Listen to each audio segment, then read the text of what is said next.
The man unexpectedly traveled back in time to ancient China 2,500 years ago and was assigned 8 beautiful wives by the government. Just as the man was thinking about living the enviable life of a landlord, he suddenly discovered that reality was far from as wonderful as he had imagined. He was just an ordinary, impoverished man. His second uncle had already seized the family fortune left by his parents. He simply couldn't support so many wives. Just when Lu Chen was in despair, he discovered that he could travel freely between the modern and ancient worlds through his thoughts, and could even carry items from both worlds back and forth. This ability was like a ray of dawn, dispelling the despair in Lu Chen's heart. He understood that his destiny was about to change. He could bring modern goods back to ancient times to sell, thus quickly solving his livelihood problems, accumulating wealth, and embarking on the enviable life of a landlord. At the same time, one can bring rare ancient items back to the modern era and sell them, instantly becoming a billionaire and completely shedding the identity of a poor boy from the past. After a brief period of joy and excitement, Lu Chen's mood gradually calmed down. The next morning at dawn, Yiting pushed open the door and entered, softly calling out, "Husband, are you awake?" Behind her were Zhou Min, Mu Xiang, and Xiang Mei. Zhou Min was holding a towel, Mu Xiang was carrying a basin of water, and Xiang Mei had somehow produced a set of clothes covered in patches. Lu Chen was slightly taken aback and asked softly, "Sister Ting, what's going on here?" Yiting replied with a smile, "Husband, we are now a family, and the 3 of them will officially marry into the family today. There are some rules that we need to know." Hearing this, Lu Chen couldn't help but feel a surge of secret joy. But his happiness didn't last long before he felt a little embarrassed, because when he needed to use the restroom, these people all insisted on following him. Lu Chen immediately waved his hand to stop them. "Let's not do this anymore, we're family." Before he finished speaking, he snatched the toilet paper from Mu Xiang's hand and ran quickly towards the outhouse. After entering the outhouse, Lu Chen used his mind to teleport back to his modern rented apartment. He comfortably used the toilet and then returned to the ancient outhouse. When Lu Chen returned to the main room of the house, he found several women already gathered there, and several large and small burlap sacks were piled on the ground. "My husband is back." Yiting spoke first, as always. Lu Chen nodded, his gaze falling on the group of ragged women, a hint of heartache in his eyes. "What happened to you?" Wenin stepped forward and said softly, "Husband, this is the grain we each brought back from home. It's all we have, so please consider it our dowry. As for what to do in the future, please decide." Her clothes were patched upon patched, and the grain on the ground probably weighed less than 100 pounds. It looked like her family of 9 wouldn't last long, and with winter approaching, the fields were already barren. To make matters worse, the end of the year was just 3 months away, and they would have to pay 900 caddies of grain tax then. Seeing Lu Chen's solemn expression, Yiting quickly said, "Husband, we've dragged you into this mess. We dragged you into this quagmire just to save our own lives." Lu Chen smiled gently after hearing this. "It's all right. I'll figure out what to do with the food. Don't worry. With your husband here, I'll make sure you don't go hungry." Yiting didn't say anything more, and the others just sighed silently. Although Lu Chen offered such comfort, reality remained cruel. Let alone 900 caddies of grain. Even 50 caddies would be enough to kill someone these days. But Lu Chen was different. He possessed the ability to travel between 2 worlds, and food was just an ordinary commodity in the modern world. However, he couldn't just take that 50-pound bag of rice out of the rented room out of thin air. If someone discovered it, it would likely bring disaster upon him. Seeing everyone silent, Yiting broke the deadlock first. "All right, things have come to this. Husband, today is our big day, and we should believe that you are capable of supporting us, shouldn't we? We'll talk about everything after today." Lu Chen chuckled and nodded. "Haha, everyone, today is our big day. It's not good luck for you to look so dejected. Your husband will punish you later." Hearing Lu Chen's teasing, everyone finally managed forced smiles. Under Yiting's arrangement, they knelt in the main room and held a simple wedding ceremony. Watching the 8 women kneel and bow in marriage before him, Lu Chen felt as if he were in a dream. They're already having their wedding ceremony? After the ceremony, Yiting left with Mu Xiang, Ji Rongrong, Wei Shuiyun, Rong Pundi, Wen Yin, and Suo Xiangmei, leaving only Zhou Min behind. Although it was daytime, Yiting insisted that the ceremony was indispensable. Lu Chen found it troublesome, but considering that this was ancient times, he naturally had to respect the local customs. After a busy day, he strolled out of his room and saw Yiting standing at the door with a smile on her face. There were towels and hot water on the floor. Lu Chen looked at her with a wry smile. "Sister Ting, if you don't want me to die, go and prepare some food for me. This body is currently severely malnourished, as if a gust of wind could blow it over, and it needs to replenish its strength as soon as possible. Yi Ting smiled after hearing this. Husband, I'll go cook right away. You've worked so hard. Take good care of yourself. Everyone is waiting for you to support this family. After saying that, she immediately instructed the others to prepare the meal. Before long, the aroma of food wafted from the kitchen, making everyone swallow their saliva. You have to understand that although they managed to scrape together some food, they all lived frugally on a daily basis, and they had almost never seen such thick rice porridge in the pot before. Moreover, there wasn't a single wild vegetable leaf in this pot of porridge. Zhou Min, Mu Xiang, and Suo Dongmei hadn't gotten up yet because it was their wedding night, so the only people sitting around the table in the main room were Lu Chen, Yi Ting, Ji Rongrong, Wei Shuiyun, Rong Pundi, and Wen Yin. Ji Rongrong served Lu Chen a bowl of porridge, looking at him with a mixture of shyness and boldness, and said, Husband, eat first. After you're full, come to Rongrong's room. Rongrong knows better than the others. Rongrong, you're really making it hard for your husband to live. Don't worry, it'll be your turn eventually. Yi Ting immediately scolded, thinking to herself, I haven't even tried it yet, and you're already in such a hurry? Looking at the subtle atmosphere among the women, Lu Chen realized for the first time that having too many women was indeed a terrifying thing. He quickly finished the rice porridge in his bowl and then said, All right, the ceremony is complete. You all take good care of Minner and the others. Your husband has to go out for a bit. Oh, it's almost winter, and you still want to go out, husband? Wei Shuiyun asked, her eyes full of worry. If you don't go out, husband, we'll be relying on this little bit of food. Are we really just waiting to starve to death? Lu Chen retorted. At this moment, he is quickly adapting to his role in this ancient world. In this era, men are the undisputed leaders at home, unlike in modern times where men are often subservient. His voice became stern, and the room fell silent. Even Yi Ting shrank back slightly in fright, wondering why her husband had suddenly become so forceful. Ignoring everyone's ulterior motives, Lu Chen turned around and stepped out of the house, heading towards the village entrance. At the village entrance, Dongmei from Old Man Su's family was chatting with several women from the village. With winter approaching, the fields were no longer suitable for cultivation, and the entire Luofeng village was entering its most leisurely time. Just as the group was chatting about everyday matters, Lu Chen happened to pass by the village entrance and bumped into them. Hey, Chen, you look pretty energetic, Dongmei teased with a smile. Lu Chen glanced at the chattering women and thought to himself, yesterday they were all worried about being arrested, but now they're full of energy again. They're really carefree. However, he didn't argue with them. Business was more important right now. So Lu Chen raised the corner of his mouth and said lightly, Aunt Dongmei, fifth aunt, you should just leave it at that. You're getting old. Your bodies can't take it. This seemingly teasing yet caring remark caused the two women's eyes to change slightly. They thought to themselves, this kid is usually as quiet as a block of wood. Why is he joking around today? Before they could react, Lu Chen had already turned and left, giving them no chance to retort. The group watched him leave, taking it as a joke and not pressing him further. The conversation quickly shifted to the lively rumors circulating in the village, such as the affair between Lu Yukai and the widow of the Wang family. However, now that the Wang family widow has entered into the household of blind man heir, Lu Yukai probably wouldn't dare to even think about her again, even if he had 10 lives. Lu Chen had no interest in these matters.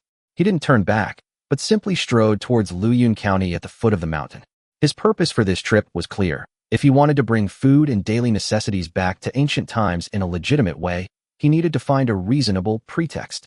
Stepping out of the village and finding no one around, Lu Chen quietly returned to his modern rented apartment with a thought. The familiar room remained unchanged. He went straight to the wardrobe, opened the drawer, and sure enough, inside were a bank card and an ID card.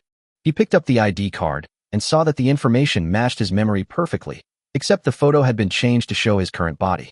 He then took out his phone to check his account balance, 3,806.48 yuan. Looking at the meager savings in his bank account, Lu Chen frowned. If he wanted to truly become powerful, relying solely on the ancient world wouldn't be enough. He needed to earn money in the modern world as well. After all, if he couldn't pay the rent and the landlord took back the property, that would be a real problem. In his view, if one wants to bring ancient items back to the modern era to sell, aside from antiques and medicinal herbs, there are almost no high-value items to be found.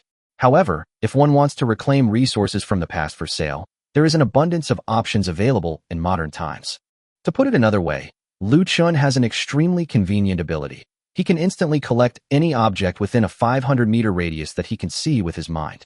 However, using this skill in modern times is extremely risky. Don't underestimate modern technology. Surveillance is everywhere. Its biggest limitation lies in the requirement of seeing with your own eyes, and cameras excel at capturing that fleeting moment. Therefore, since frequent manual intervention is unsuitable in modern times, we should start by taking action from ancient times. With that in mind, Lu Chen began searching through the rented room. Soon, he found a glass ornament, a steel fruit knife, and several bags of table salt. To better cope with the uncertainties of ancient times, he decided to prepare another weapon. He thought of a small crossbow. While this weapon wasn't exactly lethal, it was more than enough to take down a pheasant. He didn't intend to buy it. Instead, he planned to obtain it using his special ability. Buying would always leave traces, while taking, it would be much more discreet. More importantly, these underground transactions are inherently clandestine, and even if discovered, no one dares to truly pursue the matter. Lu Chen put on a mask and a baseball cap, went out, and followed the familiar road to a 6-story residential building a few buildings away. He knew that a man called Brother Tung lived in this building. He was a gangster, known as the master of hand-rubbing. This rental area was a mixed bag, with all sorts of people, and there was a lot of black market trading. Lu Chen went straight to the internet cafe downstairs, found a computer near the door, and started playing games, waiting for his target to appear. He used to frequent this internet cafe and knew Tung Ji's daily routine very well. Sure enough, less than half an hour after he sat down, a bald, shirtless man came downstairs carrying a transparent bag. Lu Chen recognized him. It was Brother Tung. Although he was somewhat surprised that the man dared to openly deliver goods, he didn't think too much about it, and quickly climbed up to the 3rd floor after the man had gone some distance. The 3rd floor was Tung Ji's rented apartment. He looked around. No one was there, and there were no security cameras at the door. So he put on gloves, took out an old plastic card from his pocket, and poked it into the crack in the door. The old-fashioned security door was easily pried open. He didn't go inside, but instead peeked into the living room through the crack in the door. Sure enough, a small crossbow and several arrows were prominently displayed on the coffee table. Without hesitation, Lu Chen used his mind to instantly store the items into his ancient spatial dimension. Just as he was about to leave, his gaze suddenly fell on the drawer under the coffee table, where he vaguely saw a dark object and a pile of gleaming metal objects. Without time to examine them closely, he activated his mind and transferred the entire coffee table, along with all the items on it, to the ancient space. He then quickly left Tung Ji's place and returned to the internet cafe, where he nonchalantly continued playing games for another 10 minutes before getting up to pay and leave. This series of actions was smooth and seemingly effortless, but Lu Chen's heart was racing. After all, this was his first time stealing something in modern times. Back in his rented room, he locked the door from the inside. After confirming it was safe, he tidied up the items on the coffee table one by one, and then vanished back into the ancient world. Chapter 7 Royal Imperial Ceramic Knife. Lu Chen had only been back in ancient times from the modern era for less than half an hour. The mountain road from Luofeng village to Luyan County was still quiet, and there wasn't a single person in sight. He first picked up the small crossbow he had brought back earlier from the bushes, then imitated the steps in the video, loaded it with an arrow, and gently pulled the trigger. The arrow whooshed and pierced into the cedar tree not far away. The arrow pierced the tree about 2 inches deep. Lu Chen was shocked, thinking that this thing was too powerful. It wasn't meant for shooting chickens. Hitting a person in the head would be fatal. After testing the crossbow's power, he walked to the coffee table, pulled out the drawer underneath, and his eyes lit up. Sure enough, there was a replica black pistol inside. At first glance, the gun really did look a bit like a Glock from Earth, with a bunch of bullets and 2 empty magazines scattered around it. Lu Chen counted them quickly. There were about 300 rounds. He had never handled a real gun before, but he could only imitate what he had seen on TV, loading bullets into the magazine, mounting the gun, and cocking it with a click. After fiddling around for a while, he imitated her, released the safety, and fired a shot at the cedar tree. The gunshot startled the birds in the tree, sending them flying, and left a small hole in the trunk, the bullet piercing right through it. Lu Chen laughed. Brother Tung is really talented. This gun might even be more powerful than a real Glock. However, he had limited ammunition and didn't dare to play around with it. After a few simple tests, he hid the gun and magazine under a large rock nearby and disposed of the coffee table by pushing it into the stream. With the pistol and 2 fully loaded magazines tucked into his belt, he then carried the prepared supplies and headed towards Luyan County. Luyan County was about 30 miles away from the village, a mountain road. Although the original owner of this body was thin and weak, Lu Chen had eaten quite a bit these past few days, and his strength had almost fully recovered. He traveled at breakneck speed, arriving at the county town gate in less than an hour. In this world, entering the city was free, and Lu Chen easily blended into the crowd. His clothes were tattered, and he carried a dirty bag, making him inconspicuous among the many poor people on the street. To be honest, everyone's having a tough time these days, and a disheveled passerby wouldn't attract much attention. Lu Chen wandered around the streets for about half an hour, getting familiar with the area, before finally finding a 3-story building with the word pawn on it. The pawn shop was his destination. In this era, there were no places that specialized in recycling goods. If you wanted to exchange them for money, you could only rely on pawn shops like these. As soon as he arrived at the door, before he could even speak, the shop assistant frowned at the sight of Lu Chen's attire. Where did this beggar come from? Don't dirty our shop. Lu Chen smiled and waved his hand, his tone calm. Young man, I'm here to pawn something, not to beg. Although he had a pistol hidden in his pocket and modern glass ornaments in his bag, what he needed most right now was to keep a low profile. Seeing his good attitude, the shopkeeper withdrew his fist, but snorted coldly. What are you here for? You're not here to take your tattered clothes. Are you? Nobody wants cloth these days. Lu Chen wasn't in a hurry and continued with a smile. To be honest, this is a treasure I secretly took from home. If I wasn't afraid of being discovered by my father, I wouldn't be dressed like this to come here. Upon hearing this, the shopkeeper's heart tightened, thinking, could this be some young master who lost money gambling? He'd seen similar situations before. Those rich young masters who gambled away their fortunes would sometimes secretly exchange their family treasures for silver, often disguising themselves as destitute to sneak into these remote pawn shops to sell their wares. If that were the case, he could make a fortune today. Seeing that the time was right, Lu Chen gently shook the bundle in his hand. The shop assistant's expression instantly changed, and he said with a fawning smile, "Oh, it's you, young master. I was blind and misunderstood. Please forgive me."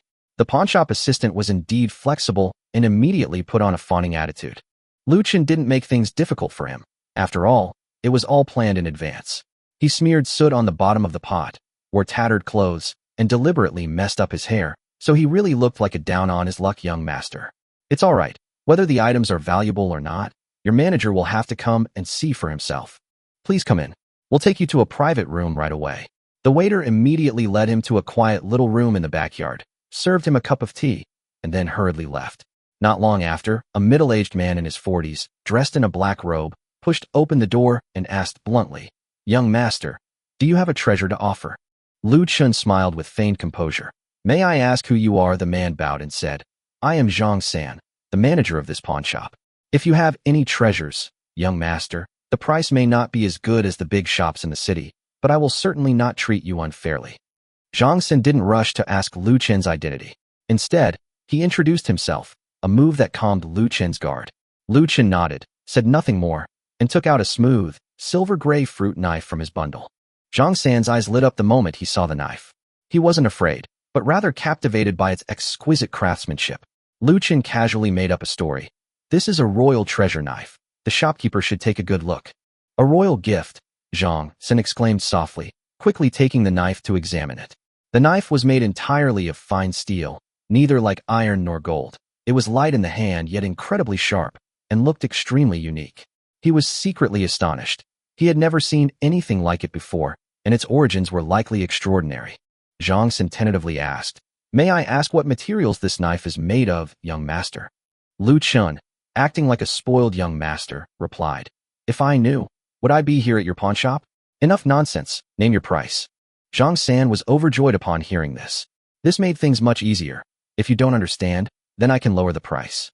He hesitated for a moment, then said, "If you are truly willing to make a move, then I will go all in and offer 50 taels of silver."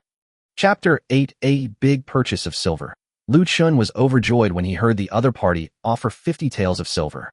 This fruit knife, which cost only a few dollars, could actually be exchanged for 50 taels. In this world, 1 tael of silver is equal to 1,000 copper coins, which is roughly equivalent to 1,000 yuan on Earth. So, 50 taels of silver would be equivalent to 50,000 yuan, right? And this knife of his would only cost a few dozen yuan in modern times. Thinking about this, Lu Chen felt like he had stumbled upon a treasure trove, and the path to wealth seemed clearer.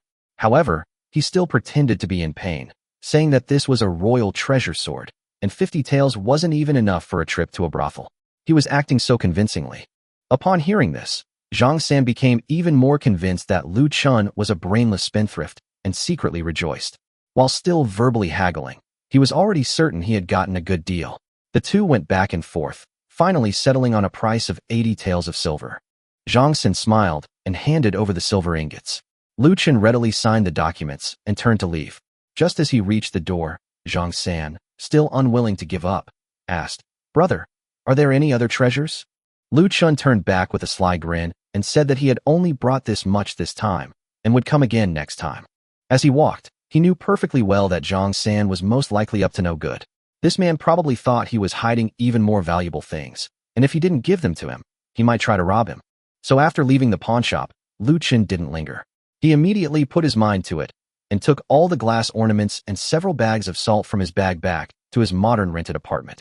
These things are too conspicuous. If they get targeted, it'll be troublesome.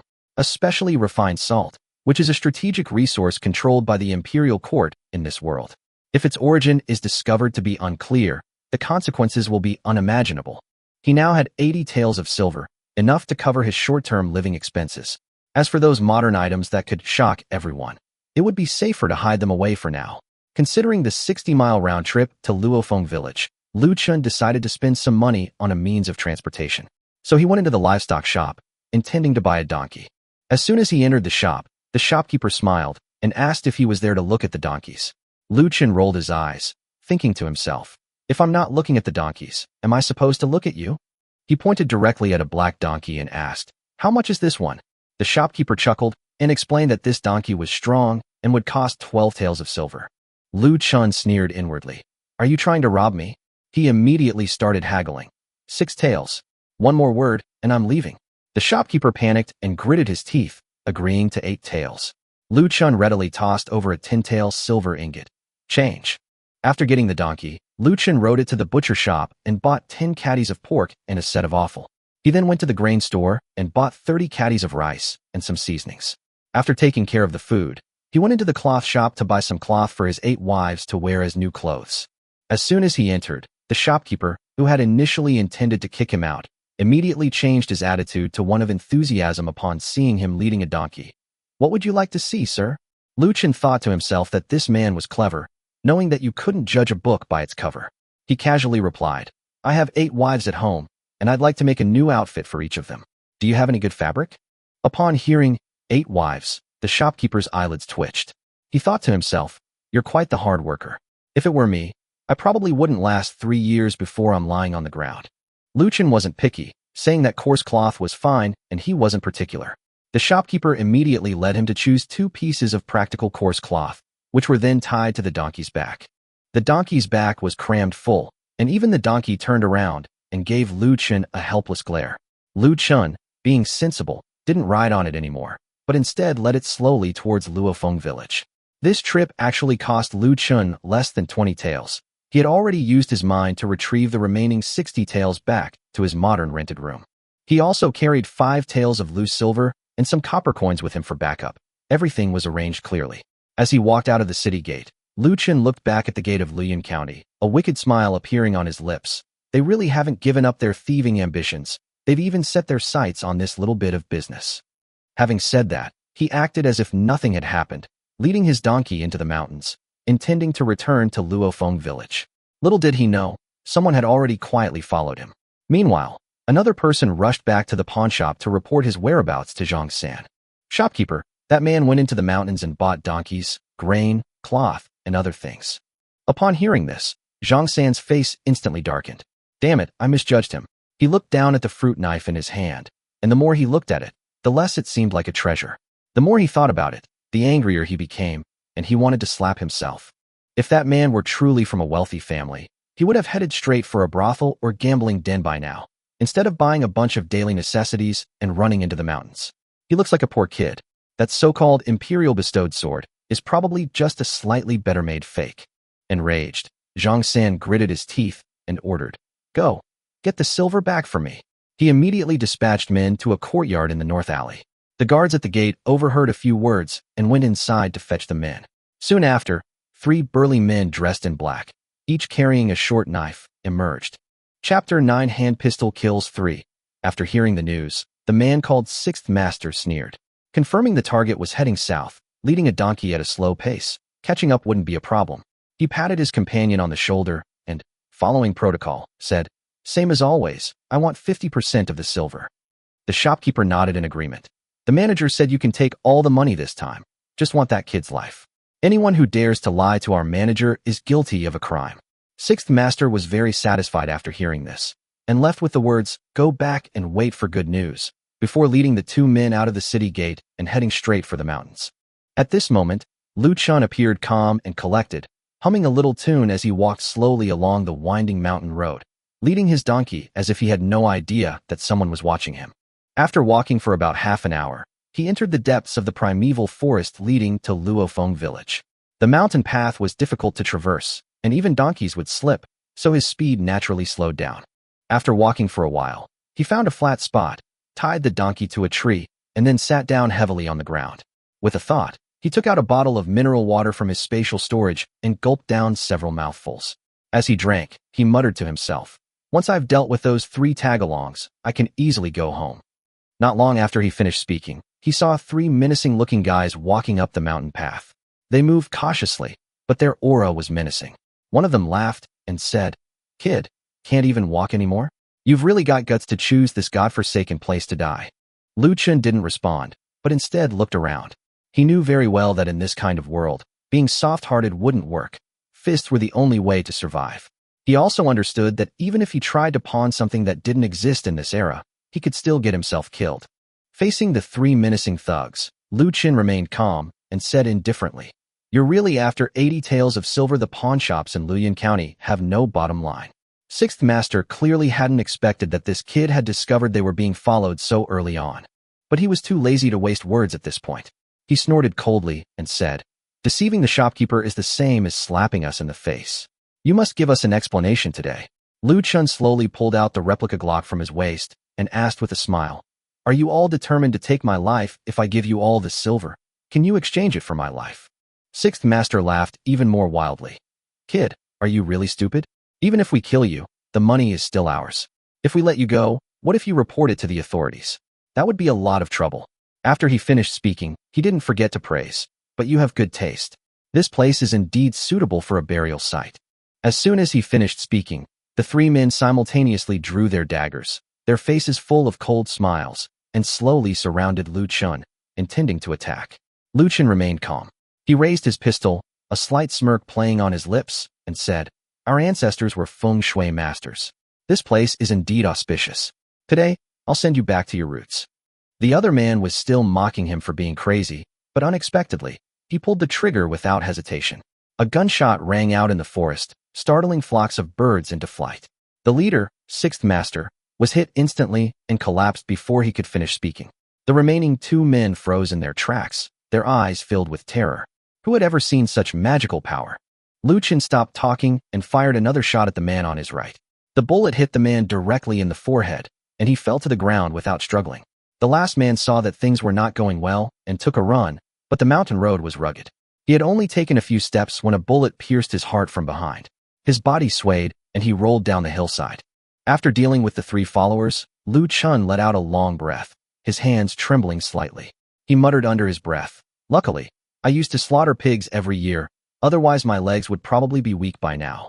He paused for a moment, then went over and searched each corpse one by one, looting all usable silver, dry rations, and personal belongings.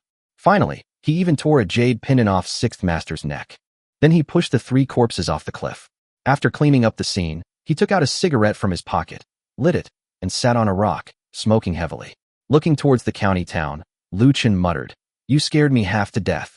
When I have time, I'll definitely send your lousy pawnshop a big gift."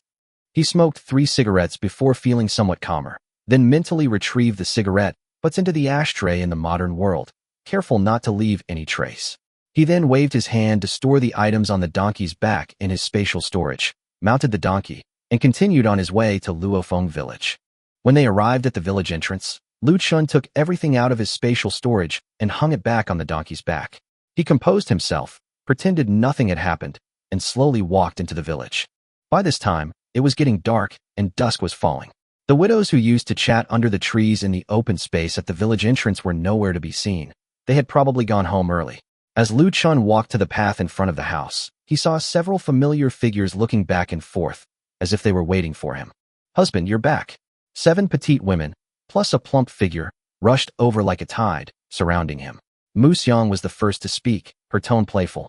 "Oh, husband, you're finally back. I'm almost fully recovered. Sister Ting, you've come to join the fun too?" Lu Chen looked at the chubby Yi Ting who had taken the initiative to rush up to him, feeling both amused and exasperated. Yi Ting immediately opened her arms and hugged him, scolding, "It's getting dark. If you hadn't come back soon, we would have gone into the mountains to look for you." Lu Chen smiled gently and patted her arm. All right, don't worry. I've made some good things this time. I've brought you back some nice things." With that, he handed the donkey to Rong Pan, who was the most taciturn of them all, and let her lead it into the courtyard. This woman was always quiet. Her husband had died hunting years ago, leaving her destitute. She had never received any compensation or benefits and relied on her diligence to get by. Although she looked frail, she was always the most capable one, managing almost all the household chores, from cooking and cleaning to daily life. Lu Chen initially didn't want her to do too much work, but then he thought that letting her be idle would only make her more prone to overthinking, so it was better to keep her working so she would have something to focus on. "Pan Di, lead the donkey in. Let's all unload the goods together." Upon hearing this, Rong Pan Di immediately nodded happily. "Yes, sir." Chapter 10 Tales of Silver shocks the women. Not long after, the load was unloaded from the donkey's back. The 8 women gathered around, stunned by the sight of the fabrics, rice, and pork scattered on the ground. Yi Ting, while looking at the items, cupped Lu Chen's face in her hands and whispered, "Husband, you didn't do something shameful, did you? Why did you buy so much stuff?" Lu Chen smiled and replied, "What? Do you think I'm that unreliable?" Yi Ting pouted, "I'm just worried about you."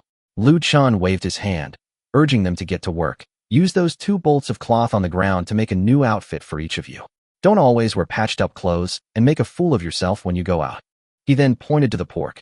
"Tonight we'll have some meat, stew it all, and have a good meal." Unexpectedly, as soon as he finished speaking, Yi Ting immediately became anxious and reached out to protect the piece of pork. "Husband, it's such a waste to eat it like this. This meat can be rendered into lard, enough to last us for a month." Lu Chen had anticipated her words. He knew Yi Ting's personality all too well. These women were terrified of poverty. How could they bear to cook them all at once? Yi Ting, in particular, as the eldest sister, always regarded the 900 gene of taxes as a mountain weighing on her head, and meticulous calculation had become a habit. However, in Lu Chen's eyes, this kind of personality was perfect for managing the household.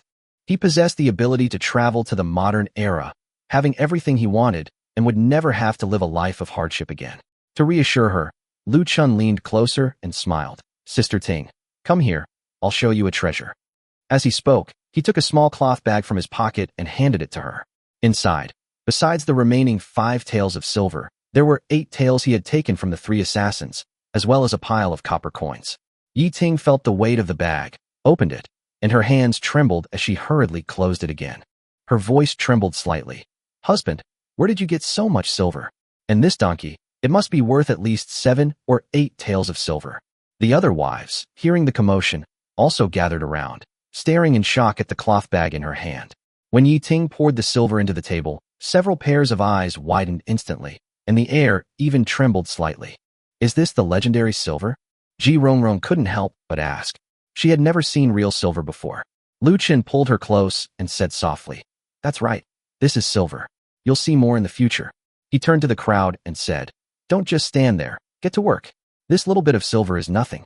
Sooner or later, I'll use it to build a big bed that can sleep 9 people." After hearing Lu Chen's words, everyone's expressions varied.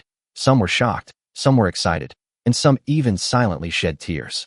Looking at their thin and frail figures, Lu Chen sighed inwardly. "Let's fatten them up first." Then, he handed the silver back to Yi Ting. "Keep this. From now on, you'll be in charge of all the big and small things in the house. You'll be the housekeeper of this family." Upon hearing this, Yi Ting's eyes instantly reddened. She hadn't expected Lu Chen to entrust her with so much money. If it were anyone else, they would have been afraid she would run off with the money. In this world, 5 coins could buy a pound of grain. This pile of silver was enough to buy 2,000 pounds of grain, enough to eat for a year, let alone pay taxes. Husband, you're the eldest sister, don't say so much. This family can't do without you. I can earn the money. Hearing Lu Chen's trust, Yiting gritted her teeth and said earnestly, then come to my room tonight. Lu Chen was stunned, thinking to himself, how did things develop like this? He secretly glanced at Yiting. To be honest, she wasn't considered fat in the modern world, probably around 130 pounds. The key was her height. She was only about an inch shorter than him when standing next to her. Among this group of petite women, she was indeed considered sturdy, but if she were in modern times, with her fuller figure and a bit of dressing up, she would definitely be a plump and sweet girl. Lu Chen paused for a moment, then smiled and agreed. Okay, it's you tonight. Hearing this, Yiting was overjoyed and teased. It would have been so much better if you had done this sooner. Look how thin the girls are from all the stress you've put on them. After saying that, she immediately ordered the others to start boiling water and prepare to cook. Before nightfall, the delicious aroma of meat wafted from Lu Chen's house. Unfortunately, his house was built upwind of the village, and the smell quickly spread throughout the entire Luophone village. That evening, Lu Yotsai's house was bustling with activity.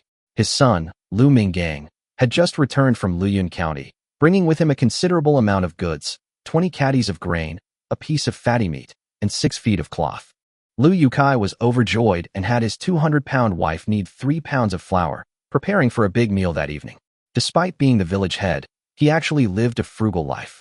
The 2 acres of land he had forcibly taken from Lu Chen's family had all gone to his wife's stomach.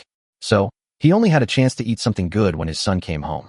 Before dinner, the father and son sat in the yard chatting. Lu Ming asked, Dad, do you think that idiot Lu Chen really married 8 wives? Lu Yukai chuckled and said, he really did. Just wait to be drained dry. That old house will be ours sooner or later. Dad, I don't care about that dilapidated house. I just can't stand him. He's getting as thin as a stick every day, and he still dares to marry so many wives. It's shameful. Lu Yukai nodded. The house will be very useful. He definitely won't be able to pay the taxes in 3 months, so we'll just send him to the army. Once he's gone, this property will be ours. The two exchanged a knowing smile, looking smug. Then, Lu Yukai wrinkled his nose. Huh? Why does it smell so good? Old woman, did you stew all the meat for tomorrow? Chapter 11. The aroma of meat attracted Uncle Air. Just as Lu Yukai finished muttering to himself, a roar suddenly came from the kitchen, startling him. A loud voice boomed. Lu Yukai, are you tired of living? I only cut a small piece. I wouldn't cook the whole thing. Lu Ming frowned in confusion. He remembered buying ordinary pork, so why was the aroma so strong? He sniffed and followed the scent. As soon as he stepped outside, his eyes widened. The meaty aroma was coming from the Zhou family's old house. That was where Lu Chen lived with his 8 wives. Upon hearing this, Lu Yotsai's eyes widened. What? That kid's eating meat. Excited, he immediately dragged his wife and son over there, muttering, Quick, wife, stop cooking, let's go see. That brat really dares to eat meat. I have to settle old scores with him. Despite his usual domineering demeanor, he was actually a bit intimidated by Lu Chen. If it weren't for his 200-pound wife's support, he wouldn't have dared to come over. The 3 of them took a shortcut and soon stood outside Yiting's yard. Lu Yukai pounded on the door, yelling, Lu Chen, you little bastard, get out here. His wife, Lu, chimed in, Get out here, you little rascal. As soon as they arrived, they smelled the delicious aroma wafting from the house. The rich smell of stewed meat made their mouths water. Laughter also filled the air. There was no sign of them being hungry. Lu Yukai was so angry he jumped up and down, immediately ordering his wife to go up and bang on the door.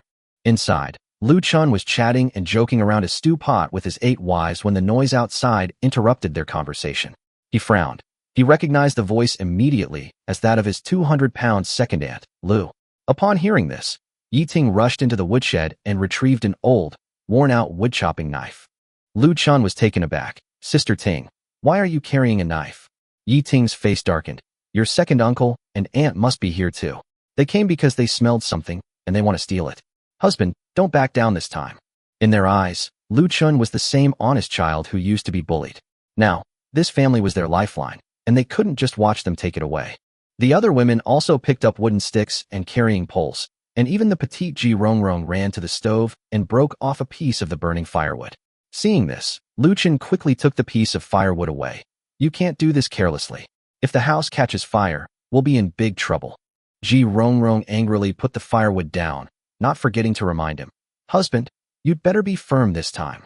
Upon hearing this, Lu Chen inwardly grumbled. Are you guys saying these lewd things to make me hard more quickly? He sighed, straightened his clothes, strode to the door, and flung it open. Oh, it's second aunt. Why are you in such a hurry? Did second uncle die? Upon hearing this, Lu Yukai jumped out from behind his wife in a fit of rage and cursed. You little bastard, how dare you talk like that? Lu Chen rolled his eyes. So, uncle, you've been hiding behind aunt all this time, huh? Oh, cousin's here too. Lu Ming's smile was stiff. Yes, I heard you married 8 wives, so I came to see for myself. Lu Chen sneered. What business is it of yours how I get married? It's none of your concern. Lu Ming was stunned, turning to look at his father, thinking to himself, why has Lu Chen suddenly become so sharp-tongued? He used to be so quiet in front of mother. The wives in the room were also stunned. Is this really the honest Lu Chen they knew? Lu Chen was already confident.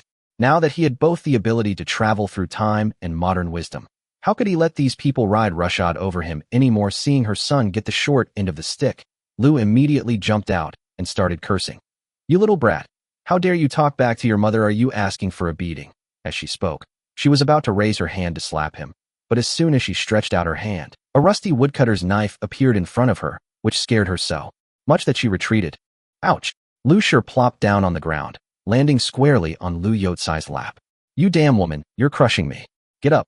Lu Chen stood in the doorway, laughing so hard, he almost fell over. The 8 women inside couldn't help but burst into laughter as well. Lu Chen stepped forward and slapped Lu Shi across the face. You dare insult my wife, you want a beating, don't you? Lu Yukai also got angry. Have you gone too far? I've raised you with such care for so many years, and now you think you're all grown up and want to turn your back on me. Lu Chen shrugged and asked innocently. Fine, then tell me, how much money do you want me to pay back for raising me all these years? When Lu heard this, she thought Lu Chen had softened, so she quickly patted her butt and stood up, her eyes darting around as she looked into the yard. Chapter 12. Drawing a gun in the dark and defeating Lu Ming. Before it was completely dark, Lu swaggered into the courtyard, looking around. What she saw there stunned her. There was a donkey parked in the yard, 2 bolts of new cloth and a large sack of grain piled up at the door, and a rich aroma of meat wafted from the pot. Her eyes lit up, and she immediately said, Humph, I'll only ask for more because you're my nephew, out of old friendship. That donkey, that cloth, and this bag of grain, give them all to me. And don't hide the meat in the pot, bring it all out. Upon hearing this, Yi Ting's temper flared, and she immediately picked up the wood-chopping knife again. Ugly monster, are you making a wish you'd be much faster burning incense at the temple than coming here? Lu sneered. You little hussy, I'm talking to your man. What right do you have to interrupt, Lu Chen? If you don't agree, I'm not leaving your house today. Lu Chen waved his hand to stop Yi Ting, who was about to attack again, and smiled to reassure her. Don't worry, no one can take anything from this house. I'll handle it. Yi Ting then hesitantly put away her knife. Really? Lu Chen gave her a reassuring look, then turned around and stared expressionlessly at the Lu family of 3. Second uncle, do you even have any guts? How come all the family affairs are decided by the women? Are you afraid of me? Second aunt, don't think you're some kind of elder. Just because I call you second aunt doesn't mean you can act like a tyrant. At this point, Lu Chen's face darkened, and his tone became harsher. My parents died early, and from the age of 8, I lived under the roof of others. Think back, did I ever have a full meal? And you, Lu Ming, when I was little, I was your horse to ride, and when I grew up, I did your laundry and cooked for you. If I didn't do what you wanted, I was either beaten or scolded. You've been farming my 2 acres of land for 10 years, and I haven't gotten a single grain of food. It all went into your stomachs. Now that I'm finally doing a little better, you're in a hurry to rob me? Do you really think I'm easy to bully? Believe me or not, I'll go to the county and report you for trespassing and plotting robbery. These words were all reasonable and hit the nail on the head. The courtyard instantly became so quiet that you could hear someone breathing. Lu Yukai trembled with rage, glaring at Lu Chen, unable to utter a single word for a long time. Even Lu Shi was dumbfounded. She never imagined that this nephew, who used to never dare to raise his head when speaking, could say such things. Lu Yukai roared. You little beast, you've gone too far. Is this how you treat your elders? Lu Chen sneered. You think you're worthy of being called an elder? Lu Ming tried to interject. Cousin, you're an educated man. How come you don't understand the importance of respecting elders and caring for the young? Lu Chen glared at him immediately. Lu Ming, shut up. When I was 8 years old, whoever respected me? As he spoke, Lu Chen snatched the wood-chopping knife from Yi Ting's hand. Yi Ting panicked, thinking he was going to kill someone, and rushed forward. Husband, calm down. Murder is against the law. Lu Chen roared. Don't stop me. If I don't kill them all today, I'm not Lu. With that, he shoved Yi Ting aside and swung the wood-chopping knife at Lu Shi. Lu Shi was sharp-tongued, but when it mattered, she was a coward. Seeing the knife coming at her, she screamed and turned to run. As a result, he bumped into Lu Ming, who was standing at the door, sending him flying as well. Lu Chen's knife didn't actually cut anyone. Instead, it struck the wooden pillar beside the door, less than a foot away from Lu's falling body. Startled, Lu immediately lost control of her bladder, and a pungent, foul odor quickly filled the air. Lu Chen snorted coldly, not bothering to chase after them to kill them, knowing the consequences of actually doing so would be severe. However, he still rushed out the door, brandishing his machete, and shouted, "Get out of here, all of you." Seeing this, Lu Yotsai's family scattered in panic, fleeing in disarray. Unfortunately, Lu, who was running in the lead, was too large and blocked the road completely. Lu Yukai and Lu Ming behind her were frantic, like ants on a hot plate, but they couldn't overtake her no matter what they did. After running several dozen meters, they finally looked back. There stood Lu Chen outside the courtyard gate, a cold smile on his face in the darkness, the machete in his hand still gleaming coldly. The three of them breathed a sigh of relief. Run? That kid's gone mad. Getting slashed by him would be a huge loss. Lu Chen watched them flee in disarray, his eyes growing even colder. He silently pulled out his pistol from his waist, aimed it at the three men's backs, and pulled the trigger without hesitation. Bang! The gunshot rang out in the evening silence, and a figure immediately fell to the ground. The women in the courtyard tensed up at the sound. Husband, was that thunder? Where did that thunder come from on such a sunny day? Several neighbors were also alerted and peeked out. Old Master Su came over and advised, "Young man Shun, quickly take your wives back inside. Don't stoop to their level." Another person chimed in, "Everyone in the village knows about your second uncle's affair. Don't get angry with them." This was none other than the village's legendary blind man. Both of his wives had, coincidentally, had affairs with Lu Yukai. Lu Chen glanced at the blind man, and an idea immediately flashed through his mind. Since he couldn't take action himself, this half-wild man might come in very handy. He didn't say anything, but turned to Grandpa Su and smiled. "Grandpa Su, I'm fine. They tried to steal our grain, and I got angry, so I chased them away with a knife." There was a clap of thunder just then, which scared them to death. Grandpa Su patted him on the shoulder. "Don't worry, justice will prevail, and the wicked will be punished. You should take your wives back inside." Lu Chen nodded and led Yi Ting and the others into the house. Meanwhile, Lu Yukai and his two companions, who were some distance away, were bruised and battered from the fall. Lu Ming, in particular, was so frightened by the thunder that he fainted on the spot. This was a real hardship for Lu Yukai and Lu, who had to carry their unconscious son and stumble their way home. Chapter 13. Lu Ming struck by lightning and becomes a cripple. Having suffered this loss, Lu Yukai and Lu dared not linger any longer and could only drag Lu Ming home together. Little did they know that Lu Chen's shot, in the darkness, had struck Lu Ming's spine, lodging between his bones. With the delay, Lu Ming fell into a complete coma. The two stumbled and fell, dragging their son home, collapsing to the ground, covered in mud. Lu, panting, sat on the ground, rubbing her back and cursing, "Lu Yukai, you damned devil. Your nephew acted like a completely different person today, almost killing me." Lu Yukai, equally furious, retorted, "You blame me." The two of them went back and forth, blaming each other, not a single kind word coming out. Lu Ming had already lost consciousness, and blood was still slowly seeping from the wound on his back, but it was all covered by mud and water, so it wasn't visible. The couple leaned closer to take a look at their son. "Oh dear, this child is too delicate. He can faint from a clap of thunder. All right, let's carry him to bed first. He's covered in mud.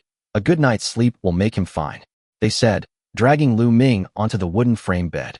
There was no mattress on the bed, only a mat, but they didn't mind. After running around like a madwoman, Lu was starving. Without a word, she rushed into the kitchen and grabbed the half-pound of meat. Lu Yukai hurriedly followed, knowing they would miss out on the meat if they were any slower. The two squatted under the dim light, feasting on their food, their mouths greasy, completely unaware that their son was actually quite badly injured. Little did anyone know, Lu Ming was awake, but unable to move, call out, or even open his eyes. Since that gunshot wound, he felt frozen, his entire body numb. He only knew he was being dragged home, covered in wounds. His back, in particular, was raw and aching from the thorns. He lost consciousness as soon as he got home. Meanwhile, Lu Chen had already holstered his pistol and returned to his house as if nothing had happened. He wasn't worried about being found out at all. After all, it was still daylight when the fight happened, and all the neighbors saw the three of them running away safely. If someone did report it to the authorities, he had ample evidence to prove that no one had been injured. Besides, the gun was from the modern era, and no one could recognize what it was. Thinking of this, Lu Chen felt relieved. More importantly, after seeing the blind man's greedy eyes tonight, another thought flashed through his mind. Both of the blind man's wives had ambiguous relationships with Lu Yukai. If he finds out about this, he'll definitely come looking for trouble. And Lu has such a fiery temper. If things really get physical, someone could easily die. If they were to use something else, they might even be able to kill someone else. The more Lu Chen thought about it, the more convinced he became that his second uncle was no ordinary person. It seemed that his uncle's support of the original owner over the years wasn't simply about having someone to do the work. More likely, it was for the old house. Legend had it that the old house held something valuable. The original owner's desperate refusal to hand over the house was probably the reason he survived. If he had, he might have been killed long ago. Thinking of this, Lu Chen narrowed his eyes, becoming increasingly vigilant. This Luofeng village, seemingly peaceful on the surface, harbored hidden dangers. Just then, Yi Ting's voice drifted from the kitchen. "Husband, come and eat. You've put in a lot of effort today. You'll have to work even harder tonight." Lu Chen chuckled upon hearing this. "Sister Ting, does that mean we have to prepare for a tough battle?" Yi Ting chuckled and replied, "Hee hee, come and eat. Stop being so cheeky."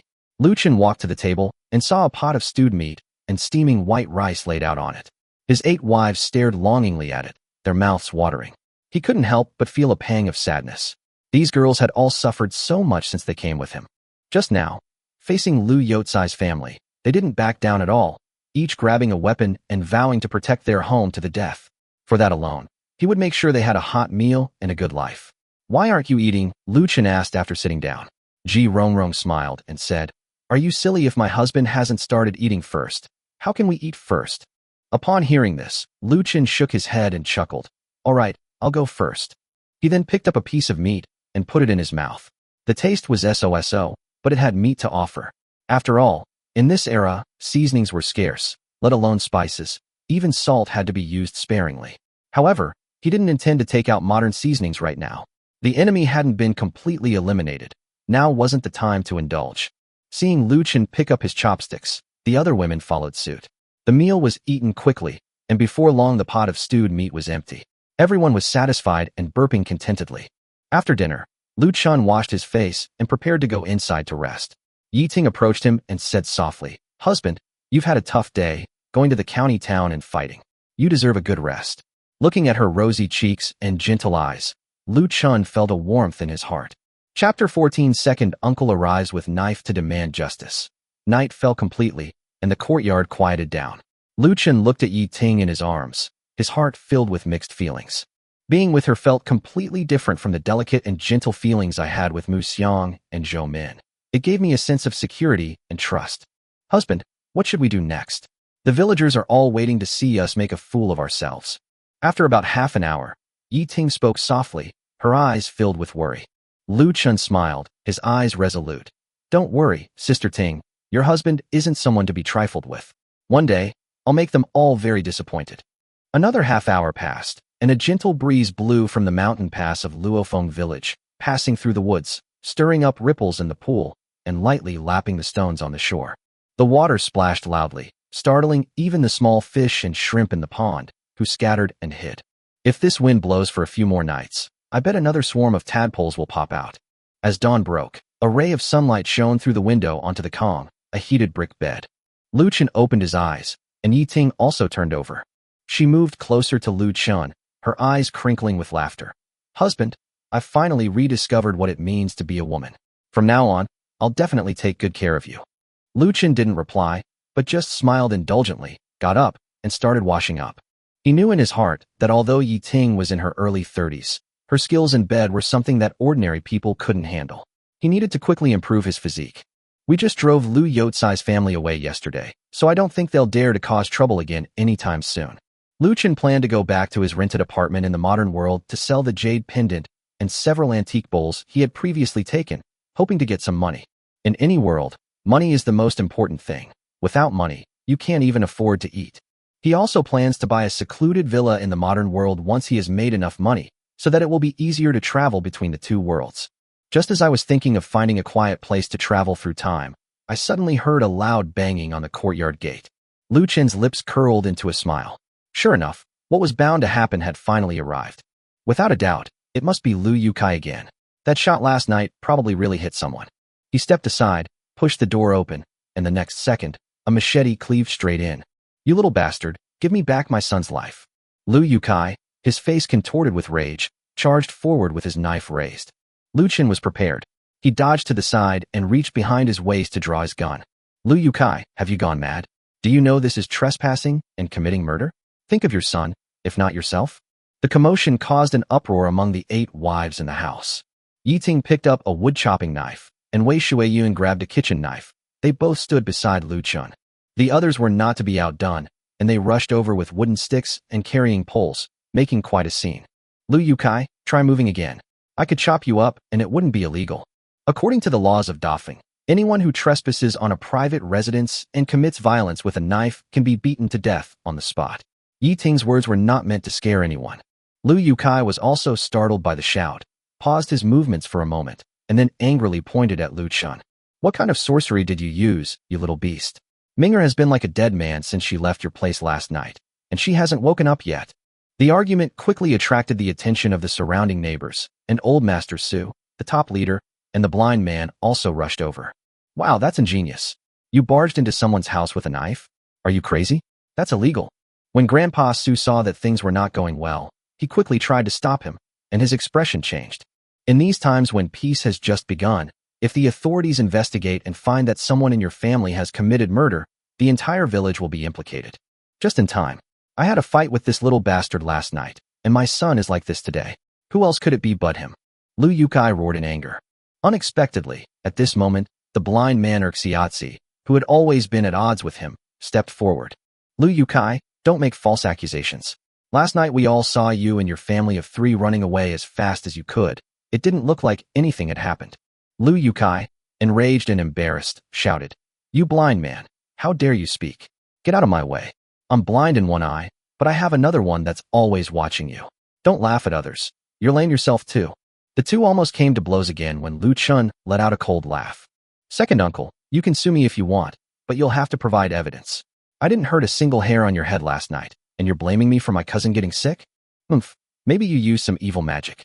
Lu Yotsai's confidence waned, and he was clearly feeling guilty. At this moment, the leader waved his half arm and slowly said, Young man Chen, did you hear a thunderclap last night? Could it be that you'll be struck by lightning?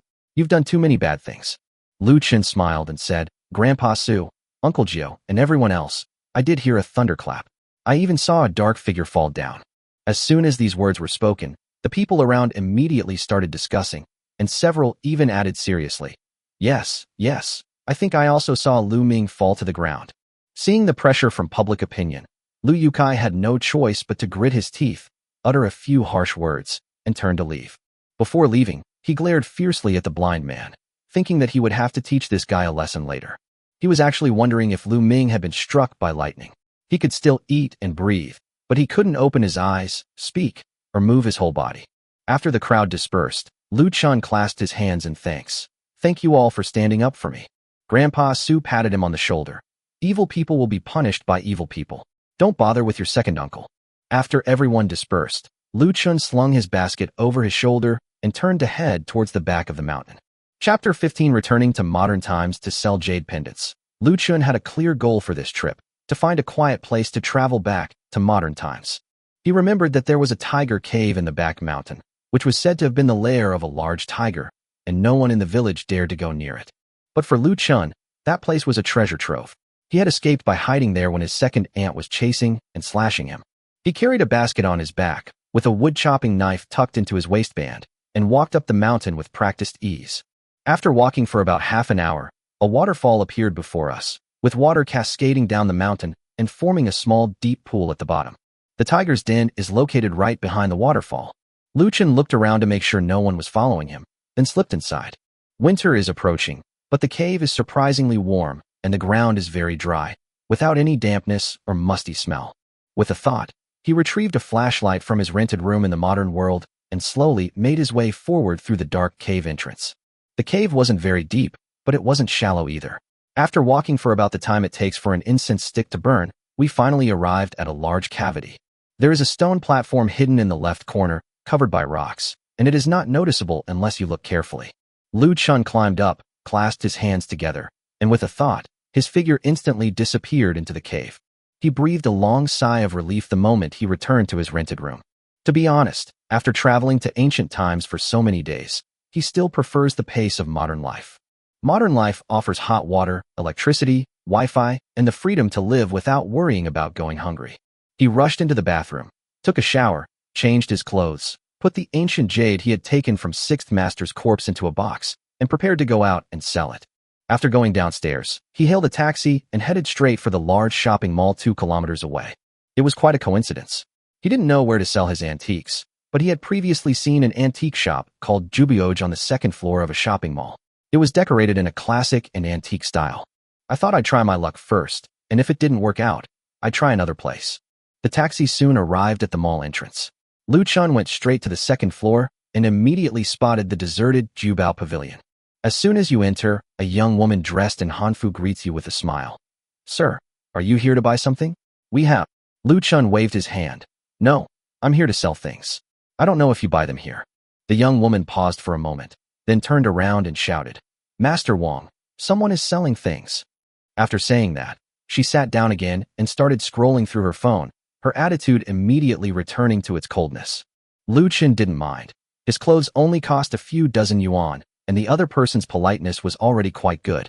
He carried the box into the inner office, where a middle-aged man was leisurely eating sunflower seeds. He was dressed in a tang suit, and was probably Master Wang from there. Master Wang looked up and glanced around. "Is there something you want to sell?" Lu Chen nodded and casually placed the jade pendant from the box on the table. "This is a treasure passed down from my ancestors. Can you help me determine if it's worth anything?" Looking at Lu Chen's cheap clothes, Master Wang immediately made a judgment. Another poor kid who's not doing so well. He absent-mindedly picked up the magnifying glass, continuing to eat sunflower seeds while muttering to himself. These days, people treat all sorts of junk like treasures and sell them. But the next second, as soon as the magnifying glass swept across the jade pendant, he was completely stunned. This is actually ancient jade. The quality is amazing. Master Wang panicked immediately, with sunflower seed shells still hanging from the corner of his mouth, and hurriedly shouted, "Xiaolu, quickly pour the tea. Quickly call the boss." He turned to Lu Chen and gave him an incredibly warm smile. "Brother, please sit down. Is this really a family heirloom?" Seeing this, Lu Chen pretended to be indifferent. "If you have any doubts, I'll go to another one." No, I was just asking casually. Brother, your ancestors must have been a wealthy family, but your current decline is only temporary. They say poverty doesn't last 3 generations, but your 3rd generation looks like they're destined to turn things around." Upon hearing Master Wang's reaction, the young lady outside immediately realized that this was something special, so she quickly poured tea and greeted him with a smile. "Sir, please have some tea. The boss will be there shortly." Seeing the reactions of the two people, Lu Chen understood that the jade pendant was indeed not cheap. He laughed it off. "No need for hot tea, a glass of ice water will do." Master Wang dared not delay, and Xiao Lu immediately nodded. "Okay, the ice water is coming right away." Master Wang now regarded the jade pendant as a treasure, stroking it and marveling at it. "Young man, this is truly a fine piece. We operate through legitimate channels and will never cheat our customers. You can buy with confidence. When the boss arrives, the price will definitely satisfy you, and he'll also take those broken bowls you mentioned." Lu Chen nodded after listening. This plan was correct. Revealing the jade pendant first was to deter them from acting recklessly. Sure enough, within a few minutes, a middle-aged man with a large belly, wearing a tang suit, rushed in. "I heard someone brought some amazing stuff. Let me see." While shaking hands and exchanging pleasantries with Lu Chen, the man couldn't wait to lean over and examine the jade pendant. 10 minutes or so passed, and the smile on his face grew wider and wider. "Young brother, my name is Lu Babeo. May I ask your honorable name?" "Lu Chen." "Mr. Lu, this jade pendant has a long history and is made of excellent material. It's clear that you're here today to test the waters, and you probably don't intend to make a purchase." Lu Chen smiled calmly. "The items are good. It just depends on whether President Lu can offer a good price." Lu Babeo slapped his thigh. "Great. Then I'll get straight to the point. 10 million. How about that?" Chapter 16. 10 million yuan worth of broken copper and scrap metal. 10 million. A barely perceptible hint of joy appeared in Lu Chen's eyes. I never imagined that simply killing someone and stealing a jade pendant could be worth 10 million. But Lu Chen wasn't stupid. He immediately picked up the jade pendant in front of him and said with a cold smile, "Mr. Lu, then I'd better go and look at other places." After saying that, he walked out as if he was about to leave. Before leaving, he also put away the bowls that he was going to take out. Seeing this, Lu Babao immediately became anxious. "Hey, President Lu, brother, wait. I misjudged this jade pendant. I'll offer 30 million. Brother knows you're not a fool. This is my real price. What do you think?" 30 million. Lu Chen was so excited he almost peed himself, but he knew when to stop. Anyone who can do this kind of business is definitely not someone to be trifled with.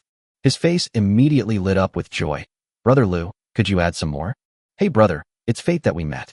It's also fate that you found me here. How about this? Bring those bowls over for me to see in a bit, and I'll give you a satisfactory price." Lu Chen nodded after listening. He decided to stop while he was ahead, since he had already negotiated the price 3 times.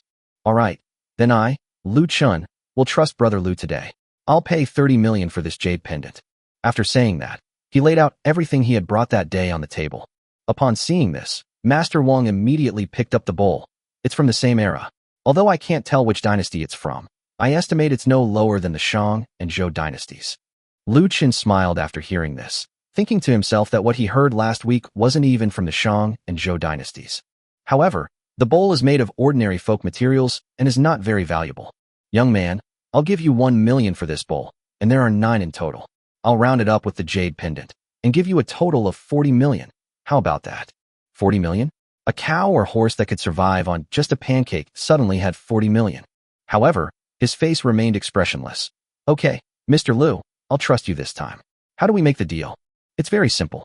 All we need is your ID card and bank card. We'll take care of the rest." "Do I need to see your ID card?" "Please understand, brother. The checks are strict. There's nothing we can do. But for the next transaction, you won't have to bother with this." In fact, Lu Babao was also testing Lu Chen. What he feared most in this line of work was that the things came from illegitimate sources. These 10 items are all from roughly the same age, and this kid is dressed in cheap, low-quality clothes. Who knows if he pulled them out of some hole? If he dares to show his ID card, then there's a high probability there won't be any problems. Lu Chen nodded slightly after listening, and immediately took out his ID card and bank card from his pocket. Although the origin of the item was unclear, he hadn't pulled it out of a pit, so he had nothing to worry about. Moreover, after killing 3 people with his gun last time, he has gradually become bolder. With 20 million, if converted into supplies, he could live well in any world. At worst, he could simply slip into a spatial dimension and no one could catch him then. At this moment, at Lu Babao's enthusiastic invitation, the two came to the tea table and leisurely drank tea. As for the transaction, they left it all to the young lady from before. A short while later, Lu Chen received a text message on his phone confirming that 40 million had been deposited into his account. "Brother Lu, now that the transaction is complete, I have other things to attend to, so I'll be leaving now." "All right, bro, let's exchange contact information. Next time you have good stuff, be sure to give it to Brother Lu first. Brother Lu will definitely not treat you unfairly." Lu Chen nodded and smiled, and with Lu Babao and the young lady bidding him farewell with smiles on their faces, he walked out of the mall and headed straight for the street. That's right. Now that Lu Chen has money, he needs to buy a house, a secluded villa, to facilitate his travels between worlds and other worlds. With money, everything becomes easier. Even in the ancient world, I can purchase enough resources to live a carefree life with my 8 wives. You see, that world lacked resources, but it had no shortage of antiques that would be worth a fortune in modern times. When the time comes, I'll be a middleman between the 2 worlds, and I won't have to worry about not living a carefree life.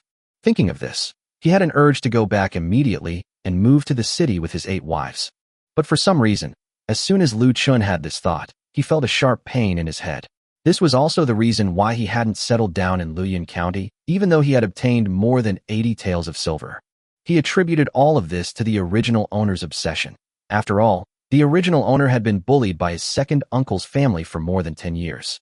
In his heart, he already hated that family to death. Lu Chen had a bold guess. Only after he sent the original owner's second uncle's family to their deaths and avenged the original owner could he finally find peace. This is why he has been so low-key despite having money and guns after traveling through time for so many days. Killing his second uncle's family was easy, but killing someone and getting away unscathed was very difficult. Actually, what he did last night was a very risky move. If he had killed someone with a single shot, it would have been difficult to explain. You may think the ancients were old-fashioned, but they certainly weren't stupid. In the end, if you have a grudge against their family, you will be the prime suspect, and you will be lucky to escape with your life. Having experienced the chaos of war, all the government offices are impoverished, and they are just looking for a sucker like him. In the end, not only will he be exploited by the government, but he may not even be able to protect his 8 wives. Because they were, after all, women, and young and beautiful women at that time. Brothels were a form of wealth. Thinking of this, Lu Chen sighed. Let's take it one step at a time, there's no rush. After saying that, he thought about walking out onto the street to find a real estate agency and choose a good villa for himself. The streets were bustling with people, just like the world he remembered. He knew about the real estate agency. There used to be one right downstairs from his workplace. However, Lu Chen in this world is now dead, so he doesn't need to go to that damn class anymore. Lu Chen walked towards the street based on his memories, and soon arrived at the office building where he used to work. After having lunch at the familiar braised pork trotter rice restaurant downstairs, I turned around and started thinking about which real estate agency to go to. However, just after he walked out of the pork trotter rice restaurant, he lit a cigarette for himself, and then glanced at Lu Chen, who was trembling all over due to excitement and confusion. Because he noticed that a shop had opened next to the real estate agency, and the things sold there were enough to drive any man crazy. Chapter 17, This World Sells Guns. Is that a weapons shop? Is this still the world he remembers? Or is this still the world he lived in before? Yes, he saw a weapons shop, and it didn't look like a toy shop. Without thinking, Lu Chen rushed into the weapons shop. As soon as he entered, a pretty girl came up to him. Sir, would you like to buy a gun? You guys sell real guns here? Sir, you are joking. In the entire kingdom of heaven, who doesn't know that our weapon of truth is the most reliable? Truth? This brand name is quite fitting and catchy. Wait, heaven? Aren't I clearly Chinese? Thinking about this, Lu Chen felt deep doubt about his previous idea. But he wasn't foolish enough to ask. If he did, he'd have to study it. So I chuckled and said, Truth is indeed a good brand, but you have to look at the product to see what it's like. Sir, please rest assured that our after-sales service is the best in the country. You can buy with confidence. However, if you want to buy weapons, we need to verify your identity and funds. Identity verification, capital verification? It seems that although there are weapon shops in this world, not everyone can afford to buy them. Oh, you can tell from my clothes that I'm a poor kid, so I don't know anything about these things. Can you tell me what conditions I need to meet if I want to buy weapons? Please have a seat here, sir. You can't judge a book by its cover. Sir, I'm not a salesperson selling clothes. I'm a professional. Lu Chen nodded, looking at the exquisitely dressed girl in front of him, thinking to himself that the high-end market was impressive. Even the sales staff were so well-mannered. The salesperson then introduced himself and explained things to him. The saleswoman's name is Lu Li. She is an ordinary saleswoman here, a local, unmarried and childless, and in good health with an open mind. The conditions for buying a gun are also very simple. For ordinary people, it depends on the amount of money in their account. Generally, you only need 10 million in your account to buy pistols and shotguns. If you need to buy rifles, you need 30 million in assets. If you need to buy machine guns, you need over 100 million in assets. If you need to purchase larger weapons, you'll need assets exceeding 1 billion.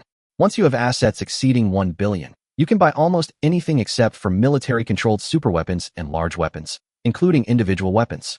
After hearing the terms, Lu Chen clicked his tongue in amazement, thinking to himself how crazy this world was. Then I will definitely return to a world that is not the original one, or the country I lived in before, which is not the China I remember. This is a parallel world, or a world directly copied from Earth. This is why, when he traveled to ancient times and then returned, his body was the original owner's, his thoughts were his own, and everything about him had become the original owner's name. So, the wish to go back and see if my elderly parents' graves are overgrown with grass after I have money is probably impossible. What I thought was a journey between two worlds has turned into something completely different. He had actually already left the blue star where he had lived before and come to another world.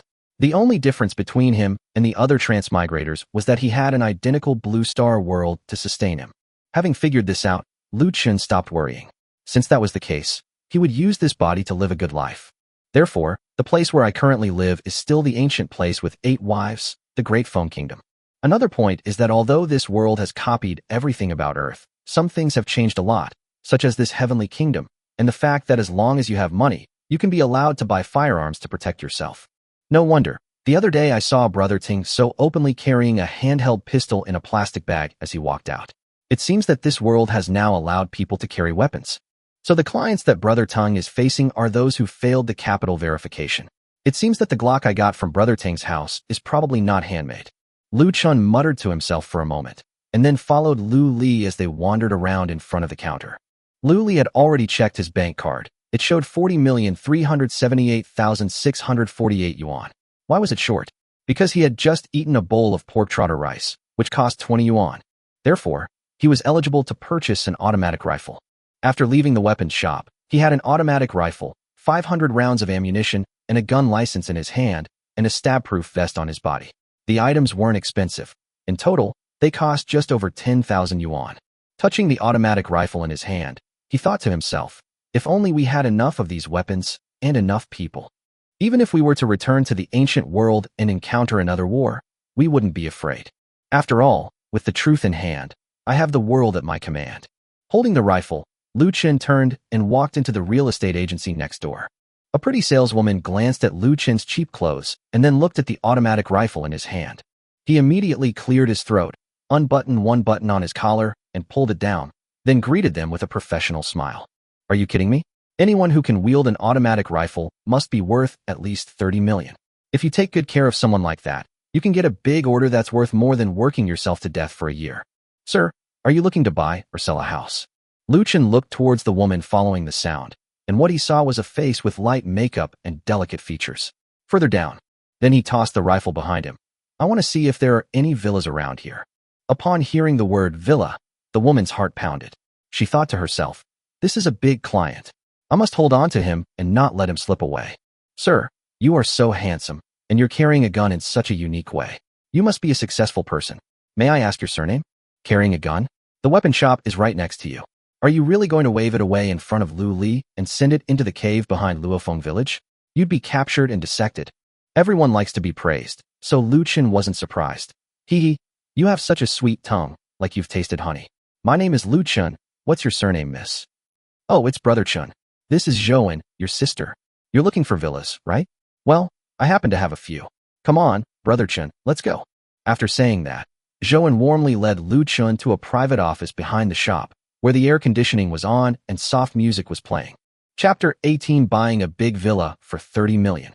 Immediately afterwards, Zhouan plopped down next to Lu Chen, opened his tablet, and began to introduce the product to him. Brother Chen, this is Shanshui No. 1. This community offers both bustling city life and tranquil living. Central Avenue is right outside the gate, and Yaoshan Mountain is at the back.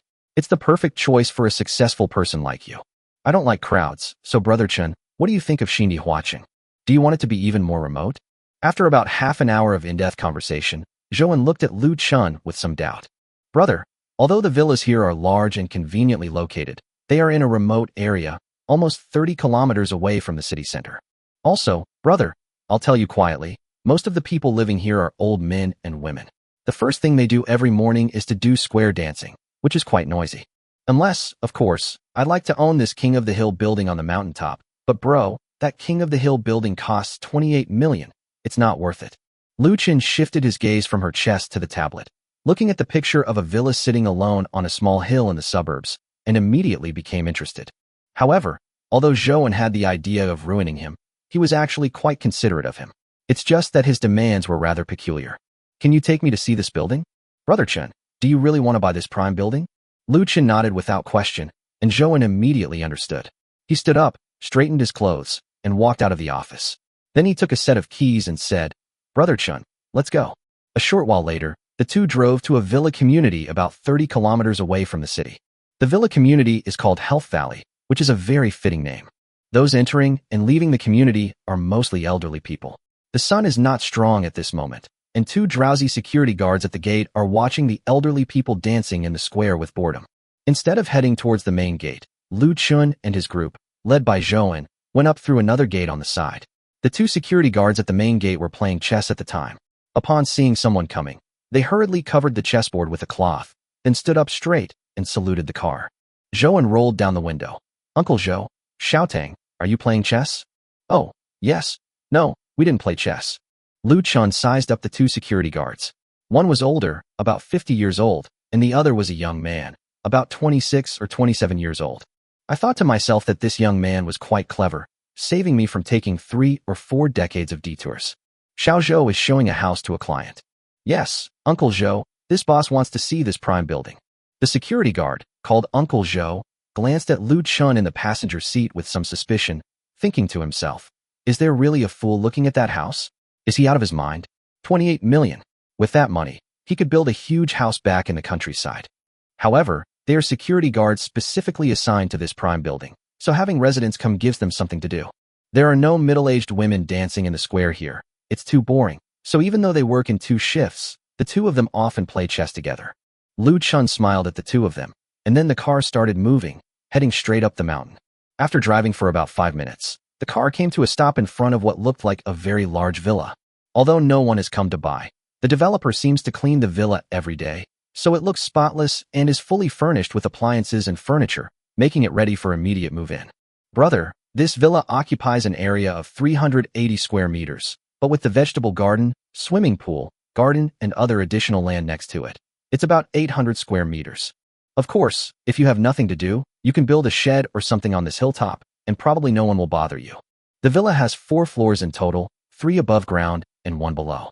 If you really prefer peace and quiet, this is undoubtedly the best choice. Moreover, the house is fully furnished with appliances, so if you pay today, you can move in immediately. Zhou led Lu Chen into the villa, explaining as he showed him around the basement and the 3 floors above ground. After reading it, Lu Chen felt a small surprise in his heart. To be honest, this place is much more secluded than the city, and the only entrance is guarded by security personnel, so there are no safety issues. What he liked best was the basement, which was about 400 square meters in size. The basement has a ceiling height of 5 meters. If it were used to store supplies, it could hold an enormous amount. The first floor houses various entertainment facilities, a reception room, a maid's room, a kitchen, and a storage room. The second floor features a large living room, a master bedroom with huge floor-to-ceiling windows overlooking the entire city, a study, and 2 guest rooms. The third floor has a terrace, 2 guest rooms, and a study. He could never have imagined such a house before. He immediately decided on this villa. Tell me, how much is the house? Brother, the list price is 28 million, but since we know each other so well, I won't hide it from you. This villa has been listed here for 2 years, and we haven't been able to sell it. In a little while, I'll take you directly to the developer. How much you can negotiate down the price is up to you. After listening, Lu Chen glanced at Zhou in surprise, thinking to himself, these days, there are still real estate agents who don't make a profit. Instantly, my impression of Zhou improved considerably. Don't worry, once the deal is done, you'll definitely get your share of the profits. Brother, your sister gets a commission. The brokerage fee is 2%. Consider this money your way of thanking me.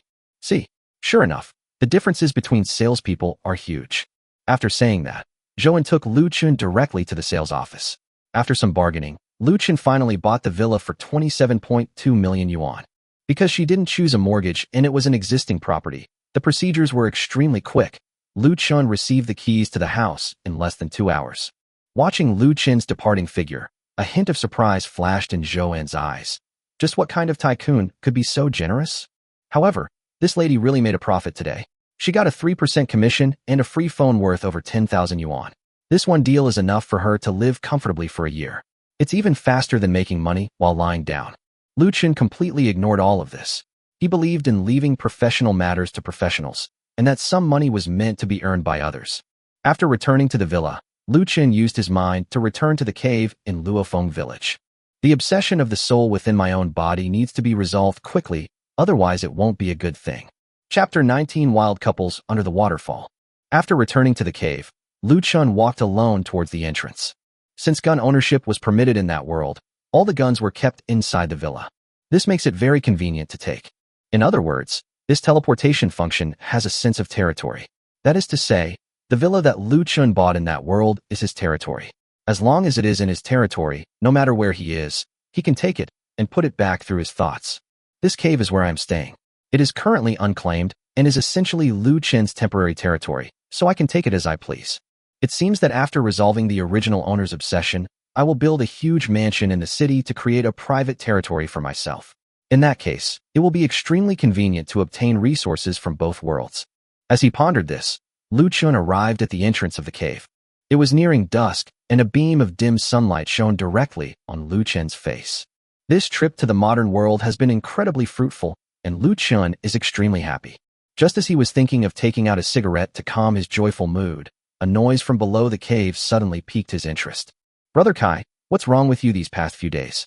Why are you calling me out before it's even dark?" "Oh dear, I've been feeling really troubled these past few days, and I was hoping you could help me sort things out." Lu Chen slowly approached the sound, and the next moment, he saw the original owner's second uncle receiving in 4 drip behind a pale, hunched figure.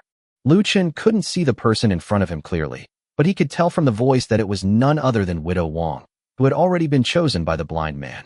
Seeing this, Lu Chen immediately took out a cell phone. To be honest, the original owner's second uncle was quite something. About a minute or two later, Lu Yukai plopped down on the rock like a deflated balloon. No, I can't take it anymore. You're talented. Are you really not as good as Erxiatzi? I remember you weren't like this before. What's wrong? Has that haggard wife at home started acting up these past few days? You've had a tough time too. That guy in your family weighs over 200 pounds. Anyone would be scared of him. Looking at Widow Wang in front of him, Lu Yukai felt a surge of anger rising in his heart. What is that blind man anyway? How dare he compare to me? I am the village chief of Luofeng village. After all, I have my own grain and my own land.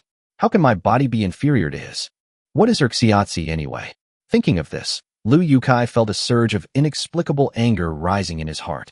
After a cup of tea, Lu Chen suppressed a laugh, holding his phone, thinking that if he could find a way to put a projector across from the blind man's house in the mountains, the blind man would probably chop Lu Yukai up with a knife.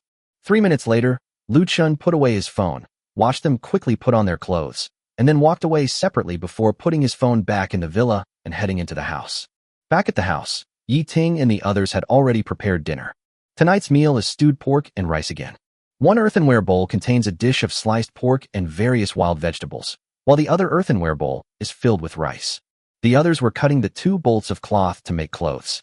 Upon seeing Lu Chen return, several women dropped what they were doing and surrounded him. "Husband, you're back. Did you have a hard day?"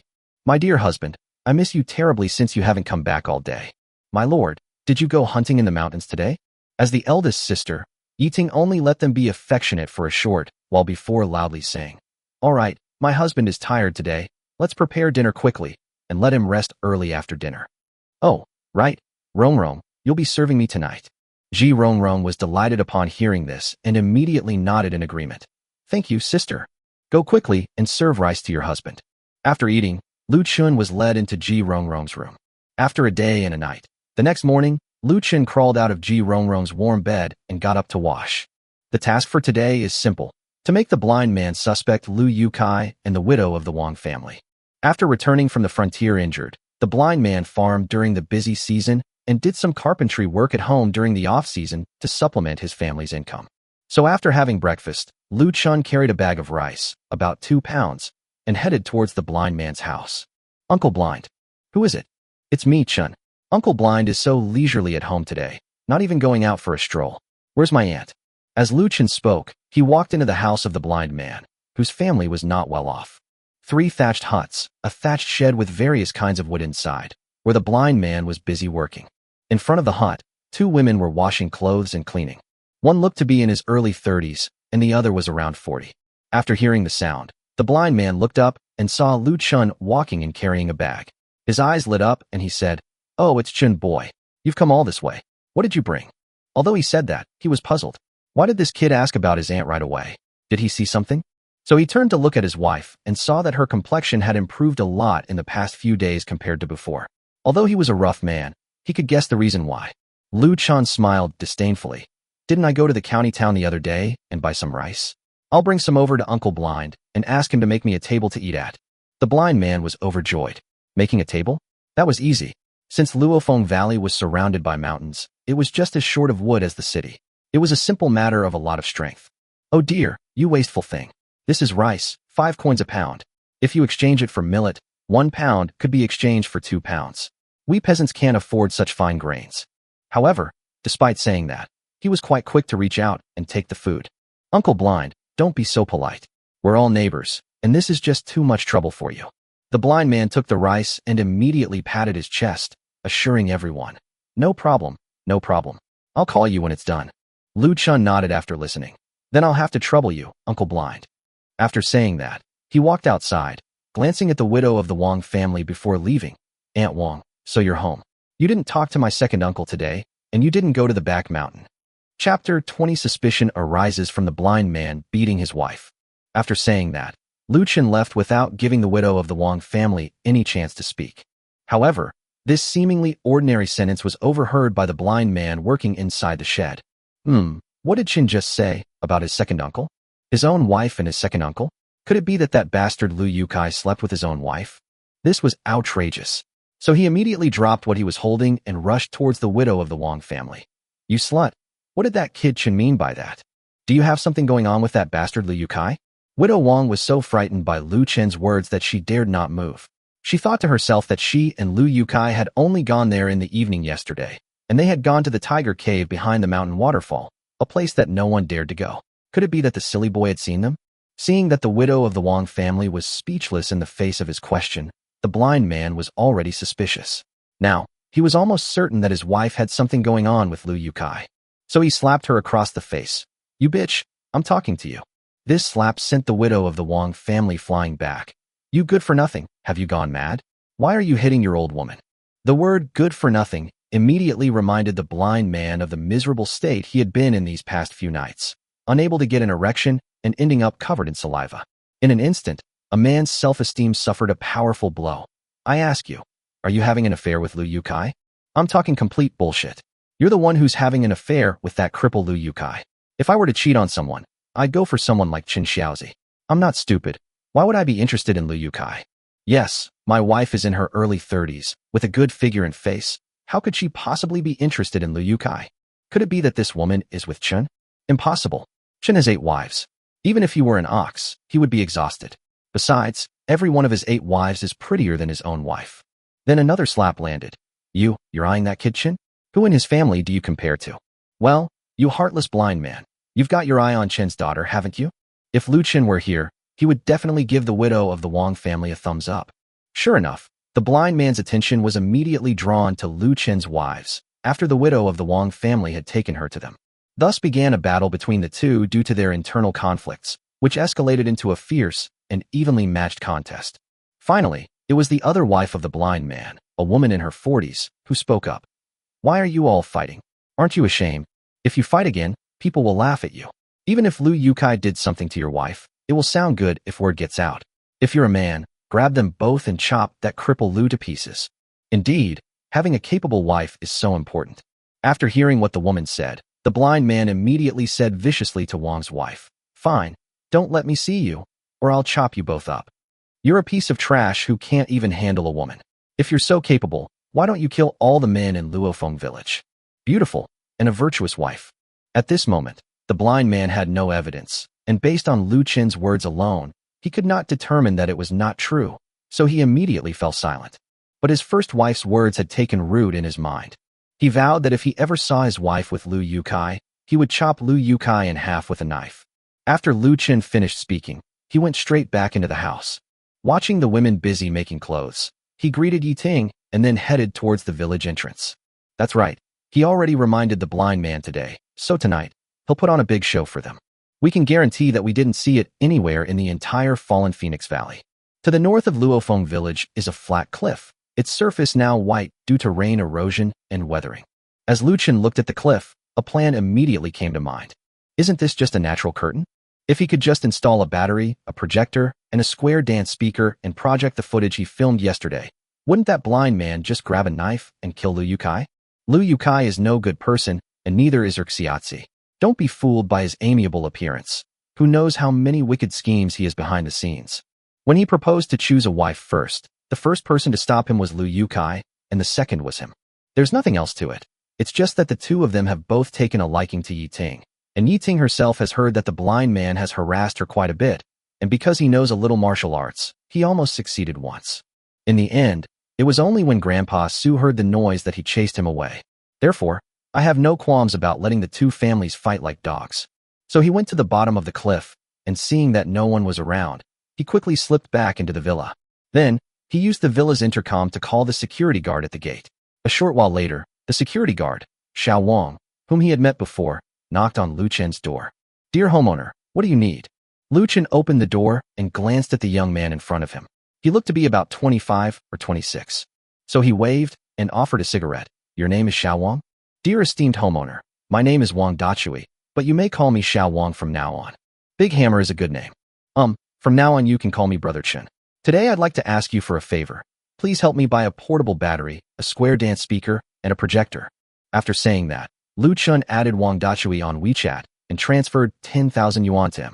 The rest is your reward for your hard work. Wang Dachui stared incredulously at the 10,000 yuan in his phone, thinking, what would I spend 10,000 yuan to buy all this stuff? This point-to-point homeowner is really generous. I work here and my monthly salary is only around 3,000. This is a one-time payment of a month's salary. So he immediately stood up straight and saluted Lu Chen. Don't worry, Brother Chen, I'll get on it right away. After saying that, he rode his electric scooter out of the community and returned to the villa about half an hour later with a few things. After Lu Chen sent him away, he immediately returned to the villa, locked the door, and then disappeared back to the foot of the cliff in Luofeng village. After about an hour of work, Lu Chen lay down in the grass and waited for night to fall. But shortly after he lay down, a rustling sound reached his ears. Sister Lu, I heard from your silly nephew today that your husband seems to be having an affair with my little slut. Chapter 21. Invite the whole village to watch the film. You're a real Mongolian. The whole village knows it. They've been having an affair for years, and you're the one who foolishly chose to marry into the Wang family. So it's true? Oh dear, what difference does it make whether it's true or false? Our village is too small, and there are too few men. After saying that, the two of them started playing around in the tall grass. Lu Chen parted the bushes with great interest, then held up his phone and started recording. The scene was simply unbearable to watch. I thought to myself, second blind man, you really have a heavy palate. That's my second aunt, who weighs over 200 pounds. How could you possibly eat that? However, tonight's show is expected to be much more elaborate. After a short while, a sigh came from the bushes. Oh dear, I'm getting old. All I have left is my mouth. Hee hee, I love your silver tongue. Sister-in-law Lu, are you sure yours is real? Hey, blind brother, this is all the little trouble we have in Luofeng village. You didn't even catch them, did you? Sister-in-law, I'm also troubled. That cripple Lu is like a male dog. If I catch him in the act, I'll chop him up with a knife. Beautiful, another virtuous wife. Sigh, let's not talk about them. Anyway, if I really saw it, I wouldn't be able to swallow my anger. Don't feel sorry for your wife then. What are you saying, buddy? Three-legged toads are hard to find, but two-legged men are plentiful. My sister-in-law is currently very worried about our Minger, how he suddenly became possessed by an evil spirit. After listening, the blind man shook his head. I'm afraid it's not possession by evil spirits. It must be Chen Boy's doing. Your family has always wanted Chen Boy's old house, right? You can use that as an excuse to make him hand it over. But let's make it clear, I was involved in Lu Yotian's affair back then, so you have to give me a share of what you get. Hey, I don't even know if it's still in the old house. The old man never revealed the whereabouts of that thing when he died. We'll talk about it later. At this moment, Lu Chen frowned, a look of great confusion on his face. Could it be that there are treasures in the original owner's old house? He knew that this Lu Yutian was the original owner's father. In his memory, his father died while hunting in the mountains. However, the original owner knew nothing about the old house. After all, his parents had left when he was 7 or 8 years old, and he had been working for his second uncle ever since. It seems there really is something there. Suddenly, Lu Chen had the idea of building a house directly in Luofeng village. Moreover, judging from their conversation about what happened back then, it seems that the death of the original owner's parents was also related to them. However, as far as I'm concerned, as long as I let the two families fight like dogs, I can quietly get rid of them, and that would be a way to avenge the original owner of this body.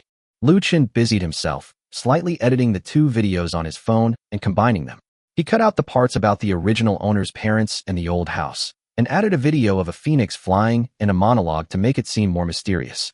In this world that believes in gods, such a thing would undoubtedly be the best shock. After doing all this, Lu Chen lay on the ground and waited for nightfall. Night fell, and the sky quickly darkened. There aren't many entertainment options in Luofeng village. The families have just reunited, and almost every household is working hard to have a baby soon next year. So, very quickly, the entire Luofeng village was shrouded in gloom. Just as the leader was about to rush into the room with his two wives, a phoenix cry suddenly made him freeze in place. What's that sound, sir? Old man, go out and see what's that sound. Hey you idiot, what's that noise outside? Go out and see for yourself. In an instant, with a phoenix cry, everyone in Luofeng village came out of their houses. Then, following the sound, they quickly arrived at the threshing ground. Look, it seems a phoenix is flying in from the direction of the stone wall. Yes, yes, yes, this is the phoenix appearing. Everyone, kneel down. In an instant, everyone knelt on the ground and kowtowed towards the stone wall. The phoenix's descent into the world is such an extraordinary opportunity. There must be a deity at the stone wall.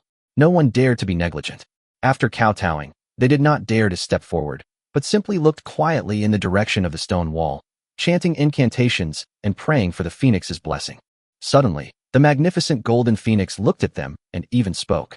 Luofeng village, this place was my Taoist temple 1,000 years ago. I never imagined that you villains would turn it into such a filthy place. Do you know your sins? Knowing you're guilty? Knowing what crime? After hearing this, everyone trembled and looked at Lu Yukai. There was nothing they could do. He was the village chief. If the Phoenix Immortal had questioned them, it was definitely his turn to explain. Helpless, Lu Yukai could only kneel on the ground. Great Immortal Phoenix, we do not know what crime we have committed. Please spare our lives. Humph, where's the crime?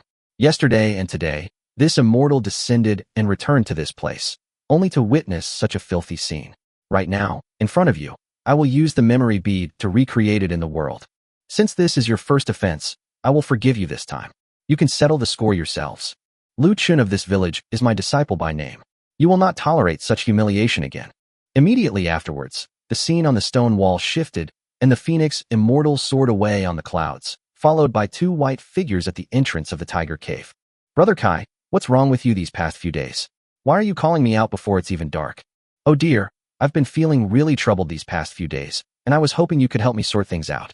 The blind man stared wide-eyed and immediately turned to look at Lu Yukai kneeling on the ground. Lu the cripple, I'll kill you today?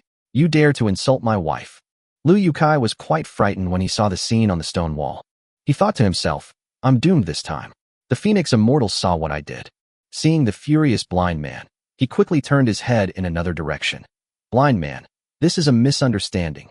This is a misunderstanding. It's a misunderstanding. They've already been arrested, and you still call it a misunderstanding. As soon as the blind man uttered those words, a burst of laughter erupted from the side. The blind man couldn't stand this arrogance, so he turned around and went back into the house. When he came out again, he had a wood-chopping knife in his hand. Lu the cripple, today it's either you or me who dies. When Lu Yukai saw the blind man come out carrying a wood-chopping knife, he was so frightened that he stopped kneeling and immediately got up and tried to run away. However, the scene on the stone wall suddenly changed, and the blind man's figure stopped abruptly. Chapter 22 The Melee. Crossbows were silent. Oh dear, I'm getting old. Hee-hee-mom. Looking at the stone wall, everyone in Luofeng village felt like vomiting. Blind man, you're not human. The one who suffered the most was Lu Yukai. He was originally smug, but seeing Erxiazi's furious appearance, he thought to himself, I'm just bullying you. What can you do about it? But looking at those images now, he couldn't feel happy. His home had been burgled, and he felt as miserable as if he had eaten a dead rat. In a moment of rage, he lost his mind. He turned around, went back into the house, picked up a wood-chopping knife, and then stormed out. The most formidable of them all was Lu Chen's second aunt. Wang Chumei, you slut. How dare you seduce my man? I'll tear your jaws apart. Fatty Lu, if I don't beat you so badly you can't get out of bed today, I'll write my name backwards. Just as the tension between the blind man and Lu Yotsai's family was about to escalate, the light on the stone wall vanished instantly. After Lu Chen waved and put away the equipment, he quickly took advantage of the darkness to detour back to the crowd. However, he held a small crossbow in his hand. Seeing that Lu Yukai and the blind man were both holding machetes, and that the second aunt and the widow of the Wang family were also rolling up their sleeves, ready to fight, Lu Chen knew that this was the best opportunity. It was already dark, with only moonlight and the dim firelight from the house next door. On this night with such poor visibility, if the two groups start fighting, I can kill them all. Moreover, in such family matters, the neighbors simply don't know how to offer advice. Besides, the two of them were carrying machetes. If they accidentally hurt themselves, it would be a loss that outweighed the gain. Although Erxiazi knew that Lu Yukai knew about his affair with Lu Pengzi, he was both angry and ashamed that the whole Luofeng village had witnessed such a scene. Therefore, they could only transfer this kind of hatred and anger onto Lu Yukai. Lu the cripple, I'm going to kill you today. You blind bastard, I'll kill you today, or I'm not a Lu. How dare you mess with my wife? You think your wife can compare to mine? However, as soon as the blind man said this, Fatty Lu was displeased. She thought to herself, "You've taken advantage of me, and you still don't like me?" So, she took a big step and pounced on the widow of the Wang family. "You little slut, I'll tear you to shreds." When the blind man saw Fatty Lu beating his wife, he grabbed his machete and chased after Lu Yukai. The blind man was skilled in martial arts, so Lu Yukai didn't dare to be careless. He couldn't care less about his feigned lameness and ran straight into the bushes. At this moment, Lu Chen returned to the group. "Uncle Blind, my second uncle is over there. What's the point of you chasing after him?" "Second aunt, it's a wonder that someone as big as you can't even handle a skinny woman." Lu Chen's words directly ignited the anger of the four people to a new level. After listening, the old man of the Su family looked at Lu Chen with suspicion. "Young man Chen, don't stir up trouble. Don't cause a death in a moment." "Grandpa Su, don't worry, my second uncle wouldn't have the guts."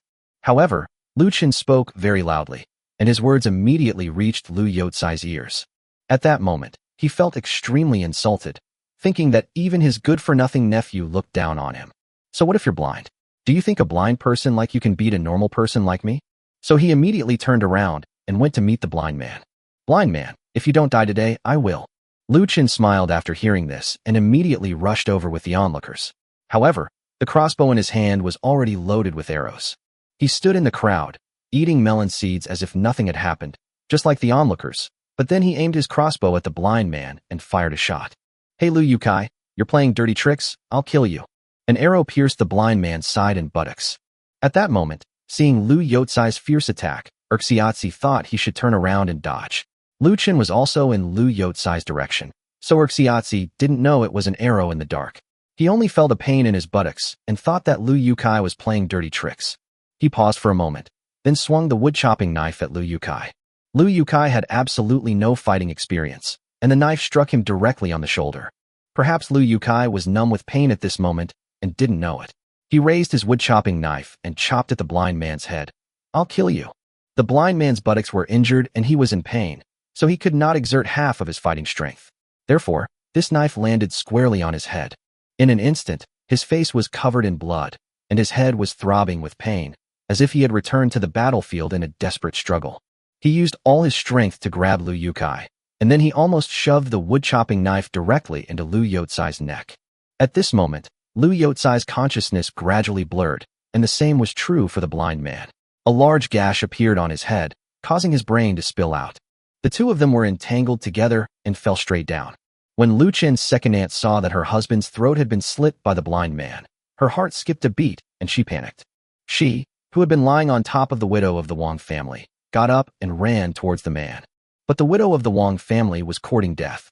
Thinking that Fatty Lu was out of strength, and remembering that she was being beaten by her, she didn't know where she got the strength, so she grabbed a stone from the side and smashed it on Fatty Lu's head. Fatty Lu was already overweight and in poor health. When Widow Wang hit him with a stone with almost all her might, he immediately collapsed to the ground unconscious. Seeing the chaos at the scene, and noticing that Lu Yukai was only making gurgling sounds in his throat, like a pig being slaughtered during the new year, Lu Chen immediately knew that the matter was settled. He immediately rushed forward shouting, "Grandpa Su, Uncle, something terrible has happened." However, neither Grandpa Su nor the top leader could match Lu Chen's speed after he had eaten his fill.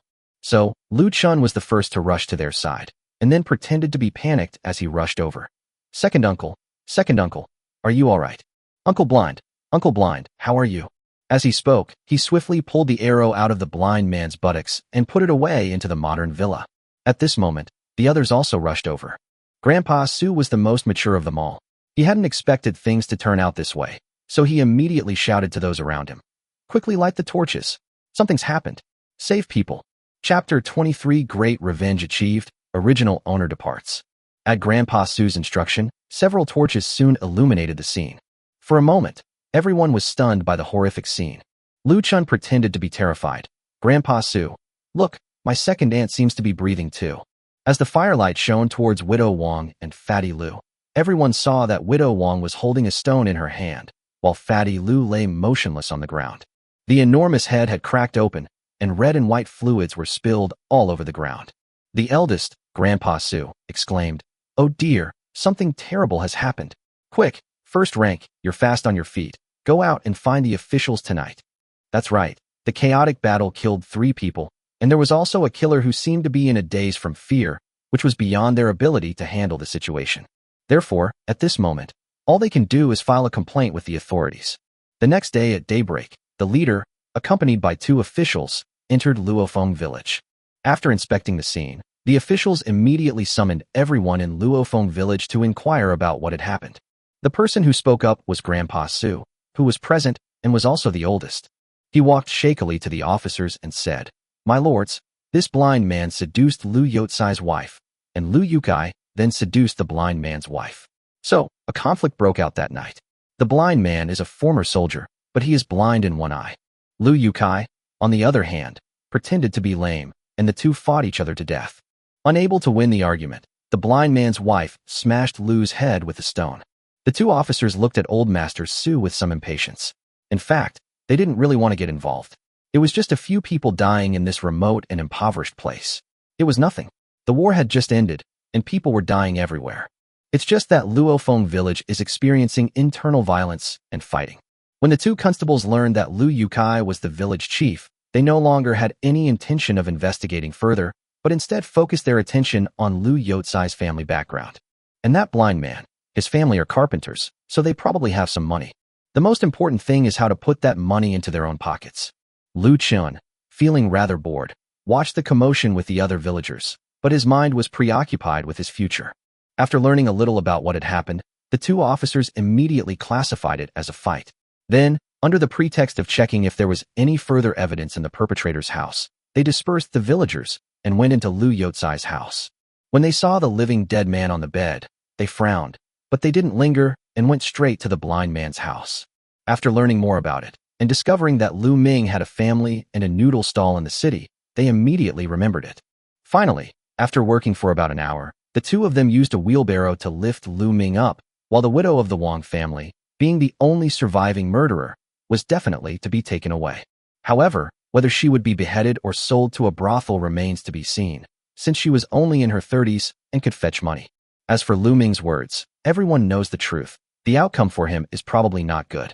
If the officials were able to take him away in a wheelbarrow, then they must have gone to the city to ask his family for money. It seems that his family lost both money and face.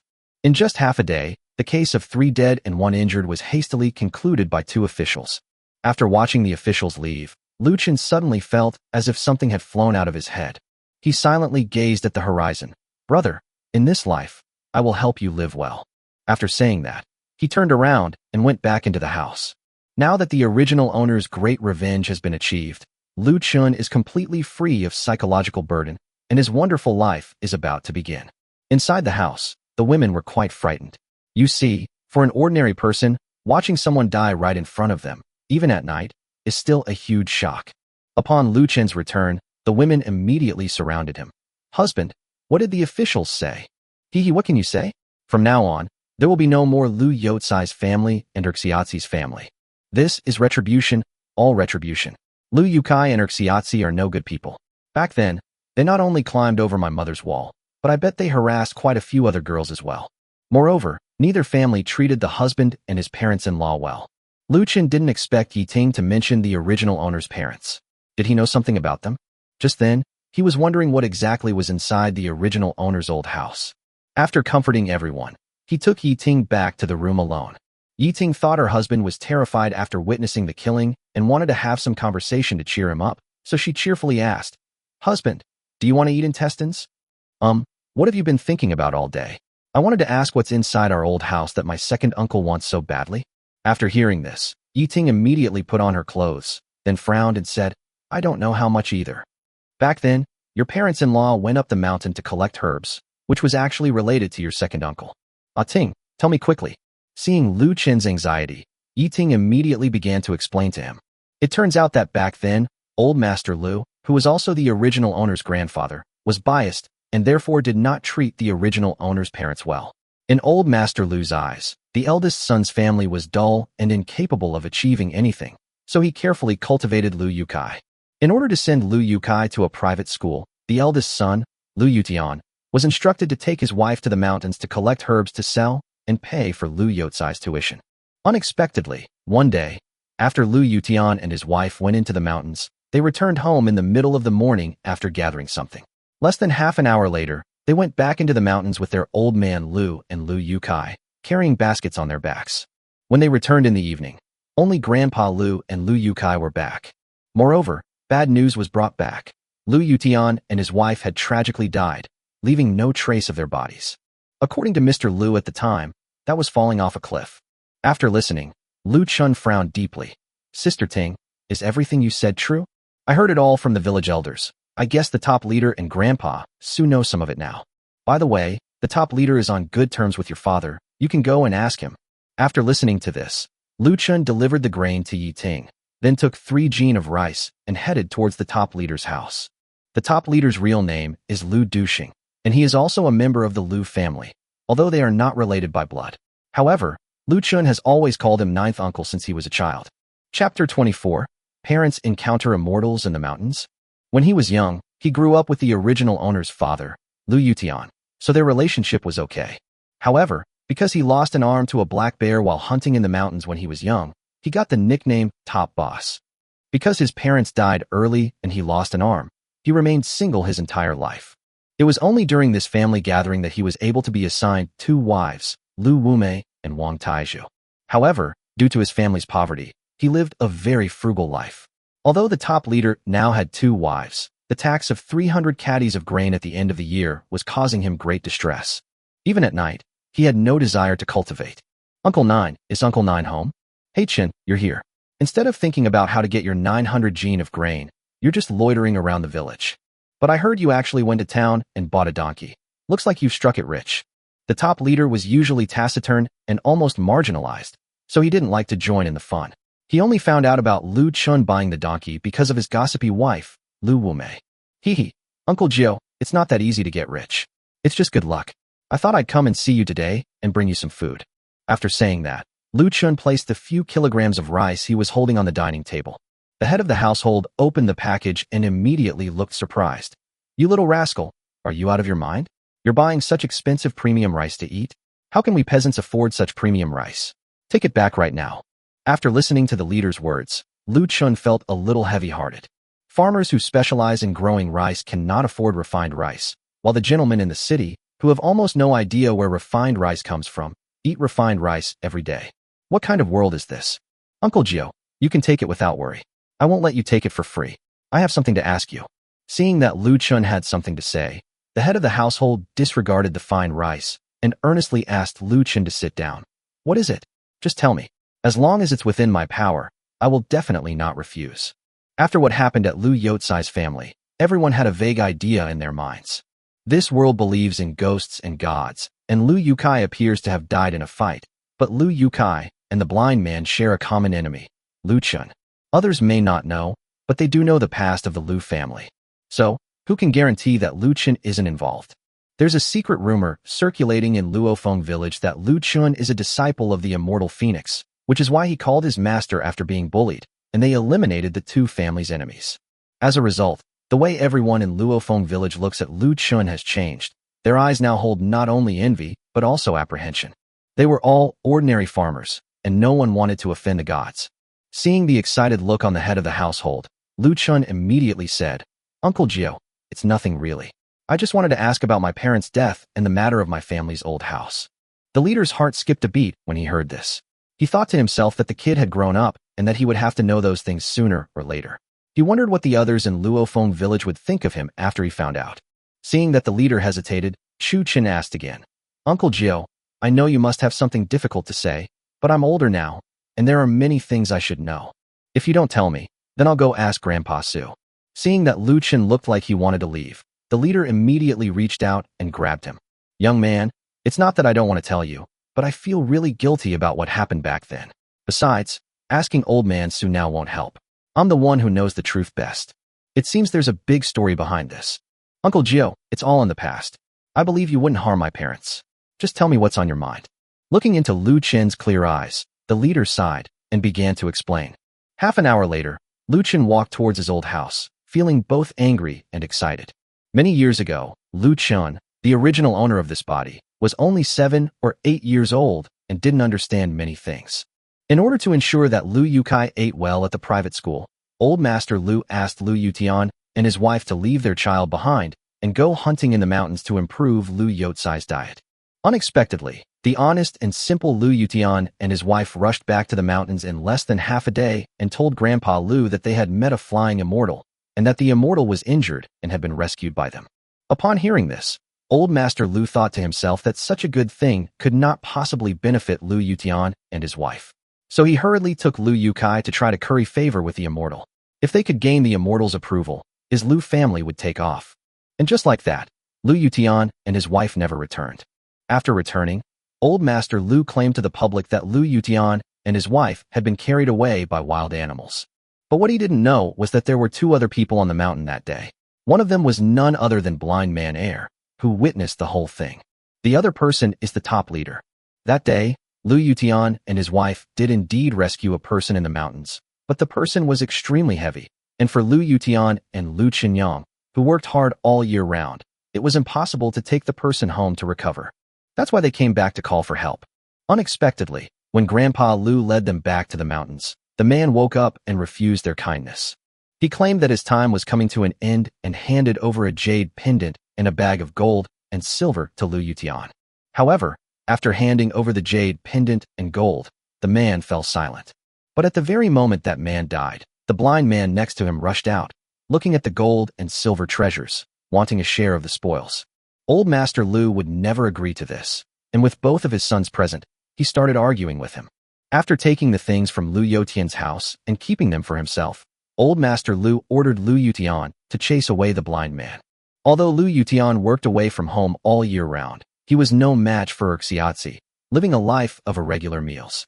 So, during the fight, he accidentally retreated to the edge of the cliff behind him.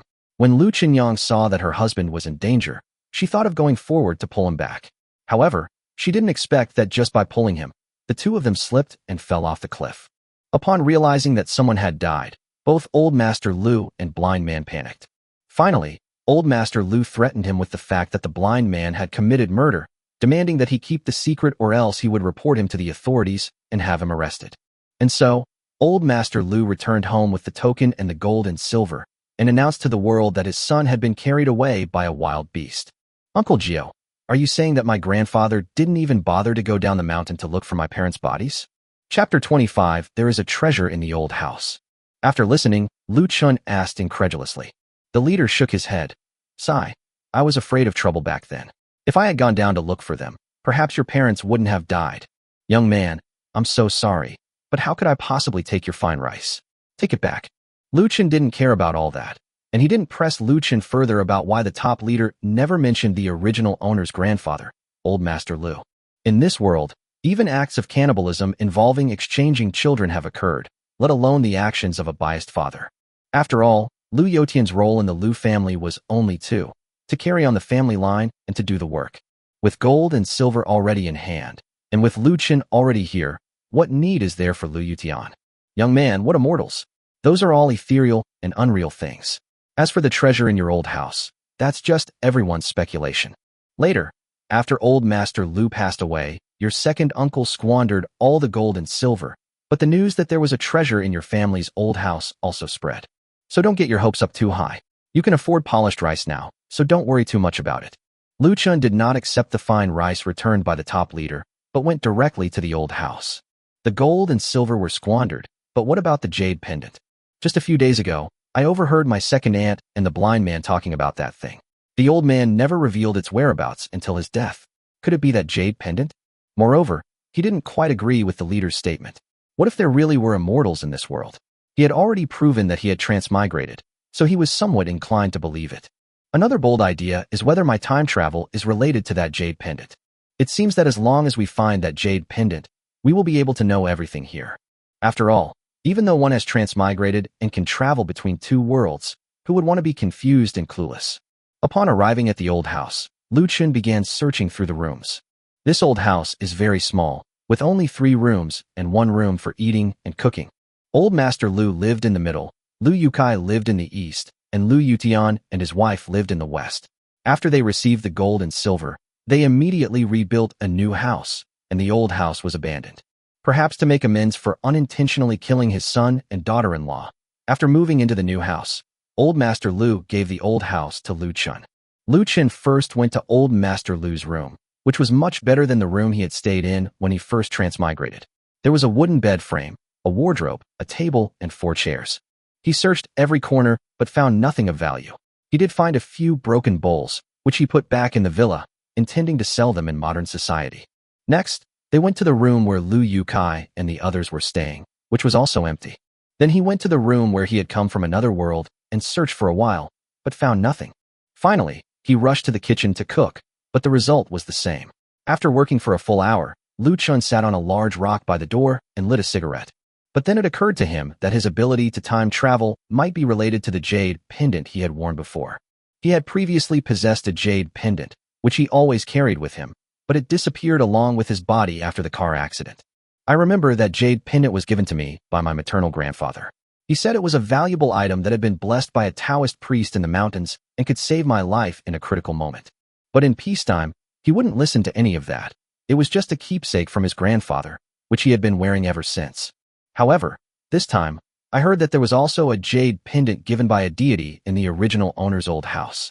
Could there be some connection between these 2 jade pendants? But what's frustrating now is that none of the jade pendants can be found. Thinking about this, a sense of powerlessness filled my whole body. After smoking 2 cigarettes, Lu Chen simply turned around and went back into the house to start looking for the broken bowls and plates. Since he couldn't find the jade pendant, he decided to sell all the things in the old house. At least make some money, acquire some supplies to sell in this world, and only then will you be safe. Now that the great revenge has been taken, it's not a good idea to stay in this remote mountain village forever without the money to move to the city. After about the time it takes for an incense stick to burn, Lu Chen collected the plates and bowls back into the villa, then turned around and went back inside. With a thought, he arrived in the villa in the modern world. Because this villa is the most prestigious building, no one bothers him on a daily basis, and no one cares whether he goes out or not. Back at the villa, after taking a comfortable shower and changing into modern clothes, Lu Chen packed the dozen or so bowls and 6 plates into a bag and headed straight for the door along the asphalt road. Upon arriving at the door, they saw Wang Dachui playing chess with Uncle Zhou. When Lu Chen arrived, the 2 of them stood up and saluted him. Seeing this, Lu Chen quickly stopped him. Uncle Zhou, Dachui, there's no need to be so polite. You don't need to do this to me in the future. As he spoke, Lu Chen tossed 2 packets of cigarettes over. Brother Chen, let's go out. Yeah, go out for a stroll, you guys have fun. As soon as Lu Chen left, Lao Zhou and Dachui looked at the huazi in their hands. Xiao Wang, see, your uncle didn't lie to you, did he? Working with your uncle, not only is the work easy, but you can also get a lot of good items. Look, compared to those food delivery guys, you've saved yourself decades of detours. If your mother hadn't begged your uncle that night, your uncle wouldn't have been willing to bring you here. After listening, Wang Dachui nodded deeply. Uncle, I still have to thank you for bringing me out of the mountains. This is to show my respect to you. After saying that, Wang Dachui handed huazi over. While praising Wang Dachui, Uncle Zhou happily put away huazi. Little did Lao Zhou know that he had earned several thousand yuan from helping Lu Chen buy things last time, which was far more than a few packs of cigarettes. Lu Chen walked to the roadside, hailed a taxi, and went directly into the 2nd floor of the mall. When I came out again, there were 16 million more in my card. He currently has a balance of over 26 million yuan. If he were to exchange that money for various glass ornaments and firearms, he could get an enormous amount of food. But Lu Chen wasn't that stupid. Unless he had enough funds and enough people, he wouldn't even know how he died. After buying some trinkets, Lu Chen went straight back to the old house. Thinking about the little food I have at home, it seems I'll have to go to the city to inquire about housing prices. I also bought some rice, flour, cooking oil, and other groceries for the family.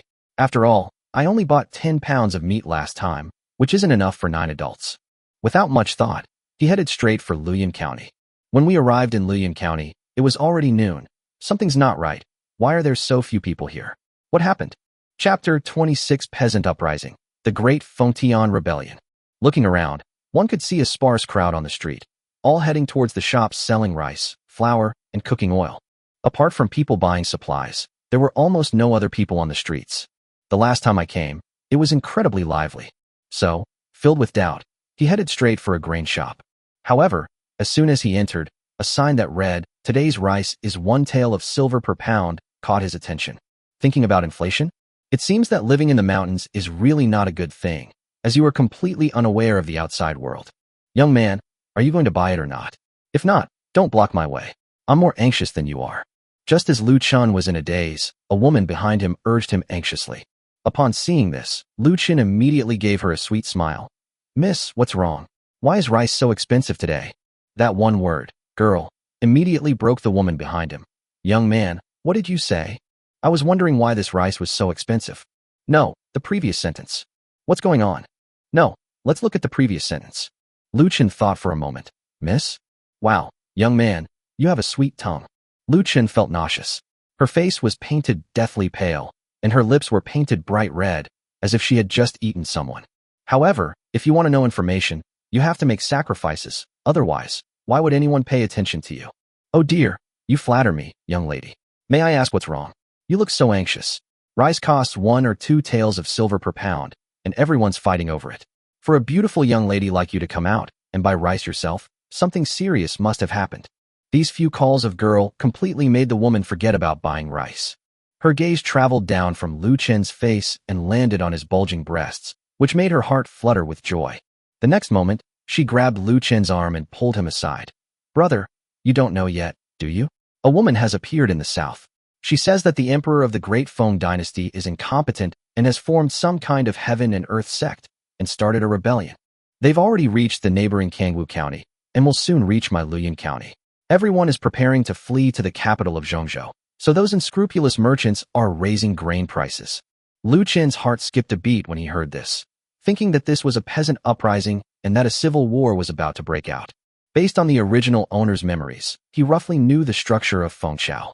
Fengchao was divided into 5 prefectures, from south to north: Qingzhou, Yinzhou, Zhongzhou, Shiliang, and Mabei.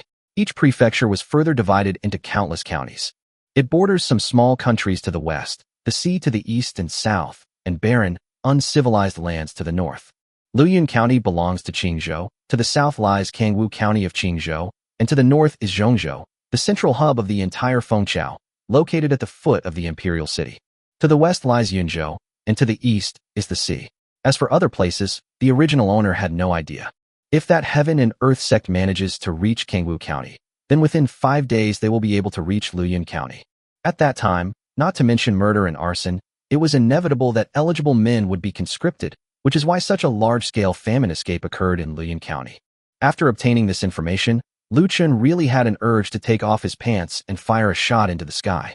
Going with everyone to escape famine, bringing 8 wives along, is impossible even if you have guns and money. Something bad could easily happen. Living in the city? I don't want to be conscripted, so the best solution right now is to return to Luofeng Village. Luofeng Village doesn't even have a decent road, making it undoubtedly the best place to take refuge from disaster. After refusing the woman's request for further communication, Lu Chen headed straight for the Luoyang County government office amidst her rude and cursing voice. But when he arrived at the county government office, his suspicions were completely confirmed. War had indeed struck. The huge county government office was deserted, with not a single guard or even a single constable present. The county magistrate was probably already in the capital by now. Watching the fleeing crowds heading towards Zhongzhou, Lu Chen pondered for a moment, and a plan to make a fortune came to mind. So he waved his hand and took out a tang sword, a craft item only found in the modern world, and rushed straight to the grain shop. When he arrived at the grain shop, the people queuing to buy rice all made way for him because of the long sword clearing the way. Upon seeing this, the shopkeeper immediately summoned several guards with knives to stand at the door, watching Lu Chen warily. Kid, what do you want to do? I'll buy all the rice you have. The shopkeeper's eyes turned cold after hearing this. Kid, what a boastful tone. I have over 1,000 caddies of this in stock. Do you think you can handle it all? 1,000 caddies? Lu Chen turned and left after hearing this, but he was secretly overjoyed. You don't have it, but I do. 1 tael of silver for a pound of rice. I've made a fortune. When he turned and left, the group of people in line started cursing. What are you pretending to be? Rich man if you don't have money. You think you're afraid of that broken knife? All right, everyone, we don't have much stock. First come, first served, no limit of 10 pounds per person. Lu Chen ignored them, went into an alley, took out a 20-pound bag of rice with a wave of his hand, poured it into his cloth bag, and then walked towards the main street. He stopped a man riding a horse and leading another horse who was trying to escape, and said, 20 caddies of rice. I'll buy your horse. The rider looked at Lu Chen in disbelief. Are you out of your mind? My horse would weigh more than 20 pounds if I killed it and ate the meat. You can see me out of the city, and I'll give you 20 caddies of rice. Okay, deal. After saying that, the man pulled Lu Chen onto his horse and quickly passed through the city gate. Following Lu Chen's directions, they stopped next to a roadside house. Lu Chen handed him the rice and turned to walk towards the house. Just as he expected, the place was deserted, and the door wasn't even locked. So he pushed open the door and went inside. Then, with a thought, he returned to the villa. He picked up the phone and called Wang Dachui. A little while later, Wang Dachui brought him over a rice shop owner. Looking at the luxurious villa, the rice shop owner asked somewhat hesitantly, "Sir, are you here to buy rice?" "That's right. I need 100,000 jin of rice first, but I have one requirement. The packaging must be in plain woven bags, 100 jin per bag, and I need to see the goods before tonight." Upon hearing 100,000 jin, the rice shop owner frowned slightly, then nodded in agreement. 100,000 jin of rice is nothing to him. He already has about 60,000 jin in his own stock, so it's easy for him to get some more. The problem is that if you have the money, you can manage the packaging, but I don't know what this boss wants so much rice for. Chapter 27 Rice Shop opens next to the official road. Don't worry, boss, it will be delivered this evening. After seeing the rice shop owner off, Lu Chen took a taxi directly to the weapon shop he had visited before, where he found Lu Li and got himself a Glock, more than 10 grenades, and various types of bullets. Since I had already bought a rifle, I decided to get a pistol as well, which would be both discreet and convenient. As for the hand-crank Glock he had swiped from Brother Tung, Lu Chen gave up on it. After all, small workshops use too much material, and if he accidentally blows it up and dies, Brother Tung won't be responsible. After putting on his previous stab-proof vest, he waited for night to fall. Sure enough, the rice shop owner was very efficient. 3 hours later, a fleet of large trucks arrived at Lu Chen's villa, each carrying loads of rice. "Sir, here is your rice." After listening, Lu Chen went straight up to check, and, sure enough, the woven bags were newly made and had no information on them. "Okay, thanks for your hard work. Drive it to the basement and unload it directly onto the ground." "Huh, just unload it on the ground." The boss asked a question with suspicion, but seeing that Lu Chen did not answer, he did not ask any further questions. It's normal for rich people to have some quirks, but it would be a shame if such good rice got dirty or damaged while unloading it. Moreover, if you can't finish the food, it will soon get moldy, since the basement is damp. Lu Chen, however, didn't care about all that. All he wanted was speed. He wanted to be fast.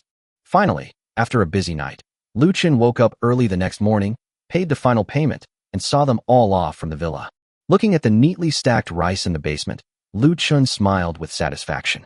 "Haha, another day to make a fortune. Let's go." After saying that, he put on a stab-proof vest, with a pistol at his waist and a rifle on his back, and went to the house he had entered earlier. There wasn't a soul in the house, so Lu Chen's sudden appearance wasn't a problem at all. As he stepped out of the house and looked at the crowds of people fleeing the famine on the road, a smile appeared on his lips. Even those who fled from the southernmost point are not yet refugees. Of course, there are also a few poor people in tattered clothes who are slowly heading towards the central plains. However, the number of people was small. The majority were wealthy families who drove horse-drawn carriages and had guards. For those truly impoverished refugees, even if a fight breaks out, having a gun can be intimidating, and if all else fails, there's space to hide, so there's nothing to be afraid of. His target was those skinny men who drove carriages and were surrounded by a group of guards. These people came from the south and are now almost out of ammunition and food. If they were to sell their grain, let alone an ounce or a pound, even 2 ounces of silver would be snapped up. Lu Chen glanced at it, then turned and went back into the house. With a wave of his hand, 100 bags of rice appeared on the ground. He then used a marker to write, "Rice Shop, 1 bag 100 taels," on a piece of cardboard, and placed the sign in a prominent place at the entrance. He simply sat at the doorway with a pistol in hand, watching the passing crowd. Sure enough, less than 10 breaths after the sign was put out, a sharp-eyed guard spotted Lu Chen's sign and immediately shouted into the carriage, "Master, there is grain for sale here." With his shout, the carriage came to an abrupt stop, and a portly middle-aged man stepped out. "Where is Xiao Shunzi?"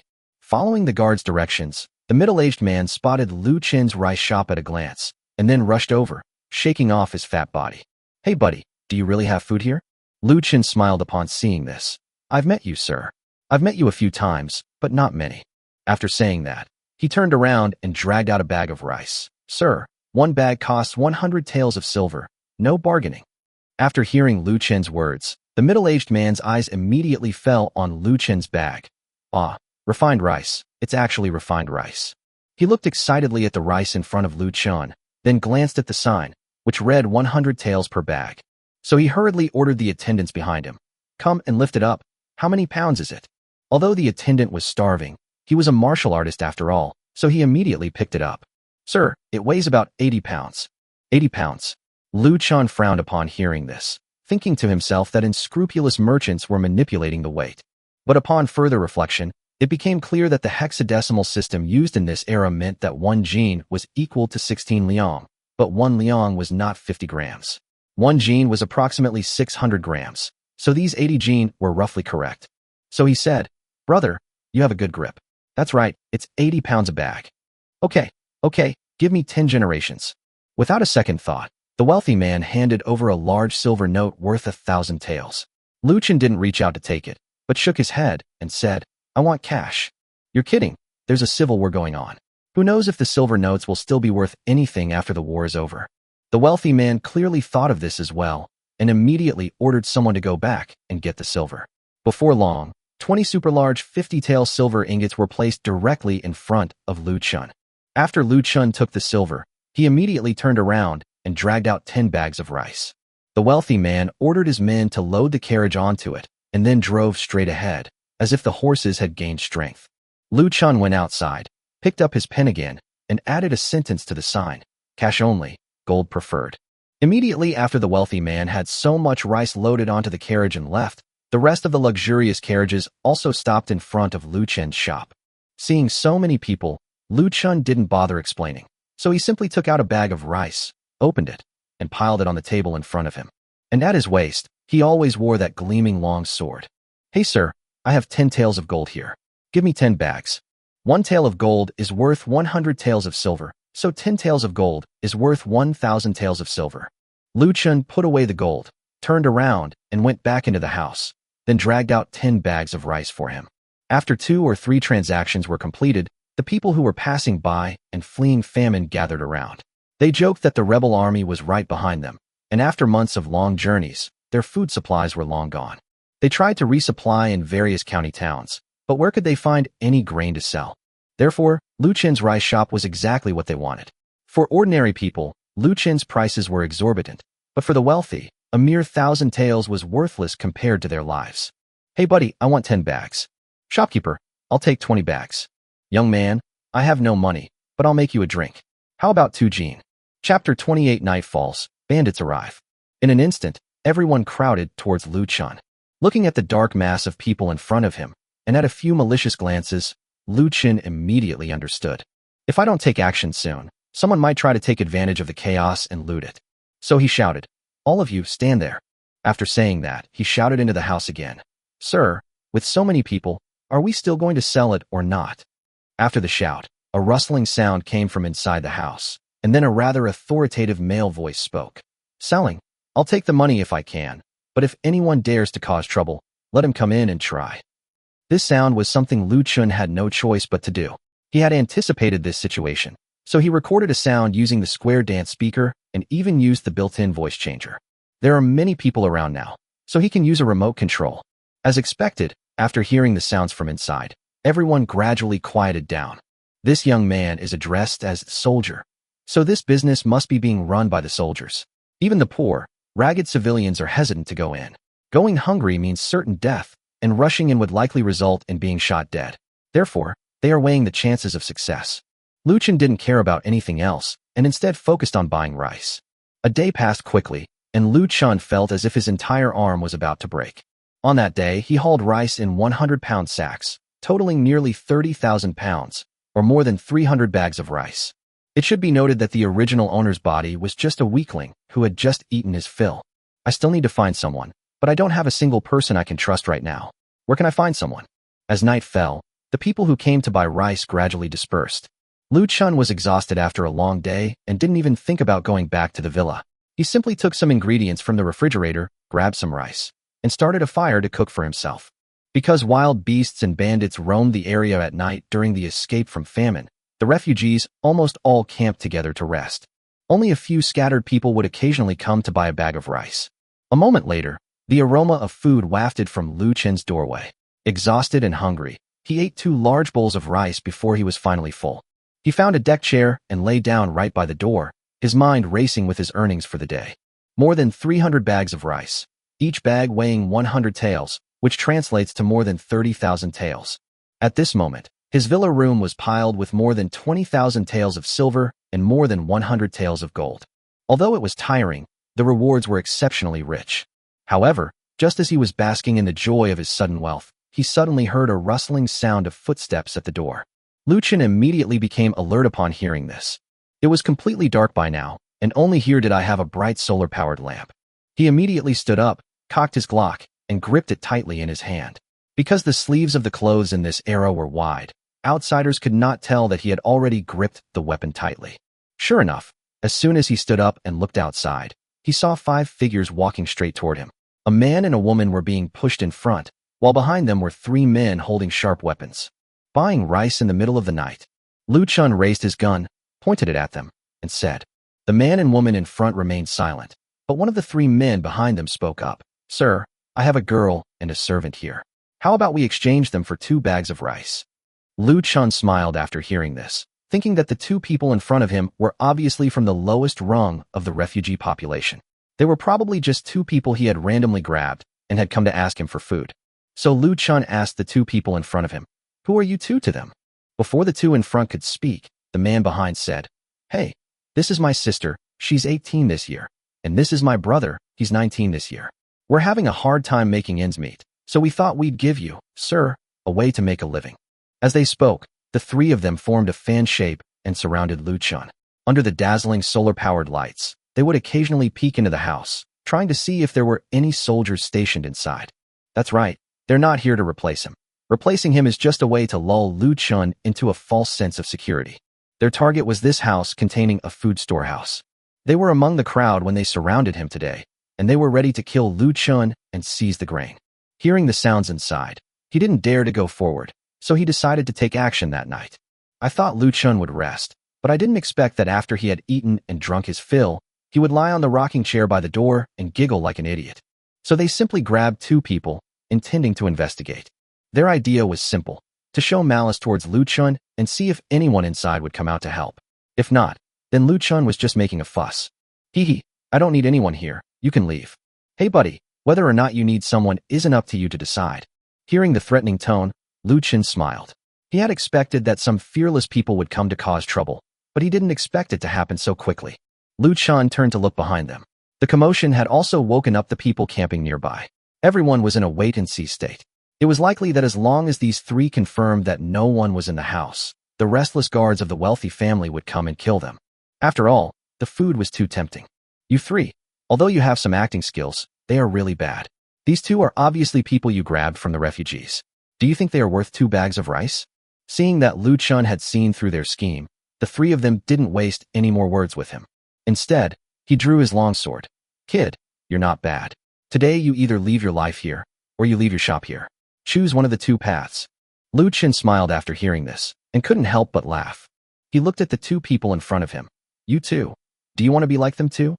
Upon hearing Lu Chen's words, the man and woman in front immediately knelt down. Gentlemen, we are innocent. You gods are fighting, please release us, my brother and sister. Lu Chen and the other 2 ignored them, but Lu Chen understood and immediately raised his gun to point it at the man who was speaking first. If you dare take another step forward, I will make you regret ever being born. Kid, you've got some big talk. Today, I'll test you to see what you're really made of. At that moment, the 3 of them completely understood there was no one inside the house. Chapter 29, Pulling out a pistol to kill the bandits. If there were really soldiers inside, they would have come out long ago, given how much trouble they caused. Moreover, the fact that this kid has been carrying rice in and out all day today says something. There were no soldiers inside, and probably not even a single guard. 3 against 1, they're guaranteed to win. After saying that, the 3 of them rushed towards Lu Chen. However, the next moment, a loud cracking sound stunned all 3 of them, as well as the man and woman who were trying to escape in the chaos, and they were all frozen in place. Seeing their companion fall to the ground and become lifeless, the other 2 men turned and ran. .0 Are you a god or a ghost, immortal? You can kill people from afar. Run, second brother. Eldest brother is dead. However, Lu Chen was not about to give them a chance. With 2 loud bangs, he killed the 2 fleeing men on the ground. Keep in mind that they were only 5 or 6 meters apart at that moment. At that distance, even a small child could hit someone that big. The other man and woman were trembling with fear, kowtowing repeatedly to Lu Chen. Those watching the spectacle, illuminated by the solar lights, saw Lu Chen raise his hand, then emit 3 loud bangs, and 3 people instantly collapsed and died. What else could this be but divine intervention? So everyone went straight into their own tents. On both sides, about 20 people who had been lying in ambush in the bushes also retreated. The idea was tricky, and they didn't dare to act rashly, thinking they should observe it further before making a decision. Seeing the effect of the 3 shots, Lu Chen was very satisfied. If you want to dispel others' covetousness of your things, you have to take tough measures. As for whether the government would intervene in the murder, Lu Chen had no need to worry at all. Even the county magistrate has run away, so who cares about you? Even if some officials come to take care of you, they're just after some benefits. You've got a gun in your hand, so try it. After finishing all this, Lu Chen turned around and sat back down on the recliner, looking at the man and woman who were still kowtowing. Get up, all of you, and come over here to talk. God, I'm so sorry my legs are numb. You good for nothing, get over here. Dear God, please don't kill my sister. She's only 18 years old. She doesn't understand anything. If you're going to kill someone, kill me instead. Seeing Lu Chen get angry, the 2 immediately crawled towards him, and then the man knelt on the ground and said. Lu Chen smiled after hearing this. He looked at the 2 refugees in front of him and originally intended to send them away, but he needed people, as he still had to move goods tomorrow. So the idea of hiring him came to mind. Oh, you'd rather let your sister live and die yourself? God, you've agreed? Come on, Zhu Dachong, will definitely not say a word against it. After saying this, the man kneeling on the ground stretched his neck towards Lu Chen, and then kept saying to the woman kneeling on the ground, hurry up and run. The immortal has promised not to kill you. Hurry up and run. You'd better hide in the mountains. Lu Chen smiled after hearing this. He didn't have much time to test them at the moment. However, given his earlier display of power, that anyone he pointed at would die, the fact that this man could still make such a decision under these circumstances suggests either he has a powerful trump card, or he is truly willing to trade his own life for his sister's. So he said, I suddenly don't want to kill anymore. What are your names? Oh, divine being, are you no longer killing people? I am Zhu Dachong, a lowly person. This is my younger sister, Zhu Xiaochun. I thank the immortal for sparing my life. Lu Chen chuckled after hearing this. Haha, Zhu Dachong, Zhu Xiaochun, your parents are somewhat educated, but not much. The death penalty may be waived, but punishment is inevitable. Dachong, go and move those 3 corpses away, so they won't get in my way. Zhu Dachong was overjoyed upon hearing this. At that moment, his legs were no longer numb, and he had regained his strength.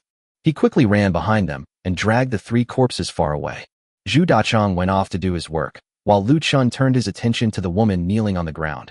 Get up and speak, Xiao Chan. After hearing Lu Chen's words, the woman stood up timidly, but kept her head down and dared not look at Lu Chen. Where are you from? Dear immortal, my brother and I fled from Linhai County and got separated from the villagers. Today we were passing through this place and thought we would rest for the night before continuing our journey. Unexpectedly, we were captured and offended the immortals. Please forgive us. After hearing Zhu Xiaochun's words, Lu Chen's eyes lit up. He thought to himself that it was rare for this woman to be able to speak so clearly and concisely under such circumstances.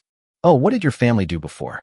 Shangxiani lives near a place rich in aquatic products, and his family makes a living by fishing.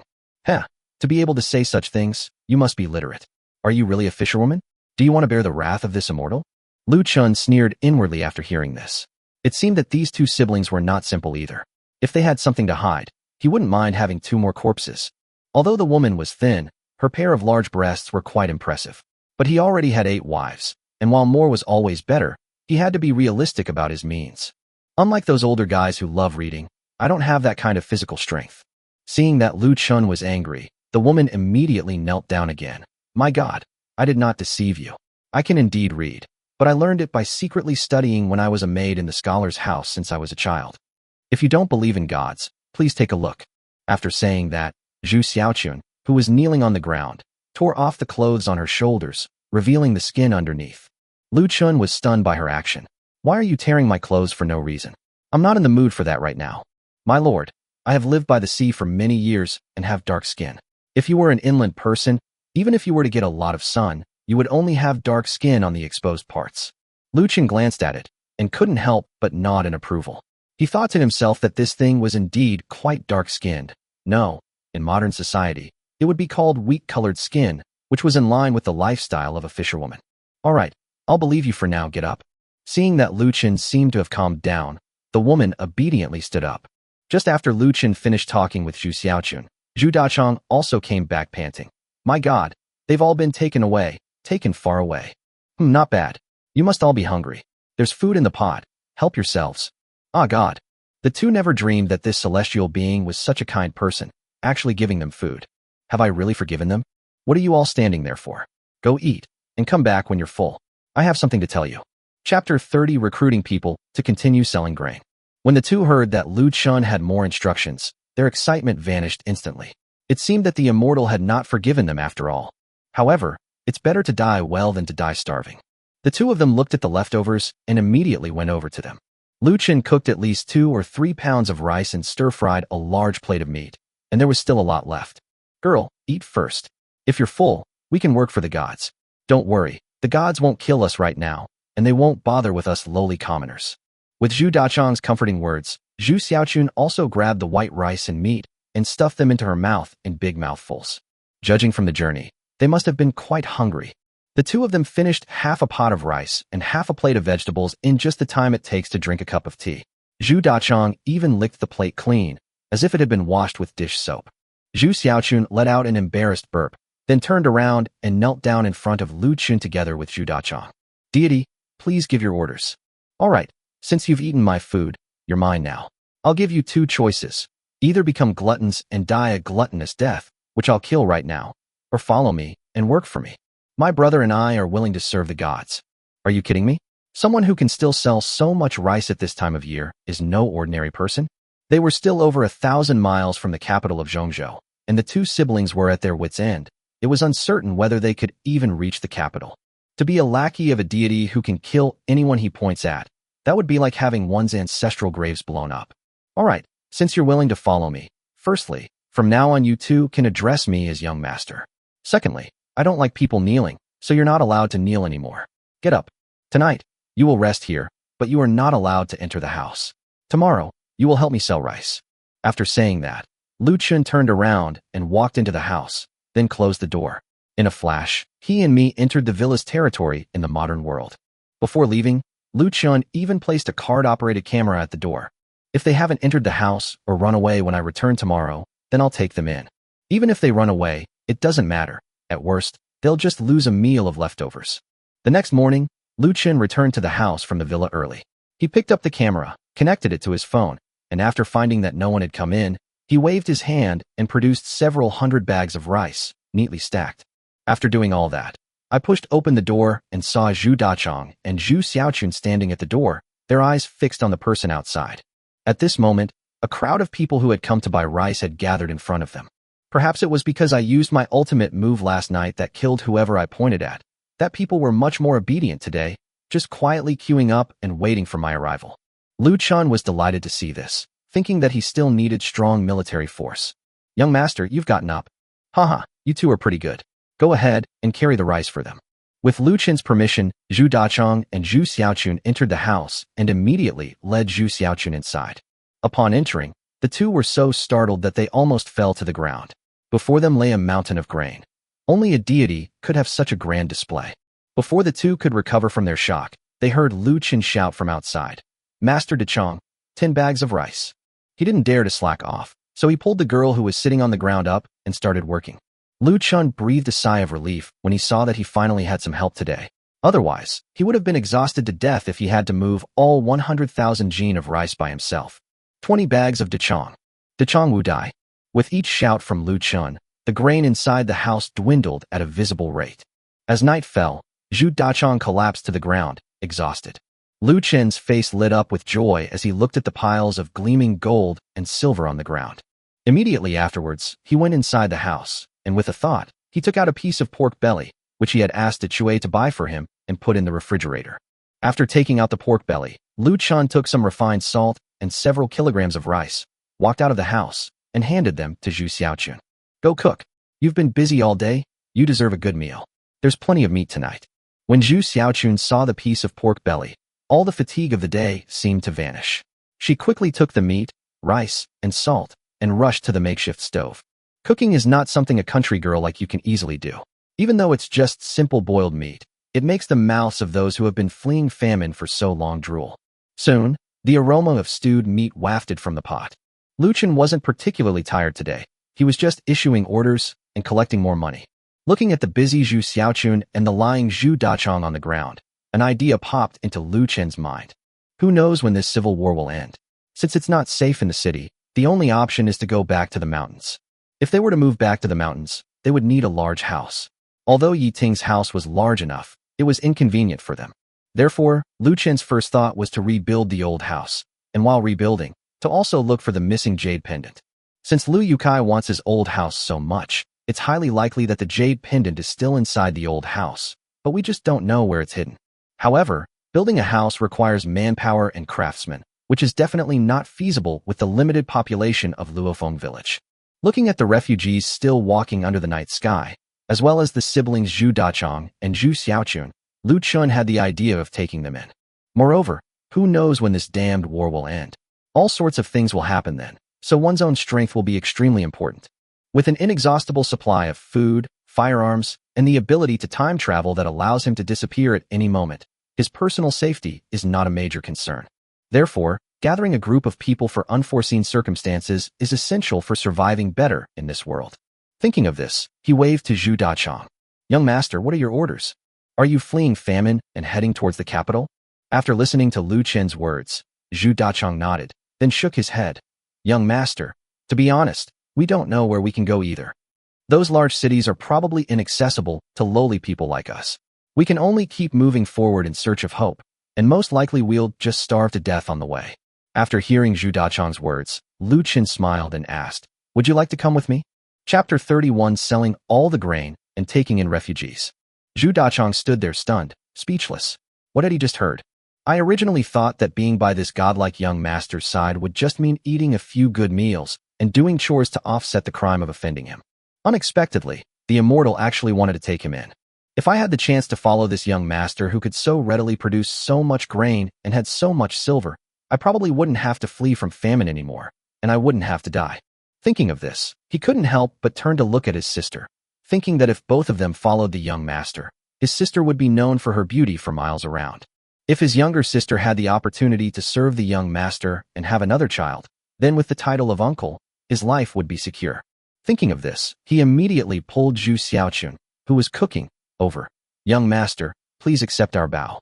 We, brother and sister, are willing to become your servants and have no ulterior motives. After saying that, Zhu Dachong took out 2 plaques and handed them over. Lu Chen took it and looked at it, thinking to himself, isn't this the ivory token of the great Feng dynasty? Only with this thing can you prove that you are a person of the Feng dynasty.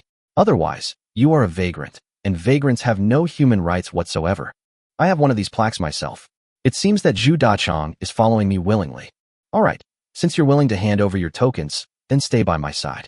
Don't worry, as long as you work loyally for me, you'll have plenty to eat and wear. If you do well, you'll receive a large reward and become a wealthy man. After helping the two up, Lu Chen pulled Zhu Dachong aside and said, Dachong, look, the civil war has already broken out, and the flames of war will soon reach us. Therefore, I'm thinking of starting a team. Before Lu Chen could continue speaking, Zhu Dachong looked at him with a puzzled expression. Young master, are you saying that you also want to raise your own army, then occupy cities and become king? Don't worry. I, Zhu Dachong, am not afraid of death and am willing to do it. I have no intention of becoming king for the time being. I just want to build a team that can do the work and, incidentally, ensure our safety. So, we'll continue selling rice tomorrow, and after we've sold out, we'll recruit talent. Dachong is willing to serve. All right, let's eat. When it comes to choosing people, you'd better help me vet them carefully. This young master doesn't need disloyal and unrighteous people. Zhu Dachong ate 5 large bowls of white rice before letting out a satisfied burp, then lay down at the doorway like a loyal guard. Following the rules established last night, Zhu Xiaochun also lay down at the door after washing the dishes, along with Zhu Dachong. Seeing this, Lu Chen also told them not to go inside the house before entering and closing the door. Immediately afterward, with a thought, he returned to the villa. After a good wash and freshening up in the villa, I lay down on the soft bed and fell into a deep sleep. The next day, the sunlight streamed in through the huge French windows outside the villa, waking Lu Chen up. After washing up, Lu Chen ordered breakfast on his phone, ate it, and then went straight back to the residence. The door remained closed, and the surveillance footage still showed that the two people did not enter the house at all. So he waved his hand and brought out all the rice in the villa's territory, a total of more than 30,000 jin. He had ordered a total of 100,000 jin of grain. After selling it the day before yesterday and yesterday, he had already sold more than 60,000 jin. Now, he planned to sell the remaining 30,000 jin today. He placed the rice in a more back position than yesterday, then simply pushed open the door and went out. Upon seeing this, Zhu Dachong and Zhu Xiaochun immediately came forward. They were very puzzled. Their young master had been covered in dust and grime yesterday, but this morning he was clean and in high spirits. They had already been inside the house, but there was no place to wash up. It seemed that their young master was truly a god. Young master, you're awake. Okay, let's continue. Start selling. Tell them that once they sell out today, there will be no more food. First come, first served. Upon hearing this, Zhu Dachong immediately shouted to the crowd. Everyone was excited to hear that once the grain was sold out, there would be no more for the day. Shopkeeper, I have 10 or 15 bags here. All right, Master Chong, this gentleman has 15 bags. Amidst the shouts and calls, the rice inside the house decreased at a visible rate. Since Lu Chen placed it behind yesterday's location, Zhu Dachong and the other man didn't notice anything amiss. They assumed that Lu Chen had already arranged it, and the reason he didn't let them in was probably to keep them from knowing how much rice was inside. Both of them could understand Lu Chen's wary attitude. After all, in times of chaos, everyone has to be wary of food. Because Lu Chen had driven everyone away with his gun that day, those who came to buy food had no other intentions. You know, whoever is pointed at by him dies. He is like a god. Everyone still holds on to the hope that the rice Lu Chen sells is celestial rice that only immortals can eat. After all, rice of such high quality is not common in Defeng. After a busy day, it wasn't until sunset that all the rice was finally sold. Lu Chen took all the piles of silver and gold into the house and stored them in the villa's territory. After a long day, Zhu Dachong and Zhu Xiaochun were both exhausted. Seeing the two lying on the ground, unwilling to move, Lu Chen decided to treat them to a good meal today. So he said, "You two wait here while I go in and cook. Tonight, I'll treat you to a good meal." Upon hearing Lu Chen say that he would cook for himself, Zhu Xiaochun immediately got up. "Young master, how can you do such a thing as cooking? Let me do it." Looking at Zhu Xiaochun's frail figure, Lu Chen reached out and patted her, saying, "All right, go and rest. You should know that your young master is different from others." After saying that, Lu Chen went into the house and closed the door. With a thought, Lu Chen returned to his villa in the modern world, quickly ordered a table full of dishes on his phone, and then rushed into the bathroom. After taking a nice, relaxing shower, I came out and saw Wang Dachui riding an electric scooter, carrying large and small bags, standing at the entrance of the villa. "Mr. Lu, this is your takeout." Lu Chen tossed him a pack of cigarettes, and after taking the package and saying thank you, he closed the villa door. Immediately afterwards, with a thought, he returned directly to the ancient house. Just as he was about to push open the door and have a big meal with Zhu Dachong and his sister, a noisy commotion came from outside. Chapter 32 Bandits come to pay their respects. Upon seeing this, Lu Chen frowned and swiftly grabbed a Glock in his hand. Once the gun is loaded and the fully automatic mode is activated, simply push the door open and exit.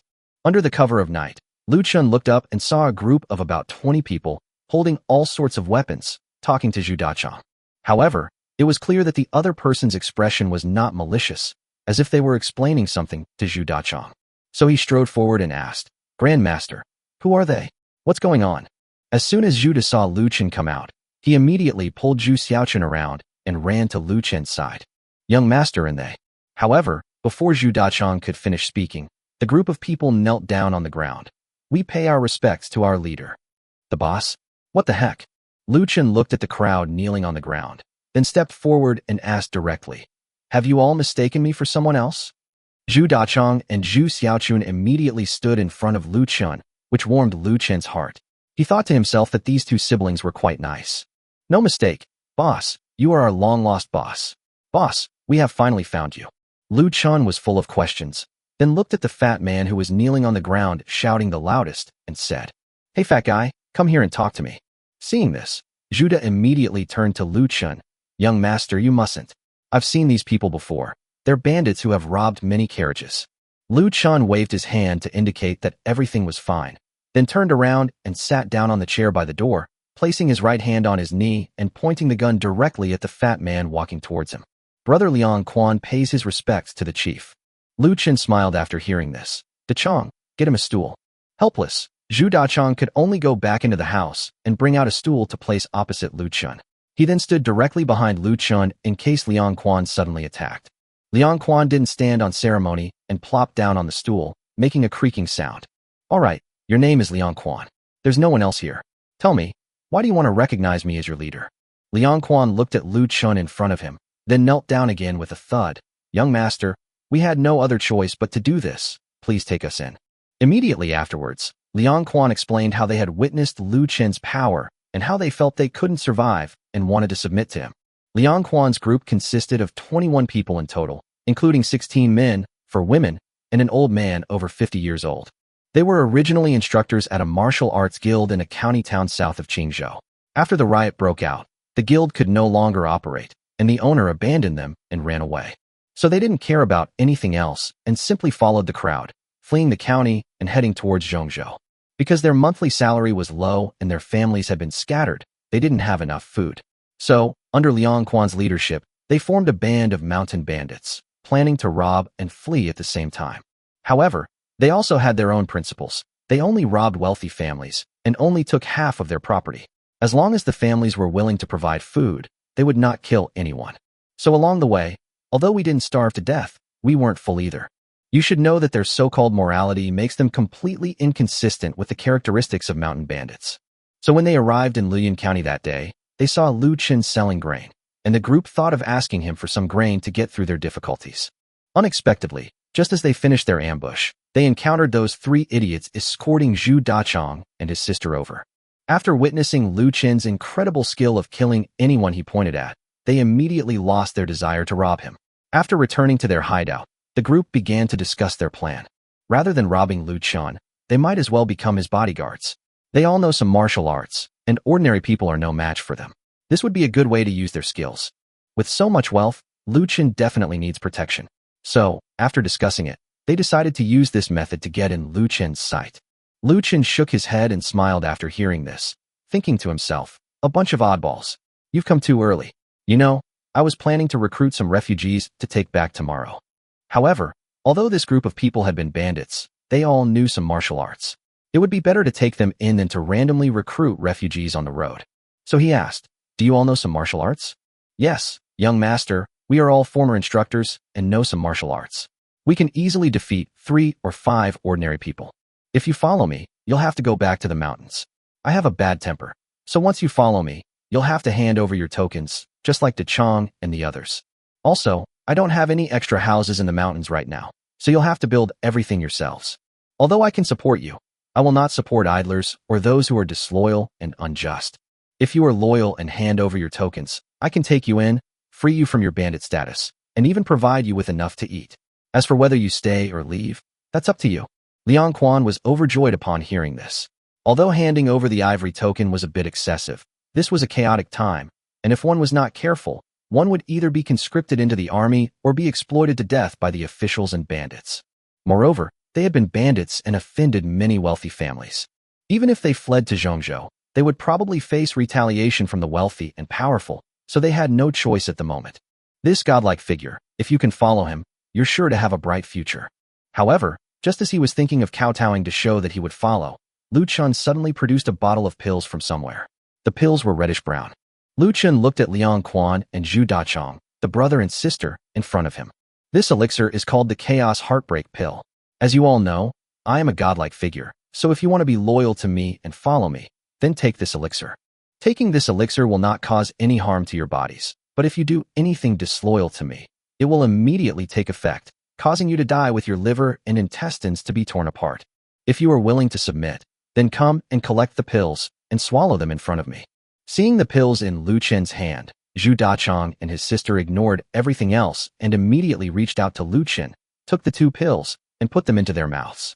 Liang Quan hesitated only slightly before calling everyone over. They had no choice. If they hadn't possessed such martial arts skills, they probably wouldn't have made it this far. However, The wealthy families who could get this far all had a large number of guards with them, so there was no future in becoming a bandit.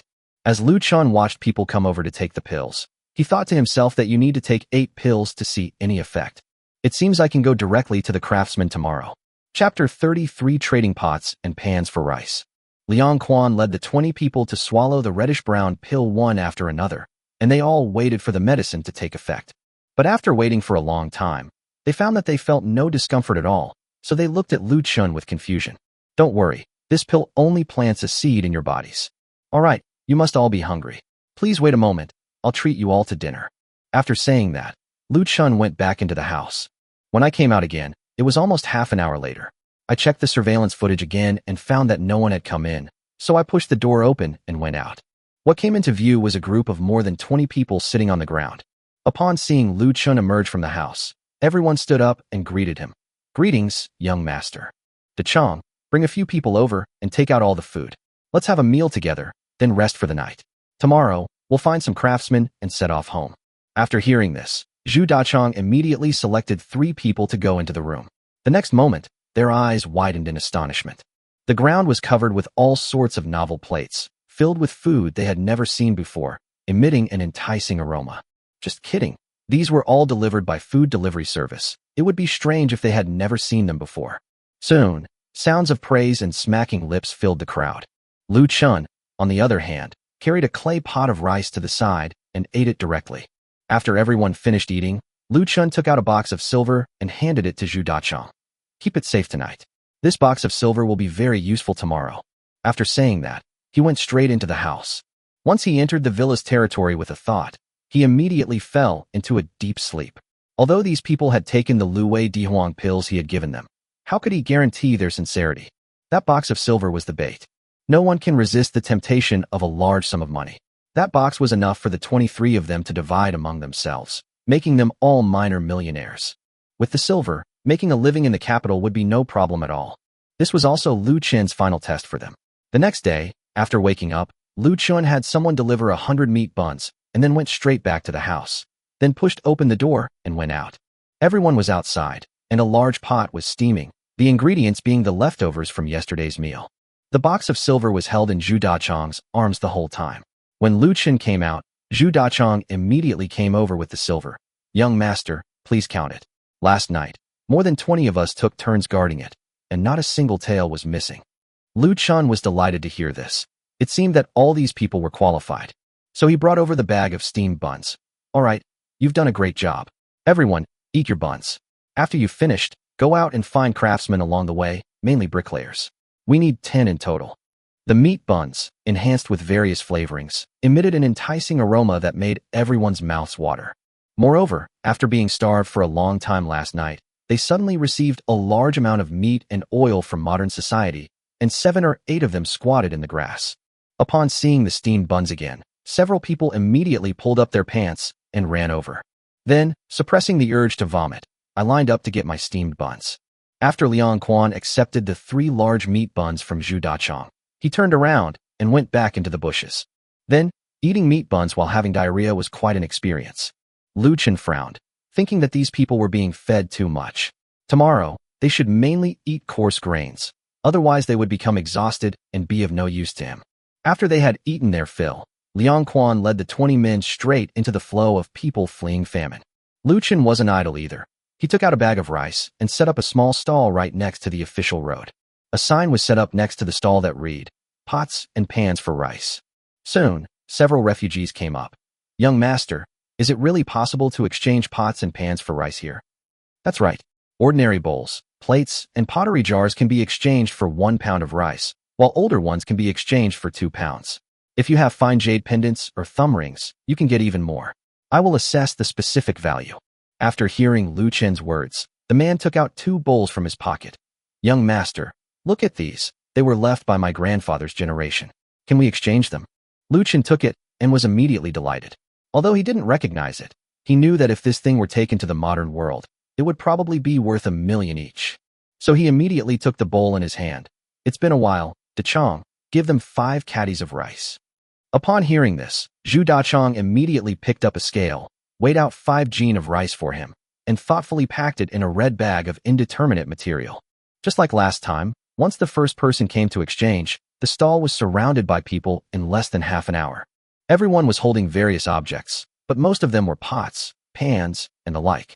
A ragged woman carrying a child on her back offered a broken bowl. "Sir, look at this." Lu Chen looked up and shook his head. "This won't do. It's rotten. How can you replace it? Let's go. I don't have much surplus food at home." After saying that, Lu Chen gave Zhu Dachong a wink, and Zhu Dachong immediately stepped forward and chased the woman out of the crowd. After Zhu Dachong returned, Lu Chen whispered a few words in Zhu Xiaochun's ear.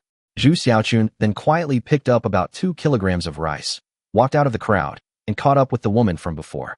It wasn't that Lu Chen was cold-blooded, but there were simply too many refugees, and he was powerless to help them. So, he could only play the bad guy first, and let Zhu Xiaochun play the good guy.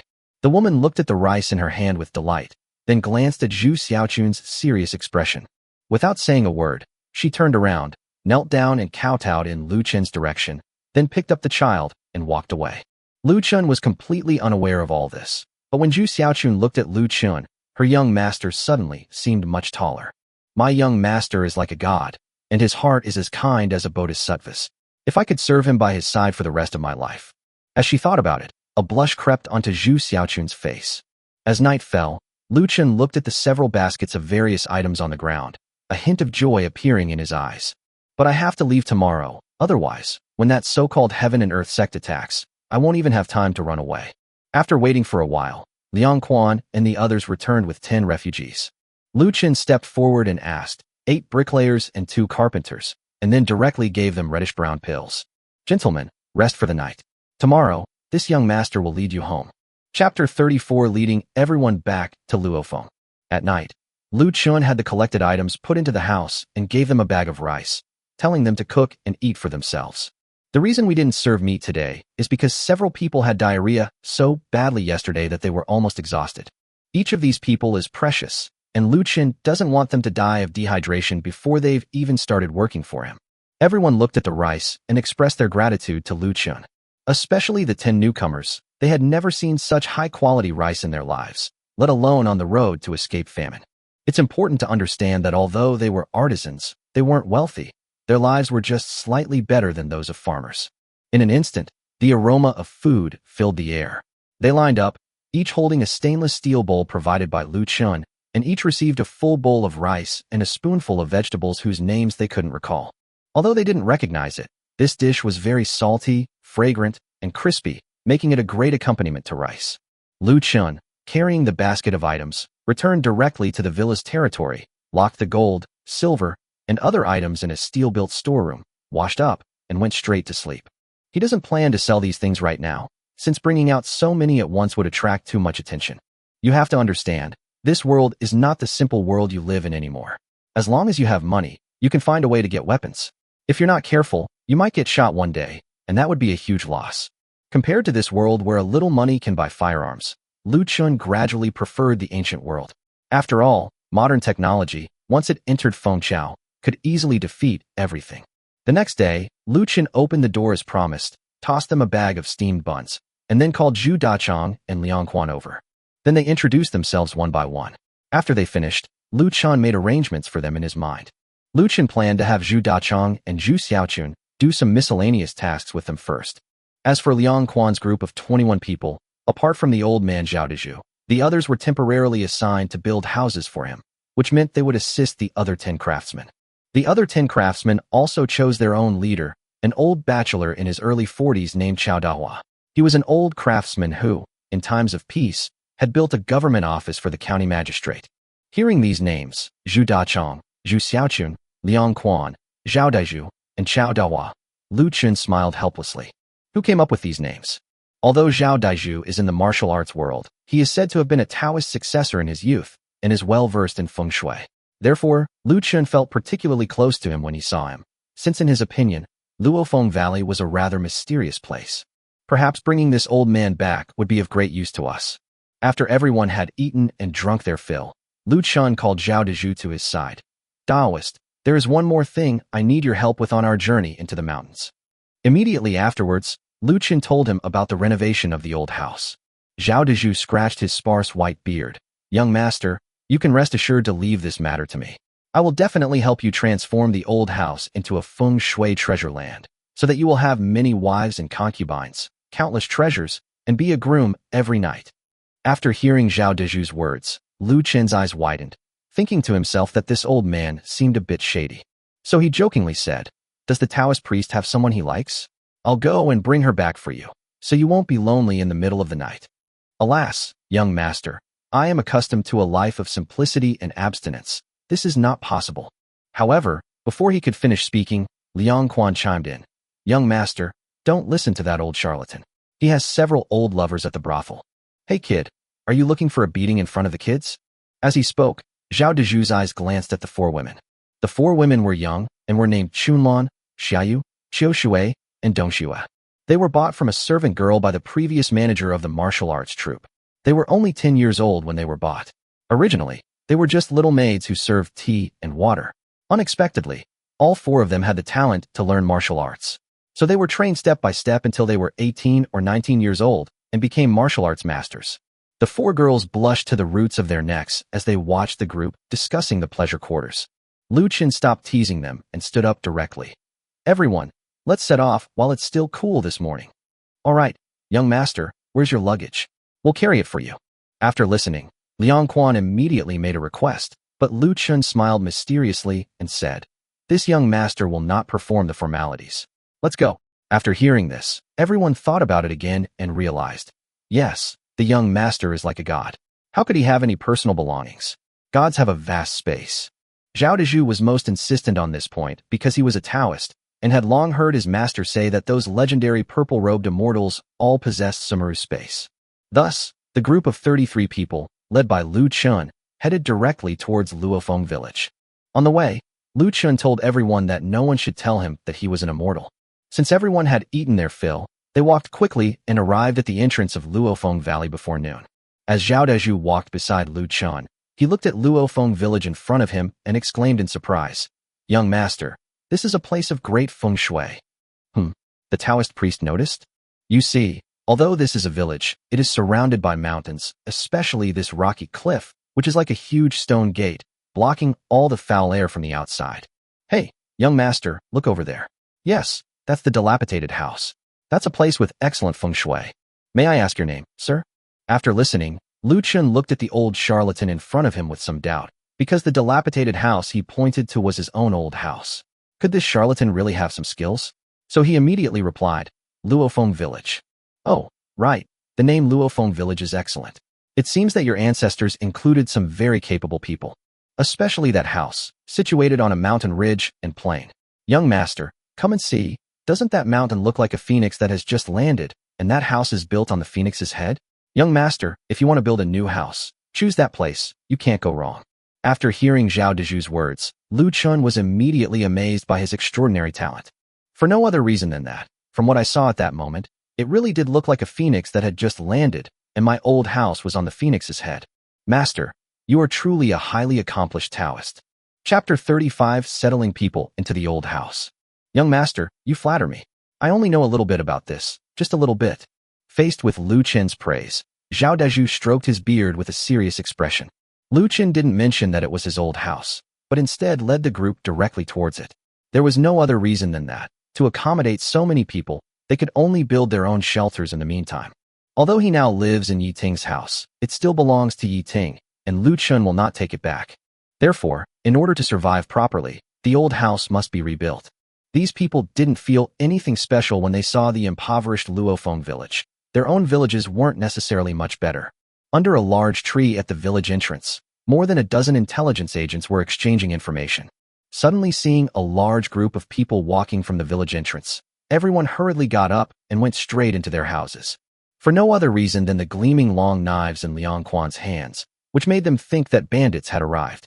Village Chief Lu Yukai is dead, so Grandpa Su is the current acting village chief. Dongmei ran very fast and soon returned home. Damn old man, it seems like bandits have come. What did you say? Mountain bandits? Upon hearing this, Grandpa Su immediately struck the village gong, and 7 or 8 men rushed out of the village, carrying weapons such as machetes and hoes. After recognizing the newcomer, the elderly Mr. Su immediately stepped forward and asked Lu Chen, Young man Chen, have you become a bandit? You're up to no good, kid. Don't drag everyone down with you. If the authorities get involved, this will be terrible. Faced with Grandpa Su's worries, Lu Chen chuckled. Grandpa Su, don't worry. They are all people I've gathered together. They were gathered back? Sullivan was extremely puzzled, but seeing that the group of people were dressed in tattered and dirty clothes, he immediately thought of a possibility.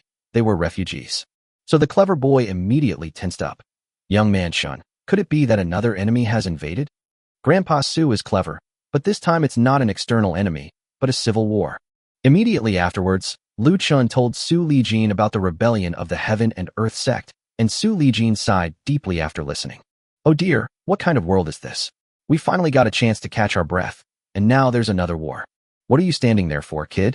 Quickly take these brothers and hide in the mountains, or the government will come to conscript men soon. After listening, Lu Chen immediately replied, Don't worry, there's no government office left. I went out and checked, even the county magistrate has run away. After hearing Lu Chen's words, the men of Luofeng village were unsure whether to be happy or worried. The good news is that the government has all run away, so it seems that the year-end taxes such as poll tax and land tax will not need to be paid. The worry is that if people find out one day that there are still men in Luofeng village who have been conscripted, the women of Luofeng village will probably become widows again. After listening, Su Lijin frowned and pondered for a moment, then immediately said to the remaining 7 or 8 men, From today onwards, send one person to keep watch at the mountain pass every day. Once anyone enters, return quickly to report the news. Under Sulijin's arrangement, the top leader was quickly dispatched first. Lu Chen bid farewell to his fellow villagers and led 30 people in a grand procession toward the old house. As soon as he reached his front door, he saw 8 women with teary eyes staring at him in a daze. Yi Ting was the first to react and immediately clung to Lu Chen. Husband, you've been gone for several days, and we sisters were so worried about you. Lu Chen looked at them somewhat awkwardly. There are outsiders here. Come on, come with me to the old house. I'll introduce you to them. After saying that, Lu Chen struggled to pull Yi Ting off him and then led them directly to the old house. The old house is situated on a platform halfway up the mountain. The platform is about 3 acres of flat land, with a small stream flowing to the left and a rocky cliff to the right. On the platform, the old house looks particularly flimsy. After everyone sat down on the ground, Lu Chen had Yi Ting bring the other 7 women to the center and then addressed everyone. Ladies and gentlemen, these are my 8 wives. They are not ranked by age. This is Yi Ting, the eldest. Everyone should call her big sister. This is Zhou Min, and this is Mu Xiang. After all 8 names were mentioned, everyone stood up, bowed, and said, We pay our respects to the ladies. All right, no need for formalities. After everyone stood up, Lu Chen called over Zhu Dachong, Zhu Xiaochun, Liang Quan, Zhao Daiju, Chao Dahua, Chunlan, Xiaoyu, Qiu Shui, and Dong Xue. He introduced each of the 8 wives in turn. When Yi Ting learned that the women had fled from elsewhere, she immediately took them home, intending to give them a good wash and make them look presentable, just in case her husband brought them back for his own use. Looking at the women whose underwear was accidentally exposed, Lu Chen then turned to the group of men. All right, rest for tonight. Set up your own tents. Tomorrow I will prepare clothes and various living supplies for you. That will be your time to contribute. After settling everyone in and leaving them enough food, Lu Chen headed straight for Old Master Su's house. Since the acting village chief at the moment is Grandpa Su, he needs to buy land from him. The best plot of land is the Tiger Cave in the back mountain. Although Tiger Cave is located below the waterfall, it is well hidden, so he plans to buy it and use it as a temporary warehouse. At this moment, everything is in need of reconstruction, and he has too many modern supplies that need to be transported to this era. As for his identity as a deity, he was not afraid of these people's suspicions at all. Therefore, the Tiger Cave could not only deceive people, but also shut up the villagers. Grandpa Su, are you home? Upon hearing Lu Chen's voice, Su Lijin immediately came out to greet him. Young man, it's been a few days since I last saw you. You've really impressed me. Could it be that you've been enlightened by Fengxian? When Fengxian descended that day, she said you were her disciple, but at the time no one paid much attention. It seems this was true. Lu Chen smiled after hearing this, neither admitting nor denying it, but instead said, Grandpa Su, no matter who it is, in your eyes I am still that boy Chen. Haha, absolutely, absolutely. You've been smart since you were a kid. What brings you here today? Grandpa Su, I want to buy land. Chapter 36 Land Purchase, a modern shopping spree. Buy land. The government officials have all fled. Where am I supposed to get the land deed for you? Grandpa Su completely believed Lu Chen's words, which meant there was no government involved. However, Lu Chen didn't think so. He believed that the civil war would eventually end, so their smallest administrative unit at the moment was Luofeng village. His so-called land purchase was merely a way to silence the villagers of Luofeng village. Remember, no matter the era, never disregard the village chief. If you intend to live in this place, you must act legally and compliantly, even if it's legal and compliant in the eyes of the village chief. Grandpa Su, you agree, but everyone else disagrees. What I want this time is the vacant lot next to Tiger Cave in my old house. I remember that Tiger Cave was collective land, while my old family house belonged to Uncle Ma. Su Lijin nodded in agreement after listening. That's right. You can take the collective's money and use it, but you really need to tell Ma Zi about your old house. Since you're here today, then so be it. I'll take you to Ma Zi's house in a little while. Lu Chen was overjoyed. He immediately put down the bag of grain he was holding, then picked up another bag and headed straight for Ma Zi's house with Su Lijin. Ma Zi's real name was Ma Er. He was a hunter in the mountains. Years ago, when he went hunting in the mountains, a wild boar pried off his thigh, leaving him with a slight disability, which allowed him to avoid joining the army. So he lived in Luofeng village ever since. Lu Chen didn't have a deep relationship with this person. He merely knew of him. Upon entering Ma Zi's house, Lu Chen put down a bag of grain and explained his purpose. To his surprise, Ma Zi immediately agreed. Chen boy, your dad and I practically grew up together. If you want to build a house, your uncle will definitely support you. However, you wouldn't need this silver even if you gave it to me, so why not convert it into grain? I have a total of 2.5 acres of land around here. How about you give me 1,000 caddies of rice? After hearing Ma Zi's request, Lu Chen didn't think much of it, but Su Lijin, who was standing next to him, was unhappy. Ma Er, do you really think that Lu Chen is rich? 1,000 caddies of grain. How can you say that? Before Ma Zi could refute, Lu Chen spoke up directly. It's all right. I have food on hand now, so it can be considered as helping Uncle Ma Zi. Old Su, look, Chen is the one who understands reason. Grandpa Su was so angry he was fuming, while Lu Chen was overjoyed. 1,000 caddies of rice. That was such a good deal. Upon returning, Lu Chen immediately obtained 1,000 caddies of rice from the old house and had Liang Quan and others deliver it there. With Old Master Su as witness, both parties pressed their red handprints, and the land became Lu Chen's. As for the mountain near Tiger Cave, Grandpa Su didn't ask Lu Chen for more details, only telling him to give a token amount. Therefore, Lu Chen directly handed 10 taels of silver to Old Master Su, no more and no less, as rent. Old Master Su's hands trembled as he took the silver. Little did he know that in the current market, 100 taels of silver could only buy 100 caddies of grain. If it were the old days, a pound of grain cost 4 or 5 coins. How could you buy several thousand pounds of grain? After the transaction was completed, Lu Chen said a few words to Yi Ting and the others that he was going to get something, and then went straight into the tiger's den. Then, on the stone platform inside the tiger's den, they returned directly to the villa's territory. Since Lu Chen's current territory in the ancient world is the old house, the only other place he can get supplies from is the place where Lu Chen disappeared or the place he pointed out in the ancient world.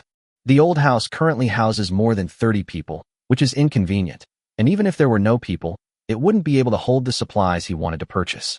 Therefore, he could only choose Tiger Cave, which was spacious enough to hold all the supplies needed for a modern villa. Inside the villa, Lu Chen didn't sit idle. He picked up 3 antique bowls, took 2 photos with his phone, and sent them directly to Lu Babeo. Lu Babeo replied almost instantly, setting the price at 4 million and instructing Lu Chen to deliver the goods. Lu Chen hailed a taxi after leaving the mall and headed straight for the 2nd floor. After leaving the mall, I found 4 million in cash in my account. Immediately afterwards, he turned and walked toward an office building next to the mall, and then stopped at the entrance of a company called Tangible Design. The receptionist greeted the customer immediately. Sir, do you need interior design? Yes. Do you have any good recommendations? Please wait a moment, sir. A short while later, the receptionist led a designer with a small mustache into the meeting room. Mr. Lu, this is Teacher Zhang, who has been in the industry for 20 years. Lu Chen stood up, shook hands with him, and then made his request. When Teacher Zhang heard that Lu Chen wanted to build an identical villa, he was a little confused. He wondered what kind of villa it was that people loved so much, and he wanted to see it for himself. Unexpectedly, after Lu Chen mentioned the name of the villa community, he immediately slapped his thigh. Haha, Mr. Lu, what a coincidence. That's the project our company took on. All the blueprints are ready, but we'll have to talk to the developer about it first. After listening, Lu Chen gave an understanding smile and then said directly, Teacher Zhang, would you like to speak to me in private? Seeing Lu Chen's expression, Teacher Zhang immediately realized what was going on, then turned around and went back to her office. When she came out, she was carrying a file folder. She then followed Lu Chen downstairs to a coffee shop. The two ended up having a very pleasant conversation because Lu Chen handed over all the materials needed for the entire villa to him and asked him to deliver the materials to his villa within 3 days. The price was exactly 10 million. With a warm farewell from Teacher Zhang, Lu Chen turned and went into the mall. With the beeping of the card readers, orders were sent out one after another, and the entire mall became busy. Handsome guy, you need so many sanitary napkins. Is the end of the world coming? Oh dear, you little devil. With so many small umbrellas, how long are you going to use them all by yourself? Oh, little brother, the quality of my underwear is the best here. If you don't believe me, come with me. I'm wearing it right now, let me show you. Amidst the enthusiastic greetings from the sales staff, Lu Chen returned directly to the villa. Immediately afterwards, trucks drove into the villa one after another and unloaded all the goods in the basement warehouse. As night fell, Lu Chen returned to the Tiger Cave, unloaded a large pile of clothes and household items, and headed straight for the old house. As darkness fell, Zhu Dachang led a dozen or so men, carrying loads on their shoulders, along the road from Tiger Cave to the old house, taking advantage of the moonlight. No one asked Lu Chen where these things came from, because in their hearts, their young master was a god. After the items were moved, Lu Chen immediately called Chao Dahua over. Uncle Chao, take a look. Can you understand this blueprint? Chapter 37 Ancient Craftsman Examining Blueprints. When Chao Dahua heard Lu Chen call him, he immediately became enthusiastic. After following the young master for so many days, he had only spoken a few words to him on the first day, and then he had completely lost his presence. Unexpectedly, the young master summoned him today and even brought blueprints, which immediately filled him with a sense of accomplishment. I thought to myself, what good is your strength? I'm a craftsman, a craftsman. He reached out his trembling hand and respectfully accepted Lu Chen's drawings. The next moment, he became excited. This paper, these lines, must be something from the immortals. However, upon closer inspection under the light of the oil lamp, he was momentarily bewildered. Young master, what does this crooked symbol mean? Lu Chen looked closely. This is a symbol representing size, read as mm, which means millimeter. Dumb ear? And what does millimeters mean? Helpless, Lu Chen could only think and pull out a ruler from his pocket. Uncle Chao, look, this millimeter represents 1 grid. This centimeter is this grid, and this meter is this long. With Lu Chen's explanation, Chao Dahua understood immediately. Young master, this is easy to understand. This is a new measurement method, which should be unique to the immortal realm. After saying that, Chao Dahua took out a long ruler from his package and measured it against the tape measure. Hey, this zhang is 3.3 meters. However, young master, to build the entire house to 3 stories high and to excavate underground, it is probably impossible to make it out of wood. Uncle Chao, don't worry, I've gotten some new materials this time. You'll see when the time comes. No rush, take your time. You have 3 days to understand these blueprints. If there's anything you don't understand, just mark it down and ask me later. After saying that, Lu Chen left the old house and returned to Yiting's house. When the 8 women saw Lu Chen return after a busy day, they immediately surrounded him and asked him what was wrong. Finally, under Yiting's arrangement, it was decided that Lu Chen would get some rest tonight. Lu Chen was also exhausted after a long day, so he went straight into his room and fell into a deep sleep. The next morning, Lu Chen walked out of the house feeling refreshed. Then, through his actions, he produced a great many high-quality and exceptionally beautiful garments. He bought this yesterday at a Hanfu shop in the mall. As for the other items, Lu Chen planned to give them to them gradually. After all, the things she brought from her other world were all so astonishing. If she brought out too many, firstly, it would cause trouble for others to covet them, and secondly, she was afraid of scaring them. My lord, are these the clothes you prepared for us? That's right. Now that our family is well off, you've all been dressed up and are not doing anything but staying at home to raise pigs until they're plump and healthy. After saying that, Lu Chen simply laid out the clothes in the main room, letting them choose for themselves. Yiting didn't rush to choose clothes, but instead came over with 4 maids. Husband, if you like the clothes, please let the younger sisters Chuanxia, Xiaodong, and Xiaochan stay with us. They know some martial arts, so how about using them to protect us? Lu Chen was just wondering how to deal with these women, so he immediately agreed. But Sister Ting, I'm planning to rebuild the old house, so for the time being, let them go to the old house to cook for those men. My husband can arrange it. After settling the ladies in, Lu Chen went directly to the old house and summoned Zhu Dachong, instructing him. Today, everyone except the craftsman should go and repair the road, specifically the road from the cave where supplies were transported last night to the old house. There will be many more supplies to transport in the future. Zhu Dachong immediately made arrangements after hearing this, while Lu Chen went to the tiger cave first, then returned to the villa territory and bought about 10 three-wheeled motorcycles. This thing is perfect for transporting bricks and other materials for building new houses later. 3 days later, Lu Chen returned to the villa and watched as truckloads of building materials were delivered into the basement. Once the basement was filled, a look of joy spread across his face. Finally, he could start building the house. It took 2 whole days to unload all of these things, filling the basement before they were piled up outside. Then Lu Chen returned to the tiger cave and spent the entire night transporting all the building materials back into the cave under the cover of darkness. Road construction is still ongoing. Tiger Cave is about 1 kilometer away from the old house. Therefore, this road will probably not be completed in a day or 2. With nothing else to do, Lu Chen had Zhu Dachong lead his men to remove some steel bars, gravel, sand, and several bags of cement from the cave. Chao Dahua was still studying the blueprints when Lu Chen arrived, and he greeted him with the same enthusiasm as if he were seeing his own father. "Young master, have you finished your work? I have a few questions." "Uncle Chao, please don't be so polite. Just say what you need to say. Is the cement mentioned here made of water and mud?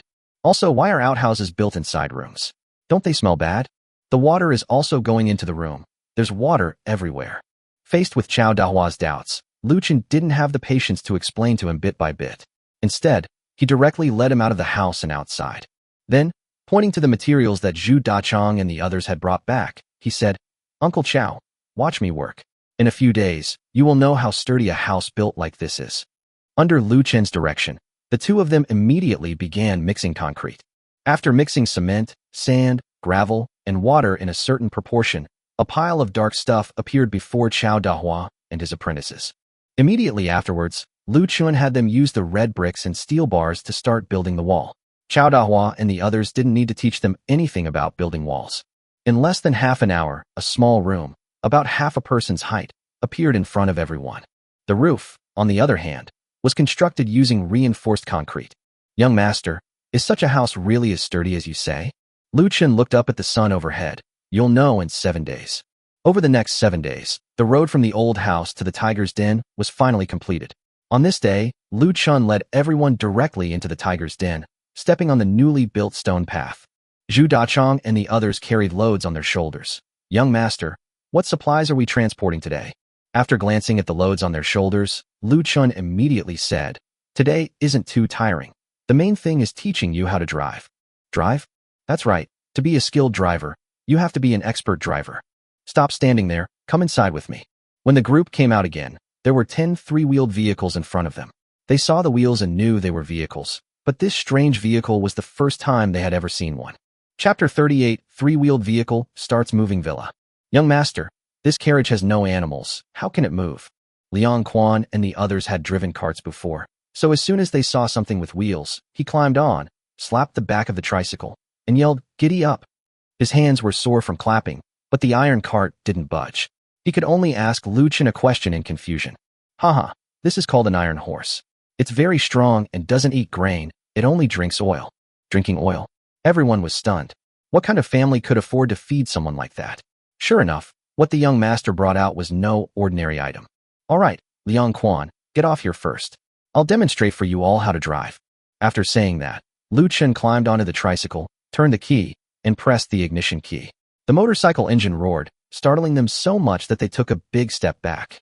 "I've looked at them all carefully." After saying that, Lu Chen familiarly shifted into first gear, released the clutch, and the tricycle sped off. With a series of roars, it disappeared from everyone's sight. Because it was a gravel road, the speed wasn't very fast, but they still found it amazing. The iron horse made a strange noise and rushed far away. After Lu Chen returned, he immediately told them how to operate the system. Because each of them was like a blank sheet of paper, they were quick to learn, and in less than half an hour, everyone believed that they could control the iron horse. So, 10 vehicles, 2 people per group, was just right, except for a few craftsmen who were still studying the blueprints. Zhu Dachong was the first to climb onto a 3-wheeled motorcycle. Following Lu Chen's instructions, he started the engine, shifted gears, and released the clutch. Soon after, the three-wheeled motorcycle slowly drove off. Watching Zhu Dachang's departing figure, Liang Quan, who was in the same group as him, immediately shouted loudly, "Wait for me! I haven't gotten on the bus yet. I haven't gotten on the bus yet." Upon hearing this, Lu Chen couldn't help but laugh. A day later, the performance of the 20 people made Lu Chen sigh that talent is talent, and no one can envy it.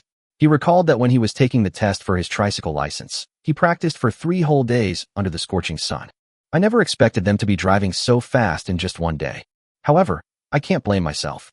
I followed the rules completely when I was practicing driving. These people only need to be able to drive away, reverse, and turn. They can't be compared.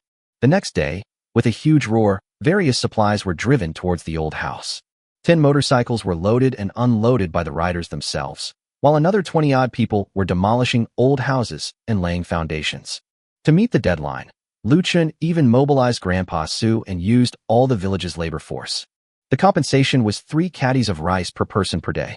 In this era of scarcity, everyone would be willing to come. However, after so many days of Lu Chen renovating the old house, they were not surprised that Lu Chen, a disciple of Feng Xian, could produce anything. What they cared about was that if they worked hard, the young man would give them 3 caddies of fine rice a day. Lu Chen stood at the demolition site of the old house, looking at the various pieces of debris. However, to his disappointment, even after half a month had passed and the basement had been excavated, he still hadn't seen any trace of the jade pendant. So he had no choice but to give up. The next step was simple, the construction of the main structure. And so, a month later, the first floor of the entire villa was built. After the formwork was removed, Lu Chen looked at the 3 iron doors in the basement that would become a solid fortress, as well as the reinforced concrete walls and floors on the first floor, and finally let out a long sigh of relief. "Young master, you won't need to keep a close watch on things from now on. With this floor built, the old man is completely familiar with everything that follows." That day, Chao Dahua pulled Lu Chen aside and said something to reassure him. Looking at the busy crowd at the construction site, Lu Chen nodded in agreement. "Then, I'll have to trouble you all from now on." The next day, Lu Chen did not go to the construction site. Instead, he stayed at home with his 8 wives and discussed Taoism, from the Tao of the Taoist school to the Taoism that his brothers, who read novels, liked. For 3 whole days, Lu Chen had never been so relaxed. On the 4th day, looking at the 8 ladies who were walking with their arms around the wall, Lu Chen said, "You have all worked hard these past few days. Please rest a bit. I have to go out for a while." Hearing that Lu Chen was about to go out, Yiting immediately ran over to stop him. "Husband, there's a war going on outside. You have to worry." "Haha, yesterday Grandpa Su said that the lookout outside came back with news that the rebels seem to have completely occupied Luyan County, so I have to go out and take a look. It would be troublesome if they launched a surprise attack on Luofeng village." Yiting nodded in agreement after listening. It was indeed time to go out and see the world. 2 months had passed since she returned last time. If the Heaven and Earth sect really does occupy Luyan County, then soon new officials will arrive at Luofeng village. Who can know whether this Heaven and Earth sect truly loves the people? We can't keep working in isolation forever. We have to go out and explore. My dear husband, please be careful. If there is any danger, come back immediately. There are so many of us here. Don't go alone. All right, Sister Ting, don't worry. Your husband is a disciple of a deity. After saying that, Lu Chen walked directly towards the village entrance. He didn't ride that donkey either. It could carry heavy loads, but it was slow. If Luyan County was really settled, it would be good to buy a couple of horses. Since the mountain roads are difficult to navigate, let's forget about using cars for now. Once the war is over, I'll work on my relationship with the government and rebuild the road. After walking into the woods at the village entrance, Lu Chen waved his hand and took out a stab-proof vest to put on. Then he tied a weapon belt around his waist, with a Glock and several magazines attached to it, so that you can draw your gun immediately if you encounter danger. As for the rifles, they are kept in the gun cabinet of a modern villa, and using them is just a matter of a thought. As for why not put everything in the space, it's because Lu Chen still has a sense of unreality about the space. If he suddenly abandons it, it will be troublesome. Just as Lu Chen was walking towards Luyan County. Inside the government office in Luyan County, a portly man watched a row of girls dancing gracefully before him, a smile playing on his lips. "Master, the leader said that we haven't finally taken over Fengchao yet, and that we must forbid any pleasure-seeking." A lean man with a mustache came to his side and reminded him. Unexpectedly, the man slapped him across the face after hearing this. "Damn it, I'm 42 years old this year. I fought a lifetime of war. Can't I enjoy myself? Stop talking nonsense and keep playing the music and dancing. Chapter 39 Conscripting Men in Lu Chen County. The man with the mustache was completely rendered speechless by the slap, and he turned around and walked out of the county government hall cursing. Then he went to his study and listened to the reports from the soldiers below. The deputy leader, the leader himself, is living a life of debauchery every night. That's not right. According to our scouts, an army has appeared in the neighboring county and has already occupied 2 of the neighboring counties. Lu Chen frowned after hearing this. It seems I have no choice but to call the enforcement hall for help with Chiu. As soon as Lu Chen spoke, a chorus of agreement immediately followed. Deputy Hall Master, it's time to take action. If the Fengtian army really launches a counterattack, those of us who have followed the leader through thick and thin will be in danger. All right, Sandazi, now take the enforcement order and chop that bastard Chiu into pieces. Then I'll become the Hall Master, and you'll become the Deputy Hall Master.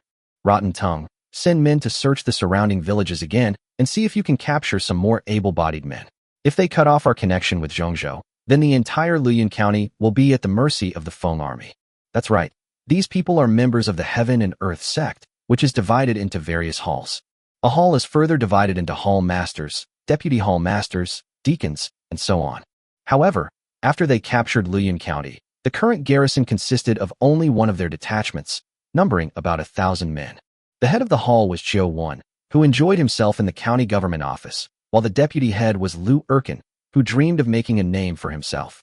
As a result, the 2 disagreed and often quarreled. However, Chiu's actions this time completely angered the brothers who had fought alongside him to build the empire.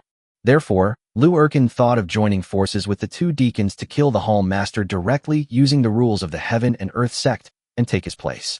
Moreover, although the Heaven and Earth sect had reached the vicinity of Zhongzhou with lightning speed, the Feng army was not to be underestimated. The troops on the western border returned to defend and directly attacked the Heaven and Earth sect's rear. This put the entire Heaven and Earth sect in a dilemma. If they were not careful, they might be surrounded and annihilated in Zhongzhou by the Fengtian army from both the east and west. As someone who aspires to achieve great things, Lu Chen couldn't stand Chiu's audacity. Therefore, eliminating Chiu was imperative. However, their garrison only had 1 branch, which was only 1,000 men. So they had to replenish their manpower on the spot, which meant conscripting men. Rotten Tongue is one of the deacons in their gang, commanding 500 men. His real name was Wu Yong, but because he had a fondness for visiting brothels, he somehow developed sores on his tongue after one of his visits. Although he recovered, the nickname Rotten Tongue remained. After receiving Lu Chen's orders, he led his men out of the government office. He divided his troops into 2 groups. One group of 300 men was used to defend the city, while the other 200 men were divided into 100 small teams to leave Lu Chen County and go to various villages to find able-bodied men. Lu Chen was completely unaware that danger was about to befall him on his way out. He was thinking about his grand ancient villa as he leisurely walked out of the mountains. The man keeping watch at the mountain pass in Luofeng village today is Wang Xiaozhuang. This kid is physically healthy, but his mind isn't very sharp. He sat idly at the mountain pass, when suddenly he saw 2 men, dressed in short blue shirts and holding knives, walking towards him along the path. He immediately remembered Grandpa Su's teachings, which were that if he saw a stranger coming in, he should turn around and run back into the village. But as soon as he stood up, he was spotted by the 2 men with knives. So he immediately shouted, "Hey kid, don't run. If you run again, I'll chop you up." Wang Xiaozhuang, a man who had never even left the county town, was so frightened by the sight of such a fierce outsider that he was unable to move and stood frozen in place. Seeing that the young man was frightened, the 2 soldiers from the Heaven and Earth sect were overjoyed and rushed forward. The next moment, their knives were at Wang Xiaozhuang's neck. "Hey kid, why are you running away? Tell me right now, what are you doing here?" Wang Xiaozhuang was so frightened that he couldn't speak. No matter how the 2 asked him, he wouldn't say a word. Because Grandpa Su also said that if he was caught, he should pretend to be mute. Upon seeing this, the 2 soldiers slammed their sword handles against his back. "Kid, are you mute? Speak up." But no matter how much the 2 tried, the kid didn't utter a single fart. Seeing blood trickling from Wang Xiaozhuang's mouth, the 2 shook their heads. "Damn it, he's a mute." "Brother, who cares if he's mute or not? Just take him back and make him a vanguard. You look strong. You must be quite powerful." It seems the madam was right. There's a hidden village called Luofeng village behind this path, and this kid must be here to check things out. Here's what we'll do. Go back and get some more people, and we'll go into the village to take a look. After the older man finished speaking, the younger man tied Wang Xiaozhuang up tightly and led him toward Luyan County. About half an hour later, he was followed by 7 or 8 members of the Heaven and Earth sect dressed in the same manner, and they headed towards Luofeng village along the path. Just then, Lu Chen arrived halfway there and looked ahead. His heart skipped a beat. Thinking something was wrong, that an outsider had come in, he immediately took out his binoculars and looked into the distance. They were holding the same weapons and wearing the same clothes. Lu Chen thought to himself, the inevitable has finally arrived. Wait, where's Xiaozhuang? He asked Grandpa Su and found out that the person watching the wind today was Wang Xiaozhuang, that young man who was a bit dim-witted. Could it be that the kid has fallen asleep? However, Lu Chen quickly dismissed the idea. Although Wang Xiaozhuang wasn't very bright, he was very persistent in doing what he was told, and he wouldn't sleep even if he was too tired. It seems this kid is in grave danger. After counting the people who came, there were 9 in total. Without thinking, Lu Chen took out an automatic rifle with a thought. After surveying the surrounding terrain, Lu Chen walked forward for about 50 meters and then stopped. This is the very place where he killed the 3 thugs the pawnshop had hired. If they had come to conscript men, he would have shot them without hesitation.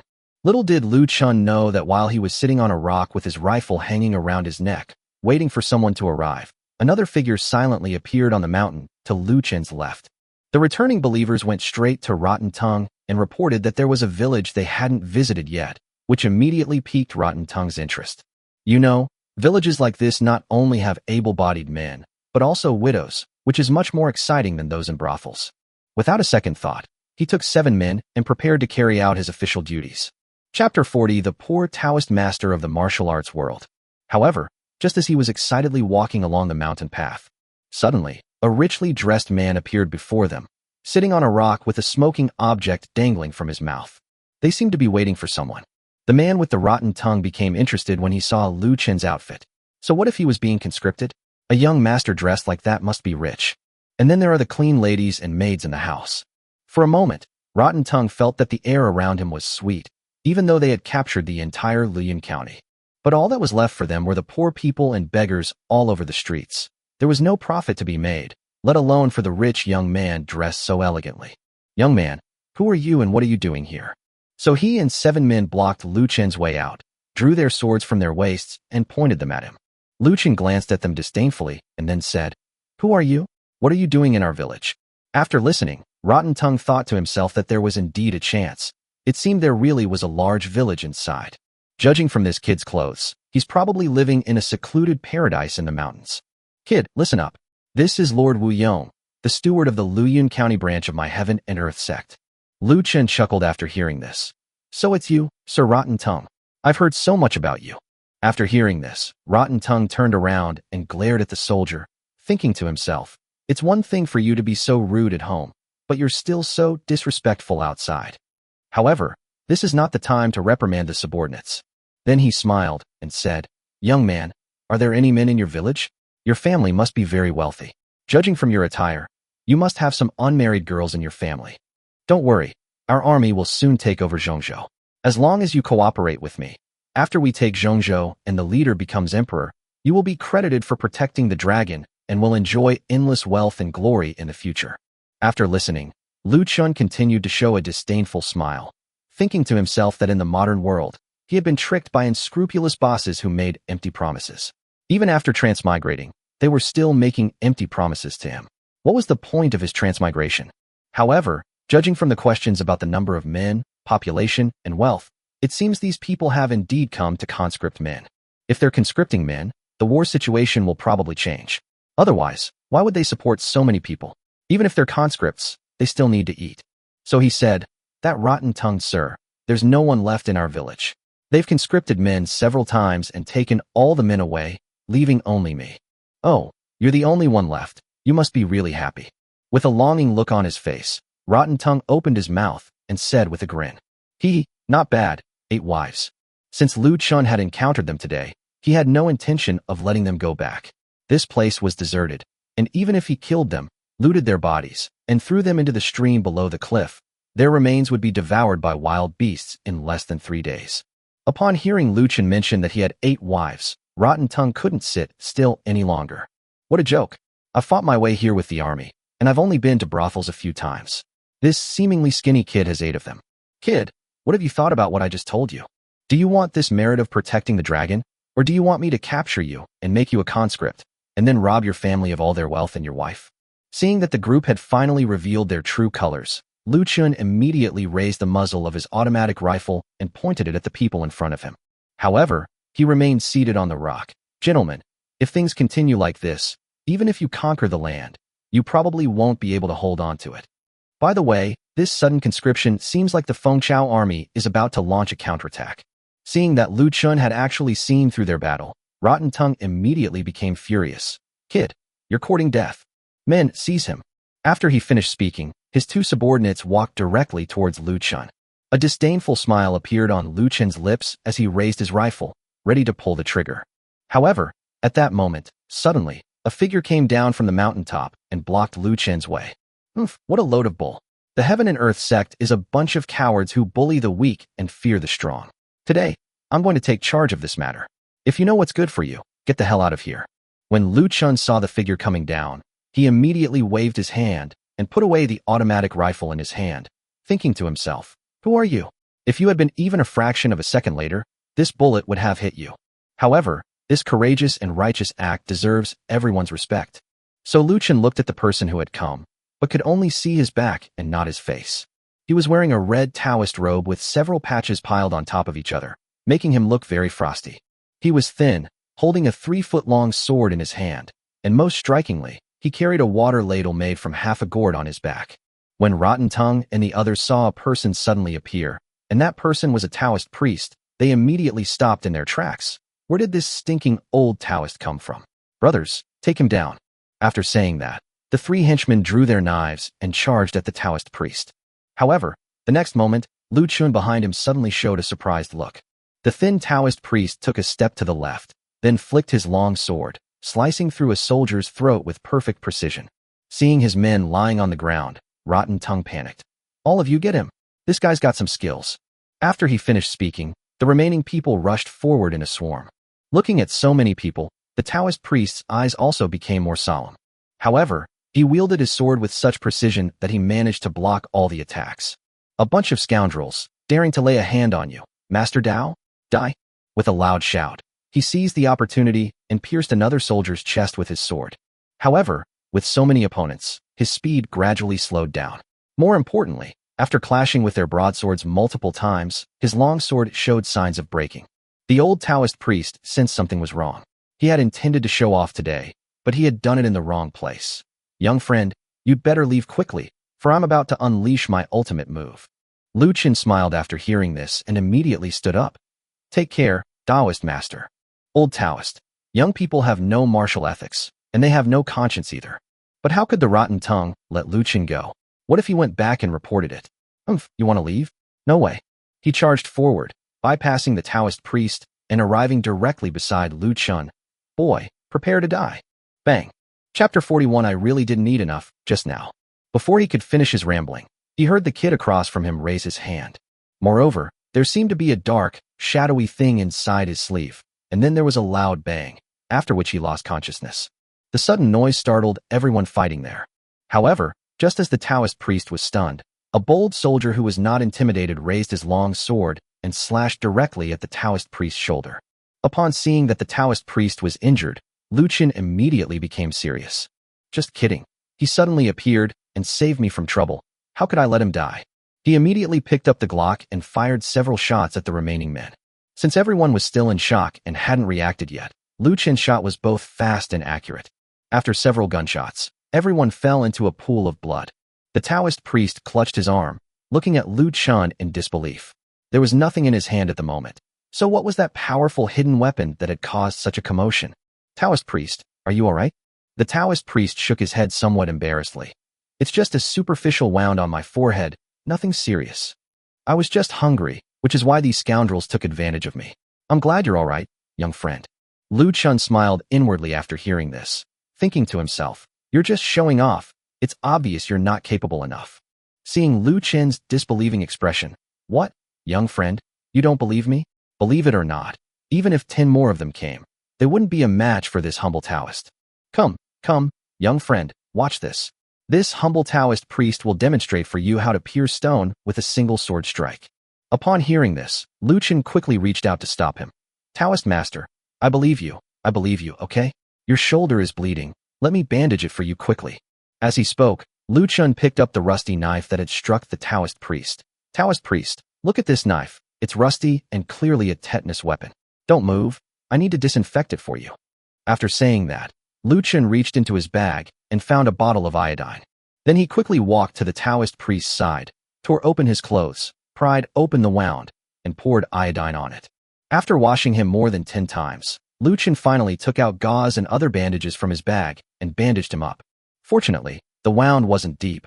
Otherwise, if it had damaged the bone, Lu Chen wouldn't have been able to do anything. After finishing all this, Lu Chen plopped down on a rock, lit a cigarette, and looked at the Taoist priest in front of him, whose face had turned pale from bleeding. Taoist priest, those who carry swords are called swordsmen, and those who carry knives are called knife wielders, but you're carrying a gourd. Master, what is your Taoist name? Taoist priest, why did you fall down? Taoist priest, please don't scare me, you can't die? Seeing the Taoist priest lying on the ground with a deathly pale face, Lu Chen panicked. So he rushed over and caught him, shouting loudly. The Taoist priest glared at Lu Chen, uttered only one word, hungry, and then fainted.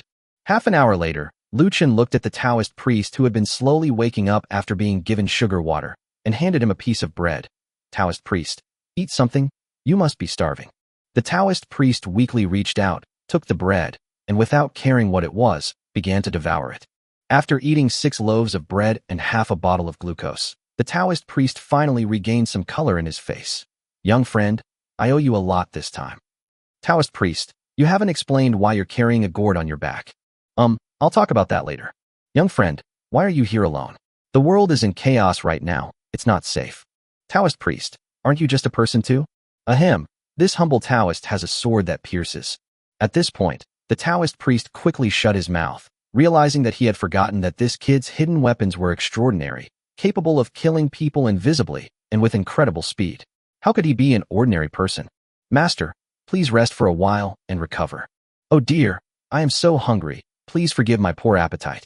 Perhaps it was the strength he gained from eating 6 steamed buns, or perhaps it was the humiliation he felt earlier, but he got up, said nothing, and thrust his longsword directly at the stone beside him. The next moment, Lu Chen was stunned. The broken sword in his hand had actually pierced into the stone an inch or 2 deep. Taoist priest, you are a master. Hee, I only know a little bit.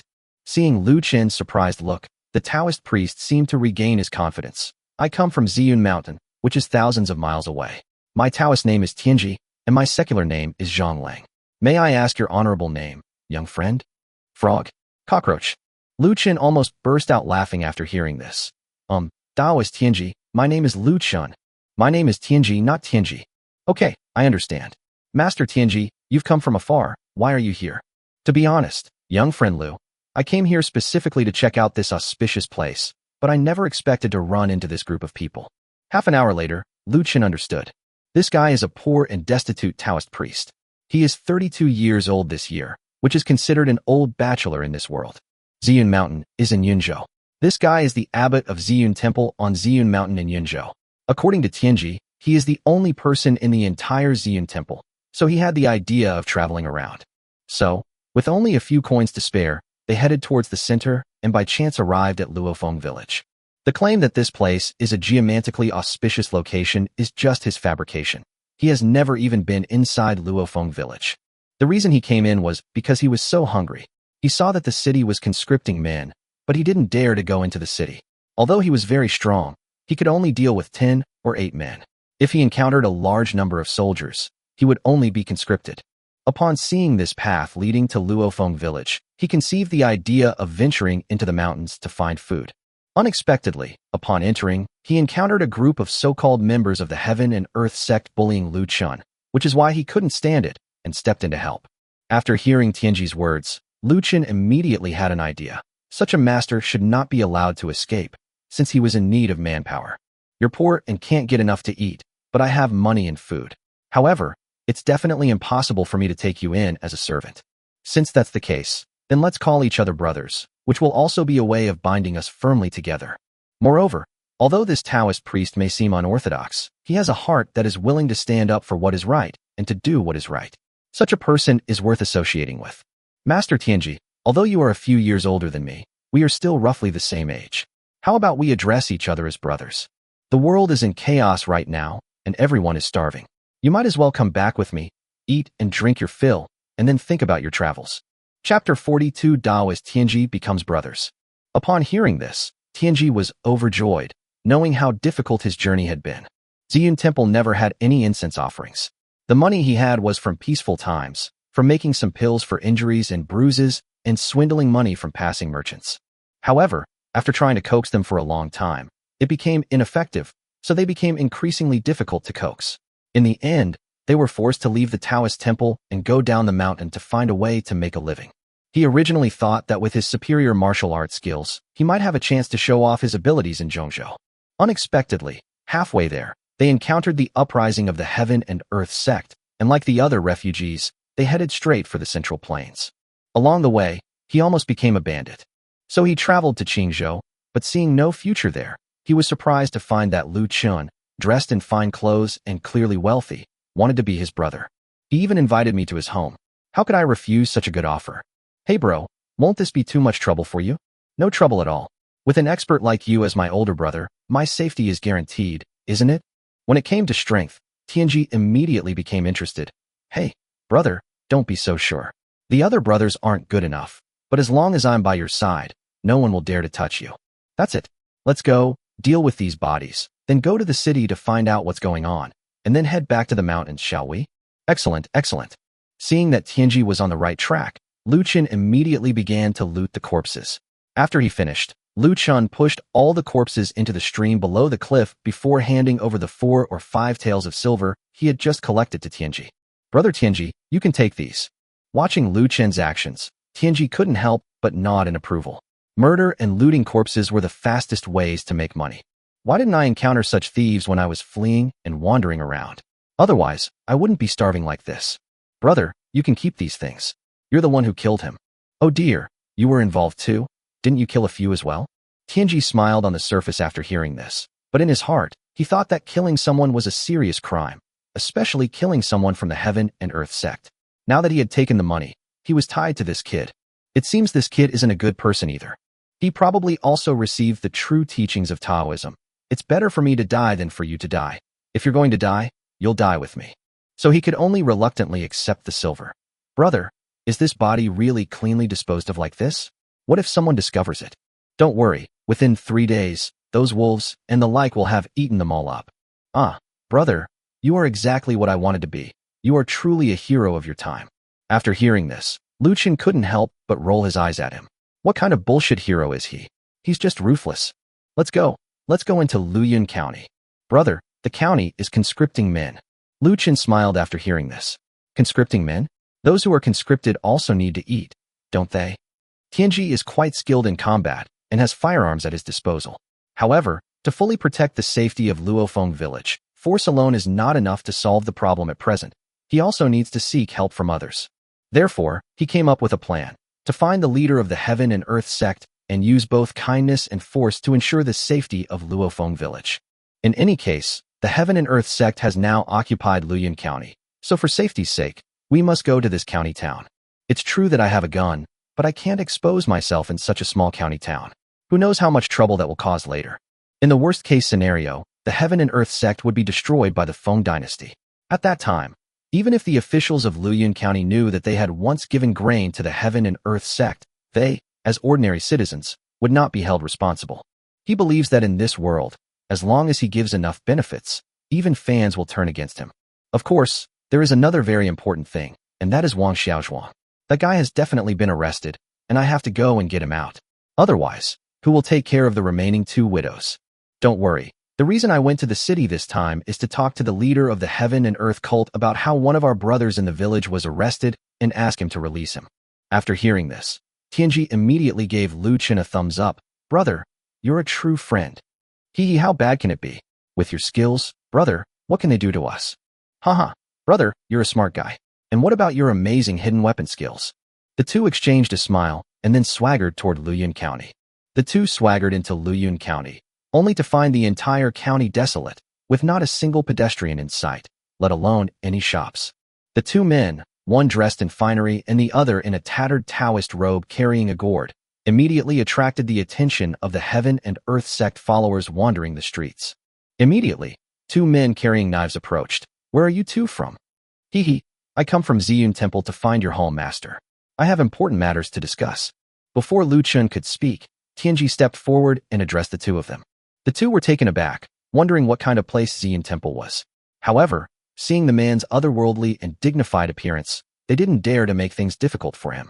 Instead, he asked, "Want to see our leader? Our leader is dealing with battle matters right now. Do you know him?"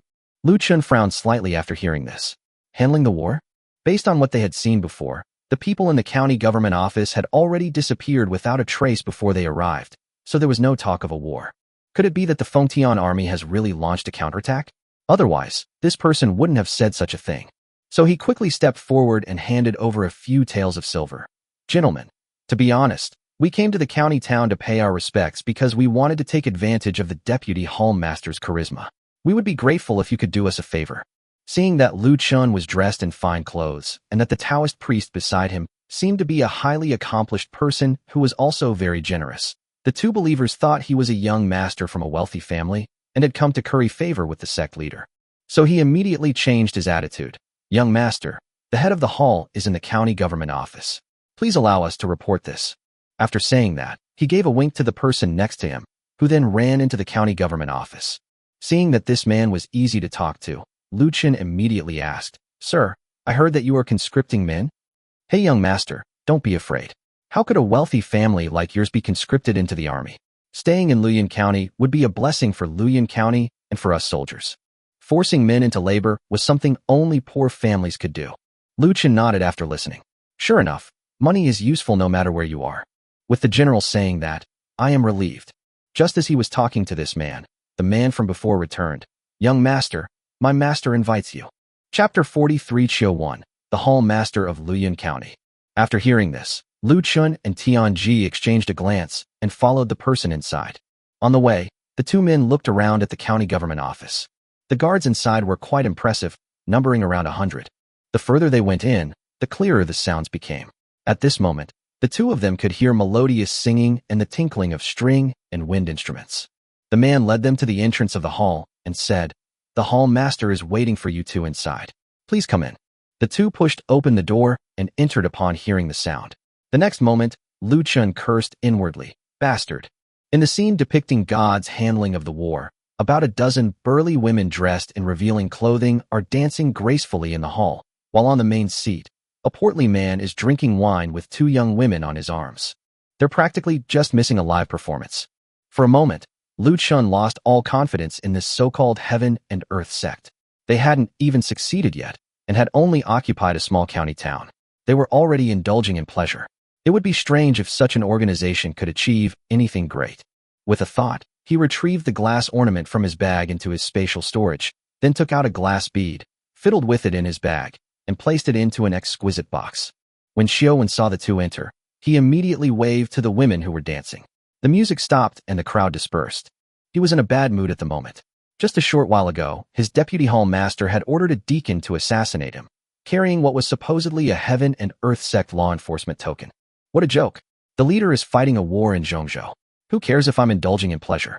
As for the Fengtian army's counterattack, that's utter nonsense. So, after he saw through their scheme, he ordered his top henchmen to kill both of them. After finishing all that, he felt uneasy listening to the music again. But when he heard from the servants that a wealthy young master had come to visit, he immediately became interested again. Money delivered to your doorstep should be handled with care.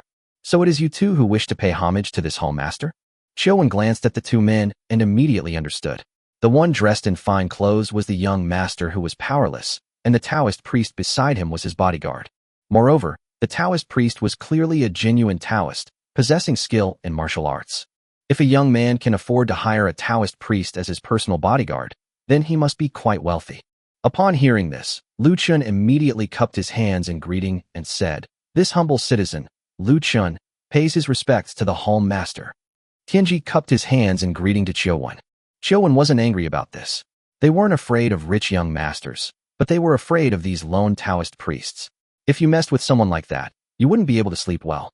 There's no other reason than that if you offend someone like that, they'll have nothing better to do than think about how to get back at you every day.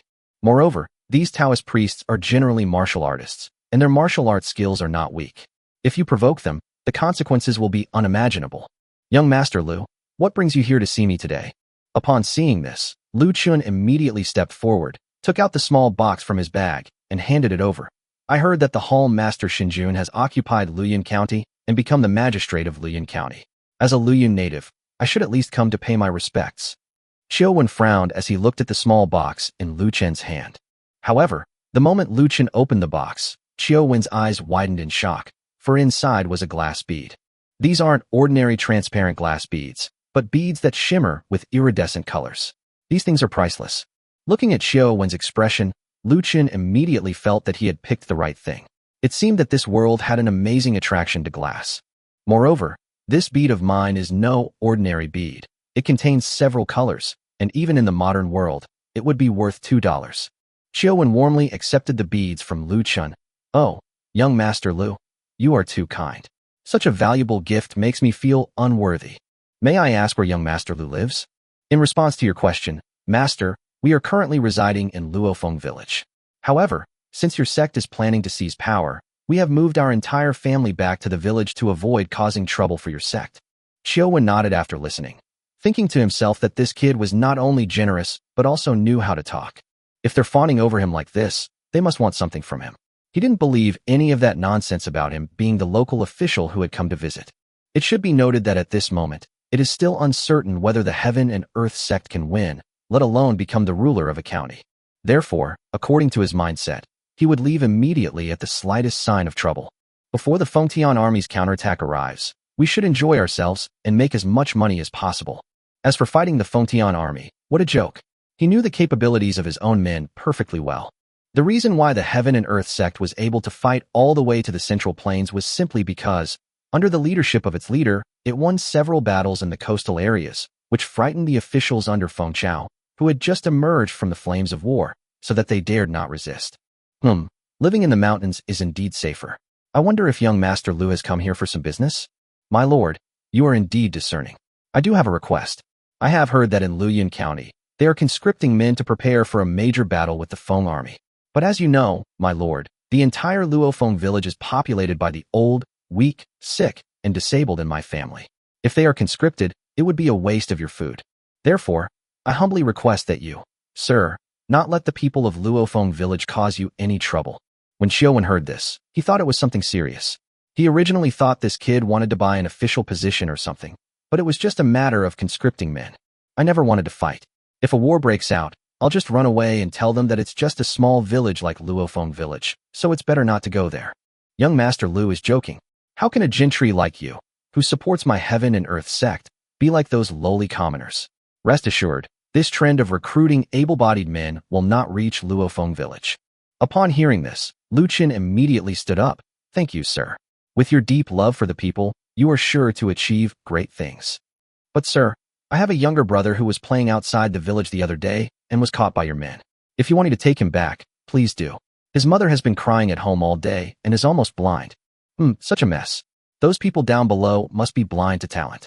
This is like the flood washing away the Dragon King's temple. Someone, take young Master Lu to pick up his brother. Lu Chen was delighted to hear this. His goal had been achieved, so there was no need to stay any longer. So he bowed to Qiu Wen, then led Tianji and followed a soldier outside. As I was leaving, I heard Qiu Wen's voice. Ha ha, keep playing the music, keep dancing. Chapter 44 Fengtian army presses in and returns to Luofeng. Little did they know that just as Qiu Wen's music began, a large group of soldiers, their dark figures imposing, were rushing towards them from outside the city walls of Luoyuan County. Lu Chen was completely unaware of all this. He reached out and handed a small silver ingot to the soldier. Thank you for your trouble, sir. Young Master Lu, you're too kind. Since we arrested the wrong person, you can take him back. The men who arrested us were Lu Erkin's men, the former deputy leader. They kept saying that the Fengtian army was coming and they were conscripting men to guard against it. But what are they guarding against? With 1,000 or so of us, they should just get lost. Therefore, I hope you will forgive me, young Master Lu, for causing this trouble. Lu Chen laughed after hearing this, thinking to himself, you really have a big mouth. You revealed this without even asking. Silver really is a good thing. But none of this matters to him. You can fight to the death, but I just want to lie down with my 8 wives." Before long, Lu Chen was led into a training ground, where countless ragged people were practicing slashing with wooden swords. Lu Chen led Tianji over and immediately saw Wang Xiaozhuang sitting on the ground, acting like a spoiled child. "Sir, my brother isn't very bright. He's over there." "It's him, young Master Lu. Take him back quickly. This kid hasn't done any training or work since he came in, and he can't even speak properly. And to make matters worse, he eats a lot and is very strong." Lu Chen looked helpless after hearing this, thinking to himself, "If you're going to arrest someone, at least arrest a good one. You've brought in an idiot to suffer. You can't blame anyone else." "Oh dear, I'm sorry to have troubled you, gentlemen. I'll take him back and discipline him properly." After saying that, Lu Chen led Tianji toward Wang Xiaozhuang, then gave him a wink, immediately stopping Wang Xiaozhuang from calling out to him. After successfully leading the person out of the training ground, Wang Xiaozhuang burst into tears. "Brother Chen and the others beat me up. Damn it, I'm glad I didn't kill you. Next time, you'd better work hard in the village and don't bother with lookout duties." Lu Chen rolled his eyes at him, then led the two of them toward the street. But just as they stepped onto the street, they suddenly heard shouts of battle coming from the city gate. "Oh no, bro, it looks like they've started fighting again." Upon hearing this, Tianji immediately drew his longsword and shielded them behind him. Lu Chen immediately drew his pistol. "Brother Tianji, hurry up and go back to the village. We'll be safe once we're back in the village." After saying that, the three of them ran straight towards the road leading into the mountains. Sure enough, when they were halfway there, they saw many followers of the Heaven and Earth sect fleeing in panic, and the direction they were fleeing was the path leading to their own Luofeng village. Seeing this, Lu Chen frowned. "Brother Tianji, we need to speed things up. We can't let these people into Luofeng village." Tianji nodded, grabbed Wang Xiaozhuang, and ran quickly down the path. Lu Chen followed immediately. The three of them ran all the way and finally caught up with the cult members, and sat down at the place where they had killed people before. Lu Chen was panting heavily when he turned around and walked into the bushes. When he returned, he had a sharp tang sword in his hand. "Tianji, take this knife for now. Yours is almost broken. I'll find you a sword later." Tianji took the knife, weighed it in his hand, and said, "A fine knife, haha. Thanks, brother." After saying that, he raised his long sword and stood in front of the Heaven and Earth sect members who were fleeing into the mountains. "You damned old Taoist priest, get out of my way, or I'll kill you." This time, Tianji didn't let Lu Chen make a move. He went straight up and cut one down. Then, without slowing down, he turned and slashed, precisely cutting the throat of another person. After he killed the two men, the Fengchao soldiers who were chasing the group caught up behind them, and after a few rounds, they turned all of them into corpses. The squad leader stepped forward, glanced at Lu Chen, and then clasped his hands in thanks to Tianji. "Thank you for your help, Taoist.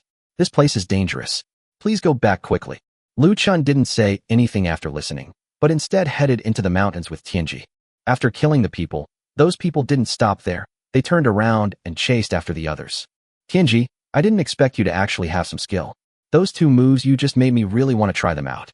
Could you teach me?" On the way, Lu Chen asked Tianji. Tianji shook his head. "Forget about you. Your bones are already formed. No matter how much you train, you will never become a master. Just use your hidden weapons." Lu Chen expressed his understanding and led the two directly back to Luofeng village. As soon as they reached the village entrance, they saw Grandpa Su and his group anxiously waiting there. Upon seeing Lu Chen and his companions, they immediately came to greet them. "Hey Chen, you guys are finally back. We thought Xiao Zhuang had been arrested since he'd been gone so long. I heard they're conscripting men outside, and that the Fengtian army will be attacking in a few days. I'm so worried." Lu Chen frowned. "Who told you that?" "Oh dear, we noticed that neither of you had returned, so Brother Liang Quan went out to inquire and found out what had happened. So that's how it is. Grandpa Su is actually a very good person. It can be said that, apart from a few bad apples, most people in Luofeng village are quite united. Don't worry, I met Master Tianji outside, and he saved us." Hearing Lu Chen's words, Tianji frowned, thinking that the people in this village did not know Lu Chen's strength. So, amidst the villagers' flattery, he directly took all the blame upon himself. Lu Chen didn't talk about these things with everyone. Instead, he pulled out a pair of walkie-talkies and handed them to Grandpa Su. "Grandpa Su, this is a magical device for transmitting messages over long distances. When the time comes, send someone to the village entrance to keep watch and give him one, and keep one for yourself. Then you can communicate with each other. Can a voice travel over 1,000 miles? Does such a wondrous thing truly exist in this world?" Lu Chen didn't explain much. For safety reasons, he had no choice but to take it out. After teaching them how to use it, he led Tianji back to the old house amidst everyone's surprised gazes. Hey bro, are you building a new house? Yes, there are too many people, so we need to build a big house. In these chaotic times, who knows what other sects might emerge after the heaven and earth sect? It's safe in the mountains. Tianji looked at Lu Chen, but was greatly shocked. I thought to myself that this kid either has an incredibly powerful figure behind him, or he himself is an incredibly powerful figure. Whether it's the incredibly skillful hidden weapon, the bead, or the artifact that can transmit sound over long distances, they all demonstrate something extraordinary.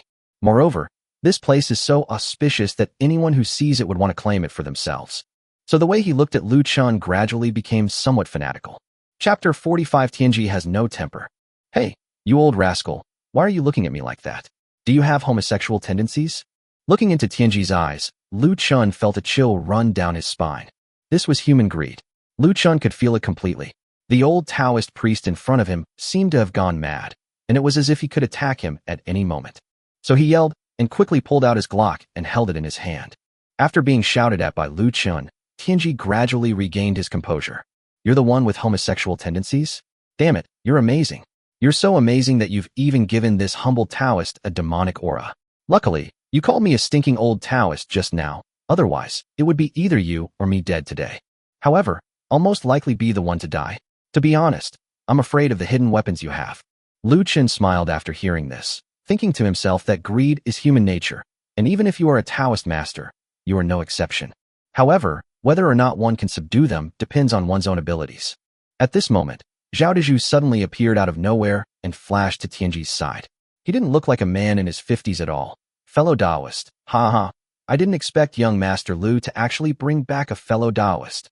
Zhao Dezhu's appearance broke the awkward atmosphere between Lu Chen and Tianji. Seeing Zhao Dezhu's enthusiasm, Tianji couldn't very well drive him away. After all, Tianji was a legitimate successor of Taoism, while Zhao Dezhu seemed unreliable. Greetings, fellow Taoist. May I ask your esteemed name, and which Taoist temple you cultivate in? Zhao Dezhu blushed upon hearing this, thinking to himself that the Taoist robe worn by the person in front of him was red, indicating a much higher level than himself. He himself had only learned the Taoist robe halfway through his life, and even at over 50 years old, he was still only wearing a black one. It is important to know that Taoist robes represent the depth of a person's cultivation and are divided into yellow, purple, red, blue, green, black, and white from high to low. Zhao Dezhu's qualifications were merely superficial. He could only do feng shui and perform rituals for the deceased. He wore a black Taoist robe. According to Taoist rules, Zhao Dezhu should call him patriarch. I dare not accept the title of fellow Taoist. My disciple is Zhao Dezhu, a Taoist in black robes, whose Taoist name is Wufua, Buddha without Buddha. No Buddha? That's a good title. Although your Zhao Dezhu isn't much, I'll accept you as my disciple just for that title. Lu Chen listened from the side and secretly clicked his tongue in amazement. It seemed that there were quite a few rules in Taoism. However, this was the first time I had heard of Zhao Dezhu's Taoist name. It seems that Taoism and Buddhism are indeed related. So he said to the two of them, you two are discussing the Tao. I'm going to eat. I'm starving. After saying that, Lu Chen went straight into the kitchen, prepared a large bowl of food for himself, and then sat on the stone outside, watching his two fellow Taoists. Grandmaster, how did you come to know young Master Lu? Tianji didn't hide anything and told Zhao Dezhu about meeting Lu Chen. Zhao Dezhu laughed heartily after hearing this. Grandmaster, we've finally chosen the right person to follow this time. Half an hour later, Tianji frowned and looked at Lu Chen with disbelief. According to you, this young Master Lu is undoubtedly Feng Xian's disciple. That's right. Look at those amazing hidden weapon techniques and the Phoenix Fairy's descent in the stone wall drama. Grandmaster, this time, we're going to take off. Hey, just now, when I looked into his eyes, I almost became greedy and went mad. It seems that young Master Lu is truly a disciple of a deity. Having discussed this, Tianji had completely lost all desire for anything related to Lu Chen. He walked directly to Lu Chen and said, Young Master Lu, I was tempted by greed just now. Please forgive me. You are a disciple of a deity, and we are of the same family. How could someone as lowly as me covet your status? Please forgive me. Lu Chen looked at Zhao Dezhu beside him with some surprise, thinking to himself, what a talent. He managed to win over Tianji so quickly with his silver tongue. Then he took out 8 reddish-brown pills from his pocket. Tianji, if you are willing to follow me, then swallow these pills. If you are disloyal, you will die with your intestines ruptured. Tianji looked at the pills in Lu Chen's hand, then turned to glance at Zhao Dezhu. Zhao Dezhu immediately chimed in. Grandmaster, you are a man of profound magical power. You need 8 pills, but we only need 1. You all ate? Yes, I feel no discomfort at all. It doesn't affect my cultivation, and I even have the energy to do chores. Let me tell you a secret. The old man's thing actually moved last night. Tianji gasped upon hearing this, then immediately took the pill from Lu Chen and popped it into his mouth. What a joke. Is this poison? Zhao Dezhu is over 50 years old, and he actually had an attack last night. That's a magic pill. Even if it's poisonous, it's still a poisonous magic pill. Seeing that Tianji swallowed 8 Luwei Dihuang pills without hesitation, and seeing Zhao Dezhu's excited expression, I thought to myself, if I had known, I would have used that more powerful one. That would have made the old man ecstatic. All right, now that you've taken the pill, you're my brother, Uncle Zhao. Help Brother Tianji wash up and have dinner, or the food will get cold. Lu Chen was unaware that Tianji's gaze towards him had changed again.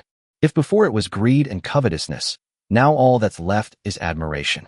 After washing up, Tianji took off the red Taoist robe that marked his identity and changed into ordinary clothes of this world. However, he still had the sword hanging at his waist and did not wear shorts and t-shirts that were convenient for working like Liang Quan and the others. After finishing his work, Lu Chen went straight back to the house and went to his room to fall into a deep sleep. The next day, he arrived at Grandpa Su's house.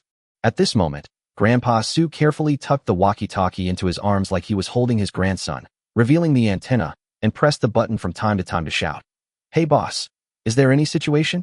"There's nothing wrong, old man Su, but there are more people on the official road today. It seems that the Fengtian army has driven out the people of the Heaven and Earth sect." "Okay, keep an eye on it." He put away the walkie-talkie and saw Lu Chen approaching. "Chen, you're here. This 1,000-mile ear is so useful. I know everything that's going on with the top leader. If I were to present this to His Majesty." "Absolutely not, Grandpa Su. If others find out about this thing, it will be a disaster for our Luofeng village." After Lu Chen said that, Grandpa Su also realized, oh dear, this old man is delirious. How come he didn't think of that? Lu Chen didn't blame him too much. He had come today to discuss another matter with him, namely, road repair. Repair the road from Luofeng village to Luyan County. By the way, what brings you here today, young man? Just tell me what it is, and I'll do my best to help you if I can. Chapter 46, Building a New Countryside. Road construction was Lu Chen's top priority. With war raging outside, and so many people living in Luofeng village, it wasn't just about building a villa for myself. To live a better and safer life, we will eventually need to connect with the outside world. Luofeng village is surrounded by mountains. To settle all these people, a large area of land would need to be cleared for farming. It's impossible for me to keep bringing food from the modern world to feed them. To resettle them, the entire village would have to undergo a major transformation. Actually, Luofeng village is not small, but most of it is wasteland. The entire Luofeng village stretches approximately 5 kilometers from the village entrance to the foot of the mountain at the village's end, and 3 to 4 kilometers from left to right. It is a small plain nestled in the mountains. A stream flows through the middle of the village year-round, so if the whole village wants to be safe and prosperous, then a lot of land must be reclaimed for farming. If we want to reclaim wasteland for farming and develop into an advanced village, roads are essential, and connections with the outside world need to be gradually established. Actually, this is also for my own benefit. If it is a peaceful and prosperous era in the future, I can buy a house in the city and sell things from the modern world, becoming a wealthy man. In times of chaos, once one's own path is closed off, retreating into a village is both safe and comfortable. Like a cunning rabbit with 3 burrows, Luofeng village was his first territory. Therefore, this is why Lu Chen sought out Old Master Su today. What? You want to build a road 2 zhang wide that leads directly to the official road? That's right. Not only that, but you see, there's war everywhere now, but our Luofeng village is completely isolated from the outside world. It's a good place to escape the world.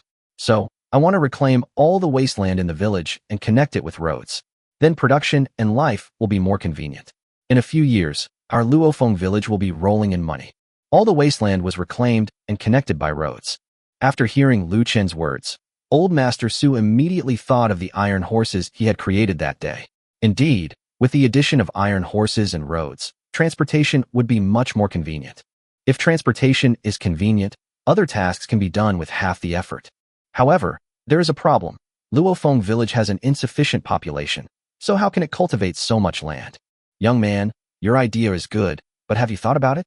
My Luofeng village, including the 30-odd people you brought back, is less than 100 people. How can we possibly cultivate all this land?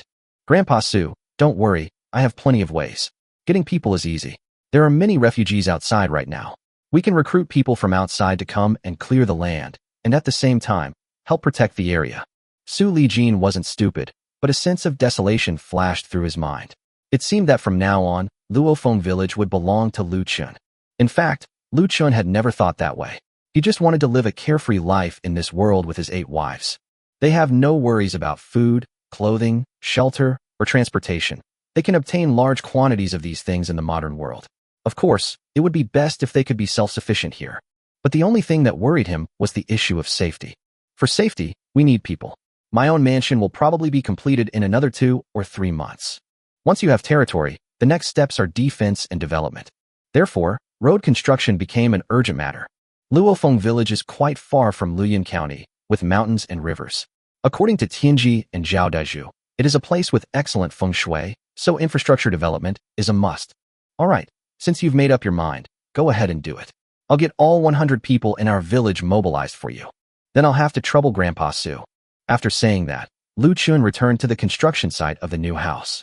Upon seeing Lu Chen arrive, Chao Dahua immediately approached him as if seeking credit. Young master, the main structure will be completed in less than half a month. The rest is decoration, and for that, we'll need your guidance. Lu Chen nodded in satisfaction after listening, and then said to him, Uncle Chao, could you help us draw up a map of Luofeng village? I plan to reclaim all the wasteland and connect it with cement roads. What do you think is the best way to plan it? After hearing Lu Chen's words, Chao Dahua was speechless for a moment.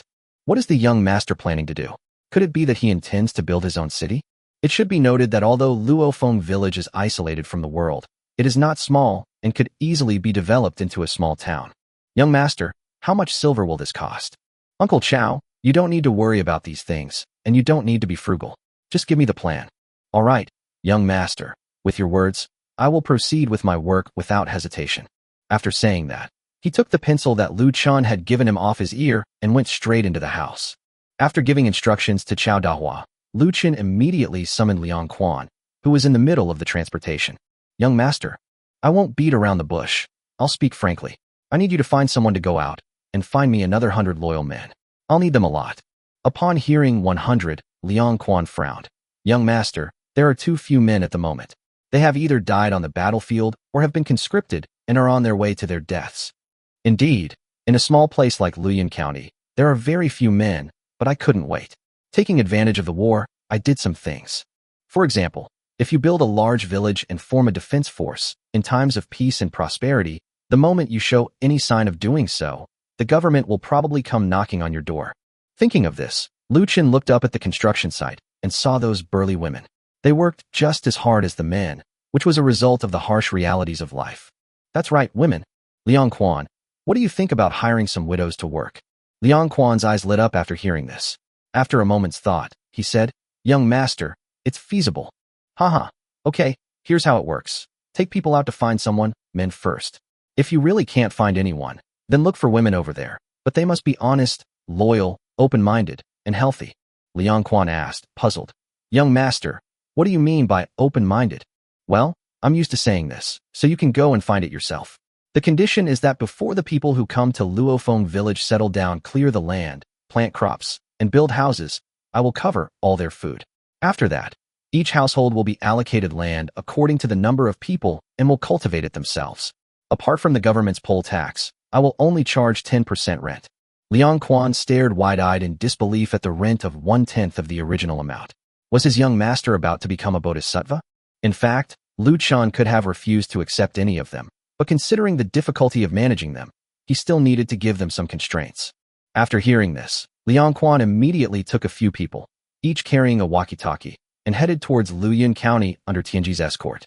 Chapter 47: Clearing Wasteland, Building Roads, and Getting Gay. Half a month later, Lu Chen looked at the densely packed heads in front of him and couldn't help but sigh. Liang Quan and his group went out for half a month and, after careful selection, brought back 89 women and 11 men. Moreover, most of the women were emaciated and looked malnourished. There weren't many burly men, so it's clear they wouldn't be a good thing for working. The 11 men were all right. Most of them were around 30 years old. It seems that Liang Quan and his team had put in a lot of effort over the past 2 weeks. Young master, we have done our best. These women are mostly in their 20s, as you requested. You said they were pleasing to the eye, so we didn't want the older women. Lu Chen nodded after listening. Okay, you've worked hard. It just so happens that Uncle Chao's blueprints are ready. Let's feed them and clean them up today, give them one blueprint, set up the temporary tents tomorrow, and start work the day after tomorrow. After speaking, Lu Chen did not directly interact with the newcomers, but instead went into his unfinished new house and came to Chao Dahua. Uncle Chao, what do you think about the road we talked about yesterday that shouldn't be connected to the official road for now? Young master, I agree with your consideration. After all, it is still a chaotic world. We can build everything in the village. Therefore, I think we should first do a good job of clearing land and building roads in the village, and then build the main road to Luyan County. Lu Chen nodded in agreement, and after discussing the details with Chao Dahua, the construction plan was finally finalized. That means setting aside a roughly 1-kilometer stretch of land centered around Lu Chen's house to build a residential area and various infrastructure facilities. On the east side of the river, the terrain is flat and has been completely reclaimed into paddy fields, while the west side is used as dry land because it is terraced and suitable for dry land. The area behind the mountain was used to build the village's last line of defense, a refuge, centered around Tiger Cave. The area in front was directly developed into a large plaza. So, the paddy fields are about 5,000 mu. After all, the entire Luofeng village is more than 5 kilometers long and 3 kilometers wide, with a total of more than 26,000 mu of land. The residential and infrastructure area covers about 1 to 2,000 acres, with the rest being farmland. However, for future planning purposes, Lu Chen reserved about 2 to 3,000 acres of land next to the residential area. What remains are dry land and mountain areas.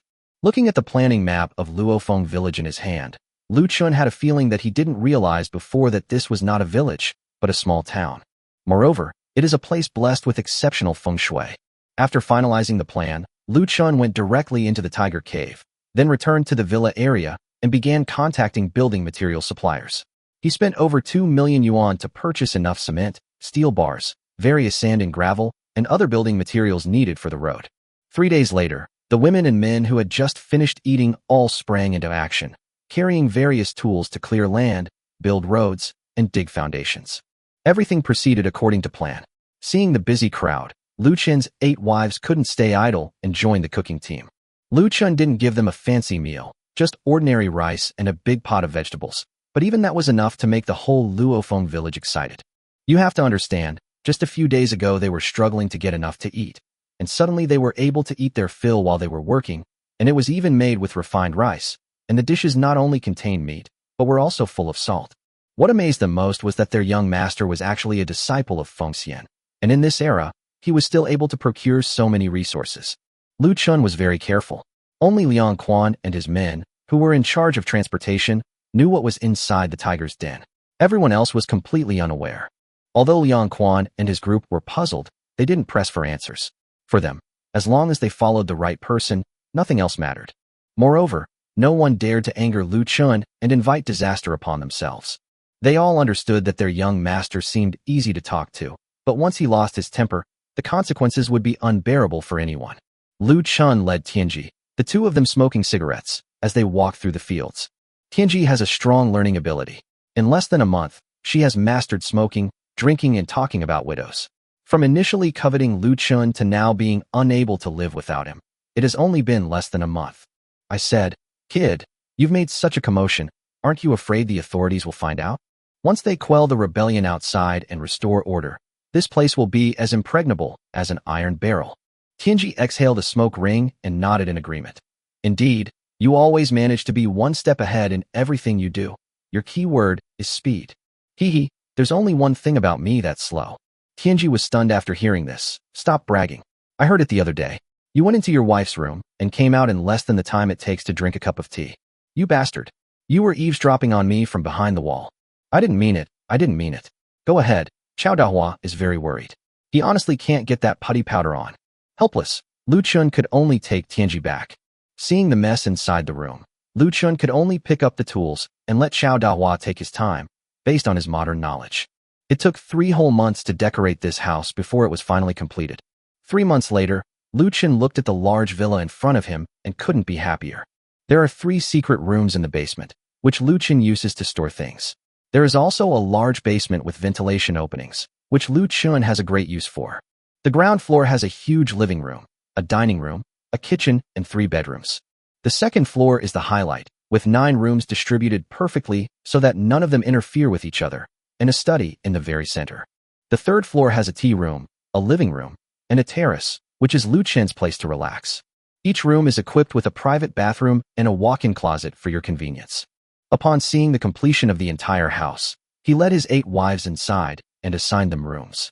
Yi Ting, being the eldest, was assigned to the left side of Lu Chen's master bedroom, while Zhou Min, Mu Xiang, and Sua Xiangmei were assigned to positions closest to Lu Chen for convenience, since Lu Chen was the first man in their lives.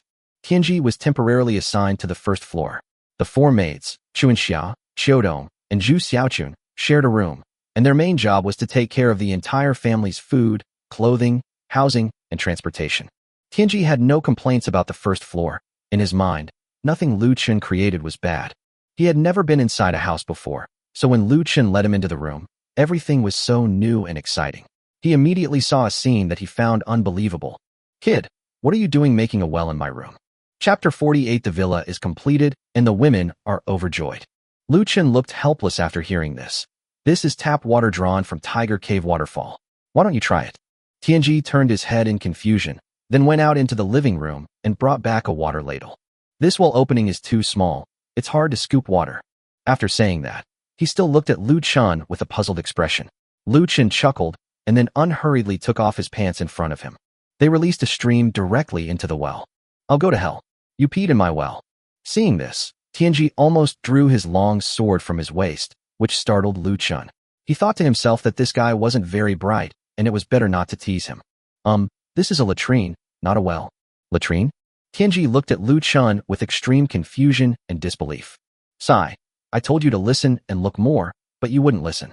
Look at the people on the construction site. Anyone who's been inside this room knows it's a latrine. You're the one who drinks and brags every day." As Lu Chen spoke, he pressed the flush button. Seeing the filth being washed away by the water, Tianji immediately became interested. He quickly unzipped his pants.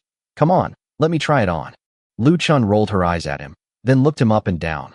"Look here, this is for taking a shower. This side has hot water, and this side has cold water." The villa was built exactly like a modern one, with water piped directly from the waterfall. Several solar water heaters were installed on the roof, which is enough to supply water for all rooms and other daily life. Outside the villa, a 2-story high wall was built, and the entire roof was covered with solar power generation equipment.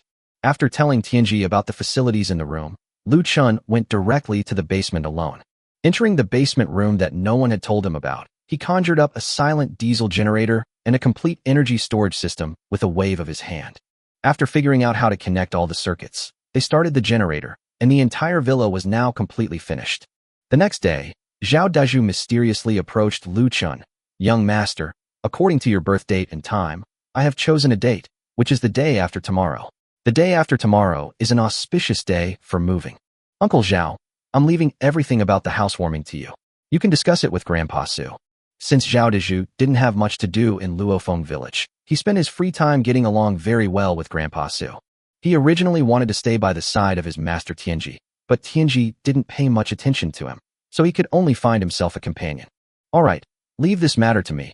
I'll handle it with great fanfare." "Okay, go to Yiting to withdraw the money you need." He had given Yiting 10,000 taels of silver for household expenses, but since they couldn't go out, they had hardly spent any of it. It only used a small amount to pay the workers' wages, and that was just a tiny bit. 3 days later, Lu Chen and his 8 wives, dressed in exceptionally luxurious attire, entered the new villa amidst Zhao Dazhu's muttering incantations. Looking at everything inside, Yi Ting and the other 8 people's eyes lit up. "Husband, we originally thought we couldn't afford to pay the 900 caddies of grain tax, but we never expected to be here today. Husband, you've worked so hard." Lu Chen hugged each of them, then looked at them and said, "All right, stop being so touched. It would be troublesome if we missed the auspicious time for Uncle Zhao to cast the spell. If you want to thank my husband, we'll talk about it tonight, or another day." So, under Zhao Dazhu's command, and amidst the sound of firecrackers that Lu Chen had brought from the modern world, Lu Chen, along with 8 women and carrying a burning stove, entered the new house. After the ceremony, about 20 tables were set up in the villa's courtyard. Zhu Dachong and his group were busy preparing the dishes, and everyone was excited as the exquisite dishes were served. While eating meat and drinking wine, they uttered words of blessing. Most of the people at the banquet were women, but today these women went all out and served all the drinks. In an instant, the entire Luofeng village became lively. Grandpa Su sat at a table with the village widows. The other men were drinking with Liang Quan and his group. Grandpa Su, I toast you with this glass of wine. You've worked so hard for Luofeng village. Hey Chun, today's toast should be for you, everyone, whether you're from Luofeng village or from outside. Without you, how could we have such a good life today? After saying that, Sulijan stood up, raised his glass, and shouted at the people drinking, quiet down. Today is the day of Chun Xiaozi's housewarming celebration. Everyone here, whether from Luofeng village or from outside, will be one family under Chun Xiaozi's leadership. From then on, everyone was a resident of Luofeng village. As Chun Xiaozi said the other day, he would rebuild a new Luofeng village. Now the roads have been built and the fields have been cleared. Seeds can be planted next year. I also have some good news to tell you. Young Master Chun has promised everyone that he will build all kinds of cement houses down here and provide them to you for free. Moreover, he will only take 10% of the land allocated to each family, in addition to the poll tax. All of this is thanks to Chen's selfless dedication. So I propose that this glass be raised to Lu Chen. As soon as Grandpa Su finished speaking, the people below were so excited that they wished they could kneel down and kowtow to Lu Chen right then and there. The women brought back from outside all harbored a secret desire to have a conversation with Lu Chen, even if they didn't want a formal title, simply to repay his kindness. Respectfully yours, respectfully yours, respectfully yours. Amidst shouts and cheers, everyone drank their fill, and the atmosphere reached its climax. After the gathering ended, no one worked today. Instead, they rested in their own shacks. The men reeked of alcohol and snored, while the women, half asleep, thought about Lu Chen. In Tianji's words, we've only had a few days of full meals. Meanwhile, Luyun County quickly settled down, and the county magistrate, accompanied by a group of entourage, was inspecting the area. Master, the Central Plains are now at peace. The Heaven and Earth sect has been completely wiped out, and His Majesty has regained control of the country. But there are hardly any people left in our Luyun County. Look at the surrounding villages, empty villages, barren fields. It's really worrying. Don't worry, sir. People will come back eventually. How could those who fled ever leave their homeland?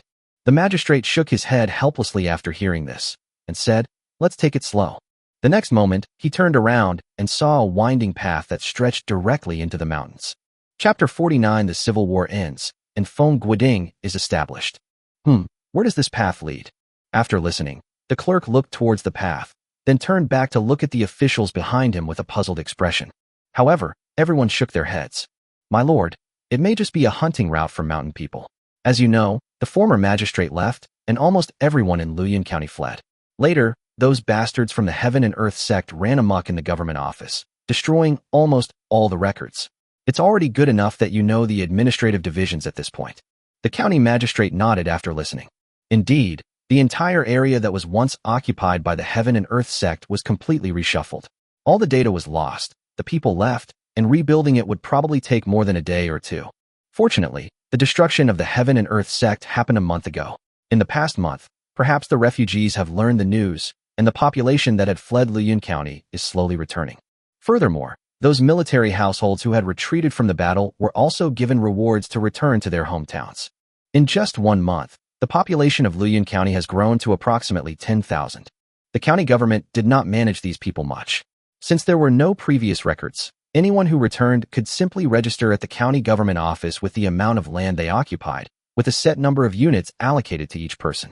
Therefore, in Luyun County at this moment, the bold can obtain land, while the timid will continue to live as ordinary people. However, these 10,000 people were almost all scattered in various villages, while the permanent population in the county town was less than 2,000. Even just these 2,000 can make the entire Luyun County look like a county town. If all goes well, more and more people will return, and Luyun County will be able to recover to its peak and become a county with a population of 100,000 without any problem. Moreover, the previous shortage of males will be gradually resolved with the return of military households. Since we don't know, then so be it. When we have some free time, we'll send someone in to take a look. Maybe it's a village. The advisor nodded in agreement, but with everything in disarray, he had no time to spare. However, Lu Chen was still not idle. At this moment, the entire Luofeng village was composed of young and strong people, so there were two ways to help them settle down. One was to let them get married on their own. Lu Chen didn't interfere too much in this matter, as long as both parties were willing. Another important point is the construction of their homes. Centered on Lu Chen's house, they built a 3-bedroom, 2-living room, 1 kitchen, and 2-bathroom residence for them in a fan-shaped layout. The house is a single-story building with red brick walls and glazed tile roofs, making it more convenient and acceptable for them. As for the ceiling decorations inside, that's up to them. At this moment, there were about 40 original inhabitants of Luofeng village, plus the 33 people Lu Chen brought back the first time, plus the 100 people later, for a total of 169 people. There are 48 men and 125 women at this moment. Besides the 7 or 8 old men, there were 160 people who could work. Having gained experience in building a villa for Lu Chen, each of these 160 or so people had some experience in the use of building materials and the construction of houses. Lu Chen found Chao Dahua. Uncle Chao, this time, you'll have to work hard again.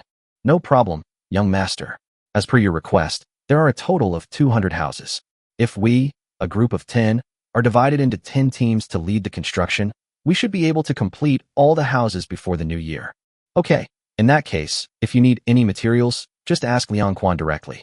Immediately, under Chao Dahua's leadership, the entire Luofeng village became busy again.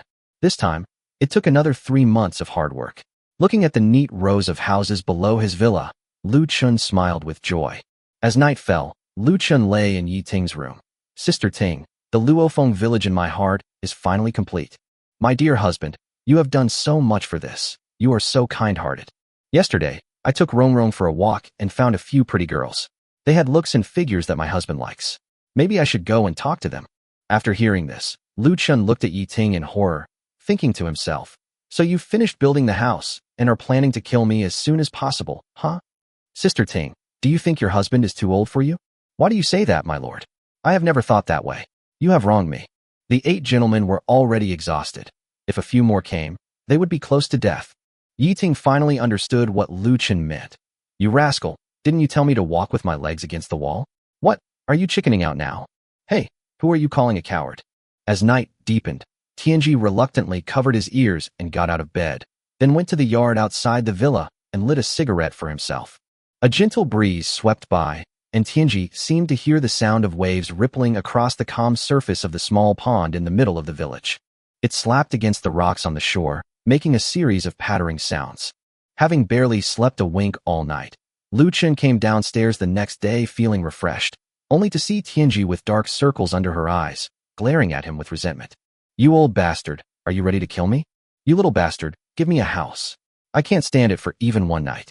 If I stay with you guys any longer, you'll ruin my cultivation sooner or later. Lu Chen finally understood what Tianji meant, so he said embarrassedly, how about I ask Grandpa Su to arrange it for you right away, and also equip you with all your daily necessities? Stop talking nonsense and hurry up, I need to check in right away. Seeing Tianji's anxious expression, Lu Chen had no choice but to take him directly to Old Master Su's temporary residence without even having breakfast. What serious thing happened so early in the morning, you two? Su Lijin looked at Tianji, whose eyes could kill, and Lu Chen, who looked embarrassed, and asked, Grandpa Su, the house is now completed. Except for the lack of electricity, everything else is fine. Let's distribute the house today. Yes, I finally heard you say that. Actually, it's not a big deal if there's no electricity. After all these years, haven't we all been living by the light of oil lamps? All right, Grandpa Su, you make the arrangements. Oh, and give this old rascal a chance to choose first. The Taoist priest will definitely be chosen first. Don't worry, young man Chen, leave this matter to the old man. He will handle it perfectly and won't let you hear a single word of gossip. Lu Chen, satisfied, led Tianji home for breakfast. With old Master Su standing up for me, I can save myself a lot of trouble. Although these people are quite loyal to me, when it comes to interests, it involves human nature. Chapter 50 Houses in the middle of fallen Maple Village. I should just be a good person. As for the bad guys, let old man Sulijin be the one to deal with them. After all, he's old, and even if he's hated, he won't live for many more years. Lu Chen and Tianji returned to the house and were having breakfast when they heard a great commotion of gongs and drums outside. Soon, Sulijin gathered everyone under the big tree at the entrance of the village. Even the 8 wives of Chengxia Qudong, Zhu Xiaochun, and Lu Chen were allocated a quota. Quiet, quiet.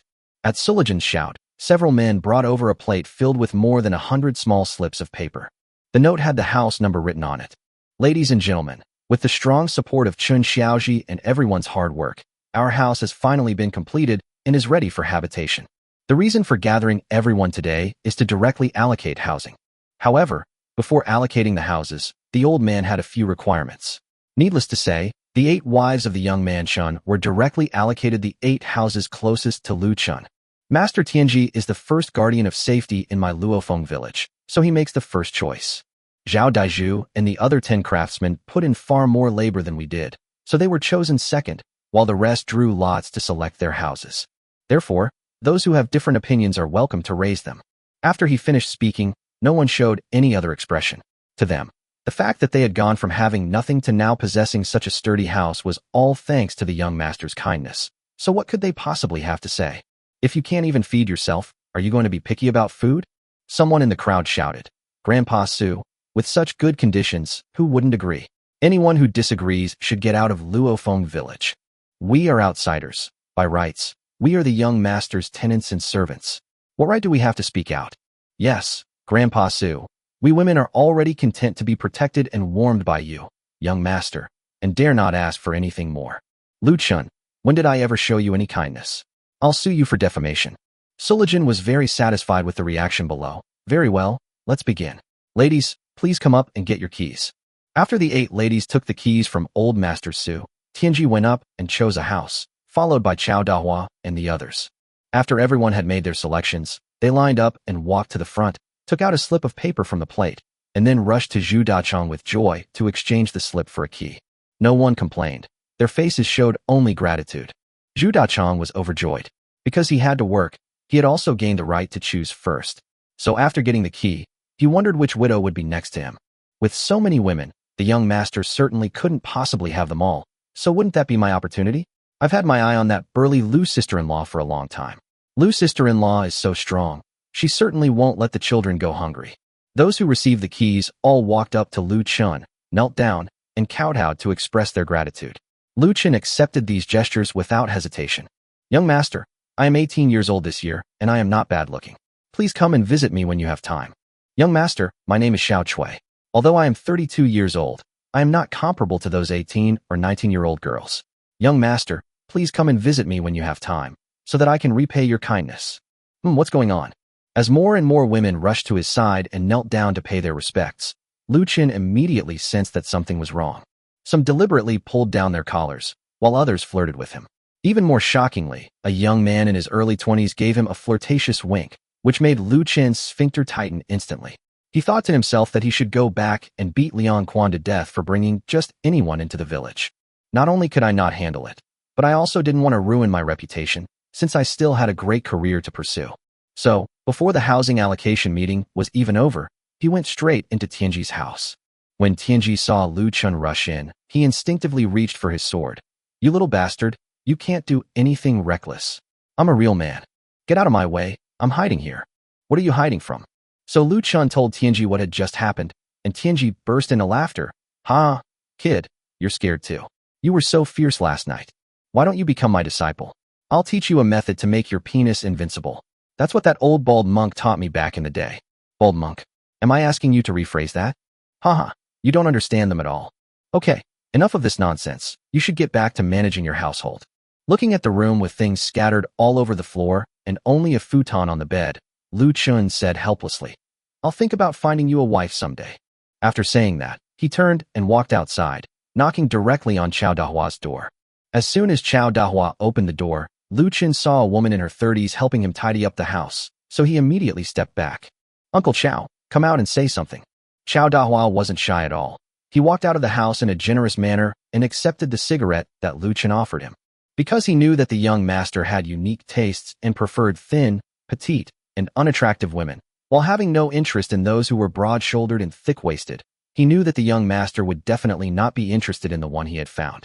Young master, what brings you here? Uncle Chao, you might have to lead everyone in some work before the new year. Young master, there's no need for such politeness. Everything I, Lao Chao, have is given to me by you. Just give the order if you need anything. Lu Chen watched as Chao Dahua deftly pulled out a lighter and lit a cigarette, thinking to himself that this craftsman was truly remarkable, having done so much for him. So he said, "Uncle Chao, now that everyone has a house, lighting at night is a big problem. Young master, please don't spend any more money on us. We come from poor families and are already grateful for oil lamps. How can we ask for electric lights?" When it comes to electricity, Chao Dahua is the most knowledgeable about it, thanks to Lu Chen's guidance. So when Lu Chen mentioned lighting, he understood what Lu Chen meant. The light bulb that turned on with the push of a switch was indeed nice, but it looked very expensive. So he immediately refused. Little did he know that with electricity, there would be so many things that could be done. Lu Chen had deliberately left that empty space there because it was very useful. So he immediately said, "It's all right. Lighting is secondary. I have a much greater use for it. So I want to use the waterfall in Tiger Cave to build a hydroelectric power station." Chapter 51: Building a hydropower station on the back mountain. Upon hearing Lu Chen say that he was of great use, Chao Dahua's attitude immediately changed. "Young master, since you are useful, just tell us what you want us to do, and we will do it right away. No rush. Wait a few days until you're settled in. Then you and your aunt can enjoy some time alone together. I'll get the blueprints out as soon as possible." "All right, young master, please give me your orders at any time." After saying goodbye to Chao Dahua, Lu Chen didn't go straight home. Instead, he took out a camera, drove a tricycle to the waterfall in front of Tiger Cave, took pictures of the waterfall to measure its height, and took pictures of the pond above the waterfall to measure its dimensions. Then he went straight back to the study on the third floor of the villa. After locking the study door from the inside, he vanished back into the villa in the modern world. After sending a message to Wang Dachui on his phone, Wang Dachui immediately rode his electric scooter to the front of his villa. "Brother Chen, where do you want to go today? Take me to get a taxi." After Wang Dachui took Lu Chen's cigarette, he simply turned on the switch and sent Lu Chen to the side of the road. Then, somewhat embarrassed, he said, "Brother Chen, you're so low-key. You're so rich, yet you don't buy a car." After hearing this, Lu Chen thought to himself, "That's right, why don't I buy a car?" But then I thought, life in ancient times isn't very stable right now. Let's wait until things are more stable before making a decision. Immediately afterwards, he took a taxi directly to a Water Conservancy Design Institute, found a business staff member, and told him his requirements for building a hydroelectric power station. "Dude, you're kidding, right? No approval needed? Directly designing to the level of construction drawings?" The business people looked at Lu Chen in disbelief. "That's right, let's call a design manager over. I'll explain the details to him. As for the design fee, that's not a problem." Finally, with the business staff's obsequious smiles and cunning maneuvering, their conversation took place directly from the Design Institute to the coffee shop downstairs. Lu Chen handed the pictures to the design director and stated his requirements directly. The construction drawings must be completed within 5 days. "Mr. She said with some difficulty, "Mr. Lu, but we don't have topographic maps, water resource analysis, or any data at all. I can't guarantee the accuracy. No need for precision, just a rough estimate is fine." Lu Chen looked helpless, thinking to himself, "Am I supposed to bring back a drone and fly a topographic map for you?" Ultimately, with Lu Chen's financial backing, the project manager patted his chest and guaranteed that the blueprints would be delivered in 3 days. 3 days later, Lu Chen returned again, paying the money and delivering the goods in one transaction. He took both the paper and electronic versions of the blueprints and went back to Luofeng village. This blueprint was far more complex than building a house, so Chao Dahua studied it for more than 10 days before attempting to start construction. Although the blueprints are complex, the work can be done quickly. Since there are no restrictions, as long as the principles are understood, construction can begin immediately. This time, all the men and women in the village pitched in. There was no large machinery or advanced equipment. They relied entirely on Chao Dahua's experience. Water outages, building water ditches, machine rooms, small substations. This time, it took another 3 months of hard work to complete all the infrastructure. After the infrastructure was completed, Lu Chen dismissed everyone and went to the server room alone. Then, with a wave of his hand, he precisely installed a 1 megawatt hydroelectric generator set according to the preset hole positions. After installing the generator set, he went to the small substation and set up a transformer equipment. Other small equipment and switch cabinets were simply placed on the ground. After doing all that, he went to the village's power supply terminal, set up a similar device, and then handed it over to Chao Dahua. Both he and Chao Dahua were complete beginners. Lu Chen not only taught him everything he knew about electricity, but also gave him a book to study on his own. At this moment, Chao Dahua is even more formidable than himself. After receiving Lu Chen's order, Chao Dahua immediately led his men into the hydroelectric power station. Lu Chen went straight back to the villa, brewed himself a pot of tea, and reclined on the sofa, enjoying the aroma of the wood. Husband, did Mu Xiang hit too hard? Looking at the 19-year-old Mu Xiang in front of him, Lu Chen couldn't bear to scold her. Not at all. My Mu Xiang is the most considerate. My husband is teasing Mu Xiang again. I heard from Sister Ting that my husband's favorite is Sister Min. Oh dear, you 8 husbands all like it. Ugh, how annoying. Half an hour later, Mu Xiang leaned on Lu Chen's shoulder. Husband, there are only 7 or 8 days left until the new year. This year we will finally not have to go hungry. Mu Xiang doesn't know how to thank you enough. I mean, you're saying there are only 7 or 8 days left until Chinese New Year. Yes, my lord, don't you know? Indeed, Lu Chen really didn't have time to pay attention to these things. He never expected that he would have been in a transmigration for almost a year without realizing it. This is my first new year in this ancient society, so I must have a lively and festive celebration. So he didn't even bother eating the intestines, and immediately went out of the villa and found Zhu Dachang. Dachang, let's go to the county town. Young master, it's almost the new year. What are we going to the county town for? Oh, that's why we're going. It's Chinese New Year. We're going to buy some things for everyone. Oh, and you should invite Tianji. Let's go in a tricycle. Because in the second half of the year, they not only repaired the roads in the village, but also completed more than half of the main road from Luofeng village to Luyan County. Therefore, the tricycle can go directly to the platform where Lu Chen often kills people. Once there, it will be much faster to walk to Luyan County. After hearing this, Zhu Dachang immediately went to invite Tianji. Then the 3 of them, in 2 tricycles, roared off directly towards Luyan County. Because it's a cement road, it's not bumpy at all. What used to be a long walk was now covered in less than half an hour. They left their tricycles and walked into Luyan County. The 3 of them were stunned by the sight before them as soon as they entered the county town. I remember the last time I came to the county town, it was in a dilapidated state. I didn't expect that the streets of Luyan County would be bustling with people now. Although it can't reach its peak, it is much better than before. However, Lu Chen and his 2 companions were dressed in gorgeous clothes, and the fabric and embroidery on their clothes were exceptionally exquisite, all made with modern craftsmanship. So as soon as they entered, they were noticed by the guards at the entrance. Boss, look at those 3 men. They must be rich and powerful. Should we report this to the magistrate? Is your stupidity hereditary? What are you standing there for? Hurry up. The magistrate has repeatedly told us not to let any rich family's son slip by. Chapter 52. At the end of the year, the county magistrate visited. Upon hearing this, the official dared not delay and immediately turned and ran towards the county government office. However, Lu Chen and his 2 companions were completely unaware that they had been targeted by someone else. You old scoundrel, you see the population in the county town has increased. It seems the internal strife is over, but look at how poor these people are. Tianji nodded, looking at the things being sold at the stalls next to him. That's right. It seems there's still not enough food, and production and daily life haven't recovered. It's probably not easy to achieve prosperity. After hearing this, Lu Chen immediately walked to the front of a grain shop. Shopkeeper, how much is this millet? This young master is clearly wealthy and noble. Millet costs 50 coins per pound. Although it's not as expensive as during the Civil War, it's still not cheap. Tianji, Lu Chen, and the other 2 were all shocked when they heard this. Tianji said irritably, 50 coins? Who would buy Xiaomi?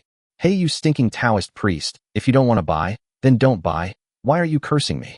In a few days, you probably won't even be able to buy a caddy for a tael of silver. You'll be starving during the new year. After listening, Tianji turned and left, while Lu Chen realized the reason. With war upon war, how could the people's productivity recover? And if productivity didn't recover, where would the food come from? Therefore, it is normal for food prices to be high at this time. Moreover, this phenomenon may continue until the first quarter of next year's harvest or the year after, not for any other reason than that the output in this era is simply too low. Come on, you little bastard, there's nothing good to buy here. It's not even as rich as our Luofeng village. Perhaps it was because the guy had said a few words to him earlier that Tianji suddenly felt that Luyan County was completely unfriendly. Lu Chen didn't say anything, but led them to continue walking towards the street. Immediately afterwards, a series of playful sounds attracted their attention. Gentlemen, come up here and have some fun. What's the point of just wandering around down here? I'll keep you company with a drink. Lu Chen looked up and thought to himself that this is the case all over the world. Any industry can go bankrupt, but this kind of industry has lasted for thousands of years. Then, with an expression that screamed, I'm leaving, there's nothing to see here. Give me the money. What? Just as Lu Chen was about to lead them away, Tianji reached out his hand to him. Lu Chen looked at Tianji with suspicion. Taoist master, what about your sense of morality? What about beauty fades and bones wither? What about abstaining from women? Besides, there are so many young widows in the village. Do you like this kind? Don't waste your breath on me. You're a well-fed man who doesn't know the hunger of a starving man. Lu Chen looked at Tianji with some surprise, then turned to look at Zhu Dachong. Originally, Zhu Dachong was disgusted by Tianji's expression, but unexpectedly, he almost drooled. Dachong, is it good-looking? How beautiful, young master. Look how white those lanterns are. Helpless, Lu Chen waved his hand and took out a few silver ingots. Here, 20 taels of silver for each person. Go on. Ah, young master, aren't you going? This young master is in poor health. After saying that, Lu Chen took out a few small umbrellas and handed them to them. Put on your helmets. Don't go back with a bunch of illnesses. Immediately afterwards, they pushed the two into the brothel. Under the madam's enthusiastic greeting, Tianji even put down his sword. Lu Chen reluctantly left despite the madam's enthusiastic greetings and continued walking along the main street towards the county government office. Although there were many people on the street, the shouts, bargaining, and arguments were not as lively as usual. The reason is simple. Everyone is short of money, and due to the shortage of supplies, prices have skyrocketed, making it difficult for many people to afford things. On the contrary, the number of beggars on the street was somewhat surprising. Just as Lu Chen was looking at the desolate scenery and thinking that Luoyang County would not recover so quickly, a commotion suddenly broke out in the crowd. Hurry up, they're distributing porridge in front of the county government office. Don't you dare touch me. I'm right in front of you.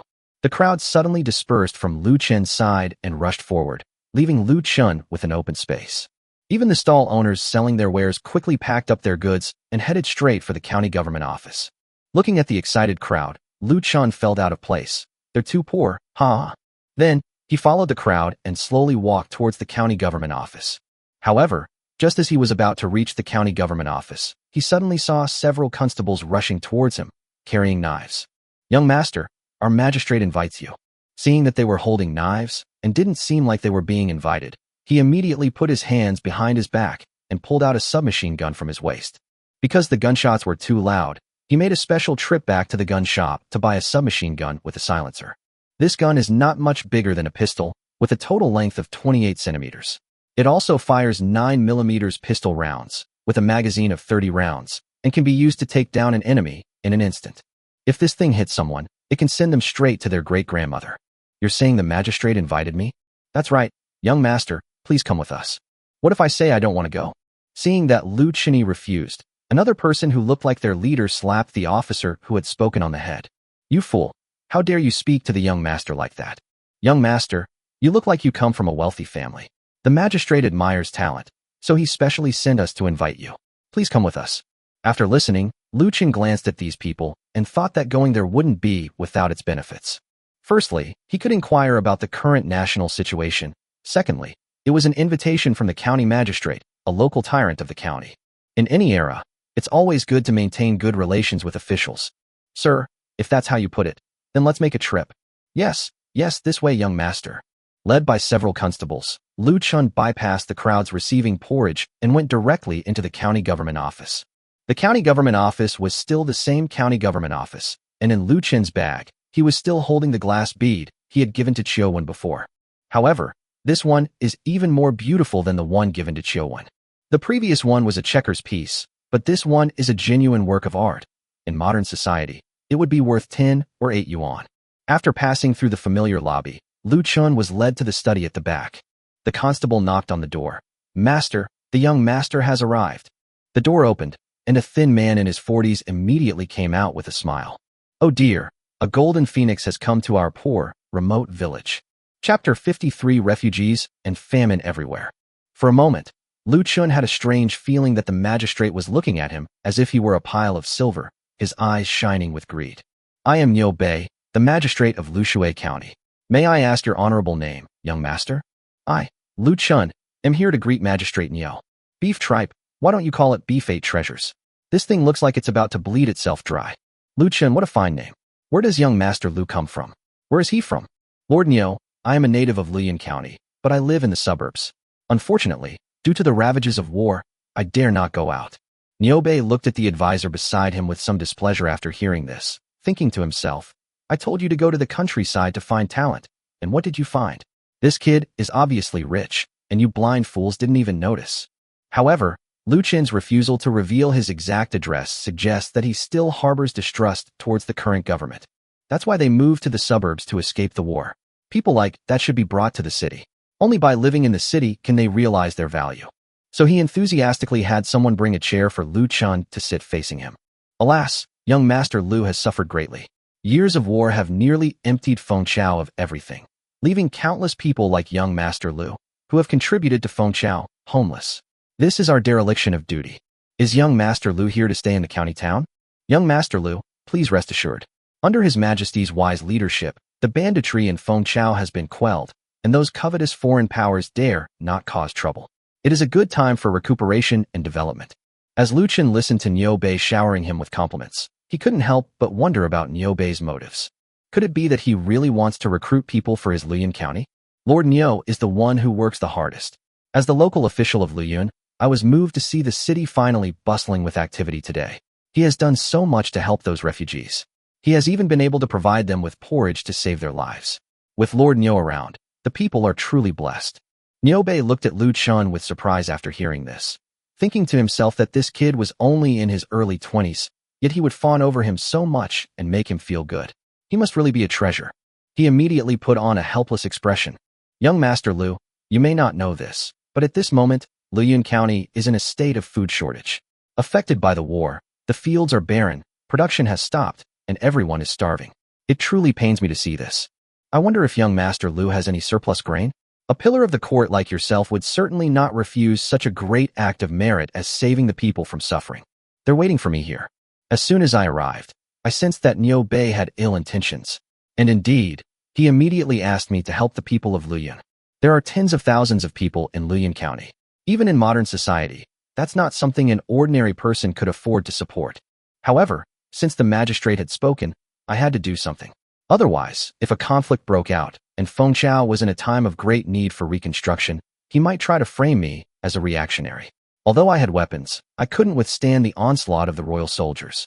However, there must be some benefit to bleeding yourself. So he immediately took out the bead from his bag and handed it over. Lord Niu, I came in a hurry today and did not bring any other gifts. This bead is a family heirloom, and I always carry it with me. I present it to you today. After hearing this, Niu Bei looked at Lu Chen's hand, and the next moment, he couldn't sit still anymore. The bead before them was actually a rare 7-colored glass, and even more exquisite than 7-colored glass. If this were taken out, wouldn't it fetch tens of thousands of taels of silver? So he immediately declined, saying, Young Master Lu, I, Niu Bei, cannot accept such a valuable gift. You should take it back. What's going on? Could it be that this Niu Bei is an honest official? You know, even a clean prefect can earn 100,000 taels of silver in 3 years. For a moment, Lu Chen couldn't believe that the person in front of him was the dignified head of a county. Thus, Niu Bei's figure immediately seemed much taller in Lu Chen's eyes. Being able to resist the temptation of such a treasure, he was willing to gamble on the future of Luyuan County. So he immediately put the bead away. Lord Niu, I was being presumptuous. Only then did Lu Chen realize that when the official in front of him sat down, a patched lining was visible beneath his official robes. Young Master Lu, this is not your fault. Fengchao was rotten to the core before. Fortunately, after the heaven and earth sect uprising, we have a good emperor. Although Her Majesty is a woman, she cares for the people at home and is tough on foreign powers, which has brought peace to Fengchao. An empress? How vast must her heart be to care for all the people under heaven? Lu Chen immediately became interested, but the women who could become emperors were no pushovers. He would better avoid them if he encountered them in the future. However, the people are suffering, and the entire Fengchao is suffering. Young Master Lu, we are not capable of handling matters of state, but we earnestly request that if you have any surplus grain, you lend some to save the people of Luyuan. Don't worry. I, Niu Bei, will not forget you, nor will the people of Luyuan. We will definitely repay you when the harvest comes next year. After listening to Niu Bei's words, Lu Chen fell into deep thought. Of course, he wouldn't let Niu Bei's words cloud his judgment and act like a saint. But they won't coldly watch people starve to death. He was calculating in his mind how much grain to give to Niu Bei. In his world, a pound of slightly inferior rice cost about 2 yuan, so 10,000 pounds would cost 20,000 yuan, and 100,000 pounds would cost 200,000 yuan. No, we can't take out so much grain at once. If we take out too much, will definitely become like pigs and a swine. Lord Niu, you have been kind to the people of Luyan. As the local official, you love the people like your own children. As a resident of Luyan County, I certainly cannot sit idly by. However, my family doesn't have much surplus grain. How about this? I will exchange my grain for your land. What do you think? Grain for land? That's right. But please rest assured, Lord Niu, I will not exchange grain for the fertile land on which the people depend for their livelihood. I only want wasteland. Wasteland. Hearing Lu Chen's words, a hint of joy flashed across Niu Bei's face. In this era of low productivity, everything is in short supply except wasteland. The total number of people returning to Luyan County at this moment is no more than 100,000, but there is plenty of wasteland within Luyan County. Although it was in the hands of the government, they had no ability to cultivate the wasteland. If Lu Chen really exchanges grain for wasteland, firstly, Niu Bei will get grain, and secondly, the wasteland won't disappear after it's been reclaimed. It will still be within the territory of Luyan County, and the land tax will still be collected by the government. Oh, this is a good idea. I wonder how much grain young Master Lu can provide. Chapter 54 100 gene of grain per mu of land. That depends on what the price is for the wasteland, Master Niu. My family won't have a harvest until next year, and after we get the wasteland, we'll have to hire people to clear it, and we'll also need to eat. After hearing Lu Chen's words, Niu Bei's eyes lit up again. Yes, he exchanged the wasteland for people. So where can he hire people? It must be in Luyan County. This solves the problem for another group of refugees. Young Master Lu, there is a large area of wasteland and several hills along the Luyan River outside the city, but the water level of the Luyan River is low, making it difficult to draw water. I wonder if young Master Lu would be interested in such a wasteland. With mountains, water, and farmland, why wouldn't we want it? As for the low water level, as long as it's not ridiculously low, there are ways to address it. Lord Niu, could you send someone to accompany me to take a look? We can talk after we've seen it. Although my family doesn't have much surplus grain, we can still manage to take out about 10,000 gene. With 10,000 gene of tripe, Niu Bei felt a little happy for a moment. Although he didn't know what happiness meant, this was the feeling. Normally, it would be considered good if one could get 1,000 or 2,000 caddies from such a rich young master. But unexpectedly, this kid asked for 10,000 caddies right away. 10,000 caddies. If you dilute it with water and boil it into porridge, how many people could survive? Come, young Master Lu, I will personally accompany you. After saying that, he immediately had someone hitch up the carriage and took Lu Chen directly towards Luyan River. Half an hour later, looking at everything in front of him, Lu Chen suddenly felt that he was incredibly lucky. Looking around, the terrain is flat, with two small hills rising on the plain and a river flowing between the two hills. It looks like fertile land, but such land has been buried, it's a shame. So they drove the carriage upstream along the river, and gradually Lu Chen discovered that the river's terrain was slowly rising. For this type of river, irrigation canals can be built directly to draw water from upstream to the land, although the investment would be larger. But when it comes to the prices in their own world, asking for money is simply a matter of bad luck for both worlds. What he wants are people, a group of people who have benefited from his kindness and are closely surrounding him.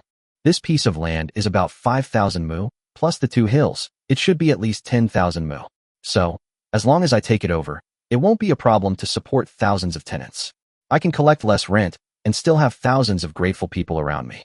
Young Master Lu, what do you think of this place? The location is nice, but water is scarce, and neither of these two hills has many trees. They don't look like good land. Young Master Lu, I won't hide it from you. As long as you give up this territory, this mountain will be yours. Nothing can grow in these mountains. They're all black stones. They're useless to us. Young Master, just consider them something to look at. They're all black stones. What are black stones? Mr. Niu, please name your price. Seeing Lu Chen's straightforwardness, Niu Bei was momentarily at a loss. He thought to himself that this land had no water source for irrigation and could not grow much, but building houses was a good idea. I didn't expect him to agree so readily. It seems he's quite the character. But if it solves my immediate problem, who cares if he's an idiot? How about we exchange this acre for 100 caddies of grain, young Master Lu? Lu Chen was somewhat surprised to hear that it was so cheap, but he remained outwardly calm. Magistrate, you are a good magistrate and the official in charge of Luyan. Although this land is not very useful, it is still my contribution to Luyan. 100 caddies it is. I estimate that this area is about 5,000 mu, with a total of 500,000 gene of grain. How about this? I'll go back and gather the grain. Give the county magistrate 100,000 gene of grain first, and give him another 100,000 gene next spring. After the harvest next year, I'll pay the remaining 300,000 jin in one lump sum. Upon hearing this, Niu Bei excitedly slapped his thigh. Excellent. Excellent. I will definitely make them spread the word about young Master Lu's deeds so that all the people of Luyuan know who saved their lives. Lu Chen quickly stopped him after hearing this, thinking to himself that people are afraid of becoming famous, just as pigs are afraid of getting fat. If you spread this around like this, I won't have a good life either. Your Excellency, you must not. Although the world is at peace at the moment, there are still villains around. Therefore, please keep this a secret. Yes, yes, yes, look how excited I am. After the two reached an agreement, they returned directly to the county government office. The method of delivery was simple. The county magistrate was to find a large warehouse in the suburbs and transport 100,000 caddies of grain there within 3 days. During this period, no one was allowed to visit or inquire about the grain, with the aim of ensuring its safety.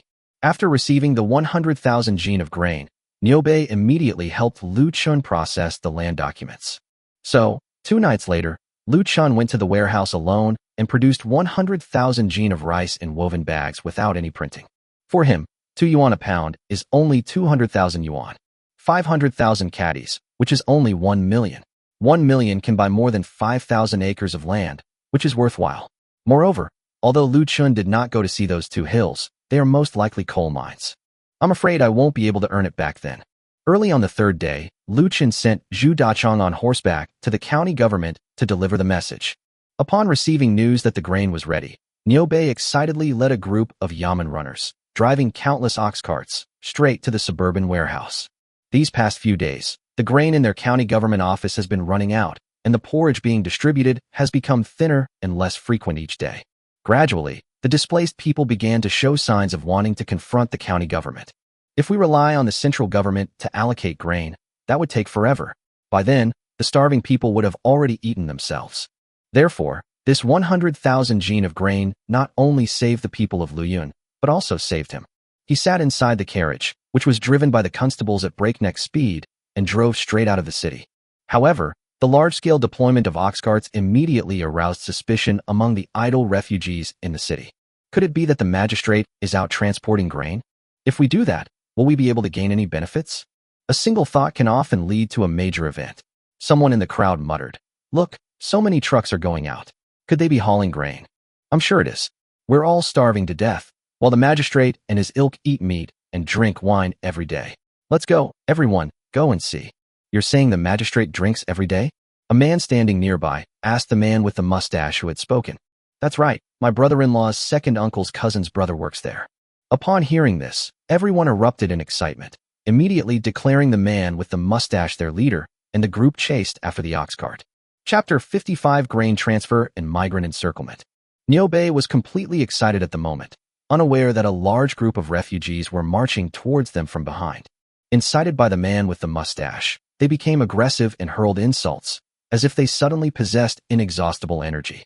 At this moment, Lu Chen, holding a telescope and accompanied by Tianji, was observing the approaching procession of officials.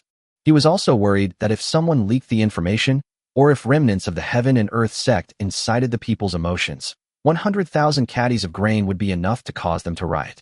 A short while later, Niu Bei's convoy appeared in Lu Chen's binoculars. That old scoundrel is here. What does this have to do with me? Hurry up and finish this, then I'll go to the 100 Flowers Pavilion. Lu Chen rolled his eyes at him helplessly. This guy was completely addicted. After going there once that day, he couldn't stop thinking about the girl Lu Yi in the 100 Flowers Pavilion, saying that she was priceless. Lu Chen wanted to get him to do something productive, suggesting he redeem his sweetheart, but the guy refused, saying he liked the atmosphere of the 100 Flowers Pavilion. Today, I cut off his money, which is why I dragged him here to protect me. Get lost, you should just die on a woman's belly. However, just as Lu Chen was watching Niu Bei's convoy approach the warehouse, suddenly, another group of people appeared in his binoculars. Oh no, some refugees have followed us. After saying that, Lu Chen frowned, then climbed onto his horse and galloped towards Niu Bei. Haha, young Master Lu's enthusiasm makes me very happy. Upon seeing Lu Chen come to greet him, Niu Bei immediately shouted loudly at Lu Chen. Lord Niu, this is bad. A large number of refugees are rushing towards us from behind. What? You say they are refugees? How did they know the news? Oh no, this time they brought transport workers. If we want to suppress them, we need to notify the garrison immediately. After saying this, he whispered a few words in the ear of one of his personal constables, who then mounted his horse and galloped off into the distance. After doing all this, Niubei immediately said to another constable beside him, "Quickly, have everyone set up a defensive line around the warehouse. We must protect young Master Lu's safety." Lu Chen did not disappoint him. He immediately pulled him into the warehouse. Looking at the piles of refined rice inside, Niubei almost fell to the ground with excitement. This was Lu Chen's purpose, to let him see the grain first, to show that he had fulfilled his promise, so that if something unexpected happened and the grain was stolen, then the responsibility would not be entirely on him. After a brief moment of excitement, Niubei turned to Lu Chen and said, "Young Master Lu, stay in the warehouse and don't come out. It will be dangerous outside soon." Lu Chen nodded without speaking, while Niubei immediately turned and rushed out. At this moment, they could see the dark mass of refugees in the distance, a dense, dark mass that must have numbered at least 2,000 or 3,000. He had only brought fewer than 100 constables with him today, and if things got chaotic, he would be no match for them. A person who is starving is extremely ferocious. There is no way for them to resist. As for Niubei, at this moment, besides threatening with his own body, the only other option was to appease him, buy time, and wait for the arrival of the guards. In less than the time it takes for an incense stick to burn, the refugees had completely surrounded the open space in front of the warehouse. At this moment, the man with the small mustache in the crowd spoke again. "Everyone, look, this warehouse must be full of grain.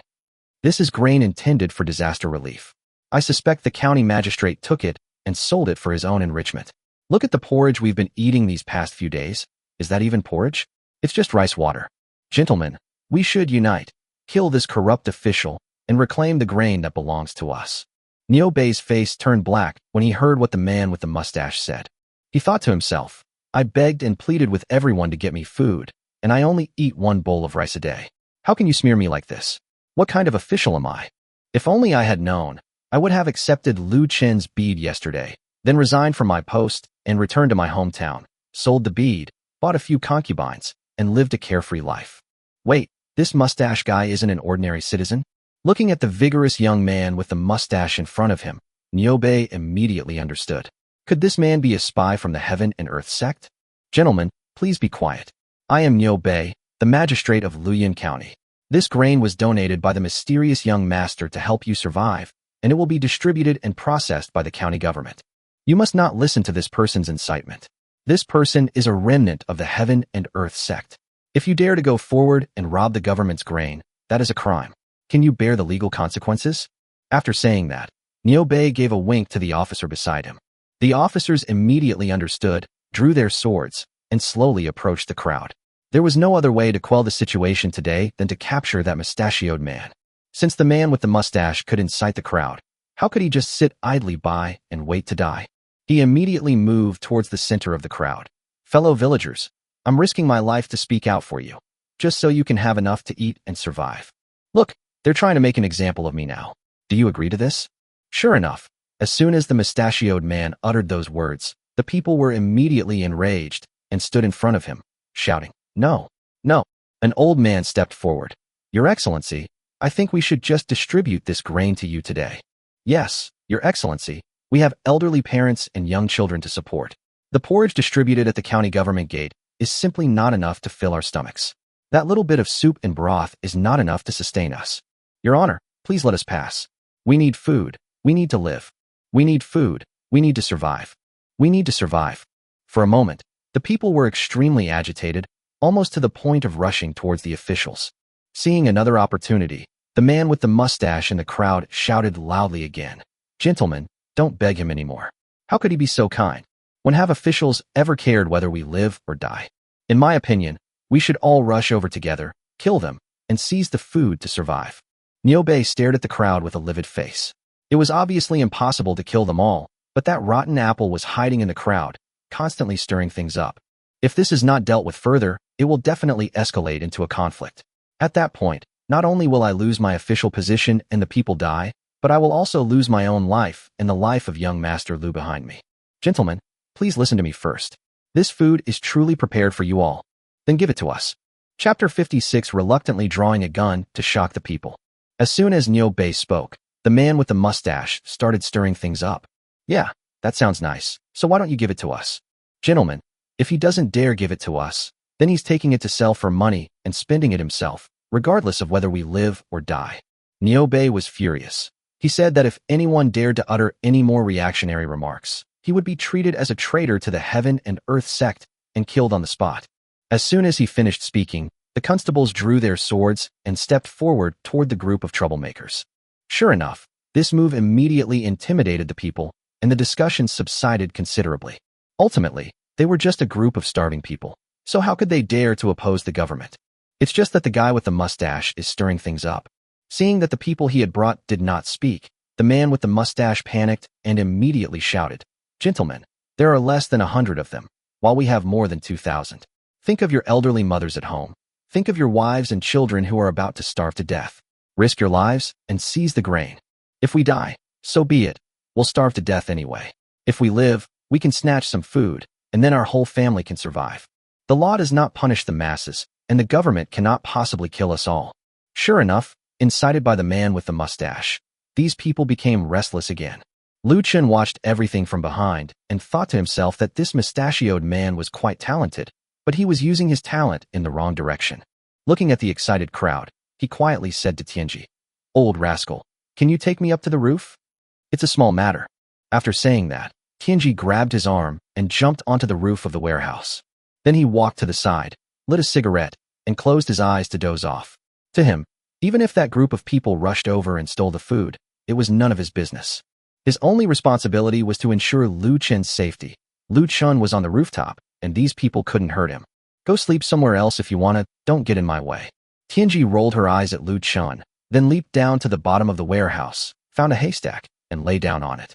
At this moment, those people, incited by the man with the mustache, became increasingly agitated.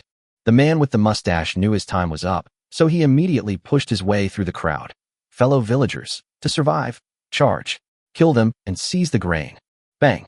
Just as the group, incited by the mustachioed man, took their first step, a loud bang rang out, bringing everyone to a halt.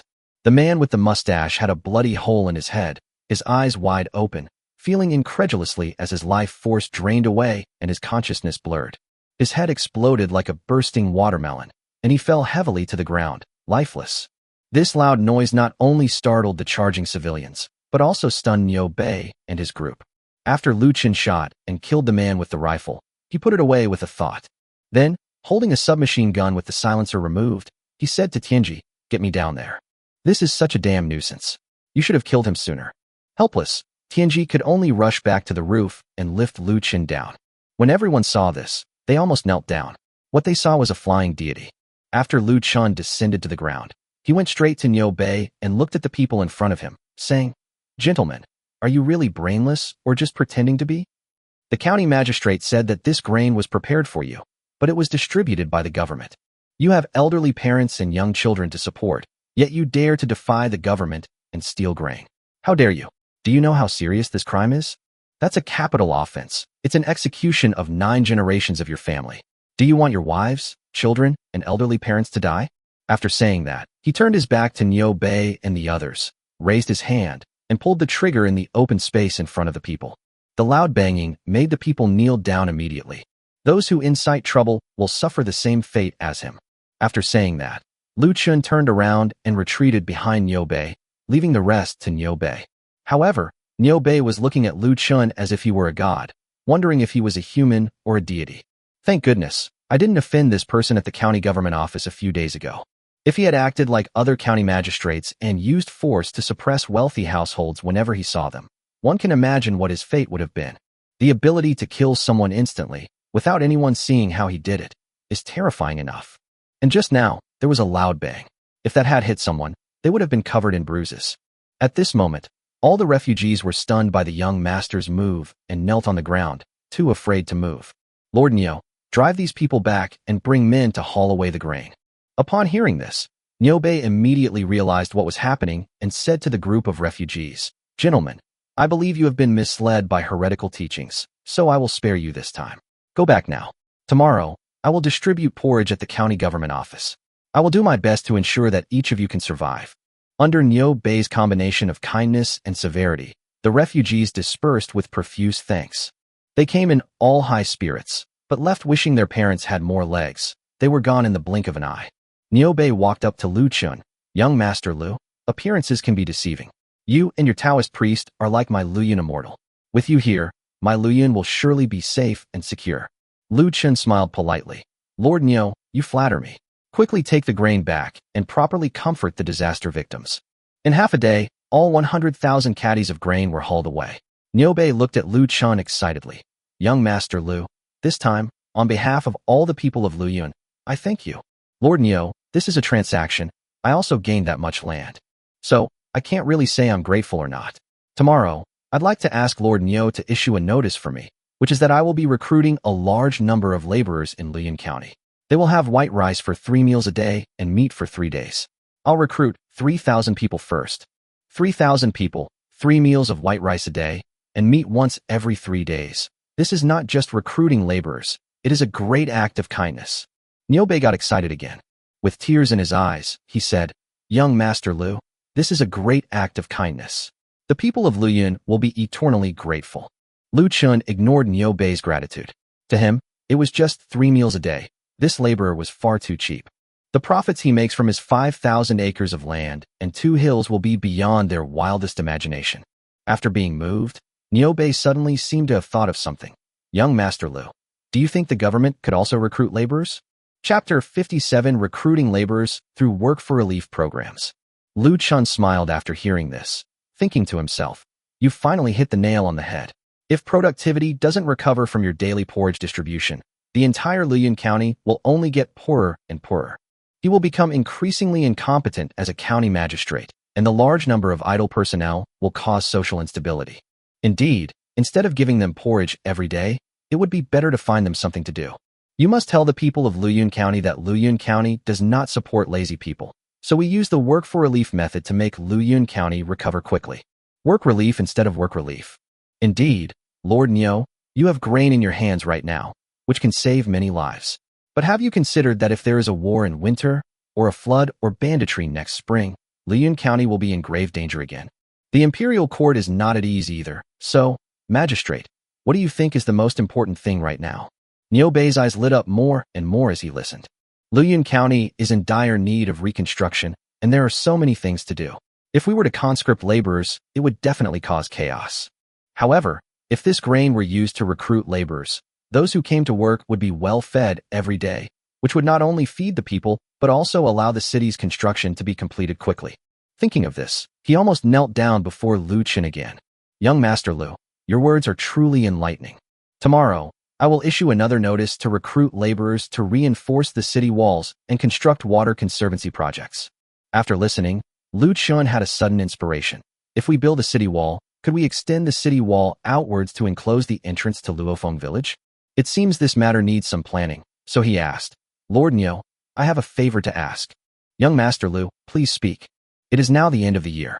After the 15th day of the first lunar month, it will be busy time. However, there will still be some time before the busy farming season. I would like to earnestly request Lord Niu to expand the city walls and enlarge the territory of Lu Yun County. It would be best to expand to that direction, which would protect many villages in the mountains. The mountains have natural barriers, and with the addition of city walls, it would be another safety barrier for the people of Lu Yun County. After listening, Niu Bei looked in the direction Lu Chen pointed. In his memory, there were indeed several villages along those mountain paths, and his city walls could not be expanded much further.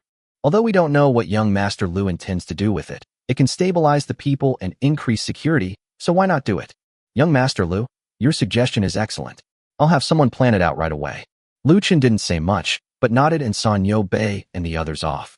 After everyone left, Lu Chen asked Zhu Dachang to go back to the village and call his sister Zhu Xiaochun over, and also to call a few of Liang Quan's men. The next day, they set up a table in front of the county government office. Next to them was another table. When Niu Bei saw Lu Chen and Tianji arrive, he immediately came over. Young Master Lu, Taoist Master, you two are here very early. Mr. Niu was even earlier. We were thinking that since it's almost Chinese New Year, we should recruit some laborers first. So let's recruit some. As a gong sounded in the county government office, Niu Bei walked to the center amidst the puzzled expressions of the many people. Fellow villagers of Lu Yun, the new year is just a few days away. However, due to the war this year, everyone is having a hard time, so it's better not to celebrate the new year this year. We'll wait until next year when there's a bumper harvest so we can have a lively and prosperous new year. Today, Our county government has organized 2 grand events to recruit laborers. Please follow me to see them." After saying that, Niobei walked directly to the 2 notices. Then have the advisor read the above content aloud. After the reading was finished, the crowd was briefly silent, but then burst into a heated discussion. What? 3 meals a day, all you can eat? What? The county government has also reduced the distribution of porridge and started recruiting laborers to repair the city walls. Danielle, let's all go. Instead of waiting here for porridge distribution, we might as well go and do some work for this employer. That way, we won't waste our strength. Amid the murmurs of the crowd, an elderly man stepped forward, bowed to Magistrate Niobei, and then asked directly, "Your Excellency, is what you said about recruiting laborers true?" "Old man, I am a county magistrate, and I would not be so dishonest as to break my promise because of this. Look at the stall on my left. This is a stall where a mysterious old man from Lu Chen County is recruiting laborers. He promises 3 meals a day and 1 meal of dry food. Those who perform well can stay on his estate as tenants. However, this old man has requirements. They must be loyal, able-bodied young men or women from families who can do labor. The stall on the right belongs to the Lu Chen County Government Office. The laborers we recruit are mainly used for important projects that benefit the country and its people, such as repairing city walls and water conservancy projects. Those who perform well in the financial sector can have their poll tax reduced. They will also be provided with daily meals. All right, everyone. Those who are interested, please register at the booth." Zhu Dachang and Zhu Xiaochun were already sitting at Lu Chen's stall. Paper and pens were placed in front of them. Since Zhu Xiaochun could read, Lu Chen had her do the counting. Zhu Dachang was used to check the physical condition of the visitors. These starving refugees, upon hearing that there was food to eat, couldn't wait any longer. So they all rushed toward the 2 stalls. However, most people chose to go to the county government office because the reduction or exemption of poll tax was too tempting for them. A man of about 21 or 22, leading a wife and a child who was so hungry he was skin and bones, walked up to Lu Chen's stall. "Miss, the county magistrate just said that families are also acceptable. What do you think of me, taking care of a child like this?" After listening, Zhu Dachang looked at him and immediately took over the conversation. "Young man, our master is planning to recruit 2,000 people to reclaim wasteland and cultivate 5,000 acres of land next year. You can come if you want, but since your family consists of 3 people, you will have to cultivate 7.5 acres of land. Do you dare to do that?" 7.5 acres is nothing. The couple could manage to cultivate it if they gritted their teeth. The most important thing was to get through this current crisis. They certainly couldn't survive by relying on porridge distribution every day. Even their own children might not survive the new year. So he immediately knelt on the ground. "Sir, I can, my husband and I can." "All right, in that case, please sign this document." Zhu Xiaochun handed over the documents, but looking at the sparse crowd in front of her, she immediately turned to Zhu Dachang. "Brother, they don't seem to understand. Can you explain it to them?" "Okay, then I'll tell you." Immediately afterward, a gong sounded, and Zhu Dachang's loud voice immediately addressed the people in front of him. "Gentlemen, please be quiet. My master has instructed that there are conditions for coming to our estate, but the rewards are very tempting." Chapter 58. A cave appears on the mountainside. After hearing Zhu Dachang's words, everyone immediately looked over here. "Ladies and gentlemen, the master owns a 5,000-acre estate in the suburbs. Anyone who is loyal and young and strong, or any family, has the opportunity to become a tenant farmer on his estate. The master will provide food to feed you first. However, there is a condition. After you hear this, you should act according to your ability. The entire estate is about 5,000 mu of land, and the master plans to recruit 2,000 tenant farmers. Each person will be responsible for tending 2.5 mu of land. For example, this young man, along with his wife and child, has to tend to 7.5 acres of land. If it's a family of 4 or 5, the intensity of the work will be even greater. Now that the task is set, let's talk about the benefits. My master, understanding everyone's hardships during these famine years, will only charge you 30% of the rent in addition to the poll tax. If the estate develops well, my master will also build a clinic and establish a school for everyone, so that your children can all learn to read and write. As soon as Zhu Dachang offered his temptation, everyone became excited. Those who had originally planned to work as laborers at the county government office suddenly rushed over. However, Zhu Dachang had not finished speaking when he gestured for everyone to be quiet. In addition, my master is going to recruit 1,000 people. These 1,000 people will not just do farm work, but will follow my master to do other things. Young and strong men will be given priority. My master will give them a fixed amount of money every month as remuneration and provide them with meals. Immediately, the crowd became lively again. If the families were surprised before, now the retired soldiers and the single people who had fled here without families were shocked. Sir, is it really true that you only accept 30% of the rent? You should know that in this world, after paying the poll tax, tenants have to give their landlords 50% to 60% of the rent. After a year of hard work, besides barely enough to fill one's stomach, there's almost nothing left over. However, this gentleman's terms meant that they essentially got 2 to 3% of the rent, which not only allowed them to eat their fill, but also left them with a surplus. So everyone quickly walked over here. Sir, please write this down for me. There are 4 people in my family. Sir, my wife and I. Miss, I'm an only child, but I'm hardworking and would like to do odd jobs with the master. For a time, Zhu Dachong and Zhu Xiaochun were busy with their own affairs, while Lu Chen led Tianji and the other 2, riding horses to the foot of the 2 mountains they had just bought. The 2 arrived at the first hilltop. Looking at the somewhat flat and low hilltop, Tianji curled his lip. What's so interesting about a barren mountain? Lu Chen shook his head and smiled bitterly. As expected, Lord Niu was right. If you can't grow any grain, what can you grow on a whole rocky mountain? After inspecting the area at the foot of the mountain, the 2 lost interest and decided to visit another mountain instead. However, just as the 2 were losing interest and about to leave, suddenly, the sharp-eyed Tianji pointed to a dark cave entrance and shouted to Lu Chen, "You little bastard, there's a hidden cave here." Lu Chen looked in the direction he was pointing, and then a dark hole appeared in front of the 2 of them. The entrance to the cave was very small, only wide enough for one person to pass through. Lu Chen waved his hand, took out 2 flashlights, and tucked a pistol into his waistband. "Do you have the guts to come down with me and take a look?" Tianji sneered. "I'll make you say it again." "Okay, let's go down and take a look." After saying that, Lu Chen took the lead and stepped into the cave entrance, snapping on his flashlight. Instantly, a dazzling white light illuminated the inside. Inside, a huge cavity appeared before the 2 of them. It was indeed a hidden world. It was winter, and a warm feeling enveloped the 2 of them. The surroundings were dry and windless. Lu Chen took out a candle, lit it, and found that the air was all right. Then he took the flashlight and walked towards the other side.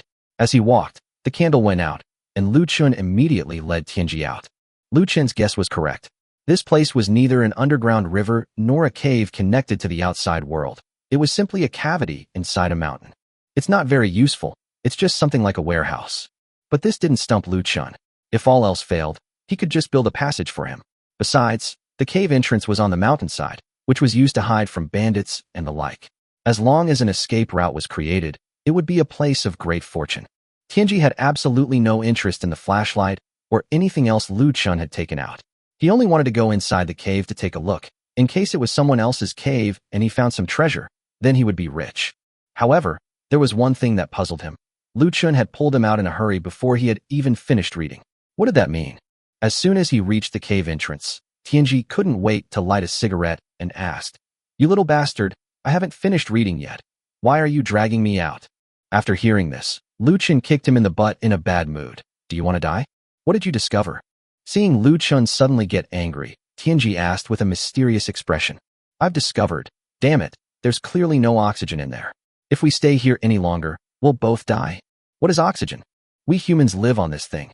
The spiritual energy of heaven and earth? Get lost."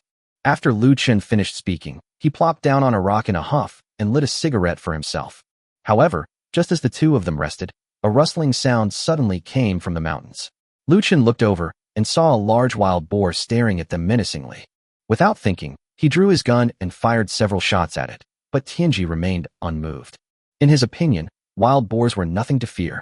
After knocking down the wild boar, Lu Chen was secretly pleased, thinking that this would be a good opportunity to feed the people they had recruited. He just didn't know if their recruitment would go smoothly. "I should hurry up and check out the other hilltop before heading to the county government office. If all goes well, the first group of people should arrive today." So he got up, patted his butt, and said, "Let's go, you old rascal. After we go see that one, we'll go to the county government to pick up the person." Tianji hid the wild boar. "Don't touch this hole. I'll come back in a few days." Frustrated, Lu Chen realized that since he couldn't explain it to him, he decided to build him a ventilation shaft. So he nodded and rode off on horseback towards another mountain. The 2 hills were about 500 meters apart, and we quickly arrived at the foot of the hills on horseback. Sure enough, the mountain in front of us was a gray-black color, and there was no vegetation on it. The rocky mountain we saw before had some soil and many vines growing on it, but this mountain really had nothing at all, not even grass. However, just as they reached the foot of the mountain, Lu Chen reached out and broke off a piece, and immediately jumped up excitedly. That old Taoist priest is rich. Chapter 59. There is a coal mountain in the territory. Tianji was startled by Lu Chen's loud voice and immediately scolded him. Can you stop being so dramatic? Looking at the black stone in his hand, Lu Chen didn't care about anything else and immediately started to pry it open with his hands. After prying off a small pile, he immediately took it to an open space, took out a windproof lighter, and lit it. Looking at the yellow flames, he knew he had struck gold. Immediately afterwards, he had Tianji carry him and jump directly up and down the mountain, from the foot of the mountain to the top, and then from the top back down. You old scoundrel, do you even know what these are? Black stone. No, this isn't just some black rock, it's a whole mountain of silver.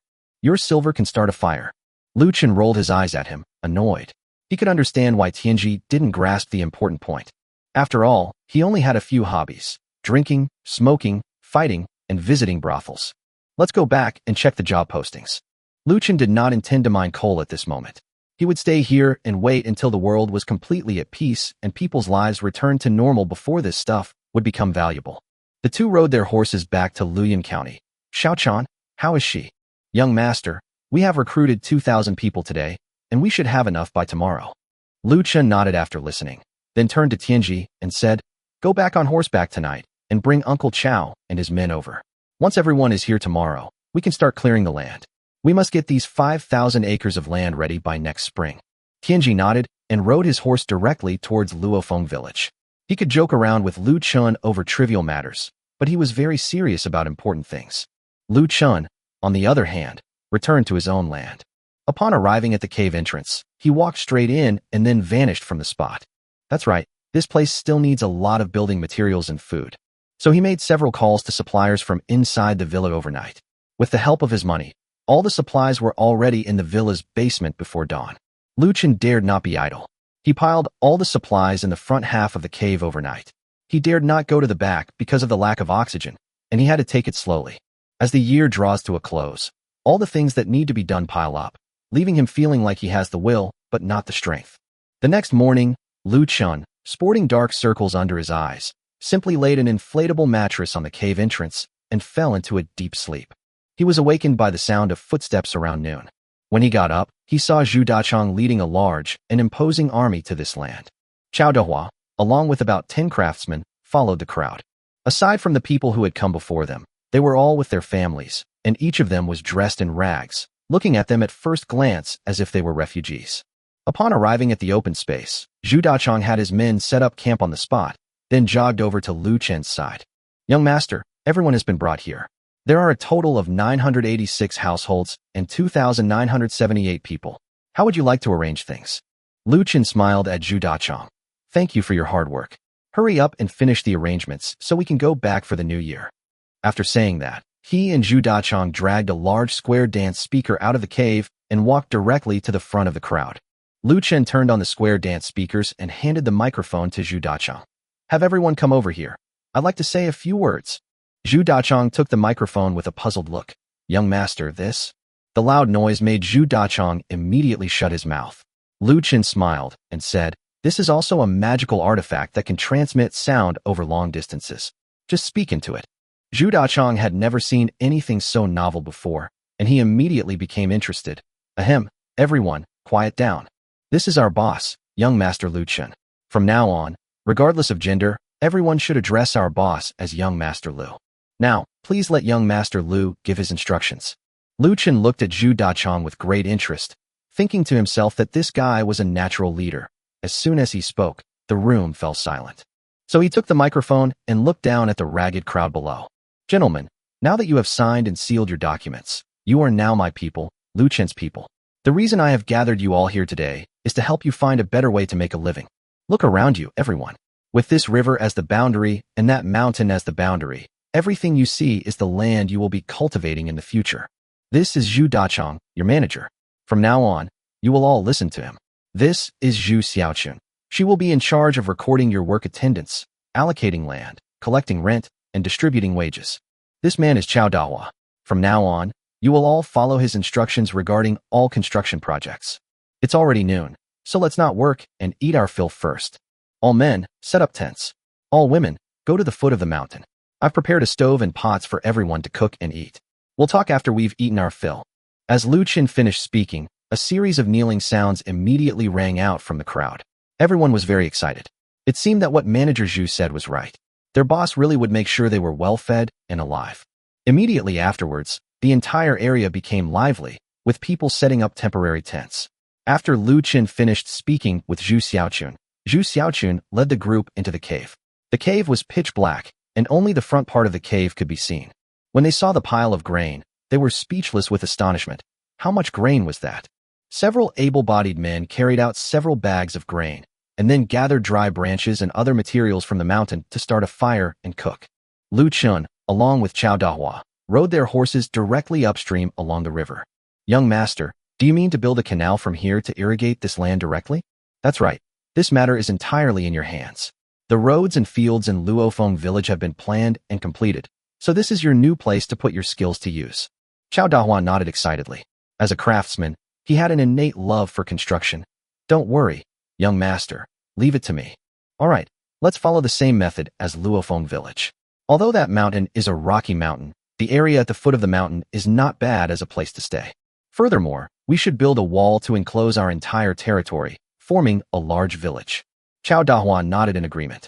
This era could turn into chaos again at any time, so defense is especially important.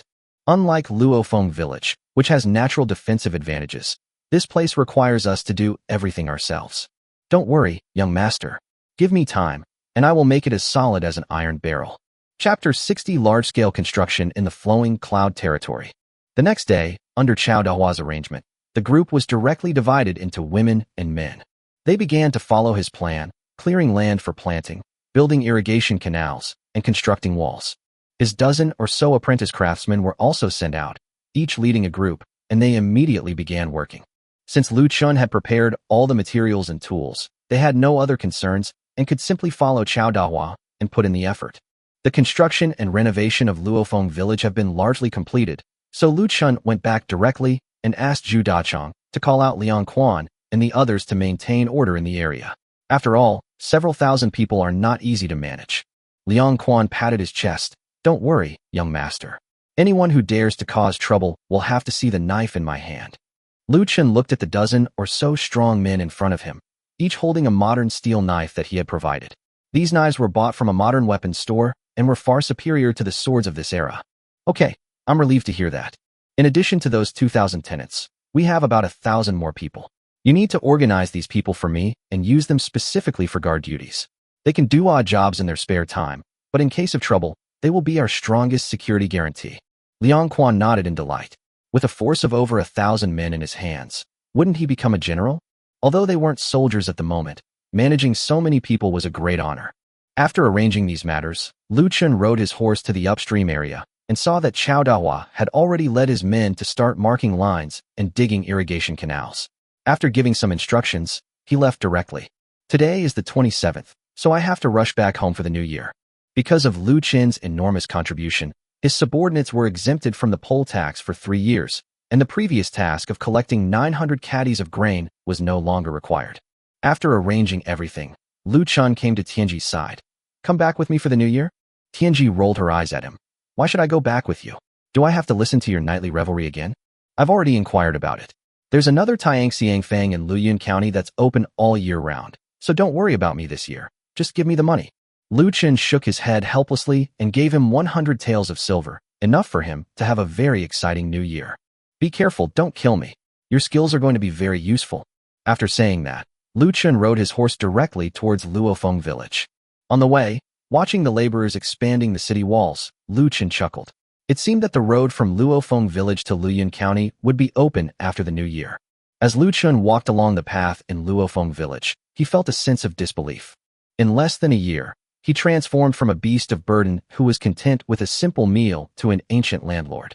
Not only did he acquire 8 wives, but he also built a large villa.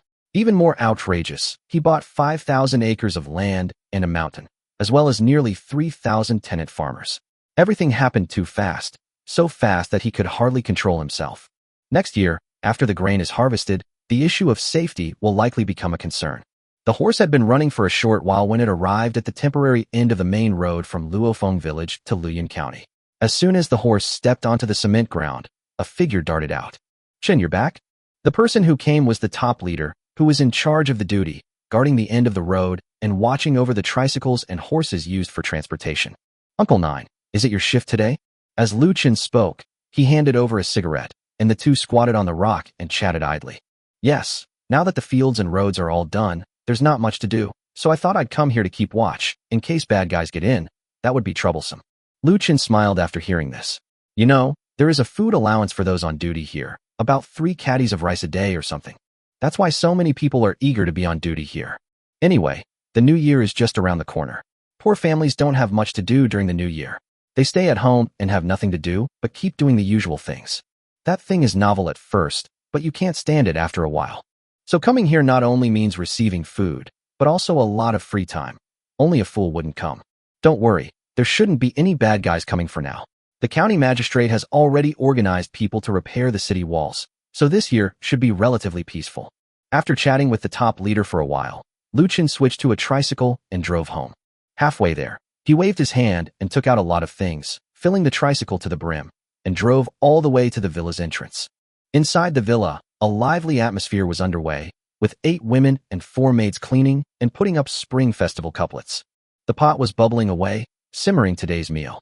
Upon hearing Lu Chen's voice, everyone put down what they were doing and came out to greet him. My husband is back. In an instant, the 8 people completely ignored the gazes of the 4 maids, spring, summer, autumn, and winter, and pounced on Lu Chen, clinging to him. Ugh, it's so heavy I can hardly breathe. Come down quickly, we can hang it up again tonight, or it'll ruin the spring, summer, autumn, and winter theme. Yi Ting smiled after hearing this and turned to look at the 4 timid girls. What's there to be afraid of? They'll have to stay in bed with their partners sooner or later. Huh, what did you say? Staying at someone's bedside? Lu Chen turned to look at the 4 bean sprout-like girls and stared at Yi Ting in disbelief, thinking to himself, I'm your husband. How can you push women onto your husband like that? If this happened in your own world, you'd be struck by lightning. This feudal era was so awesome. All right, look at you all. You've made them blush. Go prepare the food, and we'll give you gifts after you eat. After saying that, Lu Chen pushed the women away and lay down on the sofa. Before long, a table full of food was served. Looking at the stewed meat in the pot and the bland dishes, I could see. An idea immediately popped into Lu Chen's mind to change his diet. It's so bland, I must teach them how to cook. After eating and drinking to their heart's content, Lu Chen leisurely lay on the sofa, feeling the pressure of Wen Yin's fingertips, and immediately instructed Chengxi Qudong. You guys move everything from the tricycle outside into here. After hearing this, the 4 girls sensibly moved all the things outside into the living room. Lu Chen called all 8 women in, then pointed to a pile of things on the table and said, Ladies, the new year is almost here. Everyone has worked hard this year. So, I've prepared some New Year's gifts for everyone. Come and take a look and see if you like them. Chapter 61. Each person has a mesh bag. After saying that, Lu Chen showed everything on the table. 8 delicate, transparent little bottles, and various other things they didn't recognize. My lord, these things are so exquisite, they must be very valuable. You've gone to great lengths to buy them. Yes, sister, look at this bottle. It's made of glass, right? It must be worth a fortune. Third sister, look here. This soft thing looks so warm. It would be perfect for warming your hands. Oh dear, my husband is naughty. This dress is so small, it's embarrassing. The 8 women were all wearing down jackets that Lu Chen had brought back for them from the modern world. In this air-conditioned room, perhaps because of the heat, their faces had turned rosy. Listening to their chattering discussion, Lu Chen had no choice but to introduce them one by one. Ladies, this is called perfume, which is water that makes you smell better. It works on the same principle as a sachet, but it's more effective. After saying that, Lu Chen picked up a glass bottle and pressed it towards everyone. Instantly, a strong fragrance wafted out, causing the women to close their eyes in enjoyment. My dear husband, this perfume smells wonderful. It would be so much fun to spray it inside the blankets at night. Yi Ting was bold enough to tease Lu Chen right in front of everyone. Lu Chen coughed lightly, then handed the 8 bottles of perfume to them. Next, he picked up a bottle of shampoo and shower gel. These are for washing your hair and body. After you're done, you'll smell wonderful. After saying that, he had 4 maids bring him a basin of water and washed his hands right in front of them. The women's eyes lit up again at the scent of the soap and shower gel. My dear husband, Rong will use this to wash tonight, and then you can come to Rong's room tonight. Hee.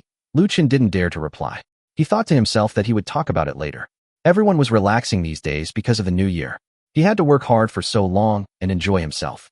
Immediately afterwards, Lu Chen took out modern underwear, and with all the women blushing to the roots of their necks, he had the bold Yiting give them a demonstration. Then there were vampire angels and a whole bunch of other daily and nighttime items, which broadened the horizons of the women. Lu Chen was generous and prepared a set for each of the maids, including Zhu Xiaochun. Yiting handed these over, since these were things he hadn't discussed with her before, and it was a bit awkward to bring out so many embarrassing items. At night, Lu Chen lay on Yiting's large bed. After working for a full half hour, Lu Chen, covered in sweat, lit a cigarette and lay down on the bed with Yiting. Yiting leaned against Lu Chen's chest. Husband, you brought out so many things today. Do you have a lot of them, or can you make them? Lu Chen moved his hand away with some confusion. What do you want to do? My dear husband, look how hard you work outside to earn money, while the 8 of us have nothing to do. If we have a lot, we can take them to the city to sell and definitely make money. After listening to Yiting's words, Lu Chen had a different opinion of this woman for the first time. She must have married into the family from outside. It seems that Yiting must have been from a wealthy family before she got married. Otherwise, how could a peasant woman like her have thought of these business matters? Actually, I had considered selling it, but I was afraid the world wouldn't accept it in a short time, and I was too busy to think about these things. But if Yiting has an idea, this could be a good approach. Sister Ting, your idea is good, and it aligns with mine, but it's not feasible right now. Fengchao has just stabilized, and its production and economy have not yet recovered. Everything has to wait until the economy recovers or our territory is fully developed. My dear husband, it's all right. I just had an idea. I thought we could both do some work to ease your worries. Lu Chen smiled after hearing this. Hee, there are many ways to relieve worries, not just this one. Hey you, not again. Hurry up and get out of here. Rong is waiting for you. After saying that, Yiting pushed Lu Chen out of the room. Helpless, Lu Chen went straight to Ji Rong's room. A day and a night later, Lu Chen walked out of the room feeling refreshed. Then they went directly to Grandpa Su's house. Chen, I know you want to invite everyone to celebrate the new year together, but every family has its own ideas. If this isn't done well, it won't be a good thing for you either. After listening to what Grandpa Su said, Lu Chen nodded in agreement. Everyone says that cities are full of tricks, but the roads in the countryside are even more slippery. The infighting and rivalry in villages are often more troublesome. Lu Chen could be a good person, but he didn't like forced unity. He had originally planned to have some fun with everyone, but now it seemed he should wait until later. After all, I've only been in this world for a short time. So, after leaving Grandpa Su's house, Lu Chen went straight to the homes of the people Liang Quan and his group had found and brought back to settle in Luofeng village. After inquiring with several people, it became clear that these individuals were somewhat wary and afraid of them. Therefore, he abandoned the idea of celebrating the new year together and instead went back to Grandpa Su's house. He then had some grain piled up in the newly built Luofeng village auditorium so that Grandpa Su could distribute it to everyone and ensure they had a good new year. Time flies, and in the blink of an eye, it's already Chinese New Year. That day, Lu Chen got up early and saw 8 women with 4 maids preparing ingredients around the stove. You've prepared so much food. How can we possibly finish it all? My dear husband, it's almost Chinese New Year, so we should celebrate it properly. In the past, we were always alone during the new year, but this year is different. We're all together now, with you by my side, so we'll make sure you're satisfied this year. After listening to Yiting's words, Lu Chen nodded in agreement. If they wanted to get busy, then let them get busy. As night fell, Lu Chen's family gathered around a large table, and even the 4 girls, Chuanxia, Qiudong, were invited to sit at the table. Lu Chen opened a bottle of red wine. Ladies and gentlemen, this year has brought new changes to our lives. Your husband will definitely work hard to make each year better than the last. After a hearty meal, the family sat around in the large living room on the 3rd floor. Perhaps under the influence of alcohol, the atmosphere became somewhat ambiguous. Chapter 62. Everything is ready. Time to get to farm. In the dead of night, there are not many entertainment options in the countryside. As the lights in every household went out, the cold winter wind swept through the entire Luofeng village, stirring the fields and streams, and also rustling the branches and weeds on the mountains. A series of crackling sounds created a beautiful symphony. Fortunately, there are no dogs in the village, otherwise they would be too noisy to sleep. The next day, Lu Chen got up early and lit a string of firecrackers, waking up the tired people in Luofeng village who had been busy all night. Although no one had ever heard the sound of firecrackers before, they knew immediately that Lu Chen must have made the noise. On the first day of the Lunar New Year, everyone has to get up early. In previous years, people would get up early to fetch water. This is a custom, and it is also a way to use fresh water in the new year to bring good luck for the coming year. However, since everyone has running water this year, this procedure has been omitted. However, the water-carrying ritual was cancelled, but everyone unanimously wore Lu Chen's new clothes, uttered words of blessing, and headed towards Lu Chen's villa. Meanwhile, the women in Lu Chen's household got up early to prepare various snacks and red envelopes. Snacks were displayed on a large table at the entrance, with all sorts of beautiful and delicious candies constantly attracting everyone's attention. Not only that, Lu Chen also took out a pack of cigarettes, opened it, and placed it on the table, offering one to anyone who came. Moreover, anyone who comes forward to offer New Year's greetings will receive sweet cakes, snacks, and small red envelopes. People who came to pay New Year's visits also brought some gifts, mostly mountain produce. Although they weren't valuable, Lu Chen still accepted them with a smile, as they represented goodwill and couldn't be bought with money. Young man, your Uncle Nine is here to wish you a happy new year. The leader, carrying a bundle of Yukamiya almoids brought from the mountains, bowed and said, "Oh, Uncle Gio, I should be the one wishing you a happy new year. Young man, we wouldn't even be able to eat without you. Uncle Gio doesn't have anything good, but here's some Yukamiya bark for you to boil into a decoction. It's supposed to be good for your virility. You have so many wives, you need to take care of yourself." A dark line flashed across Lu Chen's face as he thought to himself, "The people of Luofeng village are just so simple and honest." Immediately afterwards, one villager after another came to the house, drank a cup of tea, and said auspicious words. The 100 women came in batches, in groups of 10 or so, to offer New Year's greetings to the young master's wives. Perhaps because it was the first day of the Lunar New Year, everyone was dressed formally, and no one offered themselves directly to Lu Chen. After seeing these people off, it was already noon. After having lunch with his family, Lu Chen rode his horse directly towards Luyan County. There's no other reason than that. As a major landowner in Luyan County, he couldn't be too slow in showing courtesy to the county magistrate. "Happy New Year, Mr. Niu. Oh my, young Master Lu has arrived. Please invite him in." Lu Chen smiled and stepped forward, then handed over the gifts in his hand. Knowing that Niu Bei was not a greedy person, Lu Chen did not prepare any particularly valuable gifts. Just some ordinary New Year's greeting items, such as meat and wine. Niu Bei instructed his servants to take the items and warmly invited Lu Chen to sit down. In fact, if Lu Chen hadn't come to pay his respects for the new year, Niu Bei would have forgotten about the new year at all. During this period, with Lu Chen's 100,000 jin of grain filling the country, he was busy every day comforting the refugees and had no time to pay attention to these things. After leaving Niu Bei's county government office, Lu Chen went directly to the estate he had bought. Looking at the crowd still busy on the first day of the Lunar New Year, Lu Chen suddenly felt indifferent to the festive atmosphere of the holiday. In times of hardship, who has the leisure to care about such things? For them, getting the fields and ditches ready before spring, building the walls, and planting the seeds of hope for the coming year is what truly matters.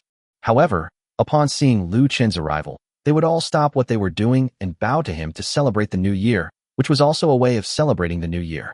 Lu Chen approached Zhu Dachong. "How was your meal last night?" "Happy New Year, sir. As you instructed, we celebrated the new year yesterday, providing meat and wine. Everyone is doing well. Thank you for your concern." Lu Chen nodded. "That's good. Next year, when everyone has a harvest, life will be better." Time flies, and before we knew it, 2 months had passed. That day, Lu Chen and Niu Bei walked on the city wall of Luyan County. Looking at the city wall that had been repaired, Niu Bei couldn't help but feel excited. "Young Master Lu, you're so clever. With this, our Luyan County's ability to withstand war has increased many times over." Moreover, many people from outside the city were also brought into the city, and everyone cheered. Lu Chen didn't speak, but stood on the city wall and looked in the direction of Luofeng village. "Lord Niu, the next step is to quickly restore production. Only when the people have food in their hands can they live in peace.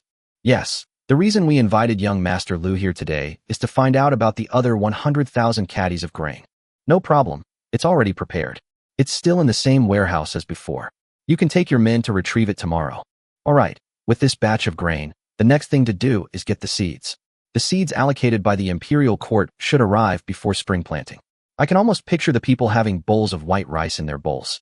Looking at Niu Bei's happy face, Lu Chen admired this official who always thought of the people.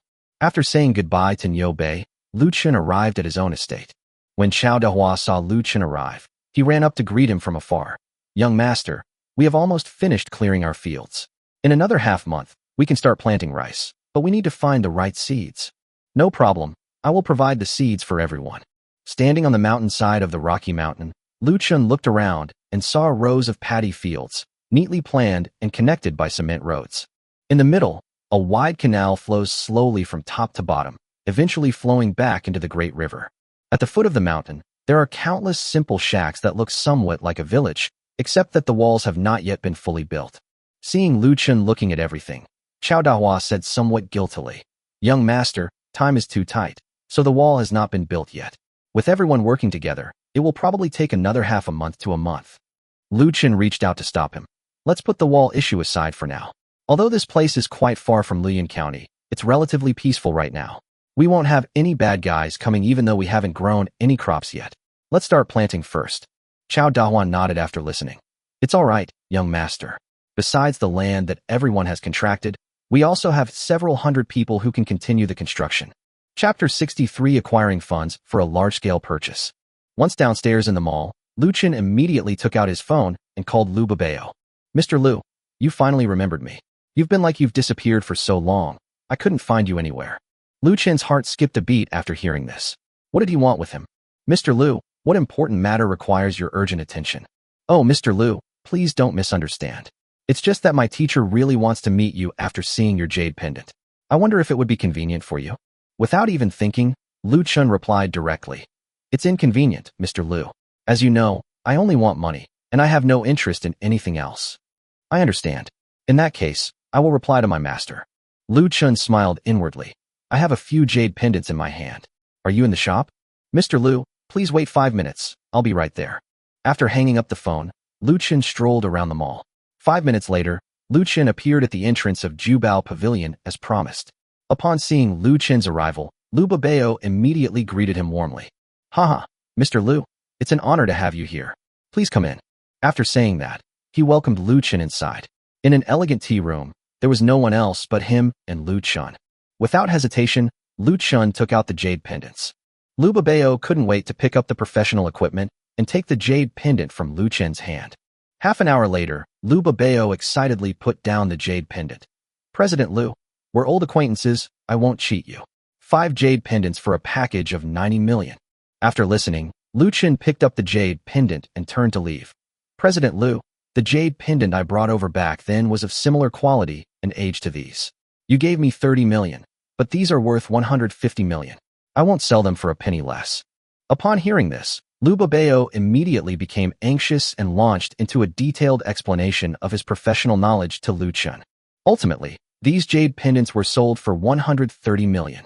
After leaving Jubioj, Lu Chen found an extra 130 million in his bank account. Even if he doesn't go back to ancient times with this money, he can still live a happy life in modern society. But the more Lu Chen understood this world, the less he could see through it. Such large transfers arrived in his account in less than a minute. Moreover, weapon shops are everywhere, so ancient times are relatively safer than this familiar yet very strange world. With that in mind, Lu Chen hailed a taxi and headed towards the north of the city, where the city's largest car dealership market was located. There are all kinds of vehicles inside. However, what Lu Chen needed was not those luxury cars, but a powerful, durable, and reliable vehicle. After all, the official roads in ancient times were not as smooth as modern roads, so those luxury cars were meaningless to him. Lu Chen had the taxi stop directly in front of a 4S store that sells minivans. The salesperson saw Lu Chen get out of the taxi, and since his clothes weren't particularly extravagant, he immediately identified him as a potential customer. "Sir, which type of vehicle are you looking to buy? We have all kinds of light trucks, minivans, and mid to large MPVs." Lu Chen smiled at her and immediately said, "Take a look at the minivans and light trucks. They need to be powerful, able to carry a lot, run fast, and adaptable to all kinds of mountain roads." The salesperson was secretly delighted, thinking it was another day to make a fortune. So he immediately led Lu Chen to a light truck. "Sir, what do you think of this?" As the salesperson explained, Lu Chen grew to like it more and more. The car was narrow, had 2 doors and 2 seats, and a long cargo bed. Although it was front-wheel drive, it had a lot of horsepower. Immediately afterwards, The salesperson led Lu Chen to a minivan. Sir, this minivan has 7 seats, a 1.5L engine, but it's rear-wheel drive and has quite a bit of horsepower. Lu Chen took a closer look and thought to himself, isn't this the legendary car? This thing is great. It's good for hauling goods and passengers, and it's also quite comfortable. Most importantly, it has a low failure rate. If it broke down in ancient times, it would be too much trouble. After looking around, Lu Chen had made up his mind. Sir, when can I order a car? No rush. Let me wander around some more. Okay, may I ask your surname, sir? I'd like to add you on WeChat. You can just send me a message on WeChat if you need to order a car. After hearing this, Lu Chen immediately took out his phone. Just call me Lu Chen. Okay, Mr. Lu, please scan my QR code. Lu Chen smiled after hearing this and scanned the QR code. He didn't mind the salesperson's method of adding him on WeChat so easily, and he also really liked the 2 cars. After leaving the 4S store, Lu Chen headed straight for the pickup truck store across the street. Similarly, a good-looking salesperson, whose children are not starving, came up to him. Sir, buy a pickup truck. It has much more horsepower than the van over there. It can pull heavy loads, run fast, and is comfortable. After leaving the pickup truck store, Lu Chen added another person on WeChat. He then wandered around the entire street of cars, but just as he was thinking about what kind of car to get for himself, a dark-skinned guy suddenly caught his eye. He rushed over eagerly, but was stopped by the staff inside as soon as he reached the door. A man in camouflage politely asked Lu Chen, "Hello, sir. This is the special vehicle sales department. If you want to make a purchase, you need to verify your funds first. Thank you for your understanding." "I understand. Of course I understand," Lu Chen said, immediately pulling out his ID card and handing it over. For no other reason than that all the vehicles parked inside were armored vehicles, some of which were equipped with machine guns and grenade launchers. If this thing were brought to ancient times, would I still have to worry about safety? A moment later, the handsome man in camouflage returned. "Mr. Lu, please come inside." He then welcomed Lu Chen inside, and, based on Lu Chen's assets, introduced the armored vehicles that Lu Chen could purchase. In the end, Lu Chen spent 5 million to purchase a light infantry fighting vehicle, which was equipped with a 25mm cannon and a high-velocity machine gun. In addition, Lu Chen spent about 500,000 to equip the vehicle with enough ammunition. As a light infantry fighting vehicle, although its firepower is not particularly strong, it has good mobility, a top speed of 80 kilometers per hour, and can carry up to 10 soldiers. It is also very easy to operate. After returning to the villa, Lu Chen picked up his phone and sent messages to the 2 salespeople. "Miss Wang, I'd like to buy 10 of each of those light trucks and vans. Do you have any in stock?" Wang Qing, who had just returned to her rented apartment after getting off work, received a message from Lu Chen and, somewhat incredulously, thought of the young gentleman she had met that day. The next moment, she edited a message and sent it back. "Mr. Lu, where are you? I'd like to come and talk to you right away. How about it? Mr. Lu, rest assured, I will definitely satisfy you tonight."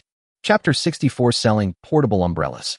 Lu Chen stared blankly at the message, thinking that 20 cars, totaling less than 2 million, had brought such an unexpected surprise. So he immediately sent her the location of his villa. Without a second thought, Wang Qing quickly took a shower, changed into an alluring outfit, and took a taxi directly to Lu Chen's villa. Wang Dachui saw the beautiful woman get out of the taxi and walk towards them, and immediately stepped forward and asked, "Who are you looking for?" "Hello, I'm looking for Mr. Lu Chen. Does he live here?" Looking at the beautiful woman in front of him, Wang Dachui felt a pang of heartache, thinking to himself that it's good to be rich, to have such a beautiful girl. So he picked up his phone and called Lu Chen directly. After obtaining Lu Chen's consent, Wang Dachui personally escorted Wang Qing to the entrance of Lu Chen's villa. Lu Chen walked out of the villa and tossed a pack of cigarettes to Dachui. "Thanks for your hard work, Dachui." "Brother Chen, you're too kind. It's what I should do." Wang Qing looked at the villa in front of her in disbelief, thinking that she had misjudged him. She originally thought Lu Chen was just a small farm owner, but she did not expect that he could afford such a luxurious villa. She knew this neighborhood. Although it was in a remote location, many wealthy and powerful people liked it, so the housing prices were not cheap. "Ms. Wang, you're really fast. It is my honor to serve such a great client as Mr. Lu." Lu Chen smiled after hearing this, and immediately led her into the house. He then sat her down in the lobby on the first floor and turned around to get her a drink. "Ms. Wang, have some water first, and we can discuss the car later." Wang Qing took the drink from Lu Chen and looked around the villa. For a moment, her eyes became somewhat unfocused. In such a large villa, she didn't seem to see anyone else. Could it be that Mr. Lu lives alone? If I were to approach him and use the same tricks I used when I was doing live streaming, I could take him down in no time. In that case, wouldn't I be able to rightfully become the mistress of this villa? However, she was really overthinking it. Since Lu Chen has called her here, he won't have any real relationship with her. Ms. Wang brought a POS machine today, didn't she? Oh, Mr. Lu, you're so fast. Lu Chen chuckled in exasperation after hearing this, thinking to himself, what do you mean by fast? If I were to have a bad thought today and invite you to a hotel, you'd know what a long, drawn-out night really means. Haha, it's just a transaction between us. You give me the car, and I give you money. I called you here just so you can find the place. Just bring the car to me tomorrow. Wang Qing's eyes dimmed slightly after hearing this, but as a top salesperson with live streaming experience, she wouldn't show it at all. Okay, since Mr. Lu's time is precious, let's sign the agreement right away. After saying that, Wang Qing took out 2 car purchase contracts from her bag. However, just as she pulled out the contracts, a small umbrella inadvertently fell out. After watching, Lu Chen thought to himself, this guy is a pro. Luckily, I'm calm enough. It wasn't that he was calm. After all, there were 8 other people in his family, and those 8 were constantly trying to increase their burden. For me now, even the smallest thing is incredibly precious. Wang Qing didn't seem embarrassed at all. Instead, she bent down and put it away. At the moment she bent down, she probably aimed at Lu Chen, but Lu Chen seemed not to see her at all. He took the contract he presented, glanced at it a few times, and then signed his name. Then he pulled out a black card and said, Ms. Wang, please swipe your card. It's getting late, you should go home and rest soon. Mr. Lu, do you live alone in such a big house? Haha, I do live alone, but I don't like strangers coming over. Initially, Lu Chen had some ideas, but the moment he dropped something, he completely lost interest. What a joke. She wasn't like Yi Ting. Yi Ting lived in a conservative world, while this. In the end, amidst Wang Qing's disappointed gaze, Lu Chen sent her away. Then he checked the time and found it was only 9 o'clock. So he picked up his phone and sent a message to the pickup truck salesman, this time adding that she could choose the location. A moment later, a chat window with the name Jiang Yan popped up. Mr. Lu, I've booked a coffee shop. Shall we go there? Lu Chen breathed a sigh of relief after hearing this, quickly hailed a taxi to the designated location, signed the agreement, and paid. The whole process went smoothly. Mr. Lu, it's a pleasure doing business with you. I'll have someone deliver the car to your designated location tomorrow. Okay, in that case, let's go back. Us? Go back. Jiang Yan's heart skipped a beat upon hearing this. Then, looking at Lu Chen in a pleading tone, she said, Mr. Lu, the old salesman said that since you bought so many cars at once, I should give you something in return. But I don't have a boyfriend yet. Everything is happening too fast. Can you give me some time? Lu Chen smiled after hearing this, thinking to himself, what are you thinking? So he said, hee, don't listen to those old salesmen's nonsense. I don't like that either. See you later. For a moment, Jiang Yan looked at Lu Chen in disbelief. She had been in this industry for half a year and had met all sorts of people. But she had never met someone like Lu Chen before, and suddenly, Lu Chen's image in her mind became much more impressive. After returning home, she typed a message, Mr. Lu, thank you. If there's a chance, I'll treat you to dinner. Lu Chen laughed out loud after reading the message, thinking that this was exactly the way he liked it. The next day, 2 groups of vehicles arrived at the villa's basement one after the other, and at Lu Chen's request, they all filled up with gas. Although they found it unbelievable that Lu Chen didn't register the vehicles, they didn't ask any further questions. Lu Chen did not immediately send these cars into the ancient world. Instead, they waited inside the villa. Finally, at noon, a trailer truck drove into the villa area, towing a square object covered with a black cloth, making it impossible for others to see what it was. Mr. Lu, this is your vehicle. Please sign for it. After unloading the vehicle, Lu Chen saw off those people and then eagerly climbed into the tank. Feeling the mechanical feel inside and the buttons sealed with covers, Lu Chen suddenly became excited. What a scene it would be if he drove this to storm the palace. Chapter 65, A large number of vehicles enter ancient times. After sitting in the car for a while, Lu Chen suddenly teleported back to ancient times. He reappeared in that deserted place. Since Lu Chen and I didn't go home at night, no one cared, so he was able to move freely. After walking around and finding no one there, he moved all the vehicles to the open space with a thought. Since this area connects to his own village, he is not worried about vehicles having nowhere to go. After all the vehicles were neatly arranged, he climbed onto the troop transport wagon and drove directly towards the village. The village was unusually busy at this moment, with everyone carrying tools and doing the leveling work in the fields before sowing. Those who did not rent land were building walls. At that moment, they saw a dark box rushing towards them. Immediately, everyone put down what they were doing picked up tools such as hoes, and stood in front of Lu Chen. Lu Chen was secretly pleased to see this. Protecting one's home is truly an instinct. It seems that after the wall is built, I really need to train a group of people who can protect the estate. The hundreds of people building the wall were the best targets. So he stopped the car, opened the door, and got out. Don't panic, everyone, it's me. Upon seeing that it was Lu Chen, everyone immediately put down their weapons. So it's young master. It's all right now, everyone get back to work. Young master, what is this? At this moment, Chow Dahua came out and asked Lu Chen's car. Uncle Chow, you can tell it's a cart just by looking at the wheels. Such a strange car is truly unheard of. Dachong, you've come at the right time. Come with me. At this moment, Zhu Dachong also ran over, so Lu Chen immediately told him to follow him. Zhu Dachong was overjoyed upon hearing this and immediately walked to Lu Chen's side. The thing in front of him was called a car, and Zhu Dachong immediately realized that the young master must be going to teach him how to drive. Young master, where are we going? Young master, I'll teach you how to drive. Okay. After saying that, he used both his hands and feet to nimbly climb onto the roof of the infantry fighting vehicle. Seeing this, Lu Chen smiled helplessly and walked directly to the passenger side to open the car door. Here, what are you doing climbing up there? Young master, I'm just so excited. After saying that, he jumped out of the car, went into the driver's seat, and looked around with a curious expression. Lu Chen didn't introduce the car to him, but instead turned around and took him to the place where the pickup trucks were parked. Zhu Dachong's eyes widened as he stared at the 40 cars in front of him. If the impact of the tricycle on them before was significant, then Zhu Dachong's current excitement was beyond words. All right, Dachong, come with me. The two got into a minivan, and because they wanted it to be durable and reliable, Lu Chen chose all manual transmissions. After half an hour of demonstration and explanation, Zhu Dachong climbed into the driver's seat with an excited expression. I started the engine, shifted into gear, and released the handbrake.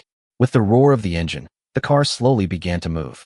3 days later, Lu Chen left the manor directly.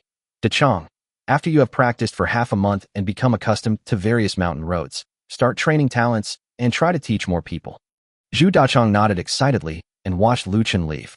Instead of driving his armored vehicle around town, Lu Chen rode his horse directly to a deserted place and slipped into the territory of the modern villa. After picking up the phone, I called the boss who supplied the grain. The next day, truckloads of grain seeds, sweet potato seeds, and various vegetable seeds filled Lu Chen's basement. Looking at the entire basement full of seeds, Lu Chen wasn't in a hurry. Instead, he turned on his computer and started looking for planting methods. After tidying up all night, he finally took the pile of materials printed out of the printer and fell into a deep sleep. After resting, Lu Chen reappeared and returned to the cave where the grain had been stored. With a thought, he placed all the grain seeds inside the cave. Then, picking up the documents and a bag of various seeds, he went directly to the place where Zhu Dachong practiced driving. At this moment, Zhu Dachong was excitedly driving his van around wildly. When he saw Lu Chen, he slammed on the brakes and stopped the car. Young master, what are your orders? Have you selected a leader for the village from among the people you recruited? Yes, young master, I will call him here right away. After saying that, Zhu Dachong stepped on the gas and disappeared from Lu Chen's sight. When he returned, there were 3 more people in the van. The 3 quickly got out of the car and came to Lu Chen. This old man, Wang Defa, greets my master. Zhang Bo and Zhang Ba pay their respects to their employer. After listening, Lu Chen looked at Zhu Dachong. Is this their leader? That's right, young master. These 3 are the heads of the tenant farmers. Wang Defa is 49 years old, and the Zhang brothers, Zhang Bo and Zhang Ba, are 26. They are all respected people and are also very good at farming. Okay. In that case, you 3 come over here. After saying that, Lu Chen poured all the seeds out of the bag. Today, I will give you 2 main types of seeds and the method of planting them. This is rice, which you have all seen. I wonder if you have ever seen this. Lu Chen picked up a sweet potato and asked the 3 of them. The 3 shook their heads in unison. Master, we are blind and cannot recognize this. Is it grain? All right, then I'll tell you all about this today. It's called sweet potato, and it's mainly grown in dry land. If grown well, the yield can reach about 50 shur, a unit of dry measure, per mu, a unit of land area. 50 or 50 shur. Wang Defa reacted immediately. He stared wide-eyed at what Lu Chen was holding and said in disbelief. Zhu Dachong, Zhang Bo, and Zhang Ba stared at Lu Chen in disbelief. They knew that whether they were planting millet or rice, they had never planted more than 1.8 mu. What did 50 shur mean? As long as they planted for a year, they would never go hungry again. You don't need to be surprised. You'll know how it is once it's grown. Now try it first." After saying that, Lu Chen took out a dagger, cut the sweet potato into 4 pieces, and handed them to the 4 people. The 3 of them took the sweet potatoes and started eating them right away. "Sweet, boss, these sweet potatoes are really sweet." "Yes, it's not only sweet, but also filling. I was a little hungry after working, but after eating it, I wasn't hungry anymore." Seeing the surprised looks on the 3 people's faces, Lu Chen took out the stack of documents. "Come and see, I'm going to teach you how to plant it." Chapter 66: Paddy Rice and Dryland Potatoes. The 3 of them eagerly gathered around, took the white papers from Lu Chen's hand, and after reading them for a while, they were all astonished, thinking they were reading ancient texts. For no other reason than that, apart from recognizing the pictures, they didn't recognize a single word. Helpless, Lu Chen could only demonstrate it to them step by step. The sweet potato was buried entirely in the soil, and vines grew. The vines were then cut into sections with scissors and planted directly into the soil. It took Lu Chen a whole day to teach the 3 of them the planting methods. After doing all this, Lu Chen directly instructed Zhu Dachong to supervise their planting, while he rode back to Luofeng village. After bringing another batch of seeds into Tiger Cave, he explained the planting method to the people in Luofeng village again. 2 weeks later, amidst everyone's skeptical expressions, everyone was busy working in the fields. Lu Chen took the opportunity to rest for a while, and after having several women turn over the vegetable garden in his villa's yard, he planted various vegetable seeds that he had taken from the modern world. After a busy day, Lu Chen returned to the 3rd floor of the villa. Mu Xiang obediently brewed tea for Lu Chen at the tea table, while Lu Chen lay on the sofa, looking at the fair-skinned lady in front of him who had been nourished for so long. "My lord, why are you looking at me like that?" "Because the wood fragrance looks beautiful." "Husband, you tease Mu Xiang again." Mu Xiang can't compare to Sister Ting and the others. They're all chubby and cute. Mu Xiang is still too young. Lu Chen smiled after hearing this. "Our Mu Xiang is not a small child. She will definitely not let our son go hungry in the future." "My lord, it's broad daylight, and there's no bed here." "Oh dear, what do you need a bed for?" "Come here." "Yes, turn around, your husband will teach you." Half an hour later, Lu Chen looked at Mu Xiang, who came out of the bathroom with water droplets still on her hair, and said, "Mu Xiang, you should rest for a while. Your husband will go and see Shui Yun." Immediately afterwards, he left the tea room and took Wei Shui Yun to the villa's terrace. In the days that followed, Lu Chen only went to Luyun County once to deliver seeds to Niu Bei, and then he never left Luofeng village again. During this time, everyone was busy with farming, and no one paid attention to the fact that a large road in Luofeng village had been built directly onto the official road. Before we knew it, half a year had passed. Thanks to everyone's careful planting, the entire Luyun County is now ready for harvest. That day, Lu Chen was playing cards with Mu Xiang, Zhou Min, and Xiang Mei in the tea room, and bursts of laughter could be heard from time to time. Just as the 4 of them were having a great time, suddenly, a voice came from the walkie-talkie next to Lu Chen. "This is the voice of the lookout at the village entrance. Young man Chen, the county magistrate requests your presence." Indeed, in the end, Niu Bei found out that Lu Chen came from Luofeng village, so in order to make it easier to contact him, Lu Chen arranged for someone to keep watch at the entrance of the village, with a walkie-talkie in hand. He also gave Niu Bei a walkie-talkie, telling him that if he needed to contact him, he could just speak into it. This not only facilitated communication, but also saved Niu Bei from having to bring people to Luofeng village. With less contact, Luofeng village was better protected. The speaker was a woman from the village. "Okay, I got it." After replying, Lu Chen went straight to Tianji's house. After Tianji spent all the 100 taels of silver in Luyun County, he went straight back to the house assigned to him in Luofeng village. During his time in the village, he either went to the fields to chat with the widows he had recruited, or he stayed at home smoking and drinking, or went hunting in the mountains. "You old scoundrel, your house is like a latrine, you never clean it up." Hearing Lu Chen's voice, Tianji, with messy hair, pushed open the door and came out. "What's all the noise about? Where are you going?" "Luyun County." Upon hearing the words Luyun County, Tianji's eyes immediately lit up, and he suddenly became alert. Chapter 67: Zhuangzi's Bountiful Harvest and Guard Training. Seeing Lu Chen's frown, Niu Bei immediately explained, "Don't worry, young Master Lu, they don't know you exist. It's just that recently, many people have come directly to the county government office with grain, saying they want to thank the benefactor who provided the seeds. I know you are a low-key person, so I didn't tell anyone about you. I just accepted the gift for you." Lu Chen breathed a sigh of relief after hearing this. People are afraid of becoming famous, just as pigs are afraid of getting fat. No matter what world you're in, becoming famous is never a good thing. I have no shortage of money and food, and I don't need fame to acquire these things, so it's better to remain an unknown small landlord. Lord Nyo, please handle the gifts for me. Distribute them to those people who are still struggling in poverty. I don't need them anymore. Since Lord Nyo is in such a good mood today, I have a small request, and I hope Lord Nyo will grant it. Lu Chen wasn't stupid. The walls and everything around his estate were completely finished, and the crops he planted were ripe.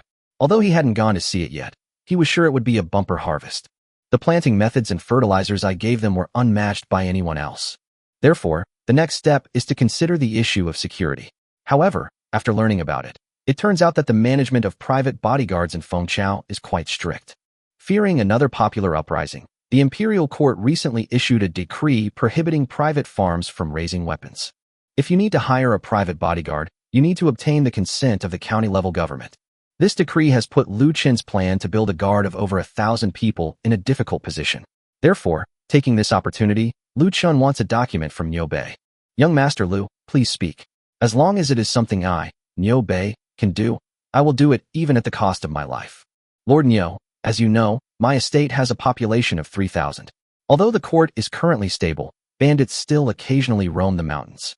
Therefore, I need your document to hire some guards to protect the estate. Niu Bei immediately nodded in agreement after hearing this.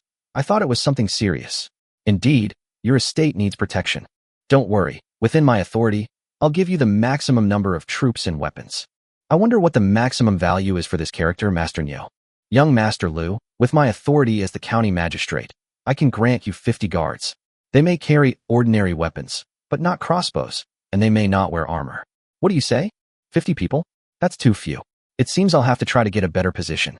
You can't bring crossbows, but as for bows, you have good ones yourself. For now, this is the only option. So he said, then I'll have to trouble you, Lord Niu. Niu Bei didn't hesitate.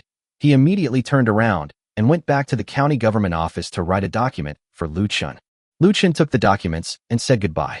The two drove to the manor. Upon entering the village, he saw that the open space at the foot of the mountain was piled high with golden millet and sweet potatoes, and people were working in the fields. Wang Defa, covered in mud from top to bottom, excitedly rushed over with Zhang Bo and Zhang Ba when he saw Lu Chen arrive. My lord, fantastic news. We've had a bumper harvest. Looking at everything before him, it was exactly as Lu Chen had expected. Uncle Wang, don't fall, talk slowly. Master, you are truly a genius. Our rice yields about 12 shi per mu, and our sweet potatoes are even more amazing, yielding 48 shi per mu. We will never go hungry again. In an instant, at the shouts of Wang Defo and others, all the tenants working in the fields rushed over. Then one by one they knelt down on the cement road opposite Lu Chen. We thank our master for his great kindness and virtue. Looking at the people covered in mud, Lu Chen felt incredibly proud. He realized that life wasn't just about how much money you had or how many wives you had. Doing good deeds could also bring such comfort and ease. All right, everyone, get up. This is the result of your hard work. Anyone who is in our village is family to me, Lu Chen. So get up. As long as we work together, I am confident that I can lead everyone to build our village into the richest, most powerful, and safest village in Fengchao. After hearing Lu Chen's words, everyone was filled with indescribable excitement. Just 6 months ago, they were starving refugees. Now, under the leadership of their employer, every household has a full granary, and some people's shacks are overflowing with food. The next step is to exchange the surplus grain for silver, then build nice houses in the estate, and life will be comfortable. After bidding farewell to everyone, Lu Chen went directly to the temporary residence that the group had built for him at Stone Mountain. He waved his hand and brought out 50 repeating compound bows and 50 steel knives. Then, he used a walkie-talkie to summon Liang Quan and the others. Young master, are these weapons? Liang Quan's eyes lit up when he saw the steel knives on the ground, but a hint of worry flashed across his face the next moment. They all know about the new policies of the court, which forbid carrying weapons without authorization. What is the young master planning to do? Is he going to rebel? Even if the young master really wanted to rebel, they would accompany him, because if it weren't for Lu Chen, they would have died long ago. That's right, these are all provided for you. The village has a bountiful harvest now, so the hunger problem is unlikely to happen again. Therefore, I just went to the county magistrate's office and asked him for a quota of 50 guards. Therefore, I plan to build a guard team of 50 people. Upon hearing this, Liang Quan was overjoyed. It turned out that it wasn't a rebellion, but a guard duty. It seemed that he would finally have a chance to prove himself. You have to understand, they were all martial arts masters before. Although none of them could compare to a master like Master Tianji, as long as they had weapons in hand, they could demonstrate their extraordinary martial prowess. However, 50 people are indeed a bit too few for such a large estate. Liang Quan, go and select 50 skilled men. I will distribute weapons to you and teach you how to use the new weapons. But there's one thing I have to tell you beforehand. Once you 50 men have learned it, then secretly teach the skills of the new weapon to these 900-odd brothers who have no land. My requirements are not high. When danger comes, these 900 brothers will be able to protect the village as long as they pick up their weapons. Liang Quan immediately understood. The young master was leaving everyone a backup plan. On the surface, there were 50 people, but in reality, as long as they had weapons, they would be an army of 1,000. Don't worry, young master. I, Liang Quan, will handle this matter perfectly. Okay, go and call someone. After Liang Quan left, Lu Chen picked up a composite bow and walked out of the house in front of Tianji. Chapter 68, Super Powerful Rapid-Fire Compound Bow. Tianji frowned as she looked at the composite bow in Lu Chen's hand and asked, "Is this a bow and arrow? And why does it look so strange?" "Master, this is no ordinary bow and arrow. Once you master it, it's no exaggeration to say that one can take on 100. As a martial arts expert, Tianji immediately became interested and snatched the composite bow from Lu Chen's hand. Then he took it in his hand and examined it. It's incredibly light to the touch and looks like it could break with a single pull. The two large rollers on it look out of place. Furthermore, there is a black box on the bow, the purpose of which is unknown. After examining it for a long time, Tianji threw the composite bow back. "Come on, kid, give this old man a demonstration." Lu Chen took the bow and arrow and looked at the 50 strong men who were hurrying over. "Wait, they're coming together. We pay our respects to our master." "All right, you were chosen by Liang Quan. From now on, I, Lu Chen, will be the strongest guards in this manor and everyone's greatest trust and reliance. We are willing to serve our lord. All right, even the best kung fu master is afraid of a kitchen knife, so I called you here today to equip you with weapons." After saying that, Lu Chen picked up a steel knife from the ground and handed it to Liang Quan. "Liang Quan, you are a martial artist. What do you think of this steel knife?" Liang Quan weighed the steel knife in his hand, turned around, and said to the person behind him, "Go and get the knife that the young master gave me earlier." A moment later, a standard issue knife that Lu Chen had snatched was handed over, but Liang Quan did not reach out to take it. Instead, he directly took the steel knife in his hand and slashed at the person who came. The intruder was shocked and immediately raised his knife to defend himself. The next moment, a deep nick appeared in his knife, and if he were to be slashed a few more times, it would obviously be ruined. He then realized that Liang Quan didn't want to kill him, but rather to test his knife. When people are under pressure, they tend to exert more force than they would under normal circumstances.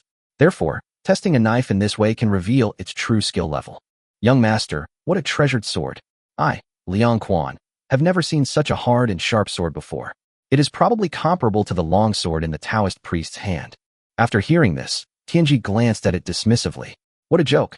The one he had was far superior to those other weapons. "Hee, since you know it's a treasured sword, that's good. Young master, how many are there in total? If you're going to talk, then talk. Don't swear. This knife is standard issue for everyone." After saying that, Lu Chen asked Liang Quan to carry all the knives out of the house and distribute them to everyone. The people stroked the knives in their hands with great affection, as if they had chosen their favorite girls in a brothel.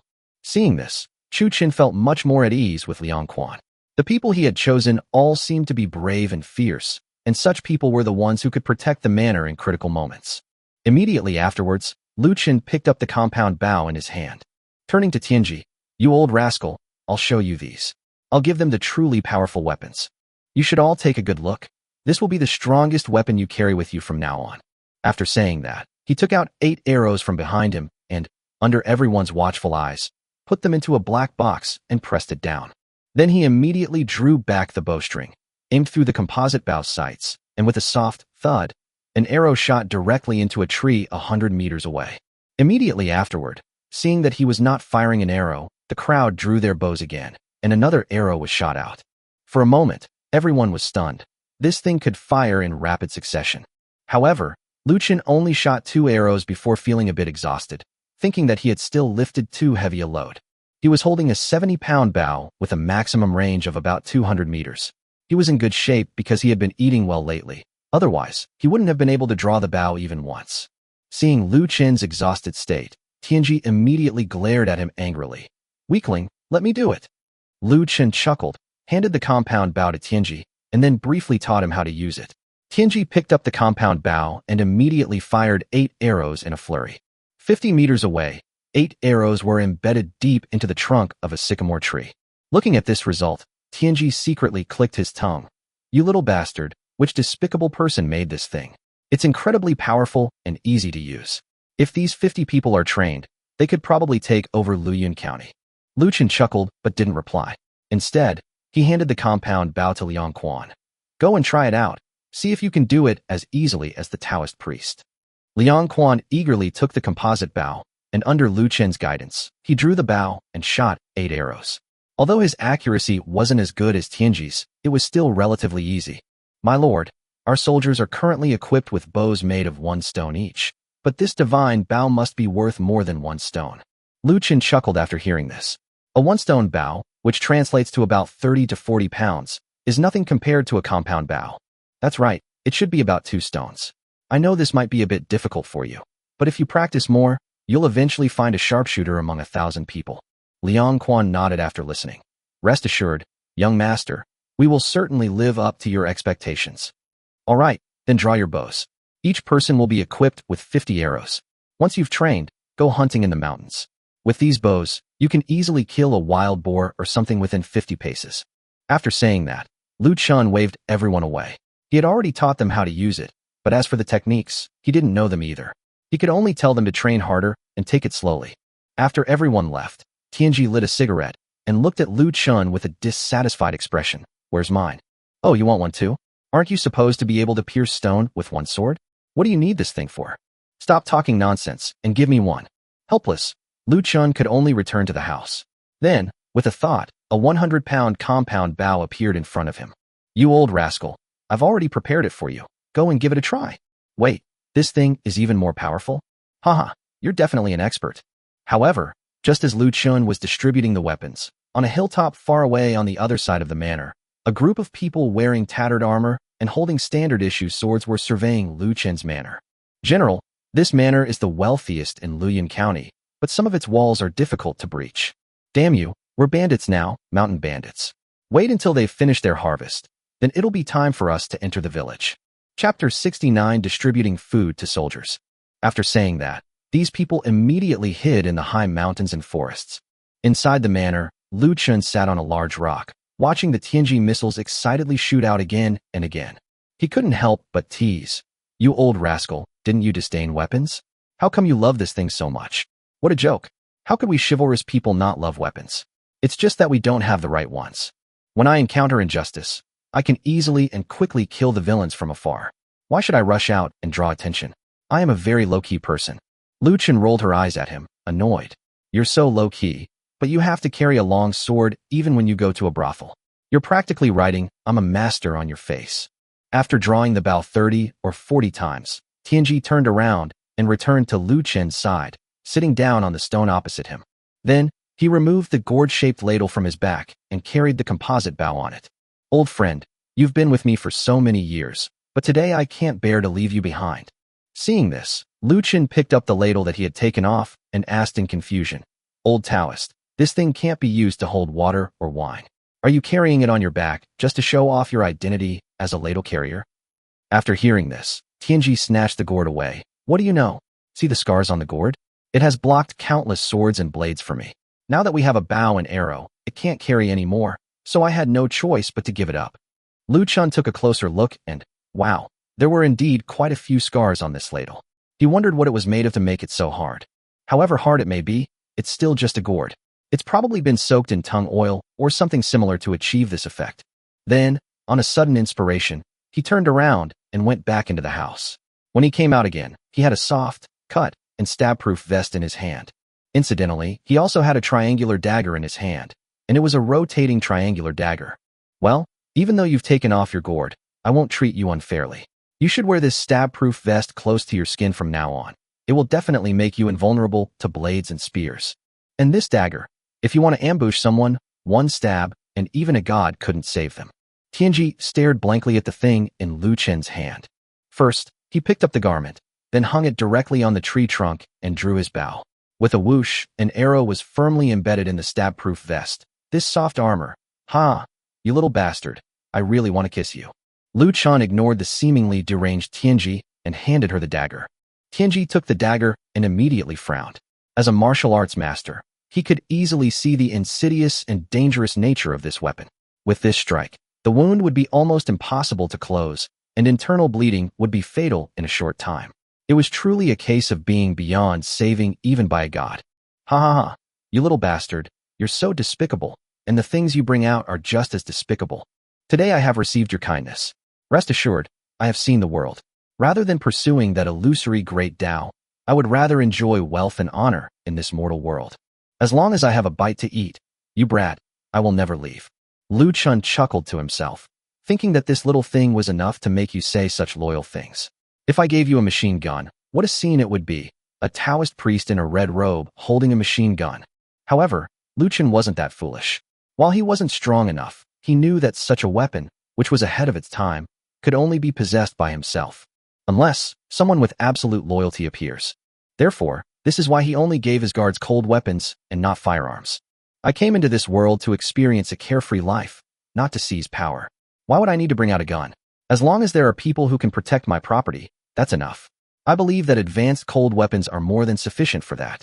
For a full 2 weeks, Lu Chen spent his evenings in Luofeng village discussing philosophy with several women, and the rest of his time wandering around the manor. In just half a month, those 50 people had completely mastered the compound bow in their hands. They are currently secretly training the others. Little did they know, danger was about to befall the entire village. After half a month of harvesting, all the grain was piled up in the open space between the 2 mountains, forming a 3rd mountain. However, these were only the rent payments to Lu Chen. The grain owned by the other tenants had long been collected by them in various ways. Young master, everything has been calculated. This pile is for the poll tax and land tax to be paid to the county government. Of course, Lord Nyo has already waived all kinds of taxes this year, and everyone has prepared this to express their gratitude to you. This pile is the rent that the big guy handed over to you. Looking at the 2 mounds of grain in front of him, which were like small mountains, Lu Chen immediately said, "Since everyone is so kind, I will accept this grain from the taxes and levies and distribute it to those who are protecting the estate but do not have land. It will be enough to make them rich." For 3 years, no taxes were levied, so all the grain was distributed to them. Please put this pile of grain into the cave and store it there. In case of any trouble, use it as a reserve. Once the cave is full, Xiao Chan, you can decide what to do with the rest. If you can buy some, exchange it for silver. Zhu Xiaochu nodded after listening, then took the notebook and went to make the arrangements with Zhu Dachang. Those who didn't farm, who had been envious of the farmers' bountiful harvests, were surprised by the unexpected surprise their employer gave them and immediately expressed their gratitude to Lu Chen. Don't thank me. If you want to thank someone, thank these brothers and sisters who grew the grain. From the day you entered the village, you have been one family. So, if anyone attacks the village, you must protect its safety. However, just as Lu Chen finished speaking, suddenly, a person standing on the wall picked up a walkie-talkie and shouted loudly to Liang Quan. "Manager Liang, something bad has happened. A large group of soldiers are coming, and it seems they are going to storm the village." The walkie-talkie was very loud, and everyone present could hear it. Liang Quan immediately cupped his hands and said to Lu Chen, "Young master, please go back inside. Let's go take a look." Lu Chen smiled. "You guys do your thing, you old rascal. Let's go take a look too. If it's a soldier, then this is strange." Tianji nodded, turned around, and climbed into the driver's seat of the SUV. After Lu Chen got in, the SUV sped off like a wild horse towards the gate of the manor. Before long, Lu Chen and Tianji climbed onto the wall. On the wall, 50 men wielding compound bows were ready, and their arrows would be fired without hesitation at Lu Chen's command. Chapter 70: The remnants of the army attempt to seize the nest. Lu Chen and Tianji climbed the wall and looked outside and immediately frowned. About 200 people appeared outside, wearing tattered armor and carrying standard-issue knives. "Hey kid, these guys don't look like Fengchao soldiers. Do you remember those Heaven and Earth cult members we killed on the road to Luofeng village? Their clothes." After hearing Tianji's words, Lu Chen realized that these people were not soldiers at all, but the defeated troops of the Heaven and Earth sect. After Luyan County was occupied by the Feng army, these people must have hidden in the mountains. Then they saw that their own estate had a bumper harvest and wanted to take over the estate. For them, their place is quite far from the county seat. If they can take it over in a short time and get their land deeds, they can instantly clean up their identity and even own property. Those of us who obey will be kept to work, and those who disobey will be killed. Just as Lu Chen was pondering their purpose, these people had already reached the base of the wall. The leader, a man in full armor, drew his sword and pointed it at Lu Chen and his group on the wall, saying, "Boss, come out and speak." Lu Chen didn't panic. Instead, he turned to Zhu Dachong and said, "Go use the walkie-talkie to inform Lord Niu and tell them to come back in half an hour." Immediately afterwards, he had someone bring over a speaker for square dancing, and then, in a showy manner, picked up the microphone and looked down at the people below. 200 wounded soldiers, though they looked menacing in their sheer numbers, were actually beneath Lu Chen's notice. Perfect. This is a good opportunity for Liang Quan and his 50 men to practice. I'm the head of the household, how so? Suddenly, Lu Chen's teasing voice came from the square dance speakers, which startled everyone below. He wondered what kind of person could speak so loudly and even have an echo. Had he misjudged the situation? Was this manner not one to be trifled with?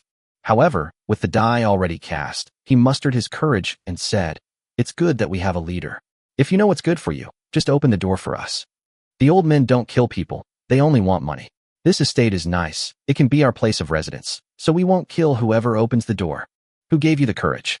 Lu Chen remained unhurried, jokingly remarking that his own walls were over 3 meters high and the manor gate was a large iron gate made of steel bars, commissioned from the modern world. Did he think they were all celestial beings who could fly? "Kid, you're asking for it. See the knife in Grandpa's hand. You'll be the first one I kill." After saying that, those people took a few more steps toward Zhuangzi. Seeing this, Lu Chen thought it was perfect, since they were basically all within firing range now. "You want to kill me? Kid, once we break down the door, you'll be the first one we kill.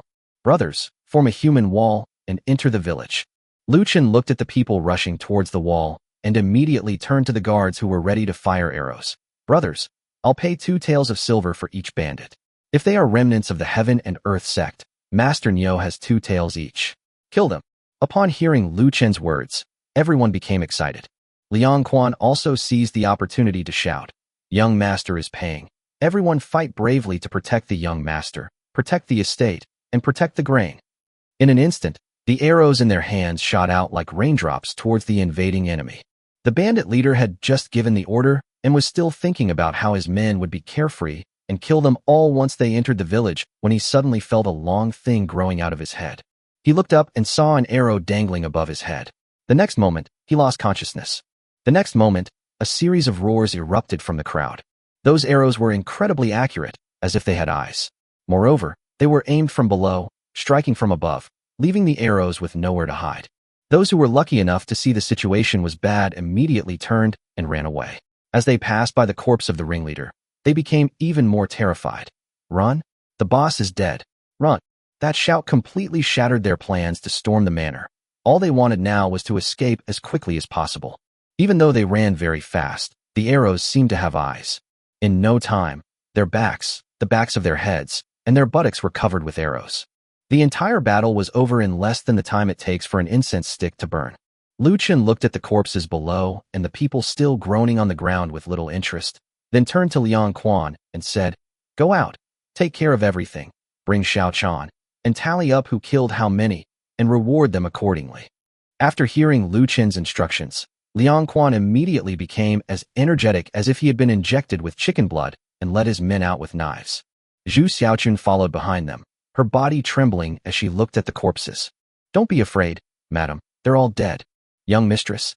Zhu Xiaochun blushed deeply upon hearing this. It had already spread throughout the estate that she was Lu Chen's young mistress, his 9th wife. Although Lu Chen has never touched her so far, his attitude towards her is completely different because she is literate. "Commander Liang, you must not speak recklessly." After she finished speaking, she began to record the numbers on the arrows. To make it easier to manage these guards, Liang Quan had them number the arrows, and she even consulted Zhu Xiaochun about it.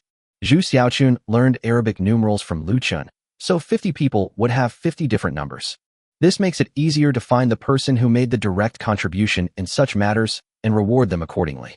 At the same time, if something bad happens, the person responsible can also be found through the arrow.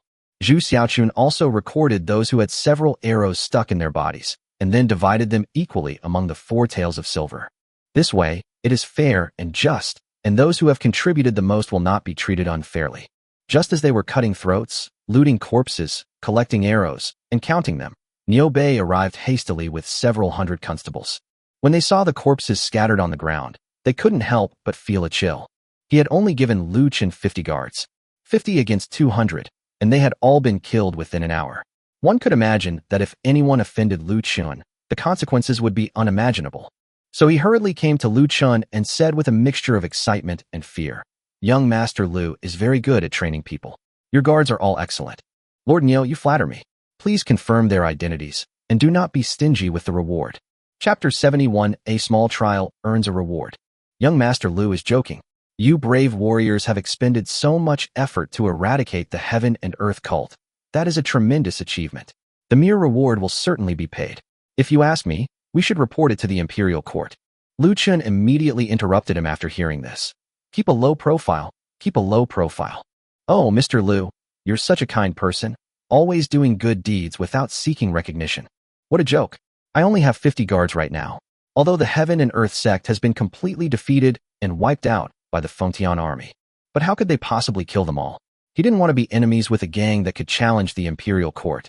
Moreover, if the emperor finds out about my situation and comes to investigate, he might demand that I be used as a tribute to the court, which would be incredibly troublesome. Haha, just do good deeds and don't worry about the future. What a fine example of do good deeds and don't worry about the future.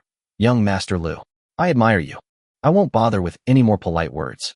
Lu Chen called Zhu Xiaochun over and handed Niu Bei a notebook containing a record of the number of bandits. Niu Bei didn't even look at it. Since young Master Lu has already had someone calculate it, then the silver will be paid out immediately. At Niu Bei's command, the clerk immediately took the notebook and laid out the silver. After settling the rewards, Lu Chen did not try to keep Niu Bei.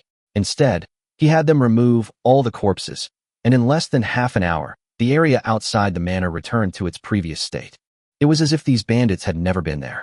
Lu Chen returned to his room, while Tianji, after receiving the silver, immediately took Zhu Dachong and, under the pretext of inquiring about grain prices in the county town, plunged into a brothel.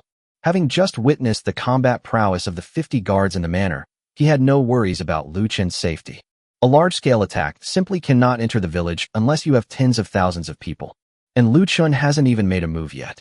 So he left the manor with a clear conscience and stepped into the brothel he had been longing for. Lu Chen sat inside the room, while Zhu Xiaochun brewed tea beside him. Young master, were there any other bandits among those earlier? What if they come back? Zhu Xiaochun was, after all, a young woman, and the scene she had just witnessed had frightened her quite a bit, so it was normal for her to be worried. Lu Chen's heart stirred upon hearing this. Indeed, how many remnants of the Heaven and Earth sect were there? At this moment, the village is enjoying a bumper harvest. Although the harvest cannot be seen from outside the walls, it can be seen from the nearby mountains. If there are still members of the Heaven and Earth sect, they would certainly have witnessed all of this. He wasn't worried about the Heaven and Earth sect retaliating, but rather that they might have their eyes on his weapons. After all, if the Heaven and Earth sect wanted to retaliate, only weapons beyond the reach of this world would have a chance. It seems I need to be more careful. Although I can get my hands on firearms now, the quantity is limited. So for future security, I still need to get a batch of modern weapons. But this thing is very expensive, and buying it in large quantities is probably not realistic, so we need to think of a solution. Don't worry, it's all right. As long as you stay in the manor and don't go out, no one can hurt you. Lu Chen reached out and patted her gently, saying this with a tender expression. After Zhu Xiaochun left, Lu Chen picked up a phone and started reading a novel. Suddenly, a scene about hoarding supplies caught his attention. Yeah, why buy anything? With my overpowered ability to collect supplies every 500 meters, why worry about not having weapons? Lu Chen slapped his thigh and immediately thought of a solution: 0 yuan purchase. Of course, heaven is definitely out of the question, since heaven's investigation mechanisms are too powerful. They can find you out from the slightest clue. So, I have to go abroad, and I don't know if the world on the other side is the same as before. Although foreign countries also have very strong investigation mechanisms, as long as you disguise yourself well, you'll probably already be back in heaven. You know, heaven is very protective of its own. After making up his mind, Lu Chen walked out of the house, told Zhu Dachong that he had to go out for a while, and then drove back to Luofeng village. Mu Xiang was sitting on the first floor of the villa, eagerly waiting, because when Lu Chen was almost at the village, he told them on the walkie-talkie that he was coming back. Seeing Lu Chen get out of the car, Mu Xiang rushed over and clung to him. My love, Mu Xiang misses you. Looking at Mu Xiang, who had long since shed her childishness, Lu Chen thought to himself, a young girl is still the most considerate, and she's the only girl who belongs to me. Because Lu Chen was worried they would be bored at home, he brought out playing cards and mahjong, enough for 2 tables if needed. Hearing the sounds of mahjong and shouts of landlord coming from inside the house, Lu Chen led Mu Xiang directly up the stairs to the 3rd floor. After the tea ceremony, Lu Chen drew back the curtains. Mu Xiang, look how pretty our Luofeng village is. Mu Xiang didn't understand why Lu Chen suddenly told her this, but she followed Lu Chen's guidance and walked to the large French windows. Lu Chen stood behind Mu Xiang. Mu Xiang, what dress are you wearing today? Ah, my husband, you're so naughty. Half an hour later, Lu Chen went downstairs and said to everyone, everyone, Luofeng village is having a bumper harvest right now. You should all take a break and rest at home. I'm going out for a walk to see if there's any safe place outside, so I can take you all out for a stroll. The next day, amidst the reluctant gazes of everyone, Lu Chen drove away from Luofeng village. Going out for a stroll is just an excuse. The real purpose is to return to modern society and acquire weapons. Moreover, he currently only has 3 territory warehouses in this world. One is Tiger Cave, one is Luofeng Village Villa, and the other is the cave in the manor. Clearly, even if he managed to retrieve the weapons, all he could store them in was the Tiger Cave and the secret room in the villa that was exclusively his. Like a cunning rabbit with 3 burrows, one must not only have weapons, but also build warehouses in various cities to store one's belongings. Why doesn't this cheat code give itself a portable space? Lu Chen cursed under his breath and stepped on the gas, driving out of Luofeng village. After finding a secluded spot, he had no choice but to return to the villa's basement with his car. In this world, he doesn't have many friends. Most of the people he knows are people he deals with in his procurement business, and they are not trustworthy. Therefore, he needs to learn more about this world and then find a country to directly plunder its weapons. Immediately, a figure appeared in his mind. Jiang Yin, a saleswoman in her early 20s with a slightly chubby face, but a fantastic figure. Chapter 72, A Late-Night Tea House Rendezvous with Jiang Yin. For no other reason than that this girl, unlike Wang Qing, not only carried a small umbrella with her, but also wanted to enter her own home. Although she said she wasn't afraid of people knowing she lived in a modern villa, who knows what kind of bad intentions she might have. Compared to Wang Qing, Jiang Yin seemed much kinder. So he got out of the car, locked it, went upstairs to the 2nd floor, took a shower, washed and tied up his long, ancient-style hair, and then picked up his phone from the table. Jiang, what are you busy with? A moment later, my phone chimed and a message appeared on the screen. Mr. Lu, you seem to have some free time today and remembered me. Is there something wrong with the car? There's nothing wrong with the car, but the advertisement says they've opened a very comfortable coffee shop in Xiqing. I wonder if Ms. Jiang is free. Jiang Yin looked at Lu Chen's invitation on her phone, hesitated for a moment, and finally edited a message and sent it. Mr. Lu, please wait a moment. I'll take a shower and then come pick you up, okay? Please send me your location as well. Lu Chen smiled and casually sent over the location of the security booth outside the villa. Then I picked up my phone and drove straight to the security booth. Old Wang and Big Hammer were still playing chess when they saw Lu Chen's car approaching. They immediately stood up in a panic, saluted, and started playing. Unexpectedly, Lu Chen had no intention of leaving. He stopped the car and walked towards the 2 of them with 2 packs of cigarettes in his hand. Uncle Wang, Big Hammer, are you playing chess? Yes, no, Mr. Lu. Lu Chen didn't blame him. Instead, he slammed the 2 packs of cigarettes on the table and walked towards the small room in their security booth. This was the first time he had entered this small room since he moved in. As soon as you walk in, you'll see 2 shotguns hanging on the wall. Although they're just sitting there collecting dust, they're genuine. Uncle Wang, do you guys know how to use this gun? Yes, we were trained when we joined the company. Lu Chen was once again filled with curiosity about this world. It seemed that he needed to sincerely arrange a date with Jiang Yin and then try to find out everything about this world. After leaving the small room, Lu Chen squatted down and chatted with Lao Wang and De Chue. While chatting, I used my phone to search for everything in this world, including world maps, geographical locations, cultural customs, and so on. At first glance, it seemed no different from my previous world. The United States has its share of problems, and so does our daily life. Suddenly, an unnamed rage filled my mind. Damn it, this American country is so wicked, and they even have a little life here. That's right. Big Hammer's grandfather died on the battlefield fighting Little Reezy, so now Big Hammer takes every opportunity to vent his anger on Little Reezy's women. All his pitiful salary is spent on revenge. After listening, Lu Chen turned to look at Wang Dachui. At that moment, Dachui's image suddenly became much larger. There are many ways to take revenge, and this can be considered one of them, though. Hey, you should go back to the mainland when you have time. What if the ones sold in China are fakes? Mr. Lu, don't worry. I can tell the difference between real and fake just by smelling it. Upon hearing this, Lu Chen immediately wore a horrified expression. This was an expert. So he immediately took out his phone. Come on, sledgehammer. Show me the QR code. I'll give you 20,000 yuan. Play as hard as you want, as crazy as you can. Mr. Lu, it's not right to accept a reward without merit. Consider this my way of supporting patriots. Wang Dachui turned to look at his uncle, whose grandfather was also his uncle. He was also indignant about this. Take it. Finding a proper wife is the real priority. Big Hammer chuckled and brought the QR code closer. Just as Lu Chen finished paying, a rather rugged-looking SUV came into view. Mr. Lu, get in the car. I'm about to drive off. Half an hour later, in a cozy private room at the cafe, Lu Chen lay on the tatami mat, while Jiang Yin sat beside him, chatting casually. After a day and a night, Lu Chen had a deep doubt about this world. Could it be that someone specially created this world for transmigrators like himself? During his conversation with Jiang Yin, he learned that everything he experienced was exactly the same as the world he remembered. The only difference was that this world was much more open than before, and countless resources that were previously strictly managed could now be obtained in this world. For example, firearms, legal brothels, and hate crimes and arson. It seems that the world is in chaos, yet things are proceeding in an orderly manner. And the best thing to maintain this order is money. In other words, as long as you have money, you are entitled to enjoy all the resources in this world. After receiving this information, he realized he possessed extraordinary abilities, and with the law no longer in place, what was there to be afraid of? After figuring things out, the next day, Lu Chen had Jiang Yin take him back to the villa, and then immediately drove himself to the Law Enforcement Management Office. You said you're going abroad? Yes, go to America, go to a simple life. After listening to Lu Chen's words, one of the law enforcement officers frowned with disdain.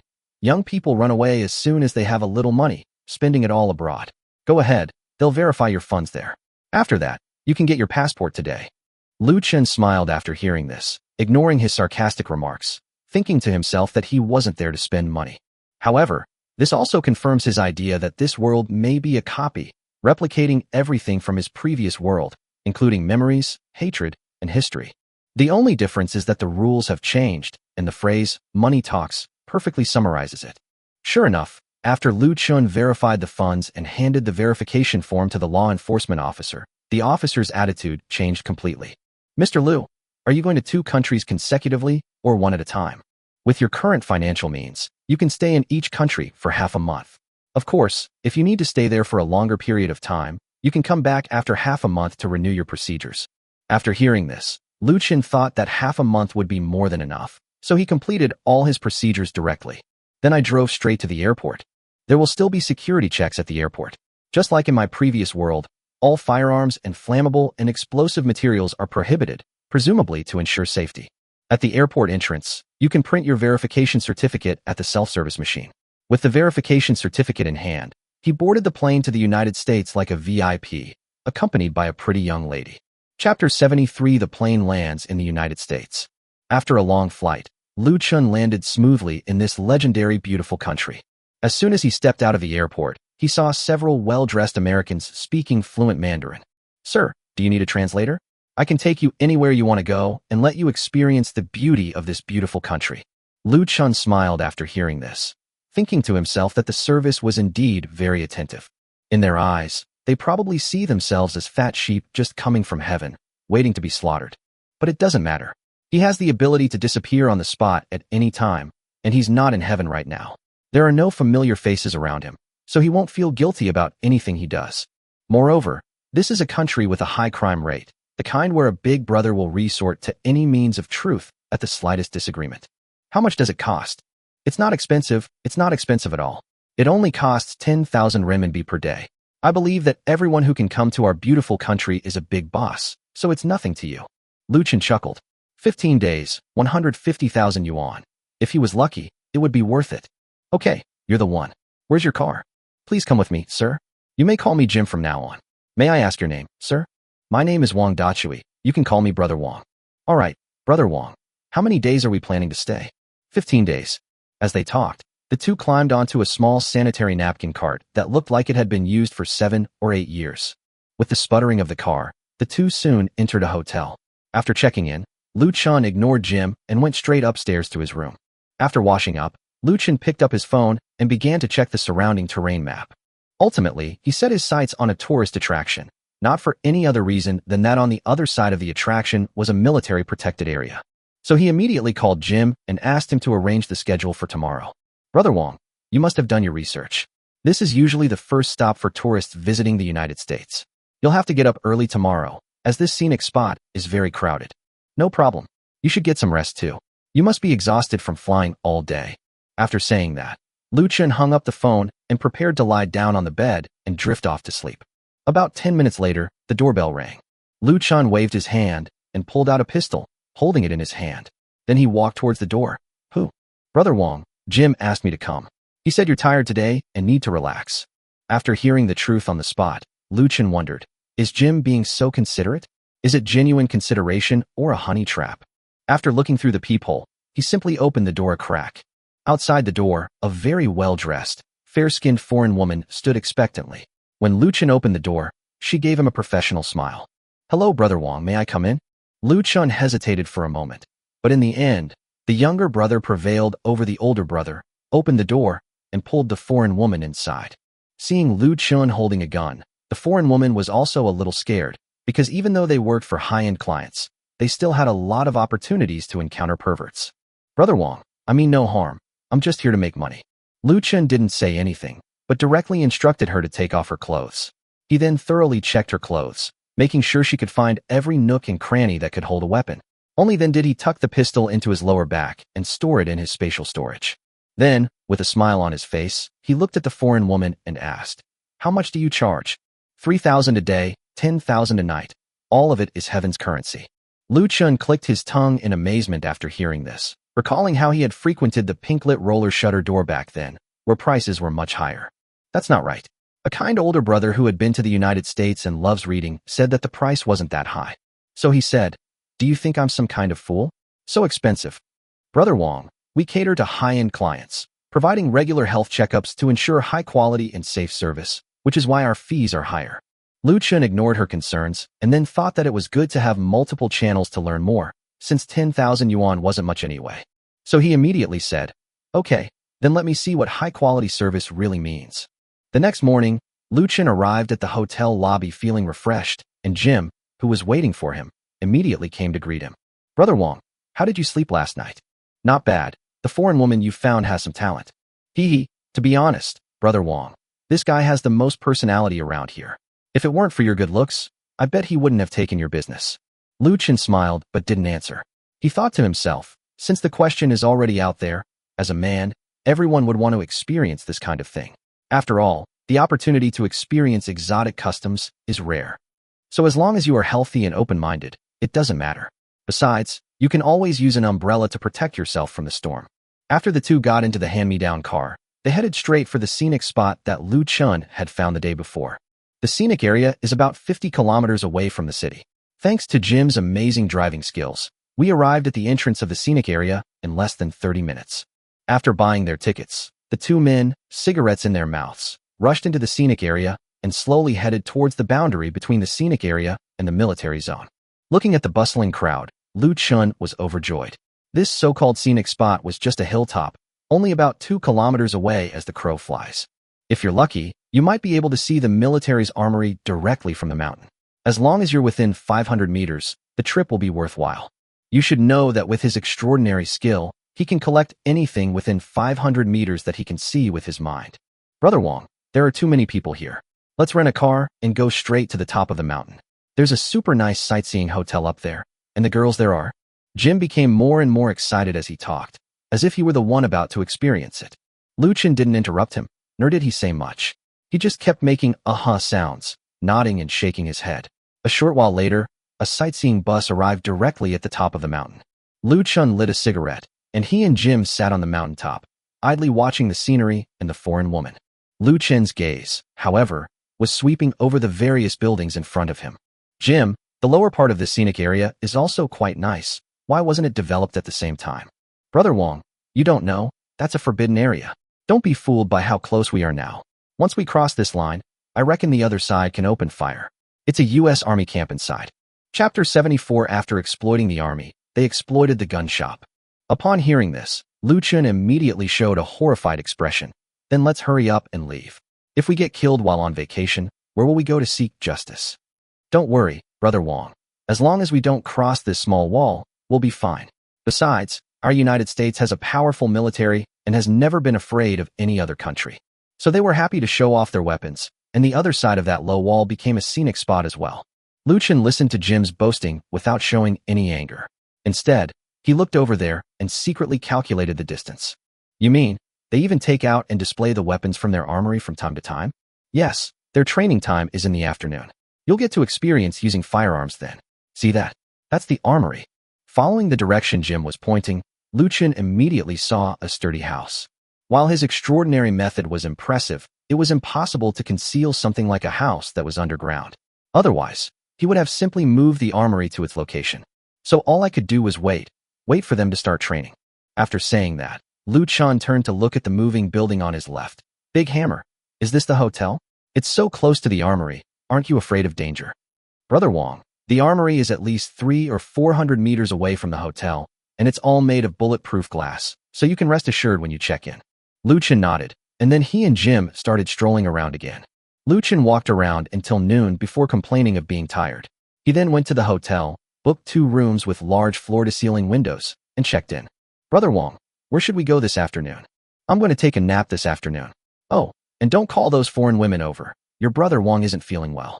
After giving his instructions, Lu Chen went straight into the room, made himself a cup of tea, and lay down on the sofa in front of the French windows, waiting for the armory below to open. At 3 o'clock in the afternoon, Lu Chen held his tea and looked down at the scene with a bored expression. Suddenly, the automatic door of the armory below slowly opened. About 200 or 300 people suddenly gathered on the training ground, all standing in neat rows, waiting for something. Immediately afterwards, Lu Chen saw about a dozen soldiers enter the armory and start carrying out some boxes. Lu Chen, holding binoculars, peered through the open door. Good heavens, boxes of all shapes and sizes were stacked throughout the armory. Before Lu Chen could even think, after the soldiers came out, he immediately put all the boxes he saw into the tiger cave. In just a moment, more than half of the entire arsenal was gone. After finishing all this, Lu Chen didn't have time to check how many weapons he had obtained. He turned his head and looked at another parking lot. At this moment, most of the soldiers were either training or resting, and there was no one in the parking lot at all. With a thought, he gathered all the armored vehicles, infantry fighting vehicles, transport vehicles, and even 2 tanks from the parking lot into the tiger's den. Fortunately, the tiger's den is big enough to hold all of these things. At this moment, Lu Chen could clearly see everything inside the tiger's den in his mind. Countless boxes were neatly stacked, and cars were parked quietly. When the dozen or so soldiers transporting weapons returned to the warehouse, the alarms of the military district below immediately resounded throughout the sky. Lu Chen gulped down his tea and then lay down on the bed to scroll through his phone. About 10 minutes later, Jim called as promised. Brother Wang, we have to leave. The military armory down below has been robbed, and the entire scenic area will be closed off soon. Let's leave as soon as possible. Lu Chen hung up the phone, immediately packed his things, and left the hotel. It has to be said that Jim's information network is truly impressive. At this moment, countless people in the entire scenic area are rushing out, preparing to leave. Jim was already waiting at the entrance, so Lu Chen got directly into his tour bus. The two quickly left the scenic area, then climbed into his used car and headed towards the city. Jim, how did you find out the armory was stolen? Who had the audacity to steal from your American armory? Brother Wang, this matter is very strange, and I don't know much about it, so you'd better not ask. Lu Chen nodded without saying anything and closed his eyes to rest. Soon after, the two arrived in the city. After Jim parked the car, he led him directly onto the main street and introduced Lu Chen to various local customs and culture. Immediately afterwards, Lu Chen was drawn to a gun shop. So he pointed to the coffee shop across from the gun shop and said, "Let's go. I'll buy you a coffee." The two entered the coffee shop, and Lu Chen immediately took out a wad of cash. "Jim, thank you for your company these past 2 days. I feel that I am now fully capable of traveling alone. Next, I will go to another city." Jim smiled and took the money. "Then I wish you a pleasant journey, Brother Wang. Don't go out at night. You know, our country is too chaotic." Lu Chen nodded and saw Jim off. for no other reason than that the raid on the armory had given him a wake-up call, reminding him that his next target was those gun shops. If gun shops were robbed in every place I visited, it would likely arouse Jim's imagination. Therefore, being an unknown traveler is the best disguise. Moreover, this world is so different from the world before. For some reason, during his day there, he found that almost everyone in the hotel, restaurant, and various service industries spoke the language of heaven, so he could move around freely. After Jim left, Lu Chen smirked. The next moment, through the glass window of the gun shop, he made a thought, and the entire gun shop across the street became empty, much to the dismay of the salesperson who suspected he was hallucinating from partying too hard the night before. However, Lu Chen, who seemed to enjoy watching the drama unfold, leisurely finished his coffee even after the law enforcement officers arrived before turning and walking towards the station.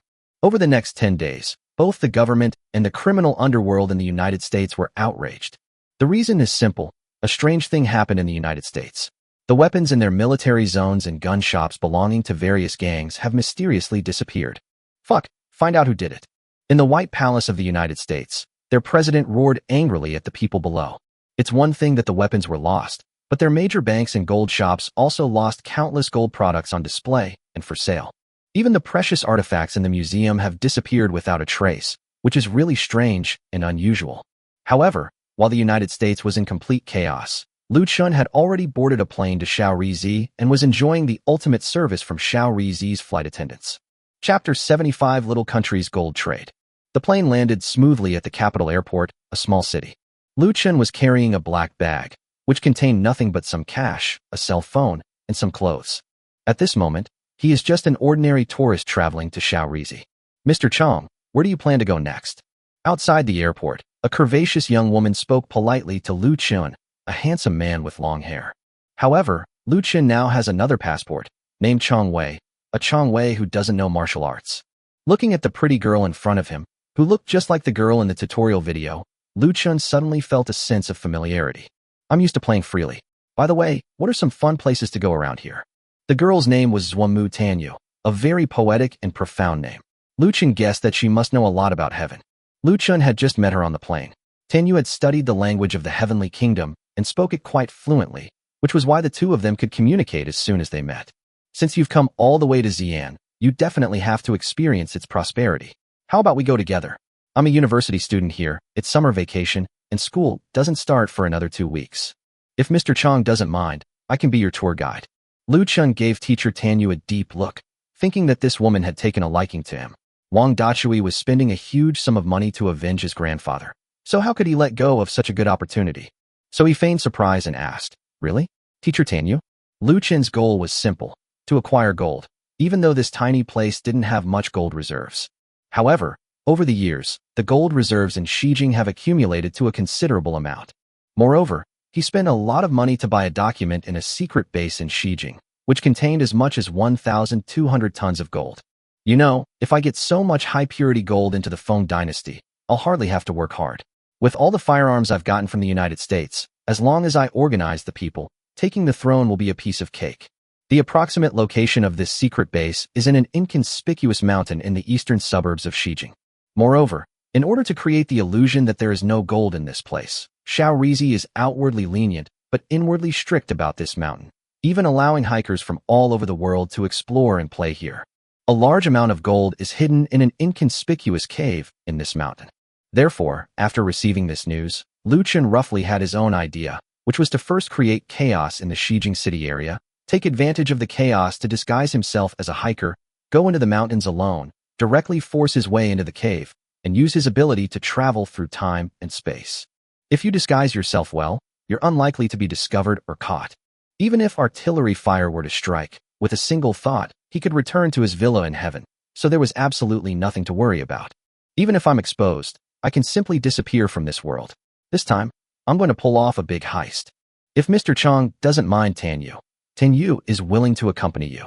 However, is Mr. Chong willing to pay the tour guide's fee? Lu Chen shook his head inwardly after hearing this.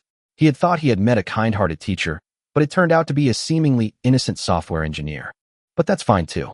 This way, I can play by myself without any psychological burden.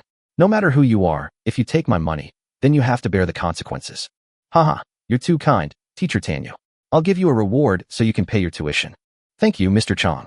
Let's go and find a hotel to stay in first. The two then got into a taxi, and led by Tanyu, they arrived at a high-end-looking hotel. Lu Chen was not stingy and directly asked for a family suite with 2 rooms, citing his need to rest alone that night. After entering the hotel, as night deepened, the gentle breeze rustled the treetops and pattered against the window pane, creating a crackling sound. Following the sound, Lu Chen wearily drifted off to sleep. The next day, Lu Chen and Tanyu strolled through the bustling streets of Xijing like a couple, enjoying all the local delicacies and, of course, taking advantage of all the gold shops in Shaoriji. That night, after Lu Chen and Tanyu had made love, Tanyu looked at Lu Chen with a resentful expression. Mr. Chong, you are too amazing.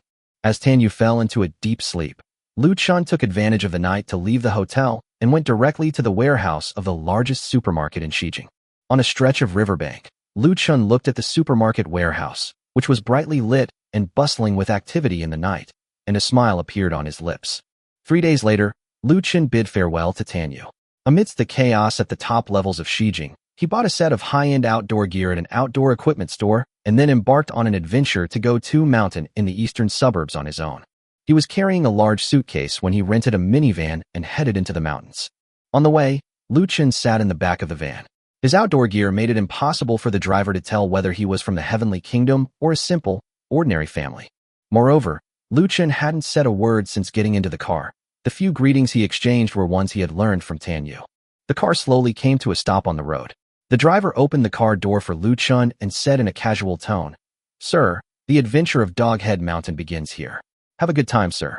After thanking him with a few simple phrases he had learned from Tanyu, Lu Chen set off directly onto the road into the mountains. Along the way, many hikers walked in groups of 3 or 5 or alone. Lu Chen looked just like an ordinary hiker and didn't stand out at all. However, he walked at a moderate pace and never temporarily joined any of these people. As night fell, Lu Chen arrived at a desolate place far from the crowds. He looked at the map on his phone, 1 kilometer left. He'd stay here tonight.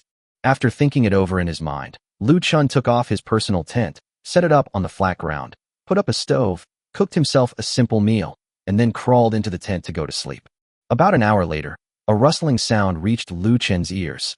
Instead of leaving the tent, he picked up a set of night vision goggles, opened a window, and looked outside. What would you call a child born in this desolate wilderness? By the mountainside or in the wild? Chapter 76, Ancestral Hatred. Kill the club president. About 200 meters away from his tent, on a large rock, a pair of figures suddenly appeared. Lu Chen didn't intend to bother them. After all, this was in the wild, and it was normal to encounter fellow hikers in the area. About 5 minutes later, a portly, balding man lit a cigarette and walked toward Lu Chen's tent. They were talking in a string of words that Lu Chen couldn't understand, but judging from their demeanor, they were probably in a state of deep contemplation. "But what's the point of you heading towards my tent?" Suddenly, a flashlight beam shone directly in their direction. The bald man was so startled that he dropped his cigarette and nervously whispered to the woman behind him, "Oh no, someone has seen us here.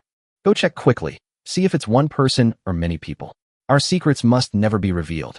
If the family finds out, we're finished." Lu Chen held a phone in his hand, recorded their conversation, and after translating it, he immediately frowned. Thinking to myself, there's still a pair of bastards. Could it be that they're trying to silence me? Sure enough, after the woman finished speaking, the bald man immediately turned around and ran towards the rock. To Lu Chen's horror, he discovered that the man was holding a large machete. As the man and woman drew closer, Lu Chen was shocked to see that the bald man was covered in tattoos. He immediately realized that he had encountered a gangster. This is probably not a good thing, being out in the middle of nowhere. Thinking of this, Lu Chen waved his hand and pulled out a pistol with a silencer. Then, inside the tent, he quietly waited for the two to approach. "President, the person inside might not have woken up yet." "Nonsense, you were shouting so loudly just now. You must have woken up." After saying that, the bald man pointed his machete at Lu Chen's tent. "Friend, come out. I know you've seen us. Come out and explain yourself. I'll give you some money, and that'll be the end of it." Lu Chen looked at the translation on his phone, then, with one hand holding the pistol on his back and the other hand translating their words, he walked out of the tent. When the bald man saw Lu Chen come out, a cold smile flashed in his eyes. "Are you the only one here?" Lu Chen didn't speak, but coldly looked at the two of them, thinking that if he could collect anything within his 500-meter radius, could he also teleport people into his territory? So, he stared at the two of them with a thought, But the next moment, Lu Chen found that the two of them were still standing there without moving, pointing their knives at him. Kid, I'm asking you a question. If you tell anyone about what happened between us today, I, the boss, will kill you no matter where you are in the world. At this moment, the woman, who was barely clothed, looked at Lu Chen in front of her, and then turned to the man. President, didn't you say that your grandfather was a veteran who went to China back then, and that you've been practicing knife skills since you were a child? Why are you wasting your breath talking to him? Just get rid of him. After the woman finished speaking, Lu Chen looked at the translation on his phone, and immediately, he trembled with anger. Then he raised his hand and shot the man with the knife. With a thud, the man's eyes widened, and he fell to the ground with a thud. When the woman saw the president fall, she immediately looked up and saw the dark muzzle of a gun in Lu Chen's hand. She was so frightened that she trembled all over. Just as she was about to scream, Lu Chen took a step forward and tackled her to the ground. One hand casually pulled off her sock and stuffed it into her mouth. Then in the darkness, he waved his hand and produced a pair of handcuffs, cuffing the woman's hands behind her back. It sounds complicated, but it really happens in the blink of an eye. After subduing the woman, Lu Chen didn't speak, but looked at the woman on the ground, who was trembling and making muffled sounds. If living people can't be brought into the territory, then what about dead people? Immediately afterward, Lu Chen looked at the corpse on the ground, and then with a thought, the corpse disappeared from his sight, and in his mind, he saw the corpse appear inside the tiger's den. The woman was so frightened by the sudden disappearance of the president's body that she almost fainted. She knelt before Lu Chen and kept kowtowing. Lu Chen sized up the woman in front of him, then tried to think of her, but to no avail. I can move around freely while holding things in my hands, so why can't I handle living people? No, holding things in my hands. Lu Chen looked coldly at the woman in front of him, and suddenly this possibility came to mind. So he immediately reached out to the woman and grabbed her snow-white grain bag. Then, with a thought, a miracle occurred. He and the woman appeared in the tiger's den at the same time. Lu Chen quickly glanced at the woman and found that she was still breathing and had not died. If she can come back with me, then can I use physical contact to send her somewhere else directly? After saying that, Lu Chen reached out his hand to the woman again. The next moment, the woman disappeared in front of him. In his mind, the woman had already arrived in his modern villa territory. Haha, that means if I don't like someone, I can directly add them to a designated location in all my territories. Immediately afterward, Lu Chen's figure disappeared. The next moment, Lu Chen's hand did not touch the woman's skin, but instead grabbed her clothes. Go. Half an hour later, Lu Chen looked at the woman who was already terrified inside the tiger's den and leisurely lit a cigarette. After several trips, Lu Chen understood how to operate this teleportation function. First, living things can also teleport according to one's will, but the purpose is to make contact with them or through a medium, such as direct contact or using a rope. If it's an inanimate object, one can traverse within a 500-meter visible range. After acquiring this function, Lu Chen immediately understood the power of this teleportation ability. If he were to fight someone, he only needed a lure fishing rod or a rope to teleport directly to a designated location. For example, if he built a prison inside the tiger's den and kept a few tigers there, who could withstand Lu Chen's methods? Thinking of this, Lu Chen pulled out a triangular dagger and walked towards the woman. Don't kill me. Haha, I don't understand what you're saying. Ah, you're from heaven?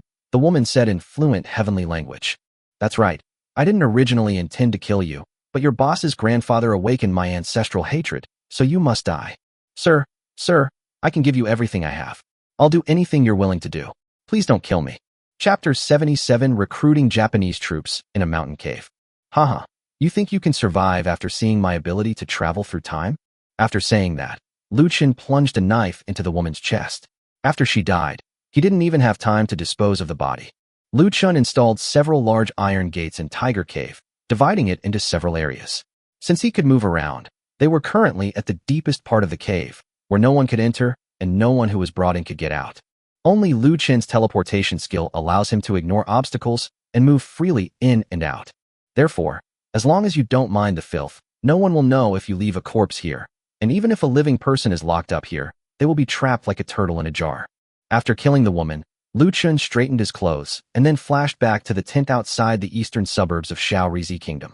There were no traces left outside the tent, but Lu Chen still finished packing everything up and turned to walk deeper into the mountains. From their conversation, it can be concluded that the two were having an affair. However, their identities are extremely valuable in Xijing, so if I can leave, then I will leave. After walking about 2 kilometers, Lu Chen set up the tent again and crawled inside to process the skill of carrying living creatures that he had gained because of these 2 people. The next morning, the sun shone into the tent, waking Lu Chen. After a quick breakfast, Lu Chen packed his things, opened his phone's map, and headed towards his destination once again. Along the way, Lu Chen still encountered fellow hikers, but only sporadically, suggesting that not many could make it this far. Lu Chen ignored everyone and climbed straight up to the foot of a rocky mountain. After glancing at the inconspicuous black dot in the middle of the mountain, he prepared his things and set up the tent. According to the intelligence he received, these gold reserves were piled up in this mountain. However, the place was steep cliffs and deserted, so it looked ordinary and no one knew that there was a secret hidden inside. As for this intelligence, Lu Chen obtained it by directly accessing the underground network and paying an exorbitant price. After setting up the tent, Lu Chen cooked a meal like other hikers, and everything seemed normal.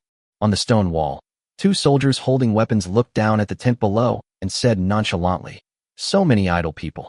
I don't want to stay in this lousy place for even a day, and yet people still come looking for it. Haha, these people aren't short of money. They're just looking for trouble. Last time I was on duty, I even saw a couple doing their business downstairs." The scene was more exciting than any performance by Xiaozi. Ugh, so boring. It's all the same old stuff. I'd rather watch a short film. Okay, you stay here. I'm going to take a nap. Sir, is this safe? Security, my ass. Look around here. Who could possibly get in? As night fell, Lu Chen put on a set of night clothes and headed up the mountainside under the cover of darkness. When he reached the middle of the mountain, he quietly climbed the cliff face. He would never have dared to do that before, but now it was different. Even if he fell, he could instantly return to his territory just before leaving the ground. Without the fear in his mind, he climbed with extraordinary ease. Before long, Lu Chen arrived at the small entrance of the cave.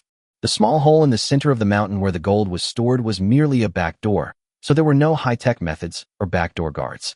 For the officials in charge of Shaorizi, no one could openly smuggle the gold out through this small hole, so only 2 sentry posts were set up here, mainly to check if any suspects appeared in this area outside the mountain. Therefore, this also gave Lu Chen an opportunity to enter the golden treasure trove of life. In the darkness, Lu Chen did not take out any weapons.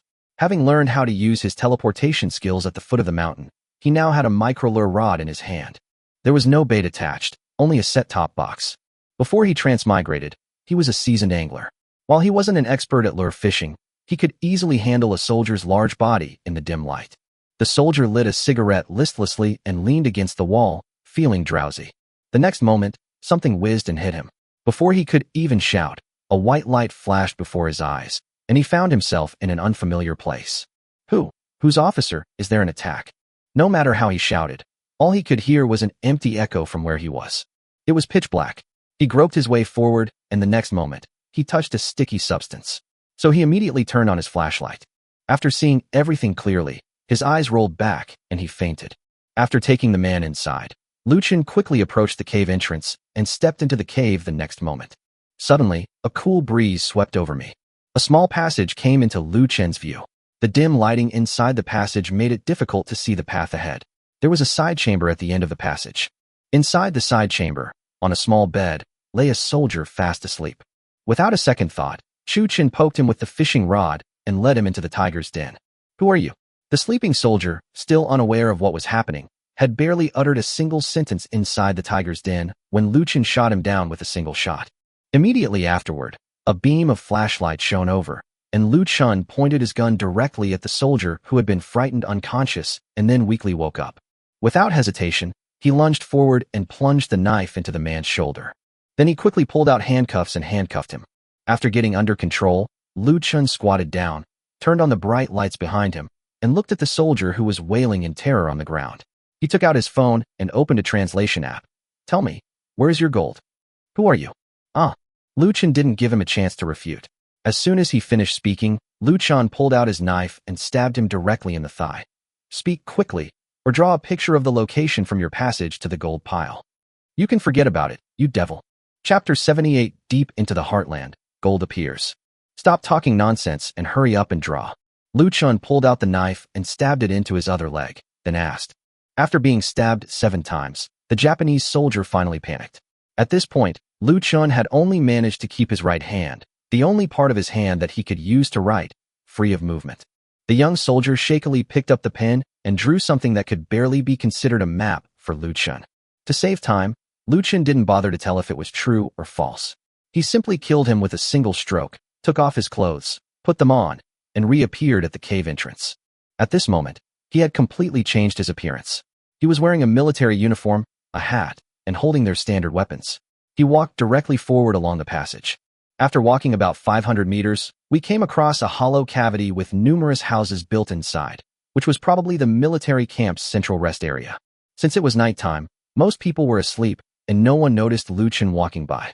According to the map, I remembered, after passing the rest area and then through a large iron gate, there was a place where the gold was stored. Because the cave was extremely dry and heavily guarded, there was no super vault or anything like that to protect the gold. Since Lu Chen essentially entered through the back door, it took him about 20 minutes to walk to the outside of an iron gate. The cave wasn't as brightly lit as depicted in science fiction movies. Perhaps because it was an old facility, it was still dimly lit by a yellowish light. Lu Chen stood in front of the gate, looking at the two guards in front of him. The guard looked at Lu Chen with suspicion, wondering why someone was here. Due to the soldier's vigilance, he immediately stepped forward and shouted, "Bastard, this is not a place for you. Get out." Lu Chen couldn't understand what they were saying, but he clearly heard the word bastard. He chuckled and walked towards the two men. Upon seeing him, the two men immediately raised their guns and charged at Lu Chen. The next moment, they reached out and grabbed Lu Chen's shoulders. "Who are you?" Before they could finish speaking, Lu Chen pulled them into the tiger's den.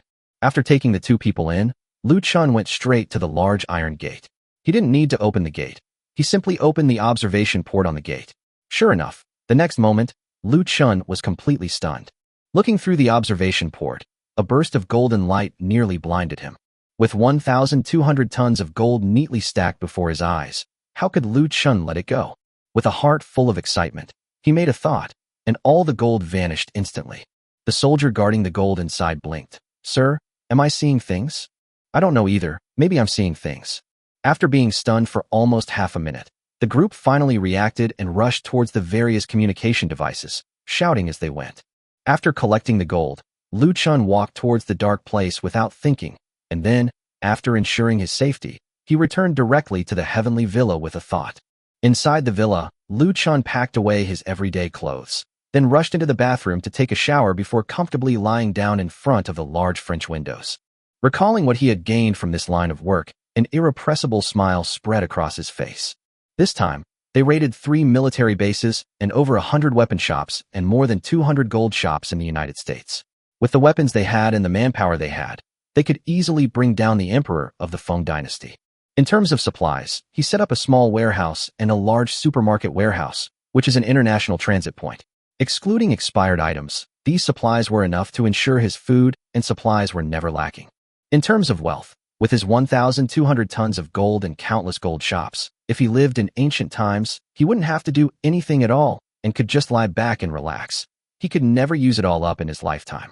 Lu Chen smiled as he turned on the TV to watch the news. As expected, news of the theft of weapons and gold from the United States and Japan was everywhere. But Lu Chen knew that this was a news story with no results. And even if the United States spent a lot of money to bring in countless Taoist masters from heaven in order to solve the case, it would be useless.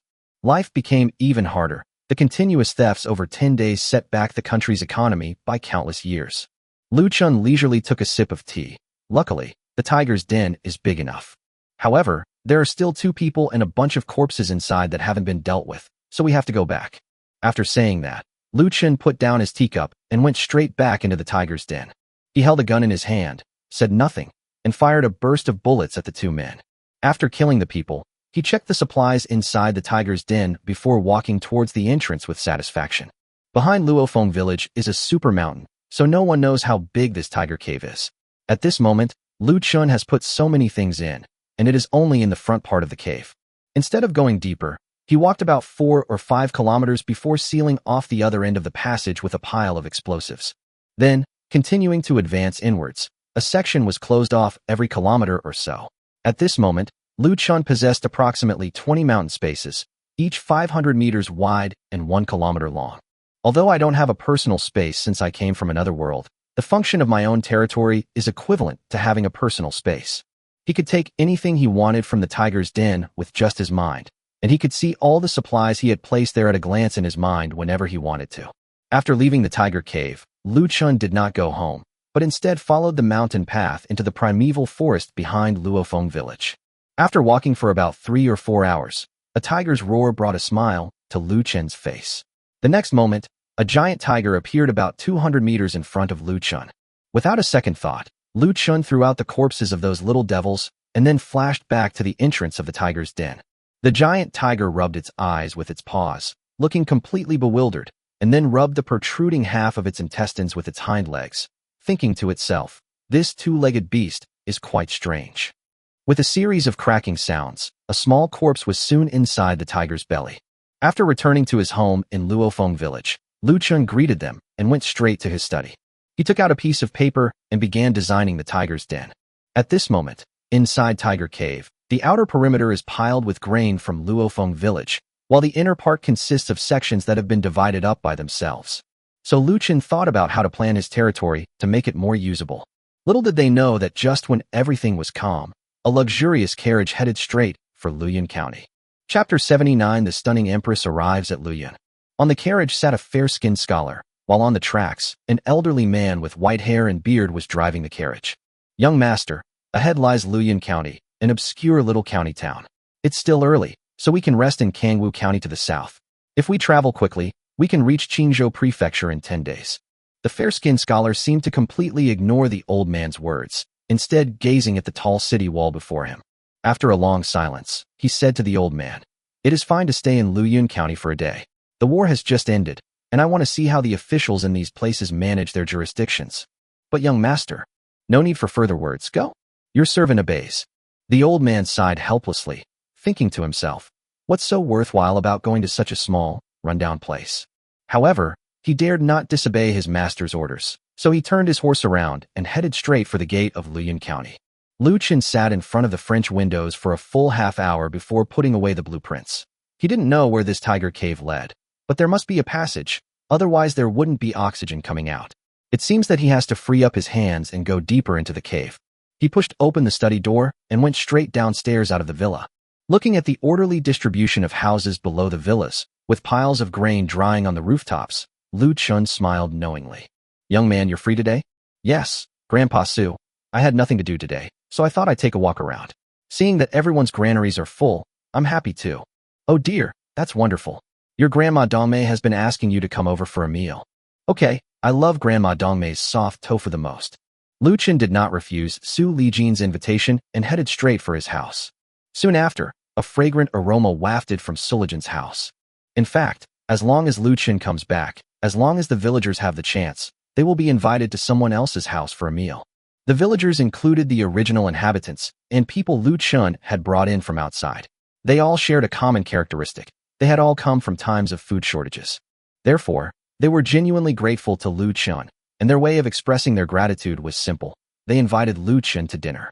Of course, some people also harbored ulterior motives, namely, to become Lu Chen's woman. That's the only thing those girls have to offer. Although all 8 wives tacitly approved and encouraged Lu Chen to do it and accept it, Lu Chen still held back, not for any other reason than that he deserved a wider world. Having acquired so many weapons, ammunition, and money, and with the manor's warehouses expected to hold a massive grain reserve within 3 years, he was also thinking of going to see more distant places. After having dinner at Su Lijin's house, Lu Chen returned to the villa. Seeing that Lu Chen had drunk some wine, the 8 women and 4 maids rushed to push him into the bathtub to wash away his fatigue, and then snuggled into the comfortable down comforter. Late at night, Lu Chen sobered up completely and looked at Mu Xiang, who had been watching over him. "Silly girl, your husband is just drunk, not injured. There's no need for you to stay by my side like this." "Husband, Grandma Dongmei said that she saw someone die from drunkenness when she was young, and Mu Xiang is worried." Lu Chen smiled warmly. "Don't listen to your Grandma Dongmei and the others' nonsense. Go to sleep." After saying that, Lu Chen pulled Mu Xiang into the quilt. The next day, Lu Chen crawled out of bed feeling refreshed. After having breakfast, he called Tianji and drove directly towards Luoyuan County. Little did they know, Niu Bei was kneeling respectfully before a fair-skinned young man. "Your Majesty's compassion for the people and your presence in Luoyuan is truly a blessing for the people of Luoyuan." "But why is His Majesty dressed like this?" "Lord Niu, just now, I and eunuch Buju came from the city gate to the county government and found that Luyuan County was not as poor and destitute as rumored. Last year, you reported in your memorial that there were starving people everywhere in Luyuan. Why is that? Upon hearing Bai Jing Gongzi's words, Niu Bei's heart skipped a beat. It seemed that this prosperity was not a good thing after all. He couldn't be sure if he was guilty of deceiving the emperor today. It's important to know that this fair-skinned young master is not just any young master.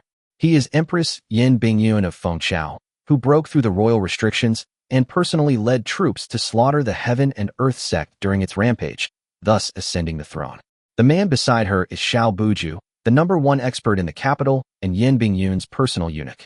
Therefore, you must think carefully about what you have to say in order to get through this hurdle. Yin Bingyun was filled with questions. She could imagine the devastation that Fengchao had suffered after the war. But this time, her unintentional arrival at Luyuan led her to witness an unbelievable scene. The city gate was exceptionally clean, with a constant stream of people coming and going. Once inside the city, one found it bustling with commerce, and the people's faces were glossy with oil, completely unlike the usual sallow complexion, showing no signs of having just experienced the ravages of war. Therefore, there must be a big problem with this tribe.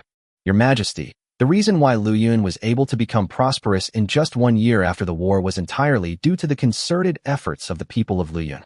Oh, then tell me, how do you achieve unity of purpose? Niu Bei was heartbroken. If Lu Chen hadn't provided the food, the entire Luyuan area would have been filled with starving corpses. However, Lu Chen repeatedly instructed that none of this should be told to anyone. Why do you do good deeds without leaving your name? So he said, Your Majesty, at that time, there were indeed starving people everywhere and corpses lying all over the land. But after I took office in Luyuan, I immediately went around begging for donations, calling on the gentry of Luyuan to donate grain, and then carried out work relief to build city walls, reclaim wasteland, and sell wasteland. As a result, Luyuan attracted countless local gentry and wealthy households to contribute grain and money, turning most of the wasteland in Luyuan into productive land. Thanks to the emperor's benevolence, the area was peaceful and free from disasters. After a season of planting, the people of Luyuan had surplus grain in their hands. However, I, the lower official, took it upon myself to exempt the people from 3 years of poll tax, so the people had grain in their hands, which could be converted into silver, creating this prosperous scene. Yin Bingyun frowned after hearing this. You just said, work relief instead of taxation?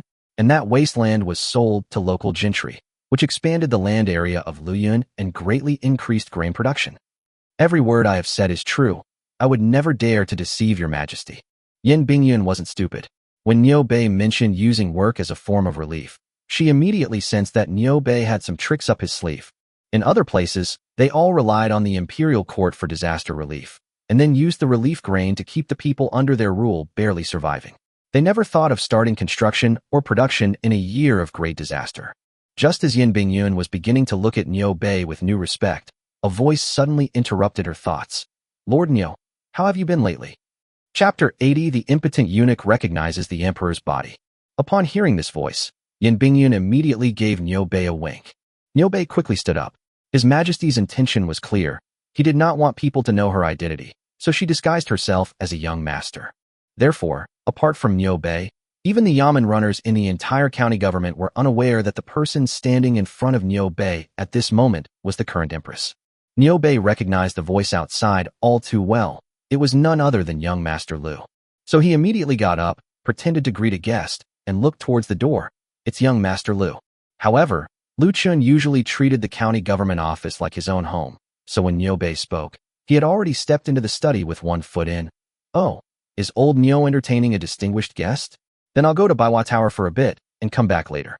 After saying that, Lu Chen stepped back, but just as he withdrew his foot, Yin Bingyun said, Young Master Lu, there's no need to be so polite. Please come in and talk. Lu Chen turned back in confusion, poked his head out, and asked Niu Bei, Who is this? Before Niu Bei could speak, Yin Bingyun said, Young Master Lu, I am from the capital, Yin Yun, Lord Niu's cousin. It is our first meeting. Why don't you come over and say hello? Lu Chen chuckled and walked in, then cupped his hands and said, Lu Chen from Luyuan County greets young Master Yin. Cousin, since we are guests, let's all sit down and talk. At Yin Bingyun's instruction, Niu Bei sat down in a chair with a smile. Lu Chen sat facing Yin Bingyun, and when he looked up, a smile appeared on his lips. It has to be said that Yin Yun's acting skills are rather poor. If Niu Bei is his cousin, then something is definitely amiss. Several actions revealed that Niu Bei was extremely respectful in front of him, acting like a sycophant.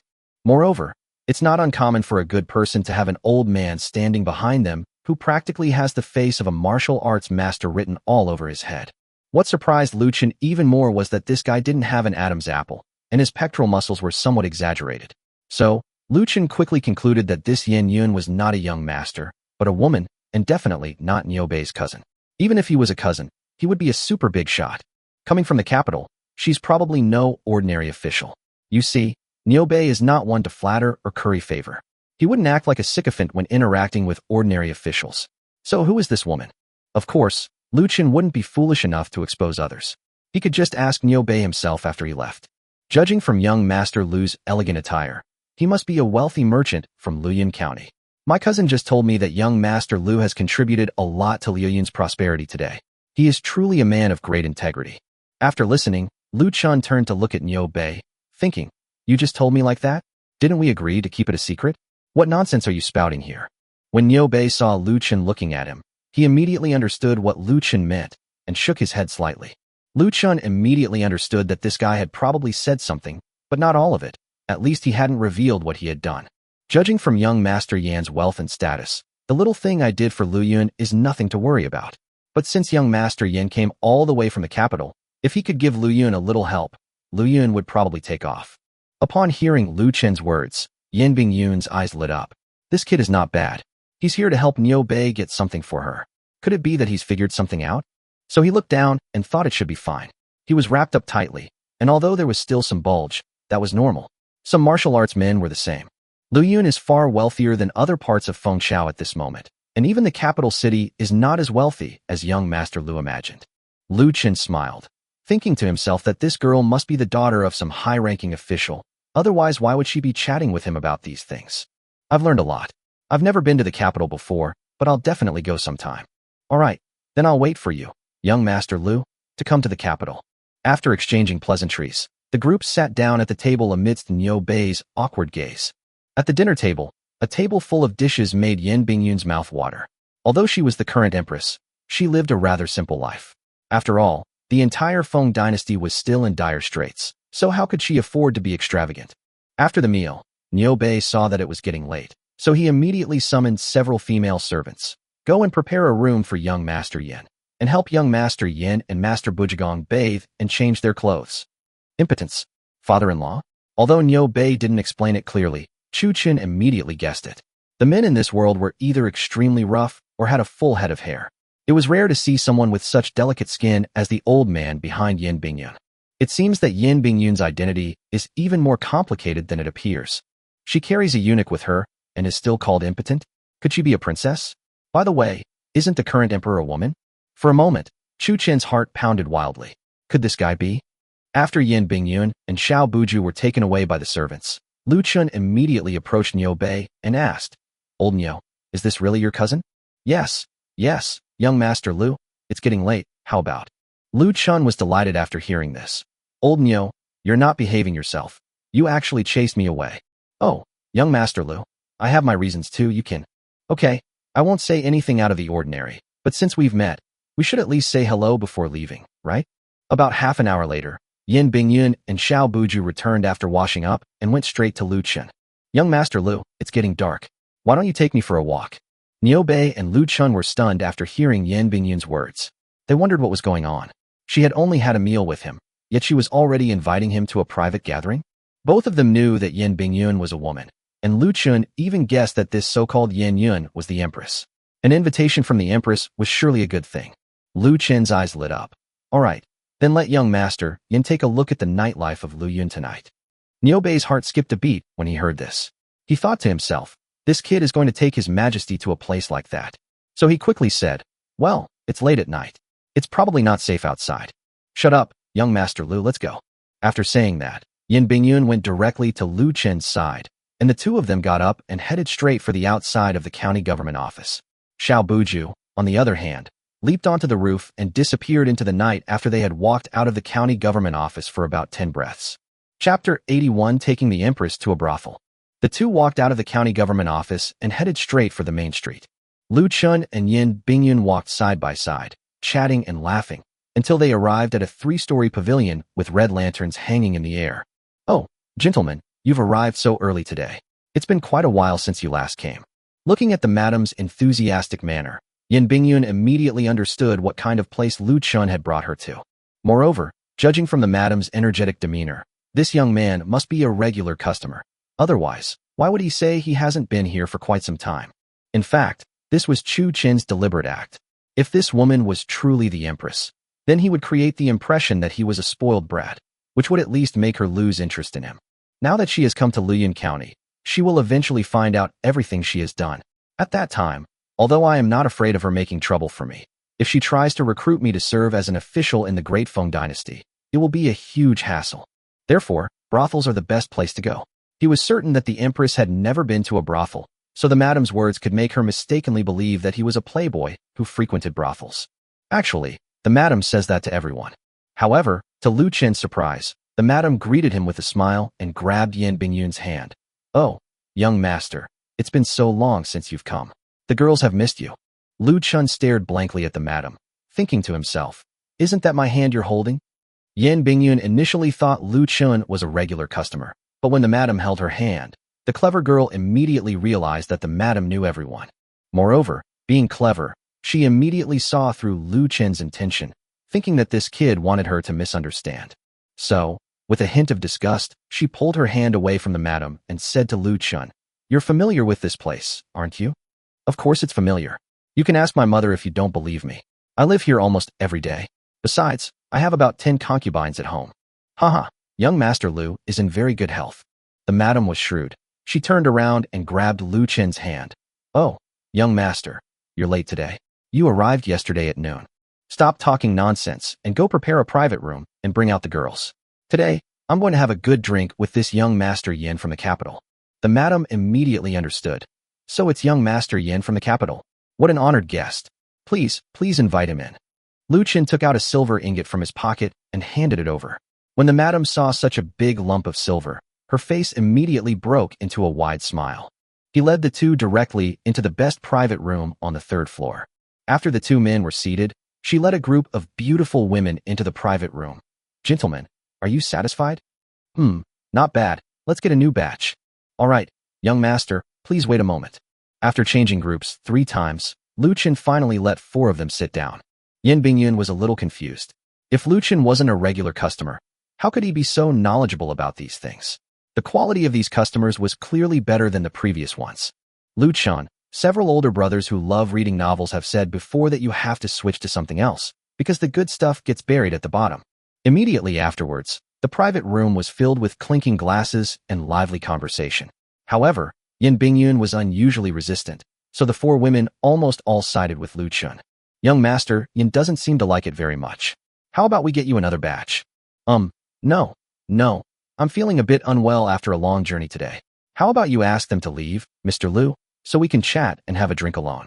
Lu Chen laughed after hearing this. "Since young master Yin is not feeling well, then please be quiet and leave."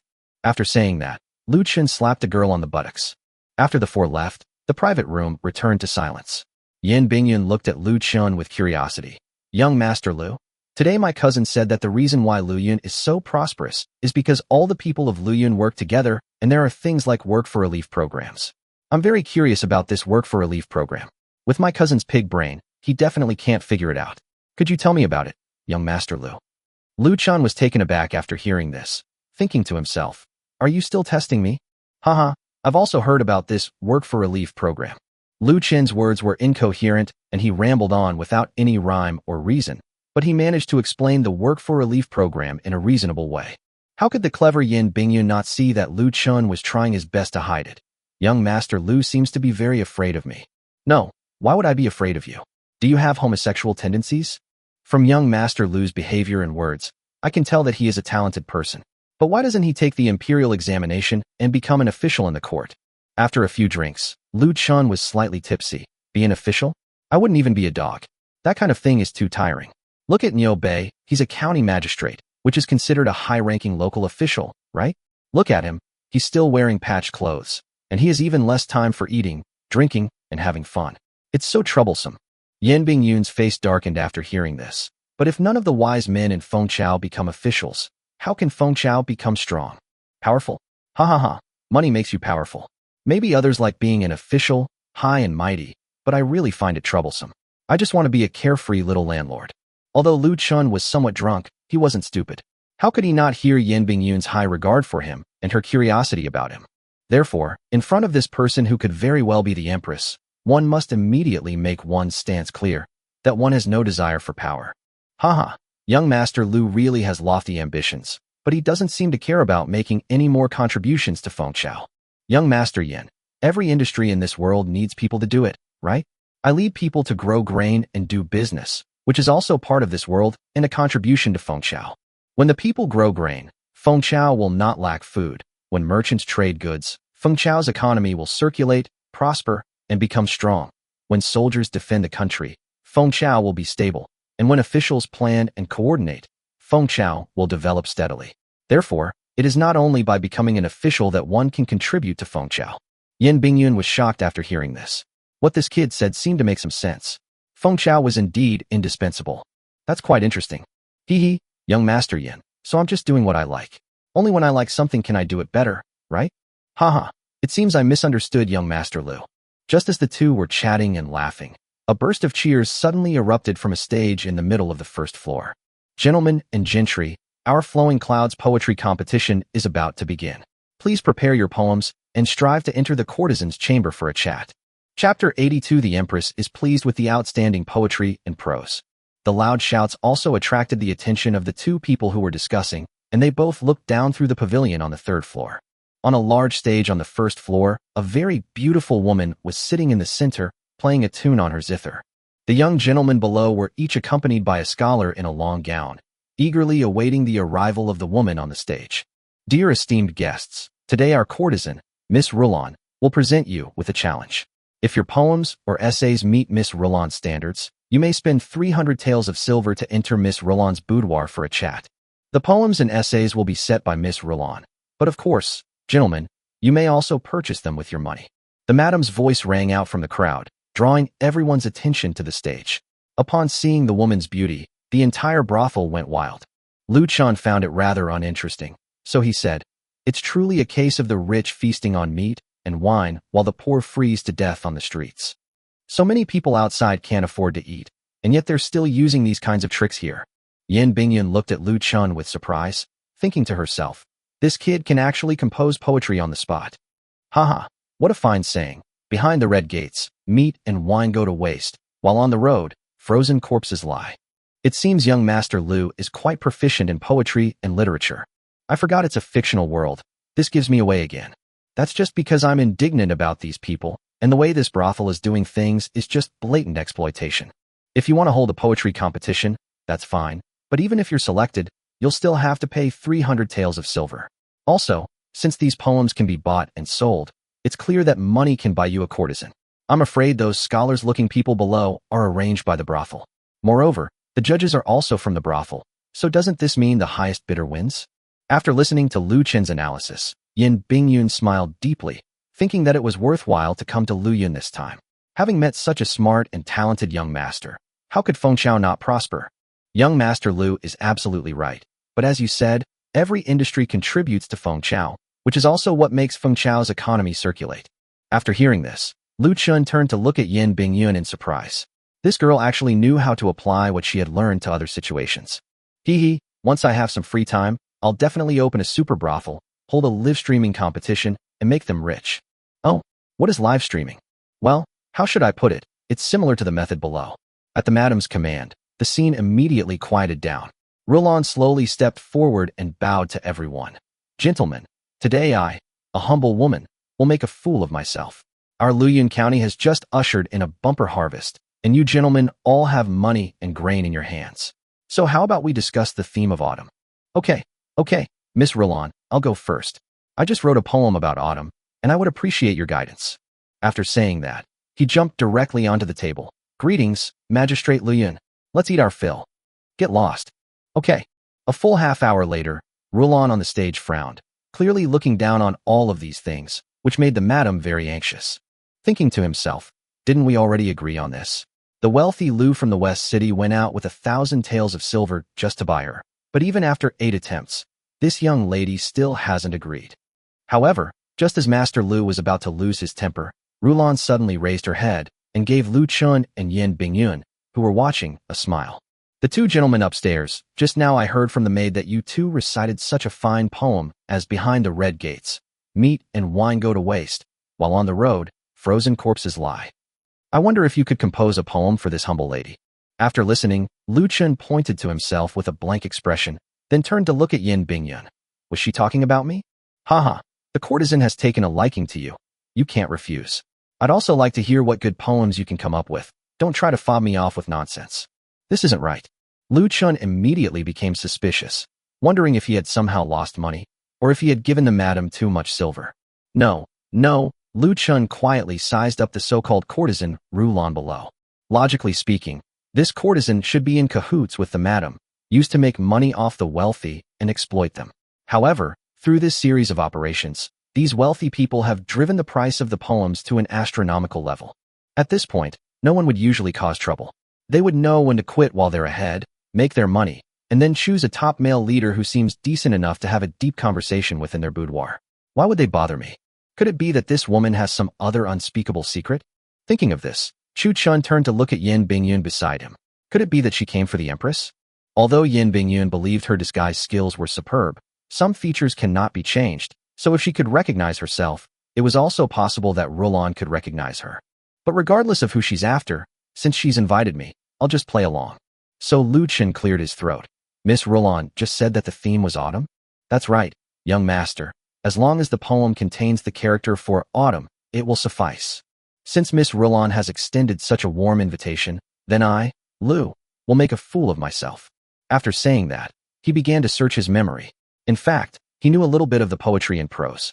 But this is a fictional world. A fictional world means that there are almost no great poets and writers from modern history. So, just pick a few poems from memory and you'll be able to easily beat these meddlesome magistrates who are just trying to feed everyone. Lu Chen pretended to think for a moment, then walked directly to the railing of the private room. So a single grain of millet in spring reaped 10,000 grains in autumn. Even with fertile land everywhere, farmers still starve. After Lu Chen finished reading, Yin Bingyun stared blankly at him, thinking that Lu Chen, who seemed so carefree, was actually such a person who loved and cherished the people. Yes, at this moment, Fengchao has just been established. Apart from Liyun County, many places have resumed production, but there are still many people starving and living in misery. The reason is that too many corrupt officials have emerged. This is also the reason why she went south to inspect the area. Young Master Lu, I never expected you to have such a heart that cherishes farmers. Below, Rulan stared blankly at Lu Chen above. For a moment, she couldn't understand why this young master, who was clearly with Yin Bingyun, could write such poems that showed such love for farmers and mocked Fengchao. Wasn't he afraid of being punished by Yin Bingyun? Immediately, she gave a wink to those around her. Chapter 83. The Oiran invites her to have a chat with her boudoir. So a single grain of millet in spring reaped 10,000 grains in autumn. Even with fertile land everywhere, farmers still starve. Haha, what a pity that even a farmer can starve to death. I never expected that in such a prosperous Liyun County, there would be such a magnanimous young master. Judging from your luxurious clothes, you must be a local gentry. I wonder how the tenants under your jurisdiction are doing. Lu Chen ignored Rulan below and looked at Yin Bingyun beside him. Indeed, after so much contact, Lu Chen knew very well that Yin Bingyun would not make trouble for him over a poem. Moreover, even if she were to make things difficult for me now, it would only mean that she is not a wise ruler. Since she is not a wise ruler, what do I have to worry about? Therefore, he was waiting for Yin Bingyun's reaction. Young Master Lu, with such a heart for cherishing farmers, if my Fengchao had more young masters like you, how could we not have peace, prosperity, and strength for the people? Yes, I have seen so many places with bountiful harvests on my journey south from the capital, but the people who grow the crops are still struggling to feed themselves and have no clothes to wear. This makes me feel very ashamed. After hearing Yin Bingyun's words, Lu Chen breathed a sigh of relief. It seems I made the right bet. Yin Yun is indeed a good ruler. So he said, don't worry, everything will be all right. Under the wise leadership of our emperor, I dare say that within 3 years, there will be no more starving people in our great Feng dynasty. Yin Bingyun stared blankly at Lu Chen. Why is young Master Lu so confident? Hee hee, wait until tomorrow, I'll show you a treasure. Since he is a wise ruler, and since the people of this world all have yellow skin and speak the language of heaven, then I should lend a helping hand. So what's wrong with giving her those life-saving potatoes and sweet potatoes? Just as the two were talking, suddenly, someone knocked on the door of the private room from the outside. This humble woman, Lu, requests an audience with you, sir. Yin Bingyun looked at Lu Chen with amusement. Go open the door. Do you think someone with a dozen wives in the house is afraid of a mere courtesan? Lu Chen rolled his eyes at her, then stepped forward and opened the door to the private room. Outside, there stood a stunningly beautiful young woman, accompanied by two burly men. This incongruous combination immediately put Lu Chen on alert. Lu has taken the liberty of visiting. Please do not take offense, gentlemen. By the way, these are my two attendants, San and Si. I haven't yet asked for your names, gentlemen. Lu Chen sized up the two men in front of him. They were tall and strong, practically with martial arts masters written all over their faces. Why would a courtesan bring two people with her? However, Lu Chen was a polite person, so he stepped forward and said, Lu Chen greets Miss Lu. However, just as Lu Chen was bowing, he noticed that Lu was glancing at Yin Bingyun with her eyes, so he immediately moved in front of Yin Bingyun, blocking half of her body, and said, This is a good friend of mine, young Master Yin. Lu has met young Master Lu and young Master Yin. After Lu finished speaking, the three men behind her, San and Si, also made a symbolic bow. However, the two of them slowly separated, one standing at the door and the other going to Lu Chen's right. Moreover, their hands were behind their backs, so you couldn't tell what was behind them at all. Although Lu Chen was a modern soul, he could tell that the two of them definitely had an ulterior motive, and their target was clearly Yin Yun, who was right next to him. So he immediately changed his expression, smiling broadly as he pulled Yin Bingyun's hand and sat her down in a chair, leaning against the wall behind him, and then pointed to the chair in front of him and said, Since Miss Lu thinks so highly of me, please sit down and let's talk. At that moment, Yin Bingyun was being held by Lu Chen's hand when she suddenly felt a jolt of electricity run from her palm straight to her heart. You see, she had never let a man touch her before. If there was any contact, it was only on the battlefield, where I came into contact with the corpses of the enemy. For a moment, she found herself developing an inexplicable fondness for the man in front of her. Moreover, as soon as Lu entered the room, she felt something was wrong, especially the two burly men behind her, who looked like top-notch martial arts masters. However, Lu Chen grabbed his hand to shield him with his body, even though Lu Chen was unaware of his identity. How could a man like that not be lovable? Since childhood, I have admired people with exceptional talent. Poetic talent like young Master Lu is rare, not only in Luoyang County, but even in the entire Great Feng Dynasty. I wonder if young Master Lu would be so kind as to give me another poem? After hearing Rulan's words, Lu Chen chuckled and then released Yin Bingyun's hand. The next moment, a Glock, already loaded, was held in his hand inside his wide sleeve. At this moment, one of the two burly men was beside her, and the other was at the door, while Lu was sitting with her back to the door. The three people were about 3 meters apart. At a distance of 3 meters, Lu Chen could kill the two guards immediately. It should be noted that a gun is fastest beyond 7 steps, and accurate and fast within 7 steps. As for Miss Lu, I just felt compelled to write this. I really don't have any poetic talent. Young Master Lu is being modest. You must know that the Great Feng Dynasty has just recovered from a war, and there are starving people everywhere. The people are living in misery, while those corrupt officials continue to do as they please. The emperor, who is high above, is completely blind to the truth. The fact that you could compose such poetry in such a public setting is enough to show that young Master Lu is not only a talented poet, but also has a heart that loves the people. It is rare to see a wealthy person like you. Therefore, I humbly request that you, young Master Lu, grant my request. Once the poem is finished, I would like to invite you to our private quarters for a chat. After saying that, she gave a wink to the Indian man behind her. The Indian man immediately stepped forward and took out a pen, ink, and white paper from behind his back, handing them to Lu. Lu unfolded the white paper and laid it directly in front of Lu Chen. Moreover, she took a big step closer to Lu Chen, bringing the two of them to within a meter of each other. Lu Chen's gun was pressed right against Rulan's lower abdomen. Seeing this, Yin Bingyun, who was behind Lu Chen, also reached for her waist. She would not hesitate to draw the dagger from her waist if the woman made any unusual move. Haha, Miss Lan doesn't know. I can only read, not write. Why don't you write it for me? Lu Chen pushed the white paper in front of him over and spoke. Rulan's eyes flashed with a hint of fierceness after hearing this. but she immediately returned to her previous calm and composed demeanor.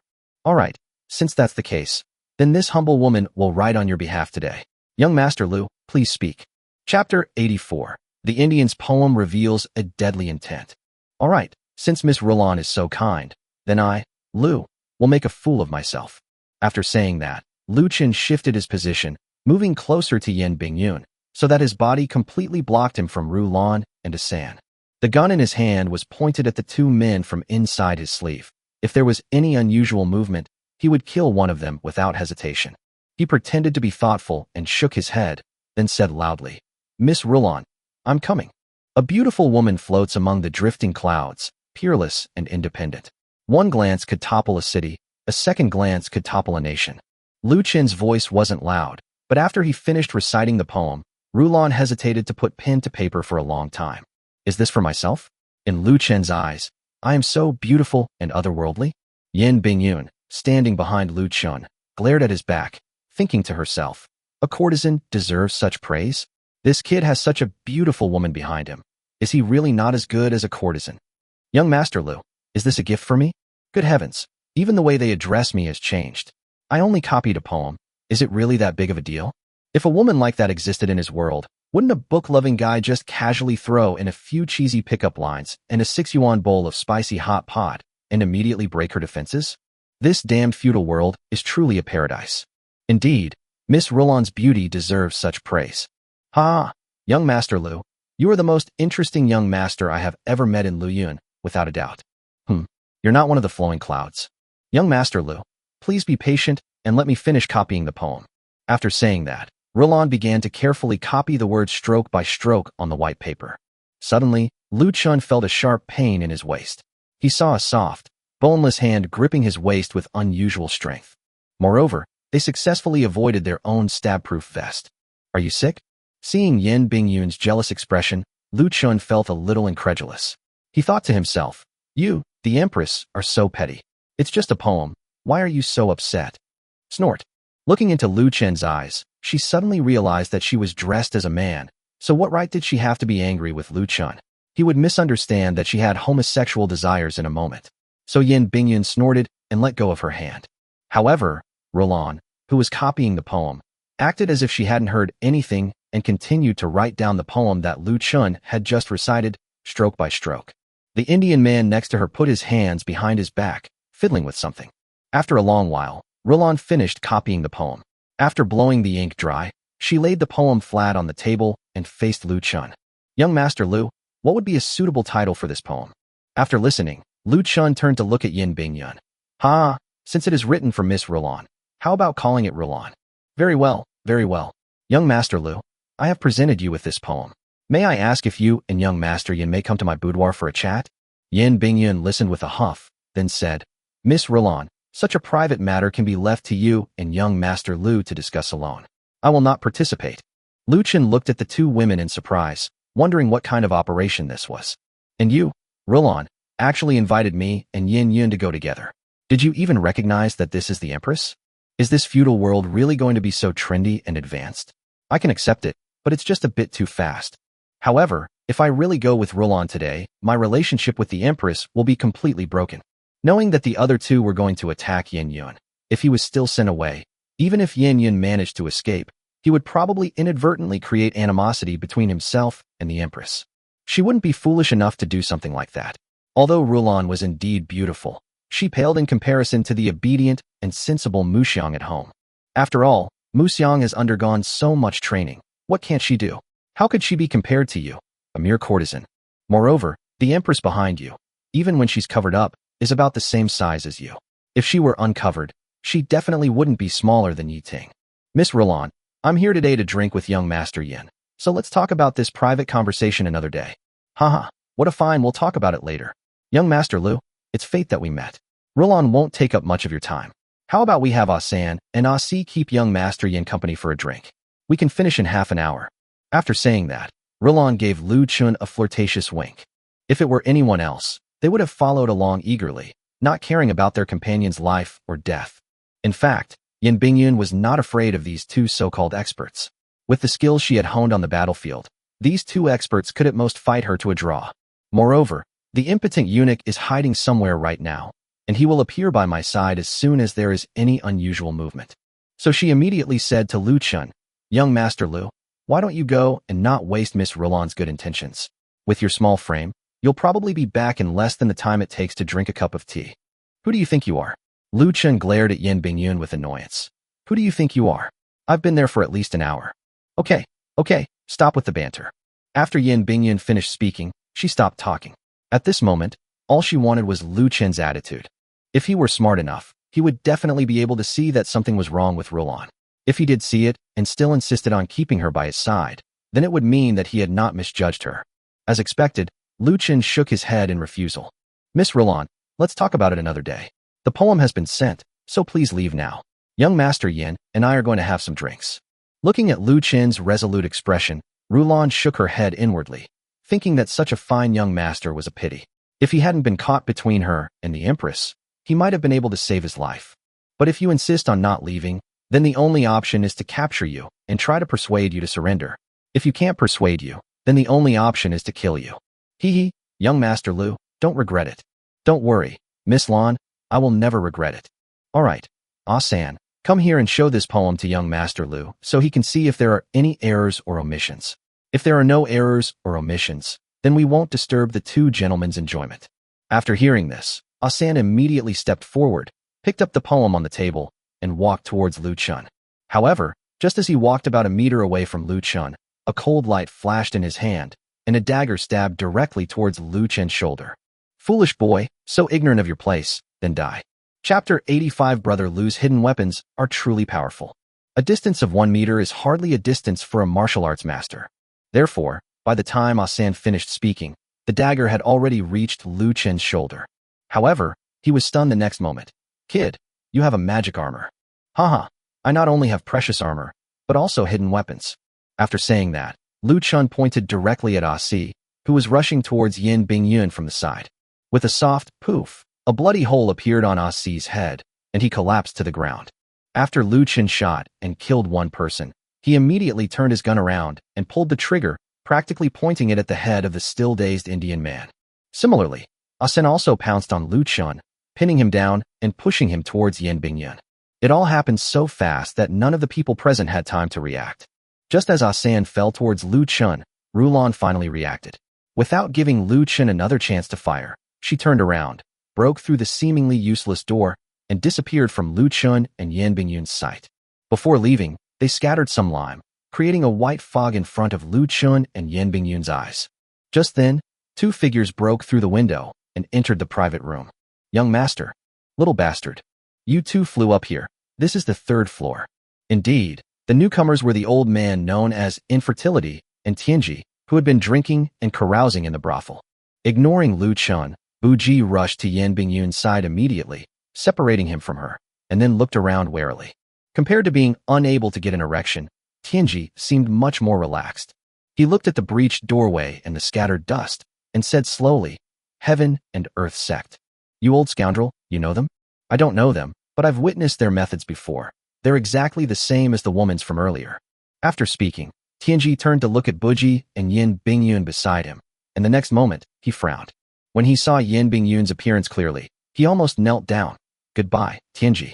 Just as he was about to reveal Yin Bingyun's identity, he saw Yin Bingyun shake her head, immediately said goodbye, and jumped off the 3rd floor. You think you can just leave like that? Are there tigers around here? After saying that, Lu Chen put the Glock away from his sleeve with a thought, and then looked at Yin Bingyun, who was so surprised that she couldn't speak, and Buji, who looked wary. Hey, sir, they've all left. Why are you so nervous? Judging from your expression, it seems like you want to fight me. Yin Bingyun was the first to react, and sheathed the dagger back into her waistband. Impotent. Young Master Lu just saved me. You don't need to do this. Young Master Lu's hidden weapon skills are divine, unheard of before. It would not be an exaggeration to say that whoever he points at will die. I admire him greatly. I admire your grandma's legs. The way you're acting, you're obviously worried about being pointed at by your young lady. Hee, it's just a minor matter, not worth mentioning.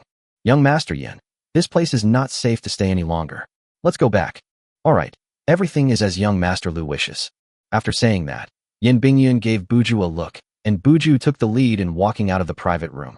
Then Lu Chen and Yin Bingyun followed him out, and the two headed straight for the county government office. On the way, Yin Bingyun glanced at Lu Chen from time to time, making Lu Chen feel embarrassed. Young Master Yin, is it that I have something on my face, or do you truly have homosexual tendencies? Upon hearing Lu Chen's words, Yin Bingyun, unusually, did not get angry. Instead, she stared blankly at Lu Chen and said, Young Master Lu, I am new to Luoyuan. Seeing how beautiful the scenery is, how about you accompany me on a trip tomorrow? An invitation to go on a trip? This invitation comes from the Empress. Should I accept, or should I accept? Also, where should I take her? In the mountains, by the water, or at an inn? Let's talk about tomorrow later. Tonight, I'll stay at Luoyuan. Young Master Lu, you just said that you would show me something tomorrow that would prevent the people of Fengchao from going hungry. You can't go back on your word. Lu Chen nodded slightly after listening. In any case, potatoes and sweet potatoes would have to be brought out sooner or later. If you give it to Niu Bei certainly won't take credit for it.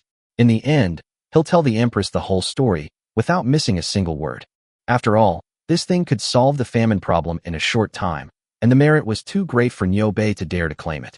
Therefore, it would be better to hand it over directly to Yin Bingyun. Okay, I'll bring it to you tomorrow. As they talked, the two of them went straight to the entrance of the county government office. Just as they arrived at the entrance, their black SUV, which they had parked there, was being cleaned spotless by several constables. Upon seeing Lu Chen return, the group immediately approached him eagerly, as if seeking praise. Young Master Lu, we've washed your car. Would you like to take a look? Car. Following the direction of the constables, Yin Bingyun immediately spotted the square black box behind them. It looked neither like iron nor wood, but the black wheels underneath proved that it was a vehicle. Yin Bingyun had never seen such a strange car before, partly because the constables didn't know that Yin Bingyun was the Empress. Otherwise, why would they dare to stop Lu Chen? Seeing Yin Bingyun's surprised expression, Lu Chen thought to himself, let her know if she wants to. She'll find out sooner or later anyway. If the Empress goes out for a stroll tomorrow and happens to run into the van from the manor making purchases, she'll find out anyway. This kind of car is nothing new to the people of Luoyuan, so over time everyone has gotten used to it. Young Master Lu, is this your car? Hee. Yeah, how does it look? It looks quite ugly. I wonder what it's like inside. After Yin Bingyun finished speaking, she looked at Lu Chen with an expectant expression, thinking to herself, I've already said so much. Aren't you going to invite me up for a sit-down? For some reason, sitting with this man gave her an extremely comfortable feeling. Young Master Yin, let's go inside quickly. I'll take you to see the car tomorrow. After saying that, Lu Chen grabbed Yin Bingyun's arm and pulled her into the county government office. As soon as they entered the county government office, Niu Bei led a group of constables and rushed out in a panic. Seeing Lu Chen, Yin Bingyun, and the three men, Buji, walk in unharmed, he finally breathed a long sigh of relief. Cousin, Young Master Lu, you're finally back. It's said that remnants of the Heaven and Earth sect are causing trouble, and it's not safe outside. No problem, cousin. Go and prepare a small courtyard for me and Young Master Lu. I want to have a long talk with Young Master Lu all night. Chapter 86: Tianji's Impotence and His Fellow Disciples. A long talk all night long, in a courtyard? After listening, Niu Bei gave Lu Chen a deep look and thought to himself, you're quite something, kid. You've already won over the Empress so quickly. However, he dared not disobey Yin Bingyun's orders. After giving Lu Chen a deep look, he turned and left. A short while later, he returned and led the three of them into a quiet courtyard next to the county government office. The courtyard appeared empty, but in reality, it was surrounded by secret guards protecting it. After entering the courtyard, Xiao Buju wisely leaped onto the roof and looked at Tianji, who was on the roof, puffing out a cigarette. Oh ho, here you are. After all these years, you're still as fussy and indecisive as ever, like a woman. Oh right, I forgot you're missing something, you're always so girly. On the rooftop, Tianji looked at Buji with disdain and then spoke sarcastically. Buju seemed completely unfazed by Tianji's taunts. Junior brother, how have you been? No, you are an official now, and I am just an ordinary citizen, commonly known as a commoner. I dare not accept being called junior brother. All right, it's been over 10 years, and you still haven't become serious. When are you finally going to grow up? Growing up? How about I take it out and show it to you? See if it's big enough. It's definitely bigger than yours. After Tianji finished speaking, he casually threw away the cigarette, but in his hand, then took out another cigarette from the pack and handed one to Xiao Buju. Xiao Buju waved his hand. I don't like your stuff. Don't worry, I won't harm you. Besides, you're over 50. How many more years can you live? Xiao Buju glanced at Tianji, then reached out and took it, frowning as he asked, what is this? About half an hour later. Yes, yes, inhale it. That's right. Look at you. You still learn things so quickly, just like when you were learning martial arts from your master. Tianji looked at Xiao Buju, who was coughing incessantly, and said with a smile, as if the cigarette in his hand could increase his internal strength. After a long while, Xiao Buju caught his breath. Junior brother, who exactly is that kid you're following? How can he kill anyone he points at? Could he be a disciple of some master of hidden weapons? But I've never heard of anyone in the martial arts world whose hidden weapons are so powerful. After hearing this, Tianji rolled his eyes at Xiao Buju in annoyance. First of all, I'm not following him. I call him my brother. He gives me everything I want, and I only help him when he's in trouble. Besides, you've seen how capable he is, and there aren't many places where I need to protect him. So, in a way, I still came out ahead. Xiao Buju looked at Tianji with disdain, thinking to himself, if you're going to be someone's bodyguard, then be a bodyguard. Your mouth is still as stubborn as it was when you were a child. But how could he possibly expose his junior brother? Get to the point. Who exactly is your brother? Tianji shook his head. Don't ask me. I don't know either, but I'm giving you a piece of advice. This kid is very strange. Don't mess with him, or don't say I didn't warn you. After saying that, Tianji stood up, then walked to the side and lay down, ignoring Xiao Buju. Xiao Buju shook his head helplessly. He knew his junior brother all too well. Unless he was willing to talk, he couldn't get anything out of him. Speaking of which, it's been more than 10 years since I last saw him. This kid has even given up guarding Ziyun Temple and gone straight out of the mountains. This damn world. Before he knew it, Xiao Buju was thinking about the days he spent at Ziyun Temple. In fact, Xiao Buju was not a eunuch at first. However, when he was 5 years old, his family was poor, so his father made a decision to spend all his savings to send him to the capital of Zhongzhou, hoping to find him a stable job. So they killed him at home and gave him a name that sounded very well-behaved, Xiao Buju. After being sent to the palace through connections, he became a eunuch as he wished. However, his good fortune did not last long. Less than 3 months after entering the palace, one day, while giving a massage to a noble lady, his fingers slipped inside, which immediately angered the noble lady. He was then ordered to be beaten to death with sticks. Just when he thought he was going to die, an old Taoist priest took a liking to him and brought him back to Ziyun Temple. This old Taoist priest was his and Tianji's master. On that day, the old Taoist priest happened to be in the palace refining elixirs for the emperor. Seeing his pitiful state, he pleaded for his life and saved him. Later, seeing his extraordinary physique, he took him directly back to Ziyun Temple and accepted him as a disciple. Although he was a eunuch, it did not affect his talent for martial arts. In just 1 year, he was able to fight to a draw with his fellow disciples who had been practicing for 3 to 5 years. However, because of his martial arts skills and his background as a eunuch, he was often looked down upon in the Taoist temple. Knowing that he could not defy his fate, he cultivated even more diligently. And so, 20 years later, he became the strongest disciple in the Ziyun Temple. It was at this time that the master went down the mountain and brought back a 3-year-old child. This child is Tianji. Tianji was still exceptionally talented, and because of his young age, he was deeply loved by his senior brothers and quickly became the darling of Ziyun Temple. To Xiao Buju's surprise, Tianji did not reject him at all and was diligent and eager to learn, often seeking his guidance. 20 years later, Tianji was 23 and Xiao Buju was 48. Their master also passed away that year, passing on the position of abbot of Ziyun Temple to Tianji before his death. Seeing that Ziyun Temple had successors, Xiao Buju also went down the mountain to make a living. Unexpectedly, 10 years later, the two met again. Tianji was still the same Tianji from back then, full of teasing and disrespectful. Xiao Buju became Yan Bingyun's personal eunuch because of his meritorious service in assisting her.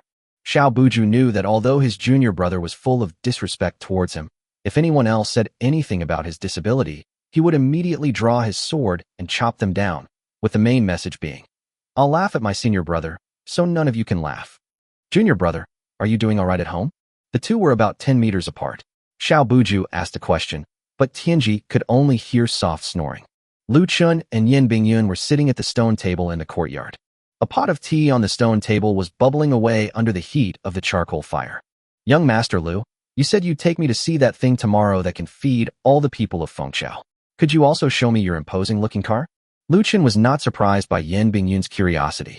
"Now that I've transmigrated to this world, I should make as many contributions as possible.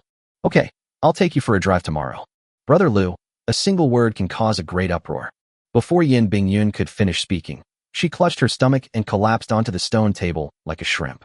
Chapter 87 Bestowing the Sutra, Bestowing the Most Painful Sutra. Seeing Yin Bingyun clutching her stomach in pain, Lu Chen immediately asked with concern, "What's wrong?" "It's nothing, just a stomachache. My stomach hurts for no reason. Could it be that the period has started?" Looking at Yin Bingyun, whose forehead was covered in cold sweat, Lu Chen thought to himself, "It seems that no matter what era you're in, if heaven wants to bestow a gift upon you, you can't escape it." So he said, "Please wait here for a moment. I'll be right back." After saying that, he turned and went into the room under Yin Bingyun's questioning gaze. When he came out again, he had a cloth bag and a kettle in his hands. There was a pot of water in the kettle. He took the teapot from the table and placed the kettle on it. Under the heat of the charcoal fire, the water quickly boiled. Lu Chen opened the package, threw a piece of brown sugar into the water, and took out a hand warmer. After the brown sugar melted, Lu Chen poured Yin Bingyun a cup of brown sugar water, then got up, tore open a hand warmer, and handed it to her. "Here, use this to warm your hands." Yin Bingyun looked up in confusion at the hand warmer in Lu Chen's hand, wondering what it was. She hadn't brought enough straps with her this time, and she had to wash them herself, which was already making her very annoyed. She didn't expect this guy to cover her up with a piece of paper. "What are you standing there for? This thing can generate heat on its own, which will be good for your pain. Also, drinking this bowl of brown sugar water in a while will relieve the pain." Lu Chen's urging made Yin Bingyun even more puzzled. She wondered if he knew where she was in pain. Also, what is brown sugar? And this piece of paper can generate its own heat? That's amazing. Do you know where it hurts? You think you've dressed up perfectly, but anyone with eyes can see through it at a glance. Stop pretending, Miss Yin. Miss Yin, he actually saw through it. Moreover, this person has been acting alongside me all along. What kind of person is he? How did you figure it out? Do you really want me to say it? You said I disguised myself very well, and no one recognized me along the way. So how were you able to see through me? Lu Chen looked up at the sky. "First, Brother Yin, your pectoral muscles are a bit too exaggerated. Second, look at mine." After saying that, Lu Chen pointed to his Adam's apple. After hearing Lu Chen describe her pectoral muscles, Yin Bingyun blushed. Then, following Lu Chen's finger, she looked down and asked with some confusion, "What's wrong with your chest?" "This is the difference between men and women. I have an Adam's apple, but you don't." Lu Chen didn't want to reveal her identity as an empress unless she said it herself. After all, she was the emperor, and there was a term called royal face. Therefore, in this ancient world, it's best to follow the rules. After listening, Yin Bingyun touched her throat and found it was indeed empty. She was immediately surprised and her eyes widened. "Lu Chen, you know so much. Now that you've seen through my identity, should I kill you, or should I let the impotent man kill you?" Lu Chen rolled his eyes at her after hearing this. "Then you can let him try, or you can try. Stop talking nonsense. Quickly stick this on your lower abdomen and drink some brown sugar water to relieve the pain. You're having trouble speaking, so it's not too late to kill me after your stomachache subsides." Looking at Lu Chen's nonchalant demeanor, Yin Bingyun suddenly lost her temper and instead found the man in front of her even more amazing. Finally, under Lu Chen's guidance, she lifted her clothes and stuck the heat pack on her inner lining. She then picked up the bowl of brown sugar water and took a sip.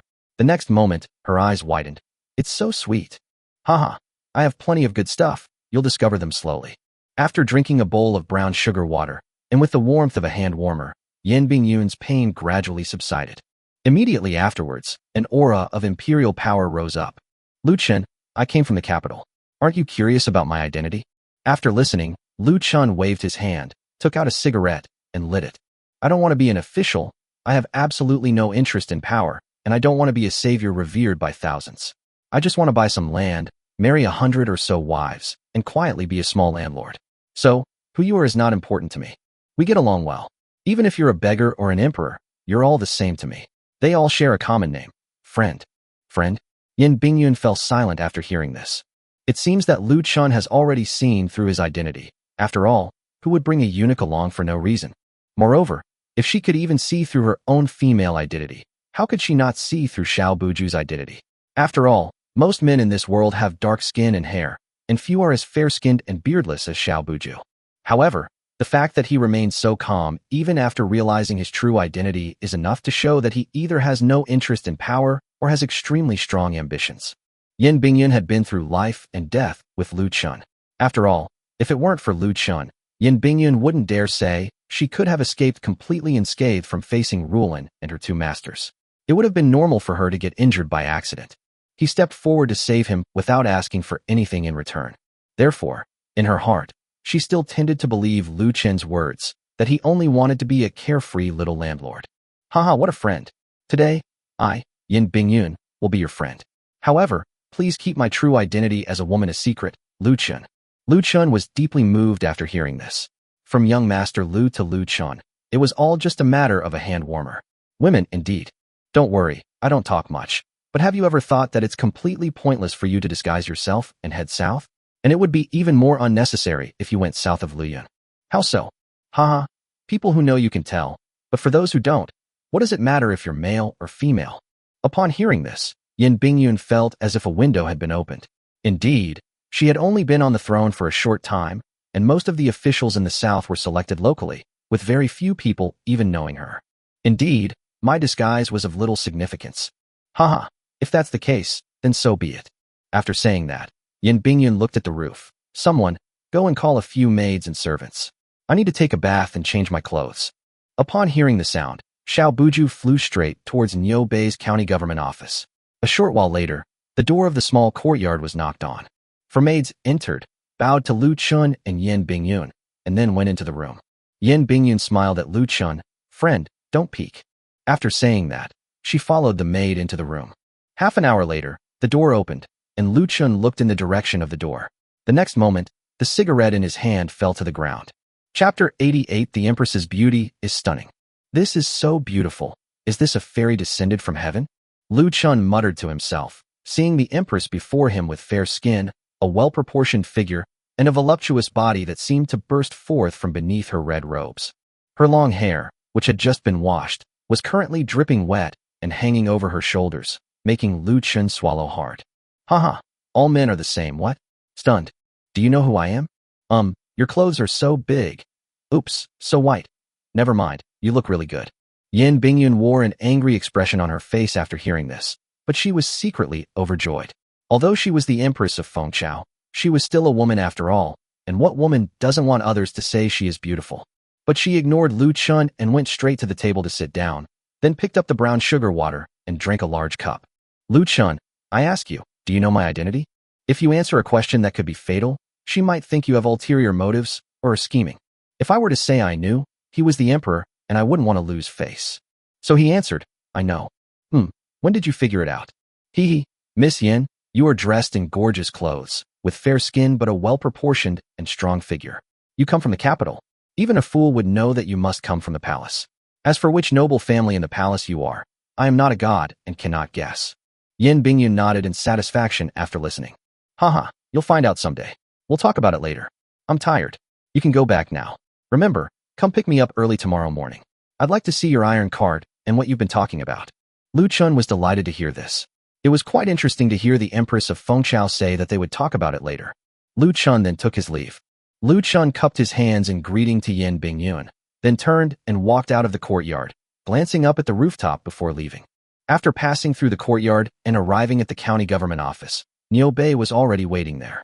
Seeing Lu Chen return looking refreshed, he couldn't help but have some other thoughts, thinking to himself, young Master Lu is really something. So he became even more respectful to Lu Chen. Hee, young Master Lu, are you going back so late? Go back. Staying here will only invite gossip. Hey, what idle talk do you have inside the county government office? Lu Chen was too lazy to tell him that Niu Bei must have misunderstood him and the Empress, which was why he said there was no gossip in the county government. What he meant was that he spent the night in the county government office, and his car was openly parked at the entrance of the county government office. This would definitely make the people misunderstand that the relationship between his estate and the county government office was outrageously good. So he turned and said, tomorrow, I will take young Master Yin to the estate to give you a treasure. If you are willing, you can come along too. Upon hearing the name, young Master Yin, Niu Bei paused for a moment, thinking to himself, you've been inside for so long, and the servants say His Majesty even took a bath, yet you still haven't figured out that she's a woman. It seems you're not so great after all. All right, then please take care, young Master Lu. Lu Chen turned around, cupped his hands in greeting, and strode out of the county government office. He took out the remote key, unlocked the car door, then opened the door and climbed into the driver's seat. However, as soon as he got in, Tianji opened the passenger door and climbed in. Out of cigarettes, have one. Didn't I give you more than 10 messages a few days ago? I didn't bring it. After saying that, Tianji started rummaging through the car, then opened a new pack of cigarettes, took one out and handed it to Lu Chen, then took one out for himself and stuffed the whole pack into his pocket. This looks exactly like when your best buddy gets into your car. It seems that no matter the era, the actions of close brothers are remarkably consistent, almost as if it were innate. Lu Chen ignored him, lit a cigarette, and started heading towards the largest and most luxurious inn in Luoyang County. How did your chat with that woman go? You noticed it too? Lu Chen asked Tianji, puzzled. Hee, I have never met the current Empress Yin Bingyun, but I am very familiar with the person beside her. The one beside you? You mean that old man named Xiao Buju? That's right. That old man looks like a eunuch. You even know eunuchs? Are you just an ordinary Taoist priest? Tianji chuckled in exasperation. When did I become an ordinary Taoist priest? I am the abbot of Ziyun Temple, Taoist Tianji. Okay, stop bragging. Tell me, how did you meet him? He's my senior. This is quite a big story. When did Taoism become so accessible? Eunuchs can also become Taoist priests. No. Could it be that a Taoist priest later fell into poverty and became a Taoist priest? Seeing Lu Chen staring at him blankly like a fool, Tianji explained everything to him, and only then did Lu Chen understand. So that's how it is. Then this impotent Taoist priest is also a pitiful person. Unexpectedly, Tianji scoffed at this. If he can't get it, he can't get it. Apart from me and my fellow students, who else would know? Going back to his old profession is just blatantly telling everyone that he doesn't have that thing. Pitiful. He lives a life of luxury in the palace, can freely enter and leave the women's quarters, and currently holds a high position of power. You say he's pitiful? Lu Chen smiled inwardly after hearing this, thinking to himself that this guy was actually complaining. He lived a life of luxury, frequenting places frequented by women. But it was all for naught. Isn't this just making things difficult for yourself? All right, stop acting like a timid little wife. Even widow Lu in the village isn't as pretentious as you, and you're actually envious of her.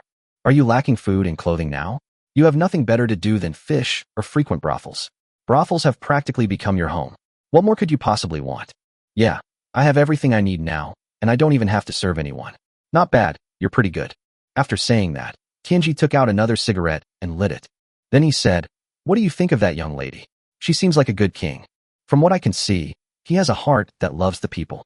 After listening, Tianji nodded solemnly, then turned to look at Lu Chen and said, since that's the case, why don't you accept it? Get lost, or you'll be punished for a grave offense of disrespect. All right, I'm not going to argue with you anymore. Let's stop at the brothel up ahead. I'm going to sleep. Lu Chen reluctantly sent him into the brothel, then turned and headed towards the inn. In the small courtyard next to the county government office, Yin Bingyan looked at Xiao Buju in front of her. You mean, the one next to him is your exceptionally talented junior brother, Taoist Tianji. Chapter 89, The Empress Travels to the Estate by Carriage. Your Majesty, it is indeed that mischievous devil from back then. It seems that talented people can gather together by chance. It seems that this young Master Lu is not simple. By the way, did you see clearly how he killed people today? Xiao Buju shook his head after hearing this.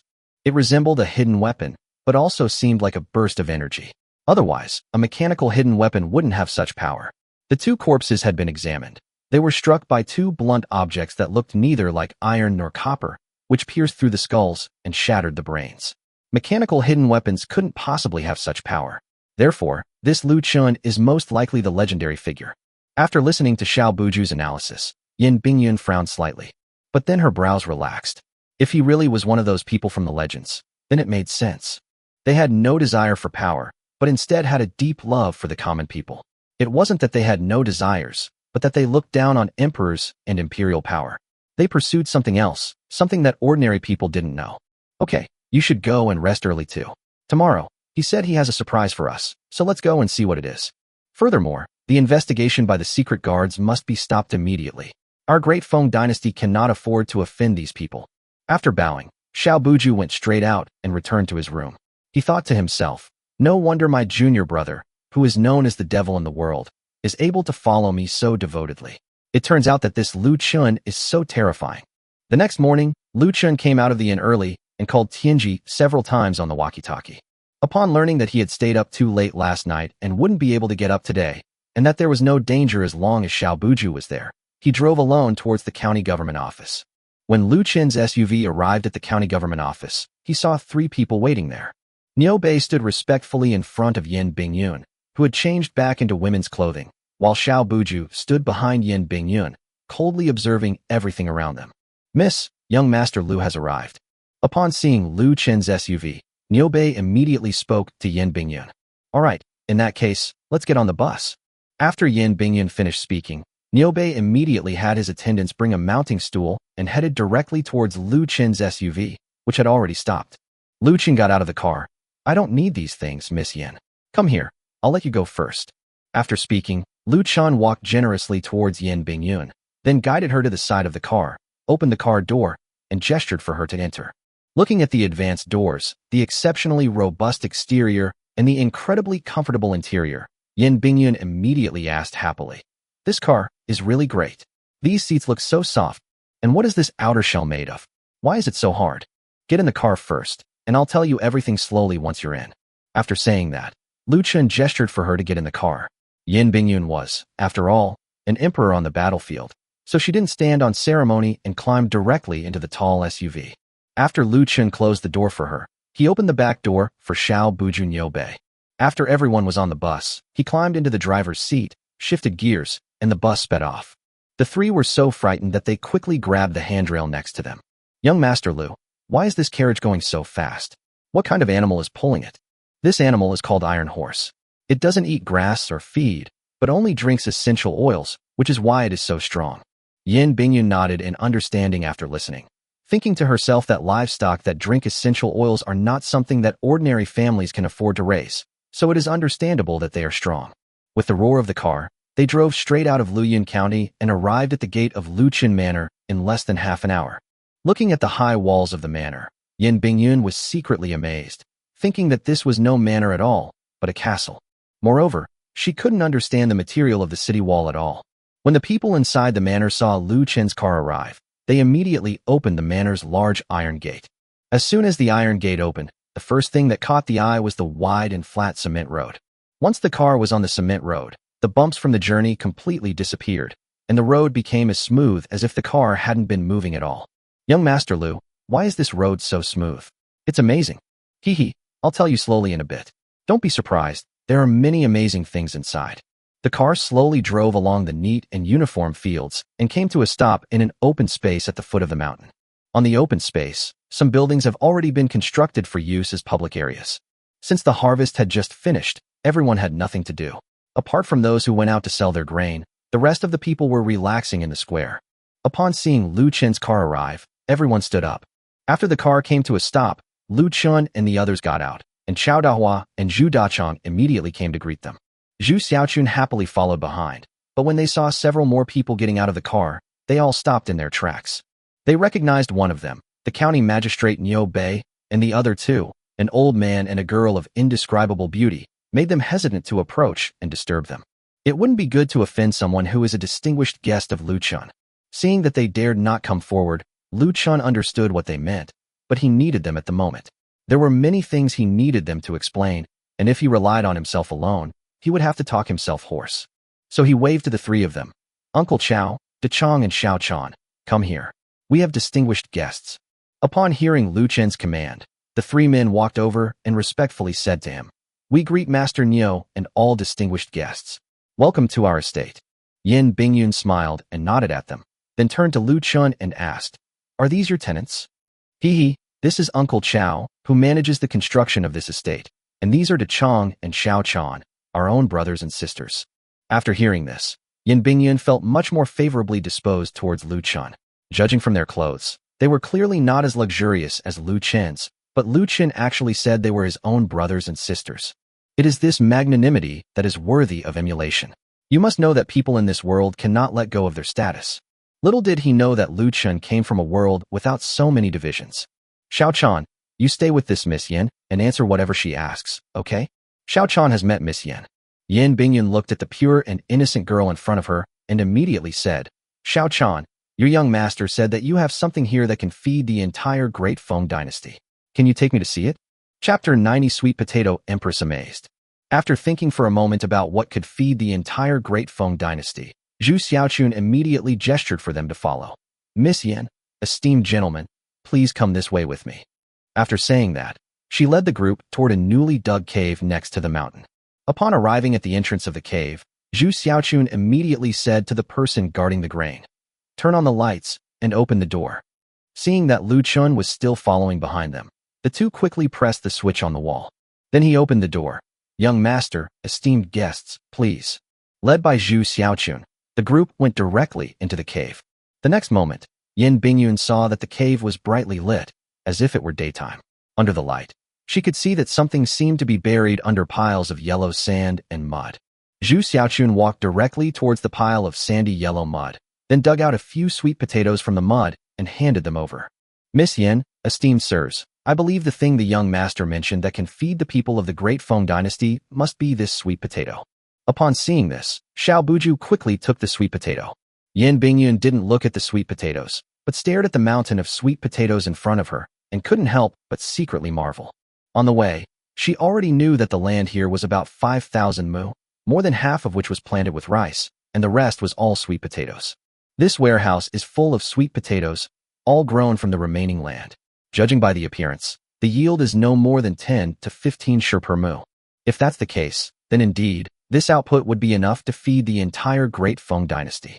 Seeing that Yin Bingyun did not answer, Zhu Xiaochun had someone pick up a basket, fill it with sweet potatoes, and then led them out of the cave. Outside the cave, Zhu Xiaochun personally went to the water's edge and washed the sweet potatoes. The group watched Zhu Xiaochun's actions with expectant eyes until the bright red sweet potatoes were washed out. Lu Chen picked up 2 sweet potatoes and handed them to Niu Bei and Xiao Buju. How does it taste? After the two received the sweet potatoes, Lu Chen picked up another one, then pulled out a dagger, peeled it clean, and handed it to Yin Bingyun. It's very sweet. Niu Bei and Xiao Buju. So we don't need to peel it, right? Seeing this, the two of them also took out daggers and began to peel the skin. Yin Bingyun picked up a sweet potato, looked at the considerate Lu Chen, and then took a big bite and chewed it. The sweetness and rich, filling sensation immediately made Yin Bingyun's eyes light up. It's delicious. Haha, you shouldn't eat too many raw sweet potatoes. After hearing this, Lu Chen snatched the sweet potato from her and threw it on the ground. However, when Lu Chen said this, Niu Bei and Xiao Buju, like starving ghosts, immediately devoured 2 raw sweet potatoes. After hearing Lu Chen's words, Xiao Buju asked nervously, Young Master Lu, could it be that this sweet potato is poisonous if eaten in excess? Haha, don't worry, it's completely non-toxic. As for what happens if you eat too much, you'll find out in a bit. After saying that, Lu Chen ignored the two who were still feeling scared and began to explain to Yin Bingyun. So how does it taste? The taste is indeed good. Sweetness is a rare commodity for both soldiers on the battlefield and working people. Moreover, this sweet potato is very filling. If it were grown on a large scale, it would surely save the people of the entire Great Feng Dynasty from hunger. I wonder if planting sweet potatoes is difficult and how the harvest is. After hearing this, Lu Chen immediately called over Wang Defa, Zhang Bo, and Zhang Ba. The group, along with Yin Bingyun, arrived at a sweet potato field that Lu Chen had deliberately left unharvested, intending to surprise Niu Bei. Unexpectedly, the emperor saw them today instead. Although it was autumn, there was no snow, so the sweet potatoes were still alive and well in the ground. Miss Yin, the yield of this stuff is enough to astound everyone, so we'll start digging on site in a little while. This is Uncle Wang Defa, and these two are Zhang Bo and Zhang Ba. They will be the ones to start digging in a moment. Okay, you can arrange it. Wang Defa led Zhang Bo and Zhang Ba directly into the field and said in front of everyone, Everyone, this is an acre of sweet potato field, which the young master deliberately left. After saying that, the three of them started digging.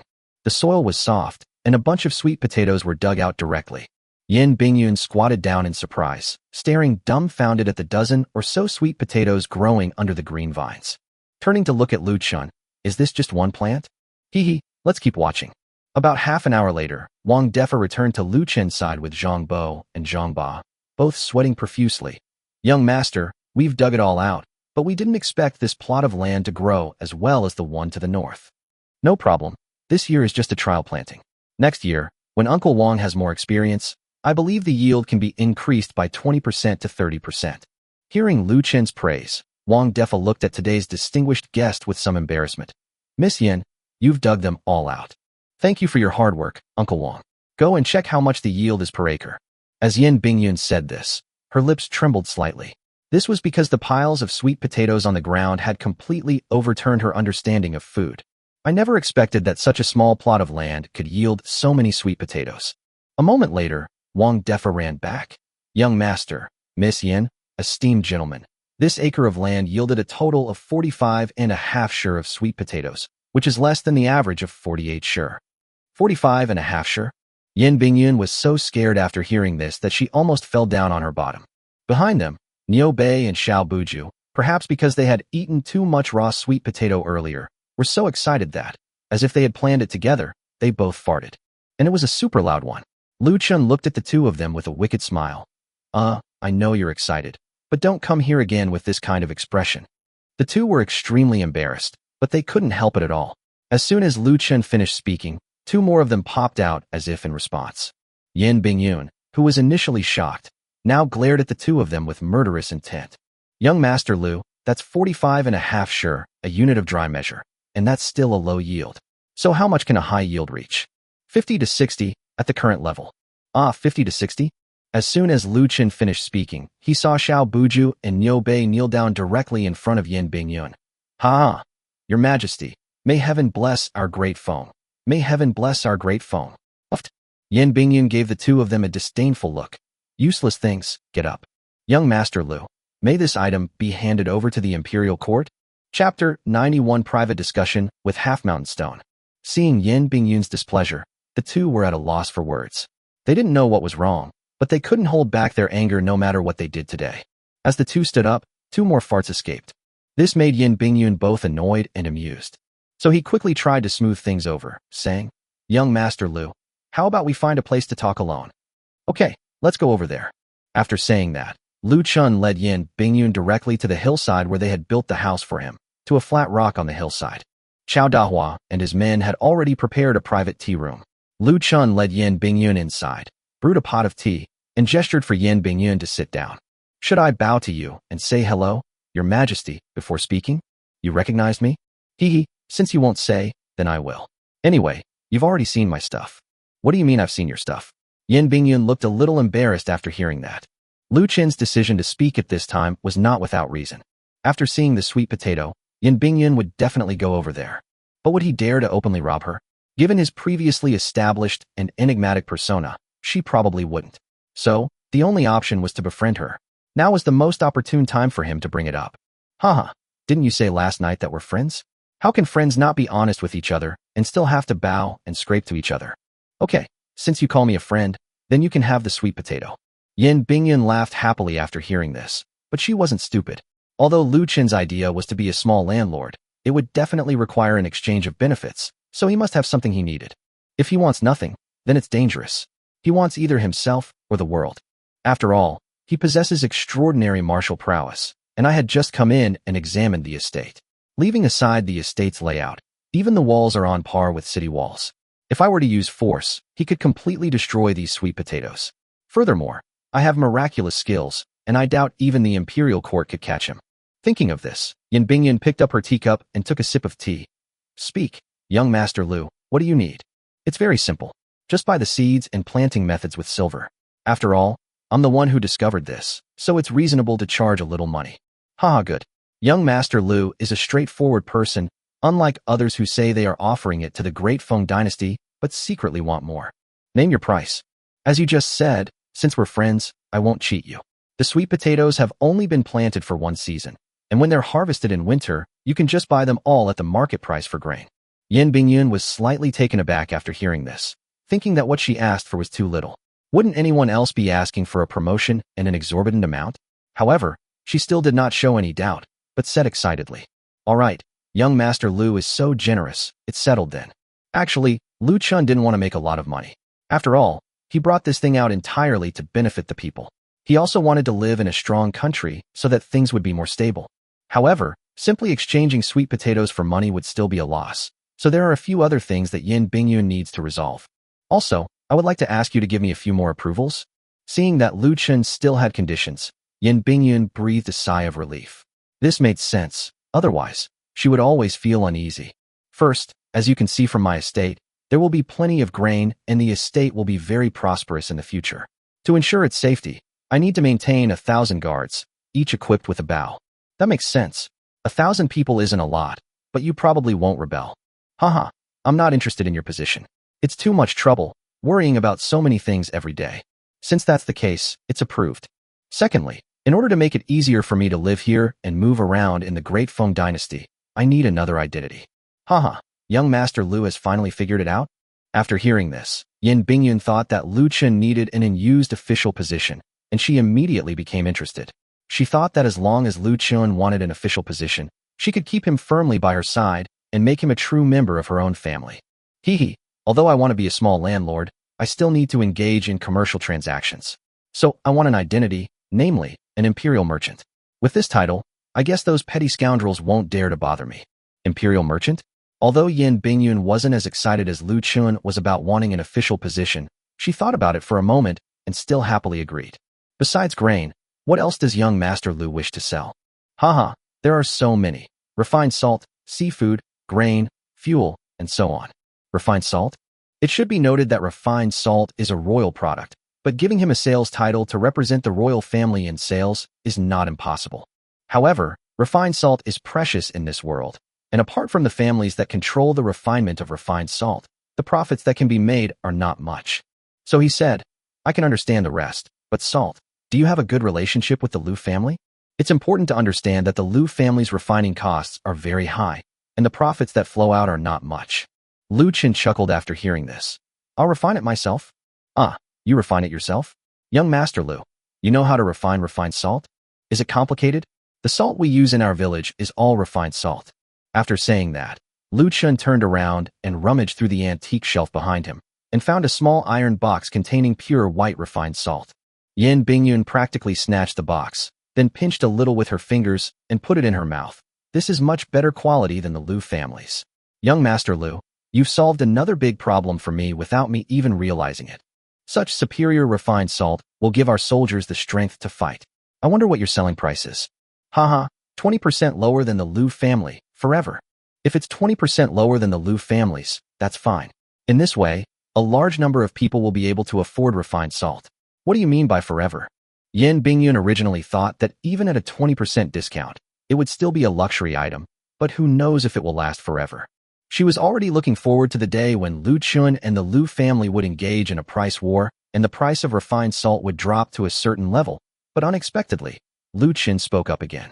However, since we are friends, if I sell it to you, it will be 60% lower than the Lu family's price, and that's for sure.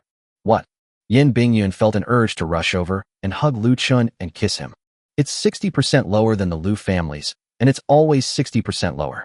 What does that mean? The Lu family's refined salt is now sold to the royal family for 2 taels of silver per caddy, which means that Lu Chen's salt is 8 chien of silver per caddy. Young Master Lu, is this really true? Chapter 92. The Empress swallows a sweet potato with her small mouth. Lu Chen smiled after hearing this. 40%, that's 8 chien of silver per jin.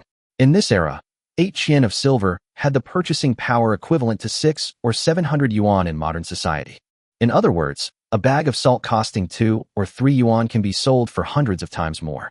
Moreover, the reason he said forever was because he was certain that the cost of refining salt in this era was ridiculously high, so he was not afraid that the Lu family would lower the price. Even if the price dropped to the bottom, he would still have considerable competitiveness. Moreover, this is based on his status as a royal merchant. Who would dare to fight against him? Of course it's true. So, once I'm in the right position, I'll start selling on a large scale and, incidentally, sign a long-term supply contract with you. Yin Bingyun was extremely excited. She never expected Luyun County to give her such a big surprise. So excited, he slapped his thigh and stood up, then laughed heartily and said, Ha! It's a deal, my good brother Lu. At this moment, Yin Bingyun no longer had the demeanor of an emperor. She looked exactly like a rogue soldier on the battlefield. Such a beautiful and strong woman made Lu Chen feel a little restless. Well, now that we've reached an agreement, let's go downstairs. The sweet potato rice they made for you is ready, so let's try some different ways to eat sweet potatoes. Haha, okay, let's go. After saying that, Yin Bingyun happily walked out of the tea room and went directly to the canteen on the flat ground at the foot of the mountain with Lu Chen. Inside a spacious private room, the table was laden with all sorts of delicious food, but upon closer inspection, it turned out to be made entirely of sweet potatoes. Steamed sweet potatoes, sweet potato rice, roasted sweet potatoes, sweet potato cakes, and even stir-fried sweet potatoes. Xiao Buju and Niu Bei waited awkwardly at the door, while the air behind them continued to purse their breath. Greetings, miss. Greetings, young Master Lu. You two get out. Okay. Seeing this, Lu Chen laughed out loud. Now you know why I didn't let you eat so many raw sweet potatoes? Yan Bingyan was taken aback, then burst into laughter. Haha, I see. Yan Bingyan laughed and sat down at the table with Chu Chun.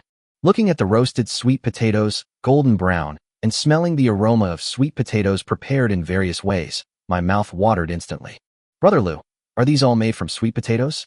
Lu Chen glanced at the dishes on the table and nodded, saying, except for the meat dish in the middle, the rest are made of sweet potatoes. Of course, you can just try the food made with sweet potatoes. After all, you're of very high health. Yan Bingyun glared at Lu Chen with annoyance. Young Master Li, don't underestimate me. I've crawled out of mountains of corpses and seas of blood. What haven't I seen? For me, such a thing is a delicacy. After saying that, she picked up her chopsticks and took out a piece of boiled sweet potato. It was soft, sweet, and had a unique flavor.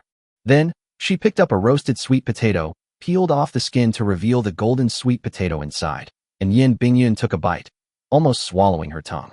It's not very tasty. Ha ha ha, Lu Chen, you have truly saved the millions of people of my great Feng dynasty. This item is here to save my great Feng. After a full half hour, Lu Chen looked at the few remaining sweet potatoes on the table and couldn't help but give Yan Bingyun a thumbs up in his heart. This girl can really eat. She ate almost all of those sweet potatoes. After the meal, Yan Bingyun patted her stomach and walked out of the house with Lu Chen. Lu Chen, now that we've finished eating, why don't we send out the relevant documents? From now on, you will be the imperial merchant of my great Feng dynasty. I'd really like to see what kind of expression the Lu family will have when they see your refined salt being produced. But let me give you a heads up. The Lu family has been rooted in the capital for hundreds of years, and they're not someone to be trifled with. Lu Chen smiled slightly, thinking that as long as the country didn't send tens of thousands of troops to attack, it wouldn't be a problem. Now that Yan Bingyun has agreed to the quota of 1,000 guards, what do I have to fear? When the time comes, I'll give each of them a machine gun. Let alone a mere Lu family, I could wipe out even a small country with a word. After driving Yan Bingyun back to Luoyang County, Lu Chen went straight back to the manor and assigned planting tasks to the group. Next quarter, everything will be planted with sweet potatoes, including in the paddy fields. After all, this is quite a big deal. For him personally, selling this grain wouldn't amount to much, but for the people in the village, it would be a considerable fortune. Moreover, based on the grain reserves from the previous season, they have enough grain to last until next year. After this season's sweet potatoes are sold, everyone will probably have money to build houses. Although I am not short of money and can build houses for them, I should know that sometimes giving more is not a good thing. After arranging things, Lu Chen drove ahead. In addition to Wang Defa, Zhang Bo, Zhang Ba and their men staying behind to manage the estate, Zhu Dachong, Zhu Xiaochun and others in another van also followed Lu Chen home. Zhuangzi has stabilized, and with Liang Quan there, the training of the 1,000 guards using an experienced mentoring model is perfectly feasible. Therefore, after leaving behind 950 individual weapons, Chu Chan drove directly back to the village. There are also about 5,000 acres of farmland in Luofeng village. After 1,000 people are trained, 100 or 200 elites will be brought to the village. Then, 100 elites will be taken out to do business. Then, one can rest easy. Upon returning to the village, Lu Chen rushed into the villa's room immediately. Yi Ting managed the household perfectly, so Lu Chen didn't have to worry about anything. He then took Mu Xiang into the house. Lu Chen hadn't noticed this woman, Mu Xiang, before, but after their interactions, he discovered that she was an exceptionally intelligent person. She learned arithmetic and literacy very quickly, even though I taught her those skills myself. My dear husband, this time you'll have to stay for a few days. Mu Xiang carried a basin of hot water and washed Lu Chen's feet while asking him questions. What's wrong, missing your husband? My husband is up to his old tricks again. Mu Xiang has so many questions she wants to ask you. No rush, learn slowly. After a while, I'll take you out to see the world. I'll do whatever you say, my husband. You must be tired, Mu Xiang will help you relax. Half an hour later, Lu Chen fell into a deep sleep in his warm bed. 3 days later, Niu Bei arrived outside Lu Chen's villa in Luofeng village with an imperial edict, several documents, and a token. Grandpa Su respectfully accompanied him. Lord Niu is here. Please come in quickly. Seeing this, Lu Chen immediately pulled him in. Niu Bei sat on the soft sofa. Young Master Lu, I know you don't like kneeling, so I'll just hand over this imperial edict and these things to you. Chapter 93 Flowing Clouds, Imperial Merchant Lu Gongzi. Then I'll have to trouble you, Lord Niu, to come all this way to deliver the imperial edict. Young Master Lu, you're too kind. If it weren't for you, Lu Chen wouldn't be in such a prosperous state. This visit is not only to deliver the imperial edict, but also to discuss another matter entrusted to me by His Majesty. As Lu Chen took the items, he asked with a puzzled look, "Oh, is there anything else?" "No rush. Take a look at these things first." After speaking, Niu Bei took out the documents. One of them was a permit for Lu Chen to keep 1,000 guards. This document was particularly important. You should know that in the Great Feng Dynasty, only princes or founding heroes could keep 1,000 guards. If Lu Chen hadn't offered a treasure like sweet potatoes, even if Lu Chen and Yin Bingyun were very close, they wouldn't have gotten them. The second document was Lu Chen's official merchant status document, which permitted him to sell refined salt and other goods within the territory of the Great Feng Dynasty. However, the tax was also extremely high, with 20% of the profits to be turned over to the national treasury. Lu Chen had no objection to this. It was only 20%, and he didn't care at all, since the things he was offering were extremely profitable. The third was an imperial edict, which stated that Lu Chen had rendered meritorious service by contributing grain and was being rewarded by the royal family. This was essentially a title, and wherever he went, he was now considered a person who had contributed to the Great Feng Dynasty. The fourth one is that token. Congratulations, young Master Lu, on obtaining this royal token. From now on, you will have unimpeded access to the territory of the Great Feng Dynasty, and no local official will dare to punish you. Lu Chen took the golden token and found it to be heavy, as it was made of pure gold. One side reads bestowed by the Emperor of Yuan, while the other side reads exempt from death, freedom of passage. Lu Chen glanced at it and immediately put it into his arms. These things clearly demonstrate that Yin Bingyun values her exceptionally highly and trusts her completely, to the point of almost fawning over her. This puzzled Lu Chen greatly. Little did he know that in Yin Bingyun and Xiao Buju's eyes, Lu Chen was likely one of those legendary figures, which made it impossible for a member of the royal family to offend him. Lord Niu, thank you for your trouble. Someone, prepare 500 taels of silver for Lord Niu. Young Master Lu, you're too kind. I can't accept such a reward without having done anything right.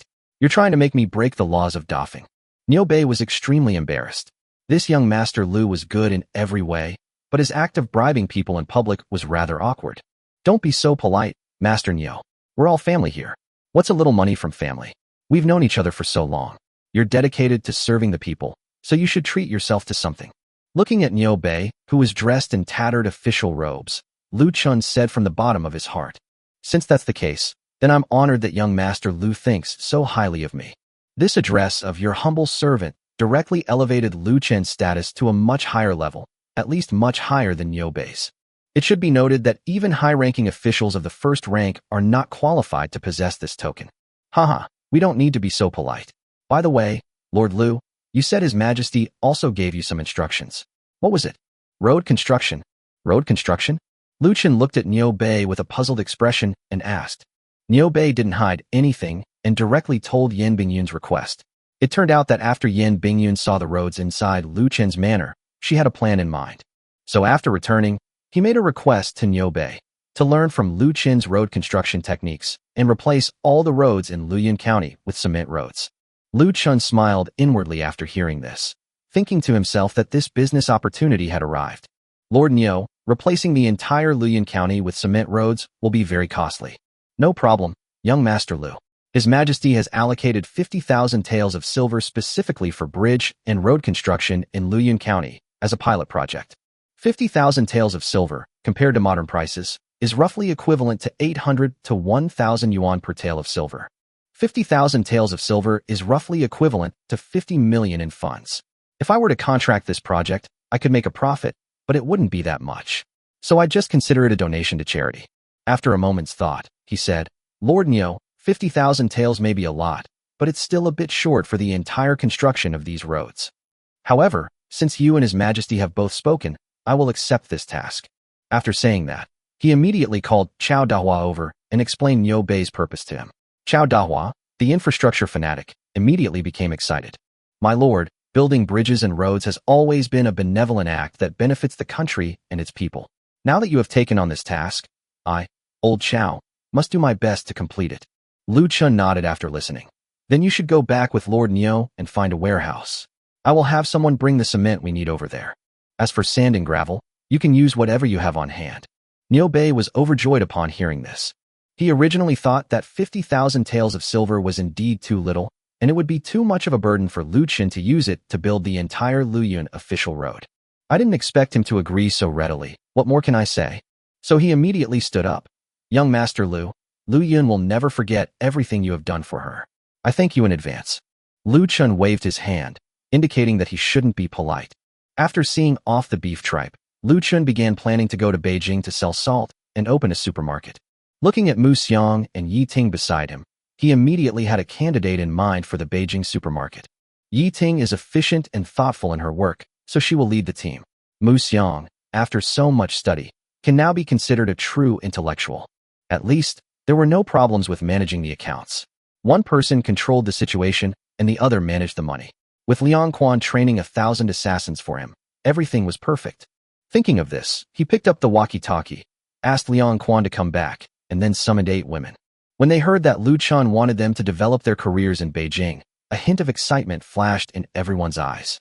My lord, are you saying that if all 8 of us go, what will happen to the family? A hint of worry flashed across Yi Ting's face as she looked at everything in the house. If no one took care of it, it would eventually fall into disrepair. What a pity to waste such a good thing. There are no problems at home. Just let the 4 maids and Xiao Chan look after things. Yi Ting nodded after listening. That's fine too. Xiao Chan is a perfect candidate at first glance. Why don't you just take her as your wife? That way, people won't gossip. After listening, Lu Chen thought to himself, what's wrong with this woman's thought process? Why is she always trying to add to my burden? Besides, even if I were willing, Xiao Chan might not be. And even if Xiao Chan were willing, Zhu Dachang would need to agree first. So he replied, let's talk about that later. Chapter 94 Liang Quan trains elites with crossbows. Everything is up to you, my lord. Spring, summer, autumn, and winter are all very capable. If you wish in the future, you can take them as well. This woman clearly doesn't want to live a long life. However, this feudal world is just too comfortable and carefree. If it were in the ancient world, these women would never have persuaded him to increase the population. They would have fought each other to the death long ago. All right, we'll talk about these things later. Next, let's get down to business. I'm going to open a supermarket for you in the capital. The group looked at Lu Chen, puzzled. What is a supermarket? It's very simple. You can find almost everything you need for food, clothing, shelter, and transportation inside. And you can take what you need, pay at the central checkout, no bargaining, and prices are clearly marked. After saying that, Lu Chen asked spring, summer, autumn, and winter to gather all the household items together. Then take out a piece of white paper, read it aloud to yourself, and have Mu Xiang write it down to determine the items to be sold and their prices. A full hour later, Lu Chen had Mu Xiang record everything he could currently bring out in this world and put a price tag on everything. This supermarket mainly targets wealthy families in Beijing, selling items such as toiletries, feminine hygiene products, and various snacks. The prices are high, but Lu Chen believes that rich people can afford them, and ordinary people can also buy things they don't really need. Once this supermarket opens, it must be extremely profitable, allowing the company to accumulate a lot of capital. After finalizing these details, Lu Chen explained his business model to them. How to sell, how to advertise, how to collect payments, how to ensure safety, and so on. After hearing Lu Chen's words, everyone was amazed by his extraordinary talent. He was indeed a disciple of a deity. How did he come up with all these ideas? After all the women left, Liang Quan arrived at the villa's entrance in a van with a few men. Lu Chen trusted Liang Quan's loyalty. Young master, you call me back? Is there anything you need me to do? Something has happened, and it's something extremely important. Immediately afterwards, Lu Chen led Liang Quan to the tea room and told him about his plans to develop his career in the capital. He also asked Liang Quan to select 100 elite guards within half a month. When Liang Quan saw that work had come, he immediately became excited and restless, as he was a warmonger by nature. Now that things have settled down, he feels unsure of what to do next. Young master, please rest assured. Although those little brats are a bit naughty, they are definitely loyal to you. If it weren't for you, they would have starved to death long ago. Okay, in that case, come out with me for a moment. After saying that, Lu Chen stood up and led him to the back of the villa, into the back mountain. In Lu Chen's hand was a repeating crossbow. Upon arriving at the back mountain, Liang Quan looked at the dark crossbow bolt in Lu Chen's hand with a puzzled expression. Young master, what is this? You've been with me for some time now, and your loyalty goes without saying, because you took my pills and haven't had any side effects yet. Therefore, it is time for you to become a strong man in this world. This crossbow in my hand is now a legally usable tool, because His Majesty has given me the necessary documents. Today, I will give it to you." After saying that, Lu Chen handed the crossbow to Liang Quan. Liang Quan was a martial artist, so how could he not recognize the power of this crossbow? Putting aside everything else, just the tension alone was enough to tell that it was no ordinary object. Moreover, like the composite bows they had used before, it also had a sword case, so it must be a high-quality object capable of firing in rapid succession. Lu Chen gave Liang Quan an electrically operated crossbow, which was much faster than a repeating compound bow. "Young master, this is a repeating crossbow." "Hee, this is no ordinary repeating crossbow." After saying that, Lu Chen took out a box from behind him, which contained 10 arrows that were more than 20 centimeters long. After Lu Chen loaded the arrows, he immediately taught Liang Quan how to use them. He turned on the power switch and pulled the trigger at the trees in front of him. After 10 sharp arrows, the arrows immediately pierced the tree trunks. Liang Quan felt a chill run down his spine. The power of this arrow was many times greater than that of the previous repeating bow. "Young master, if you give me 100 of these weapons, I'll take over not only the guards, but even the entire Luoyuan County for you." Lu Chen smiled after hearing this. "You want to attack the county town? If I had come up with a foolproof plan to protect myself and equipped you with firearms, not to mention Luoyuan, taking over the entire Dafeng would not be a difficult task. All right, your young master isn't a rebel. He's just trying to protect himself. We will soon be heading to the capital, which is not comparable to Luoyuan. The forces there are deeply entrenched and powerful, so we must make adequate preparations for self-defense. I will give you 100 crossbows and arrows in a moment. Go back and select 100 men. Remember, they must be loyal." After saying that, Lu Chen took out another black iron lump. Seeing Lu Chen take something out again, Liang Quan immediately moved closer. He knew all too well that whatever his young master took out was no ordinary item. "Young master, what is this thing again?" "Haha, this is called a hand grenade, also known as a hand grenade. The destructive power of this thing is something that this world cannot possess. Today I'm just showing you how to use it. Watch closely." After saying that, Lu Chen pulled the pin on the grenade and threw it far away with all his might. "Get down on your knees." At first, Liang Quan didn't understand what was going on, but when Lu Chen said those words, he lunged at Lu Chen and pinned him down. With a loud explosion, sand and stones flew everywhere, and the force of the explosion immediately blasted a large crater in the ground. "You're getting fatter." Lu Chen crawled out from under Liang Quan, spat out a mouthful of mud, and said, "I thought to myself that I shouldn't play with this thing anymore, because my body is too weak and I can't throw it far. Young master, are you all right? That was incredible." Lu Chen waved his hand. "I believe you understand the consequences this thing will cause once it appears. So you have to protect it for me. I'll bring 3 back for you. Have someone make iron balls of the same size and have them practice throwing them. Remember, they have to throw them far and accurately." Liang Quan nodded in understanding.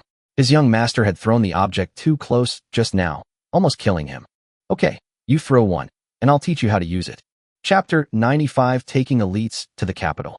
Under Lu Chen's guidance, Liang Quan pulled the safety pin and then threw it far away with all his might. The grenade hit their intended location with pinpoint accuracy. After a loud bang, a large crater was still blasted out of that spot. Liang Quan was thrilled to see this. Because Liang Quan threw it far away, Lu Chen remained standing on the ground and was not affected by the explosion. Immediately afterwards, Lu Chen took out 3 hand grenades and handed them to him. "Take good care of them. Don't blow them up halfway through, or you'll really end up with pieces scattered all over the place." "Don't worry, young master. Liang Quan is very careful and will definitely keep his mouth shut. Work hard, and one day, I'll show you what a real weapon of mass destruction is." After seeing Liang Quan off, Lu Chen returned to the villa.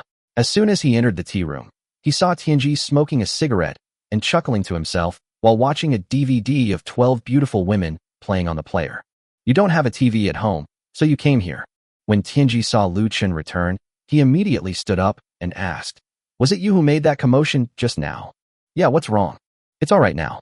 I heard it coming from the direction of the villa, so I came to check. It's good that everything is all right." After saying that, he stood up, unplugged the DVD player, and carried it away with it. Seeing that he knew to come to the villa after hearing the commotion, Lu Chen thought he was all right and didn't say anything. "I brewed myself a pot of tea and leisurely listened to music." At that moment, Liang Quan was having a van driven by someone, carrying 100 repeating crossbows and arrows, and was on his way back to the manor with an excited expression. He carefully tucked 3 hand grenades into his arms. He thought to himself that he had 3 things that would allow him to blow even the most legendary martial arts masters to smithereens. Upon returning to the village, he immediately summoned the 1,000 men and began selecting those who would be loyal to him. The matter was simple, because he was still holding a medicine bottle given to him by Lu Chen, which contained 100 brown pills. These were the pills they had swallowed earlier, meant to test their loyalty. He wasn't stupid. He knew Lu Chen would definitely have someone watching him, so these 100 pills would definitely be distributed today. After 3 days of selection, he finally chose 100 people, and after giving them pills, he personally watched them swallow them before distributing weapons to them. Before they knew it, half a month had passed, and Lu Chen and Tianji drove to the manor. He saw 100 people standing on the ground, looking very energetic, waiting for him.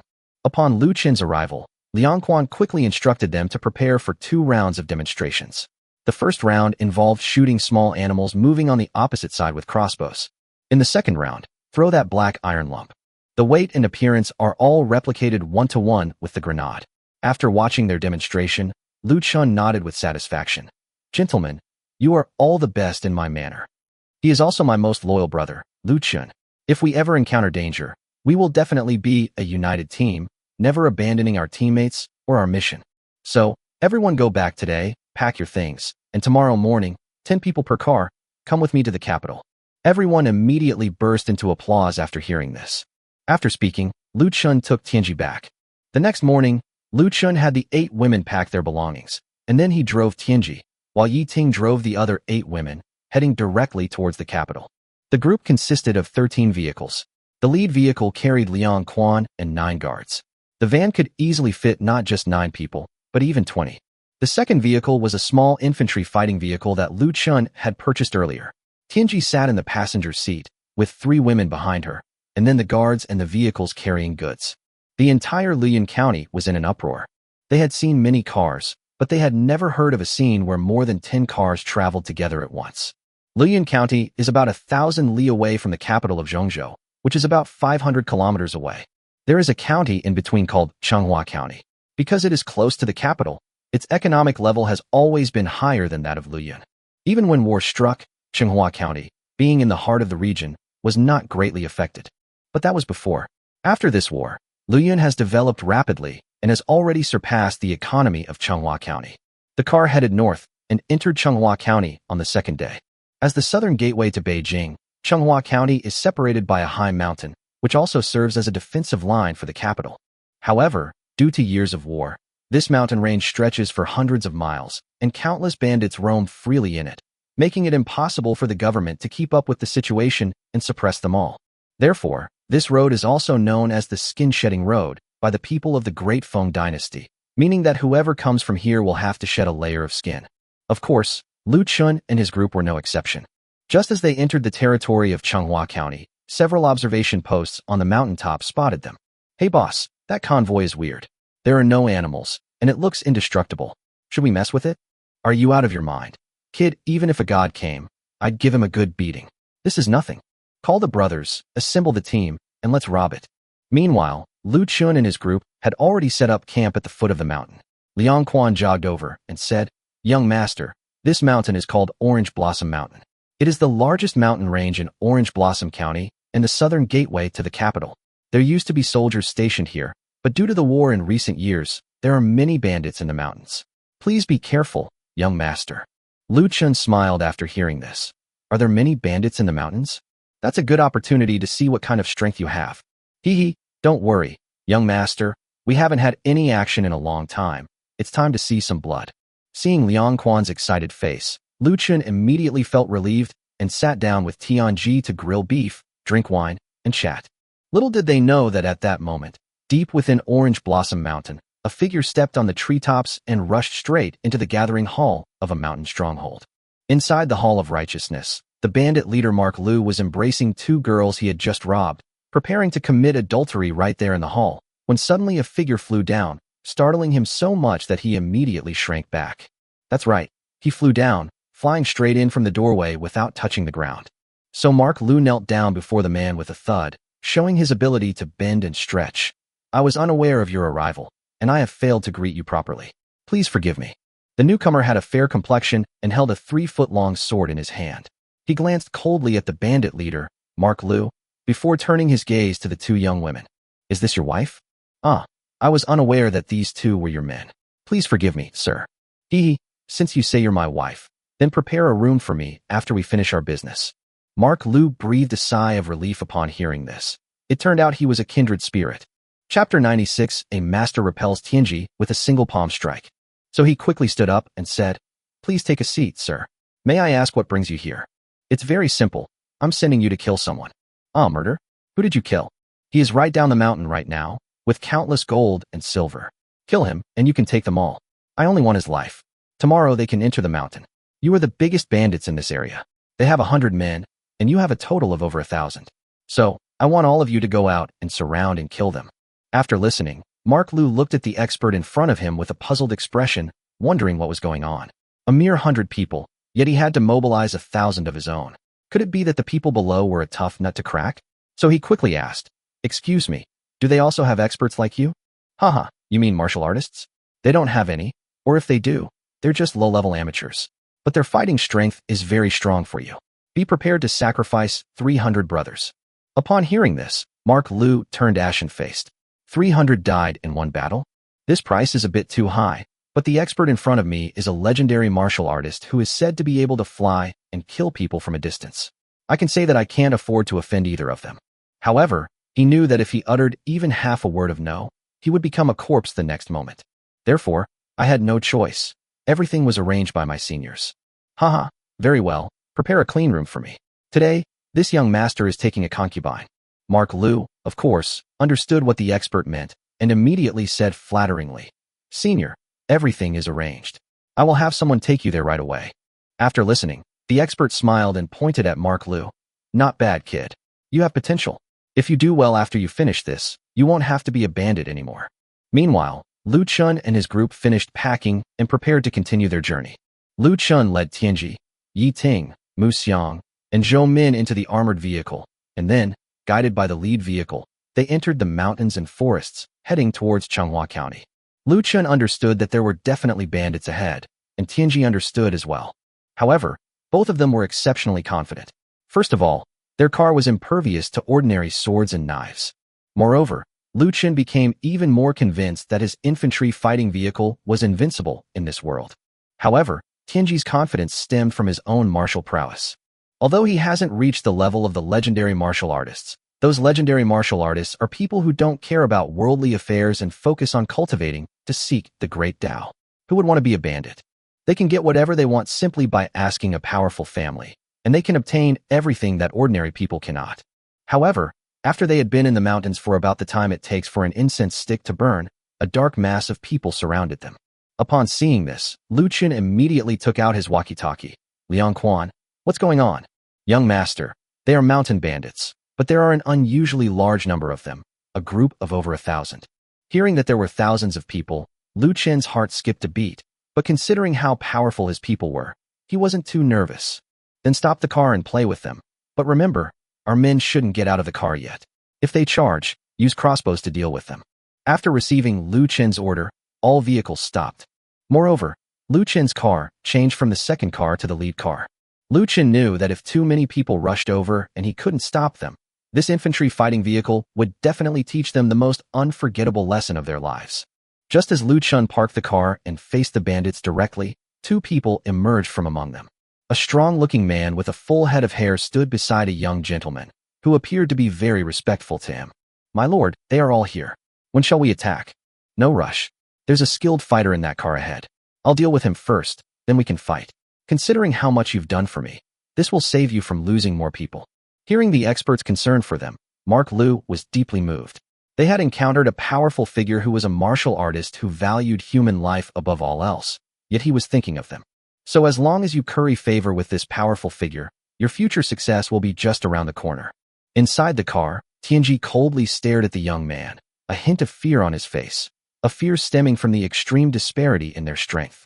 You little bastard, that young man is no ordinary person, be careful. Lu Chen stared at Tianji in disbelief. This was the first time he had ever seen Tianji with such a solemn expression since he had known him.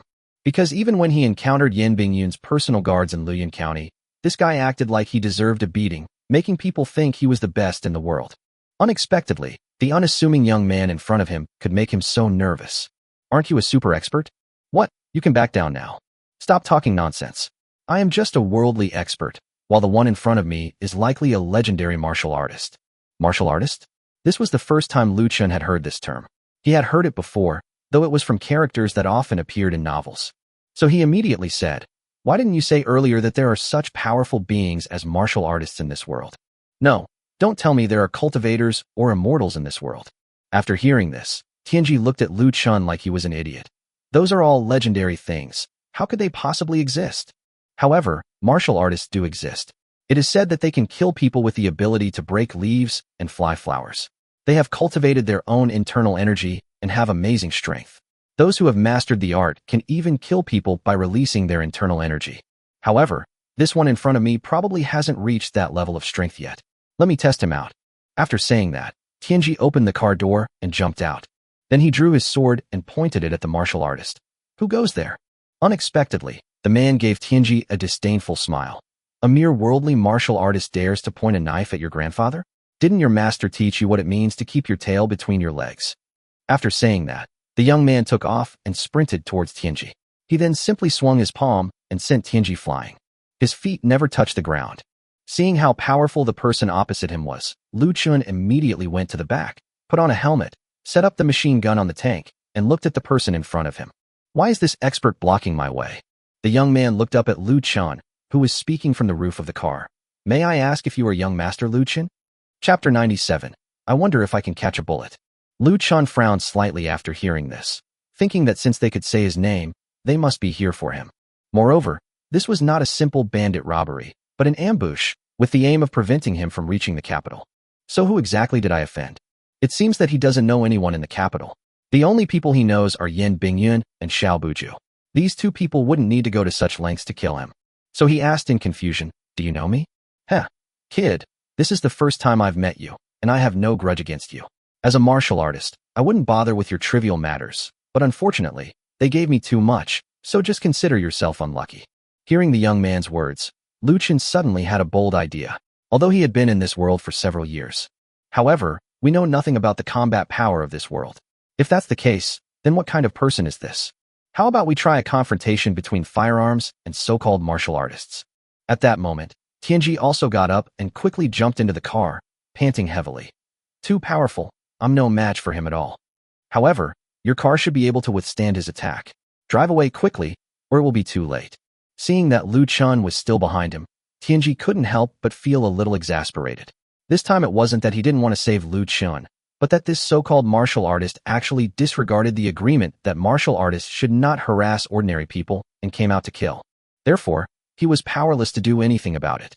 "You old rascal, you said he's a martial artist, not a cultivator or any kind of immortal cultivator." "Nonsense. There are no such things as cultivators in this world." "Okay, that means he is still within the realm of humanity, with flesh and blood, and capable of dying. Isn't that obvious? What else could he be but a human being?" However, as soon as Tianji finished speaking, it was as if he suddenly thought of something. "You brat, what do you want to do? Martial artists are not beings that ordinary people can afford to offend. I heard my master say that back then. Moreover, my master was not dying because he was nearing the end of his life, but because he offended a martial artist and died a violent death. The reason why all my fellow disciples went out and left me alone was because I had offended a martial artist and was afraid of retaliation." "Oh, then why didn't you leave?" "Heh, they can't kill me. I have ways to save my life when it matters." After hearing Tianji's words, it was Lu Chen's turn to be puzzled. It seemed that Tianji still had quite a few secrets. That's right. If that young man had wanted to kill Tianji, it would have been an easy task. The fact that he didn't kill him but instead forced him back with a single palm strike means there must be something he was afraid of. Since you have something to protect yourself, what are you afraid of? Since he's still a human being, let him see my strength.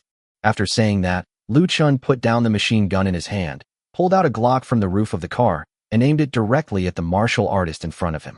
"Friend, you're here to kill me for worldly money. Since that's the case, and you're a high and mighty martial artist, you should at least let me die knowing why. Who exactly is after me?" After listening to Lu Chen's words, the young man pondered for a moment. "What you said is not without reason. In that case, let me tell you, the refined salt you produced has shaken the foundation of the Lu family. Therefore, the Lu family will not allow you to enter the capital safely." Lu Chen was extremely surprised after hearing this. He thought to himself that the refined salt he had taken out was only used in the manor and village and had never been sold to outsiders. How did the Lu family know about it? Could it be Yin Bingyun? She has no reason to do this. Haha, young master, you've misunderstood. I don't have anything like that in my possession. The young man shook his head impatiently after hearing this, and said, Who knows? I heard it came from the county government. Besides, His Majesty just visited your estate. With that county magistrate's abilities, he wouldn't be able to produce such exquisite salt. After listening, Lu Chen suddenly realized that he had indeed delivered refined salt to Niu Bei. It seemed that their cook was greedy and had stolen it to sell. However, this also surprised Lu Chen quite a bit.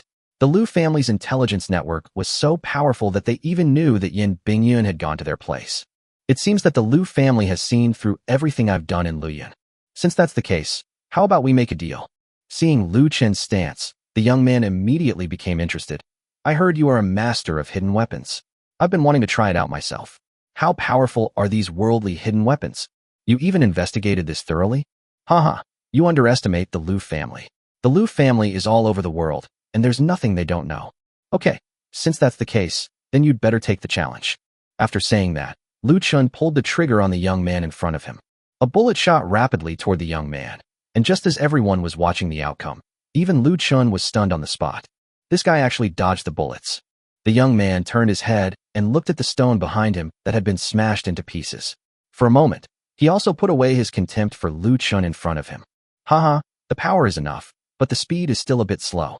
However, with your skill in using hidden weapons, you are more than qualified to know my name. Remember this, the man who killed you is called Long Wei, a powerful cultivator at the early stage of inner strength. Now it's my turn. At the initial stage of external force, just as Lu Chen was wondering, he saw Long Wei draw his sword and rush towards him. The speed was so fast that Lu Chen's eyes blurred, and he felt the long sword was already beside him. However, Long Wei had no idea that there was a 3-centimeter thick bulletproof glass in front of his armored vehicle. When the long knife pierced the bulletproof glass, it only left a mark. Hey kid, what kind of defense is that? Haha, you're so ignorant. Since you can dodge one of my hidden weapons, let me launch 10 at the same time. I wonder if you can dodge them all. After saying that, Lu Chen switched the Glock to full automatic mode and pulled the trigger at Long Wei in front of him. Long Wei was secretly astonished. He had originally thought it was just an ordinary person, but the power of that hidden weapon was at least at the level of a Xiantian martial artist. Therefore, he dared not underestimate him.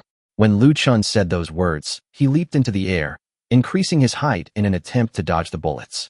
However, Lu Chen's gun was already making popping sounds, and the muzzle rose along with him. A 20-round magazine inside the Glock was unleashed at him in just a few breaths. Chapter 98: The Division of Martial Artist Levels. He did manage to dodge the first 10 bullets, but as Lu Chen raised the muzzle of his gun, even though he ran as fast as he could, 2 bullets still hit his body. Long Wei felt a sharp pain and fell straight down from the sky, landing on the soft yellow mud. Seeing that Lu Chen had succeeded in his attack, Tianji immediately opened the car door and rushed out. Then, in an instant, a long sword was placed directly against his neck. You little bastard, I didn't expect you to be so powerful. Seeing that the so-called martial artist had been knocked to the ground by his burst of fire, Lu Chen immediately changed his magazine, grabbed 2 pairs of handcuffs, and rushed over. Unfortunately, he couldn't kill him before he understood the so-called strength of martial artists in this world, because even Tianji didn't know these things. When Lu Chen arrived in front of Long Wei, he saw that Long Wei had been shot in the waist and thigh, and he felt much relieved. He quickly had Tianji grab his hands and handcuff him to the ground. Kid, you may be strong, but do you know who you've offended today? Lu Chen ignored him and kicked him directly. Then he turned to Tianji and said, You ask him. You're ruthless and perverted. Ask him what their martial arts strength and level are like. Tianji grinned and pulled him to the base of the big tree. With a scream, less than the time it takes for an incense stick to burn, Tianji, holding several books in his hand, climbed onto the armored vehicle with a frown. Seeing that even a martial arts master had been subdued by the young man before them, the bandits dared not rob him any further and vanished into the mountains in a swarm. Tianji slammed the 2 books onto the makeshift table. Don't worry, this kid is just a rogue cultivator. Even if he has a few friends, he's the strongest among them. No one will help him get revenge. Lu Chen nodded, looking at the books on the table. These are their cultivation methods? That's right, this is the training method for martial artists. I estimate that it won't be long before I, too, will be able to enter the martial arts world. Let's talk about their ranking system and basic information. After listening, Tianji casually lit a cigarette and began to explain to Lu Chen. It turns out that Long Wei had obtained the cultivation method by chance, and after more than 20 years of cultivation, he reached the initial stage of internal strength. In the classification of martial arts practitioners, those at the early stage of internal energy are not considered experts, but among ordinary martial arts practitioners, they are quite terrifying. Martial artists are divided into 5 levels: external strength, internal strength, transformation strength, innate strength, and celestial realm. Each level is further divided into 3 stages: early, middle, and late. Reaching the celestial realm means becoming the strongest fighter in this world, that is, on this continent. However, according to Long Wei, he has never seen it. An external force martial artist can't really be considered a martial artist. They're more like top-tier martial arts masters in the secular world, roughly equivalent to Tianji's strength. Tianji's current strength is comparable to a martial artist in the mid-stage of external force. Xiao Buju, on the other hand, was slightly stronger than Tianji, reaching the late stage of external strength. However, without proper training methods, ordinary people cannot reach the level of a master of internal strength, even if they dedicate their entire lives to it. The so-called internal strength master is someone who can cultivate internal energy within their body, using it to cleanse their meridians and enhance their strength. They can also control their internal energy to achieve a sense of lightness, which is the illusion Lu Chen had when he saw Long Wei fly into the air. Once one reaches the level of transformation of strength, it means that one's internal energy undergoes a qualitative transformation through continuous growth and refinement. At the late stage of the transformation realm, one can be called a grandmaster, a super expert in the martial arts world, and possess a very high status. However, masters at the peak of the late stage of the transformation realm generally do not emerge into the world, but instead focus on cultivation in order to reach the innate realm. Once you reach the innate realm, you can release your internal energy outwards and kill people with your chi. Such people are extremely rare. Offending such a person is almost like a death sentence. Even if they are only 10 or 20 meters away, they can use their chi to power weapons and kill people invisibly. The celestial realm, which is above the innate realm, is like a terrestrial immortal. Such a person is terrifying. He can easily unleash his own inner energy to control weapons, splitting the heavens and earth, and destroying a building with a single palm strike. After hearing Tianji's explanation, Lu Chen felt a deep sense of crisis. It seems this world is too amazing, and my own strength is still too weak. However, regardless of whether they possess external or internal strength or are innate beings, they are still human beings and have not yet transcended humanity. In that case, their own firearms will ultimately prevail. Even if one were to encounter a master of the celestial realm, they would likely be unable to withstand the power of a .50 caliber machine gun bullet or an explosive device. If we ignore defense and focus on offense, I am still invincible. However, having only offense without defense is not enough. One can't hide in an iron shell every day. It seems I still need to find an opportunity to enter this so-called world of martial artists and become stronger. Only with the addition of firearms and space technology can one truly become invincible. Time travel is not easy, and not everyone has the opportunity to do so, so one must cherish it. What happened to Long Wei? Just kill him, that's all. Lu Chen nodded. Tianji did the right thing. If such a person wasn't killed, there would be endless trouble. He wasn't afraid of confronting him directly, but he was afraid of him resorting to underhanded tactics. Moreover, this time, he had already clashed with the Lu family before even arriving in the capital. It seemed that there would be even more surprises waiting for him on this trip to the capital. All right, have someone dispose of the body, then let's set off. Soon after, Liang Quan and his men poured gasoline on Long Wei's body and burned it completely. The infantry fighting vehicles continued their journey, leading a long convoy. This time, it was Tianji, not Lu Chen, who was driving. Although Tianji was lazy, he was still very interested in driving. So when Zhu Dachang and the others were learning to drive, he also learned. To make things easier for him, Lu Chen specially provided him with an off-road vehicle. This guy folded down all the back seats of the SUV, and who knows how many shady things he did on them. Lu Chen sat in the passenger seat, flipping through several books he had collected from Long Wei. He understood each word individually, but when put together, he couldn't understand a single one. Helpless, they could only ask Tianji, who also only had a vague understanding. So they continued to discuss and travel, and soon the group entered the town of Changhua. After they had booked a huge inn, everyone went into their rooms. Late at night, after finishing with several women, Lu Chen returned to his room, picked up a secret manual, and flashed back to the modern world. I turned on my computer and started looking up information. Chapter 99. late-night cultivation reveals a jade pendant. However, after consulting countless materials, he still only had a vague understanding, so he had no choice but to sit cross-legged according to the pictures in the book. An hour later, Lu Chen's legs went numb and he collapsed to the ground with a thud. Did Long Wei buy a fake? He followed the cultivation method in the picture exactly, but all he got was numb legs. After 2 hours of struggling, Lu Chen had no choice but to give up and teleport back to the ancient world. The next morning, Lu Chen saw Tianji practicing martial arts in the courtyard, which was unusual for him. He immediately went up to him and threw the manual to him. I don't understand it. Just tell me once you've figured it out. Tianji rolled her eyes at Lu Chen, annoyed. You have no martial arts foundation. Even if you understand it, so what? Don't waste your energy. Lu Chen nodded in agreement. Indeed, he had no foundation. If he forced himself to practice martial arts, even if he practiced for a lifetime, he probably would never reach the Tianji level. It would be better to go back to the modern world and look for some super defensive battle suits. Thinking of this, Lu Chen decisively put down the book. However, the next night, Lu Chen was still unconvinced, so he went to Tianji's room and kicked the door open. Tianji, in a flurry of activity, helped a young and beautiful woman put on her clothes. Are you crazy? You scared me so badly I'm impotent. You'll have to pay for it. Excuse me, I just remembered a page from a book that gave me some insight, so I came to ask you about it.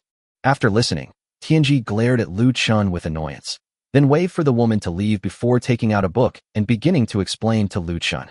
Although he only had a superficial understanding, it was already considered a deep understanding for Lu Chen. Tianji was also helpless. This guy had already ruined his good times several times during the day. In fact, he couldn't understand the contents of the book at all, but in order to get rid of him and stop disturbing his wonderful life, he still used a set of mental techniques that his master had taught him to fool him. Unexpectedly, Lu Chen listened with great interest and immediately memorized the mental cultivation method. Then, he apologized and went back to his room. After a full hour, seeing that Lu Chen had not bothered him again, he felt relieved and asked the innkeeper to bring him a few more beautiful, fair-skinned flowers. To prevent Lu Chen from kicking down his door again, he moved to another room and propped up his door with a large piece of wood. After doing all that, he finally breathed a long sigh of relief. That sand dune thing won't come back, will it? Go ahead and practice the mental techniques that the old man taught you.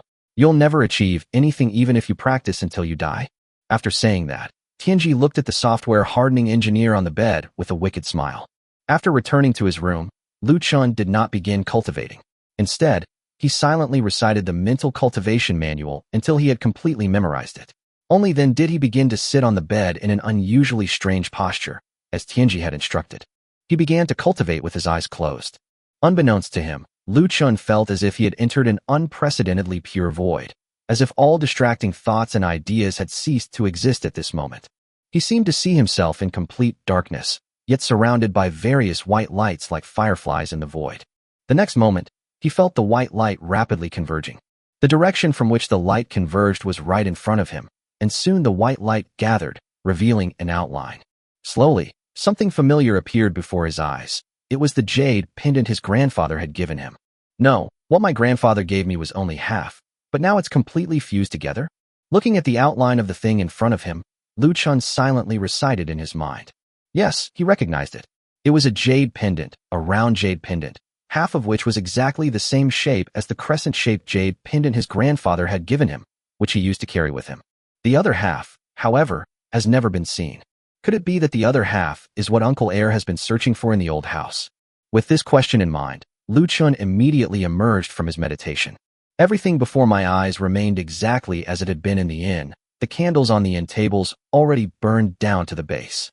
It seems that half an hour has passed, and my feelings seem to last only a moment. It seems that the mental cultivation method Tianji gave me is truly magical, allowing me to enter the void. Upon receiving this information, Lu Chen was extremely excited. But he was also very puzzled as to how the jade pendant he had just seen could have suddenly appeared. So he relit the candle, took out a watch, checked the time, silently recited the mantra again, and then entered a meditative state once more. Unsurprisingly, just as Lu Chen sensed the emptiness around him, the points of light converged once more, forming the shape of the jade pendant. This time, Lu Chen didn't wait any longer, but reached out and grabbed the jade pendant directly. However, at that very moment, something unexpected happened. As if the jade pendant had a life of its own, the points of light shot directly toward Lu Chen's forehead the moment he touched it. Immediately afterwards, Lu Chen fainted. When Lu Chen woke up again, it was already past midnight. The candles had burned out, but his watch showed that 2 hours had passed. Lu Chen felt as if someone was drilling wires in his brain, experiencing excruciating pain. He gasped for breath and collapsed onto the bed, the sheets soaked with cold sweat. However, the next moment, he felt something appear in his mind, so he closed his eyes and used his mind to look into his mind. The next moment, he opened his mouth wide in surprise. Suddenly, the jade pendant appeared in his mind. He stared in horror at the jade pendant in his mind, and couldn't help but think of the scenes described in novels. Did he carry some kind of spiritual object with him? But Tianji insisted that this was not a world of cultivation, so what was this jade pendant in his mind? I wonder if we can take this jade pendant out? However, having experienced things like time travel, traversing between worlds, and collecting things with one's mind, having a few extra things in one's head doesn't seem so magical. With a thought, the jade pendant in his mind appeared in his hand. Hee, you can actually take it out. I wonder what use it is to you. Chapter 100. There is a spring in the jade pendant space. By the dim light of the candle, Lu Chen looked at the jade pendant in his hand. The next moment, he waved his hand and took out an LED desk lamp. After turning it on, I immediately began to examine it closely. After looking at it for a long time, it was just an ordinary jade pendant. In fact, it didn't even look as antique as the ones I sold to Lu Babao. It looked like a newly made jade pendant. Lu Chen looked at the jade pendant and began to ponder. First, it was Tianji who gave him the mental cultivation method, which allowed him to enter a mysterious and ethereal state, where he saw the light and then obtained the jade pendant. Matter cannot appear out of thin air, so could we assume that this jade pendant was already hidden inside his body? It does not exist as a jade pendant, but as a point of light. So, the reason I was able to travel through time so coincidentally and successfully enter this body is probably because of this jade pendant. Perhaps the jade pendant that the original owner's parents obtained had already entered the original owner's body. The jade pendant he always wore probably entered his soul during his car accident. Why his soul? Because, according to the news at the time, his body was probably already in pieces. Therefore, all that's left for me is my soul. No. It should be said that Lao Tzu's soul entered the jade pendant at the moment his body shattered. This time, Lu Chen guessed correctly. It was indeed his soul that entered the jade pendant, and then the jade pendant merged with the jade pendant in the original owner's body, which caused the time travel. So, how can the soul enter the jade pendant? I remember my body was broken, so there was blood. Thinking of this, Lu Chen immediately took out a small knife, swung it, and stabbed his index finger. Blood flowed freely from his index finger, dripping onto the jade pendant. Haha, you guessed right, the legendary blood oath? Just as Lu Chen had guessed, the blood that dripped onto the jade pendant was absorbed into it at a speed visible to the naked eye. Immediately afterwards, an extremely strong pull dragged Lu Chen into a hazy, gray space. Is this the space inside the jade pendant? Lu Chen looked up and saw that the entire space was gray and hazy, seemingly boundless, yet also seemingly boundless. I wonder if this space will be like my other territories, where I can freely collect resources. With that thought, he conjured an automatic rifle in his hand. Haha, it really works. He took this rifle directly from his modern villa, which means that he can take anything that belongs to him, no matter where it is. Thinking of this, he excitedly moved his mind and began to move in and out of the space. After some trial and error, he understood how to use the space. In fact, just like in the ancient and modern worlds, he can freely enter and exit both his physical body and his soul. Moreover, with just a thought, all the functions remain the same. Anything within 500 meters that I can see can be captured. This is like a super storage space.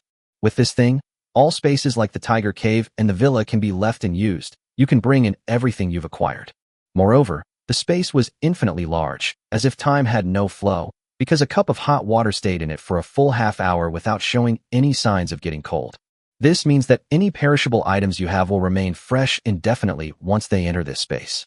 With this space, I don't have to worry about not having enough food and weapons. At worst, I can just go back to modern society and take advantage of it a few more times. After the experiment, Lu Chen returned to this space. After such a long time of adaptation, everything was clearly displayed in his mind. The next moment, he was pleasantly surprised to see a thatched hut on the black soil in front of him. So he rushed over and stepped into the hut. The hut was simply furnished, practically bare, without even a table or bench. Lu Chen couldn't help but feel a little disappointed. If it were like in the novels, with some kind of martial arts manual or something, he would have been set on flying high.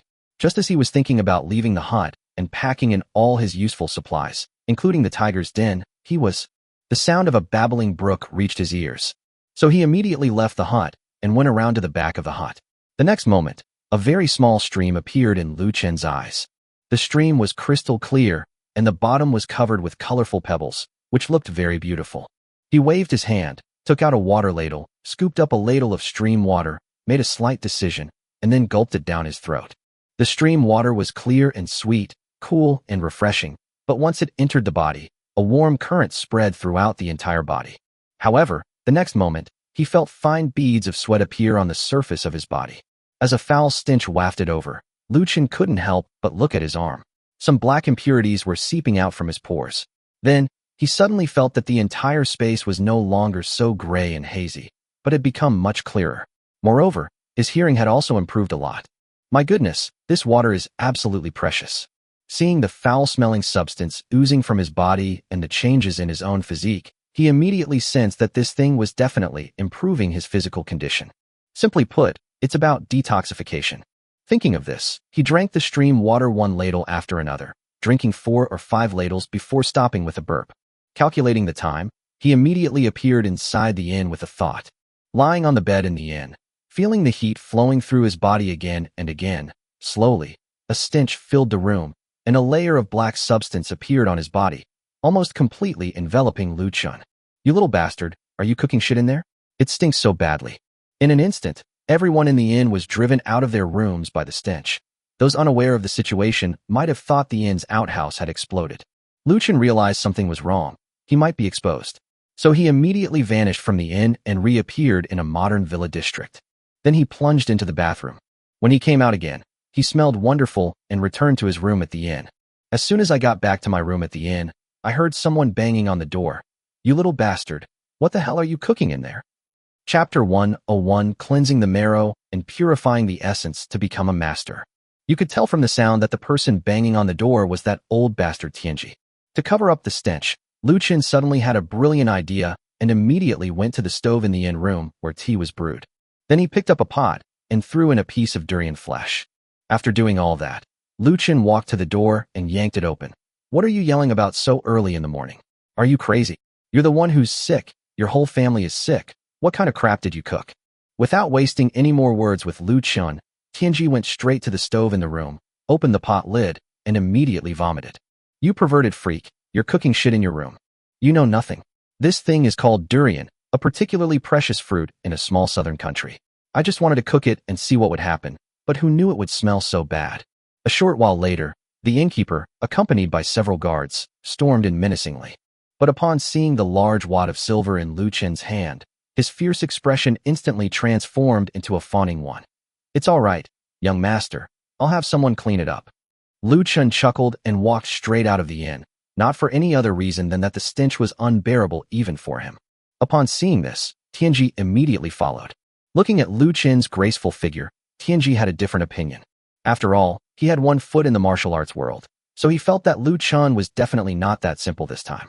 He had heard his master say that once a person undergoes a process of cleansing the marrow and tendons, the body will eliminate impurities, and these impurities will emit a foul stench like a rotting corpse. He had just smelled durian, and it didn't smell like this. So, he thought of a terrifying possibility. Lu Chen was exceptionally talented and had accidentally mastered the mental cultivation technique he had taught him overnight. Could he have reached an incredibly terrifying level right now? Thinking of this, he immediately followed Lu Chen out of the inn and then said behind him, "How was your cultivation last night?" "Cultivate my ass. The words you use are so convoluted. Who can learn them? If you could learn them, you would have been an expert by now." "That's true."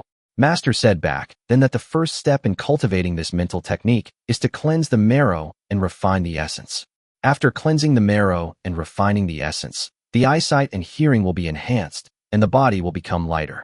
If you keep practicing until you reach mastery, you will find no rivals in this world.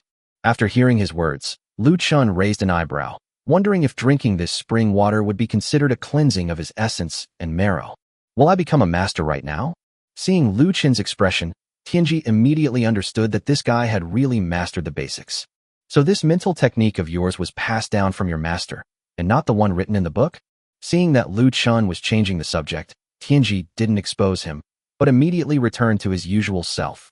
Who could understand what's written in that book? You've made it impossible for me to get things done, so I have no choice but to make you a disciple of our Ziyun temple. How about it? Call me senior brother. I'll call you grandpa. That's okay.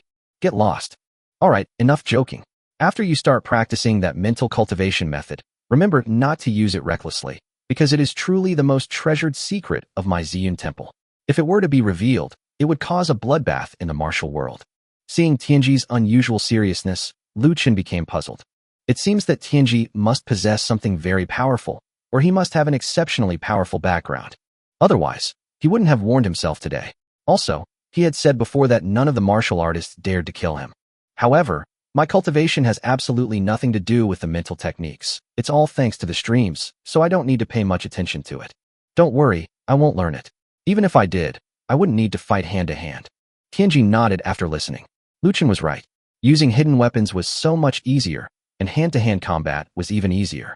If you could kill someone from 10 feet away, who would want to take a step forward? All right, we've rested here for a day and 2 nights now. Today we must set off for the capital, as there are still many things to do there. After saying that, Lu Chen turned and walked towards the armored vehicle. He opened the passenger door and got in. Tianji rolled her eyes at Lu Chen, annoyed. I didn't sleep a wink last night. Heh, who can you blame? You'll die on a woman's belly sooner or later. You don't know anything. I'm just experiencing the local customs and culture. Lu Chen was too lazy to waste words with him, so he reclined the chair slightly, closed his eyes, and pretended to be asleep. In reality, he was using his mind to transfer all the weapons from Tiger Cave and other territories, as well as the items from the shopping mall warehouse that Xiao Rizi had looted, one by one, into his personal jade pendant space. After everyone boarded the vehicles, the convoy immediately set off, heading straight for the capital.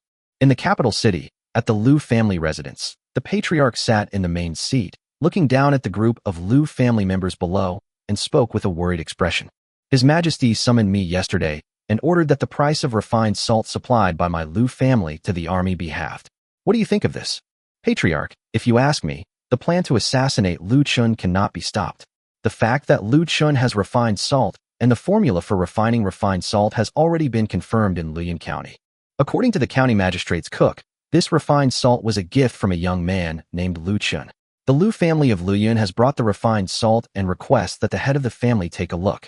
After he finished speaking, one of the key members immediately handed a small bowl of refined salt to Lu Yishou, the head of the Lu family.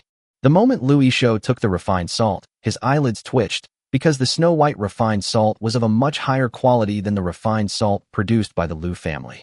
If this thing becomes widely available, the Lu family will be completely uncompetitive. Then he turned to look at the young man who was doing the work. Menger, what do you think?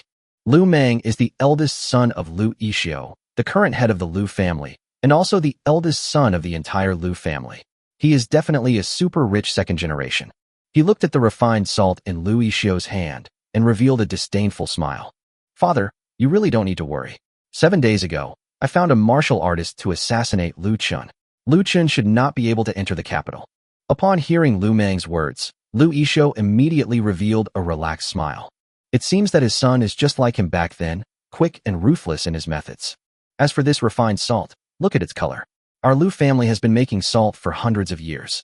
Can't you all see that the cost of producing refined salt of this quality is unimaginable? So father, uncles and aunts, there is absolutely no need to worry. Chapter 102 The Lu family makes an internal decision. Seeing his father's approving gaze, Lu Meng immediately stood up again and expressed his thoughts. After listening, everyone nodded in agreement. Master, the eldest young master is right. I might be able to make salt of such high quality, but the cost would be astronomical. Who could afford it? As for His Majesty's request for the Lu family to lower prices, we can simply ignore that. Currently, only my Lu family remains in the salt-producing world, and Your Majesty dares not gamble with the future of the entire Great Feng dynasty. If she angers the Lu family, she won't benefit either. As long as the Lu family stops producing salt, His Majesty will have to lower himself and come to discuss matters with the head of the family. Hearing the confident words below, Lu Yishou immediately realized that it was all a false alarm. However, there were still follow-up matters to be dealt with, so he turned to Lu Meng and said, Menger, we still need to investigate the origin of this refined salt. If there really is someone who can make salt, we should try to win them over if we can.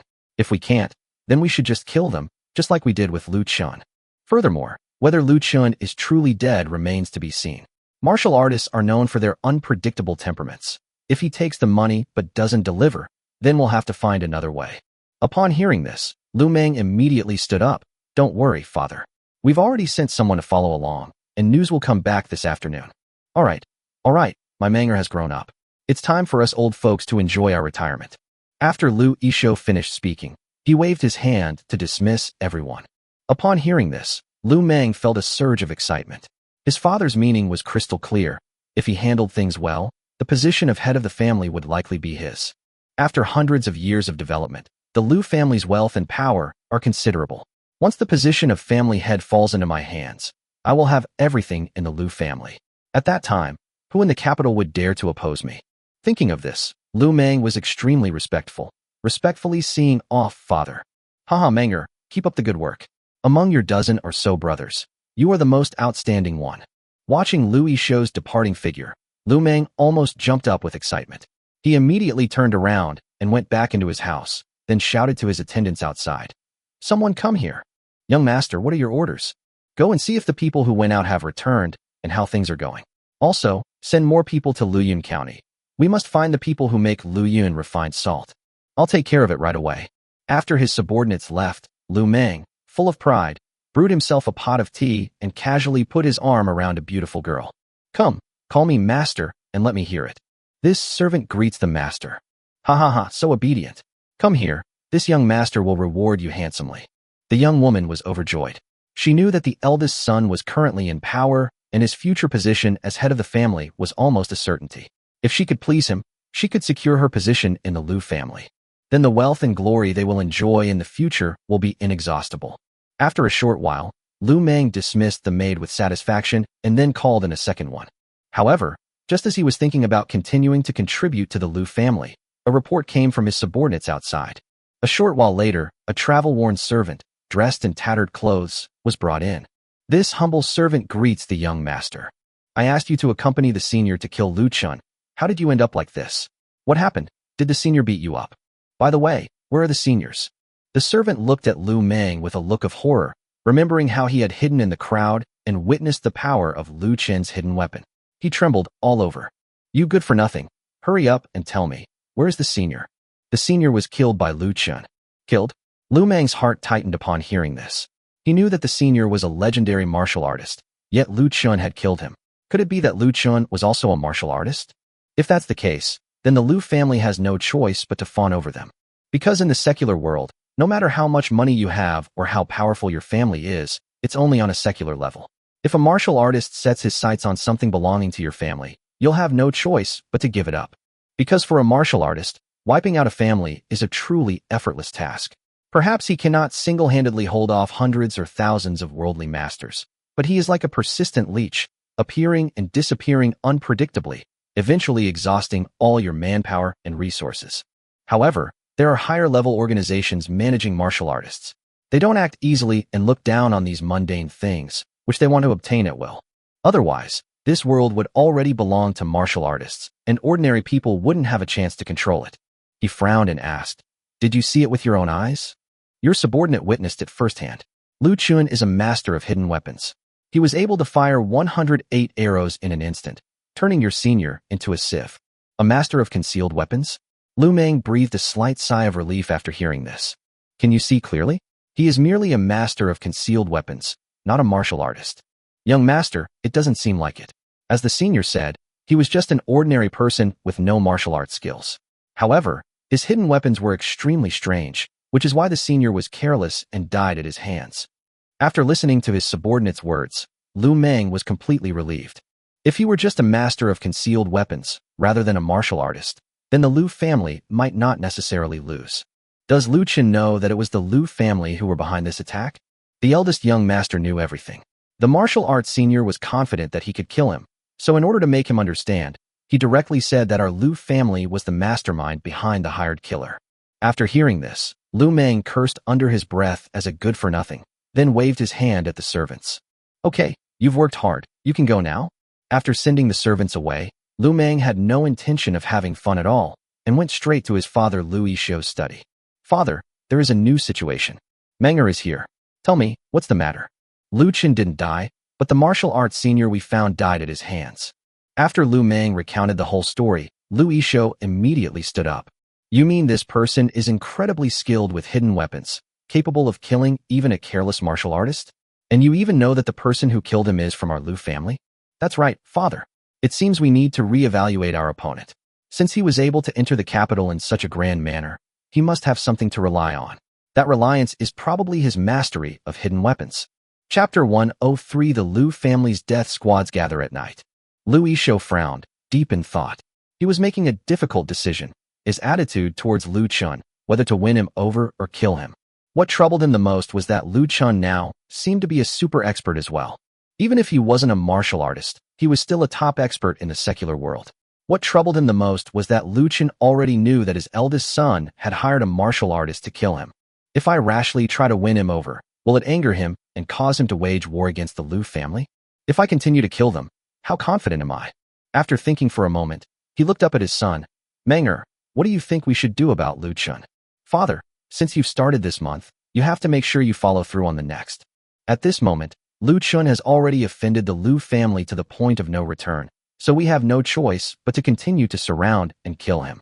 Lu Yishou nodded after listening. He was growing to like his son more and more, as he did everything just like him.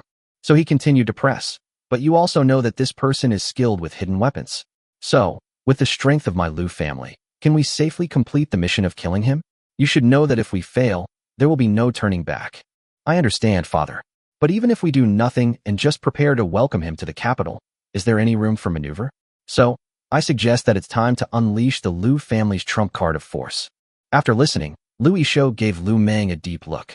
He thought to himself, you're really ruthless, kid. That was the Lu family's last trump card. It had been used only twice in hundreds of years. The first time was to compete with rivals for the sole ownership of refined salt production. The second time was due to national turmoil, when the Lu family sought to protect themselves by defending against foreign enemies. But this time, his own son actually wanted him to bring out his most treasured possession. The Lu family's ability to remain prosperous for hundreds of years under the Great Feng dynasty was not solely due to their abundant wealth and connections with the imperial court. What's even more terrifying is that the Lu family keeps a group of elite warriors on the outskirts of the capital. These warriors, who work as laborers on a regular basis, are comparable to the Great Feng dynasty's army when armed. This group of people numbered a staggering 2,000. Therefore, those who know the Lu family's background dare not provoke them, because if they do, they will be wiped out without even knowing how. These 2,000 people are all skilled in martial arts and are capable of taking on 10 opponents at once. Since successive dynasties purchased refined salt from the Lu family, as long as the Lu family did not rebel or continue to expand, no dynasty was willing to break ties with them. Yin Bingyun was no exception. Therefore, when Yin Bingyun sent Lu Chen to the capital, she added a sentence afterward. The Lu family is no ordinary family. Menger, do you know that by using those people, we've truly revealed all our trump cards? Father, what if the price of the refined salt that Lu Chen offers is much lower than that of my Lu family? If it's so low that it could shake the foundation of my Lu family, would my Lu family still be able to compete with him?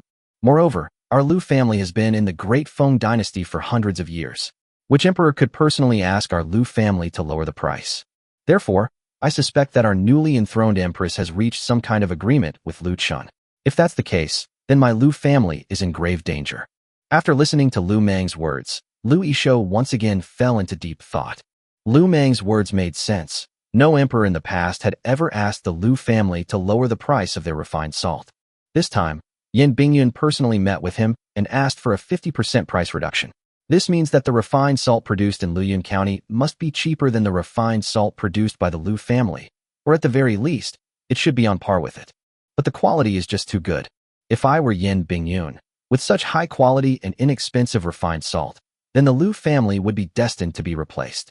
Such consequences were something the Lu family could not bear. Therefore, Lu Chen must be killed, and the killing must be carried out when he enters the capital. We must also find out the method for making refined salt, so that Yin Bingyun will start to value the Lu family again. Thinking of this, he sighed helplessly, then turned around and took out a token from the cabinet. Menger, you are 27 this year. It's time for you to shoulder the responsibility of the Lu family. Here is the token to mobilize the assassins. As your father, I have only one request: to handle this matter cleanly and without leaving a trace, so that His Majesty cannot find any fault with my Lu family. Judging by the time, Lu Chen and his group will arrive in the capital in 3 days, so you only have 3 days. Go. Lu Mang excitedly accepted the token. His father was entrusting the entire Lu family to him. You have to understand, if I didn't think about the Lu family and instead used this group of assassins to force Lu Yishou to abdicate, it would be an easy thing to do. However, he was not a spoiled brat. His ideal was to continue the Lu family's glory and make the Lu family continue to be strong. So he took the token, turned around, and knelt down in front of Lu Yishou. Father, your son will certainly live up to your expectations and the expectations of the Lu family. After saying that, he resolutely turned and left. A short while later, a fast horse galloped out of the capital and headed towards a huge village at the foot of the mountain outside the capital. That night, the whole village came alive. Countless people put down their hoes, took out their most treasured weapons, gathered together, and headed in the direction from which Lu Chen and his group had come. The one leading the group was none other than Lu Mang, the eldest son of the Lu family. At this moment, Lu Chen and his group had successfully crossed the territory of Changhua County and arrived at the outermost edge of the capital. They set up camp at the foot of the mountains between Changhua County and Beijing. Lu Chen had been unusually well-behaved these past few days, staying in the car all day. Now, taking advantage of everyone being asleep, he disappeared from his tent and went into his personal space. After several ladles of water were poured down his throat, he felt his strength rapidly increasing, and the black, foul-smelling substance in his body had long since stopped appearing. However, his vision and hearing were slowly improving, and at this moment he could feel that his perception, speed, and strength had all greatly increased. It's likely that ordinary martial arts masters are no longer a match for him. During the break yesterday, I jokingly asked Liang Quan to perform a set of sword techniques. He was able to see the trajectory of Liang Quan's sword strikes very clearly and felt that they were very slow. If I wanted to, I could block every move he made instantly. So these past few days, besides resting, he's been drinking water to boost his strength. The next morning, he came out of the tent early and saw Liang Quan rushing towards him in a panic. Young master, something bad has happened. There are many soldiers ahead. Chapter 104 Thousands of Infantry and Chariots. Sergeant? Lu Chen smiled slightly after hearing this. What's there to be afraid of with sergeants? We'll keep to ourselves. Besides, isn't it normal to see sergeants when we get to the capital? Something's not right, young master. These people seem to have arrived overnight, and they're heading towards our camp with menacing momentum. Lu Chen frowned slightly after listening, then looked around at the surrounding terrain. They were now far from Changhua County, and there were no villages there. It was all wasteland. Because there was no water source, the land was not cultivated, but rather a flat area surrounded by mountains. If these people are after me, this place will soon become the best battlefield. So he quickly asked, approximately how many people? There were a whopping 2,000 men, and each of them looked strong and powerful. I suspect that a large portion of them were no less capable than me. Upon hearing this, Lu Chen immediately became uneasy. 2,000 martial arts masters. Had he offended the leader of the martial arts alliance? Do you know who I am? It's not obvious, except that they are carrying the same weapons and wearing rattan armor. Lu Chen disagreed with Liang Quan's judgment that they were soldiers based on this. In his eyes, these people were probably not soldiers, but well-trained bandits. So where did they come from? Tianji said that after passing Changhua County, there would be no more bandits in the section leading to the capital, because no bandit group could survive under the emperor's nose. Could it be the Lu family? Thinking of this, Lu Chen immediately felt that the Lu family was too powerful. 2,000 martial arts masters, what a huge amount of money that was. However, this was not the time for speculation. He immediately said to Liang Quan, "Go, have all the vehicles form a circle, open the windows, and cock all the crossbows. Prepare for battle." After saying that, he walked directly to the infantry fighting vehicle, started the vehicle, and parked it in the middle of the other vehicles. Under Liang Quan's command, the other vehicles formed a circle around the infantry fighting vehicle. Just as they were ready, a series of earth-shaking footsteps and shouts of battle came from ahead. Lu Chen held up his binoculars and looked at the mountain in front of him. In an instant, a dark mass of people appeared in the binoculars. Tianji frowned, then flew directly towards the car in front of Lu Chen and sat down cross-legged on the roof. "Hey, old Taoist priest, don't try to act tough in front of me when the fight starts, or you might get caught in the crossfire." After listening to Lu Chen's words, Tianji turned her head and saw the dark muzzle of a gun in Lu Chen's car. Her heart tightened immediately. He wondered why this black iron rod gave off such a strong sense of pressure. Could it be some kind of super powerful weapon? It should be noted that Lu Chen has hardly ever used an infantry fighting vehicle, let alone a long spear. So at this moment, no one knew what those big and small pipes on the vehicle were for. But this was a critical moment, and Lu Chen didn't care about anything else. If 1,000 or 2,000 people came to attack, the 100 men with their crossbows would have absolutely no chance of winning. So, since that's the case, let's unleash our ultimate weapon. It was bound to be exposed sooner or later, and after being washed by those streams and springs, I felt my body getting stronger every day. He understood that if he continued to drink water, he would continue to grow stronger. At that point, no matter what kind of martial artist, grandmaster, or immortal he was, he would still be confident in ensuring his own safety. Even if all else fails, I still have 2 escape routes. Perhaps because of his increased strength, Lu Chen decided to hold nothing back at this moment. You little bastard, judging by your calm demeanor, you probably wouldn't be afraid of another 2,000. After Tianji finished speaking, he simply turned back, then jumped into the armored vehicle, lit a cigarette, and stared coldly ahead. Since Lu Chen has said so, he will not participate in any battles. He only needs to stay by Lu Chen's side and protect Lu Chen's safety. Shortly after he returned to his car, the dense crowd rushed towards him, completely surrounding the convoy. Lu Meng rode his tall horse and looked coldly at Lu Chen on the roof of the carriage. "Excuse me, is this young Master Lu Chen?" Lu Chen looked up and sized him up. He was somewhat handsome, tall and thin, with a slightly sleazy look in his eyes. But unlike other spoiled brats, "Young Master, I, Lu Chen, have no grudge against you, yet you bring such a large group here. That's quite a grand gesture." "Haha, I am Lu Meng, the eldest son of the Lu family. Today, I heard that young Master Lu has come to the capital, so I have brought a group of guards from the Lu family to welcome him. Would you please move aside, young Master Lu?" Seeing that Lu Chen and his group were so few, and that the intelligence report said Lu Chen was a master of hidden weapons, Lu Meng immediately became somewhat disdainful. "You're not a martial artist, you only know some hidden weapon techniques. Although you can kill a martial artist when someone is completely unprepared, what about the 2,000 people behind you? Even if they stormed into some small county town, the people would have to surrender obediently." So he instantly became disdainful of Lu Chen. He even felt that his subordinates were exaggerating and making him nervous. Otherwise, he wouldn't have brought so many people out. Bringing so many people out was a very risky move. If His Majesty finds out, he might accuse you of treason, which would be disastrous. No matter how powerful the Lu family is, they can't possibly defeat the imperial army. Lu Chen also looked at the large, intimidating group of people in front of him and showed a disdainful expression. "Haha, Lu Meng, your dad certainly gave you a fitting name. However, I have come to the capital this time by His Majesty's summons, so I will not be traveling with young Master Lu Meng. Please make way for me, young Master Lu Meng, so that we may pass. Otherwise, if we are late, no one can bear the consequences." Upon hearing this, Lu Meng frowned. He never expected that Lu Chen would even bring up the emperor. It seems my intelligence was correct. Lu Chen must have reached some kind of consensus with His Majesty. If that's the case, then the Lu family status is hard to say. This confirms their idea that His Majesty suddenly ordered them to lower the price of salt in order to put pressure on the Lu family, so that they wouldn't accuse him of abandoning them after the new refined salt came in. You must understand, His Majesty gave the Lu family a chance to lower the price, but the Lu family didn't listen, so you can't blame His Majesty. Thinking of this, Lu Meng was filled with murderous intent. This Lu Chen must be killed today. He must not be allowed to enter the capital. "Haha, move aside, young Master Lu. Do you think you can leave today?" Chapter 105 High-Speed Machine Gun Spits Fire. Despite the threatening words, Lu Chen remained calm.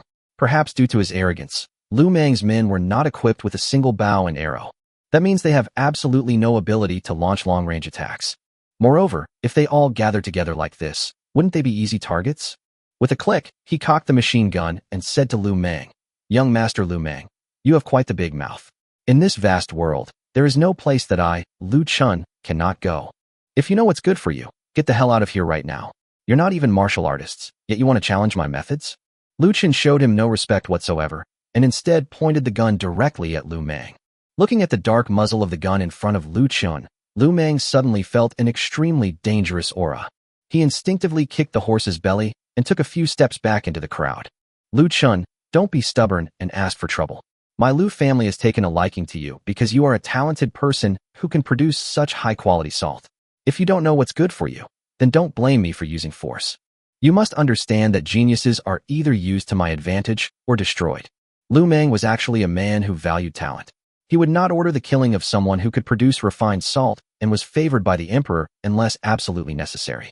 He would only kill someone after squeezing out all their value. Heh, stop talking nonsense. Get lost if you don't want to die. Kid, are you really going to push yourself to the brink? Upon hearing this, Lu Meng immediately flew into a rage and ordered those around him.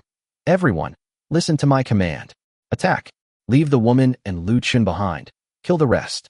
At his command, the men roared and swarmed towards the convoy. Lu Chen reacted quickly, immediately shouting, "Everyone, get out of the way." Then he pulled the trigger at the onrushing crowd. The high-speed machine gun immediately roared with a deafening clatter, and the next moment, those who were attacking were paralyzed with fear. It was terrifying. As the black rod on the roof burst into flames, many people saw their companions in front of them instantly suffer a series of mishaps. Some had their heads explode, some had a large hole punched in their bodies, and some lost limbs in an instant. The moment Lu Chen fired his gun, countless arrows rained down on them as if they were free. The arrows were about 7 or 8 inches long, but they were extremely powerful and had a very fast rate of fire. Many people found that a piece of fletching would inexplicably grow out of their heads while they were firing them. In an instant, shouts of battle, cries of agony, the roar of machine guns, and the whooshing of arrows filled the air. But there were just too many of them. Although Lu Chen's machine gun, combined with Liang Quan's crossbows, killed hundreds of people in a short time, the others continued their charge and kept coming this way.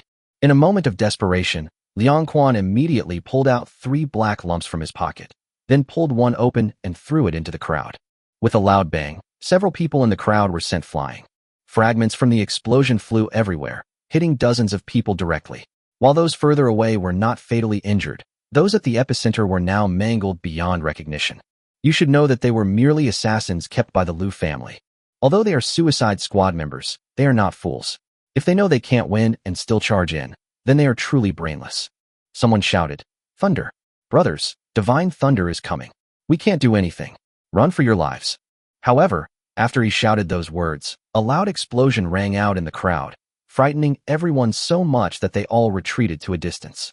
Tianji also noticed the explosion site and the rattling sound of machine guns overhead. So he immediately came down to Lu Chen's side. "You little bastard, what was that thing that exploded? Can I play with it too?" "Stop kidding, that thing is dangerous. Without professional training, it could kill you. Don't worry, I'm a martial arts master." Martial arts masters are nothing. However, even though Lu Chen was just saying it, he still managed to make a box appear on the roof of the car with a thought, and then he threw the box down. "Take this box and go find Liang Quan. He will tell you how to use it." After hearing this, Tianji chuckled and rushed to Liang Quan's car with the box in his arms. Lu Meng's men were already terrified and had no intention of attacking. Even Lu Meng himself had ridden away on horseback. Seeing the retreating crowd, Lu Chen stopped firing the machine gun, which relieved those who were fleeing for their lives. They thought that this killing god had finally stopped, and if they continued to be killed like this, they would be completely wiped out. However, before they could catch their breath, another explosion suddenly rang out from the crowd. "Oh my god, another thunderbolt is coming. Run." But they didn't have time to run away. They saw a man in a Taoist robe carrying several black lumps, which he threw at them. In an instant, a new round of attacks began. Those black lumps were like thunderbolts, reaping several lives wherever they landed. After tasting the sweetness of success, Tianji immediately began to have a great time. "Haha, Liang Quan, give us a few more. This is so much fun, haha. Don't go, let me have some fun." For Tianji, a martial arts master who has already stepped into the ranks of martial artists, the distance and accuracy of his grenade throwing are truly unparalleled. "You little bastard, why didn't you bring out such a good thing sooner? Forget about killing people, killing fish is fine too." After listening, Lu Chen looked at Tianji, who was having a great time, with annoyance, thinking to himself, "Do you really think this thing is free?" The battle lasted less than the time it takes for an incense stick to burn before Lu Meng rode off on horseback, leading the remaining 700 or 800 soldiers away from the battlefield. This is terrifying. Lu Meng never expected that Lu Chen would be so terrifying. At that moment, he had no other thoughts but to escape. Whether it was the weapon that roared and reaped lives, the lightning that could take several lives with it when it landed on the crowd, or the arrows that appeared and disappeared unpredictably, they all made this pampered young master in the capital feel the cruelty of battle for the first time. At this moment, he regretted showing off and making a solemn promise to his father that he would come and kill Lu Chen. He regretted even more that he had chosen some lousy martial artist to deal with Lu Chen, and that guy was so talkative that he directly revealed the Lu family behind the scenes. At this moment, he dared not imagine what kind of blow his Lu family would suffer after Lu Chen entered the capital. Without stopping, he rode his horse, which still had 2 arrows stuck in its hindquarters, straight into the Lu family mansion. Father, something terrible has happened. Quickly pack our valuables. Let's escape for our lives. Chapter 106. Lu Yishou, calm and composed. Upon hearing the commotion, Lu Yishou immediately rushed out in a hurry. When he saw his son Lu Meng's disheveled appearance, his heart tightened, thinking that the kid must have failed. Could it be that we've encountered an army? Otherwise, with the strength of my 2,000 elite soldiers, even if Lu Chen is incredibly powerful, we wouldn't be able to defeat him. It must be that Lu Chen and His Majesty conspired to take this opportunity to suppress the Lu family, which is why his son is in such a sorry state. Calm down, Menger said slowly. What exactly happened? And are you injured? Seeing Lu Meng covered in blood, Lu Yishou immediately tensed up. If this line of work causes his son's death, the loss will be enormous. You see, although he has more than one son, Lu Meng is the one he values most. Lu Meng dismounted, still shaken, and was helped by his servants to sit on a stone bench. He then began to speak haltingly. Half an hour later, Lu Yishou frowned deeply. It seems that His Majesty has already approved of Lu Chen and is forcing us to lower prices, which is an attempt to break the Lu family's centuries-old dominance in the refined salt market. However, what I didn't expect was that Lu Chen was so powerful that he could produce such an astonishing weapon. It must have been at His Majesty's behest. After saying that, he turned to the servant behind him and said, "Go to the village right away and give those people pensions and travel expenses. Let them leave the capital and go as far away as possible. By the way, regarding this matter, let's pretend we know nothing about it and send away anyone who does." Lu Yishou's face was ruthless. After giving instructions to his confidants, he squatted down and looked at Lu Meng. "My son, there is no need to panic. Let me ask you, when you left the village for the battle, did any officials see you?" After a period of recovery, Lu Meng gradually settled down. When Lu Yishou asked this question, he thought for a moment and then shook his head. "Were any officials aware of your operation?" Lu Meng shook his head again. Ha, my son, what are you afraid of? We don't need to run away or move. You haven't gone out these past few days. You've been staying home taking concubines. Guards, find a concubine for the young master, and throw a grand banquet to entertain the dignitaries of the capital." Lu Meng looked at his father in confusion, wondering what he was up to. So he asked, somewhat puzzled, "Father, His Majesty already knows about the 2,000 elite soldiers of my Lu family. If this is investigated, it is a serious crime of rebellion. 2,000 suicide soldiers? Where did these 2,000 suicide soldiers come from? Has anyone seen them? Where's the evidence? Where are the survivors? Where are the suicide bombers?" After listening to Lu Yishou's words, Lu Meng suddenly realized what was going on. That's right. Whether the martial artist told Lu Chen that it was the Lu family's doing, or he personally led people to kill Lu Chen today, no third party knows about it. Moreover, those assassins in his own household would probably disappear without a trace before Lu Chen even arrived in the capital. So what if His Majesty knew? As long as the Lu family vehemently denies it, no third person can prove what they did today. There was no third person to corroborate the Lu family's series of killings of Lu Chen. In this way, His Majesty cannot pin the blame on the Lu family for no reason. "Father, I thought I was capable of handling things on my own, but today I realized that I was too young." Lu Yishou laughed after hearing this. "Ha, my son, there's no need to belittle yourself. Compared to those good-for-nothings, my son is exceptionally intelligent." Lu Meng was taken aback after hearing this, wondering if he was being insulted or praised. However, he still greatly admired his father for his composure. This was the demeanor of a family head. However, after killing so many people, Lu Chen and his group, because the area was deserted and they didn't disturb anyone, quickly drove away from this troublesome place. As for what happened next, Lu Chen understood that some people were even more afraid of the bodies being discovered.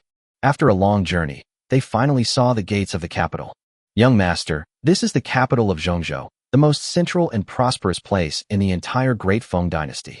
After stopping the car, Lu Chen looked at the tall city wall in front of him, and Liang Quan beside him said excitedly to Lu Chen, "Haha, this is a city overflowing with gold.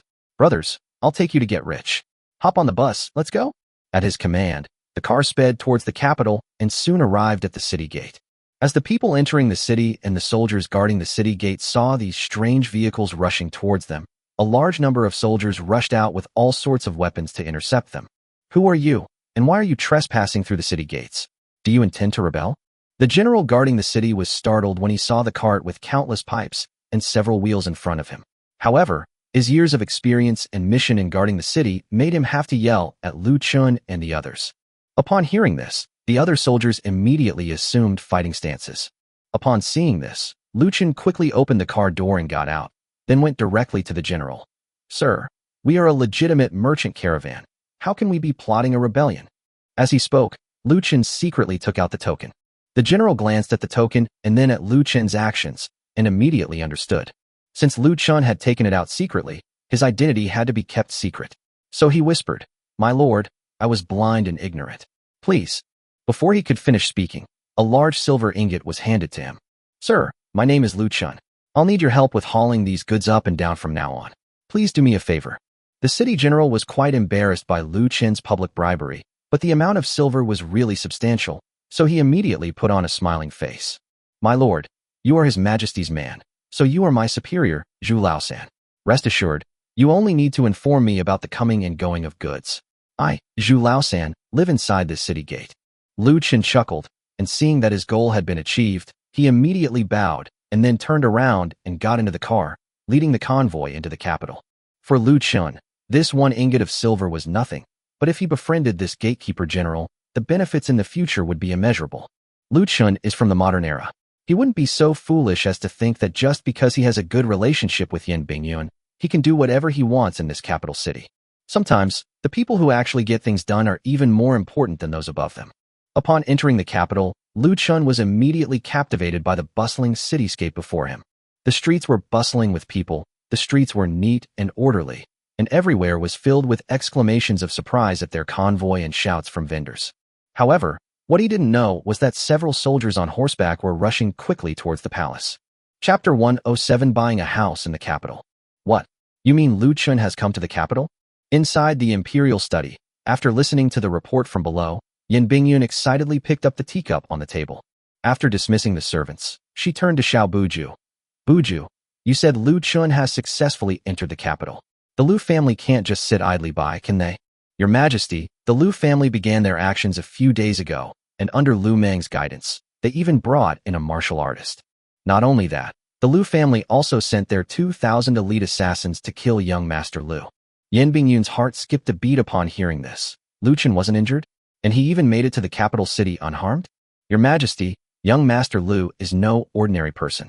He can kill martial artists with a wave of his hand, and he wiped out more than 1,000 people in less than the time it takes for an incense stick to burn when 2,000 people surrounded him.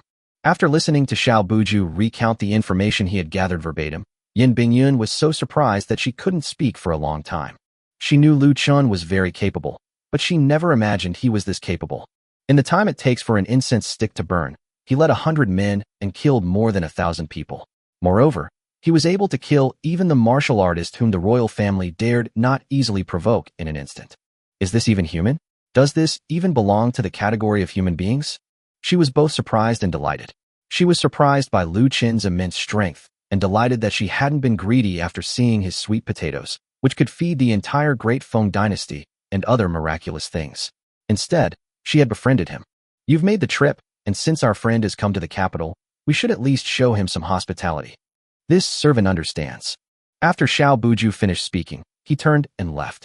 Yan Bingyun went straight back to her palace and began having her maids dress her up.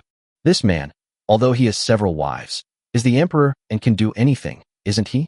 This is the kind of man she needs.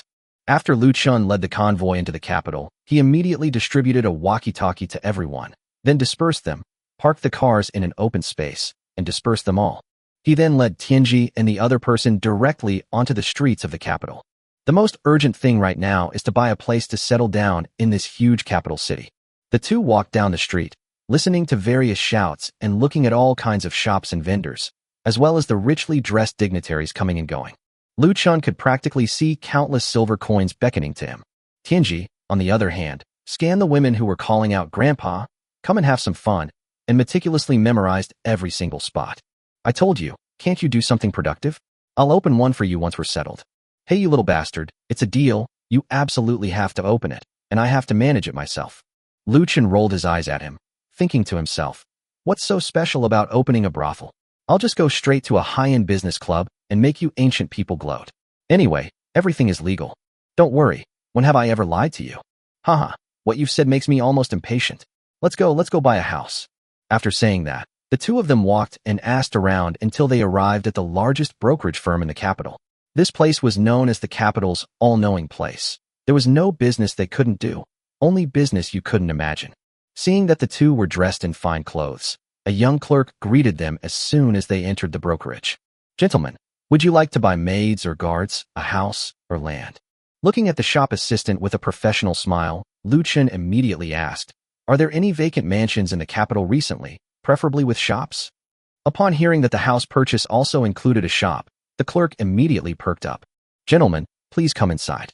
After saying that, he turned around and called to the maid next to him. Quickly make tea and serve some snacks. Seeing their enthusiasm, Lu Chen felt extremely satisfied. In modern society, before he transmigrated, although he had visited the sales office a few times, people could tell at a glance that he was in a difficult situation. He never received such a warm welcome. Thinking that this sense of satisfaction had finally been achieved, and in this ancient society, as long as he could afford it, he could probably immediately ask the two pile drivers next to him to do the same and get their requests met. After the three sat down, the two girls brought tea and snacks and placed them in front of Lu Chen and Tianji. Gentlemen, would you prefer a house on the main street of the capital or something quieter? On the main street. Lu Chen made his request without even thinking. He was joking. After all, he was going to open a supermarket and sell salt. How could he go to a remote place? However, this house on the main street is probably not cheap. Seeing that Lu Chen answered so quickly, the waiter immediately distinguished between Lu Chen and Tianji as the two kings and sat down next to Lu Chen. Sir, how about we go and take a look at the map of the capital? There are some excellent houses for sale on it. After listening, Lu Chen stood up with Tianji and followed the young man into another room. Inside the room, a large sand table appeared before the two of them, making Lu Chen's heart skip a beat. He thought to himself, this world is so advanced that they've even made sand tables. Could it be that the owner of this brokerage firm is also a time traveler? However, he didn't say anything, but instead asked the shopkeeper. Your map is quite unique. Haha, you must be from out of town. There are only two of these in the capital, one in the palace and one right here with us. One copy is here, and the other is in the palace? Could it be that Yin Bingyun has made contact with this person who seems to be a time traveler? After listening, Lu Chen looked around at the surroundings and then turned his gaze back to the sand table. He saw that the sand table was very new and very detailed. It included mountains and rivers, palaces, city walls, houses, and even fields and some inconspicuous outhouses. Moreover, each place and residence is marked with a small wooden plaque indicating its name. Except for the palace, which was not marked, all the others were recorded. To be able to create such a detailed sand table, one must be an extremely meticulous person with very advanced thinking. Most likely, they are another time traveler. Moreover, Yin Bingyun also had a share, so this matter had to be taken seriously. Did that transmigrator have firearms? What was his strength? What was his influence? For a moment, Lu Chen fell into deep thought. After a long while, he finally came to his senses. Young man, judging from the workmanship, it must have been made recently. Chapter 108 Grand Mansion on the main street of the capital. The shop assistant shook his head immediately after hearing this. Sir, you have a good eye? This item was created by the old master, but it was created 100 years ago. It's just that the capital is constantly changing, and the young master just refurbished it a few days ago. Lu Chen breathed a slight sigh of relief after hearing this. It had been created for over 100 years, so even if it was a transmigrator, it would have been long gone by now, since this was a world without cultivators. But still not entirely at ease, he asked, this is the first time I've ever seen such a magical object. I wonder if I could meet your former employer. You're joking, sir. The old boss has long since passed away. Sorry, let's look at houses instead. Hearing his friend's words, Lu Chen finally breathed a sigh of relief. Sure enough, no one can withstand the ravages of time. Even time travelers will die. Haha, sir, please look this way. After the waiter's introduction, Lu Chen immediately took a liking to a large mansion at the crossroads of Central Avenue in Beijing. The house occupies 8 acres, has 3 floors, and a huge courtyard at the back. My lord, you really like this place? This was the residence of the former Vice Minister of War. Now that our Empress has ascended the throne, the residence of the former Vice Minister of War has been taken back by Her Majesty and entrusted to us for sale. The price is 200,000 taels of silver. Upon hearing the price of 200,000 taels of silver, Lu Chen gasped in shock. He knew that houses in the capital were expensive, but he hadn't expected them to be this expensive. But I can't spend money. What should I use to buy the house? Seeing Lu Chen deep in thought, the quick-witted waiter immediately spoke up again. Sir, why don't we go take a look at the house first, and then make a decision? Lu Chen came to his senses, pulled Tianji into the brokerage's carriage, and soon arrived at the crossroads of Central Street. Looking around, Lu Chen saw that the shops were lined up, and the people who came were all rich and powerful, which made him fall in love with the place immediately. On the left and right sides, there were either clothing shops or grain and oil shops. You know, if these things were in the modern world, every village and town might have them, but in ancient times, it was a different story. In ancient times, resources were not as abundant, yet clothing, food, housing, and transportation were the most important and prosperous aspects of life for people. Opposite them was a large brothel. Tianji's eyes lit up at the sight of it, and she almost rushed inside. In another corner was a 3-story restaurant, which, according to the waiter, was the best restaurant in the capital. In another corner was a huge gambling den. This kind of thing wouldn't work in modern society, but in ancient times, it was a street frequented by prominent people. Next to the gambling den was a large pawn shop.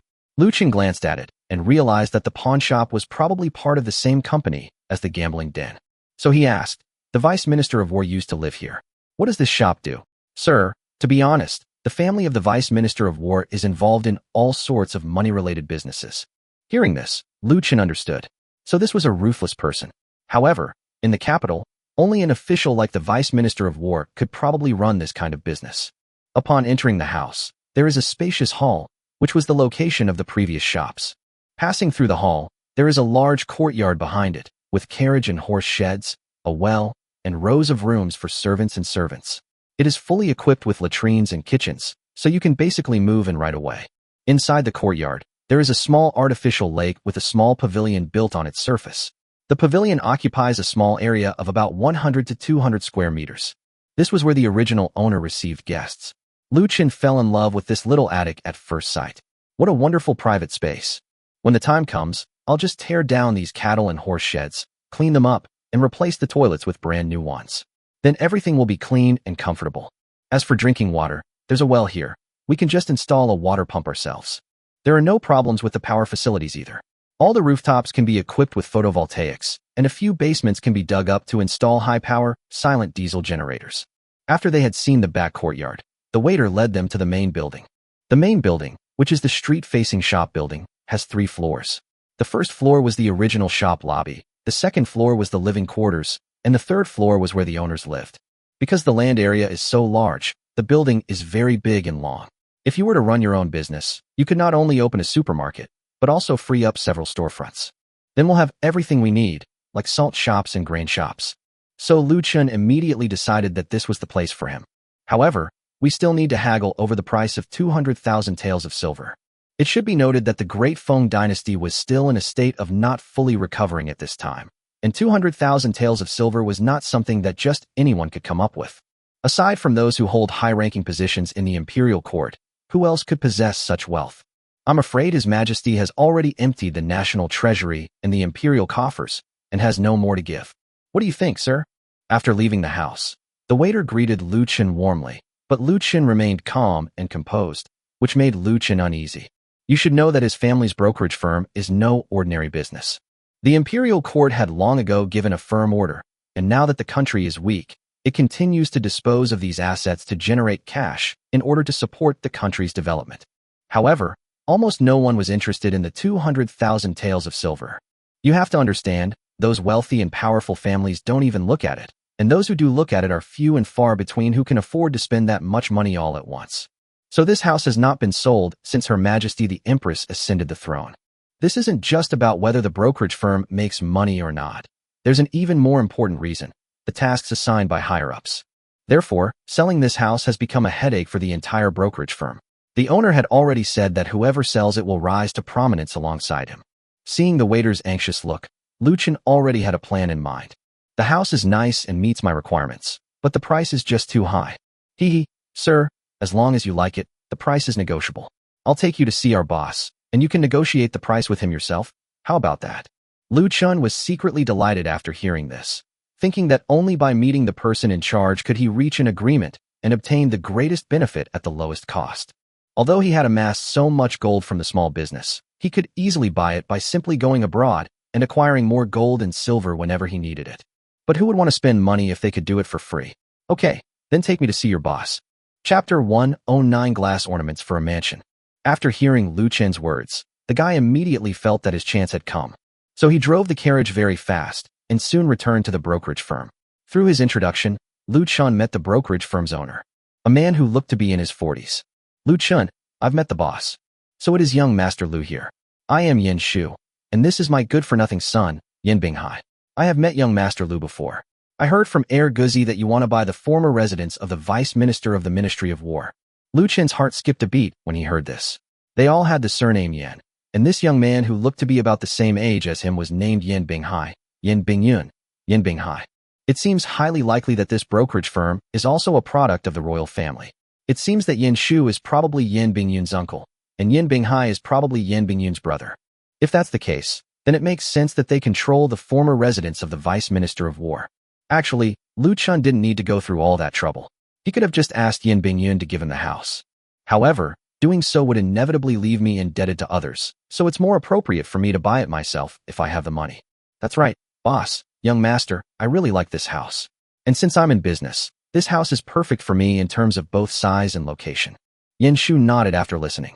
Nonsense, which businessperson doesn't like this place? It's not that His Majesty is asking for too much. Otherwise, you wouldn't have a chance. But is there any room for negotiation regarding the price of 200,000 taels of silver? Hearing that Lu Chen had come to discuss the price, Yin Shu remained calm. Yin Bingyun had urged him more than once to quickly sell off these idle assets and liquidate them, which put a lot of pressure on him. You should know that although the Yin family is royal, the Yin family is huge and deeply rooted. Yin Shu's branch has managed to build such a large business, which means he is already considered to be in the upper middle class of the family. If I continue to perform poorly, there will be plenty of people who want to take my place. Since they've come to negotiate the price, they must be interested in buying. Business is all about negotiation. If a customer comes and makes a request, then just ask them. So he spoke up and said, I wonder what young Master Lu thinks is a suitable price for this house. After hearing this, Lu Chen felt there was a chance, thinking, how much? The less the better. However, not wanting to spend his own money, he immediately thought of something: glass ornaments from the modern world. He already knew that there was no glass in this world, and even if there were, it would be carved from natural crystal, and its value would be incredibly high.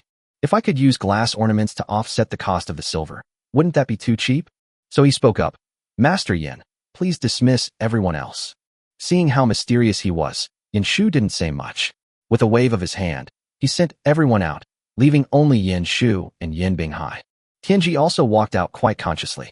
For him, talking about such things was just boring.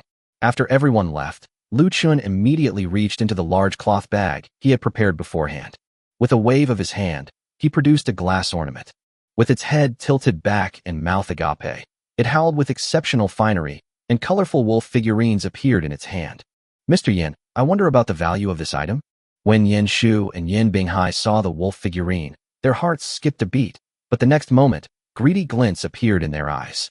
This is the sacred object of the northern barbarian kingdom of Tianlang, the glazed Tianlang. What the hell? Lu Chen originally wanted to bring out a dragon-shaped ornament, but considering that in this world, bringing out this thing would just make things difficult for yourself, wouldn't it? So they took out a wolf, and unexpectedly it had such a powerful impact on the two of them. It was some kind of sacred object of the northern barbarians. If it's a sacred object, then it must be very valuable. Upon seeing this, Yin Shu and Yin Binghai immediately stood up and rushed to Lu Chen, stroking the ornament. Then, looking anxious, he asked, Is young Master Lu a citizen of the Tianlang Kingdom? We are the people of Luyan County, and the people of the Great Feng Dynasty. When the two asked him this, Lu Chen was startled. He thought that if he made something that would cause him trouble, even though he had the token, Yin Bingyun would definitely make a good fuss about it. Ha ha, God bless my Great Feng. May I ask, young Master Lu, where did this item come from? I bought it from a merchant in the north while I was traveling around. What? It's not worth enough? I have another one here. Is there one more? Yin Shu felt a shiver run through him after hearing the whole thing, just like the feeling he had when he went home and had a late-night conversation with his new concubine. When Yin Shu saw Lu Chen take out another one, he was so excited that he almost jumped up. Father, if we present this to His Majesty, our branch of the family will. Yin Binghai, who hadn't spoken a word from beginning to end, looked at the two serious figurines on the table, and blurted out excitedly. Lu Chen finally understood. It was pretty much what he had guessed. Yin Shu's branch was indeed part of the royal family, but it was definitely not the most favored branch. However, what he offers will surely elevate the status of his branch of the family. It seems I've stumbled upon something today that I won't have to spend any money. So he pretended not to hear Yin Binghai's words and said to Yin Shu, Master Yin, this item is made entirely of rare natural glass and is priceless. If we were to exchange it for this house, it would be more than enough. After hearing Lu Chen's words, Yin Shu reluctantly looked away from the serious ornament. Haha, it's worth it. You know, this is a sacred object of the Serious Kingdom, and I have a great use for it. Since that's the case, I'll exchange this sacred object for it. What do you say? Does young Master Lu possess another serious artifact like this? Lu Chen thought to himself. Yes, I have plenty. I can get you anything that's several meters tall. But he wasn't stupid. He knew the principle that scarcity increases value. So he shook his head. Master Yin thinks too highly of me. This is just a lucky coincidence. I'm afraid there are only two like me in the world. After listening, Yin Shu thought about it and realized that this made sense. You must know that this thing is a sacred object. When I present it to His Majesty can use it to threaten the Tianlang Kingdom and gain enormous benefits. Benefits that are far greater than a mere 200,000 taels of silver. Moreover, he couldn't say that this thing was obtained by exchanging a house, but that his son had gone through great hardships to steal it from the north. He could afford and was willing to pay a mere 200,000 taels. He was making a profit by using 200,000 taels to gain the emperor's favor. All right, since young Master Lu is willing to part with it, I have one more condition. Chapter 110 Yin Binghai, who calls Yin Binghai a brother. Hearing that Yin Shu had further requests, Lu Chen was startled, wondering if these two items weren't valuable enough. But thinking about it, it makes sense. Even if you put this thing in a highway service area to fleece people, it would only sell for 299 per statue at most. If you could use it to buy a house, wouldn't that be a great deal? You can't be so heartless, can you? So he spoke up and said, Please enlighten me, Master Yin. I presume young Master Lu understands the value of these two sacred serious artifacts, and your brother Binghai has reached the age to enter officialdom. Therefore, as his father, I also wish to secure a good future for him. Upon hearing this, Lu Chen immediately understood. So Yin Shu was planning to keep it a secret, then present the serious ornament to Yin Bingyun, and have his chubby son show off in front of Yin Bingyun. So he immediately interrupted him. Master Yin, what sacred object did you just mention? Where is it? I've never seen it before. Upon hearing this, Yin Shu burst into laughter with delight. I thought to myself, you're really good at lying through your teeth. No wonder your business is so big. Oh dear, nephew Lu, you and Binghai are about the same age, both young people. Why don't you become sworn brothers? Then you can help each other in the capital. Wouldn't that be wonderful? You should send someone to ask your parents if this is a good idea. Old Fox, even took in his godson to shut himself up. However, being a newcomer, and seeing Yin Binghai's simple and honest appearance, I figured, why be afraid of becoming sworn brothers? Moreover, I wonder what will happen when you find out about your relationship with Yin Bingyun. So he looked extremely excited. Uncle Yin, my parents have long since passed away. They were 25 years old this year. I am honored to have you here today. May I ask how old you are, young Master Yin? Orphans, haha, isn't someone like that even easier to control? Uncle Yin was overjoyed upon hearing this. Good. Binghai is 22 this year, so he is my younger brother. Since you call me uncle today, if you encounter any difficulties in the capital, go to your brother. Don't worry, although your uncle is just a merchant in the capital, he still has influence in various aspects. Upon seeing this, Lu Chen immediately stood up and bowed. Then Lu Chen is honored to meet uncle. Sure. You little bastard, hurry up and pay your respects to your elder brother. Tonight, we'll set up a banquet and show your elder brother around the capital. Don't just go to brothels all the time. Let's explore other places too. Yin Binghai may look simple-minded, but he's not simple-minded at all. He understands perfectly well what his father means. He's trying to shut people up. They wouldn't dare kill someone in the capital to silence him, but they'd be very good at winning him over. He immediately stood up. Binghai greets elder brother.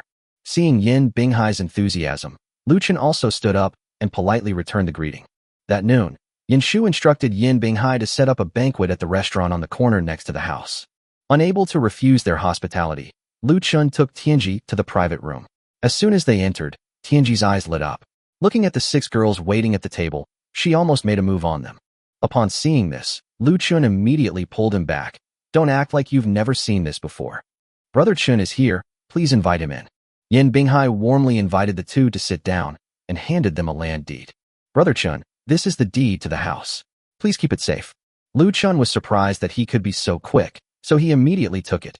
Young Master Yin, thank you for your speed. Brother Chen, you're too kind. Since we're brothers, please call me Binghai from now on. Lu Chen smiled after hearing this, then turned to Tianji. Binghai, this is Taoist Tianji, also my good brother.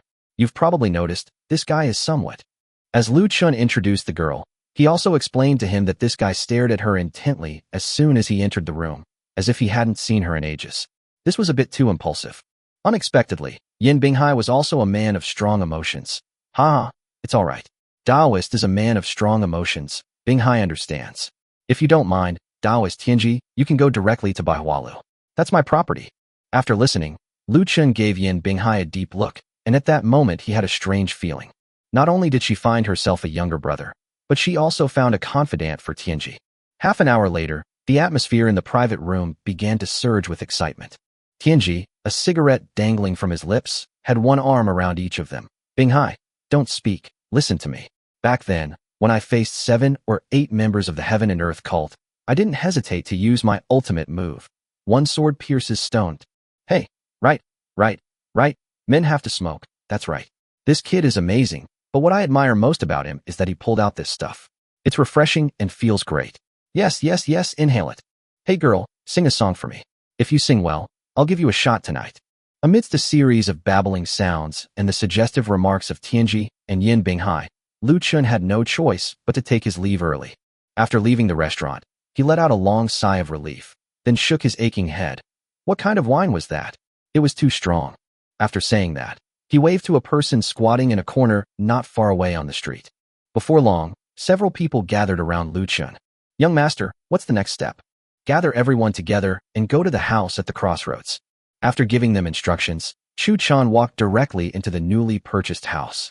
Before anyone else arrived, he waved his hand and filled the entire backyard with countless building materials.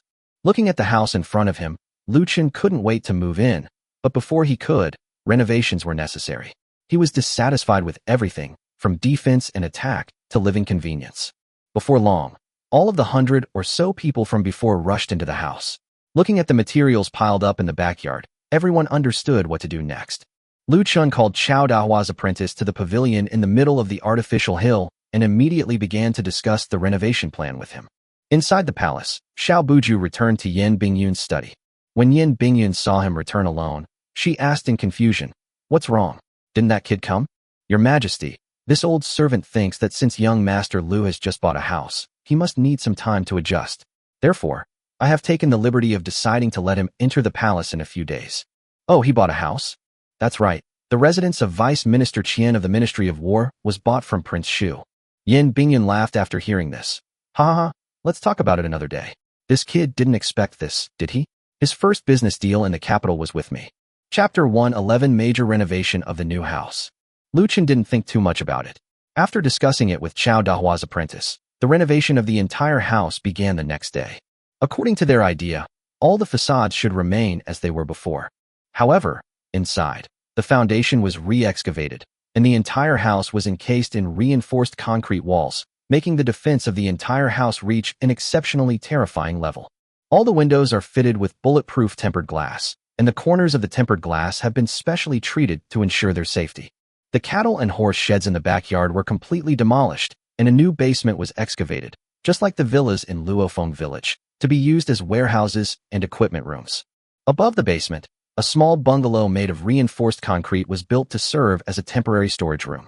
The rooms in the backyard where the servants lived were also renovated and transformed into 2-story cottages, each equipped with a bathroom, a small living room, and a small kitchen. The main building has not undergone many changes. Apart from the reinforced concrete walls, various pipelines have been laid to create a modern residential style. The central courtyard is entirely paved and equipped with all necessary facilities, including a dining hall and recreation rooms. The project started the next day. To speed things up, Lu Chen gave them money to hire outside workers to do things like excavating the basement. In no time, the news spread throughout the capital that the former residence of the Vice Minister of War had been bought by a mysterious person and was to undergo major renovations. No one has ever seen this mysterious person, but one thing is certain. He is very generous. As long as you work, you will have meat for 2 out of every 3 meals a day, and the wages are twice that of other people in the capital. However, there is still one thing that makes people wonder. After the house is built, will it be rented out to people to do business, or will the owner do business on it himself? If he does business on his own, what kind of business can he do? Could it be that you're going to build a restaurant to compete with the one across the street? Time flies, and before we knew it, 2 months had passed. During these 2 months, Yin Bingyun had people keep an eye on the renovation progress of the entire house every day. But she didn't send anyone to meet Lu Chen. Lu Chen was busy with various matters and did not go to pay his respects to Yin Bingyun, because even if he wanted to, he would not be able to enter the palace, so it was better not to go. Before we knew it, another month had passed. In 3 months, the entire house was almost completely renovated. That day, Lu Chen looked at his newly renovated house and sat alone in the pavilion in the middle of the artificial hill, drinking tea and planning his next business venture.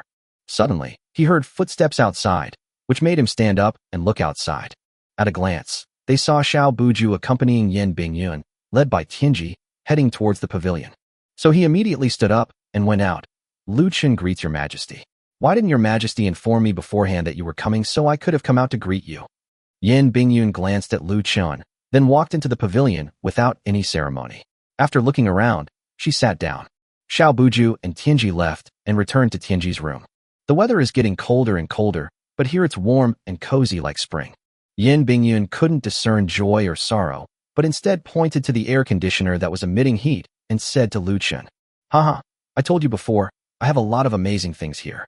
This is called an air conditioner, which, as the name suggests, is something that regulates the temperature of the air." After listening, Yin Bingyun rubbed her hands together, then smiled and said, "How about you get one installed for me sometime?" The two acted like old friends, without any of the formality between a ruler and a commoner. Lu Chen had previously stated that they were friends, so Yin Bingyun was also there as a friend. Otherwise, when the emperor travels, the procession is much larger, unlike today where Xiao Buju simply accompanied her, dressed in casual clothes. Lu Chen understood her meaning perfectly well, so he treated her normally. However, it's not the right time to bring air conditioning into the palace, so he said, "It's not possible now, because this thing needs electricity, and there is no electricity in your palace." Electricity? You mean the power of lightning? Lu Chen didn't know how to explain, so he could only nod in agreement. Although Yin Bingyun was extremely surprised that Lu Chen could use the power of lightning, she didn't say much because she thought he was a godlike figure. "Okay, when you have free time, just think about my things. By the way, the Lu family hasn't made a move against you in the past 2 or 3 months. Could it be that you killed more than 1,000 of them back then and intimidated them?" Lu Chen was greatly shocked after hearing this. No outsiders had seen it at the time. It seems that His Majesty's intelligence network is quite good. Since she knew that she had killed more than 1,000 members of the Lu family, she must also know that she possessed such a powerful weapon. Seeing that Lu Chen remained silent, Yin Bingyun pointed to the armored vehicle parked in the yard and said, "That vehicle must be the artifact that killed more than 1,000 members of the Lu family." Lu Chen didn't deny it, because only he had this thing. "Yes, it is this chariot, but I only have one at the moment, so I cannot offer it to your majesty." Yin Bingyun laughed after hearing this. "Hee, you thought I came here to ask you for something? Come on, show me around your house." "Good." After Lu Chen finished speaking, he got up and took Yin Bingyun for a walk around the house. After walking around, Yin Bingyun sighed inwardly. This is a place where people should live. All kinds of facilities are quite advanced. Even the small room for using the toilet is kept clean and odorless. What business do you plan to start next? It's not like the rumors are circulating that they'll open a restaurant to compete with the one across the street, or perhaps a casino. Seeing Yin Bingyun's teasing, Lu Chen nodded and smiled. "You know what I'm going to do, don't you? The Lu family hasn't made a move in 3 months. They're probably waiting for my place to open. I'll definitely be doing business with refined salt then. The refined salt I promised you is being refined at a rapid pace right now. Let it pass." "All right, then I'll wait and see. I'm really looking forward to your struggle with the Lu family." Listening to Yin Bingyun's words, Lu Chen suddenly felt like he was being used as a pawn. Yin Bingyun probably really wanted to see him go to war with the Lu family, so that she could eliminate a large family that had existed for hundreds of years without lifting a finger. "Oomph, you're using me as a weapon now, but one day I'll turn the tables on you." Lu Chen muttered to himself as he led her into the cafeteria. Meanwhile, Lu Chen was thinking about what items the supermarket should bring out. Chapter 112, 8-part division of management at the shopping mall. In the private room reserved for reception, Yin Bingyun ate her fill, gave some instructions to Lu Chen, and then took Xiao Buju back to the palace. Lu Chen, however, did not remain idle. He immediately summoned all 8 women to the room. My dear husband, is that supermarket you mentioned ready to open? These 8 women, under Lu Chen's guidance, learn about supermarkets every day by using relevant books and videos. Now that Lu Chen has gathered them together again, they are happy to know that something big is about to happen. That's right, Sister Ting, Mu Xiang, the supermarket is mainly run by the 2 of you. How's your studying going these days? That's about it, my dear. We've divided our business into 7 main areas: sales, finance, human resources, security, cleaning, property management, delivery, server room, and planning. There are 8 of us in total. Xiangmei will be in charge of sales, Mu Xiang will be in charge of finance, Zhoumin will be in charge of HR, I will be in charge of security, Pundi will be in charge of cleaning, Wenin will be in charge of property management, Rongrong will be in charge of planning, Shuiyun will be in charge of delivery, and how about Uncle Chao's apprentice takes care of the server room? After listening to Yi Ting's explanation of the division of labor, Lu Chen nodded in satisfaction. It seemed that they had indeed been studying diligently for the past 3 months. Although Sua Xiangmei was a girl, few could outtalk her. However, after marrying him, she was suppressed by him. As for Mu Xiang, who was in charge of finance, Lu Chen was very satisfied. After all, she had been learning from him for a long time. Zhou Min is meticulous and has a good eye for people, so Lu Chen is very confident in having her in charge of personnel matters. However, since Yi Ting is in charge of security, she is a woman, so Lu Chen plans to assign her another person. Yi Ting is decisive and efficient, and can be the head of the entire supermarket and a top-level manager. Rongpan, managing the cleaning staff is no problem. After all, you're hardworking and will be strict with the cleaners. With Wenin being such a meticulous girl, there certainly won't be any problems with the management of supplies. Ji Rongrong has so many ideas in her head. After learning, she will definitely be able to apply them to other situations. She can take care of things like organizing activities. As for the takeout, that can be left to Wei Shuiyun. This woman has a stubborn streak in her bones. She must complete what she has promised. Since it's my own supermarket, there's no need for me to source goods. I just deliver all the goods to them, and then they can be directly stored in the warehouse, which saves me the trouble of dealing with several departments. After all, it's quite remarkable that Yi Ting was able to assign so many departments under such circumstances and times. So he said, Sister Ting has made excellent arrangements, but there is one thing I need to suggest. I don't have time to manage this supermarket, so Sister Ting, you not only need to be in charge of security, but also take care of everything. You are the eldest sister, so it is only right that you manage the daily operations of the entire supermarket. As for security, I'll have someone keep an eye on it. You just need to manage it a little. Yi Ting was overjoyed at Lu Chen's suggestion and naturally agreed. Thus, a team was formed in a meeting of just a few people. That night, after everyone had fallen asleep, Lu Chen turned around and went to the warehouse that was specially set up for the supermarket. With a wave of his hand, a large amount of supplies appeared in the warehouse. Next, he went to the first floor of the shop and arranged the necessary shelves and counters neatly with his mind. After finishing these tasks, he went into his room and fell into a deep sleep. The next morning, several women couldn't wait to arrive at Lu Chen's door and pulled him up. My lord, we are going to start recruiting people today. Why don't you come with us? Lu Chen shook his head after listening. No, you will have to be independent. I have already had all the supplies transported to the mall's warehouse. You have all seen the supplies there. As for the pricing, just follow the previous pricing. Seeing Lu Chen lying on the bed, everyone shook their heads and went to the back. But Zhou Min leaned down and said, Husband, we are going to recruit some beautiful saleswomen today. You have to go too. You men only care about beauty. That's what's truly attractive. What? A beautiful woman. Lu Chen felt a slight surge of excitement upon hearing this, but on the surface he remained calm and said, In that case, I will go with you to take a look around. I will also invite Taoist Tianji along. He has a good eye for talent. Zhou Min is in charge of personnel, but she also has her own little schemes.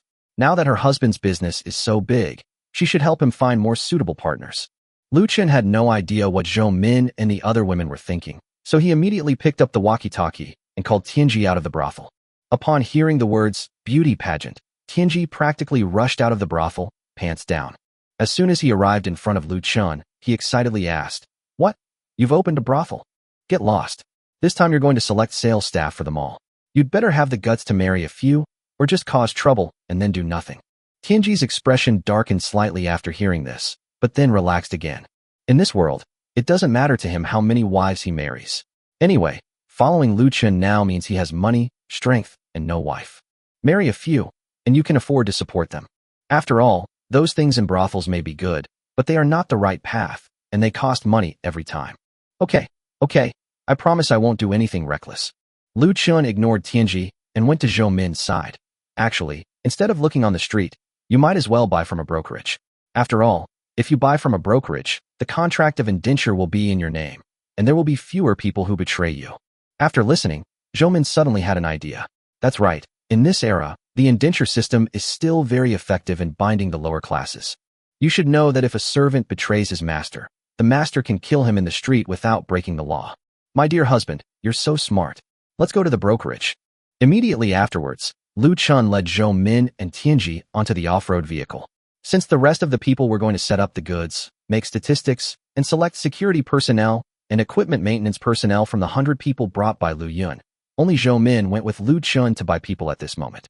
The off-road vehicle continued without stopping, heading directly into Yan Binghai's brokerage. Upon seeing that this was the young master's elder brother, the waiter immediately came out to greet him warmly. Young Master Lu, it is an honor to have you here. Please come in. Haha, Erguzi, you've become even more handsome in just a few days. Young Master Lu, you flatter me. The young master is inside. I'll take you there right away. Lu Chen, along with Tianji and Zhou Min, followed Erguzi into the tea room. Yan Binghai's eyes widened when he saw Lu Chen bringing a beautiful girl. What are you looking at? This is your sister-in-law. Chapter 113, Re-entering the pawn shop to buy girls. Upon hearing this, Yan Binghai immediately turned his gaze to the side. My sister-in-law is here. I have failed to greet you properly. Please forgive me. Lu Chen smiled after hearing this. He didn't think much of Yan Binghai's reaction. After all, it was a good thing that his wife was attractive, which showed that he had good taste. As for keeping his wife, he was completely confident. Then he introduced her, saying, Minner, this is Yan Binghai, the younger brother that your husband just recognized. Upon hearing this, Zhou Min immediately stepped forward, bowed, and said, Zhou Min greets uncle. Haha, thank you for your hospitality. I'll bring my family to visit you another day. May I ask what brings Brother Chen, the Taoist priest, and your wife here today? After listening, Zhou Min immediately told Yan Binghai the purpose of her visit. After hearing Zhou Min's request, Yan Binghai said generously, Sister-in-law, what are you saying? With my relationship with my brother, there's no need to buy 30 girls. You can go and choose them later. Yan Binghai was very clever. After drinking with Lu Chen that day, he immediately began to mobilize his family's resources to investigate Lu Chen. You wouldn't believe it until you looked into it. Lu Chen actually has quite a background. Not only did he present his majesty with high-yield grain seeds, but he was also rewarded with a royal token. It should be noted that this was the first royal token that Yan Bingyun had given out since he ascended the throne. Moreover, they also discovered Lu Chen's royal status and rumors about the production of cheap refined salt. Even more terrifying, they discovered that Lu Chen was no ordinary person. Even the martial artists and 2,000 assassins sent by the Lu family failed to kill him and were instead killed by Lu Chen. Such a person is someone that even a collateral branch of the royal family would not dare to offend. They would be too busy currying favor with them. Based on Yan Shu's analysis, Yan Bingyun is currently single and does not have a harem, so it is very likely that there is an unclear and ambiguous relationship between Lu Chen and Yan Bingyun. If that's the case, then Lu Chen is definitely the brother-in-law, which is why Yan Binghai greeted him with the same enthusiasm as if he were seeing his own father. Lu Chen was well aware of Yan Binghai's enthusiasm. Even if Yan Binghai's family were just businessmen, they were still surnamed Yan, so after more than 3 months, they probably had already investigated him thoroughly. Lu Chen could understand the enthusiasm shown to him after the investigation, but he was not so poor that he couldn't even come up with a few hundred taels of silver. That's right. At this time, the Great Feng dynasty was still weak, so the girls in the brokerage firm were very cheap. A pretty young girl, probably worth around 20 taels of silver. Of course, this only applies to those who have entered the brokerage business. Those who haven't entered the brokerage business and are just ordinary people are even cheaper. The saying that you can get a beautiful wife for 3 taels of silver is no joke. So even if it's 20 taels each, 30 of them would only amount to 600 taels of silver, which is nothing. So he immediately said, no, bridges are bridges and roads are roads. One thing is one thing. 30 girls are just 30 girls, we'll pay them. Hearing Lu Chen say that, Yan Binghai didn't stand on ceremony. All right, 10 taels of silver each, 300 taels in total. 10 taels? He cost price. Yan Binghai couldn't be happier if you took more girls away. The Great Feng dynasty had experienced war, and there were almost no boys left. This brokerage business was basically full of women, and they were worried about not having a place to clear out their inventory. Lu Chen didn't stand on ceremony and led Zhou Min and Tianji inside. Suddenly, a musty smell wafted over.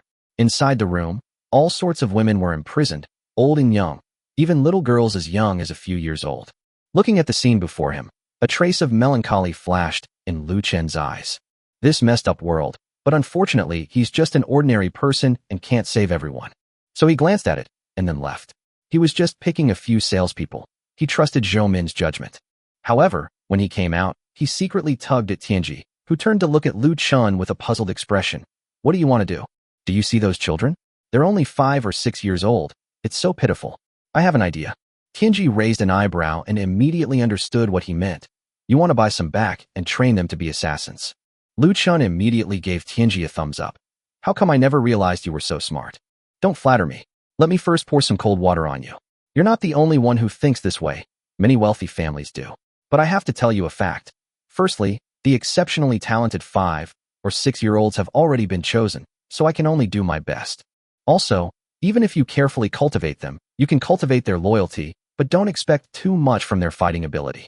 Lu Chen nodded after listening. In fact, he didn't care much about combat strength, because he had a cheat code. As long as the loyalty was high enough, he had plenty of resources and a lot of firearms. Building a female special forces team would be no problem at all.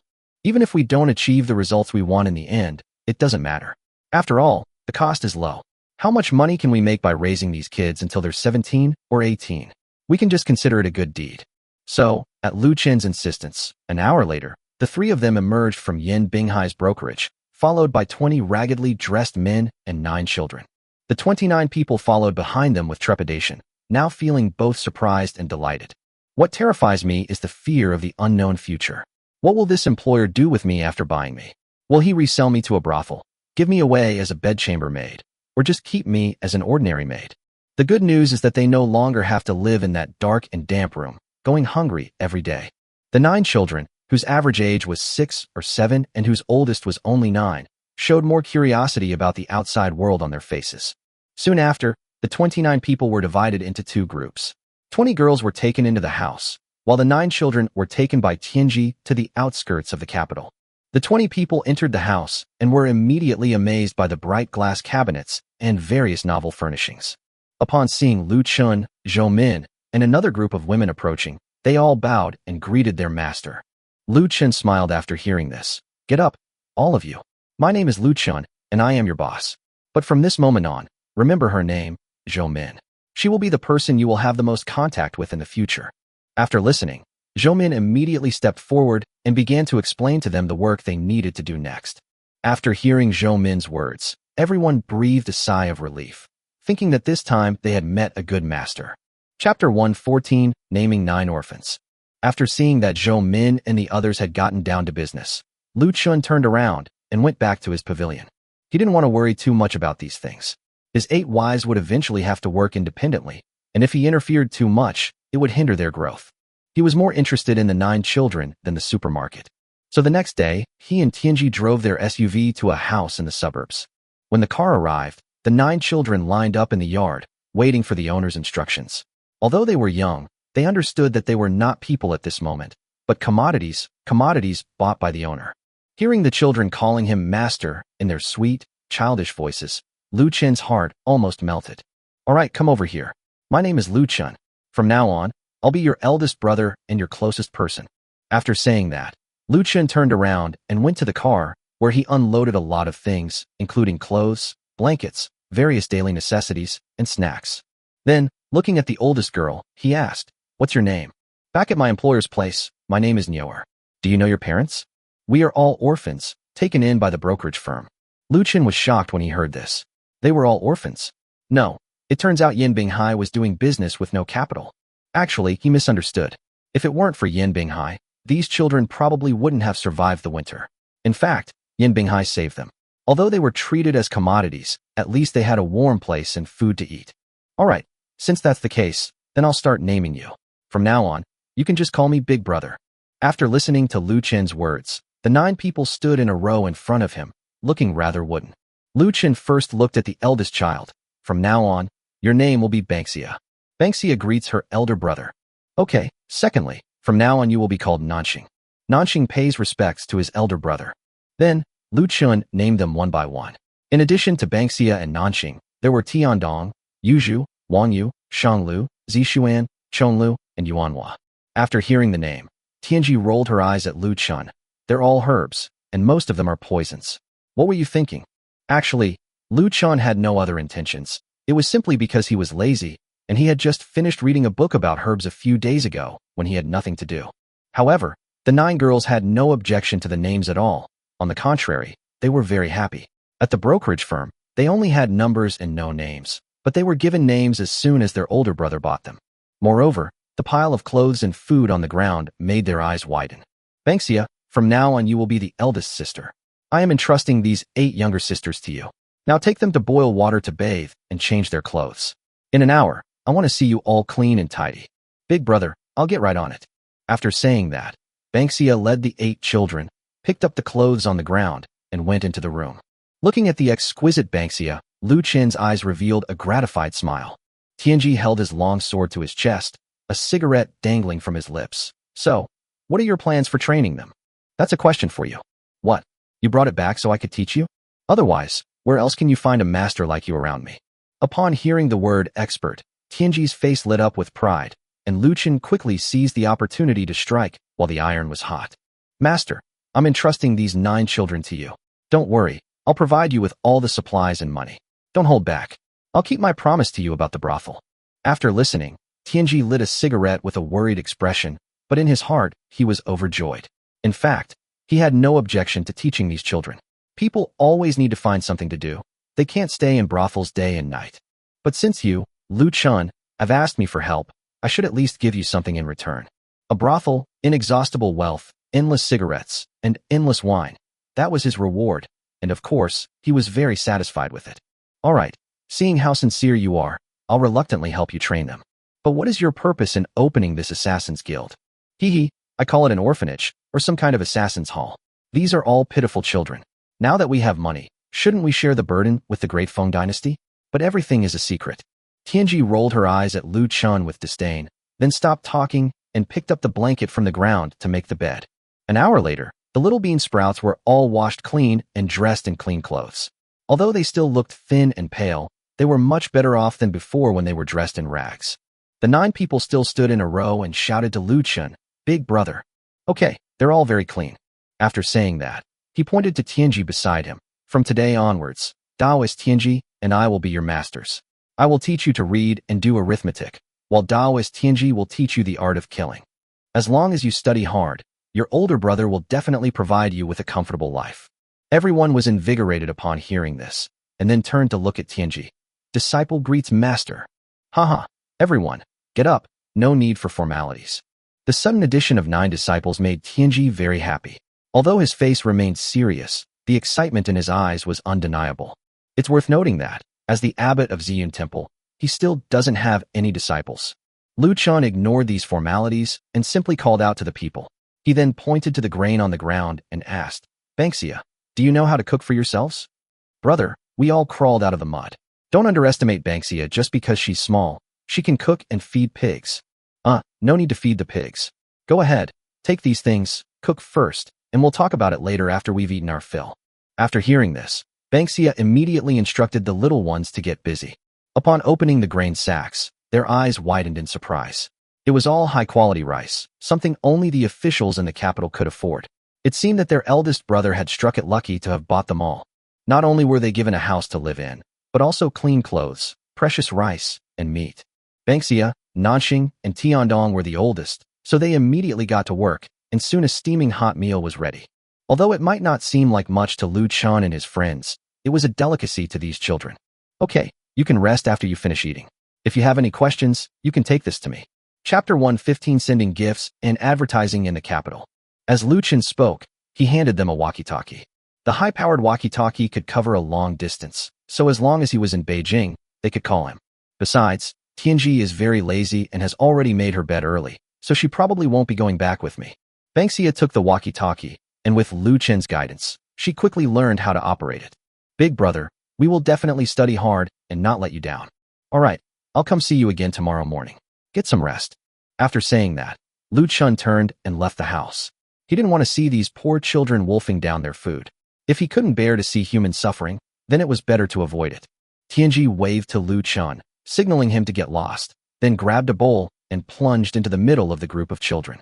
When Lu Chen returned to the house, he saw Zhou Min already giving the group of women basic training in washing, dressing, and grooming. First, you need to understand the features and uses of all the products. When the 20 girls, all clean and tidy, stared wide-eyed at these amazing things, they all let out various surprised exclamations. Boss, this thing can absorb that stuff. Then we won't need to use wood ash anymore. Hey boss, this lighter is amazing. It lights up as soon as you press it. Hey boss, this shampoo smells amazing. Faced with the surprised looks and various questions from the crowd, Zhou Min patiently explained to them. When Lu Chen came in, everyone stood up and said, "We pay our respects to young master." All right, all of you, do your jobs well. If you do well, the young master will reward you handsomely. Learn from Minner and the others. You will be the pillars of this business in the future. Lu Chen didn't say much. Zhou Min and the others would naturally say that he wouldn't make any eye-catching bags because of the various management systems and salary systems. Otherwise, they would have to choose concubines for him again. I've shown them so many videos and books. If they still can't learn it, then there's nothing I can do, because I don't know either. I'm just an office worker. How would I know how a business operates? All he knew was that he needed to get the supplies first and make a fortune. Because those items were looted from supermarket warehouses on a small scale, at almost zero cost. Even after Lu Chen left, they didn't stop. They continued training the 20 women and the security personnel. This training will last for half a month, which means that we can officially open for business after half a month. However, when Lu Chen turned around and walked out of the shopping mall toward the pavilion, Xiao Buju was already standing at the pavilion entrance waiting for him. What brings you here, father-in-law? Ahem, young Master Lu, our family name is Xiao. I know. Please come in quickly, father-in-law. It's windy outside, don't catch a cold. As Lu Chen walked, he opened the pavilion door, turned on the air conditioner, and invited Xiao Buju to sit down. Xiao Buju, do I care what my last name is? You keep calling me Buju, meaning unable to perform. So he didn't bother to waste words with Lu Chen. Young Master Lu, it's been almost 4 months since the sweet potatoes were planted last time. You said that the sweet potato cycle is about 120 days, so His Majesty asked me to ask if these sweet potatoes are ripe yet. After listening, Lu Chen thought about it and realized that it was indeed true. It was already early winter, so it should be about time. So he immediately turned around, picked up a piece of paper from the shelf, and wrote a letter with a ballpoint pen, handing it to Xiao Buju. Father-in-law Buju, judging from the time, it should be about time. Why don't you trouble someone to go to Luyun and give this letter to Wang Defa? He will arrange the harvest and delivery. Xiao Buju looked at the letter in Lu Chen's hand and made up his mind. He was afraid that Lu Chen would suddenly change his mind. You know, the price is low. This season's harvest is almost just a little over the cost price. This is actually somewhat unfair to Lu Chen and the people in the manor, because if they plant it again next year, there will be more of this stuff, and once there's too much, it won't be worth much. But Lu Chen wouldn't think that way. It's just sweet potatoes. If he wanted the people in the village to make money, there were too many cash crops he could grow. There was no need to disregard the food supply of the entire country just to make money. Although my purpose in arriving in the ancient world with the help of cheat codes is to make money and live a carefree life, I still can't be without a sense of the bigger picture.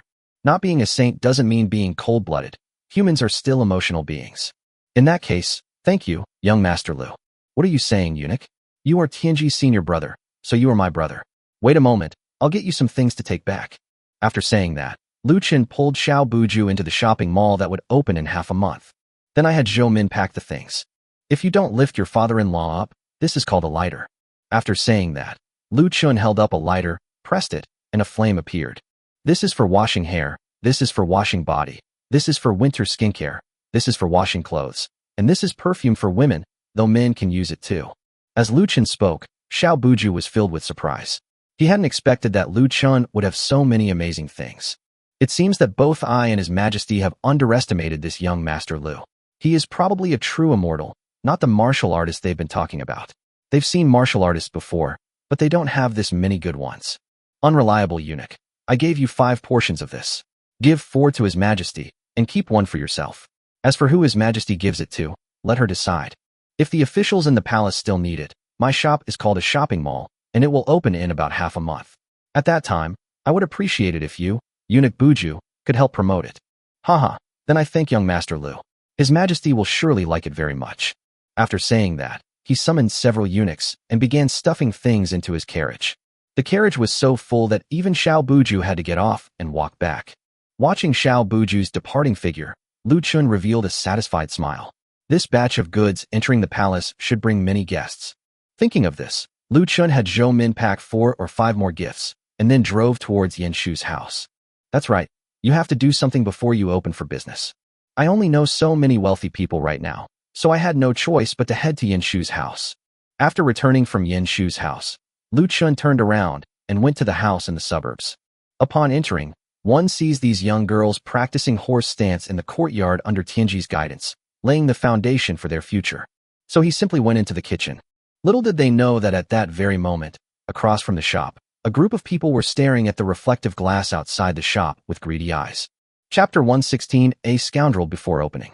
"Boss, the young master of the Lu family said that this family is very rich, but we didn't expect them to be this rich. Look, the walls are made of glazed tiles. If we could just take a piece off, we would be rich." "That's right, the young master of the Lu family is quite good. Hee, shall we go and dig now? Your stupidity is hereditary, isn't it? In broad daylight, a wealthy family like this wouldn't be without guards. Keep a close eye on things. I'm going to check out the brothel.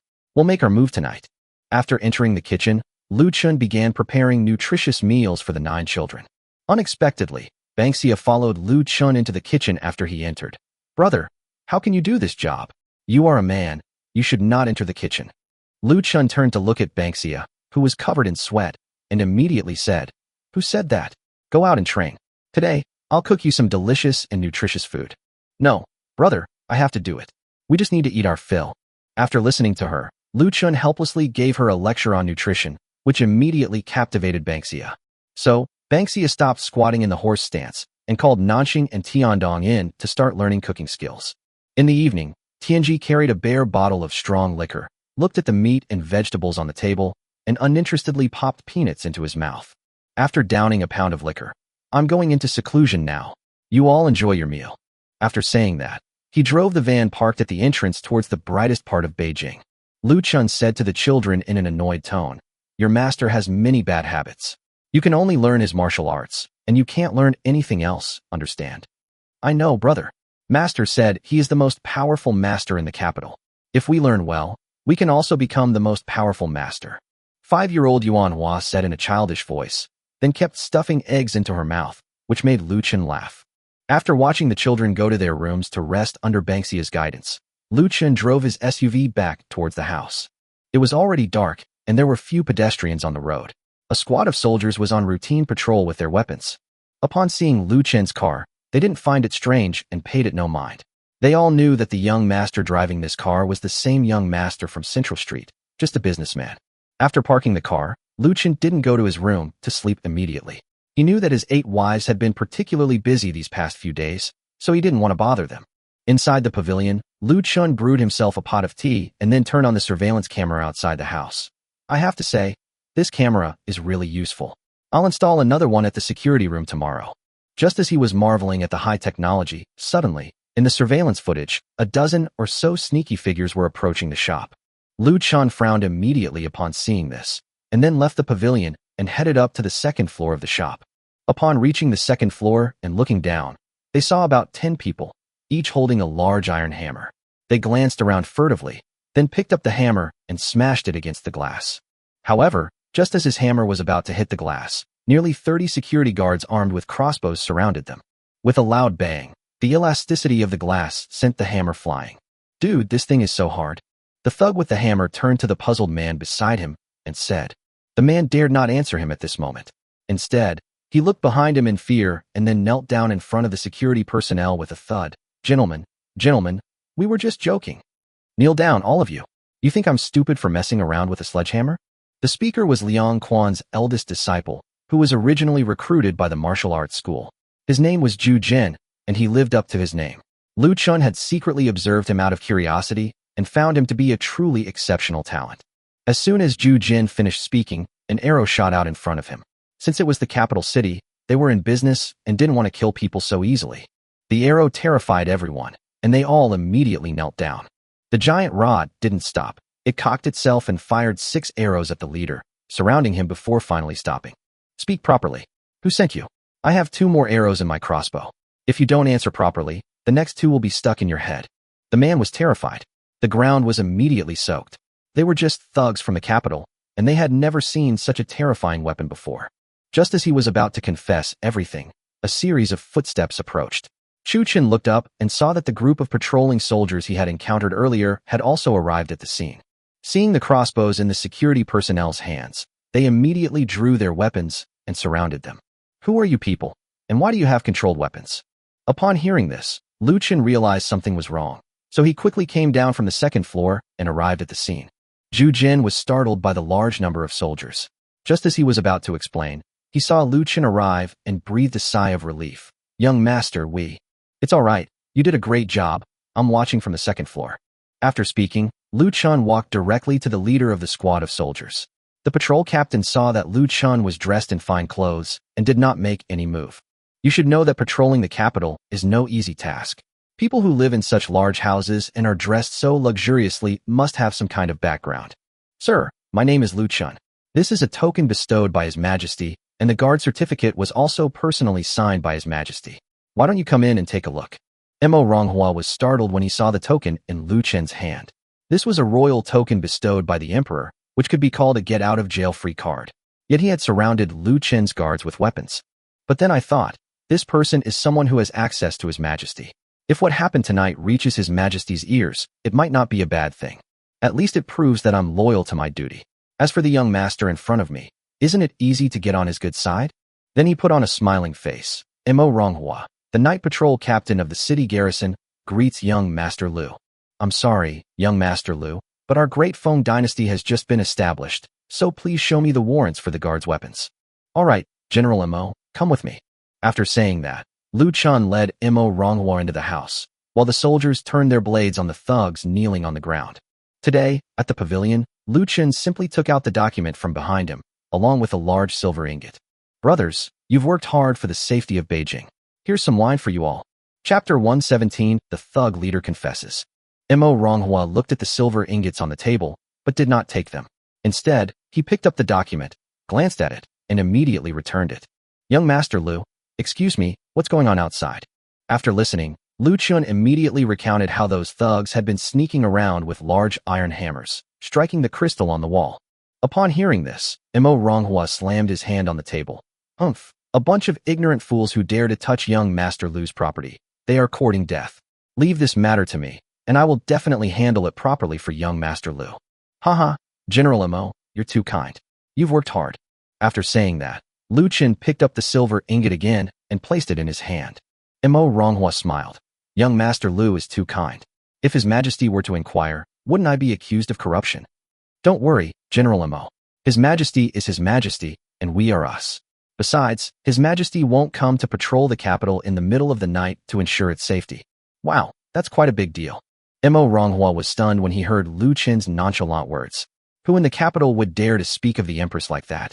Then it immediately dawned on him that this person was likely someone close to His Majesty. Haha, young Master Lu, I'm a few years older than you.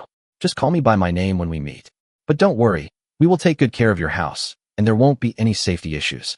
After listening, Lu Chen thought that his goal had been achieved. He knew that although he had guards and cameras, the extra layer of official protection meant that his safety would not be a problem even if he was not at home in the future. Then I'll have to trouble you, Brother Mo. Let's go out and see where those scoundrels got the audacity to do that. Brother Mo, those scoundrels must have been instigated by someone. Let's go take a look. Mo Ronghua frowned after hearing this, and said as he walked outside, Young Master Lu, could it be that you have enemies in the capital?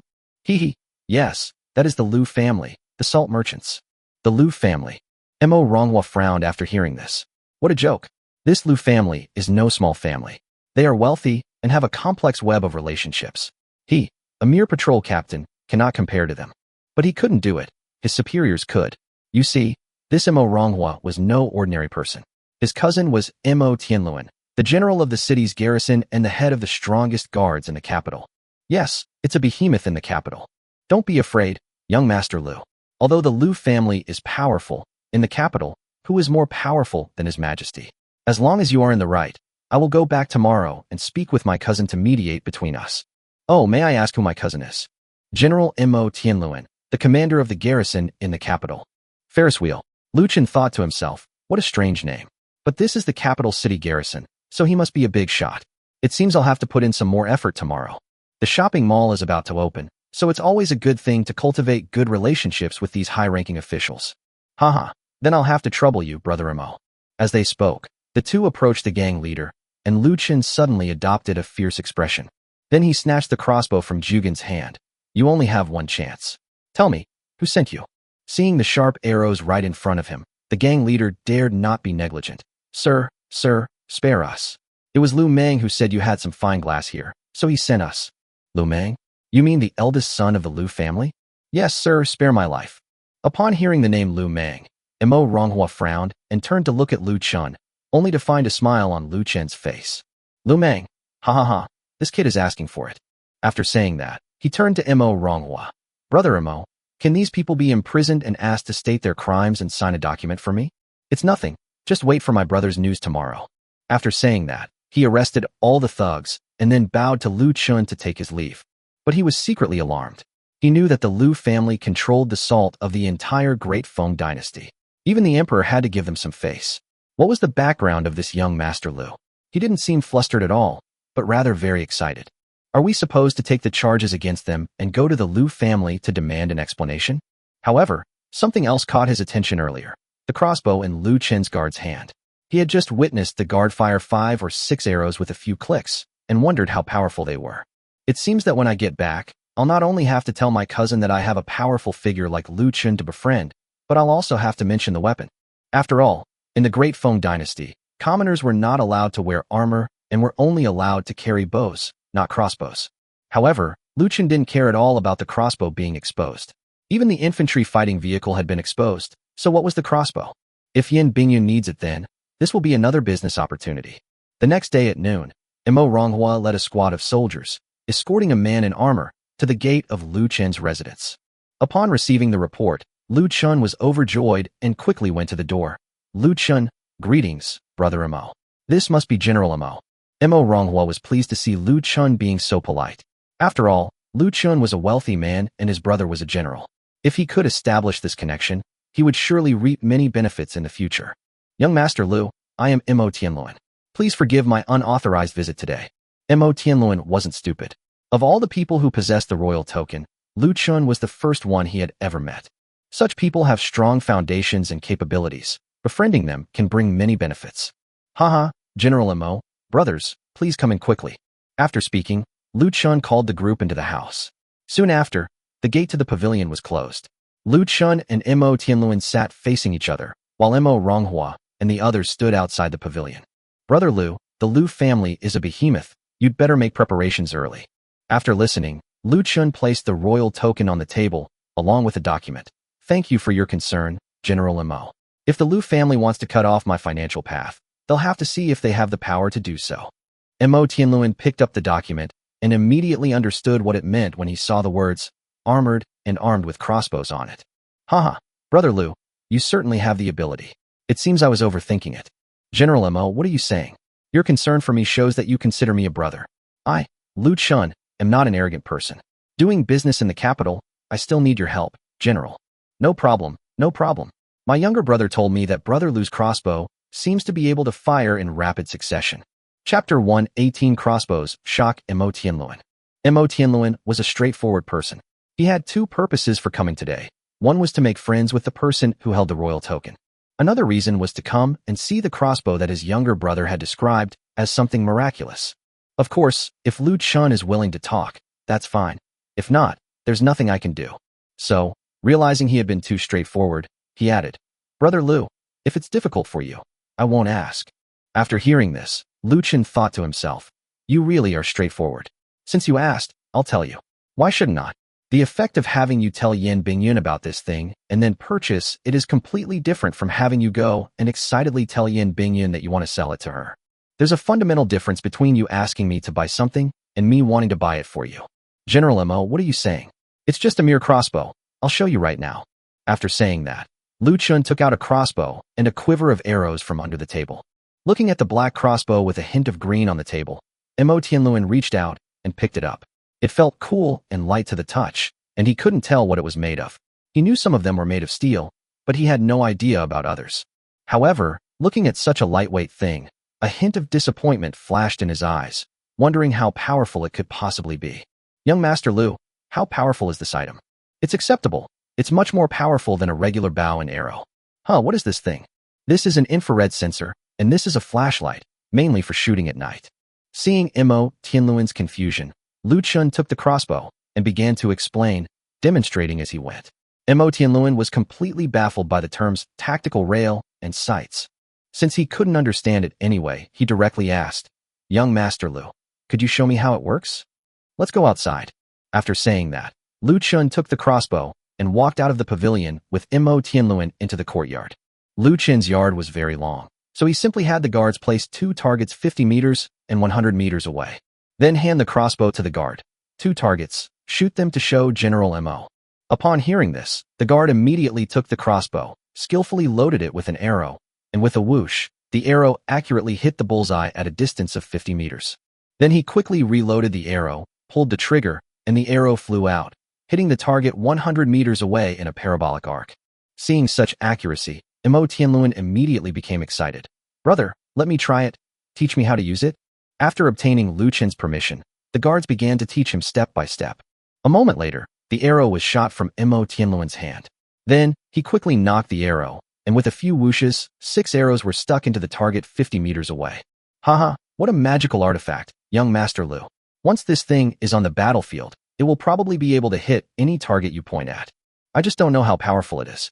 Lu Chen smiled after hearing this, then turned on the infrared and pointed to the tree trunk about 10 meters in front of him, saying, As for its power, General, you'll know once you try it.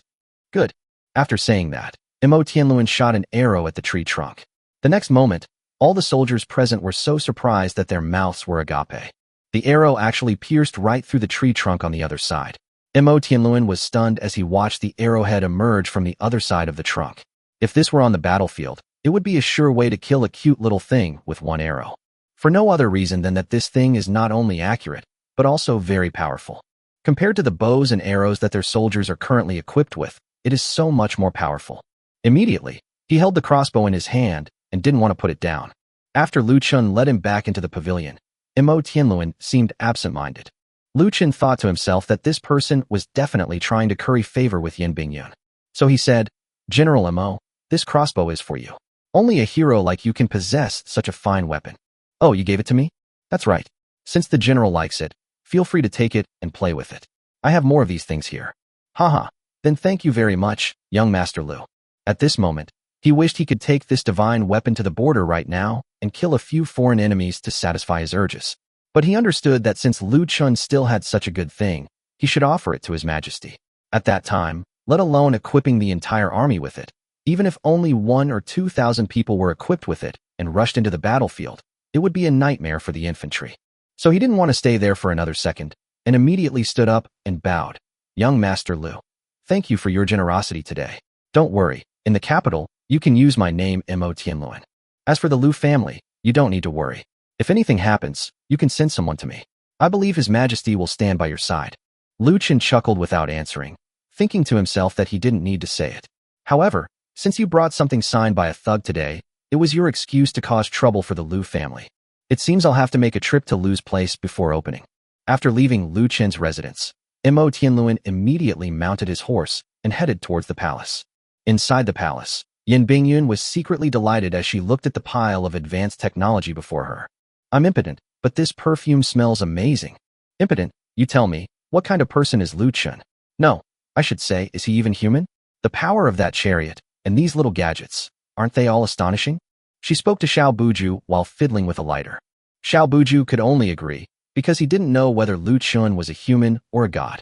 However, one thing was certain, Lu Chen meant no harm. So, right in front of Yin Bingyun, he praised Lu Chen to the skies. Just as the two were chatting happily, a young eunuch walked in. Your Majesty, General Mo Tianluan requests an audience. What's he doing here? Let him in. As soon as Yin Bingyun finished speaking, a figure hurriedly walked in, holding a strange weapon in his hand. It looked like a crossbow, but the arrows were held by another person. As soon as Mo Tianluan entered, he knelt down in front of Yin Bingyun and raised the crossbow in his hand above his head. Your Majesty, May heaven bless our great Feng. Last night, while on patrol, my humble servants encountered hooligans causing trouble in the streets at the intersection of Central Avenue. Mo Tianluan was so excited that he immediately recounted everything he had seen and heard that day, as well as the power and accuracy of the crossbow. Such a marvelous weapon. I urge your majesty to allocate funds to procure and equip our army with it in large quantities. Yin Bingyun frowned. You mean, this thing was found at Lu Chen's place? Chapter 119. The Empress comes to buy bows and crossbows. Xiao Buju was secretly alarmed after hearing this. It was Lu Chen again. Why didn't the scout mention the crossbows when he returned that day? He only talked about the power of the chariots. Could it be that Lu Chen possesses excellent individual weapons? At Yin Bingyun's instruction, he immediately went over, took the crossbow, and then turned around and handed it to Yin Bingyun. Your Majesty, this is the young master named Lu Chen. Please step forward, Your Majesty, so that I may take a look at the power of this crossbow. After saying that, Mo Tianluan stood up and walked outside. Yin Bingyun knew all too well the personality of her general, a ruthless, straightforward, and cunning warrior who knew nothing of tact or diplomacy. So she didn't scold him, but instead took Xiao Buju and the crossbow and followed him to the backyard of the palace. Half an hour later, Yin Bingyun looked at the crossbow in Mo Tianluan's hand in surprise, then turned to Xiao Buju and said, "Prepare the carriage, go to Lu Chen's residence." Your Majesty, it is already afternoon, so perhaps. Haha, that's perfect, I'll freeload a meal. After saying that, the two hurriedly headed towards Chu Chen's residence. Once inside, Yin Bingyun went straight to the pavilion as if she were returning home. So relaxed. Seeing Lu Chen sitting in a chair facing her, engrossed in looking at a glowing object, Yin Bingyun teased him. Your Majesty has arrived. Lu Chen quickly put the tablet away. What a joke. He was watching a short film about traditional Chinese culture. If Yin Bingyun saw this, it would be terrible. Why are you so nervous? His Majesty has already come out. No, please have a seat. After saying that, Lu Chen warmly invited the two to sit down, thinking that he should keep the door closed from now on, because no one would come in without prior notice in this house, which is why Lu Chen was so bold in learning. I didn't expect Yin Bingyun and Xiao Buju to arrive so quietly, but it seems the crossbows I sent out were effective. Business came knocking so quickly. What brings you two here? Yin Bingyun didn't care what Lu Chen was looking at, and instead placed the crossbow directly on the table. How many of these are there? How much do they cost? Yin Bingyun was straightforward and directly stated the purpose of her visit. However, as the Empress, she had no need to beat around the bush for Lu Chen's sake. Seeing Yin Bingyun's straightforwardness, Lu Chen was also making plans in his mind. He bought this crossbow in the United States, but after checking the market price, it was around 20,000 yuan. Although I only spent the price of a plane ticket to get this, it still has value. So he immediately said, 50 taels of silver per arrow. You can make your own arrows or buy them from me, but it will definitely be cheaper if you make them yourself. As for how many of these there are, I have as many as you want. With the rumors circulating that he was a disciple of a deity, Lu Chen didn't hide it. He had plenty of things to offer, and he wasn't afraid of anyone trying to take them away from him. Yin Bingyun frowned immediately after hearing this, thinking that this thing was good, but the price was too expensive. But you set the price and I negotiated down. That's what business is all about. That's outrageous. 50 taels? What are you thinking? At most, it'll be 20 taels of silver per bundle. Lu Chen smiled inwardly after hearing this, thinking that a high price was good. There was a reason for it. See, now the price has gone up. So he pretended to be distressed and picked up the crossbow. Look at this material, this bowstring. Have you ever seen anything like it? It's not easy for our sect to forge, but considering we're friends and that I want to do my part for our country, I'll give you 45 taels. Any less, and I doubt I'd get it. Yin Bingyun raised an eyebrow, thinking to herself that it seemed there really was no way to get away with it. It's only 5 taels of silver less. It seems Lu Chen really cares about the strength of the Great Feng dynasty. But it makes sense. If the Great Feng dynasty is strong, he can do his business more stably. In Yin Bingyun's eyes, Lu Chen was good in every way, except that he was too greedy and obsessed with money. Lu Chen, we understand your difficulties, but please also consider mine. The Great Feng dynasty's treasury is truly short of funds. 40 taels apiece, and we can make our own arrows. What do you think? Seeing that he had achieved his goal, Lu Chen immediately let out a long sigh. Well, what can we do? We're friends, so 40 it is. How much do you want? I need 3,000 for now, for a total of 120,000 taels. I will send the money tomorrow. When will your things arrive? Then let's meet tomorrow, cash on delivery. After speaking, Lu Chen raised his teacup to Yin Bingyun and Xiao Buju, indicating that he was pleased with the cooperation. After the three of them finished their tea, Yin Bingyun glanced at the chariot in the courtyard, seemingly casually. Lu Chen, it said that this thing of yours can kill 1,000 people instantly, or, Your Majesty, you think too highly of me. Even if there were a second one in the world, it wouldn't be something I could own. Let's talk about it another time. Yin Bingyun reluctantly gave up the idea after hearing this, but she was still somewhat wary of Lu Chen. Forget about his incredible hidden weapons. Even if this chariot were to try and take his place, he probably wouldn't be able to defend himself. But in all the time they've known each other, Lu Chen has only ever shown interest in making money and enjoying life, with absolutely no intention of becoming an official, which puts her at ease. However, to be completely at ease, you still need to maintain a good relationship with him, preferably. Thinking of this, Yin Bingyun couldn't help but blush. Although she was the empress and fought like a man on the battlefield, she was still a little afraid when it came to matters between men and women. Lu Chen noticed Yin Bingyun suddenly blushing and wondered if this woman was doing that, but it wasn't springtime. So he immediately asked, Gentlemen, is there anything else? You brat, we've come all this way, and you won't even let us have a meal? These words were spoken by Xiao Buju, who knew that Yin Bingyun couldn't bring herself to say them. Not only did they buy things, but they also came to freeload. They've come all this way. My house is just around the corner from the capital. However, Lu Chen wasn't that petty. Ha ha, father-in-law, you misunderstood.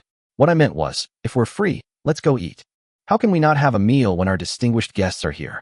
Today, let's have some good food and drinks. We're having hot pot today. Chapter 120, Taking the Empress to Eat Hot Pot. Hot pot. Yin Bingyun and Xiao Buju asked in almost unison, expressing their doubts. You'll see in a moment. Just wait a moment, I'll make the arrangements. After saying that, Chu Chen stood up and walked out of the pavilion. He then found Yi Ting and instructed her to arrange for hot pot to be made, saying that the current empress was coming to eat. Upon hearing the name of the current empress, Yi Ting immediately tensed up. So she turned around and gave orders, telling all the servants to get to work, some to clean, some to prepare ingredients. She was very familiar with this hot pot. Lu Chen had taken them there more than once or twice. So for safety's sake, she decided to take matters into her own hands and also call all 8 of her other sisters over. She couldn't forget her sisters when she had the chance to get to know the empress. Half an hour later, all the work in the mall stopped, and 8 women, dressed in their finest attire and meticulously preparing, busied themselves to welcome Her Majesty the Empress. About half an hour later, in the small private room of the restaurant in the courtyard, a large iron pot was placed on a large round table, and the boiling soup inside was bubbling and steaming. In the soup, all sorts of ingredients are being simmered, and next to the iron pot, various fresh ingredients are placed. On the table were 2 bottles of white porcelain liquor and 11 sets of bowls and chopsticks. Lu Chen led Yin Bingyun and Xiao Buju into the small private room, where 8 beautiful women standing nearby bowed to Yin Bingyun. This humble subject pays homage to your majesty. Yin Bingyun glanced at him with a puzzled look, then turned to look at Lu Chen with a smile. You're quite the ladies' man. Your majesty, you have misunderstood me. Back in the village, there was no other way. Most of their families had gone to war, so I had to take on this heavy burden. A sense of desolation flashed through Yin Bingyun's heart after hearing this.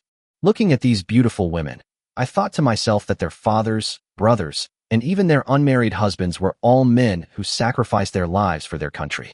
In an instant, she felt much closer to these women. Rise, everyone. I remember everything you have done for the great Feng dynasty. Now that you're following Lu Chen, you found a good path forward. This sister here is probably the only one a bit older than me. From now on, please stop calling me your majesty. Except for this sister, everyone else should call me Sister Yin. And this sister, you can just call me Sister Yin. Yin Bingyun had a good eye. She could tell at a glance that Yi Ting was their leader. So, while these words were directed at Yi Ting, they were actually meant for the other 7 people as well. The 8 women were so nervous after hearing this that they didn't know what to say. What a joke. They were just women from the mountains, and now they had not only met the high and mighty empress, but the empress even wanted to address them as sisters. Yi Ting, ever the mature one, immediately bowed and said, Your Majesty, we are now eating together as family. So, I, Sister Ting, will take the liberty of calling you sister. We wouldn't dare do that outside. Sister Yin, please sit down. After saying that, Yi Ting stepped forward and pulled out the chair in front of Yin Bingyun. Yin Bingyun was very pleased and sat down immediately. Yi Ting also sat down next to Yin Bingyun without any hesitation, while Lu Chen sat on her other side, and Xiao Buju sat next to Lu Chen. Looking at the bubbling ingredients in the pot, Yin Bingyun happily asked Yi Ting, Is this hot pot?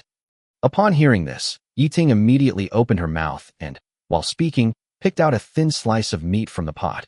Yun Maisie, please try this hot pot. It was made by my husband. The more you eat, the more you want to eat. Yin Bingyun was generous. She picked up a slice of meat from the bowl and put it in her mouth. The scalding hot meat entered her mouth, and then a burst of spicy flavor exploded in her mouth, causing fine beads of sweat to appear on her forehead. Even though there was air conditioning inside, Yin Bingyun was still wearing a thick coat in the winter. A wave of heat spread through her body, making her feel an urge to take off her clothes on the spot. However, she is not yet familiar with these wives of Lu Chen, so she must maintain her image as an empress. Seeing that Yin Bingyun did not resist the first bite, Yiting immediately put another piece of meat in her bowl. Yin, don't stop. Eat meat and drink wine with gusto. This hot pot will taste even better. Haha. Okay, Sister Ting, you eat too. What are you all standing there for? Start eating. In private, Yin Bingyun is really not pretentious at all. She herself came from the battlefield. Back then, she had no royal status and fought alongside a group of hard-working soldiers, which had already cultivated her forthright personality. In fact, it was precisely this forthright personality of hers that laid the foundation for her later seizure of power and ascension to the throne. In her words, her brothers were all spineless cowards, and her father was too old to speak properly, so she had no choice but to take the throne. Otherwise, the Yin family's empire would have to be handed over to the Heaven and Earth sect. Seeing that the atmosphere had gotten lively, Yiting immediately grabbed the bottle of liquor and quickly opened it. They poured the wine into the glasses with gulps, and instantly, a fragrant aroma of wine wafted over, causing Yin Bingyun and Xiao Buju to take deep breaths. Sister Ting, what kind of wine is this? It smells so good. Sister Yin, this was also brought by my husband. This wine is strong, so you have to be careful. After saying that, she went around to Xiao Buju's side and filled his cup to the brim as well. Eunuch Xiao, this wine is strong, please drink it slowly. Seeing Yiting's generous and polite demeanor, Xiao Buju was overjoyed, then rolled his eyes at Lu Chen. I thought to myself, look at your wife, how polite and generous she is, unlike yours who doesn't care about his father-in-law at all. Doesn't he have any pride? Haha, you're too kind, Mrs. Lu. Don't worry. I, Xiao Buju, have no other hobbies, but I love this. Lu Chen smiled after hearing this. What other hobbies do you have besides this? Get lost, don't talk in my ear, you're ruining my mood. Seeing this, the other women also opened another bottle of wine with a snap and poured a small half glass for each of them. Seeing that everyone's wine had been poured, Yin Bingyun immediately raised her glass. Sister Ting, ladies, let's take advantage of your meat and wine today and have a good drink. Let's eat meat and drink wine to our heart's content. Cheers. After saying that, Yin Bingyun picked up the wine glass and downed the wine in one gulp. Lu Chen stared at Yin Bingyun in disbelief, thinking to himself, this tiger woman, how can she not understand what's good and bad? Yiting made it so clear yet. However, when he turned his head, he saw Xiao Buju looking as if someone was choking him. Chapter 121 Unrestrained Bar Girls Cool Show. This liquor is fucking awesome. Yin Bingyun poured the entire glass of strong liquor into her mouth, and instantly, the spiciness of the liquor exploded in her mouth. But they were veterans who had fought their way through the battlefield.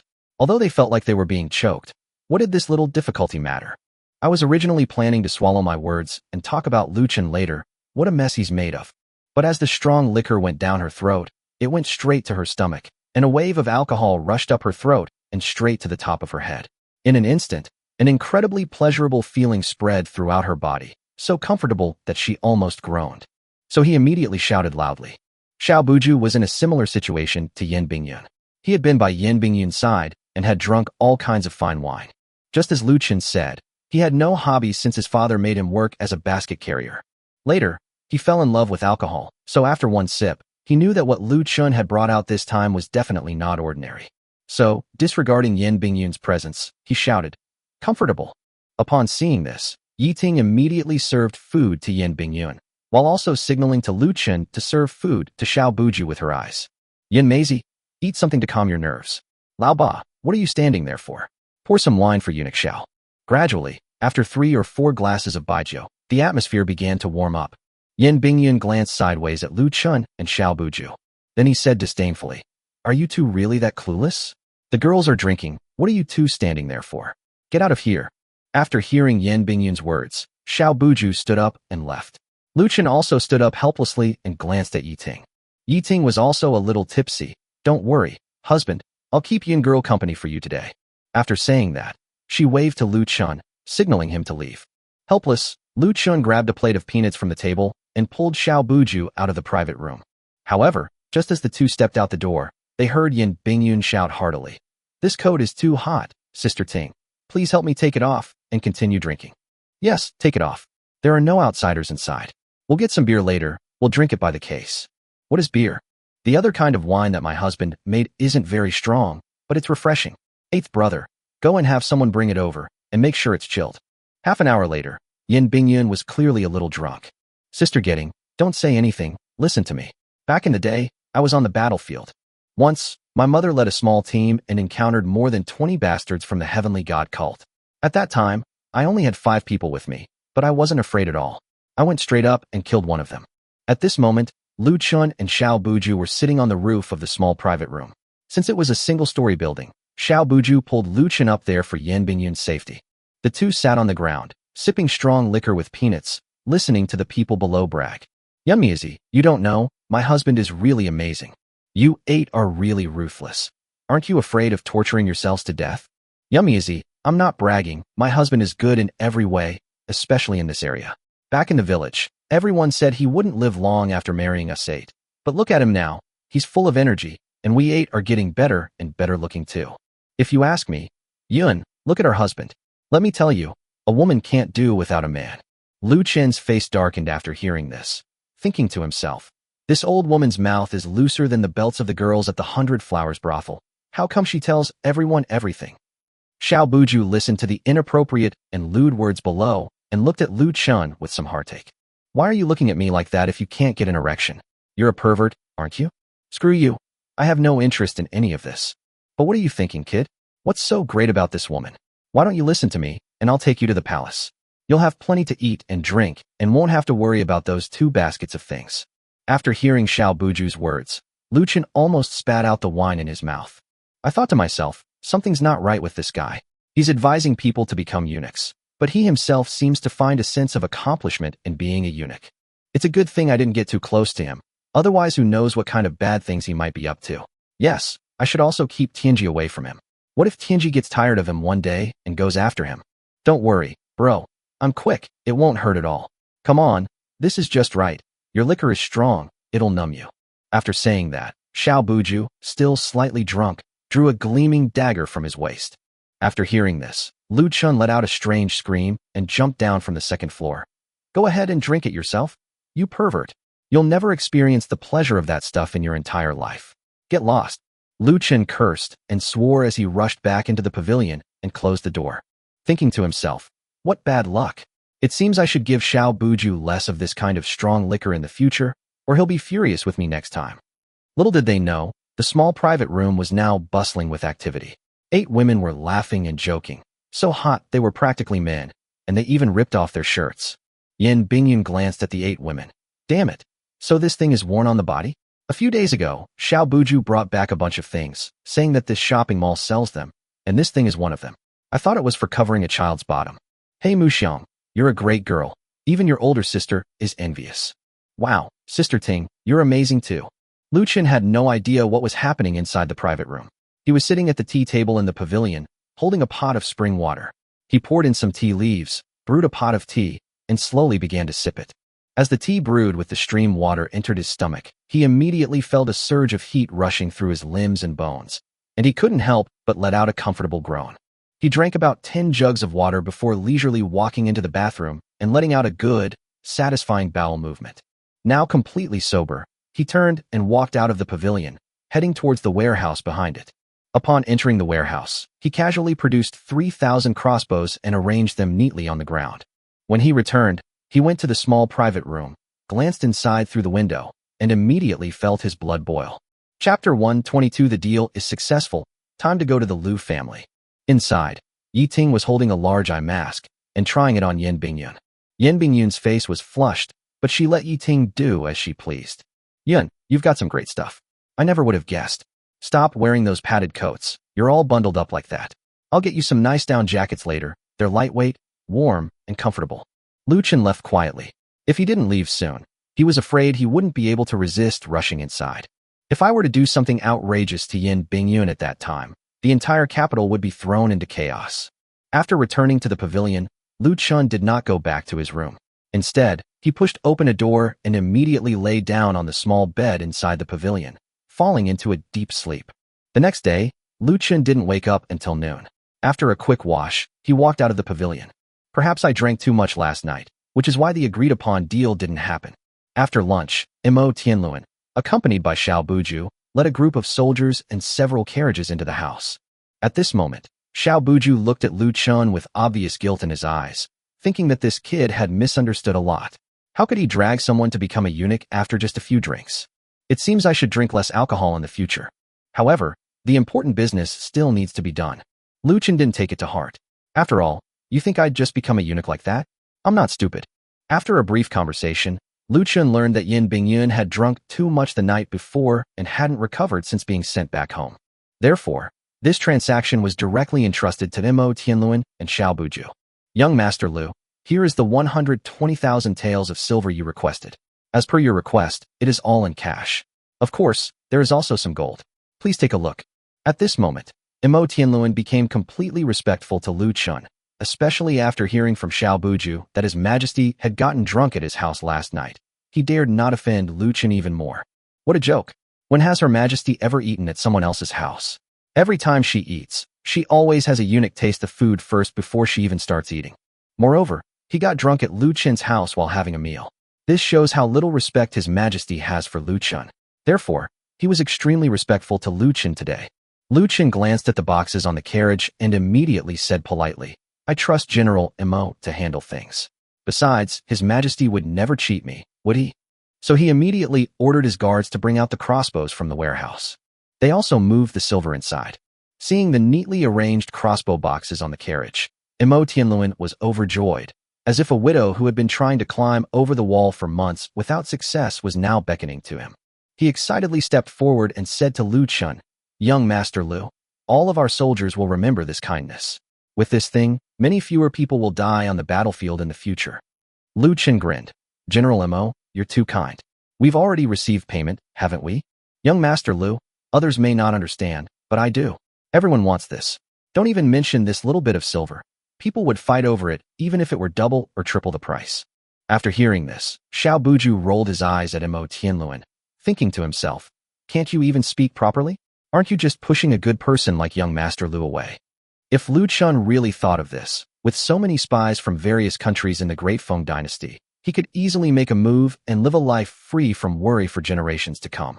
But he still underestimated Lu Chen. The gold that Lu Chen was currently reaping in his daily life was enough to keep him from worrying for several lifetimes. But you're saying he'd give away a crossbow for free? Lu Chen isn't that stupid. Nobody appreciates something they get without paying a price. After seeing Mo Tianluan and Xiao Buju off, Lu Chen smiled into a beautiful arc, then picked up the walkie-talkie. Where are you? You old scoundrel. What? Brothels have opened. Can't you think of something good? Speak up, what's the matter? I'm teaching these kids kung fu. All right, shall we, the Lu family, show off? Are you in or not? Upon hearing that they were going to the Lu family, Tianji immediately became excited. The martial artist that the Lu family had previously hired had thoroughly offended him with that palm strike. He had been feeling frustrated for a long time, and now that he had the chance, he couldn't help but feel uncomfortable if he didn't go out and show off his power and get into a fight. So when Tianji heard about the Lu family, he practically climbed into the off-road vehicle that Lu Chen had provided for him while still talking. Seeing Tianji's anxious appearance, Banksia and the others immediately asked, Master, where are you going? You all practice hard while your master goes to fight. Once you've mastered the skills, your master will take you to find someone to fight with. After saying that, Tianji stepped on the gas and sped towards Lu Chen's house. A short while later, the two old men met, trembling with excitement. Come on, what are you standing there for? Come back for dinner after we're done fighting. Lu Chen didn't say anything, but gave Tianji an excited look, and then drove straight to the Lu family's gate. In the western part of the capital, a very spacious-looking mansion appeared before the two of them. The Lu character on the gate made Tianji want to jump out of the carriage. The two parked the car directly in front of their door and then walked towards the guards at the gate. Tianji carried a long sword, while Lu Chen held a Glock in his hand. When the servants saw an old Taoist priest and a young man walking aggressively towards them, they immediately drew the swords from their waists. Who dares to break into the Lu family mansion with a weapon? Don't they have a death wish? Tianji didn't waste any words with them and directly slapped the man across the face. You, a mere watchdog, dare to ask my name? Tell Lu Meng to come out. The man was slapped far away by Tianji. After standing up, he didn't dare to argue with Tianji anymore and turned around to rush into the house. Today we met a tough opponent. He charged at the door in broad daylight with a knife. He's definitely not someone to be trifled with. Moreover, they were beaten at the slightest disagreement.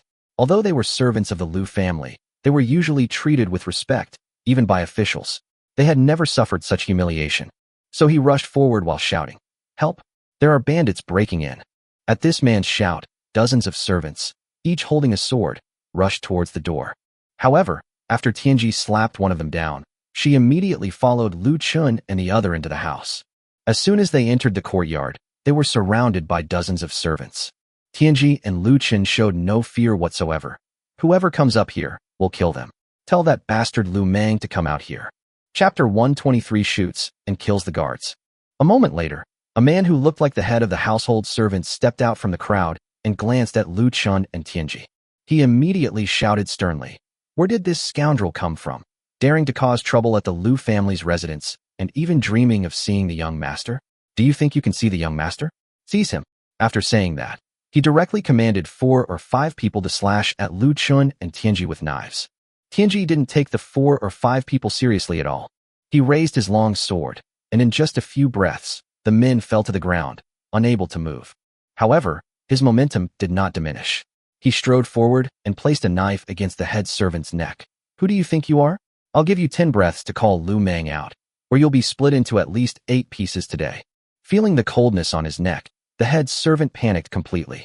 Although he became the head of the outer courtyard servants thanks to his considerable martial arts skills, he didn't even see clearly how the Taoist priest in front of him got to his side and put a long knife to his neck. "Please calm down, Taoist priest. I'll send someone to invite him right away." Seeing the head servant back down, Tianji kicked him away. "Damn coward. How dare you talk back to me? You piece of trash. Go now." Seeing Tianji's murderous gaze, the servants were so frightened that they ran away in a panic towards the inner courtyard. However, Lu Chen was not as kind as Tianji. He directly pointed at the servants in front of him and said, "All of you get out of here. If you don't leave, you'll die." As soon as Lu Chen spoke, the crowd took a few steps back, but did not leave. They knew perfectly well that there were only 2 people in front of them, but once the patriarch spoke, there were dozens of them. Even if you were the most skilled martial arts master, you would have to obediently drop your weapon and kneel down. However, without the head of the family's order to kill, they wouldn't dare. After all, with a monthly salary of only 100 or so coins, who would be willing to risk their life? Lu Chen didn't stand on ceremony with them. For every step they took back, he led Tianji forward 1 step at a time. Soon, they crossed the second gate and entered the courtyard inside. Meanwhile, several figures hurriedly emerged from the inner courtyard. A young master was accompanied by an old man who looked somewhat otherworldly, carrying an exaggeratedly large sword on his shoulder. "Get out of the way, you dare to cause trouble at my Lu family's house." At Lu Meng's loud shout, everyone scattered, leaving him a path wide enough for him to swagger around. However, just as the crowd parted and Lu Meng saw that it was Lu Chen in front of him, he immediately pulled over 2 servants to block him. There was no other reason than that Lu Chen's hand was raised. He had witnessed Lu Chen's methods when he led 2,000 men to besiege him. Sparks erupted from the chariot, and then rows of men fell before him. He had kicked the horse's belly until it was covered in bruises that day. So his first reaction was to pull the servants over to block him. However, when he saw that Lu Chen hadn't arrived in the same chariot from that day, he immediately relaxed, then pushed his way out of the crowd with an imposing air, pointed at Lu Chen and said, "Young Master Lu, you have quite the air about you." Lu Chen wasn't going to be polite to him. He reached out and slapped him across the face. "Get the hell out of here. Did you send someone to break into my house and steal the glass? You can't afford to live anymore, huh? You don't dare to do things openly, so you resort to underhanded tactics. How could your father have given birth to such a thing as you? If I were your father, I would have pinned you against the wall more than 20 years ago, dried you out, and thrown you into the latrine. What the hell are you? You're messing with my glass. You can't live anymore. Call your parents out here. I want to ask them how they communicated and how they ended up with this thing like you." Lu Meng's face swelled up on one side after being slapped by Lu Chen. He was thinking about how to deal with this brat who was going against his Lu family, given his many servants. Unexpectedly, Lu Chen's series of attacks left him stunned on the ground, unable to get up or speak. Lu Chen wasn't satisfied with just cursing. He went straight up and slapped the other cheek. Tianji was stunned by how fast he did it, wondering if this kid had been hanging out with Xiao Buju for too long and had learned some kung fu. How could he be so fast? Lu Meng covered the other half of her swollen face and burst into tears. He had never suffered such an injustice in his life. Not only was he beaten up at his doorstep, but the insults he received made him feel extremely wronged. I'm crying for you. Let me tell you, your Lu family has to give me an explanation today, or tomorrow I'll hire 2 men to burn your house down. Get up, you spineless coward. Does anyone know how to talk? Find someone who can speak up. You. What do you mean, you? Did you climb into your mother's bed in the middle of the night? You can't even speak properly. Call your father out. You son of a bitch. I'm worse than your grandma's legs. After saying that, Lu Chen stepped forward and slapped him hard across the face again. The servants were stunned by Lu Chen's outburst, not even noticing that their young master had been slapped 3 times. He felt incredibly satisfied with the guy's outburst. Seeing that his servants were standing still, Lu Meng immediately covered his face and kicked the old man carrying a large knife next to him in the buttocks. What are you standing there for? Kill him. No matter who's behind him, anyone who trespasses on my Lu family property must die. The expert who had been staring at the exaggeratedly large sword finally came to his senses. Without saying a word, he raised the sword and slashed it down at Lu Chen's head. Upon seeing this, Tianji immediately drew his sword to block. However, before their blades even clashed, Tianji heard a soft poof sound from Lu Chen beside him. A bloody hole appeared on the expert's head, and he collapsed to the ground. I wasted my breath by shielding you from that blow, and now I'm covered in blood. Tianji put away her sword in an annoyed manner, then rolled her eyes at Lu Chen and said, seeing his greatest asset die so inexplicably at Lu Chen's hands, Lu Meng was terrified and immediately shouted to the servants beside him, Quick! Quick! Protect your young master. He's dead. Don't just stand there. At his shout, the servants reacted and quickly surrounded Lu Meng. Seeing this, Lu Chen smiled at Tianji, then pointed and led them step by step closer, directly forcing the bustling group of people into the inner courtyard. Chapter 124 Lu Yishou's Extreme Anger. Inside the courtyard, Lu Yishou was inquiring with several officials about the emperor's attitude toward the Lu family when he suddenly heard a commotion outside. He immediately frowned and led several officials out. However, when he saw a large group of servants protecting Lu Meng, whose face was swollen like a bun, he panicked. Lord Lu, something terrible has happened at my home. Accompanying him was Qing Zhongshu, the prefect of the capital. Seeing Lu Meng being beaten, he immediately rushed over with the 2 constables at the door. When they got there, they saw a young master and a Taoist priest forcing dozens of servants to retreat. The young master had nothing in his hands, the Taoist priest only had a knife, and the guards were all armed. Suddenly, he felt something was off. Could it be that a martial artist had come to his door? However, as the prefect of the capital, the official in charge of all the affairs of the capital, how could he sit idly by? Moreover, this is not just any place, but the Lu family, who control the entire refined salt of the Great Feng dynasty. He stepped forward with 2 constables and shouted, Who are you? Do you know where you are? Drop your weapons and surrender immediately. Lu Chen looked at the 2 swaggering constables and the man in official robes in the middle. He immediately lost his temper, thinking that the Lu family had been targeted by Yan Bingyun, and he was still showing off and acting like a big shot. It seemed that he had a good relationship with the Lu family. Since he was on the Lu family side, he was an enemy, who told Lu Meng to bring 2,000 people to beat him up. So he looked up and asked disdainfully, And who are you? Hey kid, you really don't know what's good for you? This is none other than the prefect of the capital, Lord Qing Zhong, the Grand Secretary. Kid, are you blind? You have eyes but don't recognize your master. Before Qing Zhongshu could speak, Lu Yishou quickly interjected from behind him. He was scheming. Although he knew that Lu Chen had a good relationship with His Majesty, it was just a good relationship. So far, he had not heard of Lu Chen holding any official position. Since he doesn't hold an official position, he's essentially just an ordinary citizen, just like his Lu family. Since ancient times, the common people have never been able to suppress officials. If this kid makes a fool of himself and offends the high-ranking official in front of him, wouldn't that create another enemy for Lu Chen and gain an ally for his Lu family? After listening to Lu Yishou's introduction, Qing Zhongshu nodded as if he was very pleased, and then looked up at Lu Chen. Kid, murder is a crime. This time, obediently come back with me, and at worst, you'll be exiled to Lingnan. Exiled to Lingnan. Lu Chen smiled inwardly upon hearing this, thinking that although this era was a fictional world, there was still the Lingnan dialect. But upon closer inspection, Lian County, where he was located, was just on the edge of Lingnan. It seemed like they were sending him home. So he turned to Tianji and whispered, "Old Taoist, who is more powerful, the prefect or Mo Tianluan?" Tianji rolled her eyes at him helplessly, thinking to herself that this kid was good in every way, except that he was a little stupid sometimes. In truth, they were not distinguished by rank. One was an administrative official, and the other was a military officer. If the two of them were to fight, who would be stronger? It must be Mo Tianluan. After all, he commands the city's garrison, with tens of thousands of men under his command. If they were to fight, this guy would have to call him Grandpa. After listening to Tianji's words, Lu Chen understood. That's right. Mo Tianluan was a military officer with plenty of men under his command, while he had soldiers under his command, which was incomparable to these yamen runners who carried broken swords and bullied ordinary people on the street. He immediately met Qing Zhongshu's gaze. "Lord Qing, this is between me and the Lu family.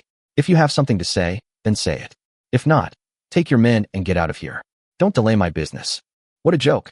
Lu Chen doesn't take Mo Tianluan seriously at all. After all, he's already built an infantry fighting vehicle and drunk the stream water. There's nothing in this world he's afraid of.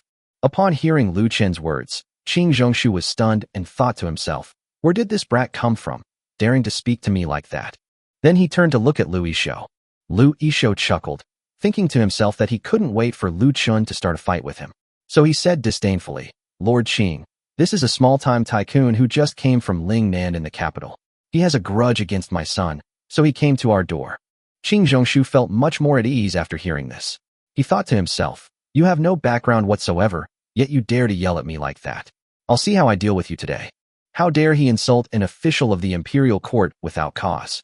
Arrest him and behead him at noon tomorrow. After hearing Qing Zhongshu's words, the two constables drew their knives and rushed towards Lu Chen. However, the next moment, Qing Zhongshu saw two figures fly directly towards him and crash heavily to the ground. Tianji looked at the martial power that Lu Chen suddenly unleashed. "You really mastered it? Screw you, what kind of crappy technique did you give me? I didn't even practice it." Seeing Lu Chen chatting with the Taoist priest beside him with a nonchalant expression after beating the constables, Qing Zhongshu immediately felt that his authority had been challenged like never before. "Kid, how dare you assault a constable? This time, even a god couldn't save you. You just wait, I'll go back and get some people." After saying that, Qing Zhongshu turned and left. What a joke. The fighting power that kid just unleashed was far beyond what he could handle, and with hundreds of servants surrounding them, they weren't worried at all. So they must be super experts. Qing Zhongshu isn't stupid. "You, Lu Yishou, want to push me out as a shield? Dream on. A wise man doesn't stand under a dangerous wall. If you don't leave now, what if this guy is incredibly strong, beats you up, and then runs away? Where can you go to complain then?" "Oh, Lord Qing, please don't go. If you need someone, I'll send someone to fetch them." "Mr. Lu, no need to trouble yourself. I'll bring men myself. You hold them off." Lu Yishou's heart skipped a beat after hearing this. Hold on. How? The remaining 800 or so assassins of his own family had long been scattered, and his own servants. Yes, servants. According to the laws of the Great Feng Dynasty, anyone who trespasses into another person's residence and causes trouble is not guilty of killing. So he ignored Qing Zhongshu, who had temporarily fled, and instead shouted to the servants and guards. According to the laws of the Great Feng Dynasty, anyone who trespasses on a private residence and commits violence shall be punished without charge. You are all men of steel. Today, someone broke in and even killed someone. If they wanted to take away your livelihood, I believe you wouldn't swallow this insult. So all of you charge. Slash them to death. I guarantee you're innocent. Whoever kills these two will be rewarded with 100 taels of silver. Chapter 125 draws a gun and kills someone for 5,000 taels. As expected, tempted by the large sum of money, the servants who had previously been frightened away by Lu Chen suddenly regained their courage. He brandished his knife and charged at the two of them, yelling. Lu Chen smiled. "You old rascal, one of you on each side. You haven't fought in a long time, so today's fight is on me." After saying that, Lu Chen raised the Glock in his hand and switched it to full automatic mode. He fired a magazine full of bullets at the charging servants. For a moment, everyone was stunned as they looked at the servants lying on the ground screaming and wailing. They wondered if they had encountered a demon. Tianji didn't stand idly by either. He charged forward with his long sword. To him, these people were no match for him.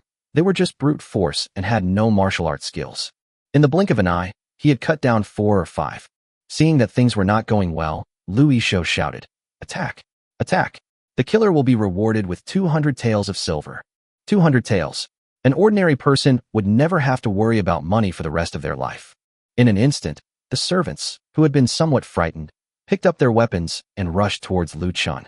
However, it seemed as if Lu Chen had an inexhaustible supply of bullets, and with another series of poof-poof sounds, he took down another 20 or so. At this moment, Lu Chen had only left the muzzle of his Glock sticking out of his hand. Even the spent cartridges were being collected into his spatial storage as he fired. The sound of thud, thud, thud was terrifying. In just 2 short charges, 30 or 40 of these servants fell to the ground, howling in pain. Lu Chen had no intention of taking the lives of these servants. After all, most of the people who could become servants were from poor families, and many of them were bought by the Lu family from brokerage firms. Therefore, his gun was fired low, and many of the shots hit his thighs. In an instant, the entire Lu family compound was filled with shouts of killing, painful screams, and frantic footsteps. After 2 rounds of attacks, these people finally became afraid. They dared not step forward even for 500 taels, let alone 200 taels. You have to be alive to earn it and be alive to spend it. Seeing that the time was ripe, Lu Chen immediately shouted to them, "From this moment on, anyone who leaves this room will be forgiven for their past actions." As soon as these words were spoken, everyone rushed towards the Lu family's gate. Seriously?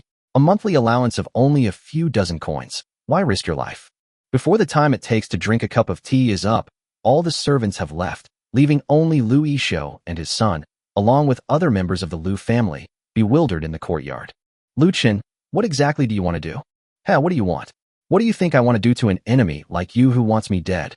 After listening, Lu Yishou turned to look at Lu Meng and thought to himself that he had encountered a madman this time. Why did he kill someone right away? Did he really not want to live? You have to understand, this is the capital city. Everyone here behaves properly. How did they end up messing with such a simpleton? So the shrewd and experienced Lu Yishou quickly smiled and said, "Young Master Lu, it's a misunderstanding. It's all a misunderstanding. How could we, honest businessmen, do such illegal and disorderly things?" As she spoke, she pulled her son in front of her. He didn't know what kind of hidden weapon Lu Chen had, but looking at the dozens of people groaning on the ground, he felt his scalp tingle.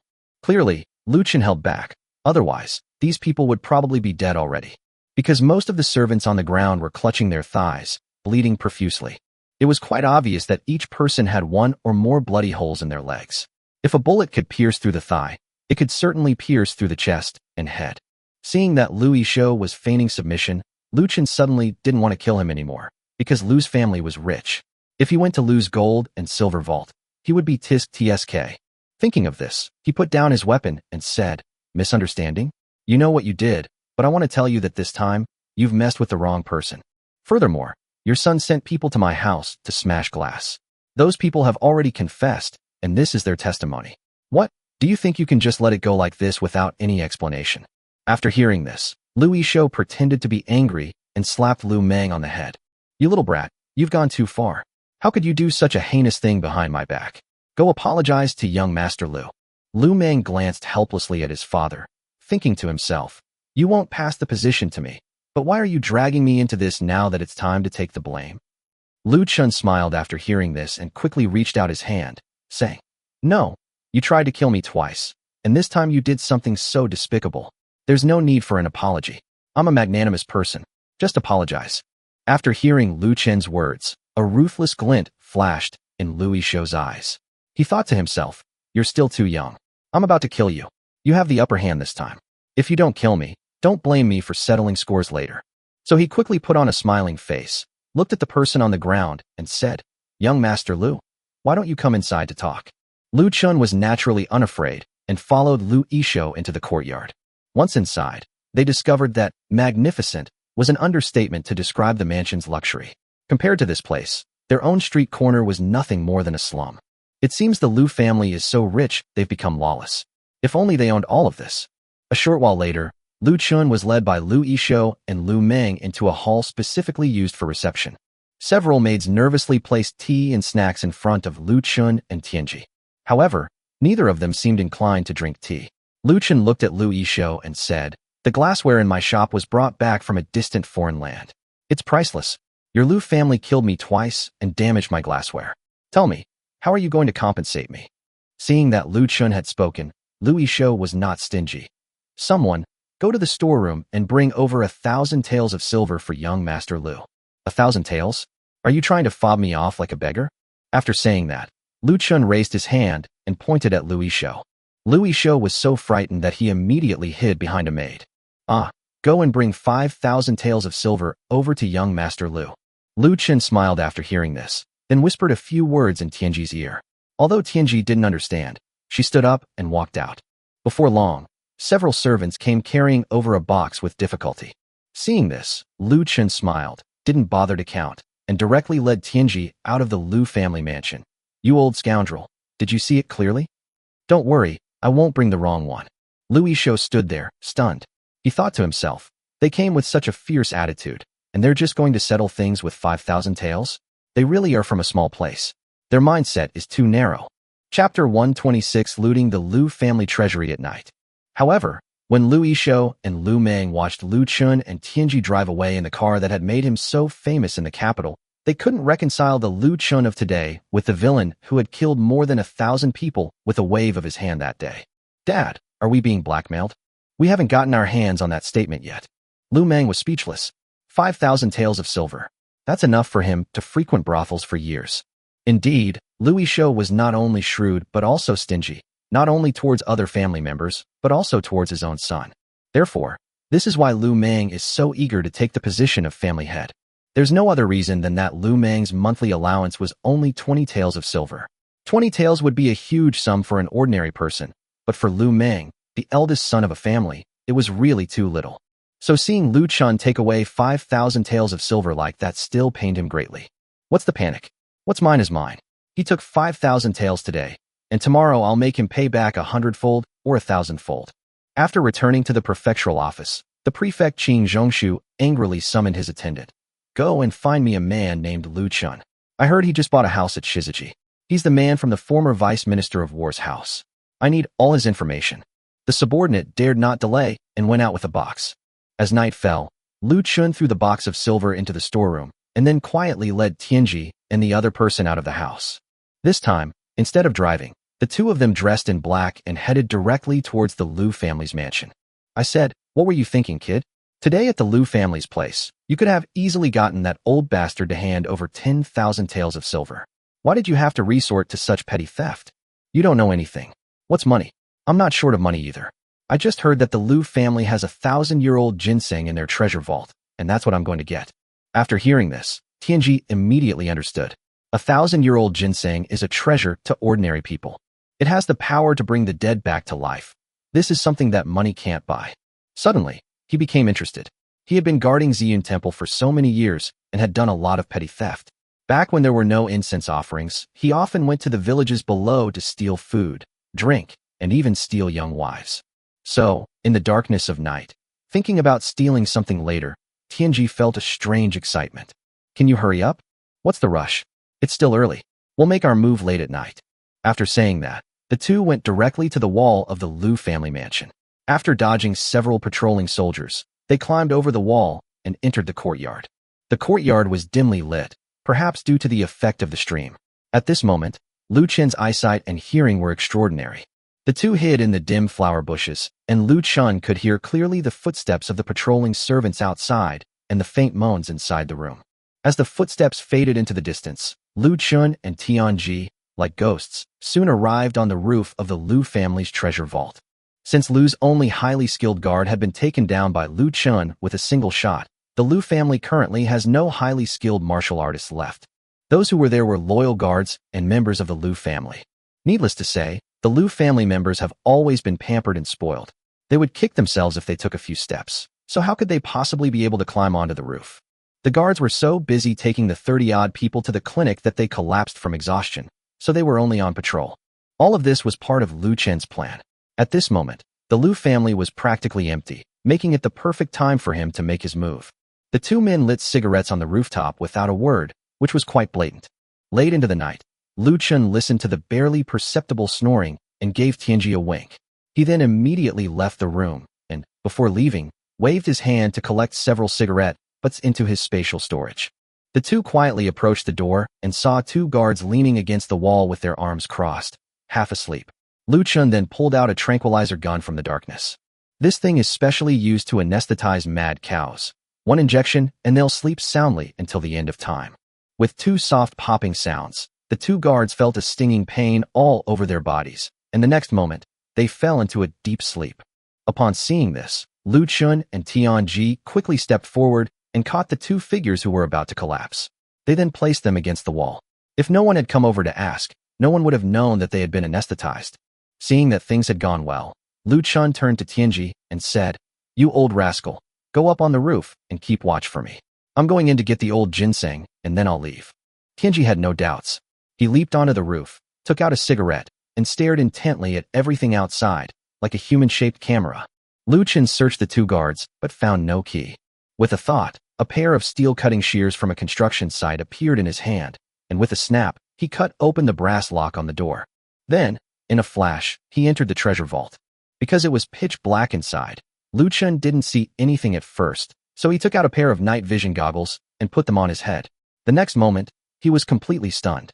The Lu family is indeed wealthy. I've never seen so many different kinds of things in my life. This was even more shocking than when he went a Shao Rizi to steal gold before, because gold is always dazzlingly golden, but these things looked like he had entered some royal tomb. The most common and abundant item inside was silver, yet these were the least valuable things. Fist-sized pearls, mountains of gold, and various jade artifacts and antiques were all casually piled on the ground. Without the slightest hesitation, with a thought, everything he could see within 500 meters was stored in his spatial storage. Immediately afterwards, he saw rows of shelves filled with countless precious medicinal herbs, as if he had entered the warehouse of some super-large medical clinic. Lu Chen didn't stand on ceremony at all, regardless of whether it was useful or not. Since the person had treasured it here, it must be a good thing. So, Lu Chen was completely frantic at that moment, running around the warehouse, collecting one item after another. In no time, the huge warehouse was completely emptied by him. Looking at the countless gold and silver treasures in the space, Lu Chen revealed a beautiful smile and prepared to leave. However, just as he lowered his head, an iron door suddenly appeared on the ground. They even know how to dig basements. That's a very forward-thinking idea. Chapter 127 Lu Yishou faints in the warehouse. Without hesitation, Lu Chen pulled out a pair of wire cutters and snapped the lock on the iron gate on the ground. Then he opened the iron gate and jumped down. Thanks to his spatial abilities and teleportation skills, Lu Chen could disappear from his spot at any time, completely unafraid of any danger below. Upon entering the basement, a passageway appeared before Lu Chen. Several dimly lit lamps illuminated the passageway, and a set of steps appeared in front of Lu Chen. Lu Chen went down the steps and soon arrived at a huge space. After listening carefully and finding no sound from anyone, Lu Chen became bolder and snapped on his flashlight. Following the white light of the flashlight, Lu Chen was completely unsettled. If this is the Lu family's treasure trove, then the upper floor is at most a storeroom where the Lu family casually puts things. There was no silver in the warehouse, but chests of gold were everywhere. On the shelves were all sorts of treasures that Lu Chen didn't recognize, as well as various swords, medicines, books, and even a piece of an unknown bone placed in a crystal box on the wall. Lu Chen didn't stand on ceremony at all, and simply waved his hand to collect all of these items. Then continue walking forward, open a door, and continue collecting your belongings. After working for a full half hour, Lu Chen finally emerged from the oxygen-deficient basement. Then, he quietly opened the door to the treasure vault, casually pulled the darts off the two guards at the door, and leaped onto the roof. "Did you run into Miss Lu inside? Why did it take you so long to come out?" Lu Chen didn't waste any words. This place is not suitable for lingering. This is not the time for idle chatter. Let's go outside and talk. Tianji rolled her eyes at Lu Chen, threw away her cigarette butt, and got up to leave. Lu Chen waved his hand to collect all the cigarette butts, and then he and Tianji easily climbed over the Lu family's wall and came to the street. Immediately afterwards, Lu Chen pulled Tianji and the other person into a brothel. After arranging 4 or 5 girls for Tianji, he left the brothel and returned to his courtyard to fall into a deep sleep. The next day, the prefectural governor Qing Zhongshu took a piece of paper handed to him by his subordinate and, upon reading the description of Lu Chen on it, broke out in a cold sweat. He was glad that he had slunk away yesterday and hadn't sent anyone back to give Lu Chen a hard time. Otherwise, you wouldn't even know how you died. As the holder of the royal token and a close confidant of His Majesty, Yin Shu, Yin Binghai, Mo Tianluan, and others have become Lu Chen's best friends in just a few months since he arrived in the capital. It seems I have to show my true colors today, otherwise I'll be in deep trouble if this person holds a grudge against me. So he immediately said to his attendants, "Quickly, prepare the gifts and go to the crossroads right away." This information was all gathered by his attendant, so how could he not understand Lu Chen's influence in the capital? Therefore, he immediately understood Qing Zhongshu's meaning. "Master, the things are ready and waiting for you." "Haha, you old dog, you know me best. Remember this, even if Lu Chen beats us up today, we have to treat him politely. I understand that if you befriend him, sir, you'll rise to the top in the capital. Haha, let's go pay a visit to this young Master Lu." After saying that, the two of them drove the carriage directly towards Lu Chen's residence. With the sun high in the sky, Lu Chen leisurely crawled out of bed, enjoying the fragrant cleaning service before stepping out of the room, feeling refreshed. After eating, Lu Chen went into his pavilion. However, just as he was leisurely drinking tea brewed with stream water, the entire Lu family heard Lu Yishou's roar. Looking at the empty warehouse in front of him, Lu Yishou let out a roar and then fainted. Everyone hurriedly carried him back to bed, and after a series of procedures, he slowly woke up and looked at his eldest son, Lu Meng, in front of him. He couldn't help but burst into tears. "My son, our Lu family is gone. We have nothing left." Lu Meng asked, puzzled, "Father, what's wrong? What's gone?" Because Lu Yishou had given a strict order not to let anyone into the warehouse unless they had his own orders to take money. Lu Meng didn't know exactly how much money he had, only that it was a lot. However, when he saw his father collapse at the entrance of the warehouse today, he guessed what had happened, but he didn't ask and pretended not to know. "My son, the Lu family's savings of hundreds of years have all vanished overnight. It's like a ghost has appeared. The gods are trying to take our Lu family away." Lu Meng looked grief-stricken after hearing this. "Father, don't worry. Our Lu family still has so much land and property. How can we perish? We also have the art of salt production. It won't happen. Father, the most important thing for you now is your health." Little did Lu Meng know that when His Majesty asked the Lu family to lower prices, Lu Yishou panicked, thinking that His Majesty was going to take action against the Lu family.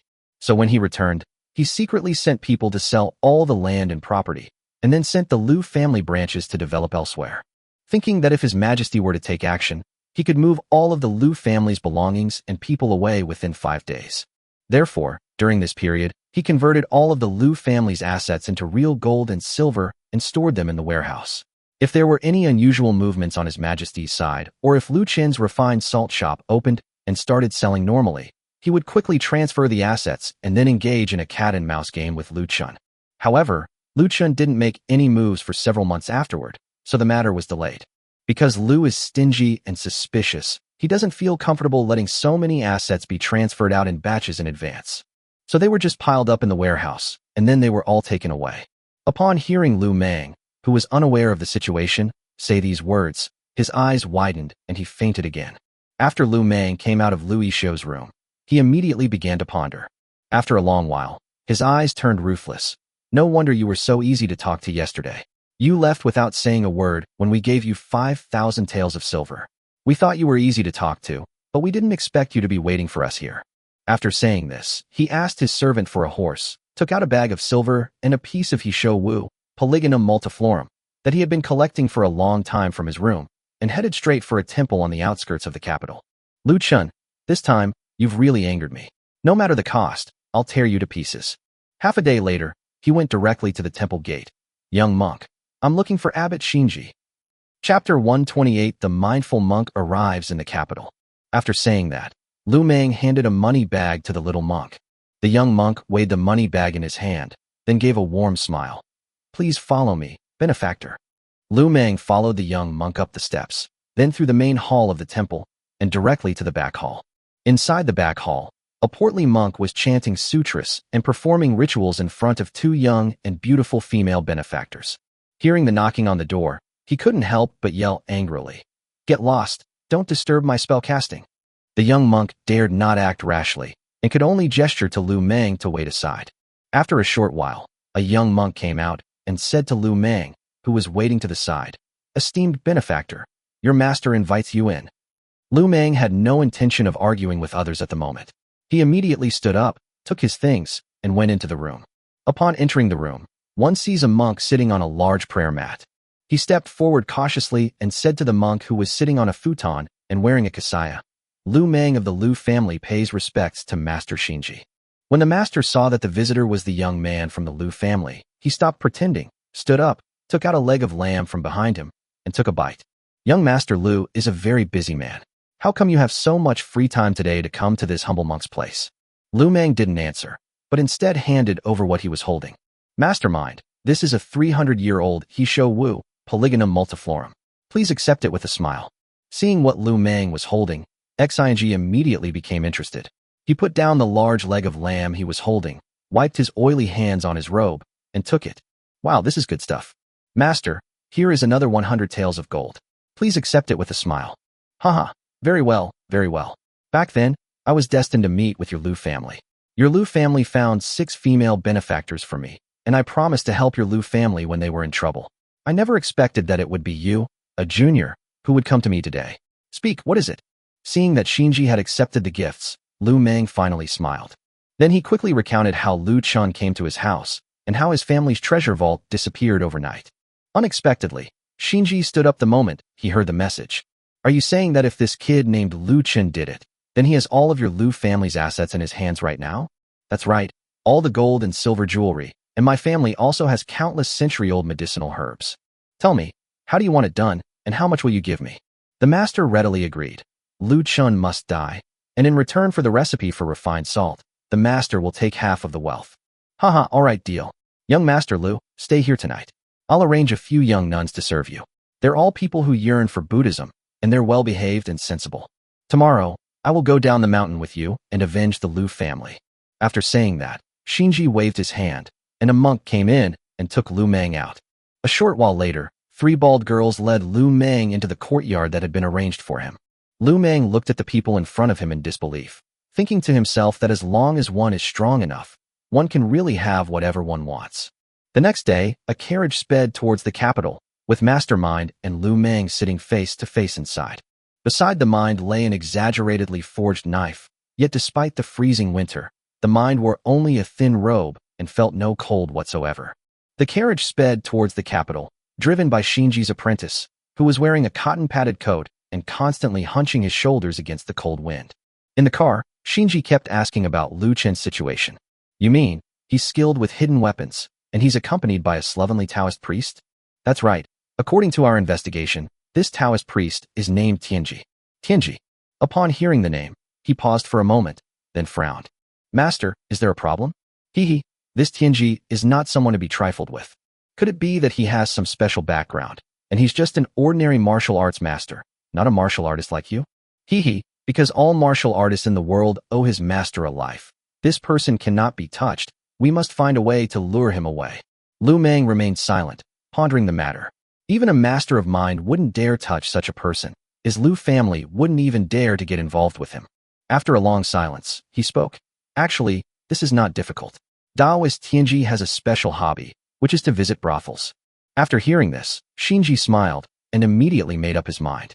So he said to the young monk driving the carriage ahead, when we get to the base ahead, have someone go back and bring over the 4 golden flowers. I have a great use for them.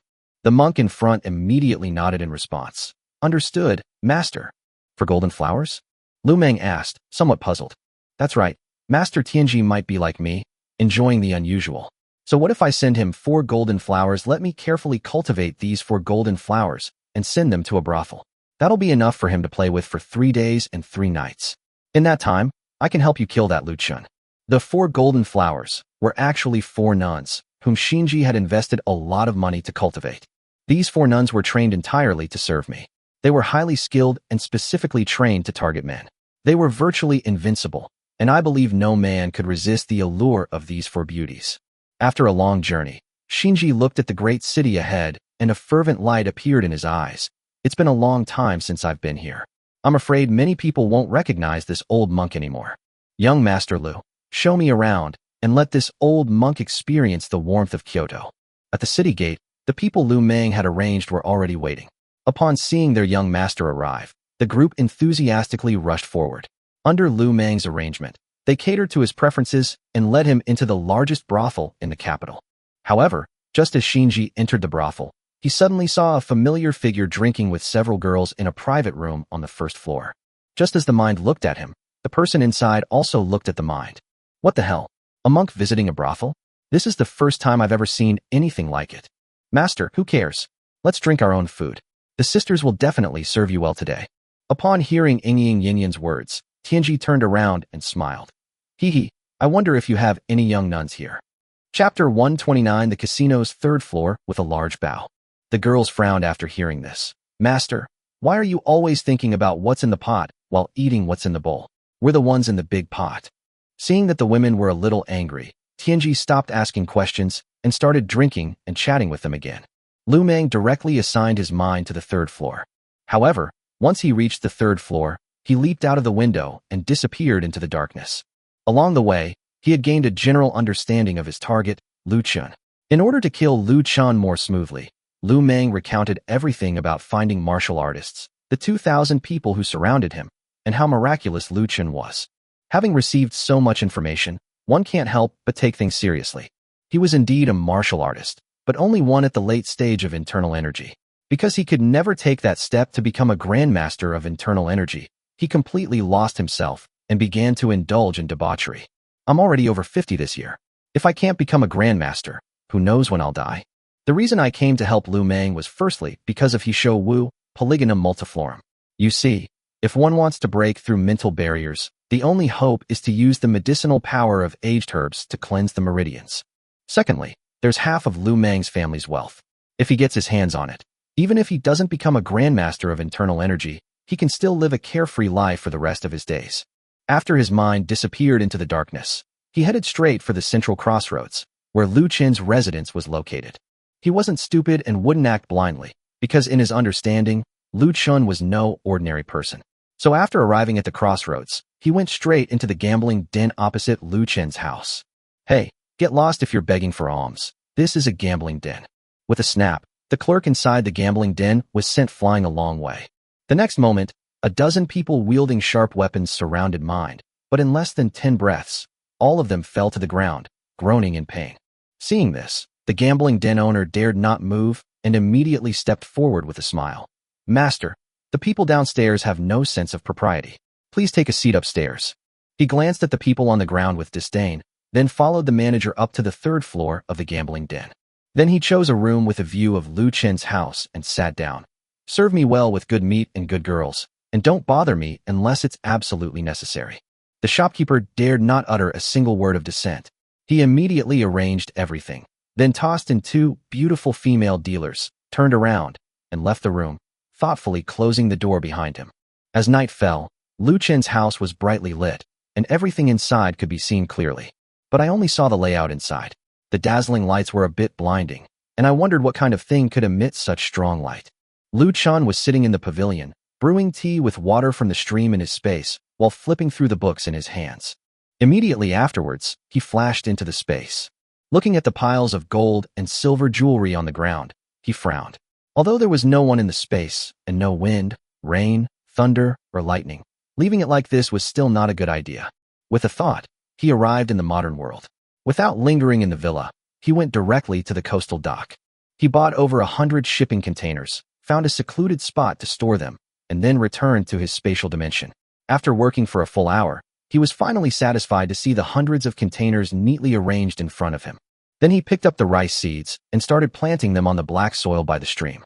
Since the stream has the benefit of improving one's strength, the grains grown in it will probably have a different effect as well. This is something Lu Chen thought of in the last few days. He originally thought that if he was still farming after transmigrating, wouldn't it be a waste of his time? However, considering that this was a world of martial artists, his own safety was the top priority, so he did nothing else but drink water and work during this time. After a large amount of stream water entered his body, he vaguely felt a surge of energy within him. He could control this energy, meaning he could guide it out of his body or inject it into his weapons to make them more powerful. Unfortunately, he had never practiced martial arts, so he didn't know any moves. When he unleashed his energy, it could only penetrate the skin of an animal, which was far inferior to that of firearms. However, if used properly, it could probably kill someone, because he himself had tested it and killed a sheep with this energy. However, with various firearms at hand, this thing seemed somewhat useless. Little did he know that he had already reached the level of a martial arts master in the legends of martial arts.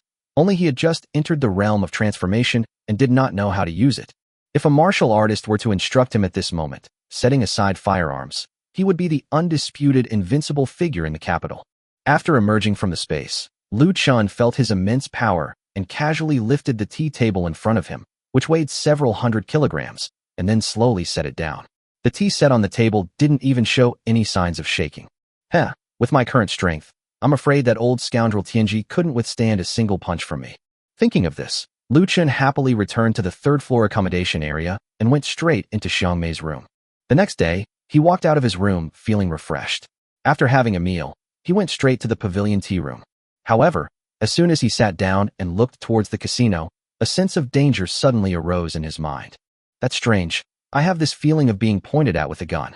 So he immediately picked up a pair of binoculars, looked in the direction of danger, and was immediately startled. On the third floor of the casino, an incredibly exaggerated bow had been erected at some point. An arrow as thick as an arm was aimed directly at his pavilion, meaning it was aimed at him. Looking at that huge arrow, he thought that if it really came flying at him, it could probably pin him to the ground. However, the next moment, he looked at the super thick bulletproof glass next to the pavilion and breathed a slight sigh of relief. This glass could probably stop even a large caliber sniper rifle, let alone that big bow. On the third floor, Mind also saw Lu Chen standing motionless in the pavilion, but his eyesight was not good enough to see the binoculars in Lu Chen's hand. Of course, even if he had seen them, he wouldn't have recognized them. All that could be seen was Lu Chen's dark figure standing in the direction of the arrows. For a moment, my mind began to tangle. Chapter 130 New Goods in the Brothel, Tianji's Delight. Because he wasn't entirely confident that he could hit Lu Chen, who was moving, with a single arrow. Therefore, he was waiting for Lu Chen to sit down and sit at the tea table, so that he could ensure accuracy. He observed Lu Chen for a long time last night, and saw him sitting there drinking tea for at least an hour. Then he had a sudden inspiration and got his hands on this giant bow and arrow. However, just as he was thinking of shooting, Lu Chen got up and went into the small house next to him that he couldn't see. Lu Chen came in today, and he lost his aim again, so he gave up on taking action now and put away the arrows, thinking he would look for an opportunity later that night. Lu Chen shook his head in disappointment as he watched him put away the arrows. It seems I've been targeted again. Judging from my current enemies, who else could possess this giant bow and arrow but the Lu family? So he simply drew the curtains and pondered a solution. The Lu family killed him twice and suffered losses twice. If there was still a normal person in the Lu family, then the one they would find would definitely be a martial artist, and a more powerful one at that. However, this martial artist wasn't stupid. The fact that he prepared a bow for himself showed that he was still wary of the strength he had displayed. Therefore, the purpose of this bow is not to kill oneself, but to injure oneself. Once one is injured, the martial artist's speed will be very fast from the casino opposite to his own pavilion. Moreover, the location he chose was also good. The room on the third floor of the gambling den was right in front of the gap in his door and directly facing the pavilion, which made it easy to observe and attack. Otherwise, he would have been blocked by the three-story building in front of him. Thinking of this, Lu Chen smiled slightly, turned around and walked to the window to open the curtains. Then he sat down at the tea-making spot and began to drink tea. Just as things were getting tense here, inside the brothel, Tianji was patting the madam on the back, looking excited. "Mommy, are you serious? For little nuns? Taoist priest, are you satisfied now?" "Ha, very satisfied. This foreign thing has finally brought honor to our Taoist tradition. Take me there now." Upon hearing this, the mother was overjoyed. These four people were not girls from their brothel. Moreover, the master said that as long as they could call the Taoist priest up and find a way to let him play here for 3 days and 3 nights, he would reward them with 100 taels of silver. She had never encountered a business where she could make money without having to contribute her own manpower before, so how could she not put in her best effort? A short while later, the madam led Tianji up to the third floor. As soon as they entered the room on the third floor, Tianji's eyes widened instantly. Anyone would be confused by this. He saw 4 bald girls with great figures and fair skin looking at him with pitiful eyes. For a moment, Tianji felt as if something had struck his heart, and then his whole body went numb. "Masters, this is our distinguished guest today, the Taoist priest. We have met the Taoist priest. Amitabha." The 4 nuns' simultaneous shouts made Tianji stumble and lose his footing. "Oh dear Amitabha, greetings to the 4 young masters. This humble Taoist greets you." Seeing that the matter was settled, the madam slowly left the room and closed the door, not daring to disturb the masters performing their spells. A moment later, the customers from next door rushed over and shouted angrily at the madam. "Mama, are we slaughtering a pig or a cow?" "Oh, sir, I'll change your room right away." Humph, I want a girl exactly like the one next door. Hurry up and find her for me. The madam cursed inwardly after hearing this, thinking to herself, where am I supposed to get a few shaved heads from you? You can't afford to have the girls shave their heads right now, can you? Very well, sir. You wait and see. I'll make sure you're satisfied. After saying that, the madam twisted her big buttocks and told her waiter to change her room and girls. Listening to the sounds coming from inside the room, the madam began to doubt her life. Is this still the same bald guy? Didn't they say their organization doesn't do this kind of thing? How come it seems even more intense than what the professionals do? However, this was not something he could worry about. The person who had entrusted him with these instructions was clearly no ordinary person, and he couldn't afford to offend him. Before long, the room next to Tianji's on the third floor was cleared out, and no one disturbed them. Tianji held a cigarette between his fingers, savoring the glory of being able to boast to the Tao ancestor for the rest of his life. A sense of pride filled his entire body, making him even more powerful. However, while Tianji was enjoying this rare pleasure, Lu Chen had already been sitting at the tea table for a full hour. I don't know how many cups of stream tea I drank. So he stood up, picked up the binoculars, and said, "Are you going to shoot or not? I'm going to get low blood sugar if I drink any more." However, the giant bow and arrow were no longer visible in the telescope. It had clearly been put away. At that moment, Lu Chen had an urge to grab a rifle, rush into the gambling den, and kill him. But the thought that even if he killed someone this time, there would be more to come made him feel endless trouble. Could it be that he hadn't thoroughly exploited the Lu family enough, and they still had money to hire experts to kill him? However, he couldn't stay any longer, so he pushed open the door of the pavilion and walked towards the tall building in front to check on the supermarket's opening status. The result pleased him greatly. With the 8 women leading the way, everyone had almost finished their work. The items were arranged neatly, giving it the feel of a modern retail store. "My lord, what brings you here? We'll be ready by the day after tomorrow at the latest, and then we can open for business. At that time, please ask Master Tianji to find an auspicious day." Looking at Yi Ting, who seemed to be taking credit for something, Lu Chen reached out and touched her. "If I ask him to choose an auspicious date, he'll ruin them all. Let's open the day after tomorrow. That'll definitely be a good date." After strolling around the mall and finding nothing that needed fixing, Lu Chen led them back to the restaurant. It was already noon, and after lunch, Lu Chen returned to the pavilion. However, he ignored the large bow, since he couldn't shoot through the glass anyway, and went straight to the small room to take a nap. As night fell, Lu Chen, as usual, went to the pavilion to drink tea after dinner. Just after he gulped down 2 jugs of water, a sense of danger suddenly appeared in his mind. He didn't know when this ability to foresee danger had appeared, so he immediately picked up his binoculars, and sure enough, an arrow rapidly magnified in his eyes and shot straight toward him with a whoosh. Chapter 131. One stab kills the old bald monk. Immediately afterwards, with a clang, the arrow struck the super-thick bulletproof glass and then fell limply to the ground. However, the mind that shot the arrow never imagined that it wouldn't even break through Lu Chen's pavilion. As soon as he fired the arrow, he jumped off the 3rd floor of the gambling den and rushed towards the pavilion. Having heard about Lu Chen's amazing abilities from Lu Mang, he planned to take down Lu Chen as quickly as possible, so he charged forward as soon as he fired. Lu Chen stared blankly at the arrow that had fallen to the ground, thinking that this thing must be as thick as a person's thigh. What kind of strength could draw such a big bow? Just as he was wondering, he saw a bald man dressed in monk's robes suddenly appear outside the pavilion. At this moment, he stared blankly at the arrows that had fallen to the ground and Lu Chen, who was jumping around in the pavilion, wondering if this person was a god. Could it be a terrestrial deity who could block it like this? Little did he know that Lu Chen had cleaned the glass so thoroughly that, and since he had never seen it before, he assumed it was a hollowed-out pavilion.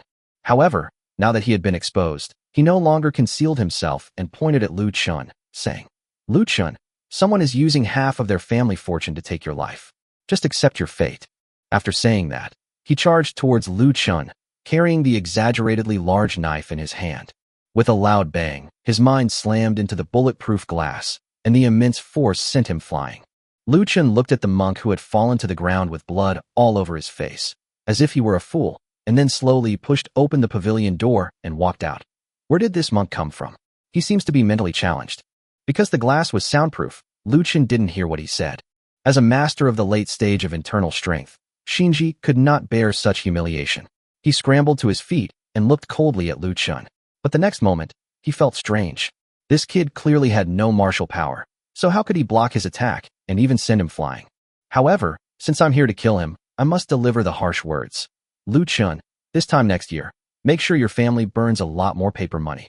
You're overthinking it. You're not my son. Why should I burn paper money for you? You're sharp-tongued, but you're asking for it.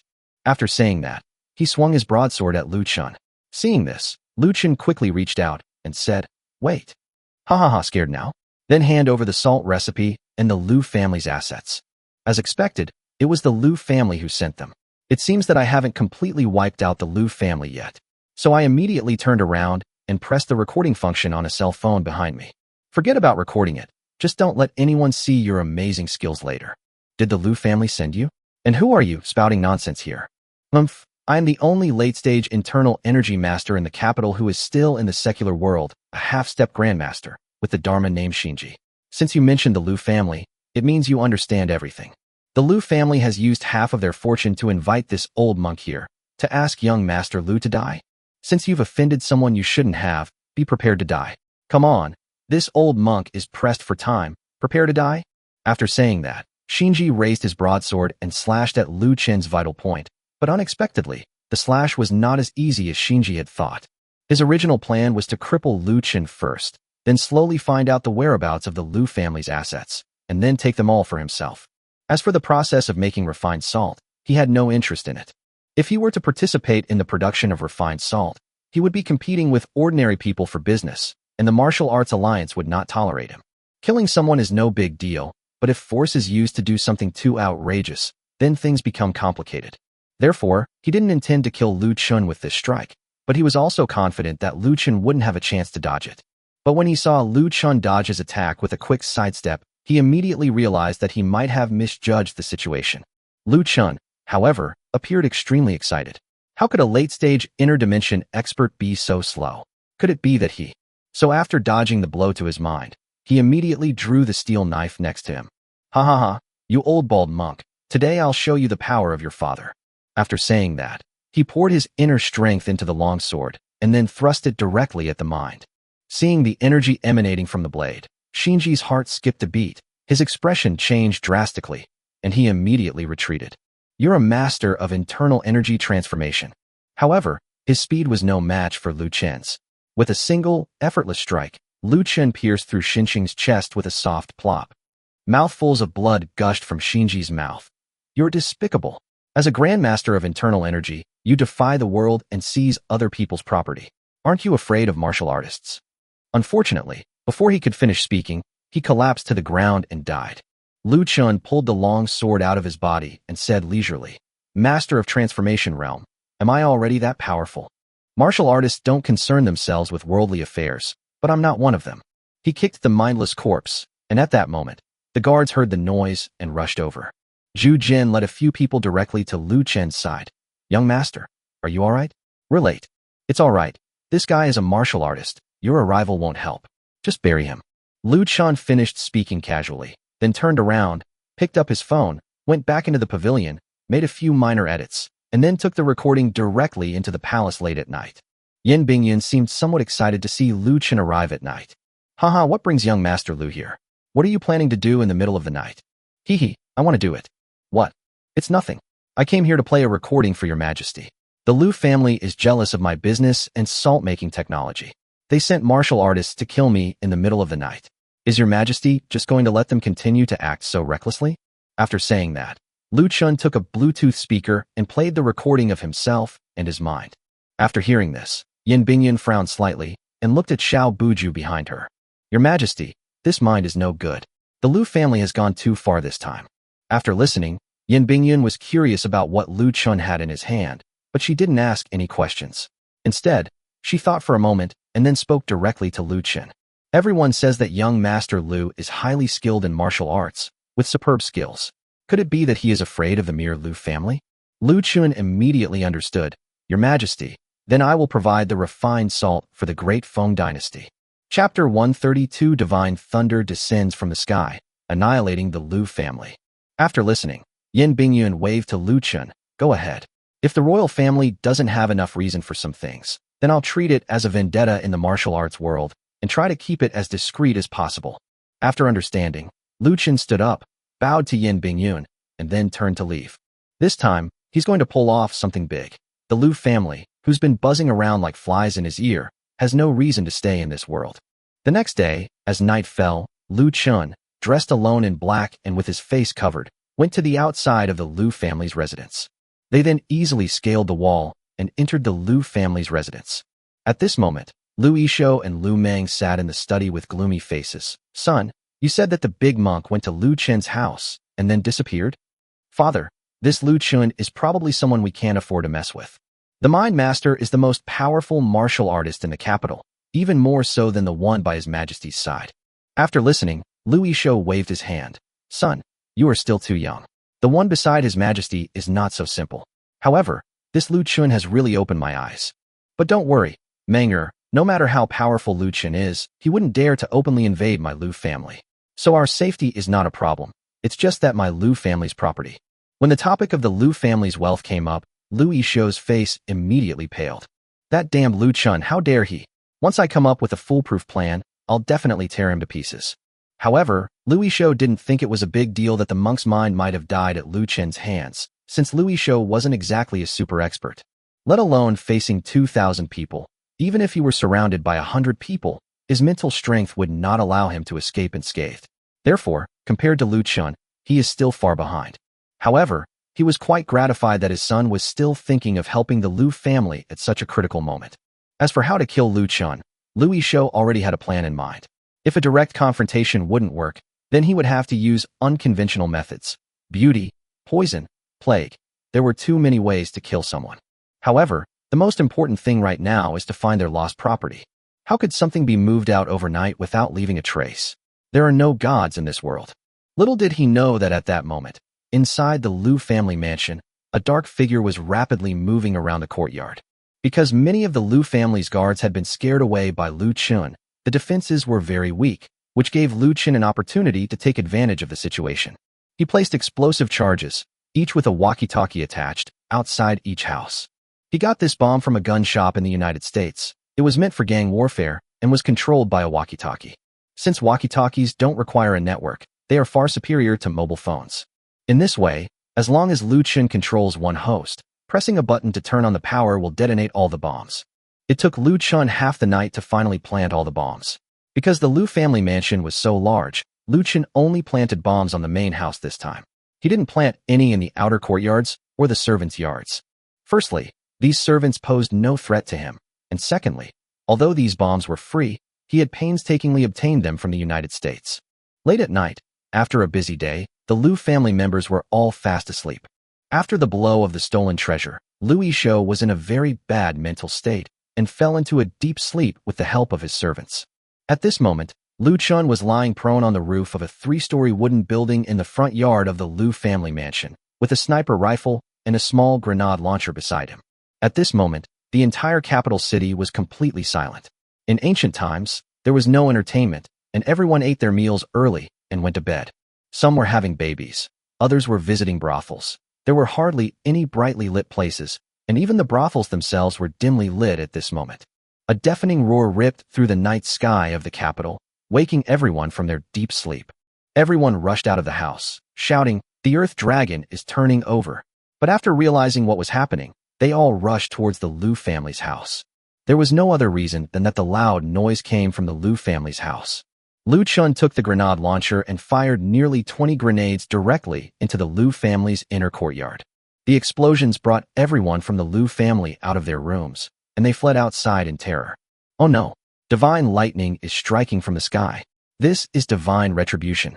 Run! Hurry! Hurry! Lightning is falling from the sky. This was exactly the result Lu Chen needed.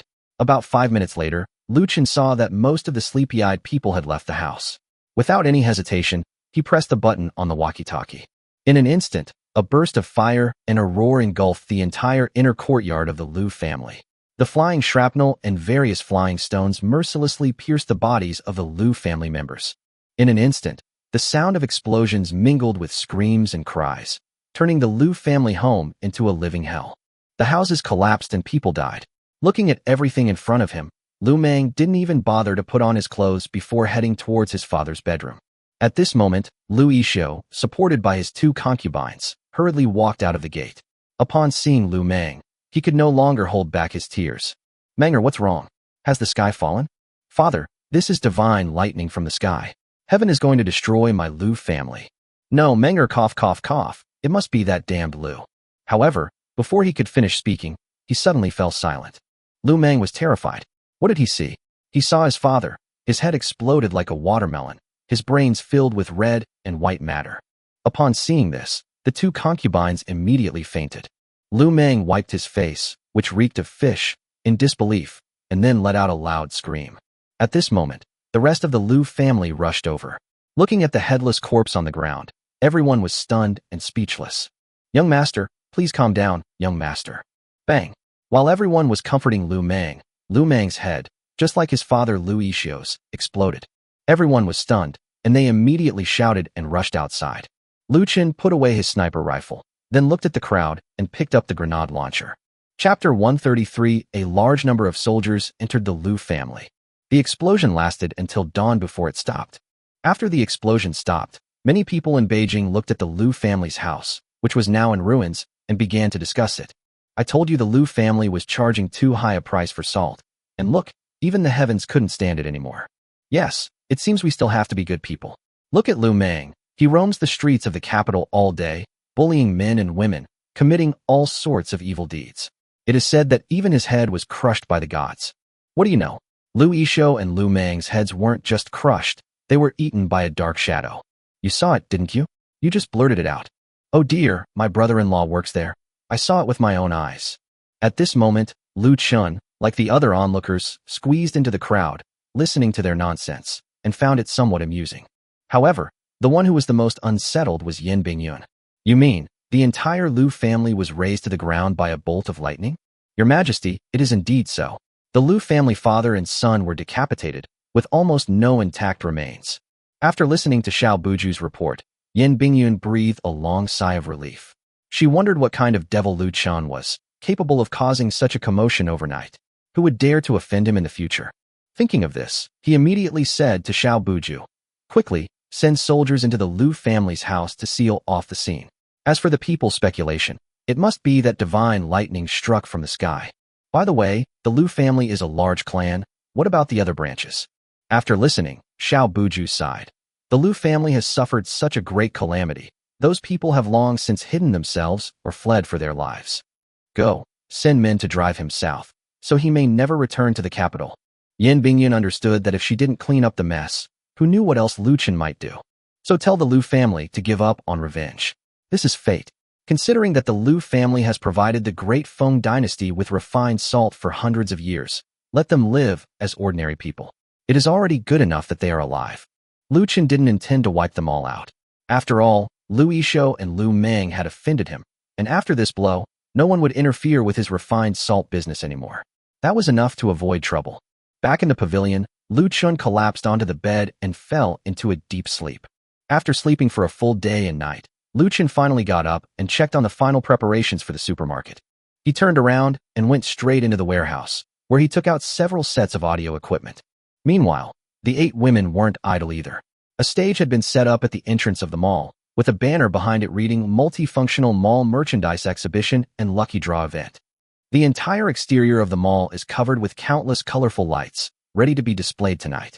In addition to the lights, countless red and green balloons are hanging, making it a visually striking sight. As soon as the banner was unfurled, it attracted a large crowd of onlookers, including maids and guards from wealthy families, officials and tycoons, and ordinary citizens. They had never seen a stage before, and knew nothing about those colorful things, but the stained glass on the wall had tempted many people with wicked thoughts. But the sight of the guards at the entrance, carrying crossbows on their backs and holding steel knives, made many people hesitate to move forward. Moreover, rumors have circulated that this is His Majesty's property, and some thugs had previously set their sights on Lioli. Later, the city's garrison was sent to arrest them, and by now, the grass on their graves is probably already waist-high. Of course, Lu Chen had these messages released to serve as a deterrent. Otherwise, there would have been endless trouble. As more and more people gathered, some literate scholars began to show off their literary talents, reading aloud the words on the banners and stage backdrop. They couldn't understand the first part, but the lottery afterwards piqued the interest of countless people. Scholar, what kind of shop is this? Hee, this isn't a shop, it's a shopping mall. A shopping mall is a place where you can buy a lot of things, and you don't have to bargain. It's like a large market gathered in this building. Of course, the scholar had no idea about any of this. It was all information that Lu Chen had released for the opening, to let more people know what it was. With the initial advertising efforts, we can showcase some products tomorrow and hold a raffle to let these ancient people see modern things. That way, the business will be secure. Seeing the growing crowd, Lu Chen immediately picked up the microphone next to him. Everyone, please be quiet. After being amplified by the loudspeaker, the sound startled the chattering crowd and onlookers. Who is speaking? Scholar, is this a deity speaking? The scholar, who had been answering questions for everyone in the crowd from beginning to end, did not show any signs of impatience. That voice is coming from that black box. The person speaking is over there, that young master, he's practically a god. Why was the scholar so knowledgeable and patient? It was Lu Chen who called him over and gave him 10 taels of silver. For a poor, studious, and simple person like him, 10 taels of silver was like giving a college student 10,000 yuan in modern society to promote something. How could he not be enthusiastic? Seeing that everyone had quieted down, Lu Chen immediately spoke again. Everyone, thank you for coming. You must all be very curious about what a shopping mall is. The reason why a multifunctional shopping mall is called multifunctional is because it has a wide variety of products and types. Tomorrow is the opening day of the multifunctional shopping mall. To express our gratitude for everyone's support, we are holding a product exhibition and lucky draw event. There are exciting prizes waiting for you all, and we look forward to your visit tomorrow. After speaking, Lu Chen immediately turned off the microphone. He didn't say much more. The anticipation was the key to attracting them tomorrow. In this ancient world devoid of entertainment, if we put some upbeat music for them tomorrow and send some girls dressed in revealing outfits to perform a few modern dances, it'll definitely be a hit. As soon as Lu Chen finished speaking, the scholars got busy again, answering various questions for the people around them. Lu Chen went back into the house and continued drinking his stream water. As night fell, the entire crossroads suddenly lit up, with countless LED lights illuminating the facade of the multifunctional shopping mall, attracting a large crowd. The stage was now filled with merchandise. To prevent chaos or anyone from taking advantage of the goods, in addition to Lu Chen's own guards, Mo Ronghua, at Mo Tianluan's request, sent a team of soldiers over, ostensibly to protect outstanding merchants from the capital. The next morning, Lu Chen came out of the pavilion and immediately smiled. Yin Bingyun, accompanied by Xiao Buju, was walking towards him. Chapter 134 Shopping Mall Product Showcase. Lu Chen, welcome your majesty. What a joke.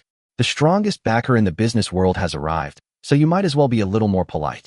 When the mall opens later, I'll have Yin Bingyun go up there and say a few words.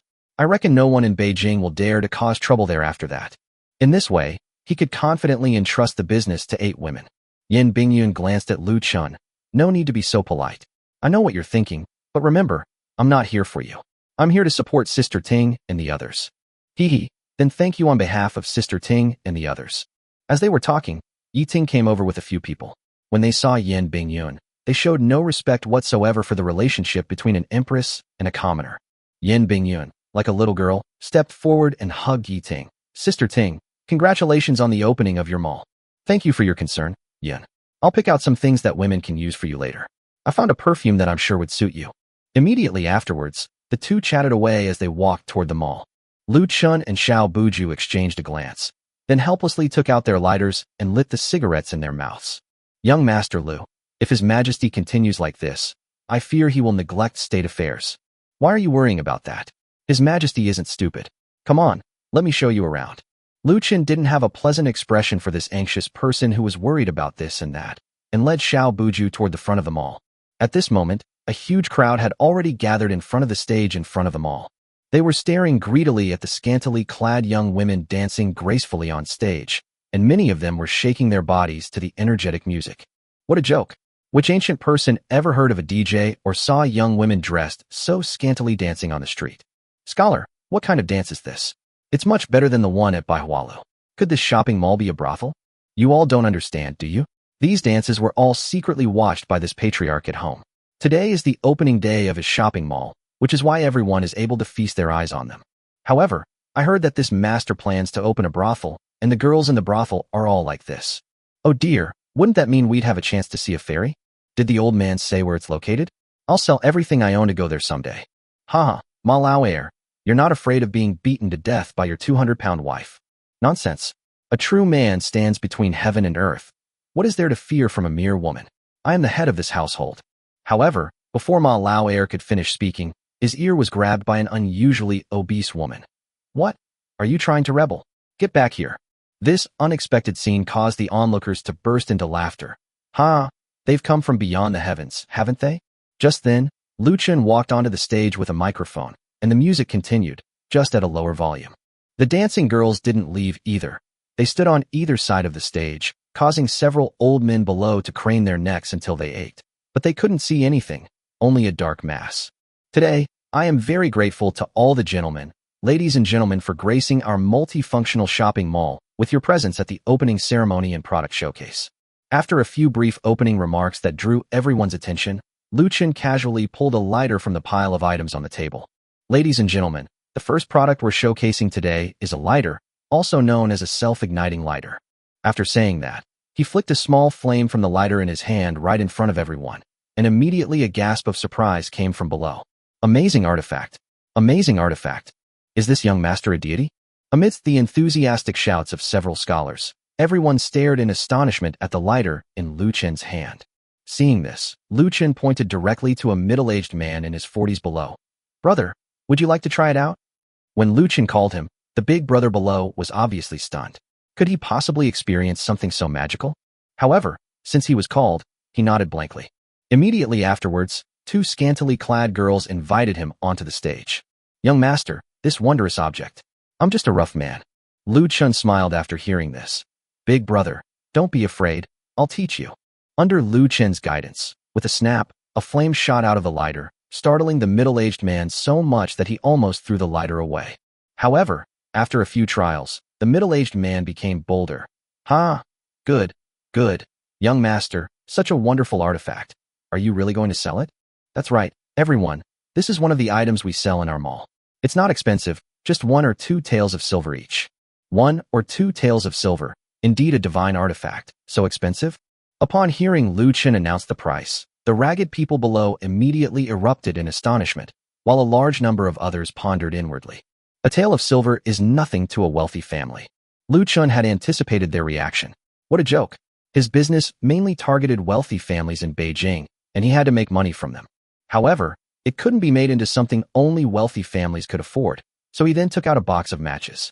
After the introduction of the matches, upon hearing that the price was only 5 coins, the other group also showed longing in their eyes. Lu Chen handed the lighter to the middle-aged man. Thank you, sir. This lighter is for you. Next, please take a look at our second product. After saying that, he took out a bottle of shower gel. Then the guards brought a basin of water, and 2 more girls were dragged out from among the girls standing nearby. Ladies and gentlemen, this product is called shower gel, which, as the name suggests, is used for bathing. After saying that, he had the 2 girls stick out their delicate white hands and put them into the ink. Then, he squeezed on the shower gel in front of everyone and washed his arms until they were clean and white. Seeing this, everyone praised the product for its strong cleaning power. The scholars who had been bribed by Lu Chen also began to give speeches. However, this was not the end of it. Lu Chen directly pulled the 2 girls into the crowd. When everyone saw the fairy who had been dancing earlier come down, they immediately cheered excitedly. Ladies and gentlemen, please look at our girls' hands and stop staring at other things. Chapter 135 opening was a huge success, with crowds everywhere. The men, like wolves that hadn't eaten for half a month, struggled to push their way toward Lu Chen, but were stopped by the soldiers outside the cordon. But the girl reached out her hand, and in an instant, a fragrance they had never smelled before rushed into their noses, and everyone who smelled it showed a look of intoxication. After leading the 2 girls around, Lu Chen looked at the reluctant crowd and immediately said, "You must all be wondering where I got so many fairies. Actually, they weren't fairies at all, but girls I bought from a brokerage firm. It was a contract of servitude. The reason they are so beautiful and attractive is entirely because everything about them comes from Duoyuan supermarket." After hearing this, everyone looked at Lu Chen with some confusion, thinking that it was bought from a brokerage firm. When did brokerage firms ever produce such high-quality products? Why hadn't they encountered such a thing before? It seems I'll have to visit the dental clinic more often in the future. However, what Lu Chen said next excited everyone. Ladies and gentlemen, as long as your wives and concubines use our bath products and perfumes and wear clothes produced by our department store, they will definitely be no worse than them. When you return home, it will be no problem to add 10 or 8 young masters to your household. Everyone immediately understood after hearing this. Yes, if such a magical product existed, I could buy it and let my wives wash themselves thoroughly, spray on some perfume, and then they wouldn't need to go to brothels. Yeah, when I get home, I make sure all my daughters get a good bath and spray on some perfume, and then I don't have to worry about these damn ghosts not coming to visit. Yeah, I go home and give myself a good wash in perfume. I'm not worried that my husband will go out and have affairs, or that he'll take a concubine home all the time. For a moment, everyone below was lost in their own thoughts, watching with excitement as Lu Chen took out one product after another. Finally, a scholar official spoke up loudly. "Young master, you speak so eloquently, but when will your shopping mall open?" Lu Chen gave him an appreciative look, then picked up the microphone and spoke. "Ladies and gentlemen, don't rush. You've already seen many products. Of course, there are many more novel products in my multifunctional shopping mall, but I won't introduce them one by one here. I'll have these ladies tell you about them in a bit. Next, we invite Her Majesty the most esteemed Empress of the Great Feng Dynasty to announce the opening of the multifunctional shopping mall." Watching Lu Chen, who was acting like a monkey show, making everyone look like they were being tricked, she rolled her eyes at him in annoyance. She wondered why she had agreed to his request so inexplicably. This was a precedent. But now that Lu Chen has already shouted it out, what can she say? So, led by Xiao Buju, they went onto the stage. After hearing Lu Chen's words and seeing who was on the stage, the people below immediately knelt down. Upon seeing this, Yan Bingyun immediately picked up the microphone to stop them. "Gentlemen, there's no need for such formalities. This multifunctional shopping mall was created by young Master Lu and has greatly improved the lives of people in the Great Feng Dynasty. Young Master Lu promised me that he would be honest and trustworthy and would compensate me tenfold for any counterfeit goods. He also promised to allocate a portion of his profits each year for the construction of my Great Feng Dynasty. Therefore, I hereby declare the Duoyuan supermarket officially open for business." At Yan Bingyun's announcement, strings of firecrackers and fireworks crackled and popped. The atmosphere at the scene reached a climax. Lu Chen then led Yan Bingyun toward the pavilion. At the entrance of the mall, a row of young women stood welcoming guests, constantly saying things like, "Welcome." In an instant, all the onlookers rushed into the mall. But with so many soldiers and guards maintaining order, it was kept quite well. After everyone went inside, they saw an exceptionally sturdy iron railing that blocked off a passage. The aisle led to rows of shelves displaying a dazzling array of goods. In an instant, everyone's interest was piqued, and as they walked to the entrance, several girls handed out shopping carts to them. With the enthusiastic introductions from the sales assistants, customers immediately headed towards the rows of products. "Girl, don't lie to me. Is it really true that this can be used to light up the sun?" "Yes, this is a solar-powered light, and it contains 36 LED beads. Love spread all over the place." "Yes, it's a glowing bead. Don't worry, sir, if you don't like it after you buy it, you can return or exchange it within 3 days." "Oh my, is this for real?" On the other side, "Girl, no, oh my, it's so bright. If you go out at night, you'll scare even ghosts to death." A young man, holding a flashlight, shone it into his eyes under the guidance of a saleswoman. In an instant, the entire mall was bustling with activity. Countless coins were collected at the cash registers, and customers happily carried bags made of unknown materials and raffle tickets with their names and numbers written on them, tossing them into the raffle box in front of the stage. That's right, Lu Chen planned to give them another surprise that night, a lottery. The prizes were amazing. The first prize was a brand new old-fashioned bicycle. In modern society, nobody would want that, but in this era, it would be an incredibly valuable treasure. They also sell old-fashioned bicycles in the mall, each costing a full 100 taels of silver. The second prize is a children's stroller, worth 150 taels of silver. Why is a children's stroller more expensive than a bicycle? Are you kidding me? Lu Chen wants to promote the children and women of the Great Feng Dynasty. Everything for the children, everything for beauty. While this may be difficult to achieve in this world, the importance of children is undeniable, but the competitive nature among women can be a major source of conflict. Of course, she wasn't a peasant girl or a migrant worker. She was a woman from a wealthy family. Look, that fat woman who can barely walk is holding a perfume and looking at the saleswoman mysteriously. "Girl, this really can cover up the fishy smell on us." "Madam, I'm sure I can cover it up, but if you want to get rid of this smell, I'll recommend something else to you." After saying that, the sales assistant took a bottle of toiletries from another counter. After the sales assistant's persuasive words, the woman's eyes lit up. For so many days and nights, her husband had complained about her fishy smell, and they had never had a proper conversation. So she happily took her things and turned to head towards the cashier.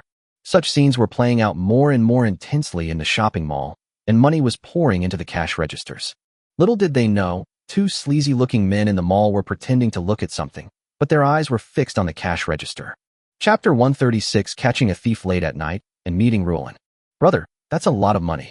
I'm not blind, let's go. Walk. If you don't leave, the innkeeper will invite you to stay for dinner. But look at those guards and soldiers. We can't afford to offend any of them. Let's go and think of another way. After saying that, the two walked out of the mall one after the other through the exit. At this moment, Lu Chen and Yin Bingyun were sitting in the tea room, leisurely drinking tea. Lu Chen, if this continues, with all this money coming in, you'll be rolling in it. Lu Chen chuckled. This is the result of the hard work of the 8 of them. I won't take this money. After hearing Lu Chen's words, Yin Bingyun couldn't help but look at Lu Chen with newfound respect, thinking to herself, where can you find a man like that? Congratulations to all the ladies on making a fortune. As the two of them chatted casually, the mall was bustling with people, and the sales assistants' legs were aching from running around, and their mouths were blistered from talking nonstop. As night fell, the 8 women excitedly led a group of people to take stock. When they saw the pile of silver on the ground that looked like a small mountain, everyone was speechless with surprise. Okay, this is the beginning of the business, so the profits will be higher. After a few days, things will gradually calm down and stabilize at a normal level. Once everything is on track, it won't be so tiring anymore. Lu Chen looked at the silver on the ground and was somewhat moved. Who said that the Great Feng dynasty had no money? It's just that all the money was concentrated in the hands of a small group of people. Seeing the girls lying on the ground, exhausted and unable to move, Lu Chen immediately gave Yi Ting a wink. Yi Ting immediately understood. If you want a horse to run, you have to feed it grass. So she rummaged through the pile of silver and found some, then gathered everyone together to begin rewarding those who had contributed. Lu Chen had no interest in any of this, so he turned around and headed up to the 3rd floor, into his bedroom, ready to get a good night's sleep. However, as soon as he entered the room, he heard a series of clattering footsteps coming from the roof. The footsteps were very light because he had drunk the stream water, which had strengthened his physique. If it were anyone else, they wouldn't have heard them at all. So he reluctantly picked up the walkie-talkie. Zhu Jin, there's something going on the roof. Tell your men to be on high alert. They're probably after the money. I understand, young master. You may rest now. We'll make sure these petty thieves never leave alive. Lu Chen was completely at ease with this giant penis. It was just a petty thief, and he didn't need to lift a finger. Moreover, Jugin and his group have probably already seen it, because there are cameras installed on the roof, and the monitoring room is staffed 24 hours a day. If they can't see this, then there's no need for the people in the monitoring room to stay. Sure enough, not long after, Chu Chun heard the whooshing of arrows and shouts of battle, but the sound stopped after only 10 minutes. Looking down from the 3rd floor, one could see Zhu Jin leading a group of men, escorting some half-dead people to a manhwa. Lu Chen glanced around and went back to rest. But just as he lay down, a barely perceptible sound came from the roof. Lu Chen frowned, and the next moment, he flipped himself onto the roof. As soon as he got to the roof, he saw a figure running away into the distance. Lu Chen was not about to let him escape. With the help of the stream, his speed was much faster than that of an average expert. Just as that figure sprinted off the ground and rushed towards the street, Lu Chen blocked his way. Looking up, he saw a petite figure in the black clothes, panicked and desperately pulling out a dagger and stabbing at him. But the target wasn't his heart, but his thigh. During the impact, Lu Chen could still see the man's exaggerated grain bag, and a thought immediately came to his mind, a woman. Then he reached out, firmly grasped her arm, and pulled her into his arms. A fragrant scent wafted into his nose, and Lu Chen quickly ripped off her mask. In an instant, long hair fell down, revealing an exceptionally beautiful face to Lu Chen. It's you. Lu Chen was all too familiar with this face. It was none other than Rulon, the courtesan he had seen in the brothel in Luoyuan County. Rulon had already recognized Lu Chen. Now that Lu Chen had grabbed her, she had nothing to say and immediately put on a smiling face. Young Master Lu, how have you been? Humph, climbing onto my roof in the middle of the night. What? Are you in cahoots with those petty thieves? Haha, young Master Lu is joking. No matter how incompetent I am, I would never stoop to the level of those people. However, I have long admired you, sir, and knowing that you have 8 wives, I resorted to this desperate measure. Lu Chen laughed after hearing this, thinking to himself, I don't believe you for a second. This woman's presence here is definitely not a good thing. Just then, Jugin and his group caught up with them. When he saw that Lu Chen had already subdued the thief in front of him, he breathed a sigh of relief. Young master, we are late. It's all right, you can leave this person to us. Don't send her to the authorities, and don't kill her. I just want to know what her purpose is in coming here." After saying that, Lu Chen grabbed her body and prepared to thrust his huge penis into her. But the next moment, he felt a softness. Just as he was surprised that Rulan was so well endowed, a thick cloud of smoke came out of Rulan's body. Lu Chen immediately retreated, for who knows what kind of poison this woman used. As the smoke dissipated, a hearty laugh rang out. "Ha! Young Master Lu, you touched my body, and one day I will get my revenge. Until we meet again." Lu Chen stared blankly in the direction where Rulan had disappeared, thinking to himself that this was the second time she had escaped from his grasp. However, the way Jugan and the others looked at Lu Chen changed. "So this is the young master's lover? I even brought people to chase after her. Was I taking it too seriously? Young master, All right, you've all had a good night. Next time you see her, take her down and handcuff her. This woman is very cunning." Zhu Jin and his brothers exchanged bewildered glances, wondering what was going on. Weren't they lovers? How could it be that the young master touched her body? However, they didn't dare ask any more questions and took their men back. Lu Chen lit a cigarette on the spot, shook his head, and went back into his room. The next morning, Lu Chen was awakened by the bustling crowd. Looking down from the third floor, he was amazed to find that the mall was incredibly popular. "It seems that my business has taken off. In that case, let's move on to the next step. Open a brothel for that old scoundrel Tianji." Chapter 137. A clubhouse opens on the second floor of the gambling house. After finishing his breakfast, he went for a walk in the mall, then drove his SUV out of the house and headed towards the streets of Beijing. Just then, a dilapidated-looking carriage slowly entered the gates of the capital. Inside the carriage, an extremely handsome man and a woman of about 18 or 19 were talking. The driver was a disheveled middle-aged man who kept chewing on something. "Uncle Huang, have we entered the capital city?" "Young master, we've arrived in the capital. It's still the same as before, only a bit more desolate than before the war." "Haha, how prosperous can the great Feng dynasty be if it's in the hands of a woman? It's destined to perish sooner or later." The person inside the carriage looked disdainful, then directed the slovenly man into an inn. As night fell, Lu Chen parked his car at home and wandered aimlessly around the street. After looking at shops all day without finding anything good, he couldn't help but glance at the gambling den across the street. So he stepped inside. The casino owner recognized him immediately. Wasn't this the owner who gave the speech at the opening of the shopping mall across the street, named Lu Chen? So they immediately came forward to greet him. "Mr. Lu, it's such an honor to have you here. We've failed to welcome you properly. My surname is Xiao, and my given name is Zhang. Mr. Lu, please come in quickly." After saying that, he led Lu Chen inside. Lu Chen thought to himself, "Xiao Zhang, what a domineering name. He doesn't seem like a good guy. However, since I am here to discuss business, I should be more courteous." After the two of us entered the tea room at the back, we sat down as host and guest respectively. Xiao Zhang immediately asked, "May I ask what brings you here, Mr. Lu?" Lu Chen didn't stand on ceremony and directly explained his purpose to him. Xiao Zhang listened without saying a word, but he started to think about it. He decided to rent out his entire second and third floors to him, and then open a storefront on the first floor. It sounds really good, and in this way, if the people in our own gambling den win money, they can go to the second or third floor and have some fun. If the people on the second and third floors have a good time, they can come down to the first floor and gamble. Wouldn't it be wonderful if the two companies could cooperate like this? But wouldn't it be too much of a loss to just agree to Lu Chen's offer like this? If only they could also get a small share. So he said, "Mr. Lu, you are a man of great importance. Even His Majesty came when your shopping mall opened. So, I will not take the rent. How about I exchange it for a share?" Lu Chen looked at Xiao Zhang with some surprise after hearing this, thinking to himself that this kid was quick-witted and much more advanced than the traditional businesses of this era. So he asked with a smile, "What benefits will I get?" Xiao Zhang was a straightforward person. The main reason was that he didn't dare to offend the person in front of him. After all, he was a man in the shadows of the capital. So, facing Lu Chen, who even the emperor had come to support, he couldn't bring himself to offend him.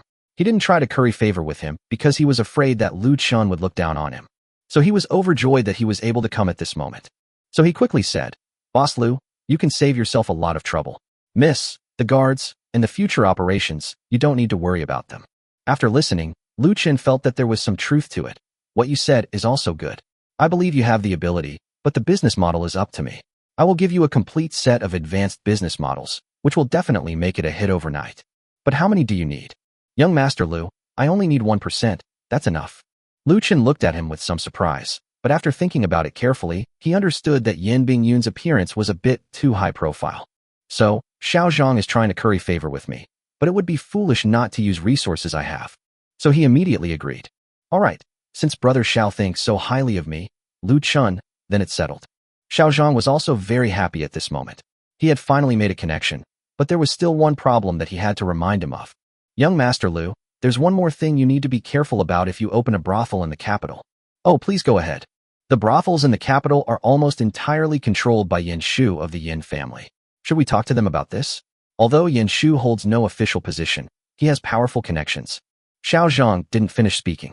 Instead, he cupped his hands and raised his head, clearly indicating that Yin Shu was backed by Yin Bingyun. Lu Chen waved his hand dismissively. It's all right. Yin Binghai and I are sworn brothers. I'll tell him later. Xiao Zhang's heart skipped a beat after hearing this. He was sworn brothers with Yin Binghai, and Yin Bingyun was there to support him at the opening ceremony. Just who was this young Master Lu? It seemed that he had made the right choice in getting on his good side today. After explaining some details, Lu Chen took out his walkie-talkie and called Tianji over. Seeing Lu Chen's telepathic communication, Xiao Zhang was surprised again, but the clever man didn't ask anything, because he had been to the mall before, and the things inside couldn't be described as magical. Moreover, the refined salt is sold directly on the shelves, and it's much cheaper than before. So he immediately took out a pack of cigarettes he bought from the mall and handed them out to the two of them. Tianji was stunned. The spread was so fast? All right, enough of the nonsense. Remember I promised you a brothel. That's why I found Boss Xiao. From now on, he'll handle everything at the brothel, and you can just stay here. Tianji's eyes lit up upon hearing this, and he immediately became excited. Haha, thanks to both of you. If you need anything, or if anyone causes trouble, just call me. After Lu Chen introduced the two, Xiao Zhang felt more confident. Although he was able to run a gambling den in the capital and could be considered a force to be reckoned with, the power dynamics in the capital were complex. With a master like Tianji and Lu Chen as a powerful patron, he was sure he would make money. So the next day, Lu Chen immediately summoned craftsmen to begin renovating the second floor. The renovation was quite simple. It involved soundproofing, creating private rooms, and installing various electrical circuits. These craftsmen all came from Luyan County with him, so they are quite familiar with these modern things. As long as Lu Chen gives them an idea, they can get it done. 3 days later, Lu Chen walked out of the gambling den. The workers had already moved in, and the second and third floors had been emptied. After adding cement pillars to reinforce the first floor, the reinforced concrete private rooms above could be built. Therefore, the gambling den needs to shut down for a month, which Xiao Zhang has no problem with at all. He has a large number of clients, and he believes that even if they return a month later, they will come back. He is confident that no one in this area of Beijing will dare to steal his business. Just as things were getting busy here, a man and a woman entered the mall. The man was fair-skinned, delicate, and handsome, while the woman was clever and well-behaved. Chapter 138 Mysterious Master enters the capital. Young Master, the things in here are so novel. After the two went inside, they were led by a sales assistant to a place filled with dazzling items, and the girl couldn't help but speak up. The man was also slightly shocked, thinking that when did such a shopping mall appear in the capital? He would definitely investigate it carefully when he got back to see if it was Yin Bingyun who created it. Hey girl, how much does this lighter cost? Young Master, it says here, 1 tael of silver each. Oh, your place is so nice. Everything is clearly priced, which saves a lot of trouble of talking. Just then, Lu Chen strode in with an air of indifference, as if he didn't recognize anyone. As soon as I came in, I went to the cashier and asked the cashier, where is Mu Xiang? Young Master, the lady is resting on the 3rd floor. After hearing this, Lu Chen turned around and headed towards the 3rd floor. Little did he know that a girl rushed out from the corner of the shelf and bumped into him. Lu Chen quickly apologized and said, I'm sorry, miss, are you all right? Unexpectedly, the woman turned her head and glared at Lu Chen. Are you blind, senior brother? Someone bumped into me. Lu Chen was stunned after hearing this, thinking to himself, you're having your period, aren't you? You start cursing right away. Before he could recover from his daze, an extremely handsome man walked out and stared straight at Lu Chen. Kid, why did you hit someone? Lu Chen was completely dumbfounded by the two's actions. He hadn't even said a word.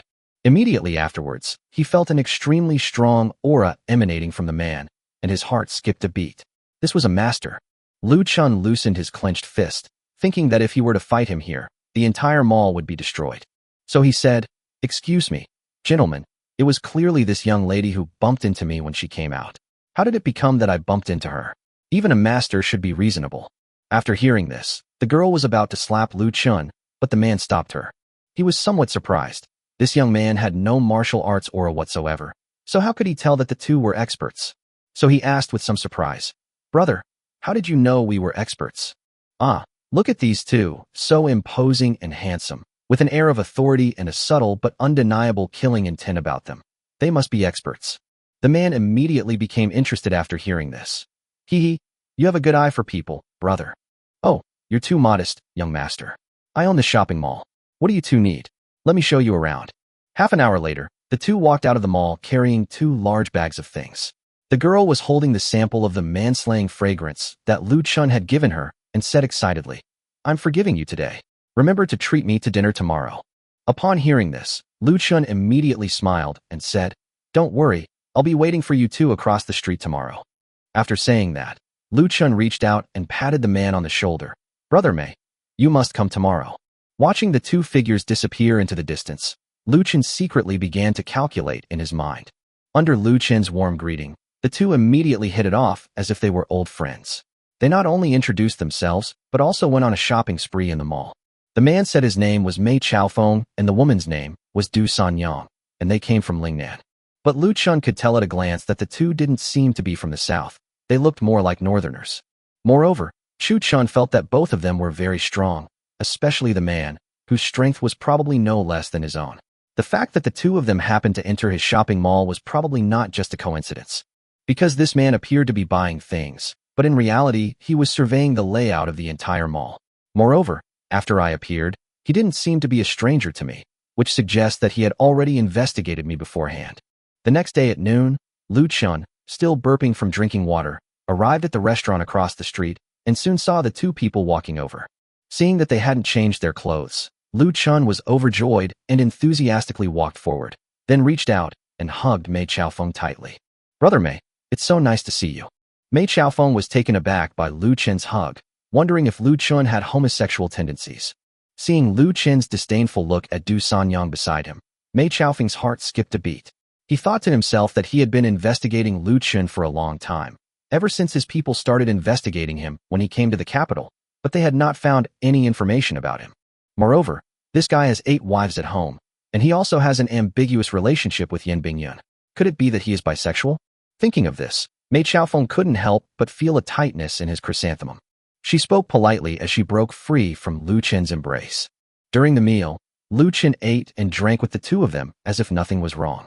While marveling at how much Du Sanyang could eat, he also picked up the walkie-talkie and called over Zhu General then. Under the pretense of going to the restroom, he handed him the bugging device he was holding. After returning, Jugan immediately connected the bugging device to the data cable and retrieved the contents. Then, he picked up a pen and paper and began recording the information he had gathered overnight. The more he listened, the more alarmed he became. After finally organizing the information, Zhu Jin hurriedly grabbed his notebook and rushed to Lu Chen's pavilion, where he waited anxiously. After finishing his meal with the 2, Lu Chen's expression changed immediately, and he returned home. Upon entering the house, he saw Jugan anxiously waiting for him by the pavilion, so he immediately went up to him and asked, "How is it?" "Young master, a shocking secret." As Lu Chen spoke, he took the notebook from the giant root and led him inside. After flipping through the information compiled by the giant penis inside, he immediately frowned. The words written on it immediately made Lu Chen nervous. The reason was that after the man returned, he talked to others about how to capture him and force him to hand over the weapons he had sold to Yan Bingyun. He also said that if he didn't get them, he would kill him immediately. It seems they are a group of rebels. Thinking of this, Lu Chen couldn't sit still any longer. He immediately grabbed the items and the original recordings and drove straight to the palace. Inside the imperial study, Yan Bingyun frowned as she listened to the familiar voice Lu Chen played. Then she looked at Lu Chen in disbelief, wondering what was inside this little box that could actually capture a person's voice. However, he didn't ask, but instead said leisurely, "It really is a persistent ghost." Chapter 139. The second brother of the Yin family reaps the rewards. Do you know him? Heh, this is all too familiar. Back then, when the Heaven and Earth sect launched a massive attack, he fled north without a second thought. But after the country was stabilized, he returned. Lu Chen was shocked when he heard this. Judging from Yan Bingyun's words, this guy was also a member of the Mei family. Look closely, he's already become a martial artist? And quite powerful at that? Lu Chen nodded after listening. Grandma, tell me who he is. This guy wants to kill me. I have to hurry up and kill him. Yin Bingyun looked at Lu Chen, who was anxious, and thought to herself, are you afraid of dying too? He is my second brother. Immediately afterwards, Yin Bingyun told Lu Chen some secrets about his Yin family. It turns out that this so-called Mei Chaofeng is not actually named Mei Chaofeng, but Yin Bingtian. When their father was on his deathbed, he passed the throne to him and made him the crown prince. However, since the late emperor had not yet abdicated, Yin Bingtian had no opportunity to ascend the throne. Just when the late emperor was about to pass away, Yin Bingtian thought he had the imperial power firmly in his grasp. Unexpectedly, the Heaven and Earth sect launched a massive attack, and the momentum was extremely strong. They were about to reach the foot of the capital in one fell swoop. Just then, the late emperor passed away, and Yin Bingtian immediately took office on the front lines. Although no coronation ceremony was held, in everyone's eyes, he was the emperor of the great Feng dynasty. But seeing the rapidly growing power of the Heaven and Earth sect, he dared not take on such a great responsibility.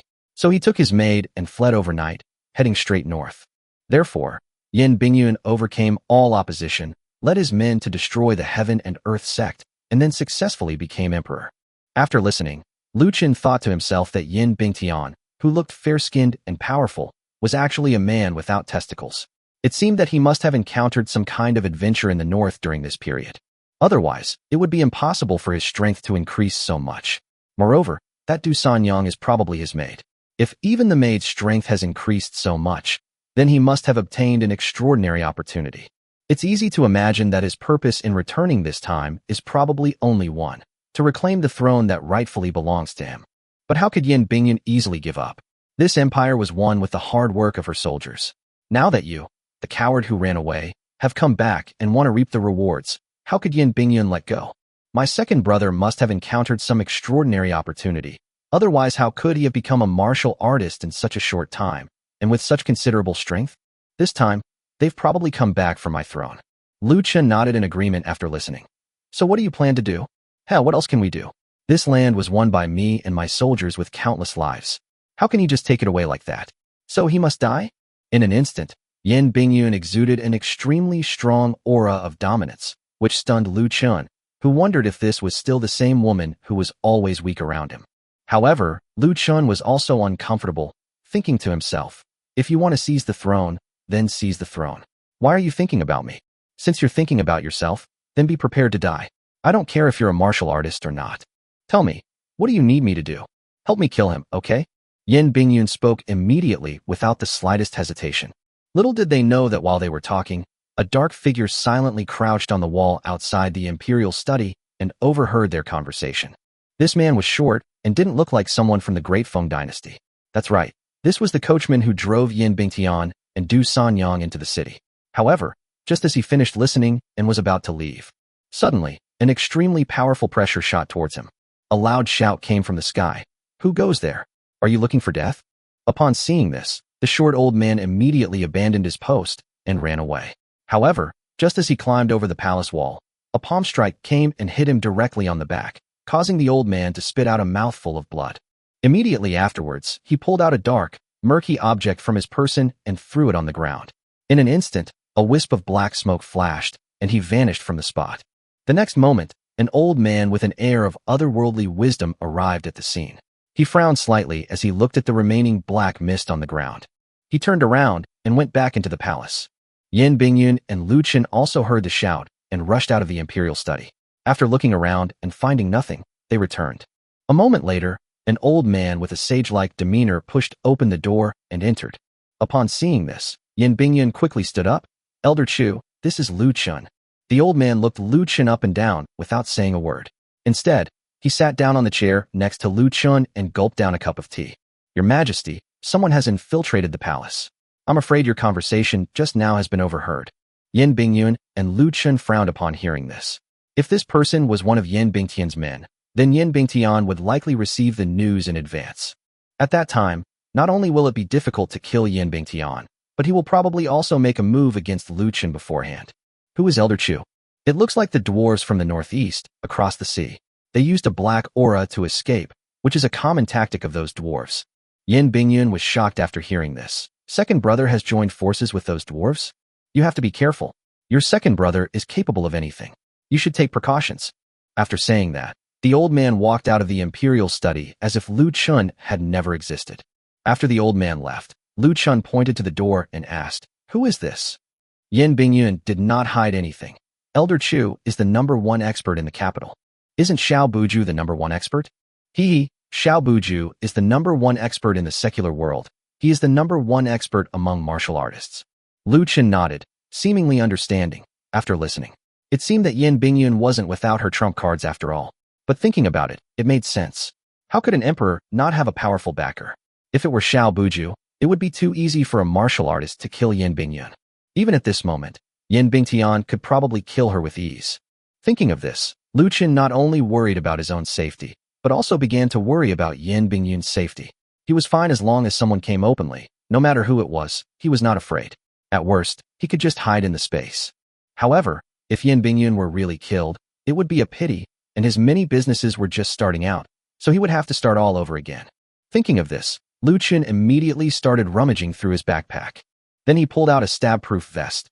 This garment is for you. Chapter 140 Huang Bo's Identity, Dong Sangren. Yin Bingyun looked at the garment in front of her, the material of which was indiscernible, and asked in confusion, "What is this?" Without explaining, Lu Chen pulled out a dagger and stabbed it into the stab-proof vest. Then, to Yin Bingyun's surprise, he handed the vest over. Is this armor invulnerable to swords and spears? Even with ordinary swords and knives, you still have to be careful at all times. Hearing Lu Chen's words, Yin Bingyun's heart trembled slightly. Was he concerned about her? Could this powerful and mysterious man?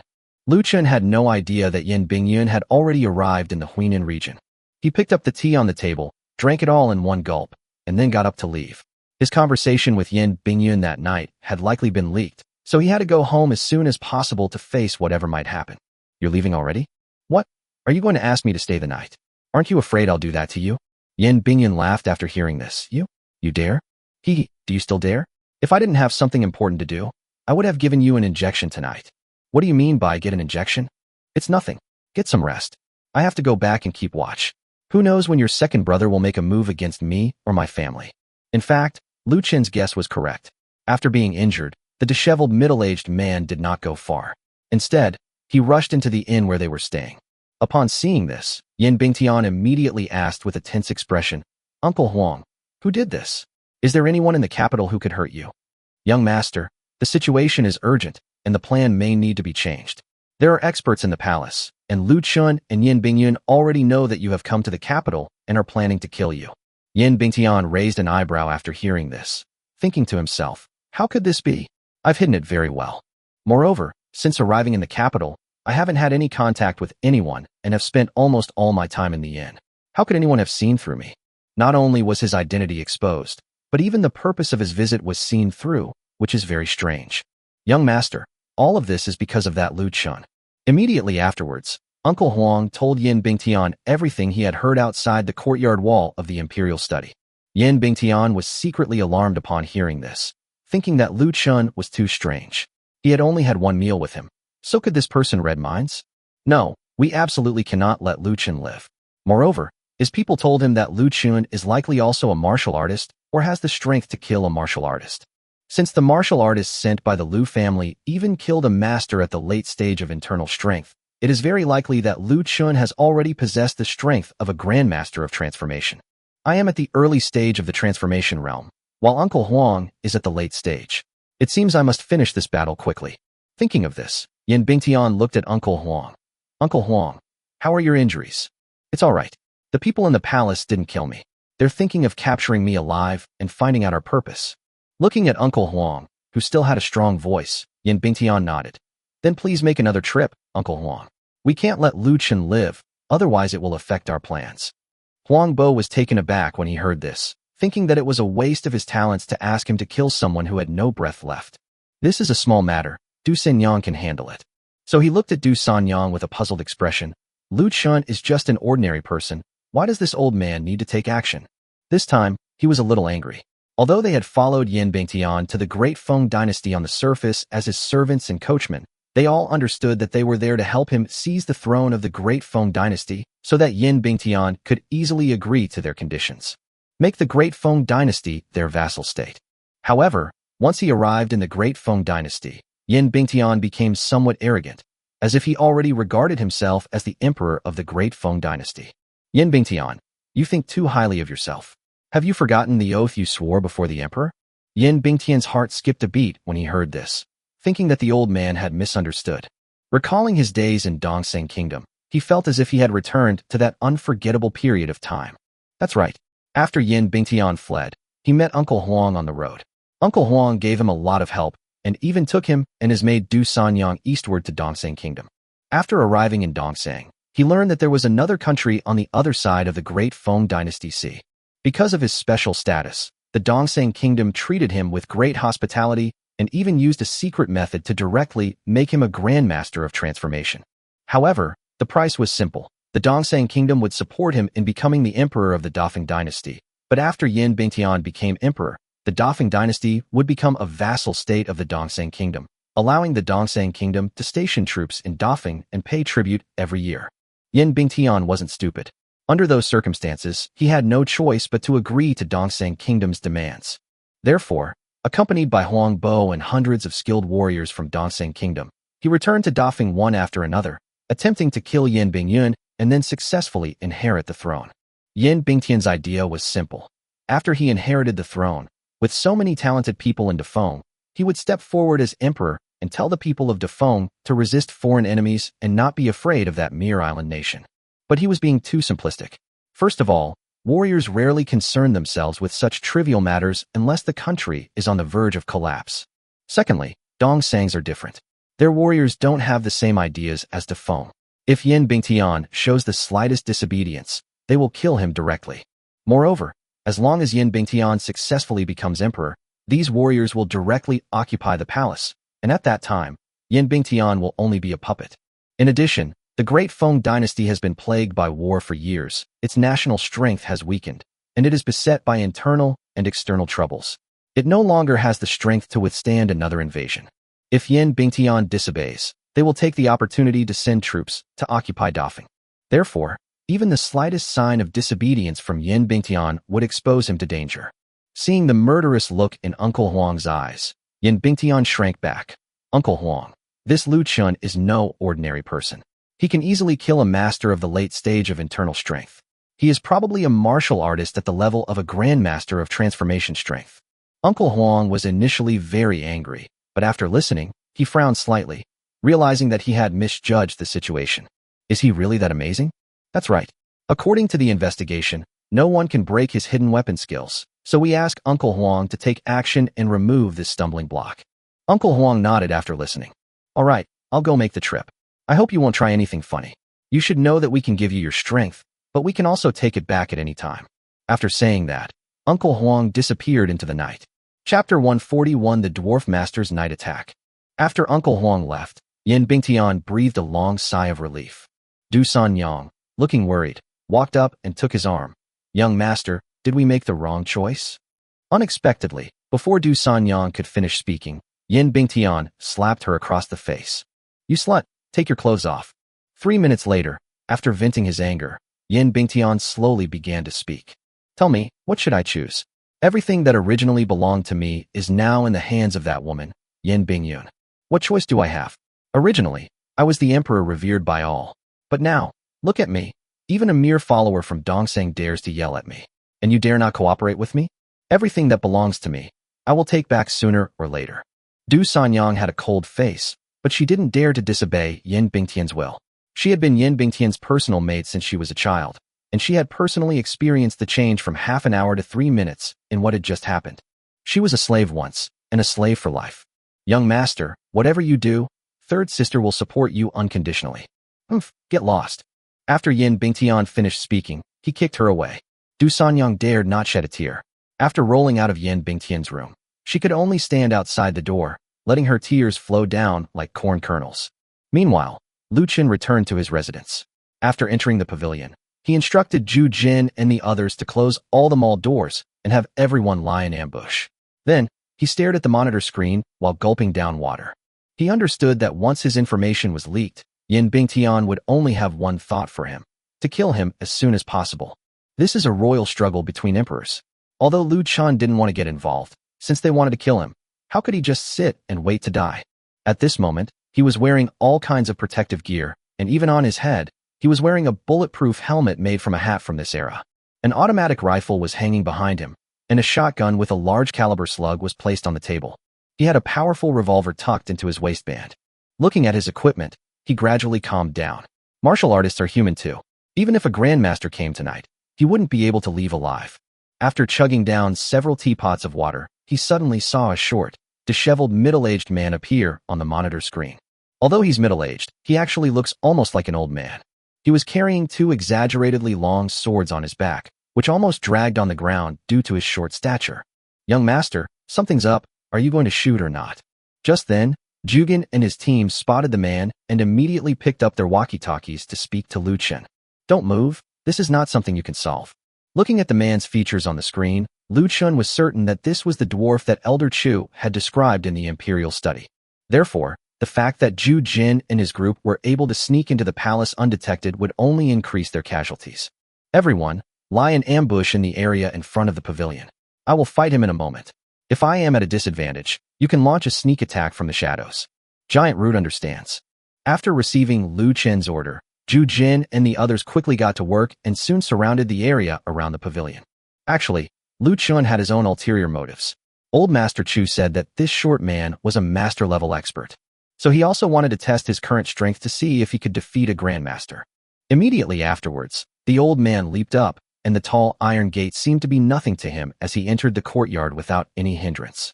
After entering, Uncle Huang looked around and found that all the lights were off, leaving only the bright light source inside the pavilion. Bathed in sunlight, Lu Chen sat leisurely at the tea table, sipping tea. So he rushed straight outside the pavilion. Just like the wise monk who came before, he did not hesitate at all. He directly drew the two long swords from his back and swung them, sending a burst of energy straight towards Lu Chen. However, the next moment, Uncle Huang was stunned. The force did not cause any harm to Lu Chen. It hit the glass and disappeared without a trace. Lu Chen didn't try to act cool. He put down his teacup, grabbed the spray bottle from the table, and walked out. "My friend, if we disagree, we'll fight. Even if it means my death, I want to die knowing why." At this moment, Lu Chen still did not have the slightest aura of a martial artist. He seemed like an ordinary person, holding a black stick as he walked out. Seeing this, Uncle Huang suddenly felt a bad premonition. "Hee, young Master Lu, the legendary disciple of a celestial being, today I'll see just how much you're worth." "Who are you?" "Humph, I am Yamamoto Rokuro, a third-rank samurai under the command of the Grand Master of Dongseng Kingdom. In Dafeng, they all respectfully call me Uncle Huang." "A third-rank warrior? What level is that?" "But I've heard Tianji say that being able to project one's internal energy is the mark of a grandmaster. So this third-rank warrior is at least a grandmaster of internal energy transformation. It seems I have a new opponent today." So Lu Chen hung the shotgun on his chest and then drew his long knife. "Dongseng Kingdom, what a lousy name. But you, Yamamoto Rokuro, have certainly stirred up my hatred. Come on." "Hatred? Haha. Young Master Lu, I have no hatred for you. It's just that you disrupted my plans, so you must die? What nonsense. My hatred is something I was born with, nothing to be ashamed of." After saying that, Lu Chen picked up his long sword, poured his own energy into it, and slashed it directly at Uncle Huang. Lu Chen didn't use any special moves, but his slash brought a strong gust of wind, making Huang Bo on the other side wary. He simply tilted his body and dodged it. The force of the energy struck the bluestone slab behind him, leaving a deep mark. "I never expected you to have reached the mid-stage of a third-rank warrior. You've certainly impressed me, but you've missed your chance." After saying that, Uncle Huang stepped forward and slashed at Lu Chen with a horizontal slash. Lu Chen was shocked to see this. The speed was extremely fast. Although his body, nourished by the stream, was already incredibly strong, he still felt a sense of danger. So he had no choice but to retreat quickly, barely dodging the attack. Even so, he still felt a tear in his clothes above his stomach, revealing the stab-proof vest underneath. Before he could react, Uncle Huang strode forward again, and the next moment his knife was pressed against Lu Chen's chest. "Kid, do you have any last words?" Chapter 142, A Troll Kills a Grandmaster. Looking at the gleaming longsword in front of him, Lu Chen thought to himself that he was still a step too slow. It seems that he cannot be careless when facing a supermaster. If it weren't for the stab-proof vest I was wearing, the knife would probably have already penetrated an inch into my body. Seeing that Lu Chen didn't move, Uncle Huang thought he had completely got Lu Chen under control. Then he smiled and said, "Young man, you have already achieved the strength of a mid-stage third-rank warrior at such a young age. You can be considered to have outstanding talent. How about it? Are you interested in joining my Dongseng kingdom? Is the middle stage of the third rank equivalent to the middle stage of the transformation realm in my Great Feng dynasty?" Lu Chen completely ignored his request and instead asked a question. Uncle Huang was stunned after hearing this. Although he thought the kid was a bit schizophrenic, he still patiently said, "That's right. You are at the mid-stage of the transformation realm. Your strength is no longer that of an ordinary person. Even if you go to my Dongseng, you'll get great treatment. How about it? Think about it. What is your skill level?" "Kid, I'm asking you a question now." "I know, but if you want me to go to Dongseng, you have to tell me about Dongseng's capabilities." "Humph, brat. I am a late-stage third-rank warrior, only a hair's breadth away from the fourth rank, while I in Dongseng am merely a third-class warrior under the Grand Preceptor. So tell me, what is the strength of Dongseng?" Lu Chen was somewhat dazed at this moment. He guessed that this Dongseng's life was similar to his own in the modern world. You can tell them by their physique, appearance, name, and tone of voice. Lu Chen was also puzzled by this, because he had only transmigrated to a fictional world, so why were there such strikingly similar existences? Could it be that spatial disorder has caused many unbelievable coincidences? But since it's a fictional world, then everything makes sense. Regardless of the world, anyone would be incredibly excited to kill these dwarfs. Thinking of this, he slowly gripped the shotgun in front of his chest with both hands, then slowly pointed the muzzle upwards, aiming it at Uncle Huang's chin. So Dongseng is really that powerful. But why are you helping Yin Bingtian seize power? When Yin Bingtian seizes power, will you still have a chance to survive? After hearing this, Uncle Huang laughed and said, "Him? He's just a puppet, nothing more than a dog of mine." Dongseng. "Kid, stop talking nonsense. Promise me, and you live, or you die." After hearing this, Lu Chen showed no panic whatsoever. Instead, he smiled in front of Uncle Huang. Looking at Lu Chen's smile, Uncle Huang immediately sensed something was wrong, but he couldn't quite put his finger on what it was. But the next moment, Lu Chen spoke. "I'll go. Ha ha ha, this kid is teachable. I'll go to you." As soon as Lu Chen shouted this, his finger pulled the trigger. Uncle Huang originally thought Lu Chen was giving in, but the next moment, he heard a loud bang, and then his consciousness froze at that moment. The massive slug spun and entered Huang Bo's chin, then his brain, shattering it. His entire head exploded right in front of Lu Chen. Lu Chen quickly stepped back. He was joking. He didn't want any of that red or white stuff on him. Even though he was fast, his face was covered in these things, and smelling them, Lu Chen vomited. Just as Zhu Jin and the others were about to shoot the old man with arrows, they saw that Lu Chen had already taken care of him. After instructing his men to continue their ambush, he quickly approached Lu Chen. "Young master, how are you?" "Damn it, I'm fine. Go check tonight and see which in the two people I ate lunch with today are at. Send this corpse to them. It's disgusting." After hearing this, Zhu Jin ignored Lu Chen, who was vomiting, and immediately led his men to carry the body out. The next morning, Yin Bingtian woke up early and kicked Du Sanyang beside him. "Get up quickly. I need to use the toilet. Go get some water and wash me." Du Sanyang dared not disobey, so she quickly got up, pushed open the door, and went out. But when she pushed open the door, a corpse suddenly pressed down on her. When she saw the half-head clearly, Du Sanyang was so frightened that she almost fainted. Hearing the noise, Yin Bingtian came out cursing. "What the hell is going on so early in the morning?" Looking at the corpse with half a head and his clothes, Yin Bingtian immediately recognized him. Who else could it be but Uncle Huang? "Is this Uncle Huang? Young master, please go inside quickly." Du Sanyang stood up in a panic, pushed Yin Bingtian inside, and then rushed to the next room. Before long, she brought back a few people, or more accurately, a few people from the Eastern Sang Kingdom, who took Huang Bo's body out. Half an hour later, a panicked Yin Bingtian sat in the room, looking down at a group of people from Dongseng Kingdom. "Investigate for me. Who killed Uncle Huang?" "Young Master Yin, this is not the time to investigate this. You must leave immediately." "Humph. I haven't avenged my great grudge, and I haven't obtained the throne. Why should I leave?" "Young Master Yin, I'm afraid this is not up to you." "You." However, just as they were discussing, suddenly, an arrow flew straight towards Yin Bingtian. But he was, after all, a grandmaster of internal energy, and he dodged it with a slight tilt of his head. Just as he dodged the arrow and was about to stand up to find out who it was, a whooshing sound rang out. All the Dongseng people sitting in the room were riddled with arrows. Seeing that things were not going well, Du Sanyang pounced on Yin Bingtian. Then, by pulling a mechanism on the bed, a large hole appeared in Yin Bingtian's bed. "Young master, hurry up and leave. Yin Bingtian knew he was being watched, and judging from the situation, he might die here today if things went wrong. So without hesitation, he crawled into the hole. At that moment, the door was kicked open. Lu Chen rushed in, a Glock pistol in his hand.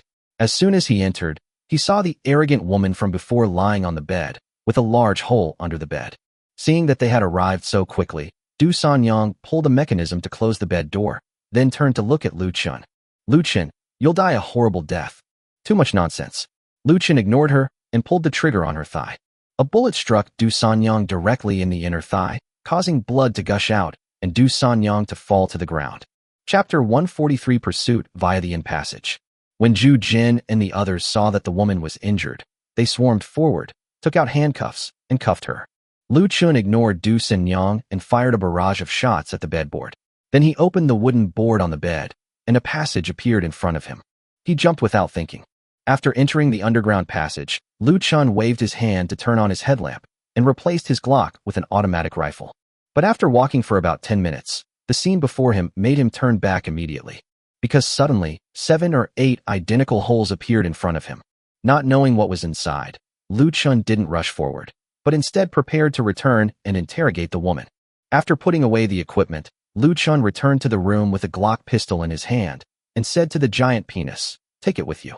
He was the first to leave the room and head straight back into the house. Inside the car, Du Sanyang looked in astonishment at everything in this car she had never seen before, and also at Lu Chen sitting in the passenger seat with smoke coming out of his mouth. The bleeding on the inner thigh has stopped. It was treated by a giant root. While it's called treating an injury, it can only be described as brutal. The pain was so intense that Du Sanyang almost fainted. At this moment, she desperately wanted to resist, but her hands and feet were bound by shackles made of some unknown material, rendering her unable to move. That's a joke. Modern alloy materials are far superior to the ironware of this era. Before long, the group returned to the house in a grand procession. Under Lu Chen's orders, Du Sanyang was escorted by Zhu Jin and the others to the back of the house, to a reinforced concrete building specifically built to imprison people. His hands and feet were handcuffed to a rotating steel plate, and he was spread out in a starfish shape.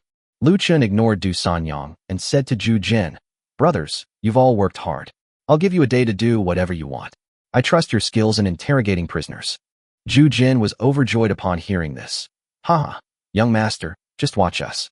If we don't give her 10 injections today, then we brothers haven't done our job." Lu Chen rolled his eyes at the giant root after hearing this. Don't let him get too comfortable during the interrogation. After all, you have extraordinary bones. After listening, Zhu Jin looked down and felt somewhat helpless. He realized that having strong abilities could also be a bad thing. Even so, it couldn't stop him from firing at a rapid pace. Lu Chen gave a few instructions and then drove directly towards the palace. Inside Yin Bingyun's study, after listening to Lu Chen finish explaining the situation, she marveled at Lu Chen's strength while also frowning. Dongseng Kingdom? That's right. Do you have a map? I'd like to see where this Dongseng Kingdom is located. After hearing this, Yin Bingtian immediately gave Xiao Buju a wink. A short while later, several eunuchs carried in a large map. The Great Feng Dynasty occupied a large part of it, and the rest were just some small countries around the Great Feng Dynasty. But when Lu Chen looked at the Dongseng symbol on it, he was greatly shocked and thought that it really matched. How awesome would it be to train your own team, buy a large ship in the modern world, and head straight to East Asia with all sorts of modern weapons? After all, I've always been learning from my phone and tablet, and I've never actually met those teachers in person. Thinking of this, Lu Chen couldn't help but smile. Yin Bingyun looked at Lu Chen with suspicion. "What? You still feel very happy? Oh, my sow gave birth. She had 8 piglets. Humph, what exactly are you thinking, kid? It's all right, it's all right. You should think carefully about how to catch Yin Bingtian. If this kid gets away, he'll be a ticking time bomb. You know, he's a master of the transformation realm." After listening, Yin Bingtian put away his contempt and said seriously to Lu Chen, "Don't worry, he can't go far. The most important thing right now is for you to go back and interrogate that woman thoroughly to see if there are any more clues. I suspect that this Dongseng Kingdom may be detrimental to Dafeng. I will also send people to the northeastern coast to keep a close eye on the situation there." Upon hearing this, an idea immediately popped into Lu Chen's mind. "I have an idea. You say, if I lead my men to conquer Dongseng Kingdom, how will you reward me?" "Hee. Dongseng is an overseas territory.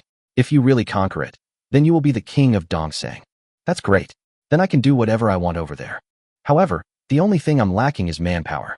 It seems I'll have to ask Yin Bingyun for some more staff. Do you really believe I can win this? Yin Bingyun looked at Lu Chen and thought of everything he had done. I believe in you, and I also believe that you will always be a member of the Great Feng. All right, since that's the case, then I have a favor to ask. You said that as long as it's within my power, I will give you my full support. I need people, at least 10,000. Okay, come over tomorrow, and I'll introduce you to someone. Lu Chen always had a smile on his face when he came out of Yin Bingyun's study. Things that he could only imagine before might become reality in the near future. Who wouldn't be confused in this situation? If I were to take over Dongsang, not only would everything in Dongsang be mine, but its strategic location would also be extremely important. At that time, using Dongsang Kingdom as a springboard, it wouldn't be impossible to take over the other side of the sea with our own strength. By the time they returned to the house, night had already fallen. Lu Chen led the giant penis into the small house at the back. As soon as he entered, an extremely intoxicating smell rushed straight to his head.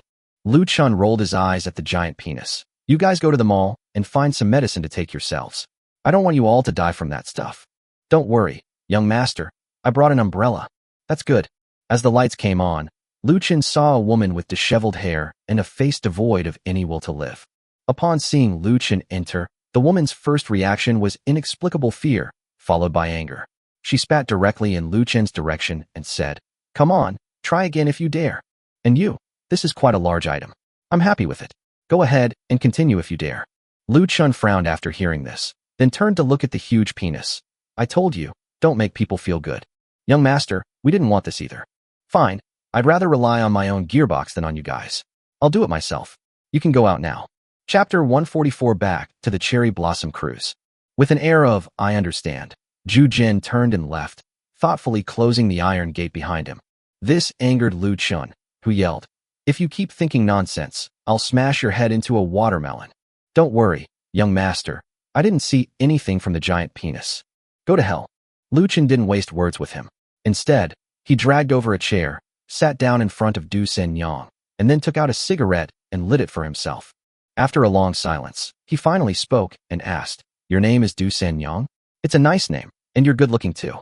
How did you end up betraying your country and colluding with that bastard Yin Bingtian?" "Humph, kid, if you've got the guts, kill me today. Otherwise, get out of here and I'll definitely kill you." Faced with such outrageous words, Lu Chen was momentarily at a loss for words. I thought to myself, you tiger woman, you've really been in Dongsang Kingdom for too long. Even your customs and traditions are starting to resemble theirs. What's the point of a fight to the death? The martial world isn't just about fighting and killing. It's about human relationships and social interactions. You're tired after a long day and hungry, want one? After saying that, Lu Chen took out a cigarette, lit it, and then came to her. Without waiting for her consent, he put the cigarette directly into her mouth. Take a breath and you'll feel incredibly energized, believe me. Du Senyang wanted to vomit, but seeing Lu Chen's expression of enjoyment just now, she immediately changed her mind. What if it was something delicious? She had worked hard all day and needed to replenish her energy. She didn't want to die here. She still needed to find a chance to get out and help the young master achieve great things. The young master promised her that once he ascended the throne, she would be the empress. Cough, cough, cough, cough. A violent coughing fit brought tears to Du Senyang's eyes, who was already feeling listless. However, Lu Chen ignored her and instead looked through the results of today's interrogation of the giant penis. After about the time it takes to drink a cup of tea, Lu Chen closed his notebook. You said that the Eastern Sang Kingdom's army has already assembled and will be able to invade after the new year and then occupy the capital. Humph, your good days are over. Once my young master kills Yin Bingyun, all of you will die. Chu Chen looked at Du Senyang as if she were an idiot, thinking to himself, you must be brainless. You can't even kill yourself, yet you want to kill Yin Bingyun.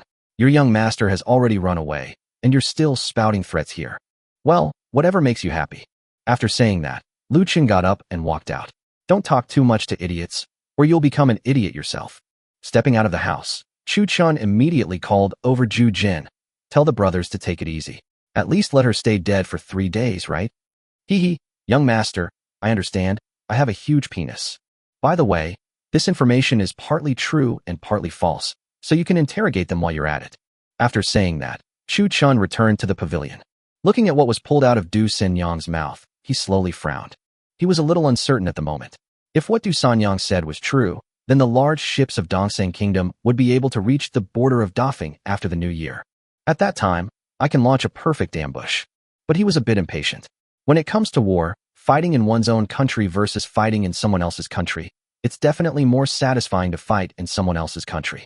At that time, we can use war to sustain war and plunder wherever we go. How comfortable would that be? Of course, Lu Chen would not be so heartless as to rob the common people, but he would not let go of the imperial power of Dongsang. It seems I need to prepare early. I must make a trip to Dongsang Kingdom before they attack. The treasures in the national treasury cannot fall into the hands of others. Thinking of this, Chu Chun immediately picked up a pen and paper and wrote a letter. Then he summoned Jugan. Go and deliver this letter to your master Liang Quan as quickly as possible. Tell him to send me 500 men, and they must be as loyal as you. Looking at Lu Chen's serious face, Zhu Jin immediately understood the importance of the matter. Young master, rest assured, I will definitely deliver it. Okay, drive there, and be quick. After seeing off the giant route, Lu Chen flashed into the space and began to examine the weapons inside the container. After quickly taking stock, he instantly returned to the modern world. He needed to get something. A warship that could carry 500 people. Otherwise, how could he get to Dongsang Kingdom? There wasn't enough space before, so he decided to go back to Shaoriji again. You should know that there are American warships and aircraft carrier groups on the seas of Shaoriji, so let's go and make a big splash.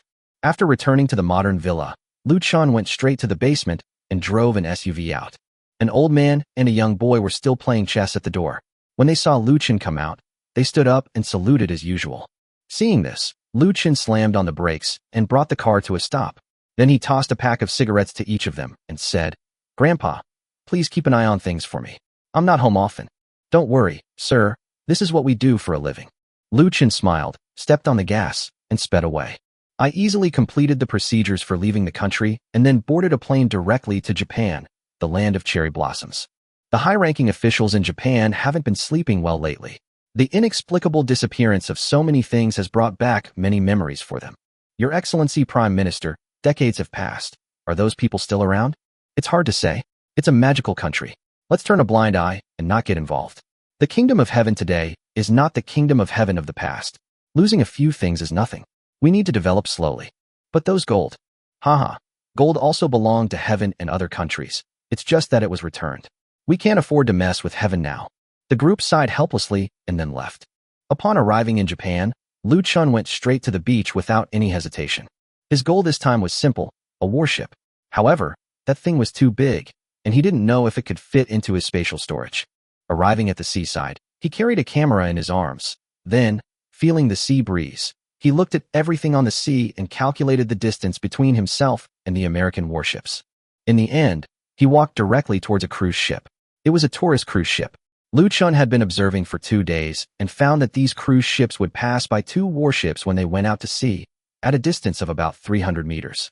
This distance was enough for him to collect the money. However, in order not to reveal his identity, Lu Chen did not buy a ticket. Instead, he plunged into the sea, swam to the side of the cruise ship, and with a light leap from the surface, landed on the deck. However, when he went up to the deck and looked up, good heavens, 2 cruise ship staff members were standing straight in front of him, staring wide-eyed. Chapter 145 Warship acquired, heading to the beach. The 2 were stunned for a while. Just as they were about to speak, they felt a wave of dizziness. The next moment, they found themselves in a place where they were surrounded by complete darkness. Lu Chen shook his head helplessly, thinking to himself, you bumped into me for no reason. To expose yourself, you have no choice but to die. After dropping the 2 off at the Tiger Cave, Lu Chen went straight to a corner and crouched down to wait for the cruise ship to depart. About an hour later, the ship's horn sounded, and the cruise ship slowly sailed away from the dock, heading back to its original route. People on the cruise ship also went up to the pier to look at the sea view. At this moment, Lu Chen, wearing a mask and dressed in clean clothes, was taking pictures of the scenery with a camera, just like everyone else in the crowd. About 20 minutes later, Lu Chen looked at the warship next to him and calculated the distance. Then, with a thought, he felt a wave of dizziness coming from his brain. My heart skipped a beat. Was it too big to fit in? But just when he thought he had failed, the exclamations around him made him open his eyes and look at the sea. He saw that the place where the warships had been parked was now empty. Overjoyed, Lu Chen turned and walked into the cruise ship amidst the horrified cries of the people. After avoiding many cameras, Lu Chen finally entered the restroom. With a thought, he appeared in the space. Looking at the huge warship quietly placed on the ground in the space, Lu Chen ignored the dizziness caused by collecting the large item and rushed directly onto the warship. Looking at the steel behemoth beneath his feet, Lu Chen was completely bewildered. He couldn't operate it. He had absolutely no idea how to operate it. Thinking of this, Lu Chen immediately flashed out of the space again. This time, he appeared at the same dock in Hengi. He did not leave, watching countless helicopters flying around in the sky, as well as countless military vehicles and soldiers from Japan blockading the dock. He followed the flow of people, and in a flash, he arrived at the closest point to the military zone. Just now in the space, he considered another important issue, which is that he seems to have no need for destroyers to attack Dongsang Kingdom. As for the ships of Dongsang Du Dafeng, he probably only needs a large Coast Guard ship to annihilate them. So after thinking about this, he turned around and ran towards the military zone, not for any other reason than that he had to make sure he had enough fuel. Before coming here, he had done his research and found that there was an oil depot in Yakutsk, the port city of Japan. So he was determined to take it by any means necessary. 3 days later, Lu Chen returned to the space and looked at the things stored inside, and he laughed out loud with excitement. 2 Japanese Coast Guard ships, over 100 infantry fighting vehicles, a cargo ship capable of carrying over 1,000 people, and 2 large fuel tanks filled with fuel. If he were to use all that fuel, he probably wouldn't be able to finish it in his lifetime. Sitting on the passenger and cargo ship in the space, Lu Chen had a preliminary idea. Since the Coast Guard ships were not capable of long-distance ocean travel, this ocean-going passenger and cargo ship would be his main vessel. Therefore, his passenger and cargo ship, which can carry thousands of people, is more convenient and useful than other ships. The only thing we're missing right now is someone who knows how to sail a boat. So he has to go out again to bring people up. With this in mind, Lu Chen left the space once again. After some twists and turns, he arrived at the eastern part of the Great Feng Dynasty, which is the side close to the eastern Sang Kingdom. At night, he got a speedboat and headed straight for the deep sea. After walking for about an hour, he finally landed on a small island, and with a thought, he directly placed the ocean-going passenger and cargo ship on the sea. Because the Great Feng Dynasty lacked navigational capabilities, no one would have seen it. Standing on the deck of the passenger cargo ship, Lu Chen had no time to rest. He once again traveled to a military zone in a country where people spoke the language of God. Soon after, using the teleportation function, he brought that person directly onto the passenger cargo ship. "This you?" The man stared in horror at everything before him and spoke incoherently to Lu Chen. Please calm down and let me introduce myself first." Looking at the dark muzzle of the gun in Lu Chen's hand, Li Chengmin was completely dumbfounded. He was just on his own warship directing a training voyage when, in a moment of confusion, he found himself on another ship. Moreover, judging from this ship, it's a passenger and cargo ship from the United States. But under Lu Chen's threat, he still revealed his information. Li Sungmin, captain of the McGee-class corvette, is proficient in ocean-going fleet navigation techniques and the use of various weapons. Lu Chen was delighted after hearing this. "All right, don't even think about going back. In a few days, I will send someone to teach you all your skills. If you learn them well, I will make you rich and powerful. Of course, if you resist, I will kill you without hesitation." After saying that, Lu Chen tossed him a gold bar, locked him in a room on the cargo ship, provided him with plenty of food, and then turned and left.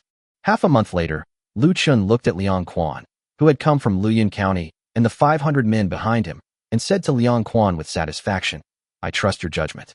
These people will not stay in the capital. They will immediately come with me to the seaside for intensive training. This training will last for a month or 3 months. After the training is completed, I will take you to do something big." After hearing Lu Chen's words, everyone became excited. Since they had never seen Lu Chen so serious before, it meant that what they were about to do would definitely be exceptionally exciting and have many benefits. Reporting to the young master, 500 warriors have assembled. Their crossbows are accurate to the touch at 100 meters, and their rifles are firing. After listening to Liang Quan's report, Lu Chen looked at them with satisfaction. After Liang Quan's long training and the enhancement of his own modern training methods, these people, if not all of them, are at least 500 strong, which is incomparable to the soldiers of the Great Feng Dynasty. The next day, Lu Chen went to the palace. When Yin Bingyan heard that Lu Chen only told her to have the 10,000 soldiers she had prepared stand by in the Great Feng Dynasty, and that he was going to take 500 men to Dongsang, she immediately showed a worried expression. "Lu Chen, this is no joke. Are you sure you can handle it?" "Hee. When have I ever done anything without certainty? I'll go and sound out His Majesty first, and when the time is right, this army of 10,000 can directly conquer the eastern Sang Kingdom." Seeing Lu Chen's confidence, Yin Bingyun did not try to stop him. Instead, she gave him an imperial decree, telling him to go ahead and do it without worry. After returning from the palace, Lu Chen bid farewell to his family and led 500 men straight to the seaside. Chapter 146, Training Soldiers on Surface Warships. 500 people, driving dozens of vans, set off from Beijing in a grand procession, heading directly northwest. 3 days later, they excitedly looked at the vast ocean and the futuristic-looking ship on it. Liang Quan, your subordinate, is here. Send 2 skilled drivers to learn how to operate a yacht from me, and then transport everyone to a small island in the deep sea. Although Liang Quan didn't understand what Lu Chen was going to do, he quickly brought out 2 people. Driving a yacht is not difficult. For these people who have received training in technological equipment, they were able to get the speedboat in motion in just half an hour. The yacht wasn't large, but in order to get the people to the island quickly and then onto the passenger and cargo ship, Lu Chen crammed 50 people on board at once. On the flybridge of the yacht, Lu Chen had a cigarette between his fingers, while Liang Quan sat opposite him. Young master, what is our next training session? Haha, some people are learning to pilot large ships, and some are learning to use super weapons, but they also need to be retrained for light weapons like rifles and various combat situations. So, you're on a tight schedule, so you'd better make sure everyone is on their toes this time. After hearing Lu Chen's words, Liang Quan was somewhat incredulous, and then cautiously asked, Young master, are we going to attack other countries and establish ourselves as kings? I suppose so, but I have no interest in becoming king yourself. However, the benefits we gain after the battle will be enough for you to live comfortably for several lifetimes. Liang Quan's eyes lit up when he heard this. How long had it been since they went from barely having enough to eat to having no worries about food and clothing? Following the immortal prince, they truly experienced the benefits. It seems that this time, the young master intends to make these 500 people into respected figures. It is important to understand that in the ancient world, the gap between the rich and the poor was extremely wide. If they were to rise to the top in one step, it would likely allow their entire family to achieve a leap in social class. Young master, please rest assured, we will definitely not let you down. Soon after, the yacht arrived at the small island where passenger and cargo ships were docked. When everyone saw the passenger and cargo ship in front of them, they all gasped in surprise. It wasn't that they had never seen a ship before, but such a large ship was enough to shock everyone and raise their level of understanding. Within half a day, all 500 people had gathered on the passenger and cargo ship. Seeing this behemoth just now was astonishing, but now that they've stepped onto it, everyone feels like they're dreaming, some even pinching their thighs hard. After having Liang Quan line up and organize everyone, Lu Chen turned around and went to the room where Li Chengmin had been imprisoned. Upon seeing Lu Chen again, Li Chengmin immediately stood up. Sir, I would like to ask you, what is your purpose in having me teach others how to sail and use weapons? Lu Chen always treated capable people with politeness. It's simple, just attack Japan. Is heaven finally going to war against the Sakura Kingdom? Sir, I'd be very willing to do it. Lu Chen frowned slightly after hearing this, thinking to himself, isn't your country on good terms with Japan? Why are you so excited about attacking Japan? Sir, please don't be surprised. I am a soldier, and war is what I have been pursuing all my life. Don't worry, I will train you well. Lu Chen's heart skipped a beat after hearing this. What did he see in this person's eyes? Seeing his thirst for war and his desire for slaughter, it seems that this person, having emptied his knowledge, cannot be allowed to live. If he were to remain, he would be a scourge in any world. War is a lifelong pursuit. Do you know how many people die in war? How many innocent civilians will suffer? Although I am about to attack Dong Sang, it is because if I don't go, Dong Sang will attack De Feng Chao. These are completely different concepts. Lu Chen would not start a war without a reason, but he would not be soft-hearted in the face of war. Moreover, Dong Sang was the long-cherished wish of many people in the Heavenly Kingdom. Okay, I like your attitude. Come out with me. After saying that, Lu Chen led Li Chengmin onto the deck. Li Sungmin frowned as she looked at the clothes of the people in front of her, thinking, where did you all come from? Are you filming a movie? What kind of production team would spend so much money? However, he didn't speak, but looked at Lu Chen next to him. Lu Chen looked at the 500 people standing in front of him in neat rows and immediately took out a megaphone. Ladies and gentlemen, I believe Liang Quan has already told you why he called you into this sea area. The person standing next to me is Teacher Li, the teacher I invited for you. From now on, you must diligently follow Teacher Li to learn the driving techniques of various ships and the use of various weapons on board. I don't want anyone to slack off. You are all the best people Liang Quan selected, the best in the entire guard team, and the most elite force around me. I feel at ease and proud because of you. Next, Liang Quan will assign tasks. As soon as Lu Chen finished speaking, a round of applause broke out below. This was also the purpose of Liang Quan's training, to improve team cohesion. After Lu Chen finished speaking, he beckoned Liang Quan over. Then he introduced to Li Sungmin. This is Liang Quan, the leader of this group. Your task is to teach them, understand? Although Li Chengmin was puzzled by the identities of these people, he was still excited at the thought of going to war. He stood up straight and gave Lu Chen a military salute. I guarantee to complete the mission. Looking at the teacher standing ramrod straight in front of him, Liang Quan felt a surge of admiration and, imitating Li Chengmin, gave him a military salute. Thank you for your trouble, Teacher Li. Is that how soldiers talk? Li Sungmin found it very strange and realized she needed to figure it out. After the two got to know each other, Lu Chen pulled Liang Quan aside and said, "This teacher, Li, has some mental issues. He will tell you strange things from time to time, like his country has some kind of super weapon. Just listen to these things and don't take them too seriously. But there is one thing. I need at least 10 of you to be able to learn how to drive this thing and use various weapons within a month." Liang Quan nodded. "Don't worry, young master, there are plenty of people who brag. We'll just listen to them." After listening to Liang Quan's words, Lu Chen showed an appreciative expression. What a joke. Otherwise, if Li Chengmin had just taught them about the modern world, he would have been finished. The next day, Lu Chen was sleeping on the top floor when the sound of an engine suddenly woke him up. Chapter 147 Training completed, meeting Sword Elder. After washing up, Lu Chen went straight to the cockpit. Seeing Li Chengmin teaching earnestly and Liang Quan and the others studying diligently beside her, he turned around, took out a fishing rod, and went up to the deck. He believed that people like Liang Quan, as long as they had any brains, wouldn't miss any learning opportunities. After all, this knowledge was like a divine skill to them. 10 days later, Liang Quan came to Lu Chen's side with a cigarette in his mouth. "Young master, this is too amazing. Are there really fish that stupid, so stupid that they will eat iron pieces? Young master, will we become stupid if we eat these fish? You don't know anything. There are even sillier people out there. By the way, it's been 10 days. How's your learning going?"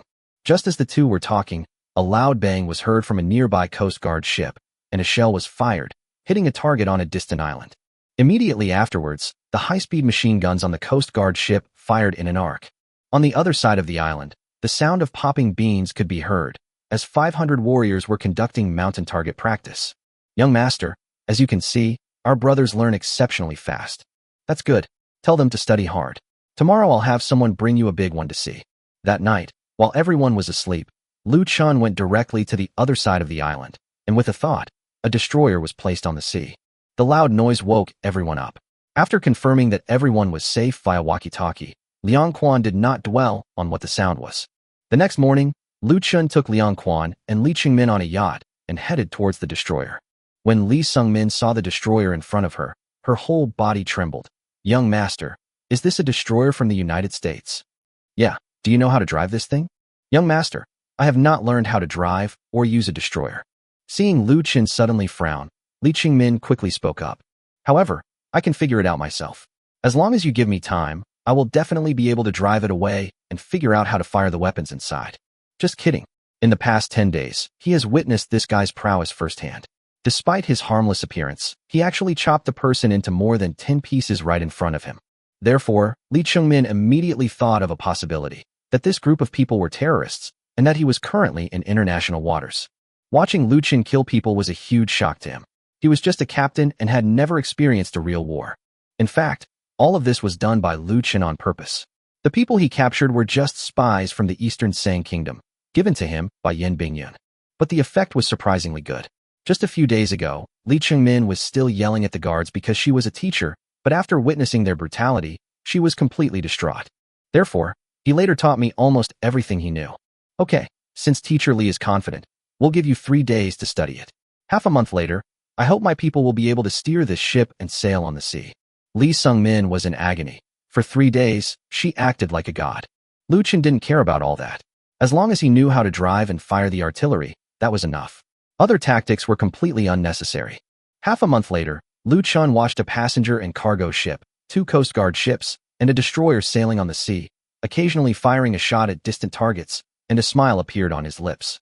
As for ammunition, there is absolutely no need to worry.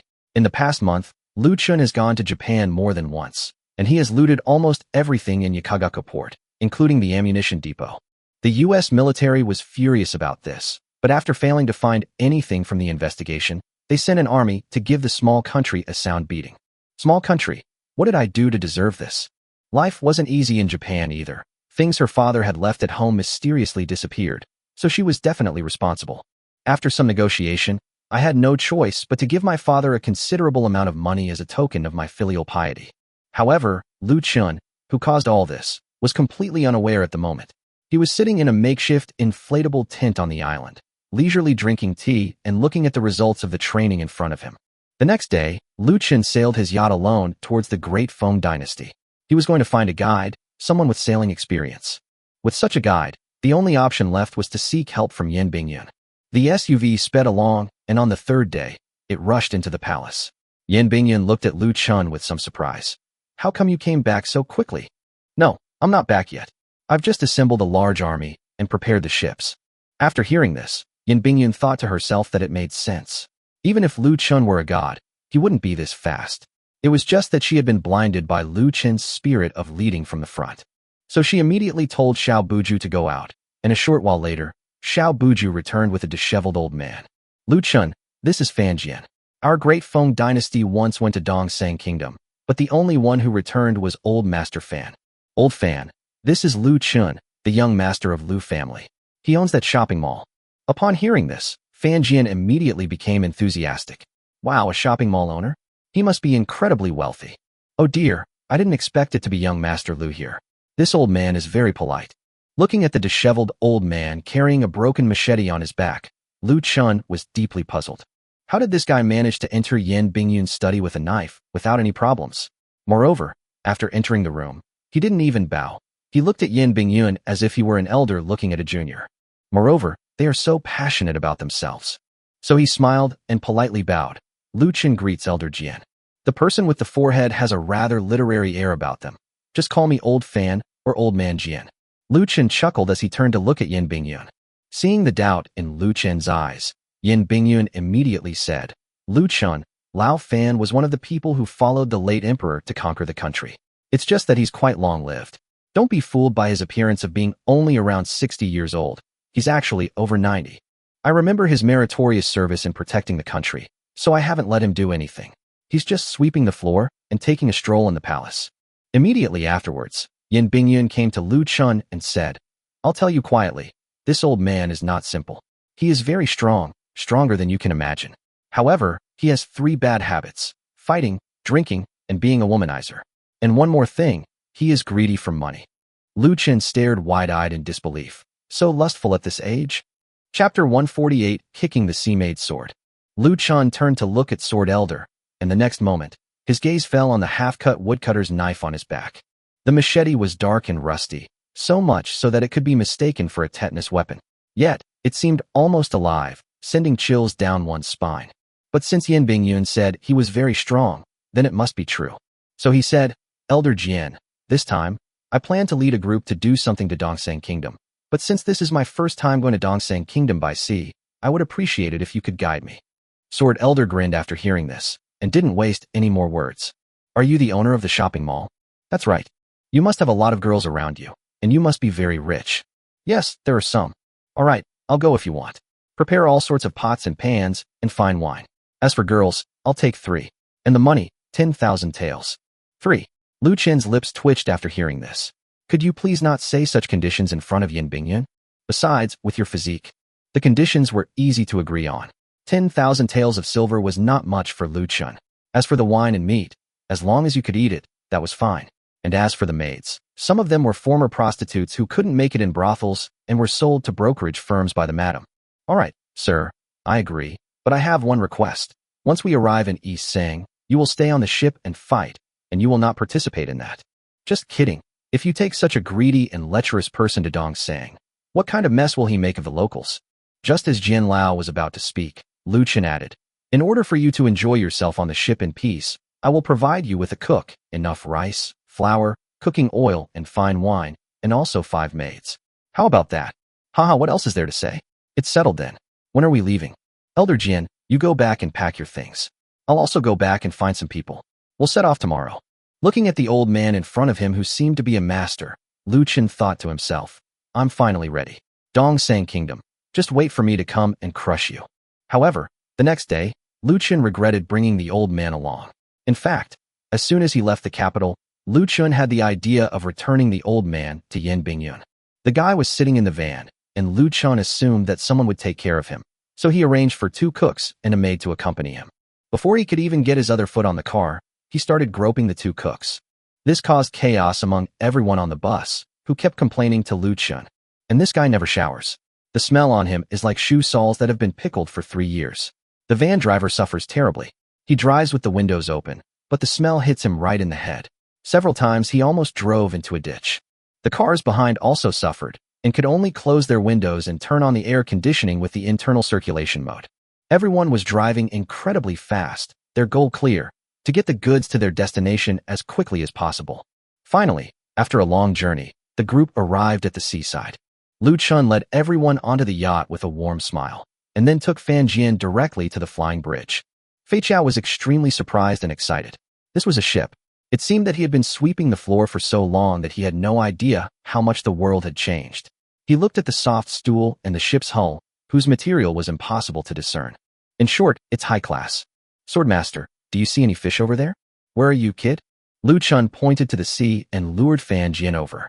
The next moment, taking advantage of Fan Jian's inattention, he poured a bucket of shower gel on him. Then he yelled, You old bastard, get out of here. He kicked him into the sea. You little bastard, how dare you sneak up on your grandpa? What kind of stuff did you put on me? It even smells good. After saying that, Fan Jian, who was splashing around in the water, wiped himself down. He felt a little slippery and bubbly. What made him feel most comfortable was that it smelled nice, just like a woman's fragrance. So he became more and more excited as he rubbed, and the next moment, Lu Chen saw the scene he wanted to see. This guy was taking a bath in the sea. Everyone on the boat, from maids to cooks, gave Lu Chen a thumbs up.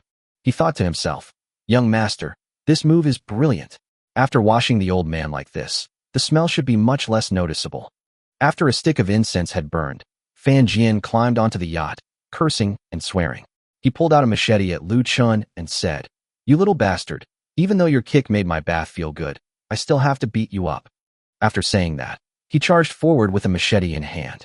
Upon seeing this, Lu Chen immediately drew a pistol, aimed it at the woodcutter's knife, and fired a shot.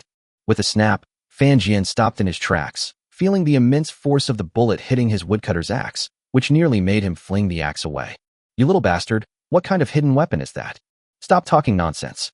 If you don't take a bath and keep flirting with the cook, I might as well not go to Dongsang anymore, but I'll still give you a good whack on the head. Fan Jian shrank back immediately after hearing this. Well, we're just used to it, we can't stop. You know what, this bath really feels good. Seeing that the desired effect had been achieved, Lu Chen immediately put away his pistol. Then he took out a cigarette and handed it to Fan Jian. Hey, old man, we're not unreasonable people. If you keep going like this, aren't you afraid these cooks will poison you? Besides, your hands are so dirty, they leave a black stain wherever you touch them. It's disgusting. We're just doing this for your own good. Men all like girls, but you can't force them, can you? You're so old. How can you be so immature? As Lu Chen spoke, he lit a cigarette for him, but his eyes glanced at the woodcutter's knife. Good heavens, bullets hadn't even left a mark on it. This guy's weapon was truly terrifying. The old man was a smart man. He knew how to take advantage of the situation. Oh dear, you little rascal, I just got a little excited. Come on, let's go out to sea. Ladies, excuse me, the old man's all cleaned up now, how about? Get lost, get ready, I'm about to set sail. Lu Chen rolled his eyes at him, then went straight to the cockpit, pushed the accelerator, and the yacht shot off. Seeing the speed, Fan Jian immediately became interested and hurriedly stepped out of the cockpit, turning his gaze from the cooks and maids to the ship itself. You little bastard, what is this thing made of? How can it be so fast? Chapter 149 Setting Sail and Heading Out to Sea. Don't pry into the affairs of young people. You wouldn't understand anyway. Seeing that Lu Chen ignored him, Fan Jian stopped asking questions. It was strange that this kid made him feel a little intimidated. You know, he's been a powerful figure for so many years, and there hasn't been a single young person who has ever intimidated him. Even when he went to Dongsang back then, facing so many Dongsang masters, he wasn't afraid at all. He wielded his woodcutter's knife with impenetrable skill. If it weren't for that Dongsang master who cut his woodcutter's knife, there would be no Dongsang kingdom at all now. So he could only take out the cigarette Lu Chen had given him from his pocket, light it, and sit to the side watching curiously. However, not long after, he stood up excitedly. "You little bastard, is that a boat?" "Yes, that's our weapon for attacking Dongsang Kingdom, the big ship." "Goodness, if you hadn't told me, I would have thought it was a city. Such a big ship, no wonder you're so confident. It's like this ship, only one person is needed to start it. What does this thing eat? And how can it move so fast? What material is this made of? If it encountered a wooden ship from the Eastern Sang Kingdom, it would sink it in one collision. Good heavens, this thing would be a piece of cake to take down Dongsang." Lu Chen looked at him with some discomfort, but in the end he chose to shut up. This guy talked too much, and he was too lazy to explain. He would naturally know these things once he got to know Liang Quan and the others. Seeing that Lu Chen didn't speak, Fan Jian shut his mouth again. Upon arriving at the passenger cargo ship, the people on board immediately lowered the gangway, and Lu Chen led a group of more than 10 people onto the ship one after another. Liang Quan looked at Lu Chen warmly. "Young master is back. What are these?" "This is Fan Jian, also known as Elder Jian. He was responsible for guiding us, and these are his family members." Liang Quan could hardly believe his eyes. Although the old man had changed into the clothes Lu Chen had given him, his messy hair still made him look slovenly. It's true what they say, comparisons are odious. Everyone here has families, but what about me? However, Liang Quan, being of good character, despite being puzzled and jealous, still stepped forward, bowed, and said, "This humble one, Liang Quan, pays his respects to Elder Sword.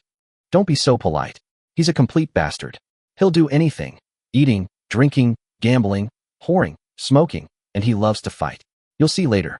Before Fan Jian could answer, Lu Chen spoke up from the side. "You little bastard, are you looking for death? Come on.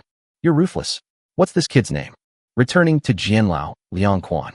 "Yes, that's Xiao Quan. My room needs to be bigger. It's too small for our whole family to fit in." Upon hearing this, Liang Quan immediately led the group enthusiastically toward the accommodation area. Upon entering the accommodation area, Fan Jian was once again deeply shocked, thinking to himself, "This isn't a war, it's an enjoyment trip." After showing Fan Jian the facilities in the room, Liang Quan finally breathed a long sigh of relief and came out to Lu Chen, lighting a cigarette. "Young master, this old man. Don't underestimate him. He's definitely a master, and someone who managed to infiltrate Dongsang and escape unscathed. You should all be more polite to him in the future." "Young master, you," Liang Quan thought to himself. "You keep calling me an old bastard, so why should we be polite? Are you going to be polite or not? Are you stupid? You guys play the good cop, and I'll play the bad cop. Isn't that the best way to handle things?" Liang Quan's two small eyes darted around. "Hey, the young master is still the smartest. Go ahead, you can have as much cigarettes and alcohol as you want. Bring your brothers out to show him your power anytime. It will definitely intimidate him." "All right, young master." After saying that, Liang Quan was about to leave, but Lu Chen pulled him back. "By the way, where's your teacher, Ms. Li?" "What kind of teacher?" "This is Mr. Li, your teacher." "Young master, are you confused? Where did this teacher come from? We've been training here properly, figuring things out for so long before we finally learned how to use these ships and weapons. You can't let our contributions go to waste, young master. By the way, young master, I saw a person floating on the sea yesterday. He was so pitiful, he was being eaten by the fish." After hearing this, Lu Chen gave him a thumbs up in his heart, thinking to himself, how shameless. I just told them that Li Qingmin wasn't a good person, and this is how it ended up. Sigh, the world is going to the dogs. All right, tell the brothers to get ready. We're going to have a big feast tonight, and we'll set off early tomorrow morning. All right, young master, I'll go prepare right away. As night fell, more than 50 tables of food and drink were set up on the deck, with 10 people per table.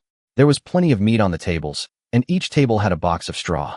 This thing is an export product that Lu Chen got from the United States. Lu Chen led Liang Quan, Fan Jian, and others to sit at the main table. Liang Quan's eyes shone as he looked at the wine in front of him. Others might not know, but he knew it was a good thing. Even the young master rarely drank it. He deftly opened the bottle and poured a glass for everyone in no time. Lu Chen picked up his cup and stood up. My lords, I have prepared a feast tonight to help you relax. After so much training, you are all my precious darlings. This cup of wine is a toast to everyone, wishing you all great success in this campaign and that you will capture Dongsang capital in one fell swoop. Everyone excitedly raised their glasses. To receive the young master's approval was such a great honor. It wasn't just an honor. The young master wasn't stingy at all. He actually gave money. In an instant, everyone spoke in unison, Young Master Jing. Then everyone poured themselves a drink. Fan Jian was quite curious when he saw that the young man in front of him had such a strong sense of unity. He gulped down the strong liquor in his glass. The next moment, his eyes widened in surprise. Wow, this is good wine. Ha ha, what great wine. Xiaoquan, another cup. After drinking a glass of wine and eating some food, Lu Chen turned and walked into the darkness. It wasn't that he was antisocial. He had more important things to do. While they were feasting, he waved his hand and collected all the other ships, leaving only the cargo ships loaded with weapons. The next morning, a car horn woke Lu Chen up. Looking out the window, I saw the large ship slowly sailing away from the island, heading east. So he dressed neatly and went to the wheelhouse, where he saw Fan Jian and Liang Quan smoking cigarettes and chatting and laughing as they watched the soldiers steer the ship. Young master, please get up. Chapter 150 Modern Weapon, the Amazing Sword. Young master, you told us last night not to disturb you today, as we would depart at the appointed time, so we didn't wake you. Lu Chen waved his hand dismissively. It's all right, just listen to that old bastard and steer the boat properly. All right, young master, you may go and rest. At noon, the large ship continued its journey, and Lu Chen, along with Fan Jian and Liang Quan, sat at a small round table to enjoy their meal. Lu Chen suddenly spoke up to Liang Quan. We're in the deep sea now. This stuff doesn't taste very good. How about we get some seafood? All right, young master, that's what we meant too. Walk. After saying that, the two of them each took a rifle, picked up the pot on the table, and walked outside. Fan Jian looked at the two of them and shouted, You little brats, if you're not going to eat, I will. You even took the pot away from me. You threw away such good meat. Fan Jian was so anxious he almost swung the wood-chopping knife from behind him again. But the next moment, he was surprised to find that the food he had poured out immediately attracted a large school of fish. Then he shouted anxiously, What the hell are you all standing there for? Get your fishing rods. Lu Chen and Liang Quan turned and gave him a disdainful look, then loaded their rifles and fired 2 bursts at the school of fish. Looking at the fish carcasses floating on the sea, Fan Jian felt as if he had traveled through time to a world he had never seen before. What kind of weapon is this? It took down such a big fish. If it hit a person, what would that be like? In an instant, he understood and realized why Yin Bingyuan valued Lu Chen so highly, and why he dared to lead 500 men to attack Dongsang. So each of them is equipped with such powerful weapons. If they were to enter the Eastern Sang Kingdom, just thinking about it would be exciting. Immediately, he made up his mind that he must ask Lu Chen for such a weapon, and that he must go with him to fight Dongsang the dwarf. A strong smell of blood wafted from the sea. Lu Chen quickly ordered his men to take hooks and fish in the sea. There was no other way. The marine resources here were almost entirely undeveloped and too abundant. Sure enough, just as they caught 3 or 4 fish, a huge wave suddenly appeared on the sea. Looking at the fish's back on the sea surface, Lu Chen immediately shouted to Liang Quan, Quick, bring the big one. Here comes the big one. After saying that, Lu Chen picked up the large caliber sniper rifle that was placed next to him and aimed it directly at the shark's head. However, when he turned his head, he saw a rocket launcher slung over Liang Quan's shoulder. Good heavens, has this fish broken some kind of divine law? Seeing Liang Quan's serious expression, Lu Chen simply put away his sniper rifle. Fan Jian, standing to the side, was completely numb. He had been shocked when the rifles started wiping out a group of fish. But seeing the thing that Liang Quan fired from his shoulder instantly smashed the head of such a large shark to pieces, he suddenly felt a sense of desolation. No matter how skilled you are, you can't withstand a single blow from this thing. So what is the purpose of their arduous training? What are you standing there for? That big thing is enough to feed us for a long time. Seeing the great white shark about to sink, everyone frantically grabbed hooks and pulled the fish up. Lu Chen simply cut off a piece of meat, then took out a fishing rod, hooked it, and threw it into the water. Since I had nothing better to do, I decided to go fishing. As night fell, the lights on the ship came on. Having found a calm stretch of sea, the more than 500 people began to feast and drink to their heart's content. Lu Chen sat down with Fan Jian. Old Jian, you've never eaten this before, have you? Fan Jian shook his head and picked up a large piece of shark meat. No, I saw it when I sailed to Dongsang Kingdom, but no one dared to touch it. I didn't expect it to taste so good. If it's delicious, eat more. You don't need to tell me. Fan Jian sipped wine and ate meat, looking nothing like someone going on a voyage. At night, the large ship stopped moving, and most people went into their own private rooms. Lu Chen lived on the top floor and could only hear the crashing of the waves against the ship, while the soldiers below were complaining bitterly. It was all because of that old man, Fan Jian, who kept us up until midnight. The next day, the group woke up groggily. The driver sped the boat, hoping to get to Dongsang as soon as possible, since the girls there were said to be very beautiful. And so they continued their daily lives without any drills, spending their free time fishing and cooking, living a carefree and leisurely life. 10 days have passed before we even realized it. Lu Chen came to the cockpit. How much longer until we reach Dongsang? Fan Jian looked at the vast sea. Perhaps it will be soon. Your big ship is fast. Back then, we traveled day and night, but it still took us 3 months. Lu Chen nodded without saying a word after listening. Indeed, their ship was much faster than their large wooden boat. Even now, because of concerns about the storm, we're not driving very fast, but compared to this world, the speed is still several times faster. So, judging by the time, it should take another 5 to 10 days to reach Dongsang. So he called Liang Quan out. Have your men behave themselves. We should be able to arrive in about 5 to 10 days. The first battle after landing must be a resounding success. Don't let me down. Don't worry, young master. Taking down Dongsang will be a piece of cake. Lu Chen patted his shoulder without saying anything and went straight back to his room. He didn't intend to defeat Dongsang so badly that he couldn't get back up. His idea was to take a different approach, which was to plunder all of Dongsang's money. As long as Dongsang's treasury is empty, the 10,000 men who come later can take Dongsang down directly. All I want is gold and silver jewelry. I have absolutely no interest in so-called power. If the environment in Dongsang is good, I might as well stay here for a while. Lost in thought, Lu Chen drifted off to sleep. Lu Chen was awakened by a car horn after an unknown amount of time.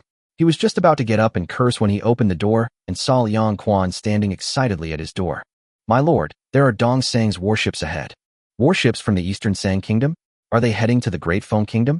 Upon hearing this, Lu Chen immediately thought of such a possibility, because during the interrogation of those people, he learned about Dongsang's plan to attack Foam. It's quite a coincidence that we met here just as we were approaching Dongsang Kingdom. What are you waiting for? Get the brothers ready and give them a taste of your power first. Liang Quan was so excited that his whole body was trembling. Without Lu Chen's order, he dared not make a move. Now that he had received the order, he could no longer hold back. All right, young master, I'll go and assemble the troops right away. Chapter 151, Preparing Everything for the Enemy Ship. After saying that, Liang Quan ran downstairs excitedly. Lu Chen picked up his binoculars and looked ahead. Sure enough, a series of enormous warships were slowly sailing toward them. Meanwhile, their own passenger and cargo ships had stopped and were preparing for battle. So he immediately rushed towards Fan Jian's room. You old bastard, wake up. Come out and see if we're getting close to Dongsang Kingdom. Fan Jian was dragged out of the blanket by Lu Chen. Lu Chen ignored the other people on the bed and the barely clothed Fan Jian and simply pulled him out. Fan Jian, wearing shorts, was pulled to the bow of the boat by Lu Chen. After looking through binoculars, he immediately exclaimed in surprise, it should be soon. There's nothing in the sea, so I can't pinpoint the location. But do you see that white dot in the distance? That's the marker placed by the Eastern Sang Kingdom. After we arrived here, it would have taken another half a month to reach the mainland of Dongsang.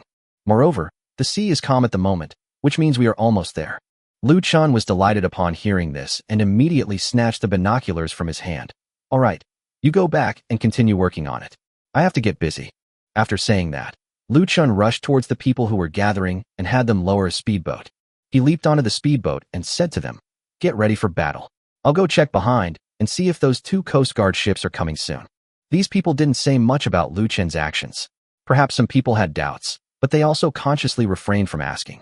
Because whatever the young master produced, they considered it a divine skill. After all, in their hearts, the young master was like a god. Lu Chen drove the speedboat straight into the distance until the passenger and cargo ships were out of sight, then waved to release the Coast Guard vessel. I also learned some driving skills from them. Although I can't do the difficult maneuvers, I can still drive forward. After waving to put the small boat away, they drove the Coast Guard vessel to the side of the passenger and cargo ship. Then he picked up the walkie-talkie. Liang Quan, have someone take over this ship. The weapons on this ship are enough to wipe out those Dongsang dwarfs. Liang Quan was currently organizing the team and distributing weapons. Weapons were not something everyone carried with them. Everyone stored their weapons away when not training to ensure maximum safety. After all, you can't see into someone's heart. This wasn't Lu Chen's idea, it was Liang Quan's. He had seen the large ships in the distance. There were more than 20 of them. Fan Jian also arrived at this place. From Fan Jian, he learned that the large ships of Dongsang Kingdom were generally used to transport people. They didn't have many offensive means. Their main weapons were catapults mounted on large ships, as well as powerful crossbows. This stuff is somewhat effective against wooden boats, and Fan Jian said there's absolutely nothing to worry about if it comes into contact with their boat. Moreover, due to their size and draft, the large ships of the Eastern Sang Kingdom could not match the power of their catapults and crossbows compared to those on land, which is why Fan Jian was so certain. Liang Quan understood that for those 20 large ships ahead of them, facing them was like encountering the king of hell. Wooden boats are utterly helpless against the immense power of rocket launchers. Once they enter the firing range, they become easy prey.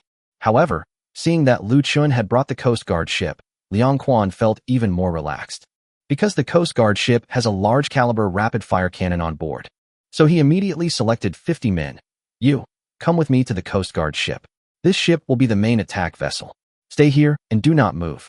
After saying that, he led 50 men directly up the gangway and onto the Coast Guard vessel. 50 men, each carrying a rocket launcher on their shoulder and 10 rounds of ammunition. Seeing that a fight was about to break out, Fan Jian followed and came to Lu Chen's side. Kid, give me one of these things. Let me have some fun too. Upon seeing this, Lu Chen immediately refused, thinking that this was not like swords and knives. If he accidentally used them and blew up the Coast Guard ship, it would be a huge mess. You should watch from the side for now. You can't handle this thing without special training. After saying that, Lu Chen pulled Liang Quan over. Speed up and move forward. Don't hold back the bullets from the high-speed machine guns, and the high-speed artillery too. Aim accurately. This is your first battle since you set sail. Consider it practice for you. Once the Eastern Sang Kingdom's ship sank, several speedboats immediately went into the water and used rifles to eliminate those on the surface. After listening, Liang Quan nodded, then picked up the walkie-talkie and, after making some arrangements, the Coast Guard vessel was dispatched. He quickly bypassed the passenger and cargo ships and arrived at the very front. Lu Chen stared at the slow-moving large ships through his binoculars, a satisfied smile appearing on his lips and a surge of anticipation welling up inside him. I thought to myself, this time, whether it's Dongsang or Sakura, I have to have my fill. But Dongsang's boat was too slow. They waited a whole day, and it wasn't until the early morning of the second day that they saw them slowly sailing over. This was because Dongsang dared not sail at night, since they had no lights. General Kamita Makoto of the Eastern Kingdom was awakened by a series of urgent knocks on the door. He frowned, wrapped the cloth around himself, and then opened the door and walked out in a huff. He kicked the soldier who came to deliver the message away. Damn it! What are you yelling about? It's so early in the morning. General, something terrible has happened. There's a strange ship blocking our way. Strange ship? Kamita Masato turned around and went back into the house to put on some clothes. Then he followed the soldier to the bow of the ship, and immediately his brows furrowed. Because in front of them, there was a white ship that was faintly visible, emitting a halo under the rising sun, but they could still make out with the naked eye that it was a ship. So he immediately ordered the people around him. Get closer quickly and see what it is. General, could it be a ship of the Great Foam? Get lost. Where did the Great Foam get such a big ship? Don't you know their ships can't cross the sea? Upon hearing this, his subordinates immediately shrank back. They were joking. Their general was known for his terrible morning temper. At Kamita Masato's command, all the large ships began to accelerate and rushed straight toward the small Coast Guard vessel. At this moment, not only Lu Chen, but also Liang Quan and the other 50 soldiers were very excited, thinking, come over here quickly. The young master said to let us get close and fire, otherwise, they would have opened fire long ago.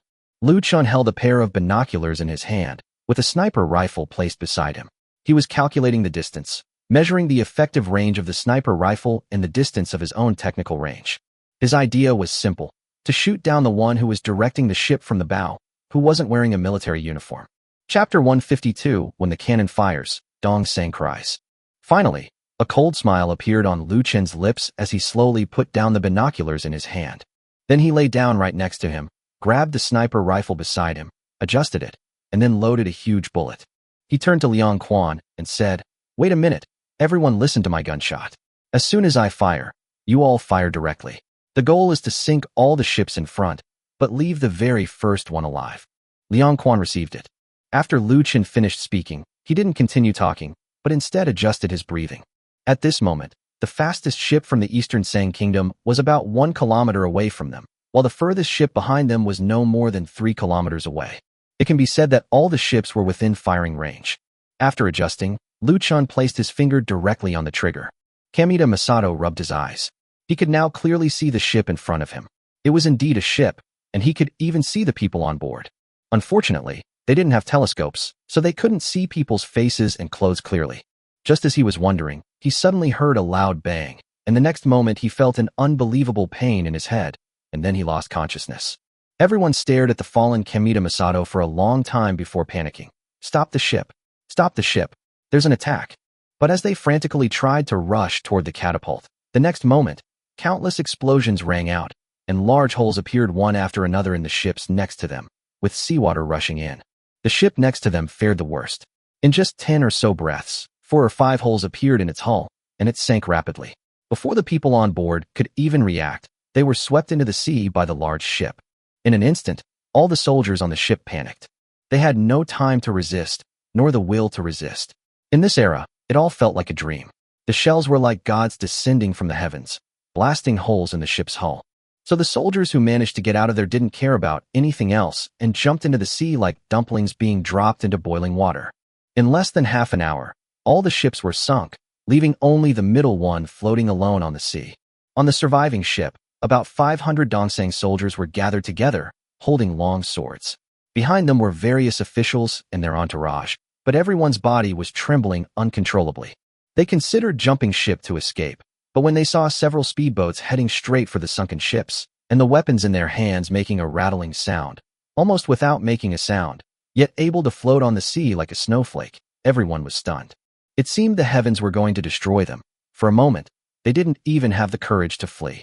They understood that all the ships had sunk except for theirs, because they were the lead ship.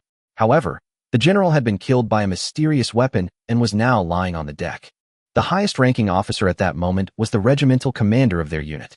Regimental Commander Yamamoto Hirota was also trembling uncontrollably. He originally planned to follow the general to the Great Feng dynasty to burn, kill, and plunder, because he heard from the elders in his family that the Great Feng dynasty was full of gold, grain, and beautiful women. So he spent a lot of money and used countless connections to get on this ship, but he didn't expect that just half a month after leaving Dongsang, he would encounter an unknown attack. Just as they were feeling a sense of despair, suddenly, everyone saw an even larger ship sailing towards them from behind the one that had launched the powerful attack. Meanwhile, the attack ship had already erected its gangway, and soon dozens of soldiers carrying weapons that made a rat-a-tat-tat-tat sound boarded their ship. At the head of the group was a young man dressed in splendid clothes, with a disheveled old man beside him. When they saw the people clearly, their hearts skipped a beat. The Great Feng people. How did they suddenly acquire such powerful attack ships? And the weapons they carried made them grip their long swords tightly, neither daring to advance nor retreat. Lu Chen walked at the front, carrying an automatic rifle. Looking at the soldiers in front of him who were dressed like the people of Japan in later generations, he felt a strange sense of satisfaction. The person in charge, come out and speak. Without wasting words, Lu Chen shouted this and fired several bullets into the air with his rifle, causing the Dongsang soldiers to tremble uncontrollably. Finally, a man who looked like an officer stepped forward and voluntarily dropped his weapon. My lord, I am Yamamoto Hirota, the regimental commander of this unit. Please give your orders. I have laid down my weapons. From this moment on, we are prisoners. Please do not harm the prisoners. Listening to the broken Dafeng dialect in front of him, and the corps commander who stood up trembling as he spoke, Lu Chen stepped forward and pointed his rifle at him. Haha, there's an old saying in our Great Feng dynasty. Those who know how to adapt to circumstances are heroes. You're quite good. You know how to advance and retreat as you please. You can ask me not to hurt you. After saying that, Lu Chen turned to the 50 soldiers behind him and said, put away your spears, load your pistols, draw your swords, and let's have some fun with them. Liang Quan knew exactly what Lu Chen meant. If the pistol was loaded, could it still be called a competition? This was nothing short of blatant murder. Young master, whatever you say, we'll do it. After saying that, he looked at the person behind him, who immediately understood. He slung the rifle over his shoulder, took out the pistol from his waist and cocked it, while drawing the long knife from his waist with his other hand. Seeing that they were ready, Lu Chen turned to Yamamoto Hongtian. Since you call yourselves prisoners, I won't make things difficult for you. We'll fight you, and if you win, I'll let you go back. How about that? Yamamoto Hirota grinned after hearing this, thinking to himself that he was a second-level samurai, and the 50 ordinary soldiers in front of him were not enough for him to kill, not to mention the 500 soldiers behind him. My lord, you are the most reasonable soldier I have ever met. Come on, let's fight to the death. Lu Chen looked at Yamamoto Hirota in front of him, shook his head, and said, No, No, you misunderstood. Your opponent is me, and their opponent is them. After saying that, Lu Chen did the same as them, then took off his rifle and casually handed it to Fan Jian. He then walked over, clutching a Glock pistol, and said, "Come on, let me see just how strong you warriors from Dongsang are. My lord, I am a second-rank warrior from the Eastern Sang Kingdom. Do you really want to duel me? Hee, a second-rank samurai, that's impressive. I'll just have to test my own skills." Chapter 153, Who Says Duels Don't Need Guns? However, upon hearing that Lu Chen was a second-rank warrior, Fan Jian immediately stepped forward and blocked his way. "Kid, you're not a martial artist, so you don't know. In Defeng, a second-rank martial artist is comparable to an expert in internal energy. You step aside, I'll handle this." Lu Chen glanced at Fan Jian dismissively, thinking to himself that the old man was not bad. So he said to him, "Don't worry, old man. He's just a mere internal energy master. It's nothing. He can't dodge my hidden weapon. Kid, you have no martial arts aura at all. You don't understand martial arts. It's too dangerous. You're not allowed to go." After saying that, Fan Jian pulled out the half-cut machete from behind him in front of Lu Chen. Looking at Fan Jian's anxious eyes, Lu Chen suddenly felt that the old man wasn't so hateful after all. Then his tone softened. "Grandpa, don't worry.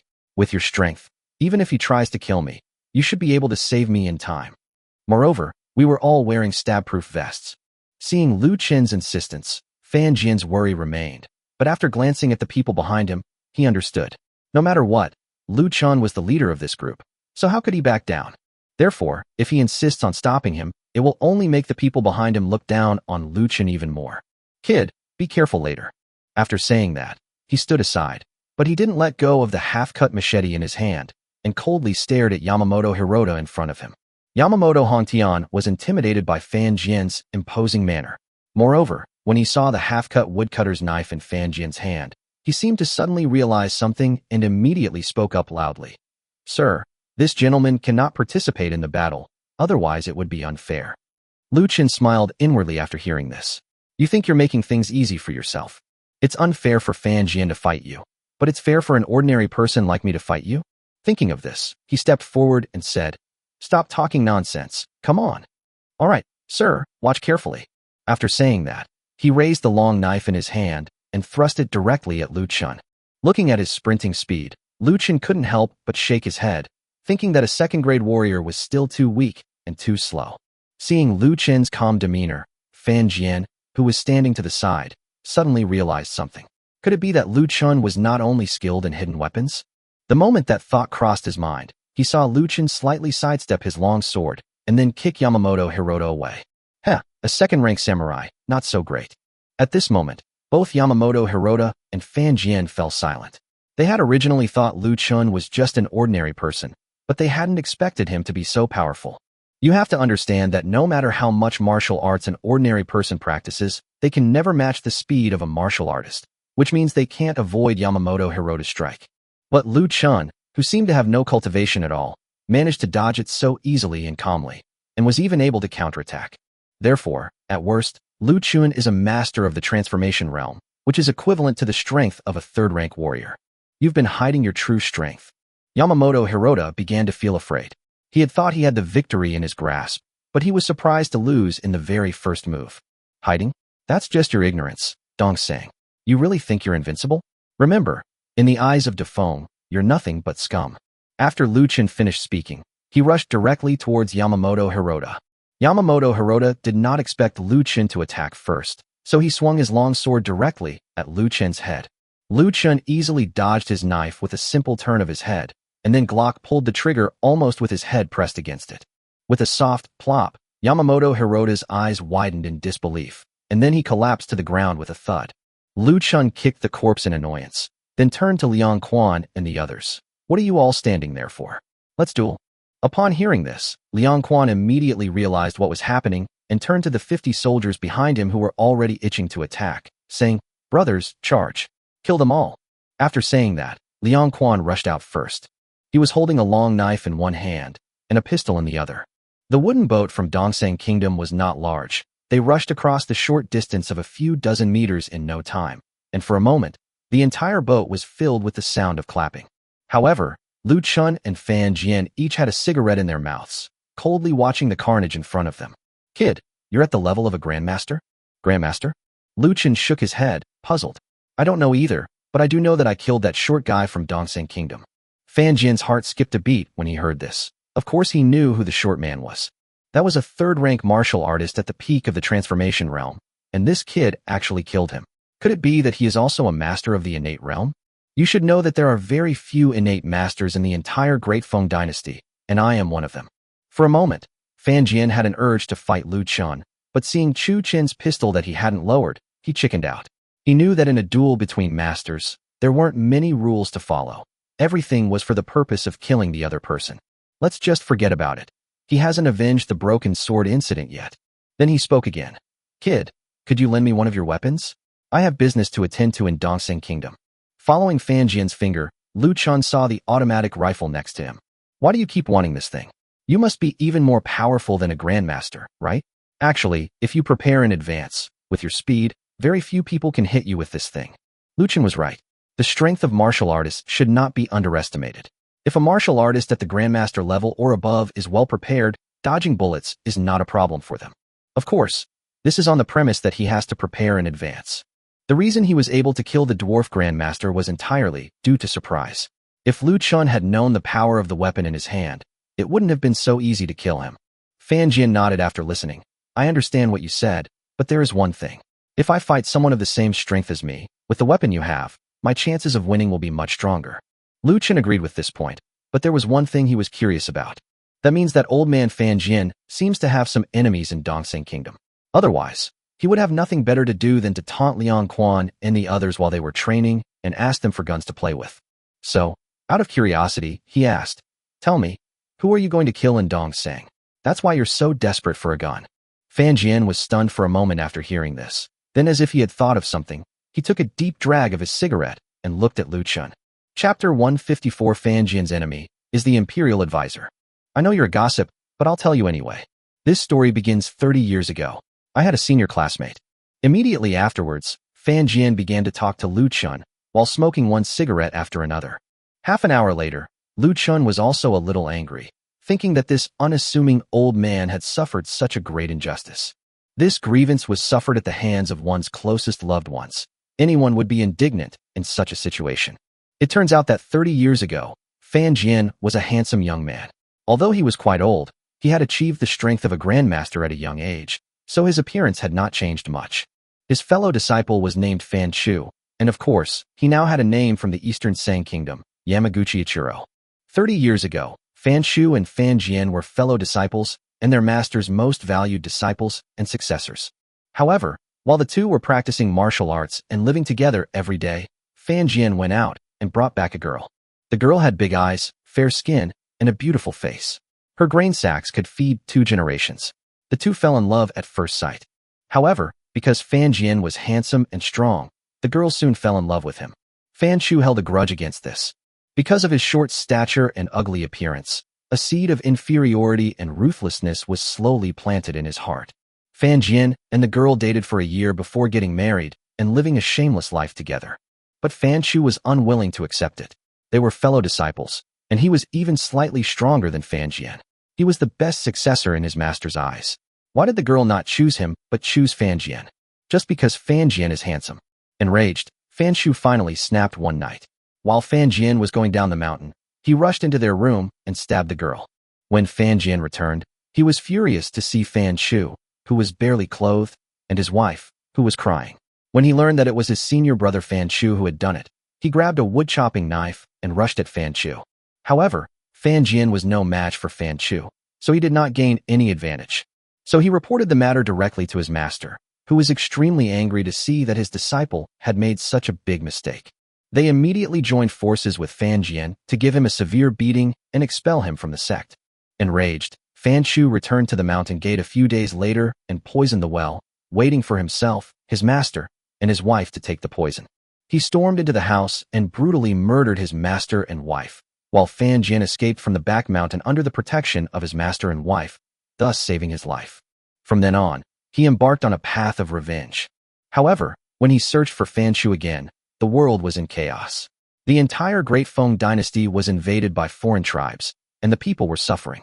However, his senior brother Fan Chu mysteriously disappeared.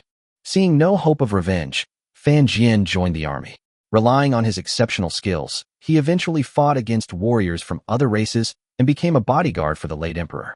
As the late emperor was dying, he summoned Fan Jian to his bedside and revealed to him the secret he had kept in his heart, the whereabouts of Fan Chu. It was only then that he learned that his senior brother had arrived in Dongsheng Kingdom and become the Grand Preceptor of Dongsheng Kingdom.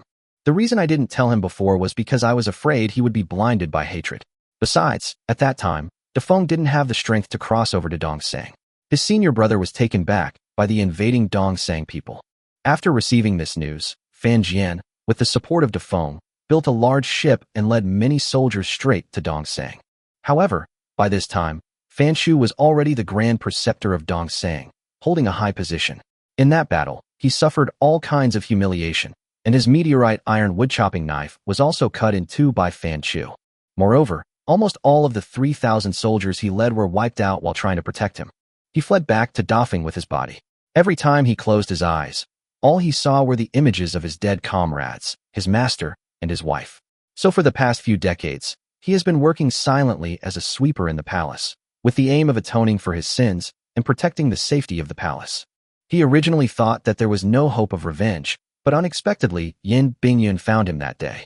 After that, when he saw Lu Chen's weapon, his hatred was reignited, so he thought of asking Lu Chen to give him the weapon. After listening, Lu Chen immediately turned around and returned to the Coast Guard ship.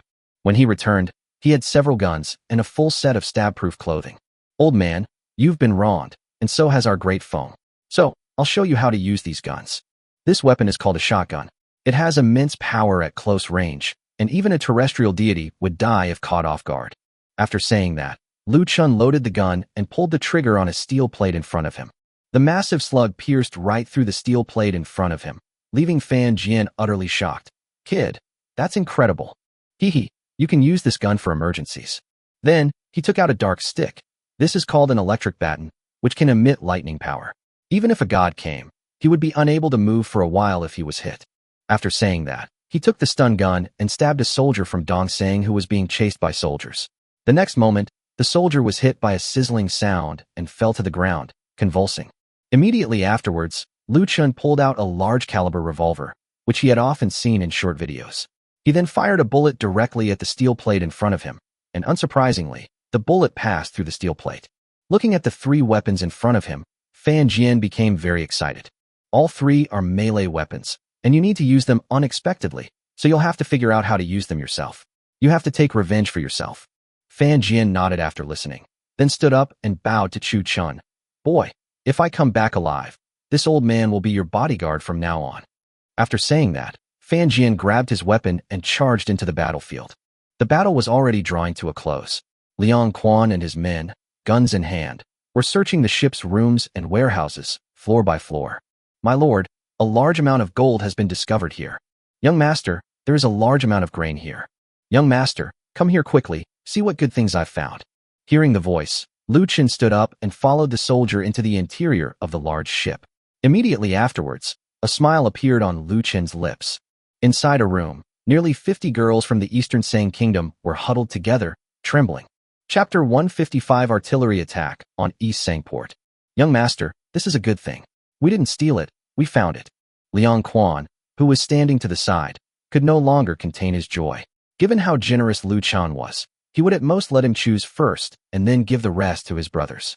At the very least, they should get a taste of the soup. Lu Chen knew exactly what these wolf cubs were thinking. After all, they were all hot-blooded and vigorous. He managed them strictly, and apart from letting them go to brothels a few times a month, he almost never let them touch respectable women. After all, their lives were at stake. Either they should get married and have children, or they should go to brothels. Therefore, seeing so many women from Dongsheng Kingdom at this moment, how could they possibly restrain themselves? So he directly addressed the group of women. Is there anyone who can speak the Dafeng language? The group of women looked at the Dafeng people who had killed all their soldiers, hesitated for a long time, and then a timid figure stood up and walked up to Lu Chen. He said in broken Dafeng dialect, My lord, I can say a little. We would all say that they were taking us to live in Dafeng, saying that Dafeng would become part of Dongsheng in the future, which is why we boarded this ship, but we were not soldiers. Lu Chen smiled after hearing this, thinking that it made sense. The language of Dongsheng was not much different from that of Dafeng. He guessed that a long time ago, The people of Dongsang were all from Dafeng, so there would be no barrier to communication. So they simply grabbed the woman who had spoken and carried her outside. Then he asked, "So who are you people?" "My lord, we are Dongsang geisha. We were brought aboard the ship partly to alleviate your loneliness and partly to offer us benefits so we can enjoy ourselves in Dafeng." "A geisha, huh?" Lu Chen rolled his eyes at her, annoyed. Then he turned to Liang Quan and said, "You can handle it yourselves, but remember, you must wear the things I give you. Also, don't kill these people.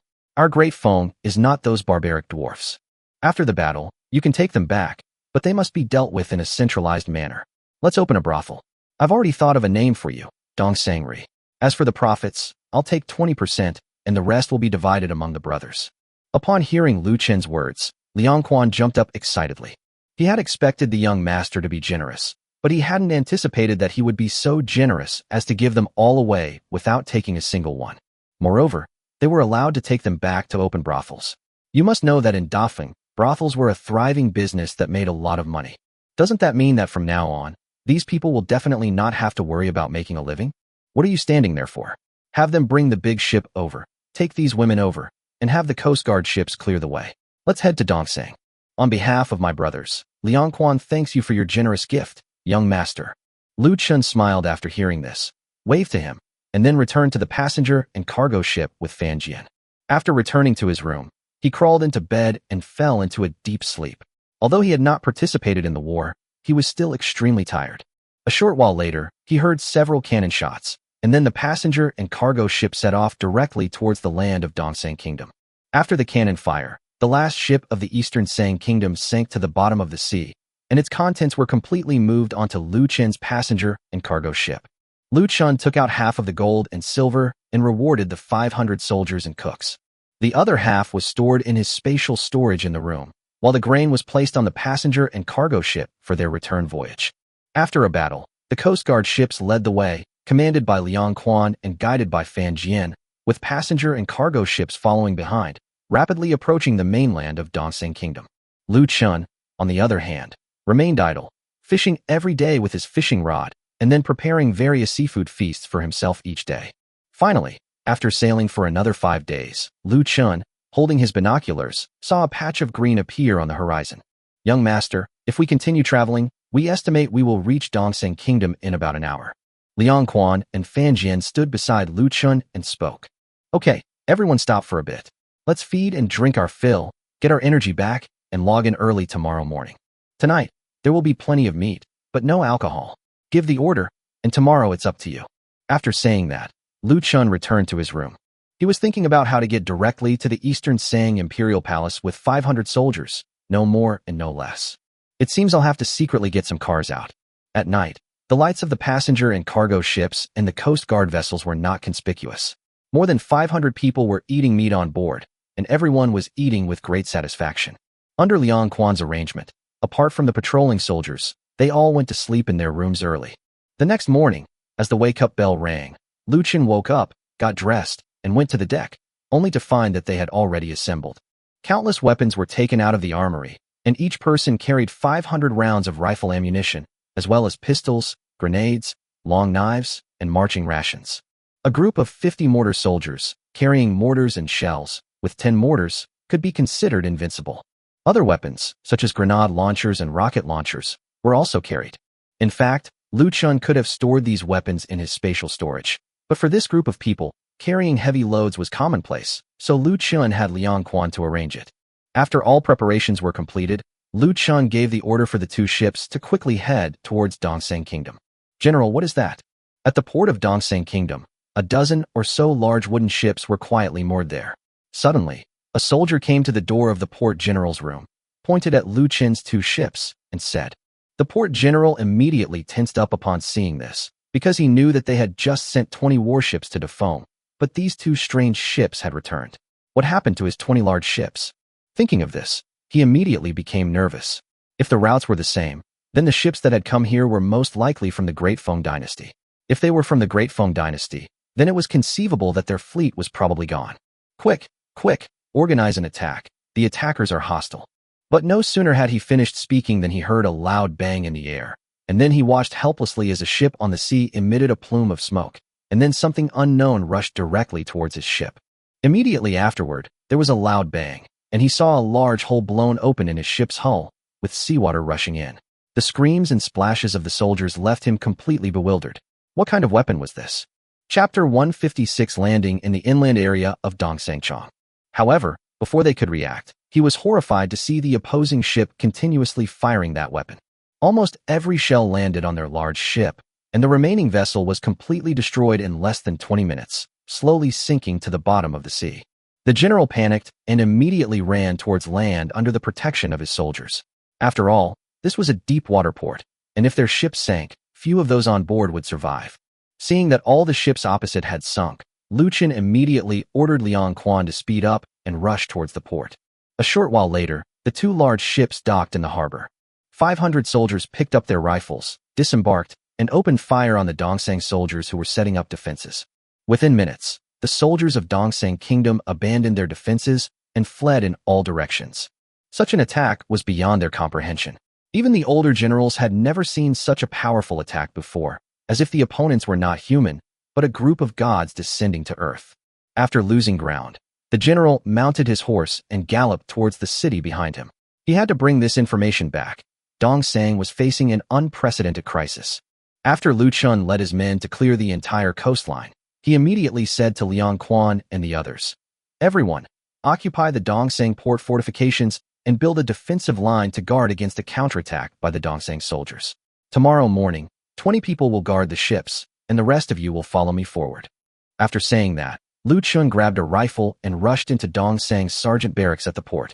After emptying the room, he found the largest room and sat down. Gunfire was sporadic outside, and there were few left to resist. Under such intense attack, the soldiers of Dongsang Kingdom simply turned tail and ran back into the city. They knew that they were safe only inside the city. As for the ordinary people outside, who cared about their lives? After a long voyage, Lu Chen's men were also quite tired, so Lu Chen ordered them to rest on land. That night, they set up a large pot and prepared food directly from the Dongsang military camp, and everyone had a satisfying meal. At night, watching the crowd eat and drink their fill, Lu Chen quietly left the barracks. He then found a secluded spot on the beach and, with a thought, 30 infantry fighting vehicles and a tanker truck appeared before him.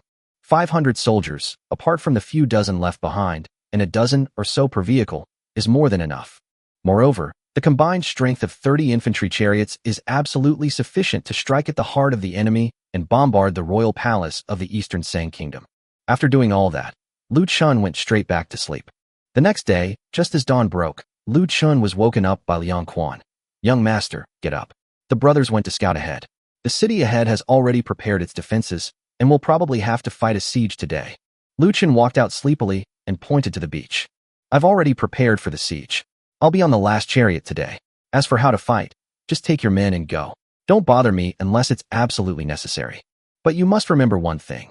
Do not harm civilians without cause. We are a great power, and we should have the vision and magnanimity of a great power." Following Lu Chen's finger, Liang Quan immediately saw 31 vehicles neatly lined up on the beach, including an oil tanker truck, which was there to support their march. He was immediately excited. He had thought that sending 500 men to fight in another country would be very difficult, but now he turned to look inland and thought that this would be easier than going up the mountain to hunt.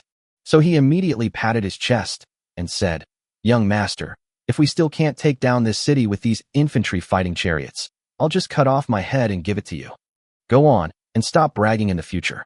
After saying that, Lu Chen returned to his room, picked up his toothbrush and toothpaste, and began to wash up. After washing up and eating something at the temporary canteen, Lu Chen climbed directly onto the last armored vehicle and went to sleep in the passenger seat. The driver was a young man with long buck teeth, so Lu Chen nicknamed him Bamboo Rat. The Bamboo Rat was both excited and nervous when it saw the young master sitting in its carriage. "Young master, are you comfortable? Shall I get you a cushion? Young master, am I driving all right? Is it bumpy enough? Should I slow down?" Amidst the Bamboo Rat's concerned calls, Lu Chen drifted off to sleep. The lead caravan, driven by Liang Quan, consisted of 31 cars and headed directly towards the first city of Dongsang in the distance. After an unknown amount of time, a sudden loud bang woke Lu Chen from his sleep. "Where did the cannon fire take place?"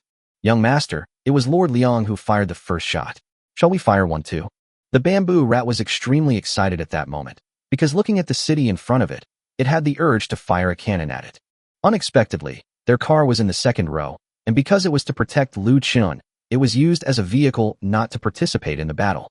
Seeing that he was so excited that he even showed his buck teeth, Lu Chen waved his hand and said, "Go ahead and fire. Why fire one shot? Let's fire 3 shots directly at him." "All right, young master, watch closely." After saying that, the bamboo rat drove the car directly to the front row, and the people inside quickly set up the small cannons on the chariot, aimed at the city gate, and fired 3 cannonballs with a bang. At this moment, the Dongsang soldiers on the city wall were already numb. The city walls, which were originally thought to be exceptionally sturdy, have now been breached in countless places by the bombardment of those cannons. Just now, 3 cannon shots rang out, and their city gate, which was almost impossible for human beings to break open, was blasted into dust. The soldiers of Dongsang Kingdom didn't even have the thought of resisting. They abandoned the city and fled. The people of the city were left behind, crying and screaming as they watched the vehicles rushing into the city, filled with fear, helplessness, and cursing the soldiers. For a time, the entire city was in chaos. Lu Chen had expected the battle to go smoothly, but he didn't expect it to go this smoothly. After the vehicle arrived at an open space in the center of the city, Lu Chen, carrying an automatic rifle, led his men directly off the armored vehicle. When the people saw that people were emerging from those strange iron monsters, they were so frightened that they all knelt down on the ground. "Is there anyone who can speak the Great Feng language?" Lu Chen ignored the terrified people and calmly looked at them and spoke. In a moment, the people of Dongsang realized that these people did not kill civilians. So she grew bolder, and soon a woman stepped out from the crowd and rushed towards Lu Chen. "Sir, I am from Dafeng. I was captured and brought here by them." Chapter 157 Alone, Exploiting the City Lord. Hearing the voice, Lu Chen looked up and saw a woman in her 30s kneeling on the ground, dressed in tattered clothes, looking at him with longing in her eyes. Behind her, several Dongsang people were trembling, hesitant to speak to the woman. "Are you from Dafeng?" "My lord, my name is Xiaoyu. I was captured by them 3 years ago and became their slave. They are inhuman." After saying that, Xiaoyu pointed to the pot-bellied man behind her and burst into tears. Lu Chen frowned slightly after hearing this, and immediately raised the rifle in his hand, pointing it at the short and fat man behind Xiaoyu. "You mean they also plundered people from my great Feng?" "Yes, sir, please do us justice." Immediately afterwards, Xiaoyu began to sob and recount her story. Through her fragmented words, Lu Chen finally understood what was going on. It turns out that 3 years ago, Dongsang sent large ships to approach the coastal city of Dafeng. Their main purpose was to plunder young and beautiful women and then capture Dongsang to sell to the Dongsang people. After these people from Dongsang bought them, the lucky ones became concubines, while the unlucky ones were used as livestock, not only having to work at home, but also serving as lowly servants. When guests arrive at the host's home, they will give them as temporary gifts for the guests to enjoy. Lu Chen understood that such things existed in this feudal era, but he never expected that his compatriots would be captured by a foreign country and used for their pleasure. Suddenly, a surge of hatred from his bloodline became uncontrollable. Turning to Liang Quan, she said, "What are you standing there for? Aren't you angry? They're all your brothers and sisters." Liang Quan was naturally furious, but he simply hadn't received Lu Chen's orders. After hearing Lu Chen's reprimand, he immediately picked up his gun and went to the man's side. He then fired a shot directly at the man's groin. Amid the man's violent screams, Liang Quan dragged him like a dead dog to Xiaoyu's front. Immediately afterwards, he took out a dagger and handed it to Xiaoyu. "Big sister, take revenge. Vent all the grievances you've suffered over the years. We'll take you home." Under Liang Quan's comforting words, Xiaoyu's eyes suddenly turned ruthless. Who knows how much she suffered in Dongsang Kingdom? At this moment, all the grievances were like an invisible force, directly impacting the dagger in her hand. "You bastard, I'll kill you." After saying that, Xiaoyu rushed towards the man and stabbed him repeatedly with a knife. After being stabbed countless times, the man's chest was a bloody mess, and he was completely lifeless. Only then did Xiaoyu collapse to the ground. At that moment, she knew she was safe because her family had come. She heard the cannon fire outside. It was like the arrival of gods. A few shots blasted countless holes in the sturdy city wall. The Dashang gate, which had once blocked her from escaping, was now reduced to ashes. Seeing that Xiaoyu's emotions had calmed down a bit, Lu Chen walked to her side, took the dagger, and then squatted down. "Elder sister, do you know where the city lord's mansion is? Also, how many people from our great Feng have been captured by them, and are any of them in this city?" When Xiaoyu saw Lu Chen come over to speak, she immediately knelt down in front of him. "My lord, the city lord's mansion is over there, in the tallest building. 3 years ago, there were about 300 or 400 sisters on the same ship as me, but we were scattered after entering this place. However, there are more than 20 people in the city, and I know where they are." Lu Chen nodded after listening, then turned to Liang Quan. "Take my eldest sister and go find those who bought or tormented my sisters in Dafeng. Don't be soft-hearted. Rest assured, young master, we will ensure their safe return." "Okay, be careful, go." Liang Quan led about 20 fully armed men, including Xiaoyu, straight to the center of the city. Lu Chen turned to the rest of the group and said, "Everyone, follow me. Zhu Shu will drive. We'll take you to conquer the city lord's mansion." After saying that, Lu Chen climbed onto the armored vehicle, and then dozens of vehicles headed straight for the city lord's mansion. However, the city lord's mansion was already in chaos. When Lu Chen and his convoy arrived at the city lord's mansion, they happened to see several carriages coming out of the mansion. Seeing this, Lu Chen fired a burst of bullets at the carriage, watching the horses howling on the ground. The group of people who hurriedly left were so frightened that they immediately knelt on the ground, trembling. One of them, who looked like an official, was ashen-faced and cursed the ancestors of the city guards for 18 generations in his heart. If they had held on for even a quarter of an hour, they could have escaped. Lu Chen stepped off the carriage carrying a rifle, then lifted the tarpaulin covering it. A satisfied smile appeared on his lips the next moment. It was a worthwhile trip. The carriage was loaded with 3 cartloads of gold and silver jewelry. "Someone, collect all of these." After saying that, Lu Chen walked directly towards the man in the lead. The man seemed to see a god of death walking towards him. He kept babbling something incoherently. Lu Chen knocked him to the ground with the butt of his rifle. "What nonsense are you spouting? Can you even speak Dafeng dialect? It seems you don't know either." After saying that, Lu Chen fired a burst of bullets at him, then told the soldiers to watch the people inside the city lord's mansion and walked in alone. Upon entering this magnificent residence, Lu Chen immediately began rummaging through drawers and cabinets to search for something. It took him a full half-hour to reach a basement. The moment he pushed open the door, Lu Chen's smile was even harder to suppress than AK's. It seems the city lord didn't have time to transfer his assets, so there are still countless gold and silver treasures left inside. He didn't mince words. After all, he had to pay a price for traveling all the way across the ocean. After packing everything away, he turned and walked out. "As soon as I went outside, I saw a bamboo rat punching and kicking a person. You can speak Dafeng dialect. Why didn't you say so earlier? I told you not to say so earlier. I told you not to say so earlier." Lu Chen frowned, thinking to himself, "You really are a dog." So he spoke up to stop them, saying, "Don't break it. Let me ask." After saying that, Lu Chen pulled the man aside and, after asking him some questions, led him outside. "You wait here. I'll be right back." Even if all the gold and silver treasures are looted, there's still grain. Grain couldn't possibly be kept in the city lord's mansion. There must be other warehouses. So, through a combination of coercion and enticement, Lu Chen managed to find out the whereabouts of the granary. A short while later, Lu Chen led the man directly to a warehouse. "Sir, may I go now?" Chapter 158, heading north to loot cities. After hearing his words, Lu Chen felt as if he had heard the biggest joke in the world. He turned his head and said, "Go? Where to go? You are our best partner in Dafeng. Of course you should come back with us. Just bear with it for a moment. I'll be right back." After saying that, Lu Chen smiled and took out handcuffs for him. With a snap, he handcuffed him to the armored vehicle, then turned and walked towards the warehouses. After another hour's delay, Lu Chen finally walked towards the armored vehicle with a relaxed expression. Then, after loading the Glock and sending the man to see his grandmother, he drove back to the city lord's mansion. Upon returning to the city lord's mansion, Lu Chen saw that Liang Quan had already brought Xiaoyu back, followed by about 20 ragged women. Most of these women had various scars on their bodies. At this moment, their faces showed no emotion, and their eyes were empty and numb. It was heartbreaking to see them like this. They were all their own sisters. Seeing this, Lu Chen pulled Xiaoyu aside. "Sister Yu, these people are in your care. I'll have someone take you back to our ship in a little while. When you arrive, comfort them and tell them that you're safe, and we've come to take you home."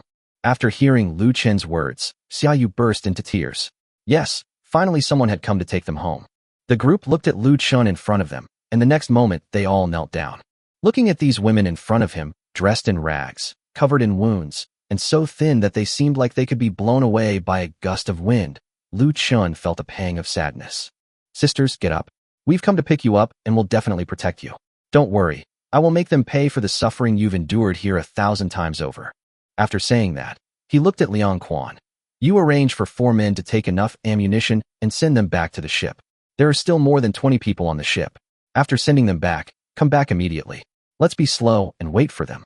I estimate there will be many more of these kinds of incidents in the future. After listening, Liang Quan nodded and immediately selected 4 clever people from the group to take them back. Just then, a small, thin figure stood up from the crowd. Sir, I'll go with you.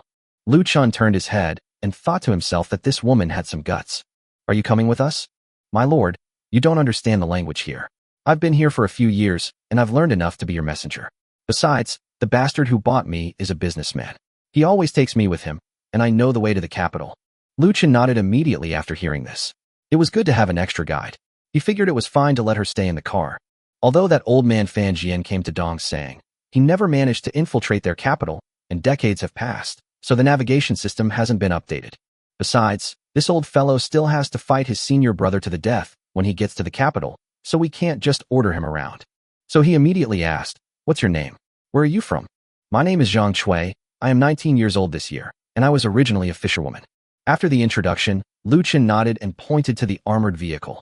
Okay, Zhang Chui, right?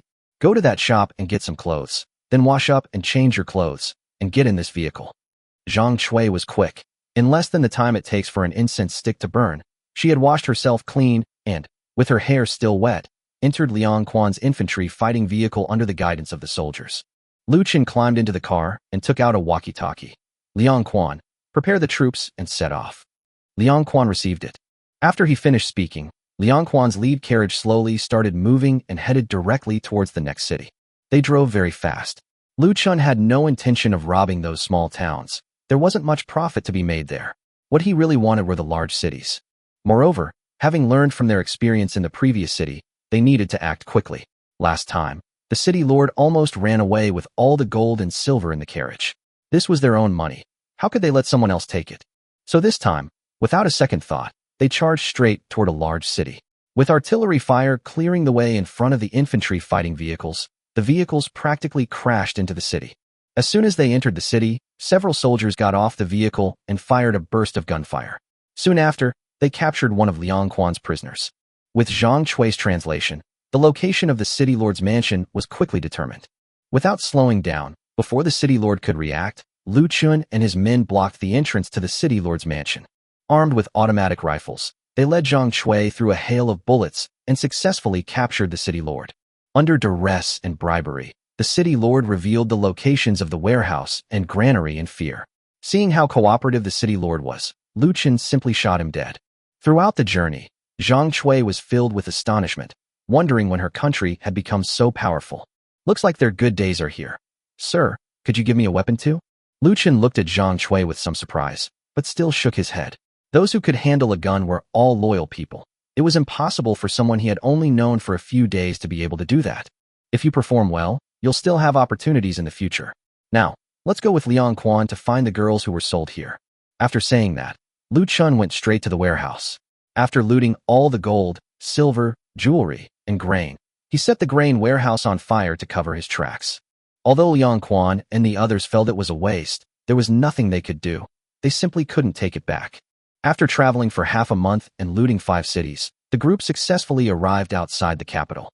Looking at the tall city wall in front of him, Lu Chen was also somewhat surprised. Thinking to myself, why would an island nation with no foreign invaders and its capital located in the inland center need such high city walls? Liang Quan and the others frowned. Young master, the city walls are all made of bluestone slabs. Our weapons probably won't be able to break through them. Or should I lead some men down to their city gate and plant explosives there? Lu Chen shook his head immediately after hearing this. No, every one of our brothers' lives is more important than this city. I'll think of a way. After saying that, Lu Chen got out of the car. Just then, the city gates opposite suddenly opened wide, and in an instant, tens of thousands of soldiers poured out of the city. They rode tall horses, carrying long spears, and their dense formation looked quite frightening. Moreover, through the binoculars, Lu Chen immediately spotted 6 or 7 people exuding powerful martial arts auras on the city wall, coldly staring ahead. Old man, take a look. Is your target among them? Lu Chen handed the binoculars directly to Fan Jian, telling him to look at the people on the city wall.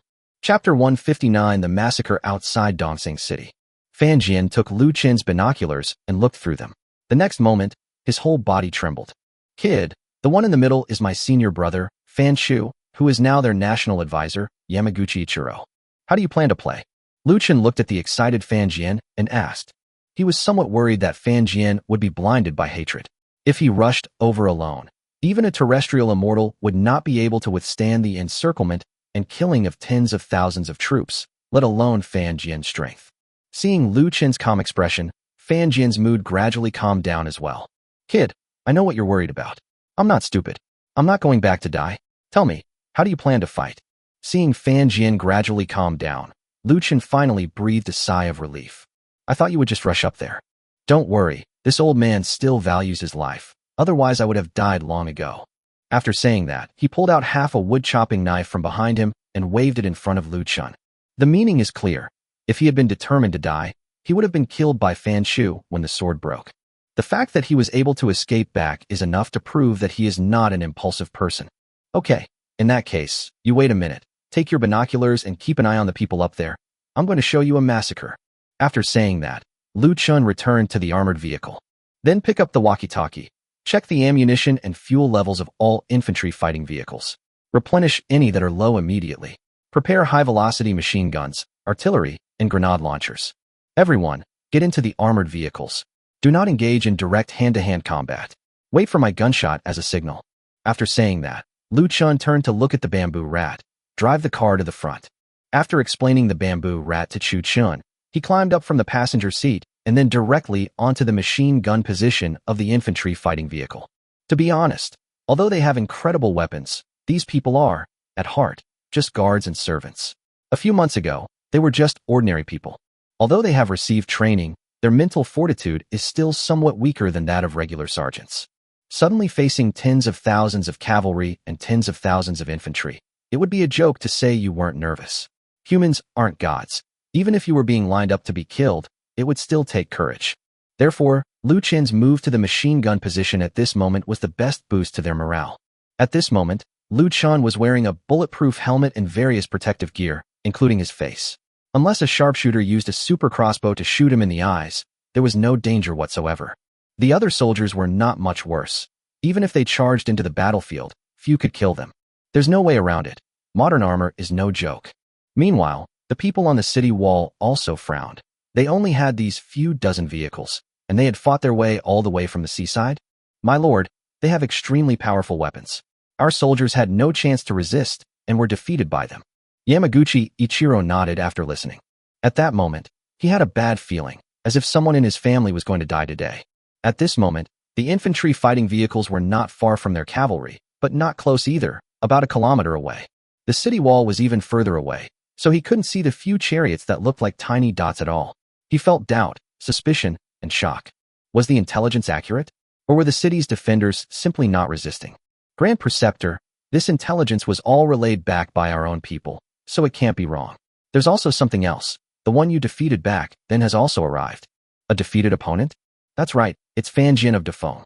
Upon hearing this, Yamaguchi Ichiro burst into laughter. Ha!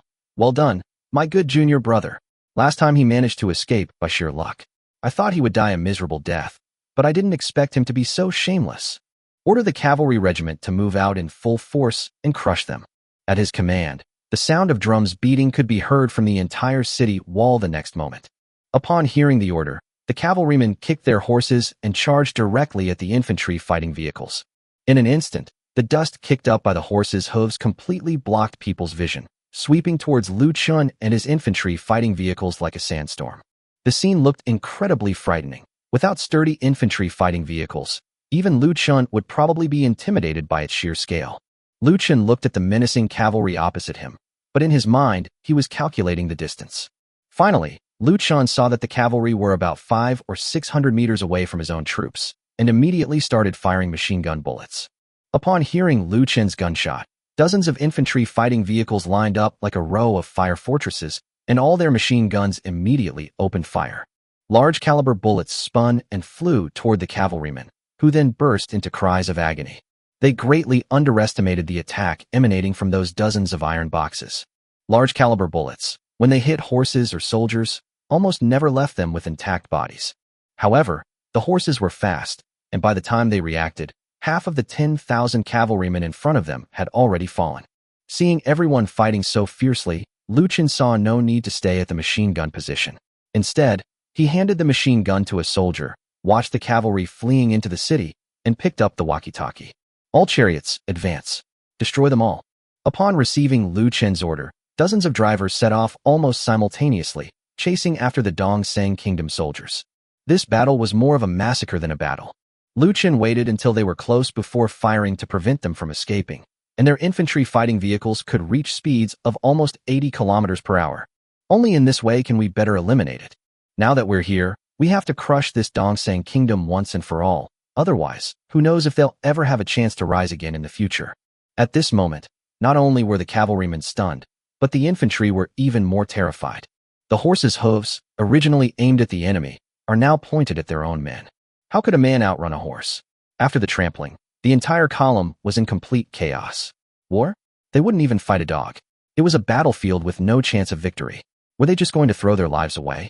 Yamaguchi Ichiro stared in disbelief at the attack before him and the trampling of his infantry by his cavalry, and for a moment he was so anxious that he jumped up and down. Attack! Attack! Beat the drums and give the order. A bunch of cowards. To his disappointment, even when the drums were broken, they couldn't stop the army's rout. The massacre by the infantry fighting vehicles continued. Seeing the carnage below, Yamaguchi Ichiro could no longer hold back. You five, go straight over there and take care of those metal-clad vehicles. Chapter 165 Experts came to their deaths. At this moment, Yamaguchi Ichiro was looking at the 5 people beside him. These 5 men, each a 4th-rank warrior, are considered pillars of Dongsang's nation, although they cannot be of any help in such a great battle. However, they were able to use their superior military strength to defeat the opposing leader. War is about momentum. If the leader is killed, then the outcome of the war is another matter entirely. Upon hearing this, the 5 people immediately bowed to Yamaguchi Ichiro and then quickly ran off to either side. After bypassing the infantry fighting vehicle's firing range, they quickly approached the vehicle from both sides. Lu Chen and Fan Jian kept a close eye on the situation on the other side through their binoculars, and they were able to see that the 5 experts next to the Grand Preceptor had arrived.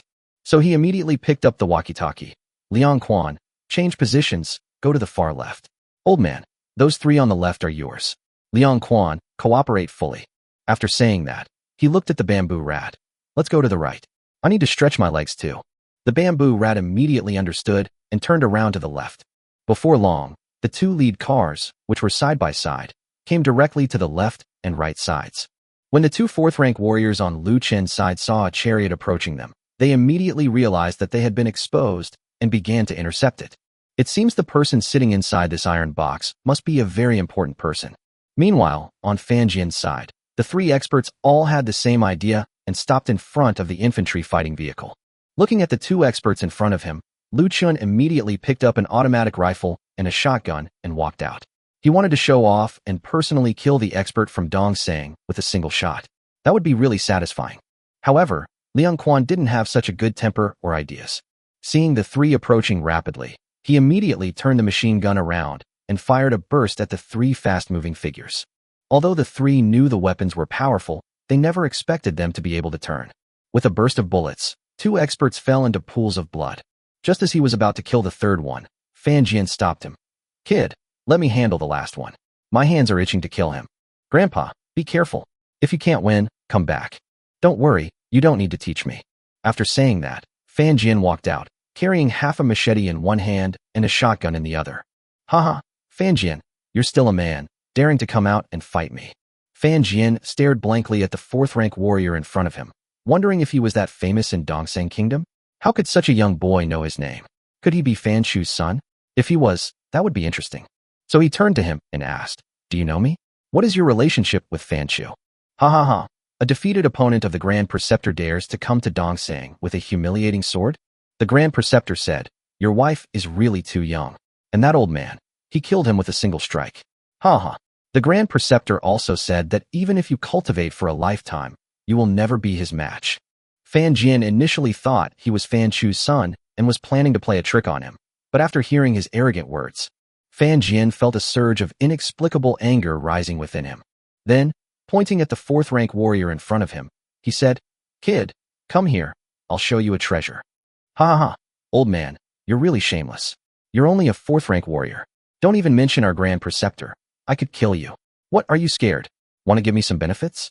Stop talking nonsense. Just come over here and see what this is. After hearing this, the man took 2 steps forward in a daze, and then he saw Fan Jian raise the black stick in his hand. The next moment, with a thud, he felt a pain in his chest and collapsed to the ground. Upon seeing this, Fan Jian immediately leaped forward.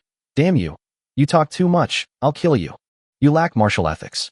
After saying that, the man died instantly.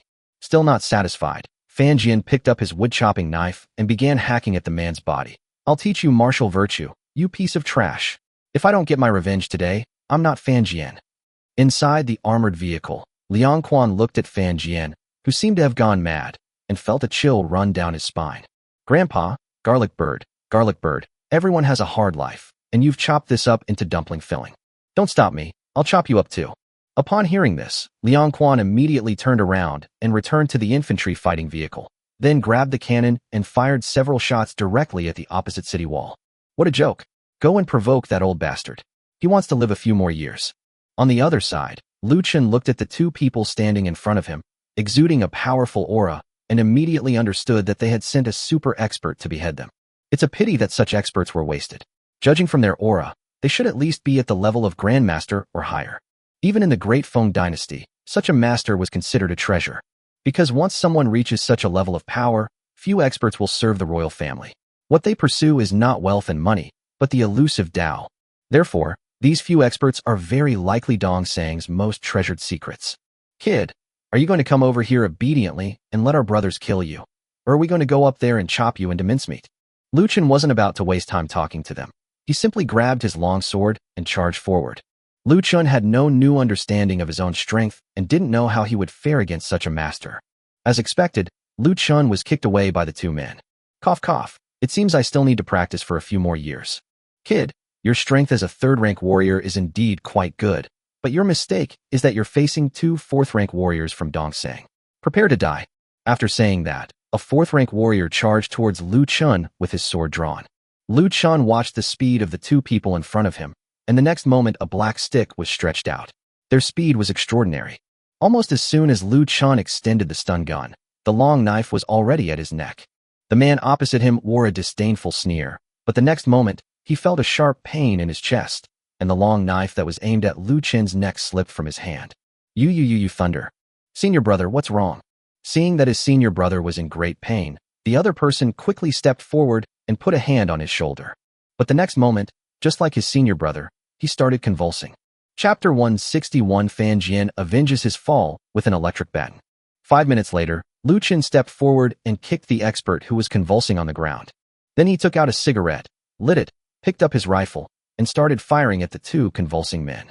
After killing the 2 men, he went straight back to his car and picked up the walkie-talkie. Liang Quan, what happened to the other 3? Young master, the old man is about to chop them into dumpling filling. That's ruthless. Lu Chen exhaled a puff of smoke and turned to look at the bamboo rat. Let's go. Let's drive to the middle. After saying that, he picked up the walkie-talkie and ordered all tanks to launch a full-scale attack and storm the city. Seeing the defeated infantry and almost completely wiped out cavalry ahead, Lu Chen showed no mercy and immediately ordered the chariots to advance. Sure enough, the artillery and machine gun fire intensified again. On the city wall, Yamaguchi Ichiro watched as his 5 capable henchmen were killed by Fan Jian and another young master, and he immediately became anxious. He knew he couldn't wait any longer. If he waited any longer, the outcome would be predictable. The opponent was too strong. At that moment, he moved. He was incredibly fast, almost stepping on the shoulders of the fleeing soldiers as he raced over, and he was able to accurately judge the dense barrage of bullets. As Lu Chen watched the figure drifting towards him, he suddenly realized that all those amazing dramas he had watched before hadn't been a waste of time, as he was now witnessing real-life bullet dodging. Yamaguchi Ichiro's purpose was very clear, to get Fan Jian, who was chopping meat there. He moved incredibly fast. The city wall was about a kilometer away from here, and in the blink of an eye, he stood about 10 meters in front of Fan Jian. Junior brother, how have you been? It's good that your knife is broken. It'll be even easier to use it to chop people up. As he spoke, Yamaguchi Ichiro took out a broad sword from behind him. The blade was wide and thick, and it looked very heavy. Upon hearing Yamaguchi Ichiro's words, Fan Jian stopped chopping meat and slowly stood up. Oh, so you still remember what your ancestor said? Why are you called Yamaguchi Ichiro now instead of Fanshu? You haven't made much progress over the years. Heh, you're just a defeated opponent. When did you become qualified to comment on my strength? 30 years ago, you were no match for me, and 30 years later, you were even less of a match for me. Looking at Fan Jian, who was only at the peak of the 4th-rank warrior, Fan Shu still showed the same disdain as he had 30 years ago. Why are you spouting so much nonsense? What? Did your emperor stab you? Stop being so effeminate. Let's see who's the real deal. After saying that, Fan Jian raised the half-cut machete in his hand. In his other hand, he was holding the stun gun that Lu Chen had given him. Fan Shu glanced at the black stick in Fan Jian's hand with some disdain. Oh ho, what's wrong? Your weapon was destroyed by your senior brother, so you've forged a new one. Today, I'd like to see what you think of this stick. After saying that, he walked towards Fan Jian as if nothing had happened. Then he raised his hand and held up the broad, long sword, pointing it directly at Fan Jian's head. For him, a 5th-rank warrior fighting Fan Jian, a 4th-rank warrior, was almost like an adult entering kindergarten. Therefore, he never considered Fan Jian as an opponent from the beginning. Seeing the sharp blade pointing at him, Fan Jian grinned slyly. It was time to try out the secret weapon Lu Chen had given him. He stood there in a pose resembling a rock spreading its wings, then placed the black iron rod directly on Fan Shu's broadsword. I called you senior brother because of our years of friendship, but that friendship is gone now, from that night 30 years ago. Now, I call you a beast. After saying that, Fan Jian pressed the switch on the stun gun. Fan Jian, you're really asking for it. A powerful electric current surged from the stun gun, and crackling blue flames traveled through Fan Shu's broad blade, instantly striking his arm. A tingling sensation made Fan Shu unable to speak coherently. Because he was gripping the knife tightly, the electric current surged directly to his heart. However, his knife was made from meteorite iron. After his master obtained this meteorite iron, he forged 2 knives in total. One was the large knife in Fan Shu's hand, and the other was the wood-cutting knife in Fan Jian's hand. Meteorite's conductivity is nowhere near as good as directly touching your body. So just as Fan Shu was slurring his words, Fan Jian flashed to his side, and then plunged the stun gun directly into his chest. It's a pity that Fan Shu, a 5th-rank warrior, was a super expert in the entire world. Unexpectedly, he was defeated by his former underling in a single encounter. Fearing he might not die, Fan Jian pulled out the revolver Lu Chen had given him and fired 2 shots into his thighs. Ah, Fan Jian, you have no martial ethics. Haha, what's the point of talking about martial ethics with animals? Just then, Lu Chen's car arrived. He jumped out of the car and immediately produced 2 pairs of handcuffs. Old man, is this your senior brother Fan Shu? Oh, you've come at the perfect time. This thing is so useful, otherwise, I would never have been able to kill him. At this moment, Fan Jian resembled a victorious rooster, holding a revolver and aiming it at his 2 arms. Then he revealed a mouthful of yellow teeth and chuckled. Do you want to kill me or kill me slowly? Don't waste time, I still need to attack the city. They must kill him slowly, otherwise, how could they face their deceased wife and master? Then copy it for him. After saying that, Lu Chen handed over the handcuffs. At this moment, Fan Shu's limbs were all crippled, and even without handcuffs, he was unable to move. However, Fan Jian wanted to vent his hatred at the moment, so he took it and handcuffed it to the armored vehicle he was riding in. One purpose was to seek revenge, and the other was to intimidate the so-called experts in the city. In fact, Fan Jian is not stupid.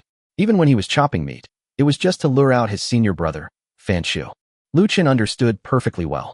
Looking at Fan Jian, whose face was expressionless, Lu Chen gave him a thumbs up in his heart. If it were someone else, and their wife or master had finally gotten their revenge, those with weaker mental fortitude would either go crazy with joy or remain weak and depressed after the revenge was finally achieved. However, he did nothing, as if he had done something extremely ordinary. After handcuffing Fan Shu to the vehicle, Fan Jian immediately took out a cigarette, lit it, and climbed into the infantry fighting vehicle, charging towards the city gate with the army. The fleeing Dongsang soldiers had already entered the city and closed the heavy steel gate. The drawbridge over the moat has also been taken down. Chapter 162: Storming the City Gates and Capturing the Emperor. The infantry fighting vehicle convoy seemed oblivious to these signs and continued its rapid advance, soon arriving at the banks of the moat. Upon seeing the suspension bridge constructed with massive iron chains, Liang Quan immediately ordered 100 soldiers to march out and arrive at the moat. They placed the explosive charges one by one on the riverbank. With several loud bangs, the moat was blown up. The collapsed soil filled the entire wide moat.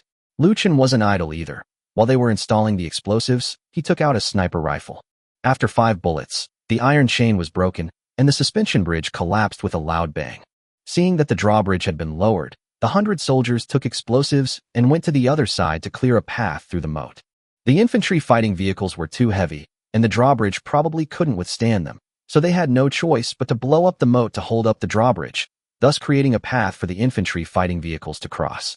On the city wall, General Dong Sang looked down at everything, completely helpless. Many soldiers were terrified by the previous fierce attack and had no strength left to fight, let alone run away. After the drawbridge was lowered, it landed on the mud that had collapsed from the blasted moat. Seeing this, Lu Chen immediately ordered the bamboo rat to drive the infantry fighting vehicle and be the first to cross the suspension bridge. The infantry fighting vehicles roared all the way and soon crossed the drawbridge, entering the city gate. At this moment, arrows rained down from the city wall, but when they hit the infantry fighting chariots, they were like tickles, causing absolutely no damage. Instead, the machine guns on the infantry fighting vehicles fired a barrage of upward fire at the soldiers on the city wall, causing the Dongsang soldiers to flee in terror, completely disregarding any thought of resistance. Our city gates are the strongest. Everyone don't panic, they can't get in. Deserters shall be executed. The general guarding the city had shouted himself hoarse, but it was to no avail. Large caliber bullets kept coming, and if they hit him, they would tear open his body. Seeing the soldiers whose bodies were riddled with holes and whose heads exploded like watermelons, the general guarding the city also wanted to run away. But he couldn't run away. The emperor was still in the palace. If he ran away, the city would fall sooner or later. Once the city fell, everything would be lost, and he would be executed by His Majesty the Emperor. However, the next moment, he was completely numb, staring blankly at the city gate that he thought was very sturdy, but which was now bombed to pieces, and for a moment he didn't even know how to run away. With dozens of infantry fighting vehicles firing simultaneously, the iron gate became the weakest point. As for things like falling rocks and hot oil, they hadn't had time to prepare anything before Lu Chen led the first infantry fighting vehicle directly into the capital of Dongsang. Upon entering, you will see a wide avenue leading straight ahead to a golden palace about 20 kilometers away. He ignored the civilians and fleeing soldiers and led the infantry convoy directly towards the palace. The cities of this era were actually quite small. Due to social hierarchy, most of the people living in the cities were high-ranking officials and nobles, so there weren't many people who could actually live in the cities. So the infantry fighting vehicles went full throttle and soon surrounded the entire Golden Palace. "Young master, how should we fight?" At the entrance of the palace, Liang Quan's voice came through the walkie-talkie. "First, fire a shot at him." After that, Zhang Cui used a megaphone to tell their so-called emperor to come out and see her. At this moment, the imperial palace in Dongsang was in complete chaos. Emperor Pei Run, who had just been confident that his city gates were indestructible, was now too frightened to move. He let the guards carry him away, preparing to escape. But the next moment, a loud explosion suddenly rang out, causing the entire palace grounds to tremble uncontrollably. "Emperor Dongzong, you have only 1 cup of tea's time to come out and pay your respects to our young master." Immediately afterwards, a shout reached the ears of everyone in the palace. Pei Ren looked terrified. "This is divine communication.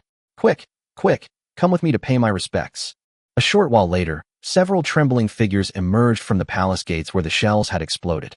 A large, fat man, supported by several attendants, walked towards Lu Chen like a giant baby. Then, a whole bunch of them knelt down in front of Lu Chen. Lu Chen looked at the group of people who came out with some doubt. The person wearing the golden robe did not look like an emperor at all. So he stepped forward with his automatic rifle and said, "Are you the emperor?" "Dear immortal grandfather, I am Emperor Peirin of the Eastern Land, and I pay my respects to you, dear immortal grandfather." Lu Chen chuckled after hearing this. Good heavens, he's acting like a god again. It seems this pathetic state is entirely due to his fear of the unknown and weapons. "I am not some divine grandfather. I am Lu Chen of Defeng. Today I have come here specifically to ask you to confess your crimes. I ask you, Dong Sang, to confess your crimes of repeatedly coveting my Defeng territory and sending large ships to capture my Defeng people. Do you admit to these crimes or not?" Looking at Lu Chen, who was shouting at him, Pei Ren was completely bewildered and turned to look at his personal attendant. The personal attendant knelt on the ground, trembling uncontrollably. Compared to his own emperor, he knew far more than this. To put it bluntly, the emperor next to him was a useless piece of trash. However, the rules couldn't be changed, and the emperor's position was hereditary, so he was also pushed onto the throne in a muddle. After ascending the throne, he did nothing, leaving all state affairs to his two uncles who assisted him, while he himself indulged in wine, women, and food all day long. He never imagined that his uncle's ambitions would lead to him suffering the consequences. Lord Lu, I had no idea. Unaware? Then find someone who is aware. Lu Chen, annoyed, bypassed the kneeling people and led a few soldiers directly into the palace. Upon seeing this, Pei Ren and the others quickly got up and followed Lu Chen into the palace. Just as Lu Chen casually found a stool to sit down, Pei Ren's attendant stepped forward and knelt down before Lu Chen. Lord Lu of the Great Feng Dynasty, the Great Feng's war chariots have now reached the gates of the palace. I, Dong Sang, have lost, and I accept the defeat wholeheartedly.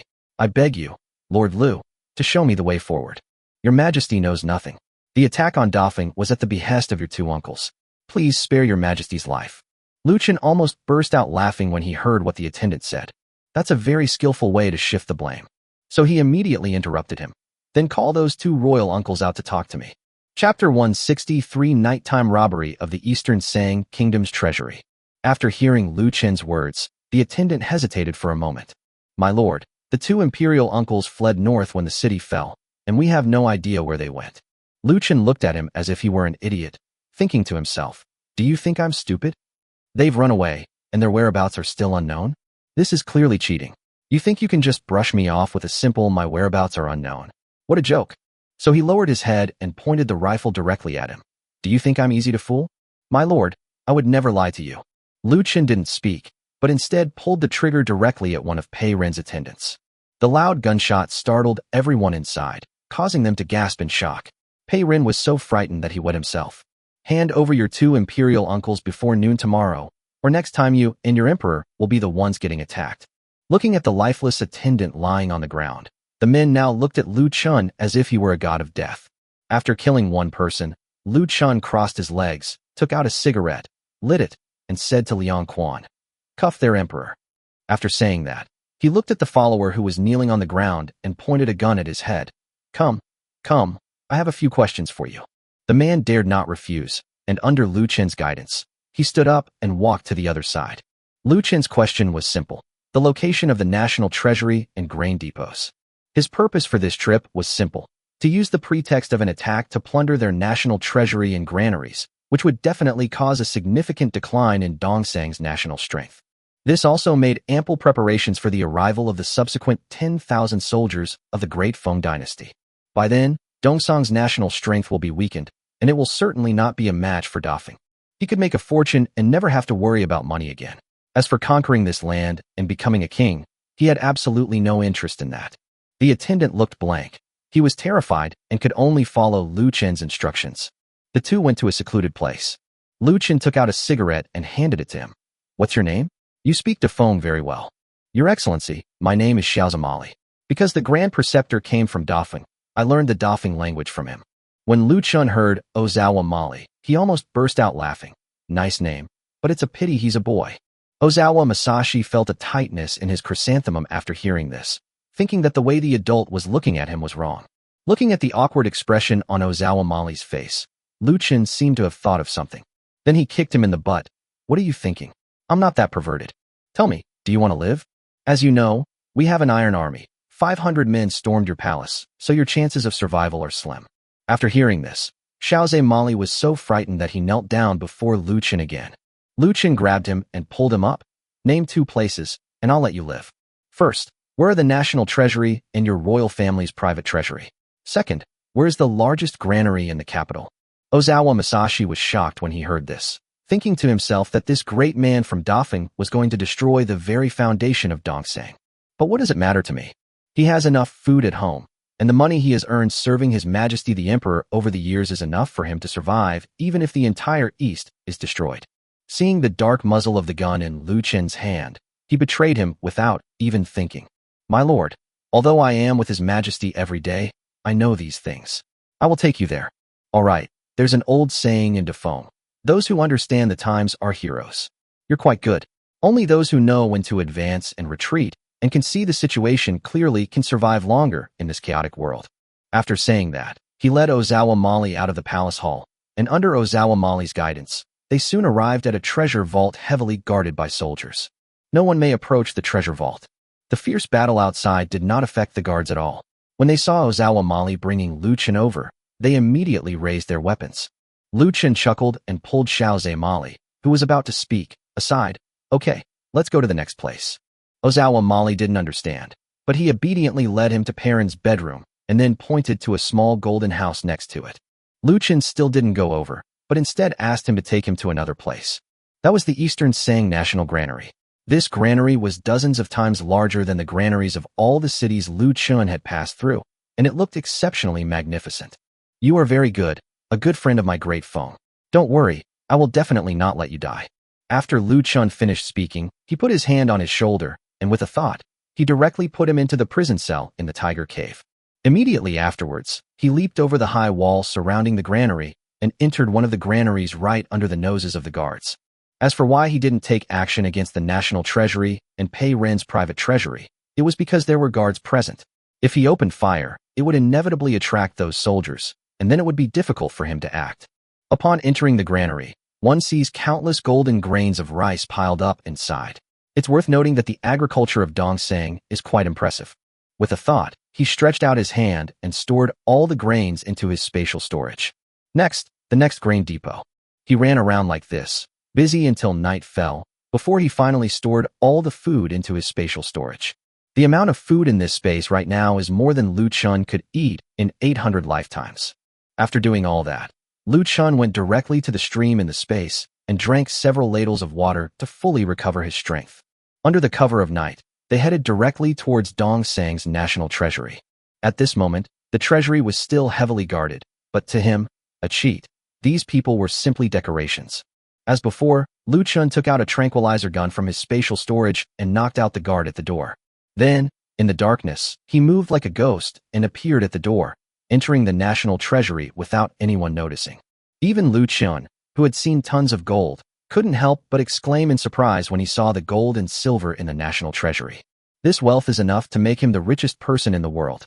This Dongsang kingdom is truly wealthy.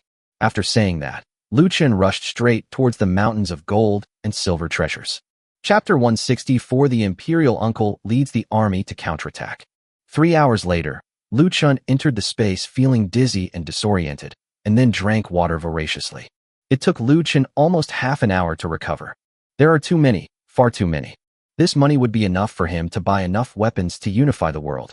After resting for a while, Lu Chen, adhering to the principle of not letting anything slip by, went directly into Pei Ren's private treasury, which was much smaller than the national treasury. It seems this man is not capable of ruling as an emperor. He's so poor he's not even as wealthy as a city lord's mansion. After taking everything from the private treasury, he swaggered out of Pei Ren's palace, gun in hand. Inside the main hall, Liang Quan and the others had already set up their cooking pots and were enjoying their meal. Seeing that Lu Chen was actually coming from the direction of Pei Ren's palace, the group of people all gave each other knowing looks. Lu Chen didn't explain, which gave them the illusion that he had gone to get Pei Ren's concubines. He then added, "Brothers, have you eaten? If you have, let's get to work. Split into 2 teams, each for half an hour. No killing allowed. Go." Upon hearing this, Liang Quan immediately became excited and put down his chopsticks to start making arrangements. Lu Chen sat opposite Pei Ren, took out a cigarette, and lit it. "You're not bad as an emperor either. You can even speak the language of the Great Feng. The Grand Preceptor taught me, and I do know it. Moreover, many people in the capital know it." After listening to Pei Ren's words, Lu Chen admired Fan Chu somewhat. This was definitely a case of cultural invasion. If someone like that were on Yan Bingyun's side, that would be wonderful. Unfortunately, Fan Jian nearly killed him. Fan Jian had absolutely no interest in taking over the palace. Once they had the palace, the old man went off to torment Fan Chu and ignored everything else. Lu Chen ignored Fan Jian, letting them settle their own grievances, since there was no danger involved. After talking with the emperor for a while, Lu Chen lost interest in Dongsang Kingdom. Whether Defeng would treat it as a vassal state or as part of Defeng's territory was none of his concern. Judging by the time, the 10,000-strong army should have set off by now. With Coast Guard ships on the shore, the soldiers of Defeng will be completely safe from danger. Yan Bingyun was certainly not stupid. Subduing Dongsang Kingdom by force was the first step. The real headache was assimilating them afterward. Lu Chen doesn't need to worry about these things. At this moment, His space is overflowing with gold and silver and food. He no longer needs to worry about money and supplies. It's time for him to travel the world or return to Dafeng to do something meaningful. As for the emperor, Lu Chen had not yet come up with a better way to deal with him. Kill him. Such a cowardly and incompetent ruler, if properly utilized, could be a significant asset in the subsequent control of the Great Feng dynasty. Therefore, after much deliberation, Lu Chen decided to let him go. To govern this land, force alone was not enough. He needed people from within, people with royal connections, to join him and achieve twice the result with half the effort. Thinking of this, Lu Chen looked at Liang Quan, who was walking out of the palace. Go and do something. Have someone drive to the seaside and wait. Once you see the Great Feng warships coming, bring their general to the palace to see me. Upon hearing this, Liang Quan immediately went out to instruct the soldiers to deliver the message. Not long after Liang Quan left, a shout of killing suddenly reached Lu Chen's ears, and Liang Quan immediately turned back. What happened? My lord, a large army is attacking. You should go inside and hide. A large army? Where did this large army come from? After hearing this, Lu Chen turned to look at Pei Ren, who was handcuffed to the pillar. I didn't expect you to have a backup plan. Pei Ren's heart skipped a beat when he heard this. He wondered where he had any backup plan. Besides taking care of his eunuchs and concubines, even his personal guards were controlled by his uncle. My lord, it really wasn't mine. It must have been my uncle. It was my uncle and his men who fought back. Lu Chen didn't speak, but turned to Liang Quan and ordered, What's the panic? No matter how many come, just fight them back. I had the ammunition replenished last night, just wipe them out. I'll go upstairs and keep an eye on things for you. I'm itching to do it. Liang Quan immediately saluted Lu Chen and turned to leave. This man didn't talk much. If it was his job, he would do it. The young master said he would take care of everything. Moreover, with the palace's cover, they are much better off than in a siege. Carrying a sniper rifle, Lu Chen went straight to the top floor of the palace. This palace was built in an exceptionally grand manner. The main building has 3 floors, and the ceilings are very high, so you can see everything outside at a glance. After arriving on the 3rd floor, Lu Chen jumped to the rooftop. Because of its high ceilings, one can see almost the entire layout of the capital city from here, as no other building dares to be built taller than the imperial palace. Looking around at this moment, the ordinary people and vendors on the streets of the capital have disappeared. All the shops were completely closed, replaced by densely packed Dongsang soldiers. Led by 2 rather fierce-looking men, they split into 2 groups and headed straight for the palace, shouting slogans such as, Rescue His Majesty the Emperor. Liang Quan divided the more than 20 infantry fighting vehicles into 2 teams, which were currently providing cover for 500 soldiers, using their rifles and machine guns on the infantry fighting vehicles to accurately strike the Dongsang soldiers who were charging towards them. However, these soldiers were somewhat different from the city's garrison. They seemed to be possessed, fearless, and charging towards the palace. Lu Chen picked up his sniper rifle and observed everything. Suddenly, he felt that these fearless Dongsang soldiers were not worth it. Liang Quan, don't worry about the bullets. There are plenty of them. Drive them back and scare them away. Through the walkie-talkie, Lu Chen shouted directly to Liang Quan. Rest assured, young master, Dongsang doesn't have many soldiers, and we have plenty of ammunition. But my lord, their leader is too cunning. He hides in the back and hardly ever comes out. Even if we win this battle, we'll be exhausted. Lu Chen nodded after listening. Liang Quan was right. Although they were led to storm the palace, their leader has yet to appear. Just as Lu Chen got onto the roof, he shouted a few slogans in the crowd and then disappeared. So Lu Chen immediately raised his sniper rifle. Liang Quan, keep firing. I'll find the leader. After saying that, Lu Chen threw away the walkie-talkie and then pulled the trigger on the officer at the front of the group. Chapter 165 Sniper Rifle Kills the Imperial Uncle. A soft thud was heard in the air, and one of the officers in the middle fell off his horse. This sudden and precise kill startled the soldiers around the officer, who then turned and scurried away. At that moment, Liang Quan directed the infantry fighting vehicle to throw grenades at the charging crowd. One after another, grenades traced parabolic arcs as they exploded precisely in the crowd. In this round of attack, the infantry fighting vehicles threw more than 100 grenades. The powerful explosions caused the attacking crowd to slow down. Immediately afterwards, as if they had discovered something, these people all rushed into the alley next to them. Bullets can't turn corners, and slowly, after leaving behind a trail of corpses, the army disappeared from the sight of the infantry fighting vehicles. Liang Quan and Lu Chen both knew that these people were only taking a temporary break to escape a fierce attack and were trying to besiege the palace. So they didn't give the order for the soldiers to rush out. Since you're holding the line, we'll just wait it out and see who has the less patience. However, while everyone was quiet, Lu Chen was not idle. He took out his binoculars and looked outside, constantly searching the rooftops and tall buildings. He simply couldn't believe that the army outside would be able to hold back. After all, their goal wasn't as simple as rescuing their emperor. Pei Rin is so cowardly. Under normal circumstances, with ancient precepts and the legacy of imperial power, they might not dare to take action against him. But this time, since he led his men to occupy the palace, they now have a chance. Moreover, once they invade, they could easily kill Pei Rin themselves and frame de foam, thus giving their two imperial uncles a legitimate opportunity to ascend the throne as the rulers of Dongsheng. Lu Chen thought of this, so he understood that his two royal uncles must be even more anxious and worried than he was about what to do. They will definitely climb up to the high-rise building to find out what's going on here. Therefore, as soon as his two uncles show themselves, he has a chance to kill them. The only downside is that he doesn't recognize his two uncles. Thinking of this, Lu Chen immediately summoned Xiao Zhe Mali, who had previously taken him to the royal treasury. Ozawa Mali felt a wave of dizziness. When he opened his eyes again, he saw Lu Chen's smiling face, which at that moment looked like a demon from hell. Xiao Zema immediately knelt on the ground, then buried his head in the ground, not daring to look up at Lu Chen. Seeing this, Lu Chen stepped forward and kicked him in the butt. Get up and talk. I don't like timid people. Ozawa Masashi was so frightened that his heart almost stopped beating, but he had no choice but to stand up. Others may not know how terrifying this person is, but he certainly does. He simply placed his hand on his shoulder so easily, and the next moment, he found himself in an unfamiliar place. It was as if he had just walked through the gates of hell. In that pitch-black space, there were not only the white bones of the dead, but also the faint roar of a tiger. He didn't know how he had survived all this time. If he hadn't been so strong-willed, he would have been scared to death long ago. Why has your excellency summoned me here? He stood up, trying to appear calm, and then looked down at Lu Chen and said.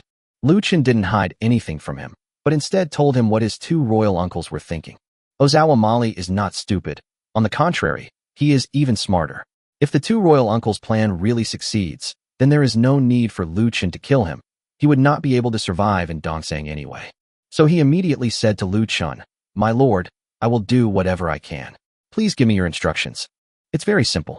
From this moment on, take this and search all the rooftops and tall buildings ahead.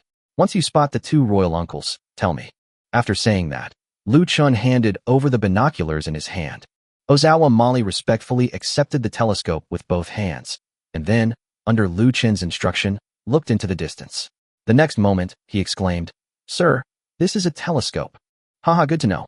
Hurry up and find someone for me. Xiao Zhe Mali held the binoculars, thinking to himself, Dongsheng is still thinking about fighting de foam. What is he thinking? They've already built such powerful things, and they have all those other powerful weapons. What do you, Dongsheng, have to fight de foam with? Moreover, Dongsheng was originally a country established by people from de foam. In fact, de foam is Dongsheng's ancestor. It seems that Dongsheng is doomed this time. However, these were not things that a mere attendant like him needed to worry about. However, he had to complete the task Lu Chen had given him properly, because if he slacked off, he might be killed by Lu Chen. So, out of curiosity, he picked up the binoculars and looked directly outside. Before long, a gleam of triumph appeared in his eyes. For about 500 meters ahead, a man in a golden robe was leading a group of people up to a pavilion and looking toward the palace, seemingly scouting for enemy positions. So he immediately put down his binoculars. My lord, over there, that man in the golden robe is the third imperial uncle. Upon hearing his voice, Lu Chen immediately took out his binoculars and looked in that direction. The next moment, he spotted the extraordinary person, who was exactly the same as the leader he had seen at first glance. But instead of making a move, he carried Ozawa Mali to the other side of the attacking team and handcuffed his feet. You wait here and find the other royal uncle. If you find him, tell me. After saying that, Lu Chen turned around and went back to his original spot. He then lay down in the direction of the third imperial uncle and set up his sniper rifle. He kept adjusting his breathing. 500 meters was no short distance, and he had no confidence at all if he hadn't drunk the stream water. With the enhanced senses of sight and hearing from the stream, Lu Chen was quite confident. The third prince was extremely helpless at this moment. He originally thought that with such a large army, he and his second brother could fight on both sides, and even if they had to fill the gaps with people, they would be able to overwhelm the mere 500-strong force inside. Unexpectedly, in the very first battle, before even getting close to the enemy, they lost over 1,000 men. Let's wait until dark. Everyone's morale is completely low right now. It's not a good time to go in. But before he could finish speaking to his subordinates, a bullet suddenly pierced his brain. His eyes widened in disbelief and resentment as he collapsed onto the attic floor with a loud thud. The attendants were dumbfounded. What kind of weapon was this? How could it achieve such precise kills, even so far from the palace? What was the point of fighting? So, after a few seconds of stunned silence, everyone scattered like birds and beasts, rushing down from the attic. Chapter 166, Smart People Die Young. After killing him, Lu Chen immediately put away his sniper rifle and turned to walk in the other direction. He knew very well that a sniper rifle shot from such a distance could not only kill the third prince, but also break down the psychological defenses of those around him. Those who can follow him must be extraordinary individuals. Even the lowest ranking among them must be generals of a unit. With the general's psychological defenses broken, it was only a matter of time before the soldiers retreated. In fact, Lu Chen was absolutely right. At this moment, after the generals around the third imperial uncle fled down from the pavilion, they all looked at each other. Although they did not speak, their meaning was clear. This battle could be avoided. They were the third prince's personal guards. Now that the third prince is dead, even if they manage to take the city, it will only benefit the second prince on the other side. They can buy and sell for their masters, but others can't. In that case, they might as well just withdraw their troops, rob all the wealthy families in the capital, and then take their men to a secluded place to live in seclusion and enjoy life. Lu Chen didn't care about all that. He lit a cigarette and sat down next to Ozawa Mali. After a while, Ozawa Mali put down the binoculars again and pointed them into the distance. My lord, there he is, the second imperial uncle is over there. Lu Chen picked up his binoculars and saw another middle-aged man in a golden robe. This man was closer to him, about 300 meters away. So without the slightest hesitation, he put down his binoculars, then crouched down and set up his sniper rifle. 300 meters was a piece of cake for Lu Chen. Ozawa Mali watched as Lu Chen raised his weapon, and the next moment, a soft poof sound was heard. Ozawa Mali immediately raised his binoculars and saw that the second prince had fallen headfirst onto the opposite pavilion. Lu Chen's gun didn't stop. He quickly cocked it, and, to Xiaozhe Mali's horrified gaze, with a few thuds, he killed several generals who were frantically searching for the enemy. The next moment, those people finally became afraid and dared not show their faces again. Lu Chen put away his sniper rifle and turned to look at Xiaozhe Mali, who felt a chill run down his spine. The next moment, as Lu Chen reached into his coat, Xiaozhe Mali's heart nearly jumped into his throat. Was he going to kill him to silence him? Lu Chen had no idea about his inner thoughts. He took out a cigarette from his pocket and lit it. Do you think they will attack again? Ozawa Masashi was taken aback after hearing this, thinking, weren't they going to silence me? Why are they testing me now? Could it be that he wants to establish his own power in Dongsang, and thus control Dongsang? If so, he certainly wouldn't have enough people of his own, so he needs to cultivate his own people in Dongsang, and I might be one of the people he chooses. Thinking of this, he was very happy and immediately began to analyze. My lord, if I were one of those generals, I would have retreated immediately. Oh, tell me your reasons. It's very simple. Their goal is to use the adult's knife to eliminate the rightful emperor, so that one of the two imperial uncles will have a chance to sit on the throne. However, now that their highest-ranking generals, the imperial uncle, are dead, their morale is bound to crumble. In other words, the third prince's men would not buy or sell for the second prince's men, and the second prince's men would not risk their lives for the third prince's men, so they had to withdraw their troops. Moreover, if it were me, when retreating, I would definitely go to the homes of wealthy families in the capital and loot them clean to plan for my own future. After hearing what Ozawa Mali said, Lu Chen's eyes lit up. He thought to himself that what this person was showing was not like what a follower should be like. This person is too clever for a servant. So he threw away his cigarette, but His Majesty the Emperor has really wasted the position on Pei Run. Someone as smart as you should be in that position. Ozawa Masashi was overjoyed upon hearing this, thinking to himself, could it be that they want to elevate me to the position of a puppet? If that's the case, then I'll truly achieve great success. Little did they know, Lu Chen and his allies were enemies of Dongsang. How could an enemy allow a clever person to control a country? Wouldn't that just make the opponent stronger? Just as Ozawa Mali was excitedly and humbly complimenting Lu Chen, he suddenly saw Lu Chen reach into his waistband and point a dark gun barrel at his head. How could Lu Chen let him live? First of all, he had witnessed his ability to travel through time, and he knew that Lu Chen had scouted the national treasury and grain depots. Now he was acting so cleverly. Lu Chen could not let someone like that live. Sir, what are you doing? Haha, you're too smart. So smart that I have no choice but to kill you. If someone like you stays in the world, who knows when you'll turn around and bite me? My lord, spare my life. I swear to God, I will be loyal to you. The response he received was a gunshot. As his consciousness faded, Ozawa Masashi felt a deep sense of frustration, but he was already dead, and in death, he felt nothing at all. After killing Ozawa Mali, Lu Chen put the handcuffs away and continued to sit on them, waiting. Sure enough, in less than half an hour, he saw countless troops slowly retreating towards the city gate. The entire capital city was plunged into chaos. The defeated soldiers began to enter various houses. Seeing this, Lu Chen picked up the walkie-talkie. Liang Quan, they are going to rob us. The people are innocent. You should drive them away. Upon hearing this, Liang Quan immediately understood and dispatched 10 infantry fighting vehicles to rush into the streets and alleys. The fleeing soldiers, having lost all interest in robbing the wealthy, wished they had more legs and fled towards the city gates, abandoning their armor and weapons. These people come quickly and leave quickly. Before nightfall, no soldiers could be seen anywhere in the entire capital city. The wealthy people who hadn't been robbed now realized that the soldiers who had stormed the palace had helped them. So they took out money and food, and hired laborers to clear away all the corpses. Lu Chen ignored these matters and went to the top floor of the palace, which used to be a high-level reception room. He went in and immediately fell asleep. And so, he would take a few soldiers with him every day and wander through the streets and alleys, experiencing the local customs and culture of the entire Dongsang capital, as well as the various ethnic characteristics. A full 2 weeks later, Lu Chen finally started to get impatient. Only then did he see Liang Quan hurriedly enter his room. Young master, they've finally arrived. Chapter 167, The Great Feng Army arrives for the handover. Upon hearing this, Lu Chen immediately stood up and said to Liang Quan with a look of surprise, "So fast? Young master, we have paved the way for them." They encountered almost no resistance along the way, whether by sea or land, which is why they were able to come so quickly. Liang Quan was referring to the 10,000-strong army that Yin Bingyun had prepared earlier.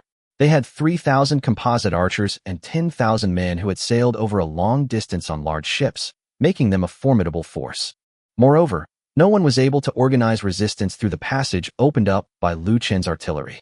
Chu Chun understood this reason, but Liang Quan and the others did not. The reason they did not resist was not because the Dongsang people lacked national integrity, but because they lacked the money and food to organize resistance. It's important to understand that wars always require money, regardless of the era. In every city they passed through, the official funds and provisions went into Lu Chen's spatial storage, leaving him with no money or provisions. The people raised the money themselves? What a joke. They were only invaded by the Great Feng, and so far, the Great Feng soldiers have not harmed any civilians without cause. They lived their lives as before, doing what they were supposed to do. Why would they need to pool money to send a royal family to war? Come on, take me to greet them. After the handover, we'll go back. This lousy place is unbearable. Liang Quan was also very excited. Not only was Lu Chen uncomfortable, but they were also very uncomfortable. Their living habits were different, and they couldn't speak the language. No matter how good it was not as good as their own home. The two quickly walked out of the palace. As soon as he came out, he saw a man who looked like a general waiting. When he saw Lu Chen come out, he immediately stepped forward and saluted. This humble General Guokai greets young Master Lu and thanks young Master Lu for clearing the way for us soldiers. Guo is truly grateful from the bottom of his heart. The order he received was to attack Dongsang. Yin Bingyun didn't say much to him, only instructing him to lead 10,000 men to attack Dongsang. Upon receiving the imperial decree, he momentarily thought he had inadvertently offended someone. 10,000 men attacking Dongsang? How could they even think of that? If Dongsang were so easy to take, they would have taken it long ago. Why wait until now? However, when Yin Bingyun assigned him 3,000 sharpshooters, he became puzzled. If they were truly sent to Dongsang to their deaths, why would the elite troops of the army be sent to him? So, carrying his doubts along the way, he led an army of 10,000 men and dozens of Feng dynasty warships across the ocean to Dongsang. Unexpectedly, upon arrival, I discovered that something was amiss. The entire port of Dongsang was deathly still, and in the harbor, there was a super-large ship and a large ship that looked small, but was exceptionally fierce. They dared not be negligent and immediately prepared for battle. But soon after, the small boat rushed towards them, waving the flag of the Great Feng. When the two sides met, they realized that Lu Chen was waiting for them in the palace of Dongsang. This shocked him so much that he was at a loss for words. Could it be that young Master Lu had already conquered Dongsang? Before he came, He used his connections to inquire from various sources, but he only heard that Lu Chen led 500 men to cross the Dongsang River. Could it be that he conquered the Dongsang River with only 500 men? What about their combat strength? Then, they followed that large iron chariot all the way here. Upon seeing Lu Chen again, Guokai was at a loss for words, his heart filled with excitement and gratitude. Lu Chen was essentially delivering military supplies to him. General Guo is too kind. He must be tired from his long journey. Liang Quan, please have a feast prepared to welcome General Guo back. After saying that, Lu Chen put his arm around Guokai's shoulder and led him into the palace. Then, pointing to Pei Ren in front of him, he said, "This is His Majesty the Emperor of Dongsang, Pei Ren. However, he is not the one in charge. The ones in charge are his two imperial uncles, who have already been killed by me." Then, he recounted the entire situation of Dongsang to Guokai. Guokai was secretly astonished after hearing this. This really was a country he had completely conquered. What is His Majesty's attitude? After Lu Chen finished speaking, he casually asked a question. His Majesty's idea is simple, to incorporate it into our great Feng. As for the chief official, he will still be a Dongsang person for now, but our garrison will be gradually transferred in batches. Along with it came our writing system, language, and cultural customs. After listening, Lu Chen couldn't help but give Yin Bingyun a thumbs up in his heart. With her actions, perhaps in less than 50 years, the entire Dongsang kingdom would become an inseparable part of the Great Feng dynasty. The combination of military suppression and cultural invasion is terrifying.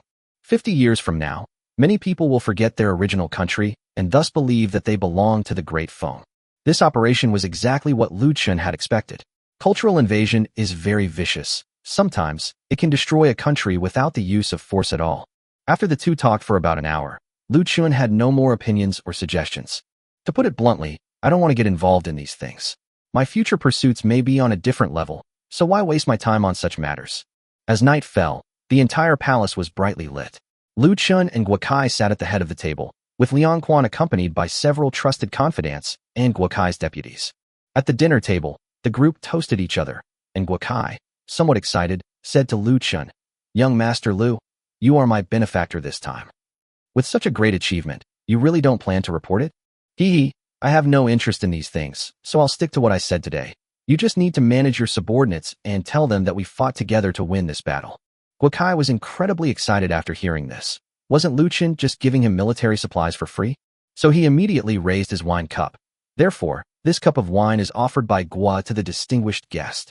Lu Chen raised his glass with a grin. "Haha, General Guo, you're too kind. We're all brothers. Let's drink to the future of our great Feng." After drinking the wine in his glass, Lu Chen felt an urge to run away right then and there. At this moment, Guokai was still unaware of the overall situation in Dongsang. He wondered what kind of expression he would have when he took over and took stock of the situation, only to find that a large amount of gold and silver had disappeared from Dongsang. However, one thing is certain, because no one knows that he did it, Guokai can only swallow his anger and bear it. He didn't dare go back and tell Yin Bingyun, because if he did, wouldn't that be like protesting too much? With the money gone, Guokai, as the person in charge, is undoubtedly to blame. Therefore, he only had one solution: to let Dongsang continue to create value, improve their lives, and then create value again. The next morning, without disturbing anyone, Lu Chen got up early and led his men and chariots towards the gates of the capital. Chapter 168. The great ship sails back to Dafeng. Guokai and his group waved to the departing chariots, their respect for Lu Chen overflowing. After seeing the chariot leave the capital and disappear from their sight, he turned around and led his men back into the palace. The order was given to immediately inventory the palace's property, organize personnel to repair the city walls, and safeguard the capital's security. The emperor resumed his post, but it was no longer the Dongsang kingdom, but the Dongsang prefecture. The emperor was instructed to issue an edict establishing the Dongsang prefecture, and the entire Dongsang became the territory of the Great Feng dynasty. However, Lu Chen was driving the chariot very fast, and even if Guokai discovered it and tried to chase after them, he wouldn't be able to catch up. "Liang Quan, tell everyone to speed up. Once we're on the passenger/cargo ship, we can rest at sea." "All right, young master, everyone's tired of this wretched place and wants to go back. Don't worry." Liang Quan had no idea what Lu Chen was thinking. If he didn't run fast enough and Guokai reacted soon enough, there would be trouble again.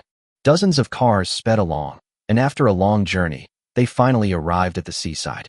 The port already has a garrison of about 1,000 men, of whom about 300 are equipped with composite bows, a powerful weapon on the battlefield, so there is no need to worry about a counterattack from Dongsang's soldiers. Actually, there's nothing to worry about now. The two imperial uncles who were in charge of the government are dead, and the remaining emperor can't cause any big trouble. Even if he continues to be the governor of a province, there's no need to worry about his weak nature causing any big trouble. Moreover, once the various personnel from the Great Feng arrived, there would be no longer any worry about Dongsang rising up again. After greeting the garrison at the port, Lu Chen picked up his walkie-talkie and directed the passenger and cargo ships to approach the dock. Because Dongsang had advanced navigation technology, this place was not only a deep water port, but also had a wide road connecting ships to facilitate the transport of goods. This actually makes it easier for their infantry fighting vehicles to be loaded onto the ship. Under Liang Quan's command, in less than half a day, all the infantry fighting vehicles, along with the oil tanker, were loaded onto the passenger and cargo ship. After securing the vehicle to the deck, a Coast Guard vessel and a cargo/passenger ship accelerated and left the harbor, heading towards Dafeng. The garrison soldiers looked on with envy at the two large ships that were leaving. Even though they were Coast Guard vessels, they were still quite large compared to the wooden boats that had come from them. "Corporal, I wish we could use such advanced weapons someday." "What are you thinking, you brat? That's something only a disciple of a deity can possess. Just keep a good watch." "Hee, I'm just saying that." The large ship sped towards the deep sea, and Lu Chen only breathed a sigh of relief after it was out of sight of Dongsangdu. He said to Liang Quan, "We've gone far away. Tell the brothers to take off their weapons and move around. Wearing those things all day long must be suffocating." After giving Liang Quan his instructions, Lu Chen took a fishing rod and walked to the gunwale, followed by Zhang Chui, the girl he had rescued from Dongsang who spoke the Dongsang language. Zhang Chui grew up by the sea and worked in the sea from childhood to adulthood, so she is quite experienced in fishing. But when he saw Lu Chen take out a piece of iron and hang it on the fishing line, he couldn't help but ask, "Young master, what kind of fish is so stupid that it can even eat iron?" Lu Chen turned his head and smiled. "Take a look. What does this piece of iron look like?" "It looks like a fish." "That works too. It's just like people. A starving person, even if you offer them a paper bun, as long as it looks realistic, they'll still take a bite." Zhang Chui nodded immediately after hearing this. "Young master, I understand." "Haha, I understand. Just watch from the sidelines. Once you're familiar with it, I'll take you fishing." Zhang Chui was capable and quick-witted, so as soon as she boarded the ship, she was naturally assigned to temporarily take care of Lu Chen's daily life. For her, this was something to be very proud of. She wasn't good-looking, and among all the people she rescued, she wasn't the most beautiful. Moreover, she was considered disabled by everyone. The reason Lu Chen chose her was because of her intelligence. After Lu Chen finished speaking, he threw the iron plate out. With a quick lift and pull, a big fish took the bait in no time. Although Lu Chen wasn't a seasoned angler, what man could resist the thrill of wrestling with a fish? Half a day later, the bucket behind Lu Chen was filled with all kinds of fish, and Zhang Chui was skillfully processing them. As a fisherwoman, this is basic practice. As Lu Chen fished and ate the fresh fish, he felt that life was nothing more than this. The other soldiers also removed their heavy armor, and all their weapons were put back into the armory and locked away. Everyone knew that the journey back was almost safe, so everyone relaxed. Those who wanted to eat and drink could help themselves, and those who wanted to fish could go fishing. At this moment, they were extremely free. 3 days later, early in the morning, Lu Chen got up and went to a room. With a thought, he took out more than 500 small boxes from his space. The boxes were filled with gleaming silver. "That's right. This is a reward for the soldiers who followed me to fight in Dongsang." Lu Chen was not a stingy person to begin with, and now that he had an inexhaustible supply of gold and silver treasures in his own space, he was even less reluctant to reward everyone. However, in order to ensure that everyone would follow him more closely, each soldier would receive a bonus of 500 taels of silver, except for Liang Quan and Fan Jian, who were special cases after all. Even the cooks who came with him received a reward of 1 to 200 taels of silver. The specific distribution of the reward was Liang Quan's business. After preparing the money, he picked up the walkie-talkie and said, "Liang Quan, gather everyone together." Liang Quan was overjoyed upon hearing this. He had already guessed it. Lu Chen had never mentioned any reward along the way, so what else could it be but a reward? So within the time it takes for an incense stick to burn, he gathered 500 people together, along with the cooks and maids. At Lu Chen's signal, small boxes were placed on the deck. Lu Chen stood at the front and looked at the spirited soldiers in front of him, saying, "Gentlemen, you are all my closest brothers. This time, We are nominally here to attack Dongsang, but in reality, we are here to make a fortune for you. Therefore, to acknowledge your performance this time, I won't say much more. I'll just give you silver directly. 500 taels each for all the warriors. Chapter 169. Zhang Chui kneels and begs to follow. The cooks and maids will be rewarded with 100 taels of silver each. Thank you all for your hard work this time. As soon as Lu Chen finished speaking, the entire deck fell silent. After about 10 breaths, a loud cheer erupted from the crowd. 500 taels. What does 500 taels even mean? Perhaps for those high-ranking officials and nobles, 500 taels of silver is nothing. However, most of these people were guards who were gathered by Liang Quan when they were starving and were extremely loyal. Let alone 500 taels, some people have never even seen 5 or 50 taels. If they continue to be frugal, 500 taels would be enough for them to live comfortably for the rest of their lives. This time, they only followed the young master to Dongsang to carry out a harmless massacre, and they received a reward of 500 taels of silver. How could this not drive them crazy? The cooks and maids were even more excited. Just a month ago, they were nothing more than merchandise in the hands of the servants. Originally, I thought that being bought here meant my life and death were uncertain. After all, how could people in this era possibly have the opportunity to sail to foreign lands? They never imagined that just by cooking and washing clothes for these men, they could earn money they would never have dared to dream of in their entire lives. In an instant, almost as if prearranged, everyone knelt down before Lu Chen. We thank you for your reward, young master, and swear to serve you to the death. We swear to serve you to the death, my lord. Hearing their slogans, Lu Chen smiled and raised his hand. Get up, everyone. Liang Quan will give them money. After saying that, he picked up his fishing rod again and walked towards his fishing spot, with Zhang Chui following closely behind him. An hour later, Lu Chen handed the fishing rod to Zhang Chui and sat down on a chair next to her to enjoy the food that Zhang Chui had prepared for him. After they had eaten and drunk their fill, Lu Chen looked at Zhang Chui, who was already serving fish, and asked directly, "What are your plans after you go back?" Upon hearing Lu Chen ask that question, Zhang Chui's face lit up with obvious joy. Then she stuck the fishing rod in the ground, walked up to Lu Chen, knelt down and said, "This servant wants to follow you, young master." After listening, Lu Chen smiled and asked directly, "Is it because of the box of silver they received today?" Zhang Chui shook her head. "No, I have nowhere else to go. I just want to follow you, young master, and make a good future for myself. Of course, that box of silver also had a great impact on me. Stand up and speak. You're at least honest." In fact, Lu Chen wasn't stupid. If she said it was out of gratitude or something, Lu Chen would wait until they reached Dongsang and let her disembark and leave without hesitation. He dislikes people who flatter and are two-faced. How can someone who can't even be sincere be loyal? This is what I truly believe. You are exceptionally intelligent, and I cannot deceive you. Therefore, I can only speak the truth. Okay, if you want to come with me, that's not impossible. But those who want to follow me will not only experience the joy of receiving money. You see them enjoying themselves today, eating and drinking to their heart's content. But what they have paid is beyond your imagination. Lu Chen wasn't exaggerating. Liang Quan had thoroughly studied the modern military training materials Lu Chen had provided. These people, despite wielding powerful weapons, could easily wipe out the regular soldiers even with just a dagger. That was their strength. These strengths come from their relentless, grueling training as ordinary people. I am capable of enduring hardship. Compared to the humiliation in Dongsang and the sight of my family dying at the hands of Dongsang soldiers, I am willing to endure any amount of suffering. Lu Chen smiled after listening. Which of those guards hadn't experienced life and death? Most of them were all alone, so everyone had their own hardships. But hardships are not necessarily a condition for a person's growth. Whether you can endure hardship is not up to you, but up to those beasts. As Lu Chen spoke, he pointed to the people celebrating and reveling on the deck. Zhang Chui followed the finger and looked at the soldiers. For a moment, she didn't understand what Lu Chen was saying. She wondered if he wanted her to learn from those people. Lu Chen had actually seen through the women's thoughts long ago. They were all abducted by Dongsang soldiers and taken to Dongsang. The Dongsang people were cruel, so most of their families and villages were almost completely slaughtered, leaving them homeless. Although this time, Lu Chen rescued them from Dongsang. However, even if they returned to Dafeng, without any skills and with their broken bodies, it would not be an easy thing for them to survive in Dafeng. Therefore, Zhang Chui and Lu Chen were quite close, so Zhang Chui represented them and pleaded with Lu Chen on their behalf.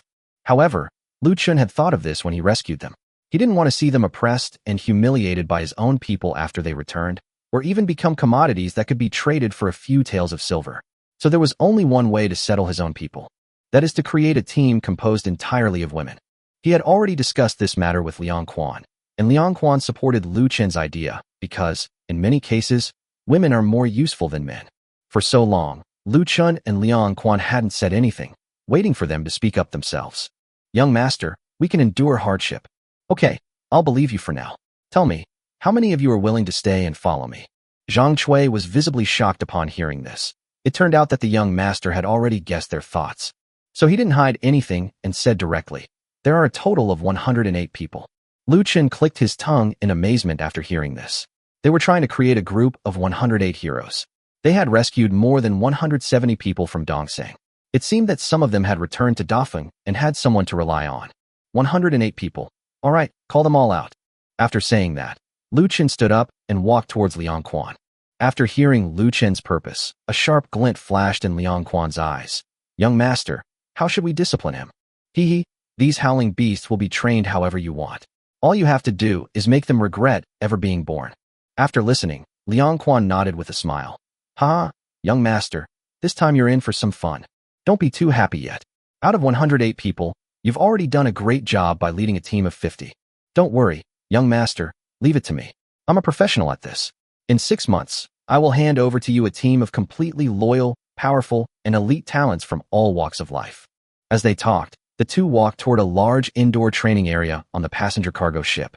After the two went inside, they saw 108 girls of all kinds arranged neatly. Chapter 170, forming a female special forces team. Upon seeing Lu Chen and Liang Quan enter, everyone immediately knelt down before them. We pay our respects to the young master and greet Commander Liang. Lu Chen didn't say anything, but walked directly between them, then reached out and pinched this one and picked at that one. Lu Chen's flippant actions caused the girls to blush, but none of them uttered a sound or tried to avoid him. After about an incense stick's time, Lu Chen walked up to them and sat down on the chair that Liang Quan had prepared. Get up, all of you. We thank you, young master. Lu Chen listened without any expression on his face and directly scanned everyone with his sharp eyes. After going around in circles, I found that they came in all shapes and sizes, but they all had one thing in common. They were young. The oldest among them was probably only in their 30s. Facing Lu Chen's gaze, they did not lower their heads or act like timid women. Instead, they all met Lu Chen's gaze. But Lu Chen could tell that there was no provocation in their eyes, but rather determination. According to Zhang Cui, you are all homeless people who have been tortured and humiliated by the Dongsang people. You have become useless wastes with your crippled bodies. But this bunch of good-for-nothings actually want to work for me? I was just telling Liang Quan, what do we need people like these for? To open a brothel? But the market is bad right now, and you can't fetch high prices, so what use are you to me? After hearing this, all the women felt extremely insulted and belittled, but none of them came out to refute or speak. Haha, I could clearly sense your dissatisfaction from what I just said. However, trash is trash. You can't lift a finger, you're not some kind of super expert. Even 10 men with knives could humiliate you. Zhang Cui said, you are able to endure hardship. You have experienced the death of family members, and you have experienced all kinds of suffering. So you want to change and want to follow me to have a better life. But I don't believe it. However, as a member of the Great Feng people, I also have compassion. So if you really want to follow me, it's not impossible. After speaking, Lu Chen stood up and pointed to the group of soldiers celebrating outside. I can give you the opportunity. It will probably take about half a month to get back to Dafeng. In the next 2 weeks, to prove your worth, I will have those beasts outside inflict the greatest blows and insults on you. They will make you regret ever being born and make you think about jumping into the sea and dying every single moment. Therefore, over the past 2 weeks, Liang Quan will organize people to train you. You will suffer inhuman torture. Of course, I am not such a heartless person. Every evening, you have the opportunity to withdraw, including now. But you only have one chance a day. Now you have the time it takes to drink a cup of tea to decide whether you want to continue following me. Just a friendly reminder. As long as you withdraw, I'll provide you with good food and drink for the next 2 weeks. You won't have to do anything. Just play all day. On the day you arrive in Dafeng, I'll give you 50 taels of silver and then send you to a safe place. If you're lucky, you might even find an honest man to marry and settle down with, raising children happily. After saying that, Lu Chen took out a cigarette and nodded to Liang Quan. Let's go. You're in charge of them now. They've all been rescued. Just don't kill them. After saying that, Lu Chen turned around and went back to his fishing spot to start fishing, as if he had never paid any attention to these women. After Lu Chen left, Liang Quan grinned and pulled out his walkie-talkie.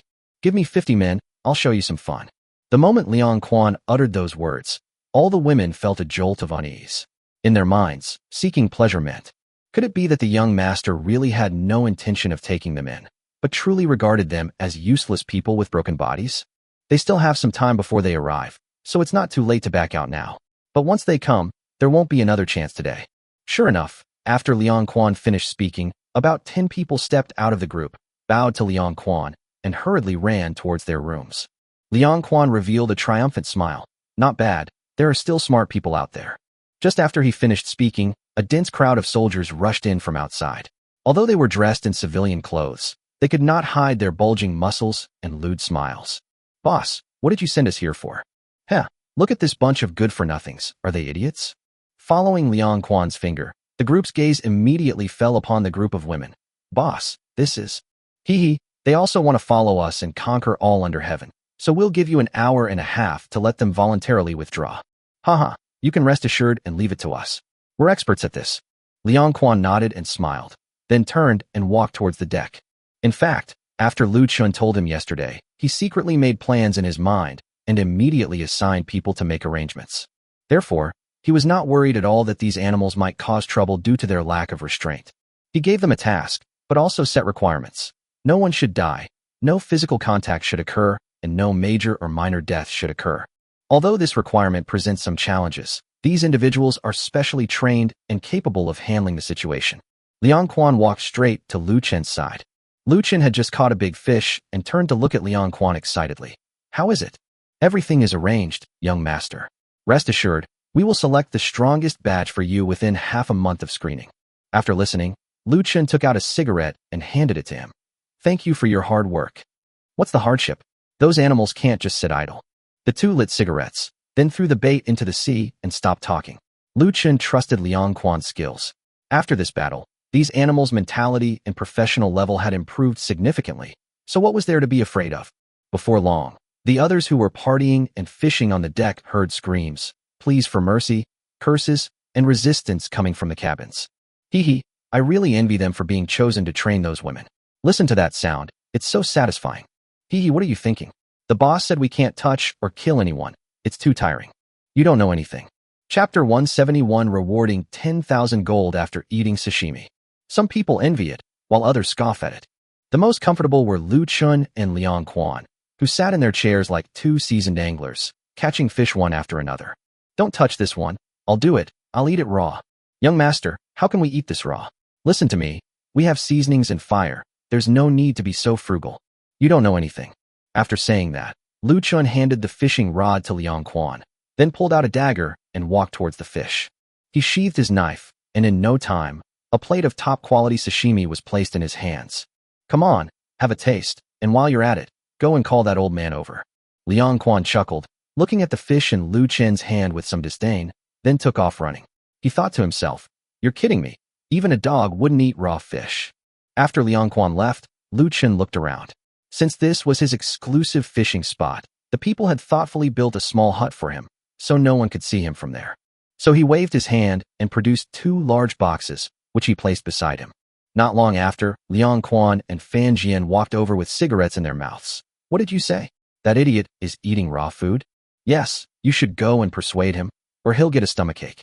What's this silly boy up to? By the way, what are those women shouting inside? After hearing this, Liang Quan felt a pang of anxiety when he saw Fan Jian's questioning gaze and quickly explained it to him. Well, as long as no one dies or anything goes wrong, you can go ahead and do it. They are dedicated, and if they train well, they will be a great help to this kid. This kid is not as simple as he is now.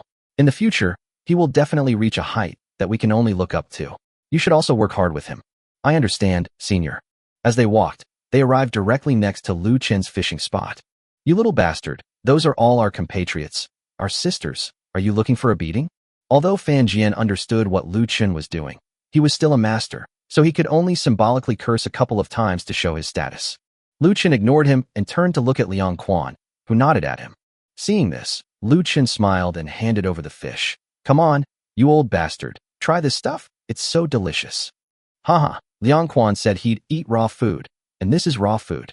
Even a dog wouldn't eat it. You know what? It really has a good flavor. Before he could finish speaking, Lu Chen grabbed a piece and shoved it into his mouth. The next moment, Fan Jian's eyes lit up. The dog won't eat it? Heh, if the dog won't eat it, I will. Come on, kid, have some more. Oh dear, don't waste this stuff. You need to dip it in this sauce to get the right flavor. After saying that, Lu Chen placed a bowl of seasoning on top of the large box. The seasoning was very simple, soy sauce and mustard. Fan Jian copied Lu Chen, dipped a little in the wasabi, and put it in his mouth. The next moment, the taste of wasabi hit him right in the head, making his tears flow uncontrollably. Watching the two of them work, Liang Quan wondered, is this stuff really that delicious? This old man is even crying. So he tentatively picked up a piece, dipped it, and put it in his mouth. The next moment, he cried too. However, this did not stop the two of them from reaching for the fish. Before long, a plate of fish was in their stomachs. Lu Chen rolled his eyes at the two of them, annoyed. If you want to eat, cut it yourself, catch it yourself. I'm not going to serve you. After listening, Fan Jian turned to look at Liang Quan, his meaning clear. If you don't do it, do you expect an old man like me to do it? Liang Quan wasn't stupid. He turned around, grabbed half a fish, and headed towards the kitchen. When I came back, I had several more plates in my hands, and they even thoughtfully put ice cubes underneath. Seeing this, Lu Chen kept giving him a thumbs up. You kid, you do have some talent when it comes to food. After saying that, he took out 3 bottles of chilled beer from the refrigerator next to him. Come on, this is the perfect match. The passenger and cargo ship had refrigerators and other amenities, so Lu Chen simply prepared beer and drinks. Even though they were going to war, they still needed to have a good life. After finishing a bottle of beer, Lu Chen pointed to the boxes under Fan Jian and Liang Quan's buttocks. Open them and take a look. We can't let you lose out on this trip, can we? The two looked at the enormous box beneath them and immediately understood what was happening. Fan Jian was greedy, lustful, and loved to fight, and Liang Quan was much the same. When they opened the box and saw the gleaming silver inside, they immediately became very enthusiastic towards Lu Chen. Liang Quan was all right. He had always been respectful to Lu Chen, so he cupped his hands and said, "Thank you for your generous gift, young master." Fan Jian, a far cry from his usual rascal self, exclaimed, "Kid, this old man is unworthy of this title." "Oh, Liang Quan, if he doesn't want it, you can have it." Upon hearing this, Liang Quan pretended to be delighted and immediately went to move the box, prompting Fan Jian to quickly scold him. "Silly child, it's so heavy. Why don't you call 2 people to help me carry it back to my room? Go on." Ha ha ha. Chu Chen burst into laughter. "Serves you right for being so polite and pretentious. You even feel ashamed to accept it. How hypocritical." As night fell, the screams from the cabin gradually faded away. When the men came out, Liang Quan pointed at them and launched into a tirade. A bunch of good-for-nothings. They can't even handle women, yet 80 of them held them off. Hee, boss, you can't blame us. These girls have really impressed us. Get lost, see you tomorrow. After saying that, Liang Quan turned and left, heading towards Lu Chen's room to report. Lu Chen was satisfied with the result that 80 people had persevered, but this was only the first day and nothing special. Don't just sit around at night. Have you forgotten what they were like when they were training? After listening, Liang Quan said somewhat awkwardly, "Young master, after all, they are all young ladies and their bodies." Haha, you underestimate women. Don't worry, nothing will happen. Task completed. After a night, Lu Chen got up early the next morning and began to stroll leisurely on the deck. Just as the group was getting up to prepare for the day's activities, suddenly, a soldier pointed into the distance and shouted, "Quick, everyone look. We've arrived at Dafeng. Ha ha, we're going home." At his shout, countless people turned to look ahead. Ahead, a piece of land appeared before them. Lu Chen also looked up, but his brows were furrowed and his face was full of disbelief. The next moment, he stormed into Fan Jian's room. "You old bastard, are you still sleeping? You've gone the wrong way." Chapter 172, Nameless Island appears in the water. Fan Jian was still half asleep when Lu Chen pulled him out of bed. The 2 maids were so frightened that they wrapped themselves tightly in their blankets and looked at Lu Chen.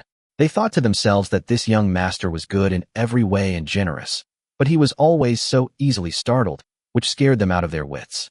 Fan Jian, wearing only shorts, was dragged outside the room by Lu Chen, who pointed ahead and said, "When we came here, there were no islands."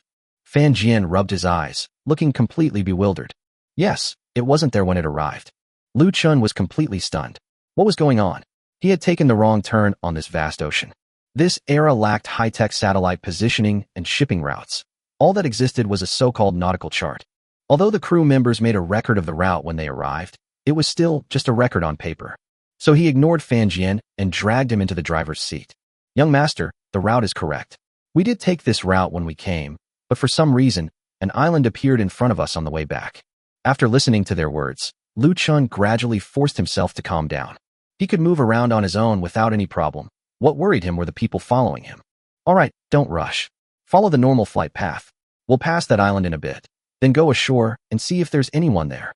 At this moment, Lu Chen had to act decisively, because they were even more afraid than he was of this situation. Under Lu Chen's command, the Coast Guard ship led the way, followed closely by passenger and cargo ships, heading directly towards the land ahead.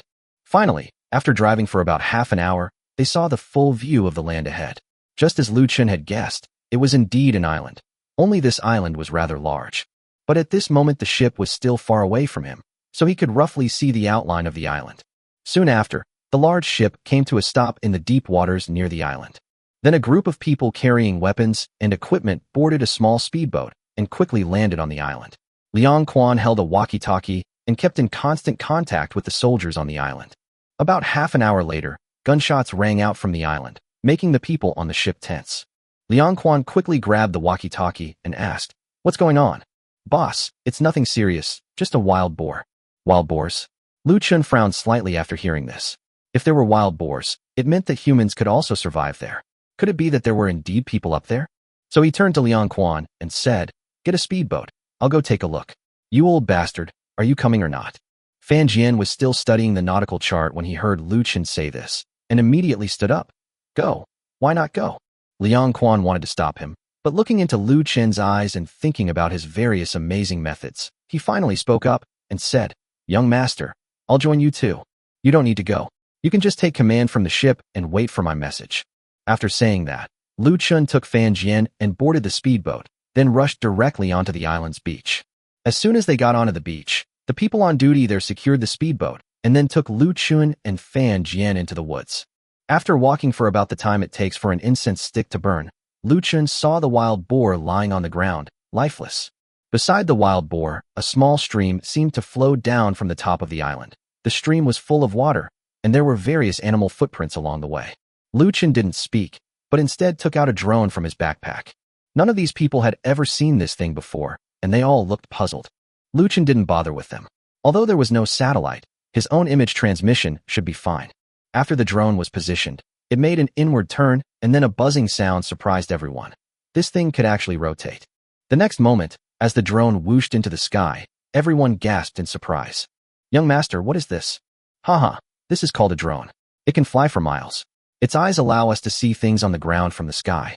Several bold guards who were on good terms with Lu Chen immediately leaned forward after hearing this. During battle, they were called warriors, but now that they were not fighting, they were guards. Looking at the island scene displayed on the screen, everyone was stunned. "Young master, isn't such a magical sight a sign of foresight?" "Haha, you're pretty smart, kid. Want to learn?" Lu Chen spoke to the bamboo rat that had opened its mouth. "Yes, young master, how could I not think about it? Although we won't be flying into the sky ourselves, we can still see the ground from the Tianshan Mountains. Okay, now I'll teach you how to use it." After saying that, Lu Chen flew the drone back and began to teach them how to operate it step by step. After a stick of incense had burned, the bamboo rat had memorized all the steps and, under Lu Chen's guidance, flew the plane very fast, heading straight ahead. "All right, fly it a few more times. I have plenty of batteries here. You guys, 2 planes, should get all the information about the island within a day. Don't worry, young master. I guarantee I'll complete the mission." The bamboo rat lovingly controlled the airplane, shouting loudly as it did so. Lu Chen was happy to have some free time. Since someone else was doing the work, why should he work so hard? So he plopped down on the ground and pulled out a cigarette. The bamboo rats, on the other hand, were extremely focused, completely ignoring Lu Chen, their eyes glued to the screen, not wanting to miss a single detail. Because they dared not fly too low, they practically pressed their eyes against the screen. By the time the other team of guards returned, the drone had already flown far away. Lu Chen didn't let them continue into the forest. Instead, he told them to set up a pot and cook a meal on the spot. If there were no people on this island, Lu Chen had other ideas. With so many women and such powerful guards, why not let them stay on the island? That way, who would dare say they're running a private army? However, it's a bit early to talk about this now. We know nothing about the island yet, so we need to explore it thoroughly first. Therefore, Lu Chen immediately decided to stay on the island and make a decision after he had thoroughly explored the area. So, are you done flying? Thinking of this, Lu Chen looked up at the bamboo rat that was carefully examining it and asked, "Young master, we have searched the entire area and found no signs of human activity or crops in the fields. Okay, let's continue." After saying that, Lu Chen picked up the walkie-talkie in his hand. The island is not very wooded, so the drone was still able to clearly see if there were any houses or similar structures. Now that the bamboo rats have been inspected, let the 500 people go through the process carefully again before we can begin making arrangements. Chapter 173: Temporary Base Construction on the Island. Liang Quan left behind the men to guard the boats, while the rest of them, armed, went ashore. Lu Chen's voice came through the walkie-talkie, and Liang Quan immediately got up and began making arrangements. A short while later, several speedboats busily transported more than 300 people to the island before turning back. Fan Jian was also taken to the beach by speedboat. He looked at Lu Chen, somewhat puzzled, and asked, "Kid, what do you want to do? Is there danger on this island?"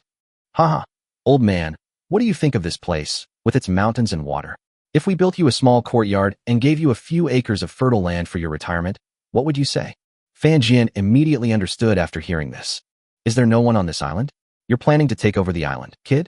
Haha, you've finally come up with something clever. Do you think it'll be a hassle for me to send these 500 people back?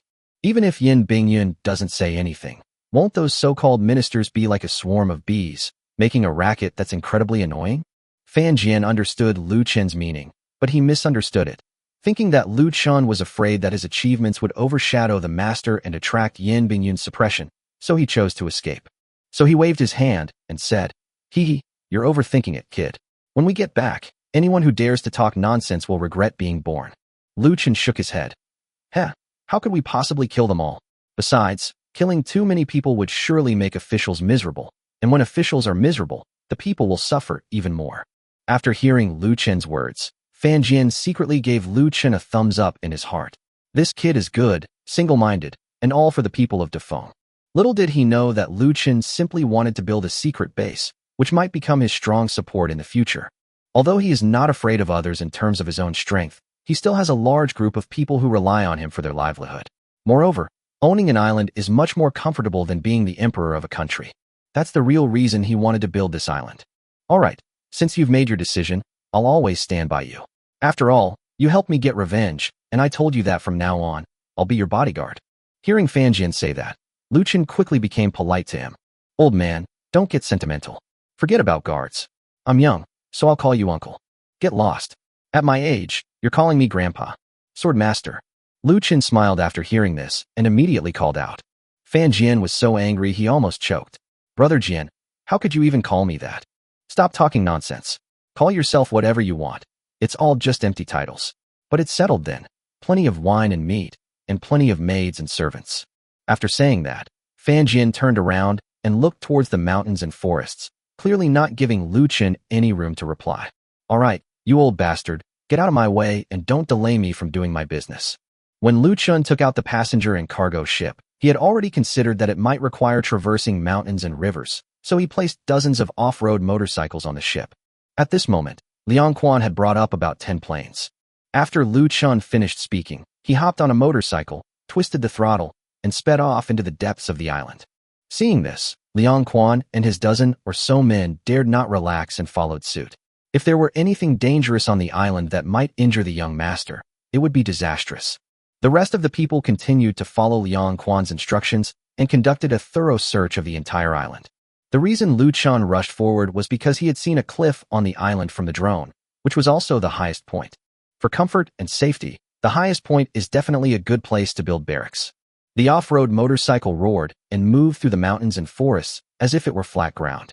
About half an hour later, Lu Chen led Liang Quan and the others to the highest point of the entire island. This is a relatively flat area. On the other side, there's a cliff leading directly to the ocean. On the other side, a slope led directly to the beach they had just arrived at, making the entire island look like a round mountain that had been split in two by something. It is high on one side and low on the other, about 4 or 5 kilometers long and about 2 kilometers wide. A stream flows directly down from where Lu Chen and the others are standing. Liang Quan looked at all this in surprise. "Young master, Isn't it strange that there is a spring on the top of this mountain? Lu Chen nodded after listening. Actually, he also found it strange, but then he thought that maybe it was formed by some kind of compression or tectonic movement, or maybe the mountain beneath his feet was originally a super big mountain, but only this little bit was exposed above the sea level. Lu Chen had no interest in exploring these things at the moment. He simply observed the entire island quietly. Then he said to Liang Quan, "If we surround the entire island with walls, I'm afraid no one will be able to break in. When the time comes, with this spring, we can cultivate fertile land, build houses, and wouldn't we have found a paradise? It wouldn't be a problem to house 1 or 2,000 people." After listening, Liang Quan nodded in agreement. "Young master, as long as we surround it and add our weapons, I'm afraid no one in the world will be able to get in." All right, in that case, our next step is to return to Dafeng along the same route. If the distance isn't too far, we'll bring Chao Dahua and the others over and create a secluded paradise. Everything is at your disposal, young master. All right, in that case, 300 people will stay here, and the rest of you will come back with me. Also, you need to find out the situation of these 300 people as quickly as possible, whether they have any family members. If so, bring them over as well. Later, bring over the family members of the other 200 people as well, but you must ask for their consent. After having a meal on the island, the group started the passenger and cargo ship and prepared to depart in a flurry of activity. As for the Coast Guard ship, it remained there, and Lu Chen took the opportunity to replenish all the ammunition. In this way, even if these 300 people encounter any danger on the island, they can protect themselves with the weapons in their hands. After Lu Chen finished speaking, he looked at Fan Jian. "Grandpa, what about you? Are you coming back with us?" Fan Jian surveyed the entire island, pondered for a moment, then shook his head and said, No, leave me some fishing rods or something. This place is much more comfortable than the palace." "All right, since you're not going back, then all the maids and servants who serve you can stay here as well." Liang Quan made arrangements immediately after hearing the news.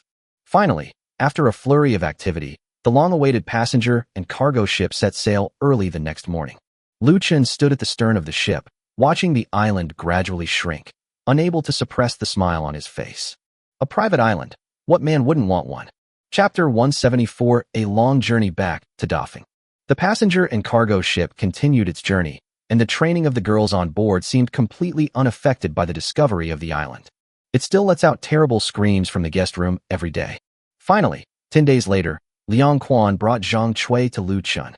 Zhang Chui was dressed in rags, with obvious scars on her arms and neck. Upon seeing Lu Chen, she immediately knelt down. Zhang Chui pays her respects to the young master.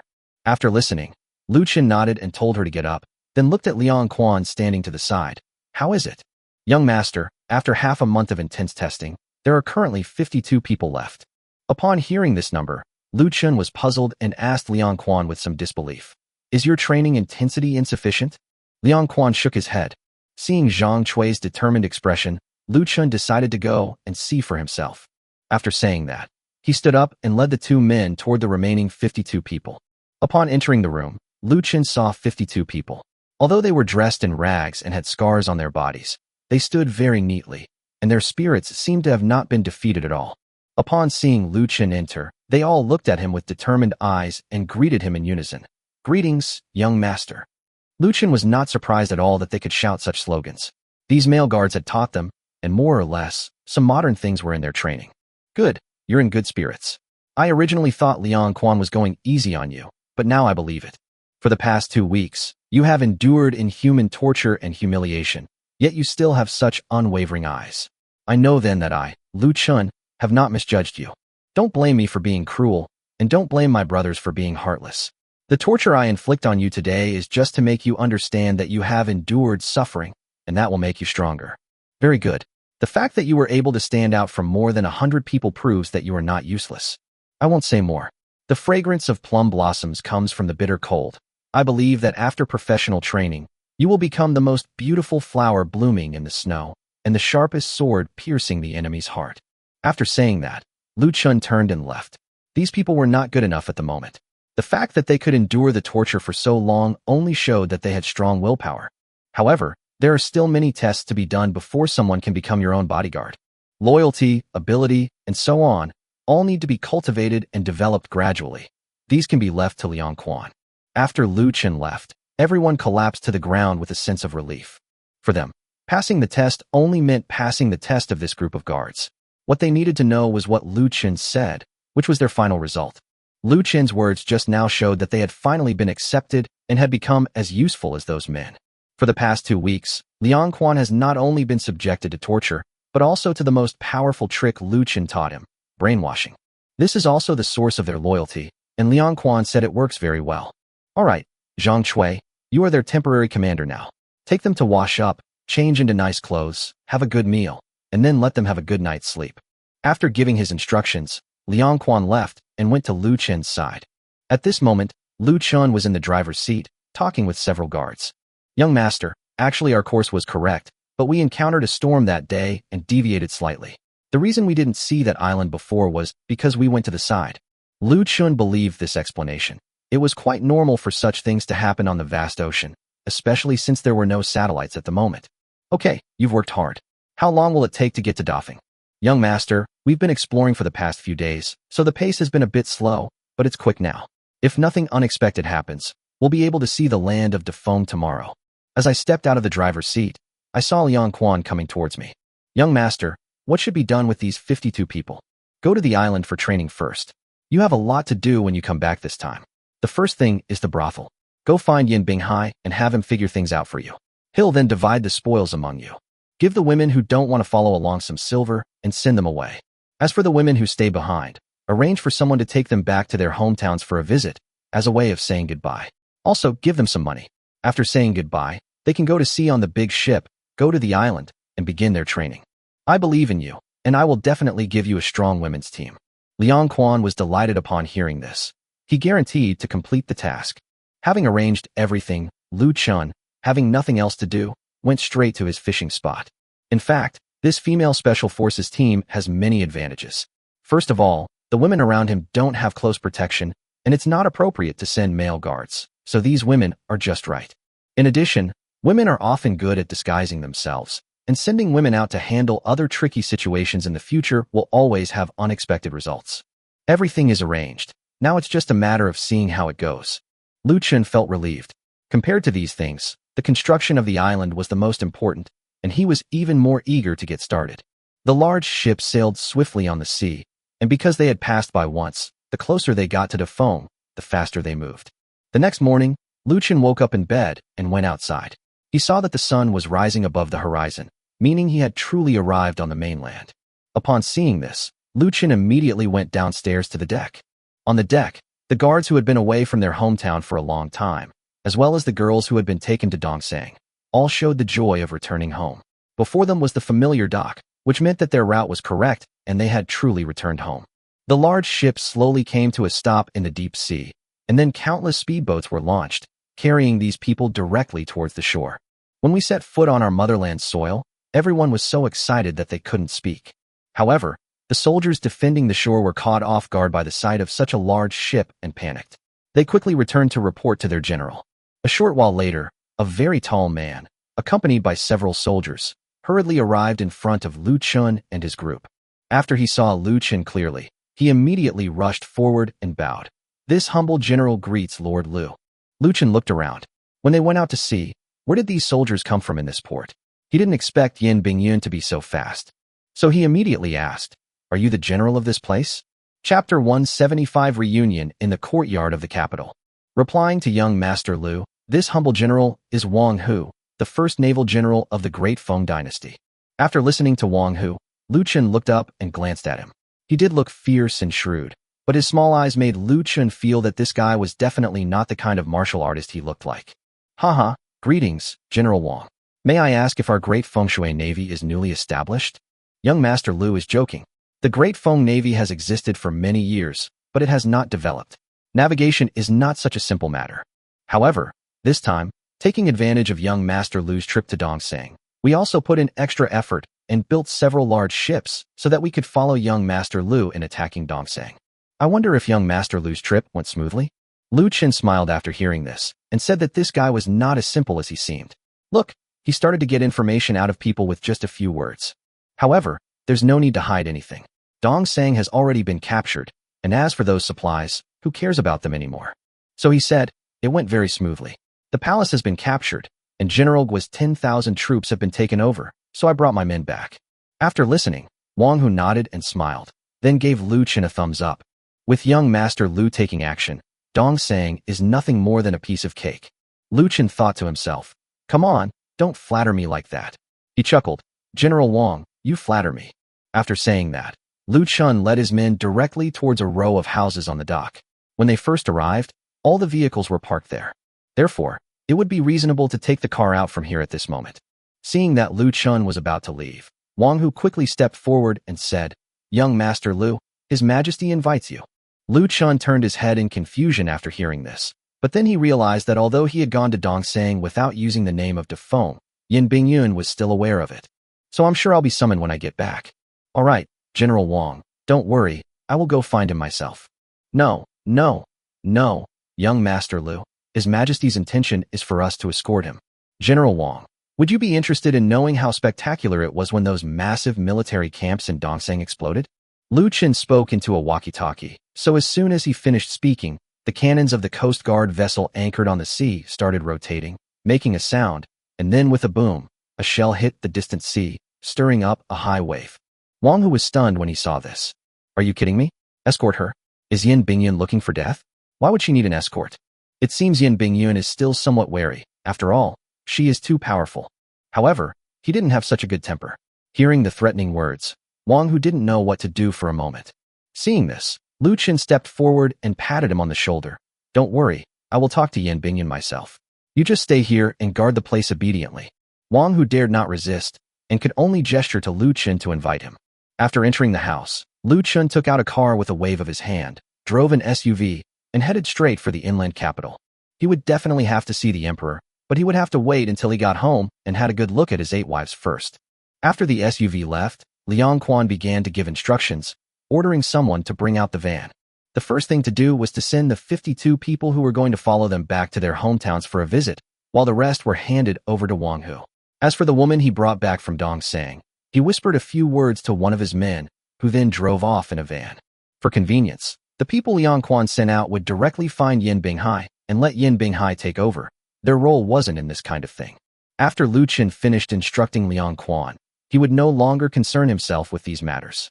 Yesterday, all the supplies on the passenger and cargo ships and the Coast Guard vessels were arranged. Moreover, the cargo hold of the passenger and cargo ship was filled with grain. With these supplies, Lu Chen didn't even need to go to the island. He could leave everything to Liang Quan. Therefore, he was driving his SUV with great ease on the official road. But deep down, she had a strong expectation for the 8 people in her family, because she had been cooped up in Dongsang for so long. The SUV sped along, drawing curses from pedestrians on the road. Finally, after a long journey, the SUV successfully entered the mansion in the capital. Inside the courtyard, 7 women were having a great time playing mahjong and poker. Without a doubt, Mu Xiang, who wasn't there, was busy at the mall. When the SUV stopped and Lu Chen got out, the women were stunned for a moment, then dropped what they were holding and rushed towards Lu Chen. Seeing this scene, Lu Chen was so frightened that he took a few steps back, thinking that he should have notified them one by one. If things continue like this, who can withstand it? Before long, Lu Chen was surrounded by people saying, "Husband, why didn't you let us know in advance so we could prepare?" Yi Ting was always the first to speak. Lu Chen did not answer, but instead asked, "Where is Mu Xiang?" "Oh, she's on duty today. Come on, let's go inside and talk." "Ladies, shall I rest for a bit? I've been driving for so long." "Oh dear, why take a break? Let's go in first." Yes, husband, let's go in first, and we can talk about other things later." Lu Chen looked helplessly at the people in front of him, thinking that it would be better to go home less often in the future. The group immediately went inside the house, and when Lu Chen came out again, it was noon the next day. He retrieved some spring water from his spatial storage and replenished his energy before pushing open the door. As soon as he opened the door, he saw Mu Xiang standing at the entrance, smiling at him. "Mu Xiang is here. Thank you for your hard work on duty yesterday." "What are you saying, my lord? We take turns on duty now, 1 day each, which means we only get 1 day off every 8 days. It's very easy, and we don't know what to do on weekdays." "Hey husband, your face isn't clean. Come back inside. Mu Xiang will wash it for you." After saying that, Mu Xiang pushed Lu Chen back into the room. Half an hour later, Lu Chen came out of the room, and without even eating, he climbed into the off-road vehicle and sped towards the palace. Just kidding. This is the time when people go crazy. If we don't run now, we might not be able to replenish our water supply. Things should be done step by step, not rushed. If we do it this way, even those book-loving guys won't be able to handle it. Chapter 176: The Heir Apparent King in Southwest Disaster Relief. With a loaf of bread in one hand and the steering wheel in the other, Lu Chen sped out of the house amidst the women's eager gazes. Then he ran wildly through the streets, as if someone was chasing him. At this moment, inside the imperial study, Yin Bingyun frowned, staring blankly at the pile of memorials on the table. We can't get up. The disaster in the southwest has caused widespread famine, and we haven't even planted our first batch of sweet potatoes yet. What are we going to do? Why does our great Feng have so many disasters? Looking at Yin Bingyun's appearance, Xiao Buju was also moved by the Empress's dedication. So he stepped forward and said, "Your Majesty, young Master Lu has returned." "Ah, he's back. Why didn't Wang Hu bring him to see me?" "Hee, Your Majesty, don't forget, that's young Master Lu, not some sixth young master or young Master Wang. How can he be treated the same as others?" Yin Bingyun immediately understood. Yes, she had asked Wang Hu to escort Lu Chen back as soon as possible after they met, because she was anxious to see Lu Chen as soon as possible. It seems that Lu Chen has completely misunderstood. Then you'll have to go and ask them for help. No need to invite him. A large carriage is heading towards the palace right now, and His Majesty will see him soon. Oh, that's great. Quickly prepare some tea. This time we should give them a proper welcome. At Yin Bingyun's command, several maids quickly got busy in the imperial study. Lu Chen drove his SUV smoothly into the palace and parked it in the small square in front of the imperial study. As soon as he got out of the car, he saw Yin Bingyun standing at the door of the imperial study, just like the 8 women before her, looking at him with a smile. Startled, Lu Chen involuntarily took a step back. "What? It's been so long. Are you going to kneel down and bow to me like they do?"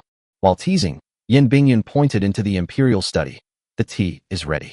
I'm not going to do anything today. I just want you to tell me about Dong Sang." Lu Chen then came to his senses, wondering what he was thinking.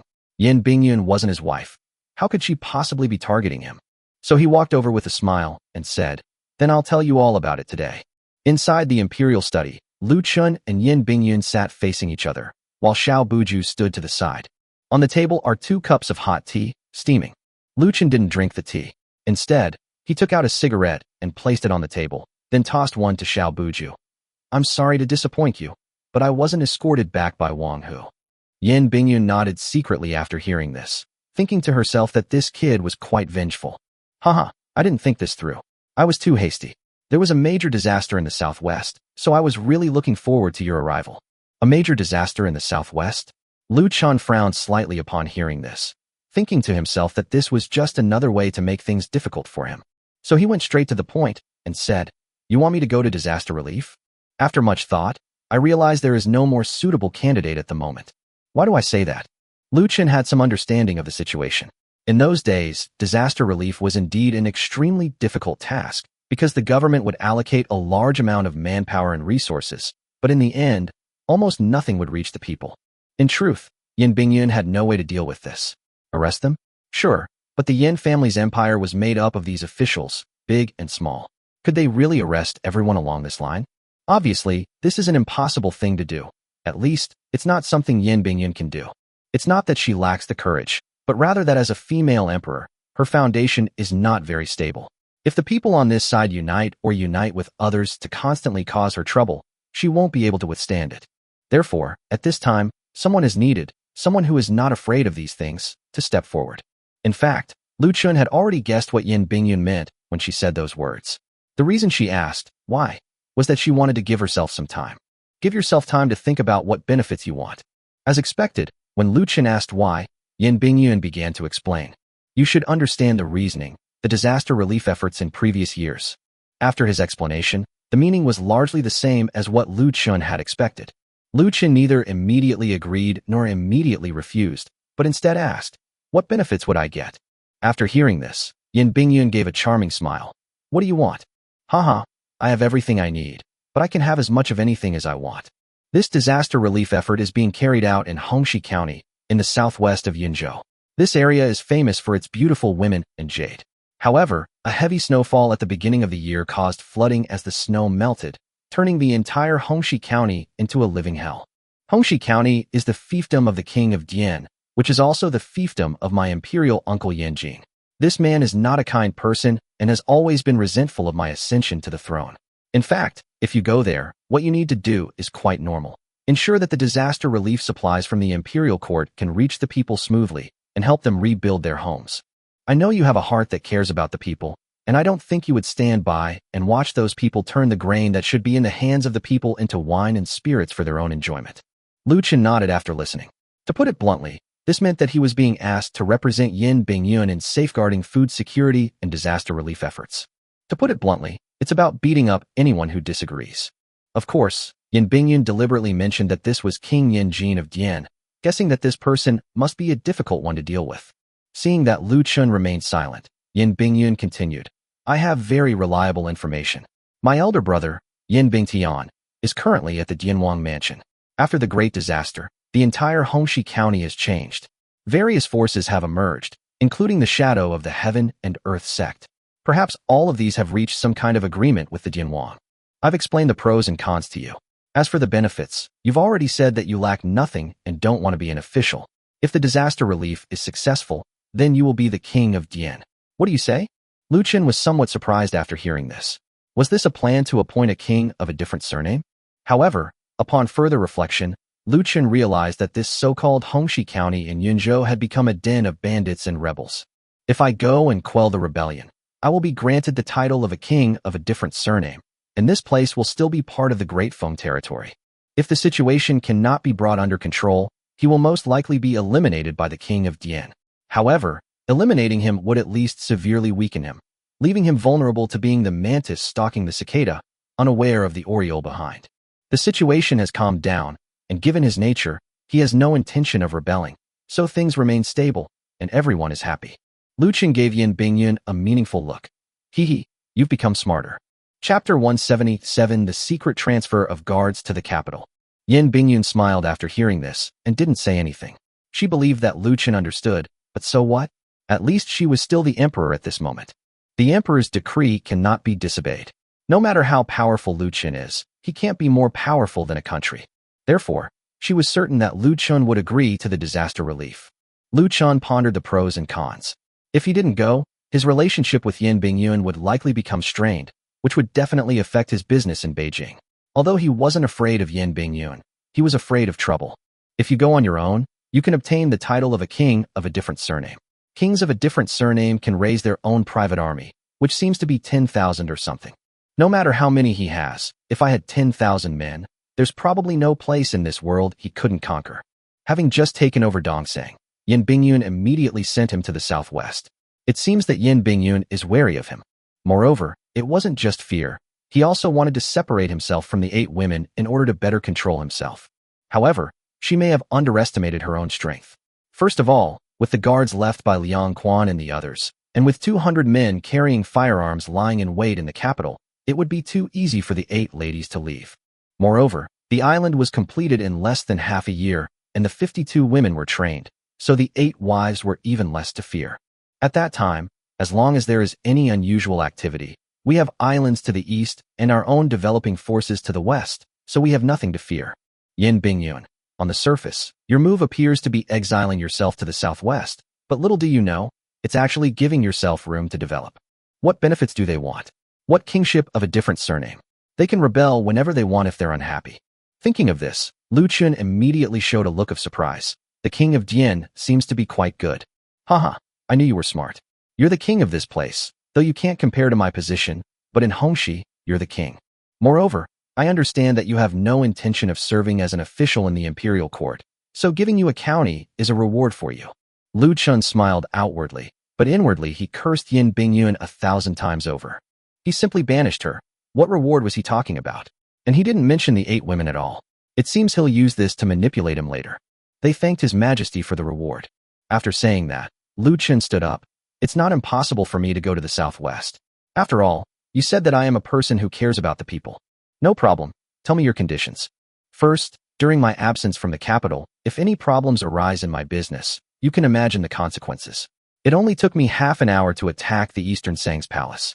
Secondly, exchanging all the disaster relief grain for an equivalent amount of gold would be inconvenient, as grain is difficult to transport. Third, don't assume everyone is a fool. I just don't want to, not that I'm afraid to. Lu Chen took out a cigarette and lit it. Prepare the gold. I'll be setting off in 7 days. After saying that, he turned around gracefully and walked out of the imperial study. Yin Bingyun immediately gave Xiao Buju a wink, and Xiao Buju quickly left the imperial study. Young Master Lu, let me see you off. Lu Chen turned to him and smiled. Hee, go back and persuade that person not to do anything foolish. In fact, Lu Chen's sudden outburst of anger was meant for Yin Bingyun's benefit.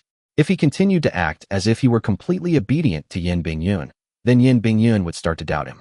How could a normal person, a powerful normal person capable of taking down Dong Sang, not have a temper? In fact, Lu Chen was overjoyed.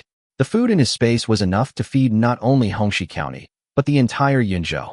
This is a good opportunity to exchange them for gold, since gold and silver are valuable in any era. What is food worth in the modern world? Xiao Buju nodded after listening. Young Master Lu, don't be angry. His Majesty didn't mean it that way. Besides, you didn't want it either. Old man, you should learn from Tianji. He's so carefree. After saying that, Lu Chen strode up to the SUV and sped out of the palace. Xiao Buju originally wanted to ask Lu Chen where to buy grain, but Lu Chen did not give him the chance. After Xiao Buju returned, he looked at Yin Bingyun somewhat guiltily. Your Majesty, please calm down, he. If he didn't have that little temper later on, I would be the one who's worried. Go ahead, prepare the things for him according to his conditions.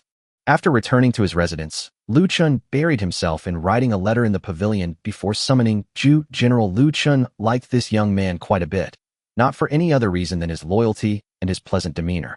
Go find Liang Quan yourself and give him this tablet. The password is the one we agreed on, and he knows it. Zhu Jin took the tablet, bowed, and went off to do his work.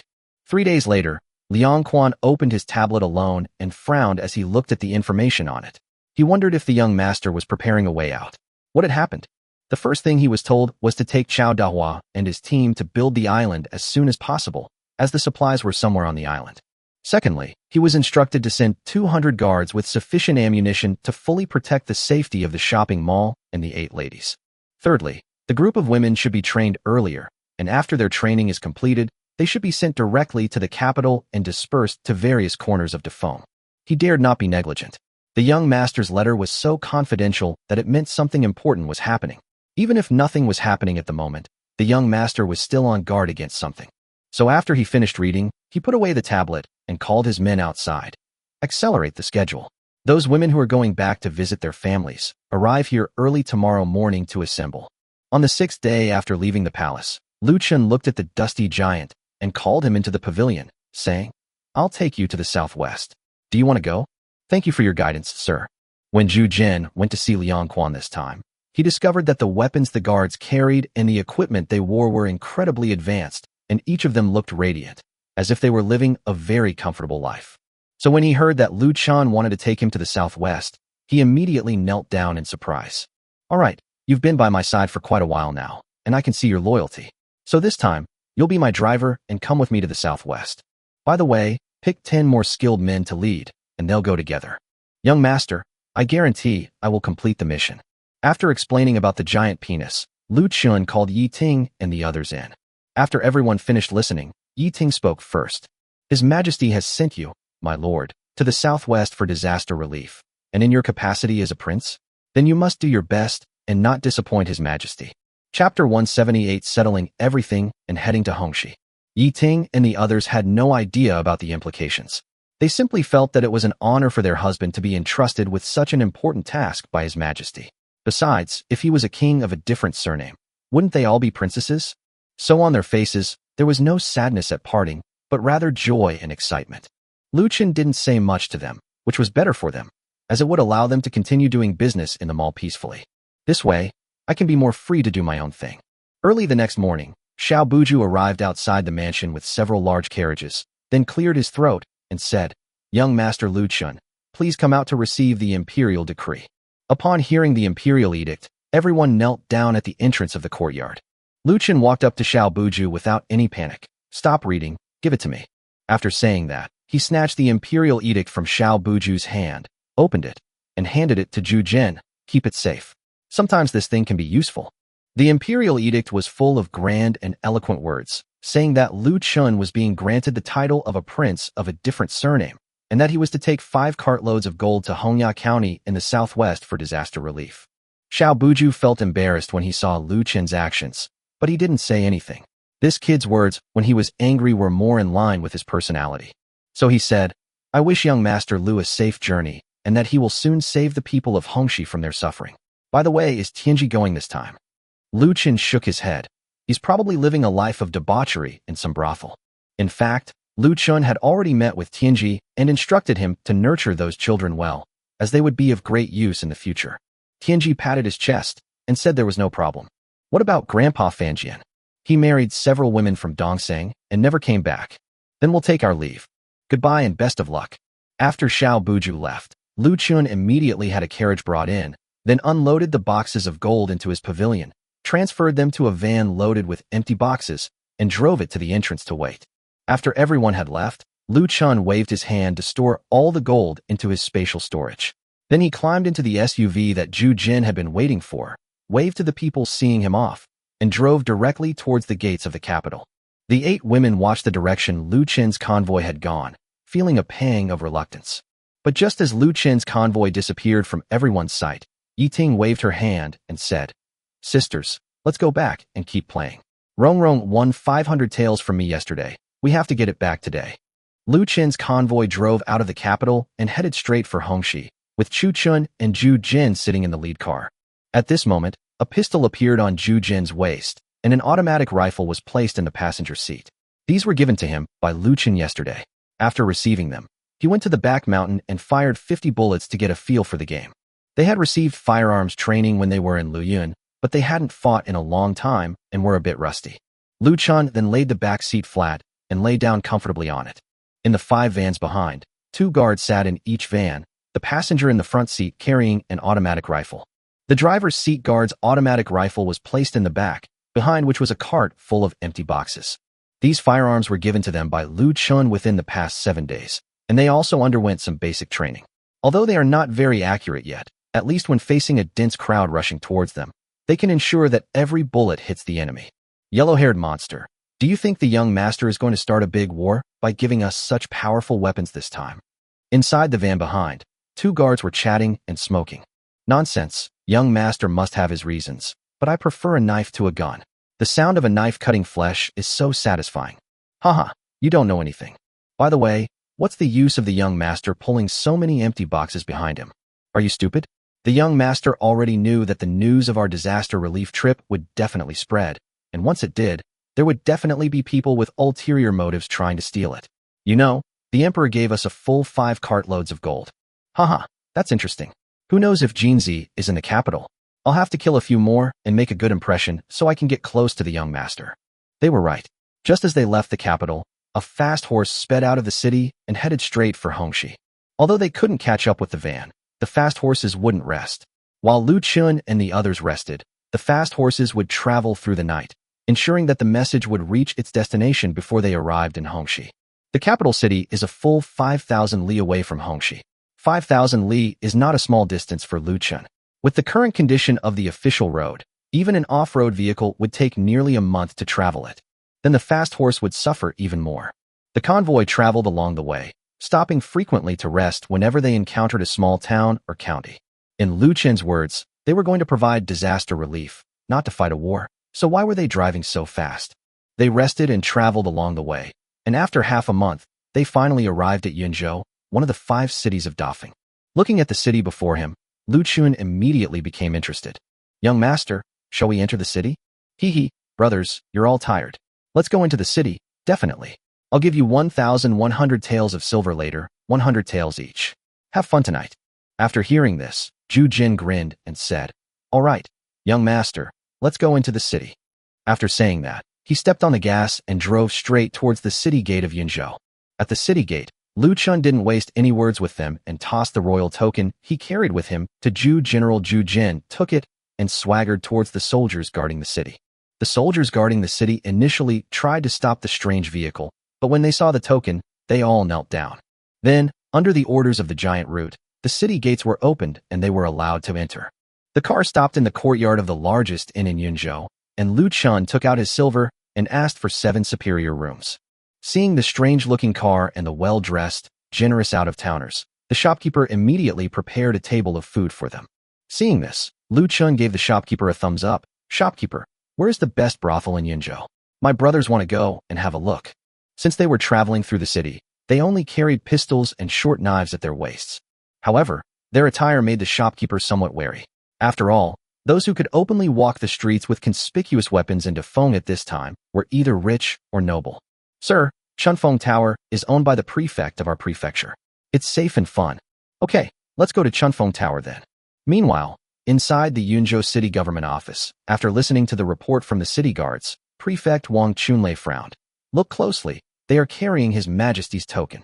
Chapter 179 The Goodwill of the Prefect of Yunzhou. A petty person dares not lie. The token was witnessed by the petty person himself. Where are they right now? They had already checked into the Weli Inn, driving that strange car. Okay, go get ready. We're going to Weli Inn. After saying that, Wang Chunlei stood up and walked out of the government office. Just kidding. Holding the emperor's token and driving 6 strange carriages, he immediately thought of the news that had come a few days ago. Lu Chen, the ethereal young master of the capital, who provides disaster relief. Although Wang Chunlei had never met Lu Chen, as the highest-ranking official in a prefecture, how could he not have information about him? This trip to Hongxi was far from peaceful. Just based on the fact that young Master Lu brought out sweet potatoes, a divine gift that benefited the entire Dafeng people, Wang Chunlei was filled with admiration. Therefore, he must see Lu Chen as soon as possible and remind him of some things. Before long, a carriage carrying a squad of soldiers hurriedly approached the Weli Inn. Lu Chen and his 11 young guards were feasting and drinking. The journey had been bumpy, and even though they were traveling by car, they were still quite tired. This was a time to relax, so Lu Chen let them eat and drink as much as they wanted, but he had Zhu Jin keep an eye on them to prevent them from pulling out their guns and causing trouble. Just as they were enjoying their meal, a commotion suddenly broke out outside. Immediately afterwards, a man in official robes walked in with several guards. May I ask which one of you is young Master Lu Chen? Upon hearing the man's voice, Zhu Jin and his 10 guards immediately stood up and placed their hands on the holsters at their waists.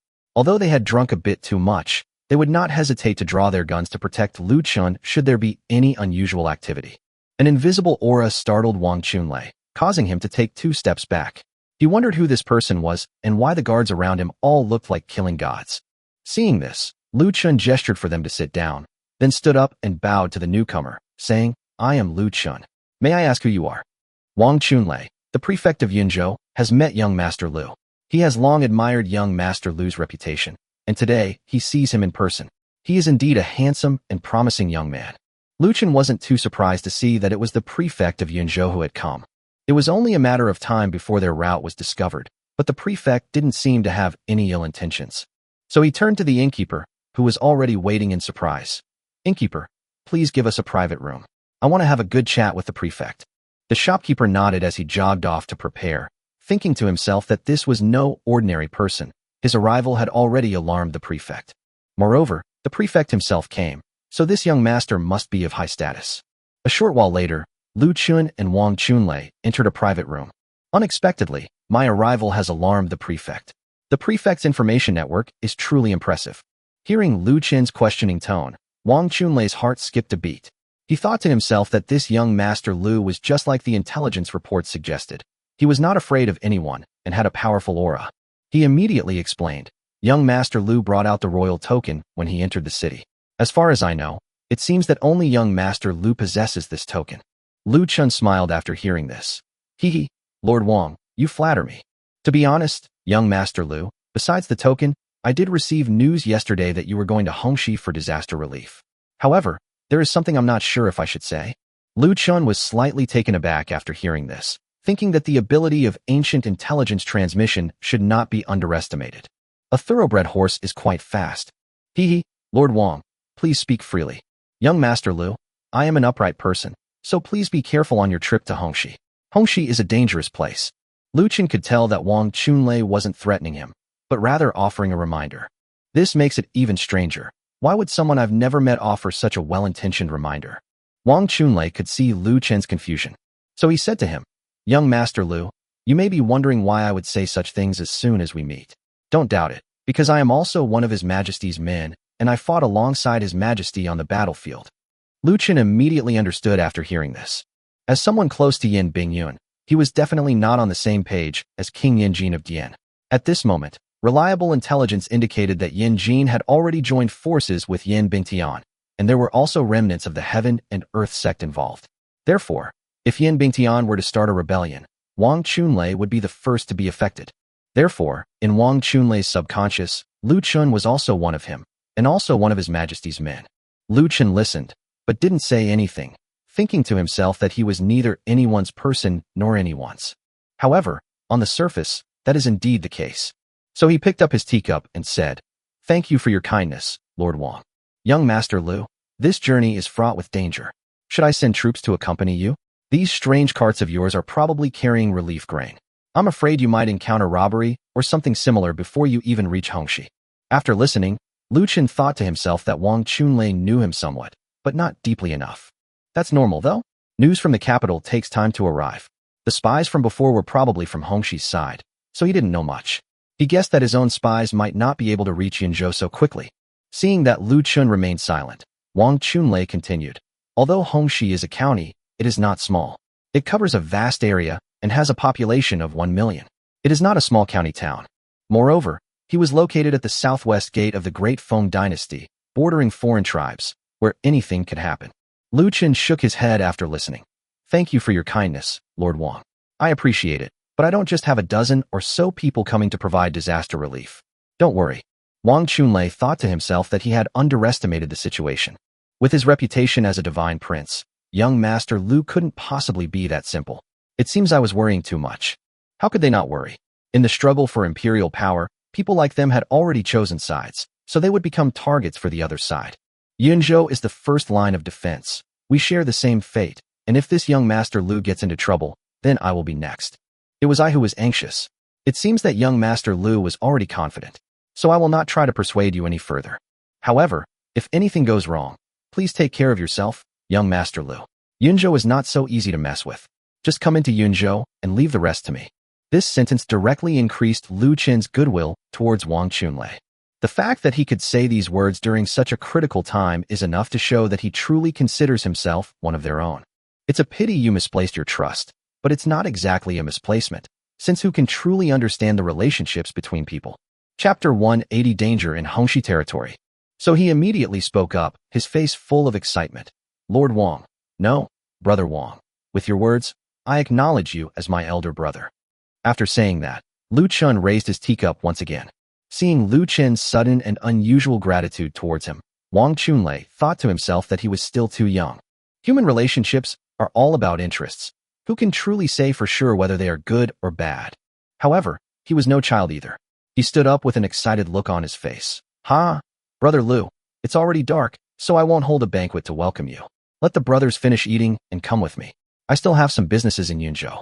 Lu Chen was overjoyed upon hearing this, thinking that this would save him the money. He hadn't even given the giant penis to them yet, so when the brothel became free, he wouldn't have to pay for it himself. "I can't accept that. I can't let you spend money like that." "Hey, brother, what are you saying? Those things are all from our own farm. Besides, it won't hurt you brothers to go and have some fun. These things don't suffer any damage, so don't be shy with your brother." "Okay, now that you've said it this far, I'll stop being coy. But what he said makes sense. This thing doesn't suffer any damage anyway, so what's there to be afraid of?" Half an hour later, the two walked out of the private room, and then directly called Zhu Jin to bring 10 guards. They followed Wang Chunlei and his men, and the group headed towards Chunfeng Tower in a grand procession. With Wang Chunlei leading the way, the staff at Chunfenglu were exceptionally enthusiastic. When the madam heard Wang Chunlei calling her brother repeatedly and introducing himself as a high-ranking official from Beijing, she beamed like a Shar-Pei. "Oh my, so you're a distinguished person from the capital. Please invite them in. Girls, come out. We have a distinguished guest." The madam wasn't stupid. Her master was the prefect of Yunzhou, but he was being so polite to this important person. This important person must be someone with connections to the highest levels of government. If you don't serve them well, your master will skin you alive. Lu Chen was happy to enjoy himself, so the group went straight up to the 3rd floor. After sending Zhu Jin and the others away, Lu Chen and Wang Chunlei found a private room and sat down, listening to the singing and playing on the stage below. As for Zhu Jin and his group, they couldn't possibly understand any poetry or songs. Their purpose was simple. They were all young men in their early 20s, already bursting with desire. Lu Chen and Wang Chunlei were in a private room, listening to the various sounds coming from the rooms on the third floor. They couldn't help but smile at each other. "Brother Lu, why don't you go and take a rest?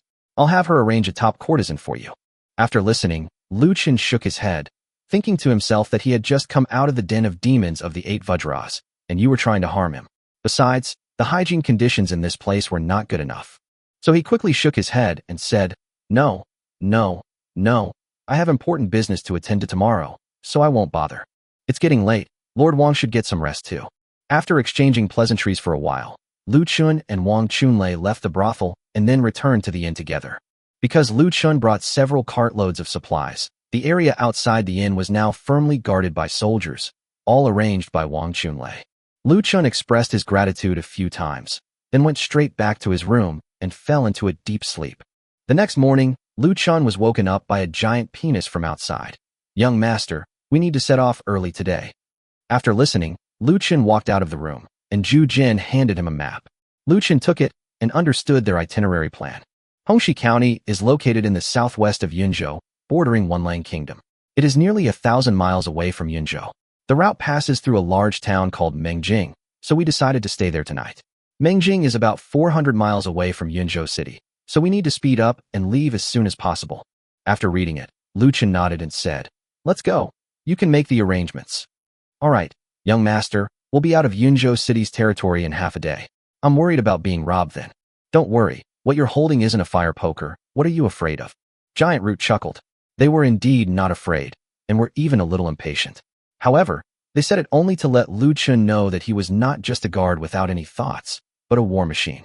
To put it bluntly, he wants to improve. Lu Chen understood his meaning perfectly well, but he simply chose not to say it.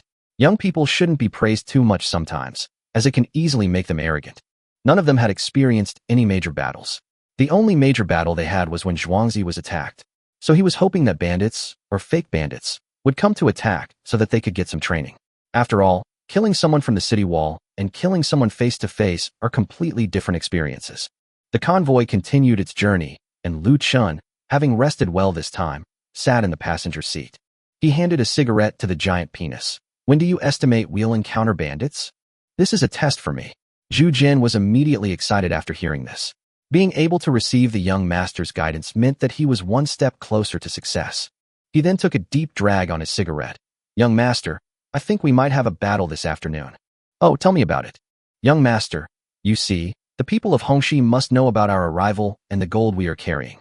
So, once we cross the border of Yunzhou and enter Hongxi's territory at noon today, they won't be able to hold back any longer. The sooner they rob us, the easier it will be for them.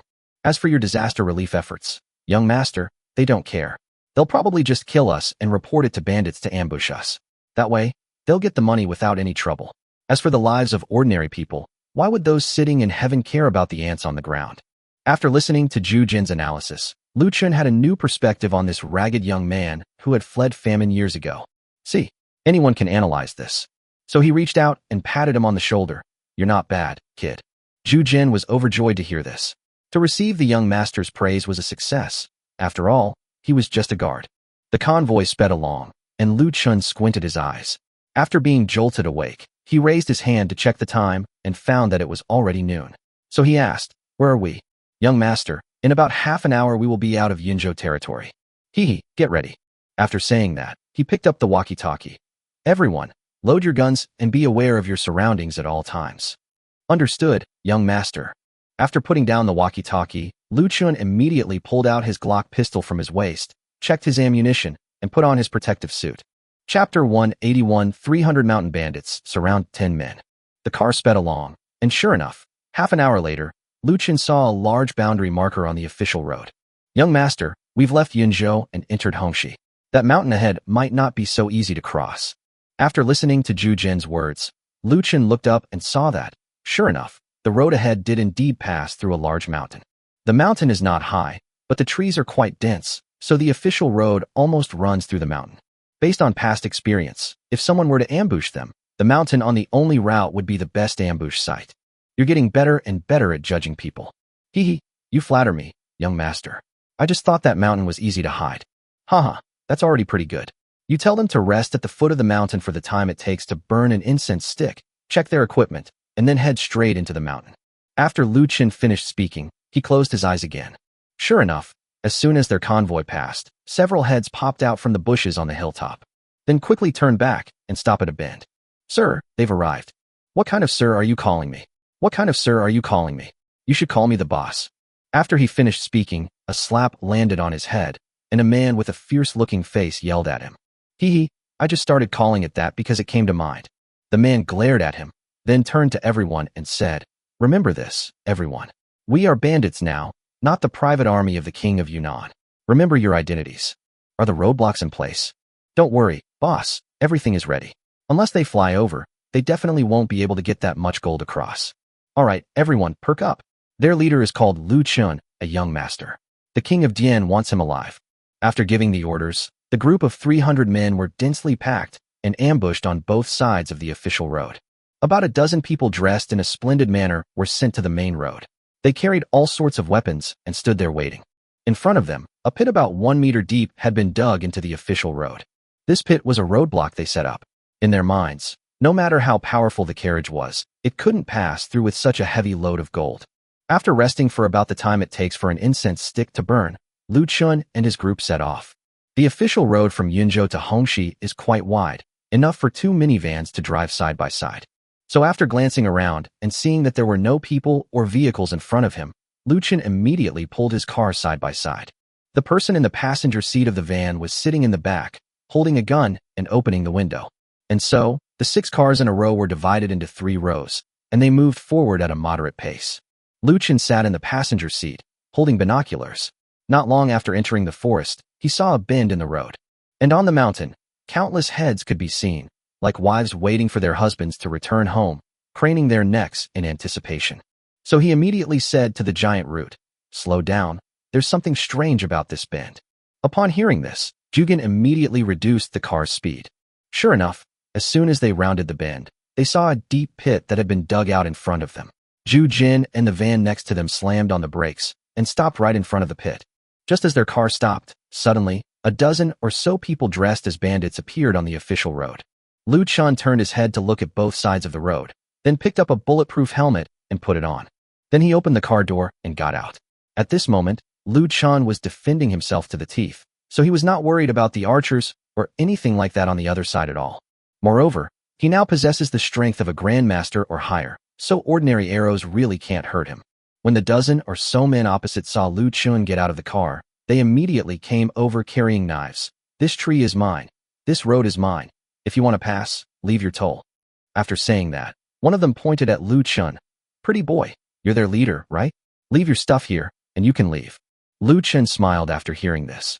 You are the people of the King of Dian? Just the dozen or so of you. If this is all the people you have, I advise you to grab your tools and fill this hole for me right now. I have a bad temper.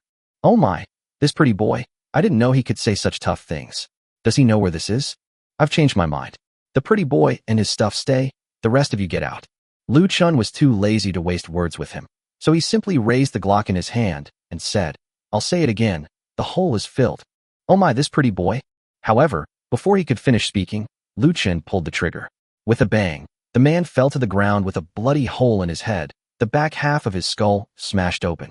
Seeing this, the others were in for a fight and quickly shouted, This is a tough one, let's all attack together. At this shout, a large number of people rushed out from both sides of the official road, roughly estimated to be around 300, and immediately surrounded the entire convoy. The van's engine was still running, and as soon as so many people gathered around, the side window of the van rolled down. Then all 12 people, including Lu Chen, picked up automatic rifles. Lu Chen, holding an automatic rifle, said, Call your adults out here to talk. A moment later, the burly man with a face full of scars came out with a frown. He glanced at Lu Chen, then waved to the crowd. Brothers, keep this pretty boy, kill the rest. At his command, 300 men rushed toward the van in a swarm, weapons in hand. Upon seeing this, Lu Chen immediately returned to the car, opened the sunroof, leaned out halfway, and fired a burst of bullets at the person who had just given the order. In an instant, all the rifles fired. Each van had 2 people and 12 automatic rifles in total. The concentrated firepower was directed at them without giving them any time to react. Although these guards had not received professional shooting training and could not be considered sharpshooters, but these people rushed over in a swarm, and now they've all become easy targets. Lu Chen held his rifle, not bothering to ask where these people came from. He knew without a doubt that they were the men of the Yunnan king. Ordinary bandits would probably have retreated after he pulled out his pistol and killed the first person. These men looked like trained soldiers. Of the 300 men, half were left alive after a round of shooting. Seeing that things were not going well, the other half turned around and fled into the mountains. Lu Chen wasn't about to let them escape. He immediately shouted to everyone, "Get out of the car, give chase, and try to wipe them all out." Chapter 182, heading to Mengjing town for a stay. In fact, Lu Chen had no interest in this kind of battle at all. He just treated it as practice for these 10 people. After all, how can one become a qualified warrior without experiencing bloodshed? Upon hearing Lu Chen's order, the 10 men jumped out of the vehicle and chased after the fleeing bandits. They were all carrying enough ammunition to easily eliminate 300 men armed with knives. Because as soon as the guns were fired, these people who had never seen firearms before were terrified by the loud noise and overwhelming power and had no will to resist. Their pursuit was nothing short of a massacre, but also a moving target shooting exercise. Zhu Jin didn't get out of the car. He wanted to stay and protect Lu Chen. Anything could happen in these mountains and forests, and the young master couldn't be left alone. Lu Chen stood on the roof of the car with a rifle in his hand and fired bullets at the distant target. The group was terrified. They thought they had found an easy target, but instead, they found a killing machine. Their leader was killed in the first round, leaving them leaderless and more like a group of people fleeing for their lives. Lu Chen stood on the roof of the car until he could no longer see anyone, then put away his rifle, took out a cigarette, and lit it. Giant Root, holding a gun, stood beside him, surveying the surroundings, fearing an attack. "Okay, don't be so tense. We don't need to worry about this small-scale battle at all, and they wouldn't dare to send anyone back to attack." Lu Chen took out a cigarette and handed it to him, then said comfortingly. About half an hour later, all the personnel returned to the place, bringing back about 10 prisoners. "Young master, what should we do with these people?" "First, make them fill in the hole, grab someone to scare them, and get them to reveal the mastermind behind it all." After hearing the instructions, Jugan led his men to get busy. They filled the pit quickly, as they had only intended to trap the carts and hadn't dug it too deep. So in less than the time it takes for an incense stick to burn, the dozen or so prisoners had filled the pit. Why so fast? Because the screams of the person who was taken away for questioning made them dare not rest for even a moment. They were eager to perform well in order to save their lives. The pit was filled in, and the screams stopped. "Young master," he said it, but he killed him. Giant Root walked over and spoke in front of the others as if he had done something extremely ordinary, which frightened the dozen or so people into trembling. "Oh, who is it?" "King of Dian. They are all from the Dian King's palace. They were ordered to rob you on the way and take you back with them. They know you are a favorite of His Majesty and want to use you to blackmail him." Lu Chen shook his head and smiled after hearing this, thinking to himself that they were all wrong. There were no favorites around His Majesty. It was all about interests. "All right, let's go. We're not afraid of them reporting us. Tell these dozen or so people to go back and tell their master to hurry up and come up with whatever tricks he has up his sleeve. I don't have that much time to waste with him." After saying that, Lu Chen climbed into the off-road vehicle and the convoy headed directly towards Mengjing. About 2 hours after they set off, in a large mansion in Mengjing town, a middle-aged man listened to his servant's report and was so surprised that he couldn't speak. 10 people? Out of 300 of us. Only the 2 of you managed to escape? My lord, they are truly amazing. They possess an incredibly powerful weapon capable of killing us from a distance, and at an extremely fast speed, they can fire continuously. We lost over 100 people because of just one mask. The middle-aged man gasped after hearing this. It seemed this was no easy task. If things went wrong, he might not only fail to answer to the king of Dian, but he himself might also die on the road. "All right, you may all leave now." The middle-aged man waved his hand, calling the 2 men who had participated in the killing away, and then turned to his trusted confidant and spoke. "Go and ask Mr. Chen. Perhaps only he can solve this problem. Oh, and take that 300-year-old ginseng with you. Also, bring him 10,000 taels of silver. Otherwise, we won't be able to persuade him to come." After listening, the confidant turned around and went to prepare. As night fell, Lu Chen and the others saw Mengjing town in front of them. "Young master, this is bigger than our Luyan County, isn't it? Is this a town?" "Haha, this place is currently very undeveloped, so all the people have gathered here, which makes it seem large. In fact, their territory is much larger, but it's mostly wasteland. Let's go. If I'm not mistaken, we won't be sleeping very well tonight either. Do they dare to openly attack us? This is the Great Foam, not some barren land. Heh, they won't lay a hand on you, but they will lay a hand on me." Upon hearing this, Ju Jin immediately tensed up and said worriedly, "Young master, please make do with my room tonight, and we can change our clothes." Lu Chen looked at the giant root with great satisfaction. The fact that this kid could still think of doing this even when he knew it was dangerous was enough to prove his loyalty. Your young master isn't afraid of a few petty thieves. Don't worry, you all should rest well. We'll be on our way tomorrow, and I'd like to test my strength. What a joke. With the strength of a grandmaster or higher, the ability to travel through space, and even more terrifyingly, the traction force that kills anyone who touches him, why would Lu Chen be afraid? He was simply testing his limits. But so far, he has not met anyone who poses a strong threat to him. Even if it were Fan Jian, Lu Chen was confident he could take him down. Therefore, he had a vague sense of anticipation for what might happen in this town. The convoy slowly approached the town. Since the town had no city walls, it was bustling with activity, but most of the people there were refugees begging in the streets and alleys. It's obvious without even thinking that the refugees from Hongxi are currently migrating towards Yinzhou. It seems my time is running out. I need to make a good plan on how to retain people and also secure the position of King of Dian. The convoy slowly made its way through the main street of Mengjing town, and soon they found an inn to stay in. They acted just like ordinary merchants, unaware that dozens of eyes were watching their every move closely outside the inn. "Mr. Chun, I'm sorry to trouble you again." Inside that same house, the middle-aged man looked very politely at the elderly man in front of him, who seemed to have an air of otherworldly wisdom, and said respectfully, "I originally didn't want to get involved in these worldly affairs, but since you've found me and shown sincerity, I'll reluctantly make the trip. But it's agreed that I don't care whether he lives or dies. If that kid resists, I'll kill him." Chapter 183 Grandmaster's Night Raid on Lu Chen. Mr. Chun is right. Our mundane affairs are not worth your time. But this kid is really strange. He defeated 300 of my best fighters with the strength of 10 men. He doesn't seem like an ordinary person. The old man frowned slightly after hearing this, thinking to himself, could it be a martial artist? If so, then this matter is a bit hasty. Although he is a grandmaster, capable of killing 100 people by himself, how could 10 people take down 300? Could it be a team of martial artists? It seems I need to be more careful. As for the other party's strength being similar to his own, he didn't even consider that possibility. Not to mention how rare grandmasters are. Those who actually walk the world are even rarer. Therefore, the probability of encountering a grandmaster is negligible. But he still asked, is the other party also a martial artist?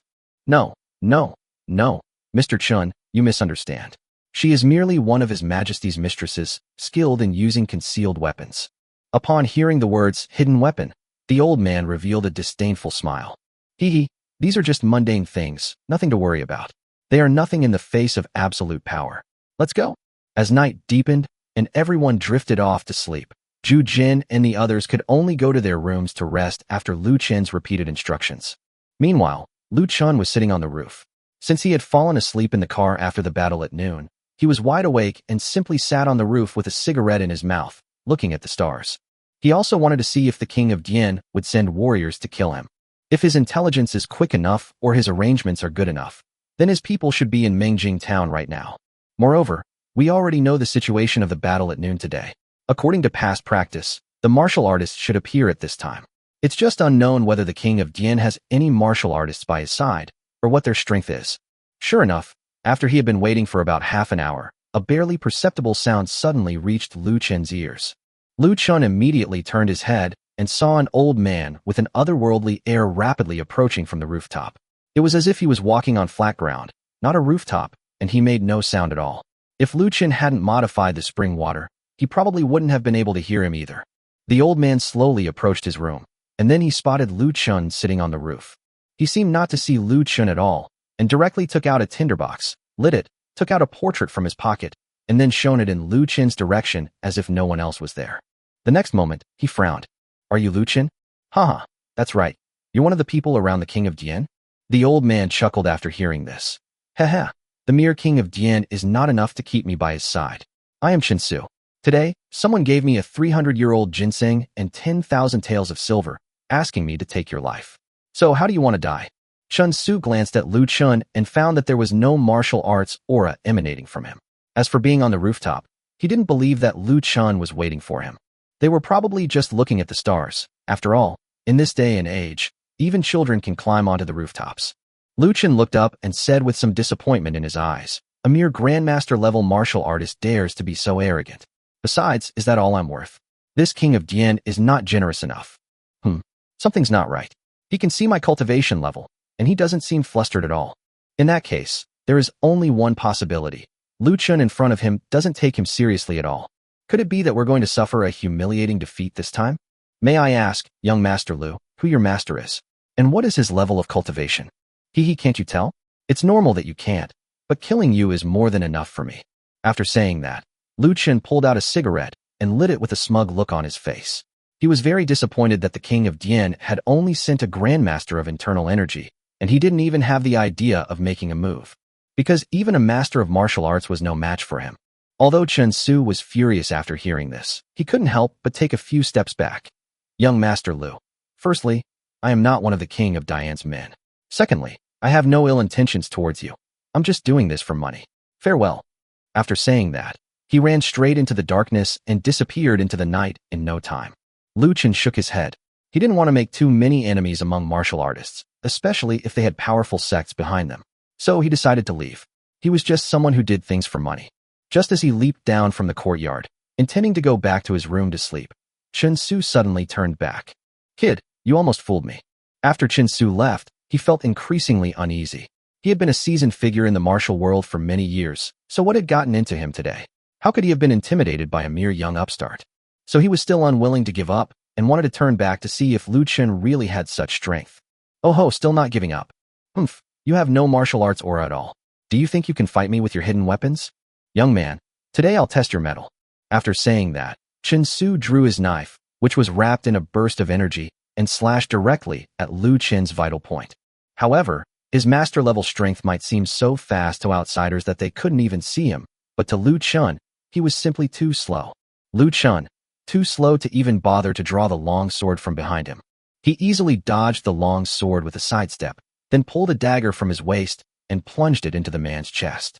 Chen Su felt the sharp pain in his chest in disbelief and looked down at the dagger in front of his chest. You are truly a master. Haha, I originally wanted to communicate with you as an ordinary person, but I'm not pretending anymore. I'm an expert, and I'm laying my cards on the table.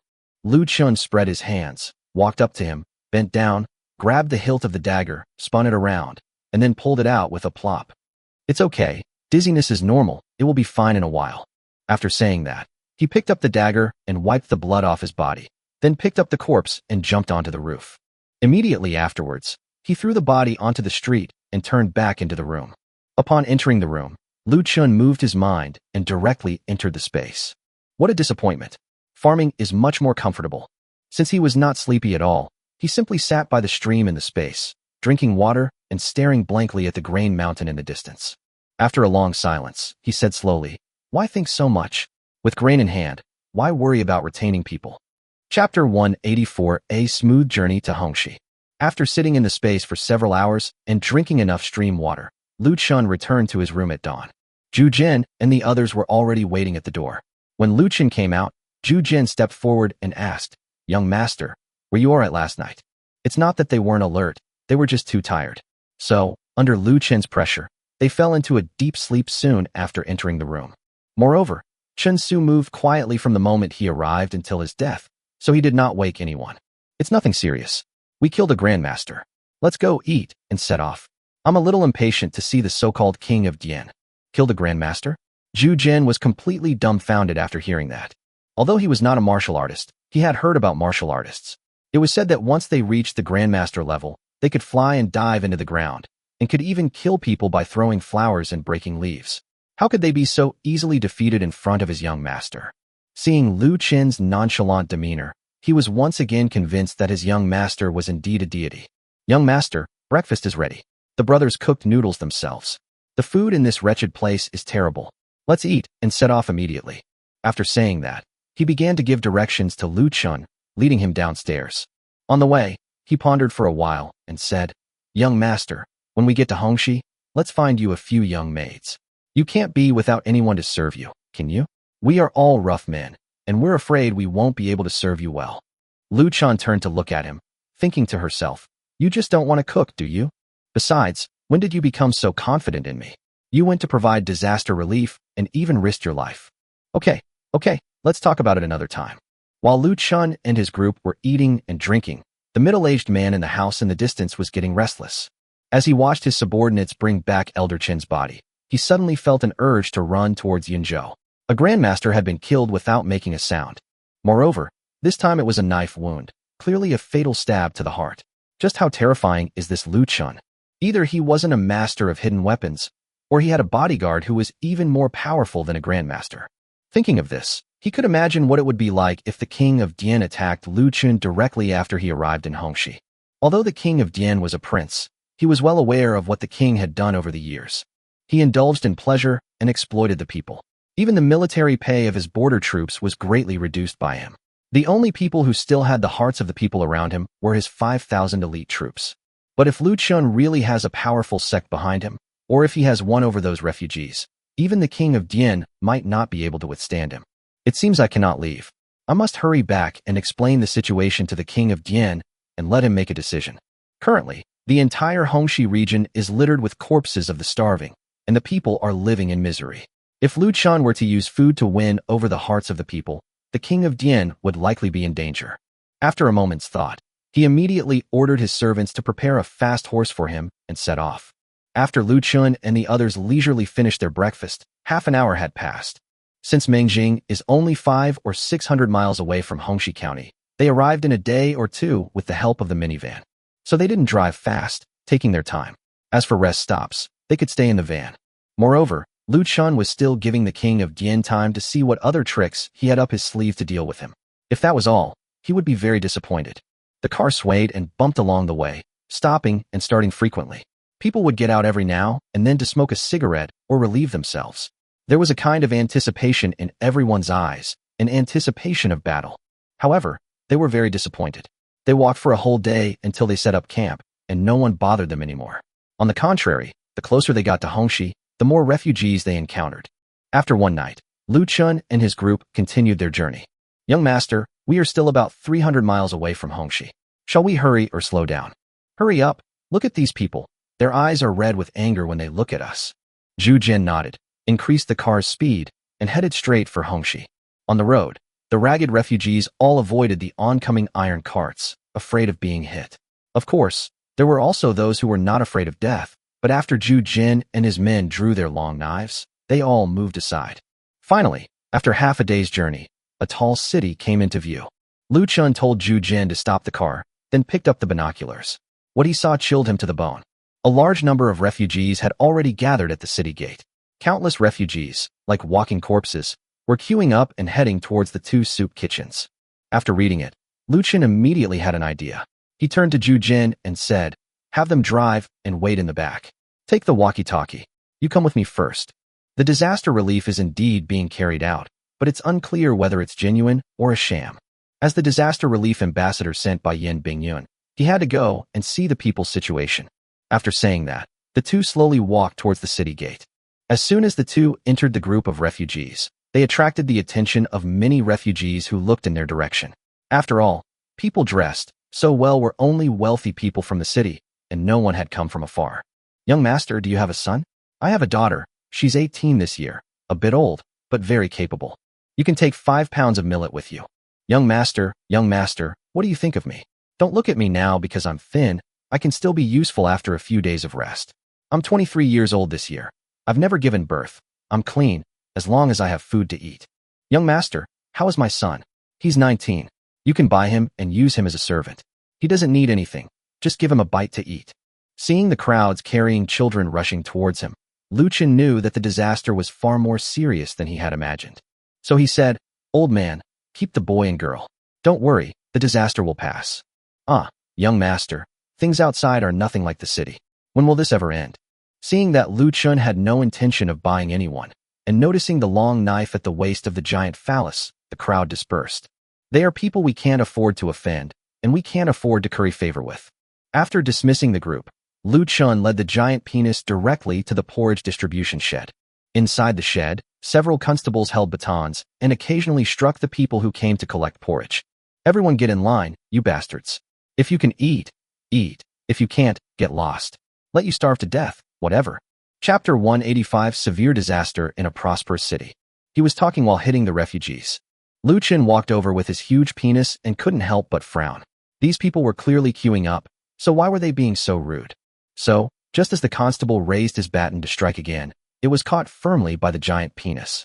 Then he snatched the whistle from his arm and knocked the constable flying with a single blow.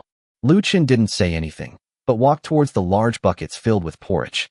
I scooped up a ladleful with a spoon and realized that it wasn't porridge at all, but just water, and it even smelled rancid. When the other constables saw that their men had been beaten, they rushed over in a swarm. How dare you assault a constable in the street? Guards, seize him. Lu Chen kept a cold face. He wasn't a saint, but he couldn't bear to see people suffer. However, he didn't get angry on the spot. Everything would have to wait until he saw the situation in the city.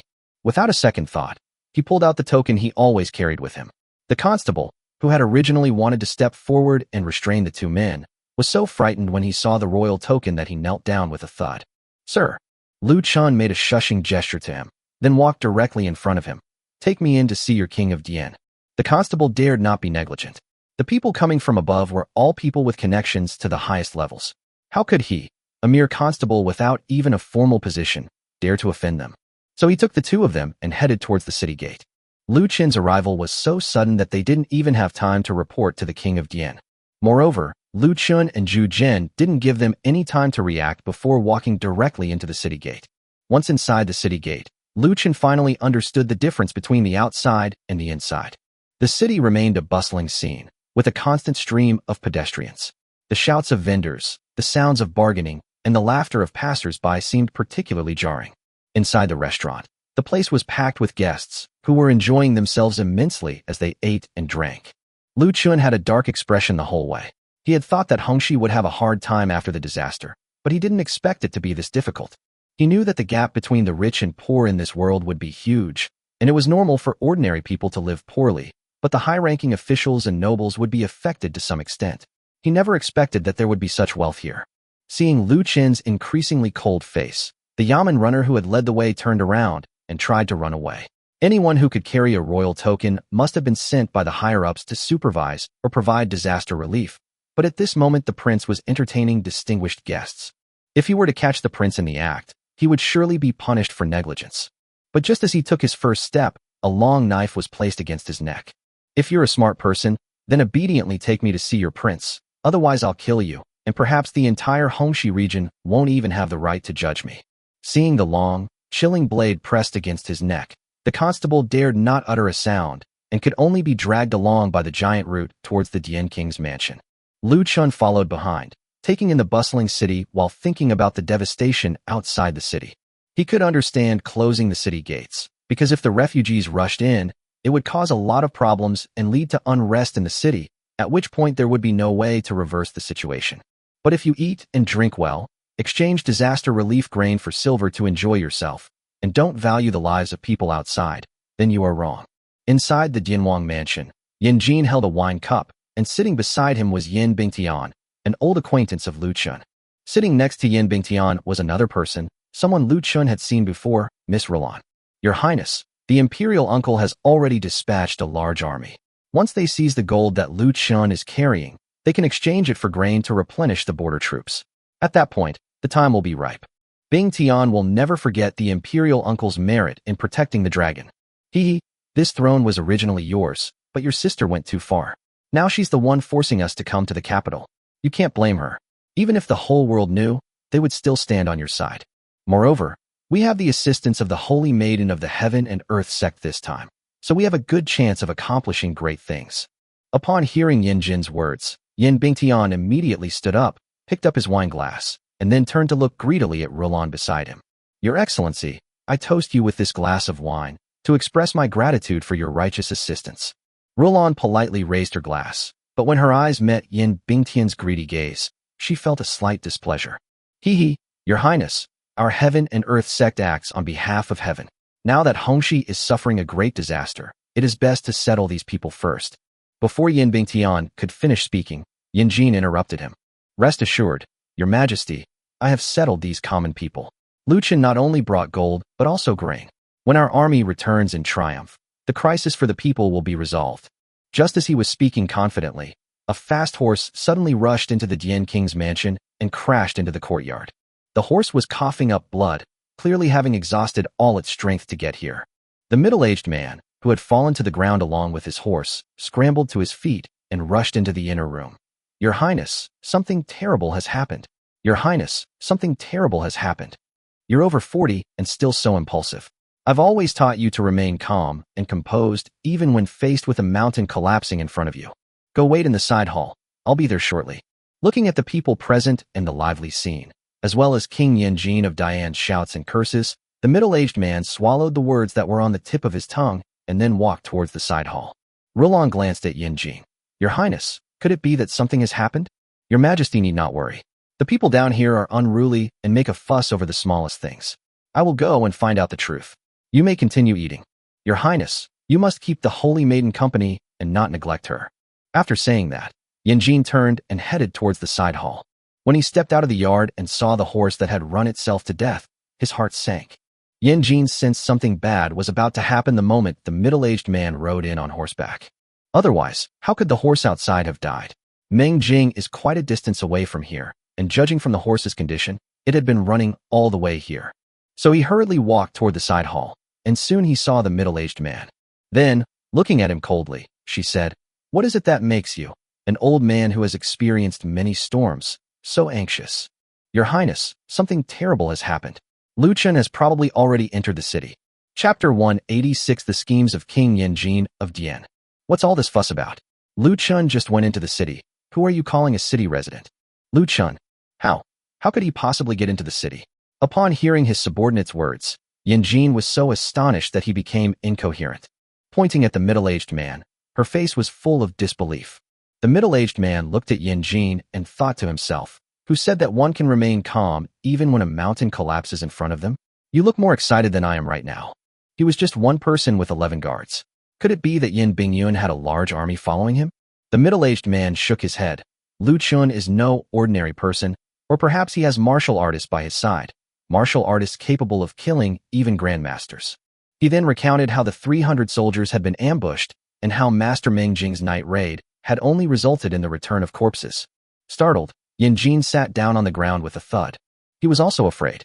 Although he wanted to support Yin Bingtian to take the throne, the premise was that Yin Bingtian had absolute confidence and that the gold stolen from Lu Chen would be used to appease the border troops.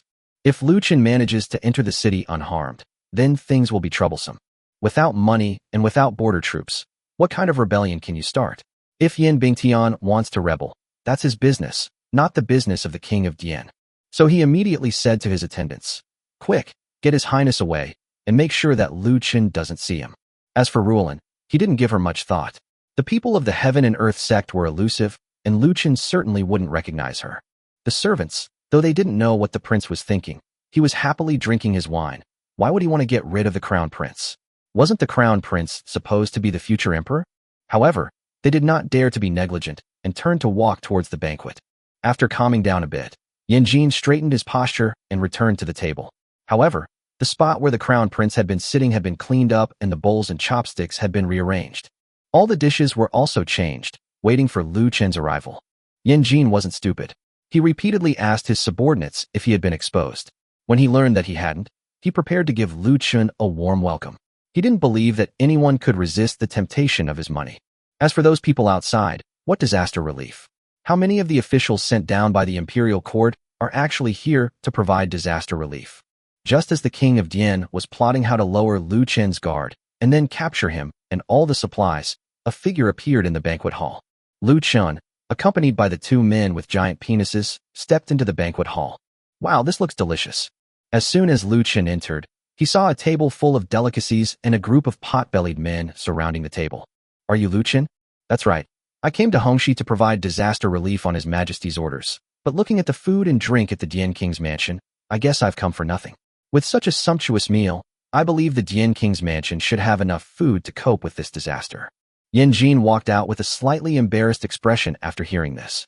He didn't pick up on Lu Chen's topic, but instead spoke enthusiastically. I didn't expect young Master Lu to be so quick. The people I sent to pick you up had just set off when you arrived. Come, young Master Lu. You must be tired from your journey. Please come in. I have prepared some wine to welcome you and wash away the dust of your journey. After saying that, Yanjin pulled Lu Chen directly toward the main seat. It should be noted that Yin Bingtian was sitting in that seat just now, so on the surface, Yin Jin was giving Lu Chen a lot of face. Lu Chen remained expressionless and followed him, but the next moment, a different look appeared in his eyes. Young Master Lu, let me introduce you. This is Miss Rulin. Miss Rulin is exceptionally beautiful. Let her have a few drinks with you. Hearing Yin Jin's introduction, Lu Chen's lips curled up into a smile, but he pretended not to know Rulin and stepped forward to look at her, saying, "It is an honor to meet Miss Rulin." Seeing that Lu Chen was pretending not to recognize her, Rulin stood up and smiled. "Greetings, young Master Lu." After meeting, Lu Chen turned to look at Yin Jin, who was wearing a black dragon robe. Needless to say, this was the king of Dian. Otherwise, who would dare to wear such clothes? "Lu Chen has met your highness. I wonder what your highness's plans are for dealing with the disaster outside. Please send someone to tell me about the current situation." Yin Jin frowned slightly after hearing this, thinking to himself that he had already given this person enough face. How could this person be so ungrateful? Disaster relief? How should disaster relief be carried out? If all the money is used for disaster relief, how will they survive? So he quickly said, "The disaster happened a long time ago. The disaster in Hongxi County has passed, and the people are living in peace and contentment." Where did the disaster come from?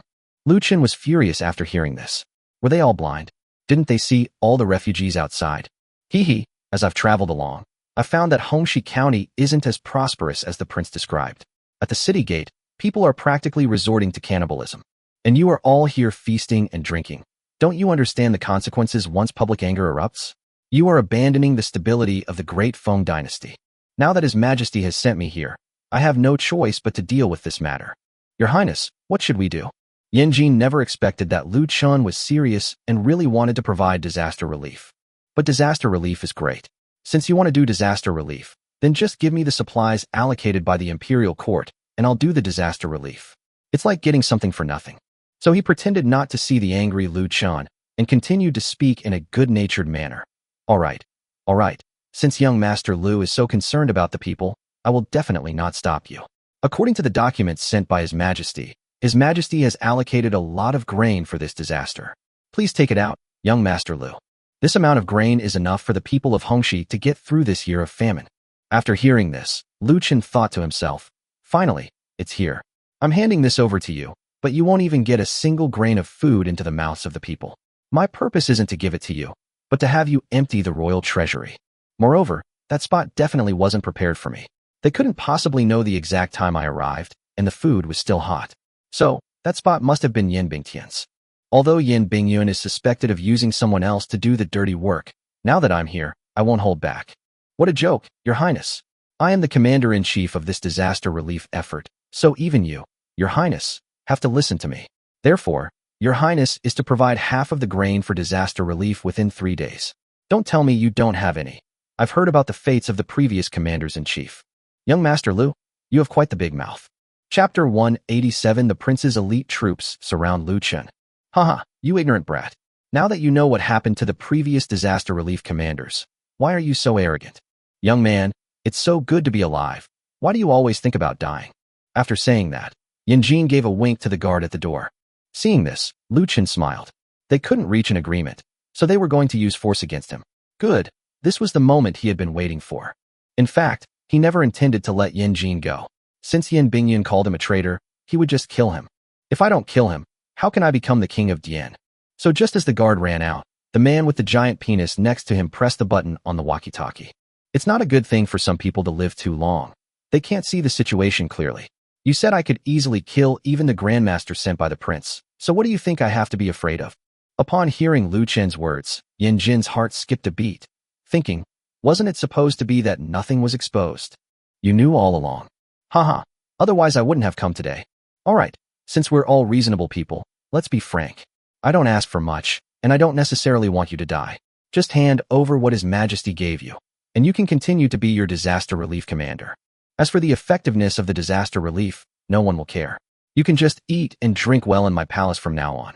Young Master Lu is a smart man, so I believe you won't do anything foolish. Lu Chen smiled after hearing this, then turned to look at Rulin. What if I say no? Ha! Kid, you may look down on grandmaster-level martial artists, but you must not underestimate the strength of my Jianwang Mansion's 10,000 elite troops. Hearing that there were 10,000 elite troops, Lu Chen was slightly taken aback. He hadn't expected this guy to have a private army. Although reliable sources indicate that the border troops and Yanjin are at odds, Yanjin has a private army. This private army is well-fed and well-clothed, and its fighting strength is far superior to that of the border troops. Yanjin has intercepted the border troops' pay, so they are probably living in dire straits. Thinking of this, he immediately came up with an idea. This is the Great Feng Dynasty. What? Do you want to kill me, the disaster relief commander? Let me tell you, our Great Feng's border troops are still here. Ha, what a greenhorn you are. Border troops? What are they? A bunch of peasants. You really don't know my strength. Now that you know, I won't hide it from you anymore. Today you only have two choices, either die or hand over the stuff. Just as the two were talking, they heard footsteps outside. Upon seeing this, the people at the table all left, leaving only Rulin alone. Rulin was somewhat surprised when she learned that Lu Chen was coming. She knew some of Lu Chen's strength, so this time, as the disaster relief commander, she wanted to see if Lu Chen was like others who would disregard the people. But now it seems that things are a little different. She just couldn't tell whether this was a struggle for interests between the two people or truly for the sake of the people of Hongxi. The heaven and earth sect opposes the chaos and suffering of the people in this chaotic world, not who becomes emperor or who holds power. Upon hearing footsteps, the giant-rooted man beside him immediately took off his automatic rifle from his back and cocked it with a click. Young master, why don't we kill this old guy first? However, just as he finished speaking, a dark figure attacked, grabbed Yanjin, and ran away at such a speed that even the giant root couldn't see it clearly. Lu Chen could see it clearly, and in his eyes, this speed was not considered fast. There is a master-level expert. After separating from Lu Chen, Yanjin immediately shouted, Lu Chen, you asked for this. Don't worry, I won't kill you easily. Who knows where you hid your gold? Haha, you think you can escape just because a grandmaster is leading you? After saying that, Lu Chen moved, and his speed increased even more, appearing beside the two of them in a flash. The dagger in his hand was now plunged directly into the chest of the grandmaster. Yanjin was so frightened by Lu Chen's strength that he couldn't move. Young Master Lu, let's talk this out. It's unethical of you to resort to violence without warning. Young Master Lu, don't think that just because you have the strength to kill a grandmaster, you can escape. You should know that even the most powerful martial artist is just an ordinary person in the eyes of tens of thousands of troops. Lu Chen knew perfectly well that a grandmaster was just a powerful expert, but still a human being. If a grandmaster were to face an army of tens of thousands, no one would be able to escape unscathed. The grandmaster responsible for protecting Yanjin had a deep fear in his eyes at this moment, and he clutched his chest. Then he pointed directly at Lu Chen. Kid, what kind of skill is a sneak attack? Try again if you dare. Lu Chen looked at him with a puzzled expression after hearing this, thinking to himself that this guy was quite resilient. If they don't die after this, then let's try again. After saying that, Lu Chen rushed forward again, but at that moment, the Grandmaster almost used his body to meet Lu Chen's long sword. The goal was simple, to buy time for Yanjin. Having lived most of his life, Yanjin knew all too well. At the moment of their collision, he turned around and walked behind him, then pressed a mechanism. A door opened in the wall, and he jumped down, disappearing into the deep passage. Just then, Lu Chen pulled out the long sword stuck in the Grandmaster's body. Looking at the Grandmaster, who was beyond dead, he turned around and was about to chase after Yanjin. But as soon as he took a step, he turned back. Countless soldiers armed with long swords and spears and clad in armor filed in through the entrance, forcing the two men to retreat. The gun with the giant penis has already fired. With a series of rapid-fire shots, the soldiers at the forefront fell into pools of blood. Young master, there are too many people. We have no choice but to break through. Lu Chen nodded after listening. Although he could traverse thousands of troops, Zhu Jin and the others couldn't. Given the current situation, the brothers outside must be driving here, so the only way for them to get out safely is to break through. But Lu Chen had come all this way. How could he leave so easily? Taking advantage of the chaos, he waved his hand and conjured a high-speed machine gun, placing it in front of him. Then he called out to Giant Root. Giant Root, come here. Use the machine gun to hold them off for the time it takes for an incense stick to burn. Just one incense stick is enough. Giant Root snapped out of his daze, turned to look at the machine gun spitting fire, and immediately rushed over excitedly. Then he took the machine gun and fired a precise burst at the private army that rushed in. Meanwhile, Lu Chen was heading deeper into the prince's mansion. His goal was simple, the treasure vault. Chapter 188, breaking out of the city to find the leader. Lu Chen acted simply and brutally, directly capturing several servants and killing two of them before he learned the location of the prince's treasury. Led by two trembling servants, Lu Chen blew up the treasure vault door with a grenade. Then, after clearing away the people around him, he rushed into the treasure vault and began collecting everything. In this chaotic situation, he moved everything into the space, regardless of how much there was. Gold, silver, jewels, and grain were all gone in less than the time it takes to drink a cup of tea. The entire treasury was emptied. When Lu Chen turned back, the army had already advanced quite a bit further towards the direction of the giant root. So he picked up his automatic rifle and shouted at Zhu Jin, "When the machine gun ammo runs out, switch to the rifle. You go first, I'll follow, let's break through." After hearing this, Zhu Jin immediately opened fire with large-caliber machine gun bullets at the crowd until the machine gun was empty. Then, Lu Chen's rifle also started firing. He changed his magazine. "Young master, charge." After saying that, he rushed out first. Lu Chen waved his hand to put away the machine gun, and then rushed out alongside him. The two of them charged forward side by side and instantly disappeared into the crowd. Just then, gunshots rang out from outside like popping beans. No matter how skilled these elite soldiers were, they all showed fear upon hearing the dense gunfire. You must know that in less than the time it takes for an incense stick to burn, they had already lost several hundred men. Now, with that deadly sound coming from behind, most of the soldiers began to feel fear. At this critical moment, the roar of engines came, and 6 vehicles crashed into the soldiers like wolves among sheep, arriving at Lu Chen's side in no time. Lu Chen pulled the giant penis into the car, and then, under the cover of rifles, left them with a dashing back view and a cloud of dust, and sped out of Hongxi County. Looking at the elite troops who retreated after chasing them to the city gate, Lu Chen thought to himself, "This won't do. If we chase them out a little more, we could eliminate more of them. However, this is not the time to engage in a prolonged battle with them. We must find another way." Although they had firearms, their numbers were simply too small. 12 people facing an army of tens of thousands. Even a god couldn't completely wipe them out. Therefore, it is still necessary to have its own military force. At that moment, he thought of those border troops.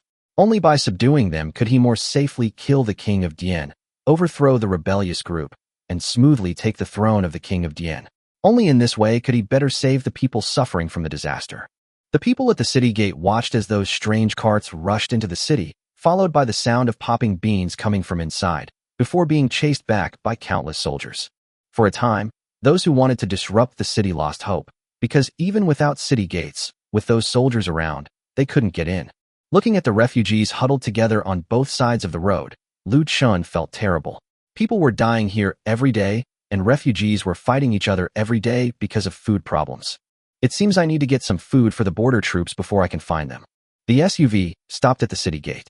Lu Chen and Zhu Jin got out of the van with their guns, and the guards in the van behind them also got out. Looking at the densely packed refugees in front of him, Lu Chen immediately took his gun and fired a burst of bullets into the air. The loud gunfire stopped the refugees who had designs on them in their tracks. Lu Chen understood that simply giving them food was unrealistic and would only cause more chaos. Therefore, we need to choose a leader from among them, a leader who can truly intimidate them. People who are starving are struggling on the edge of life and death. If they have a bite to eat, they will do everything they can. So, amidst the gunfire, Lu Chen looked at the crowd again and immediately noticed a small group watching him. So he pointed at the group and shouted, "You, come here." At this shout, over 100 people immediately stood up and stared coldly at Lu Chen. They dared not make any rash moves, but they also did not come over as Lu Chen had instructed. Helpless, Lu Chen pulled out a few steamed buns from his backpack. "Come here." This time, they moved.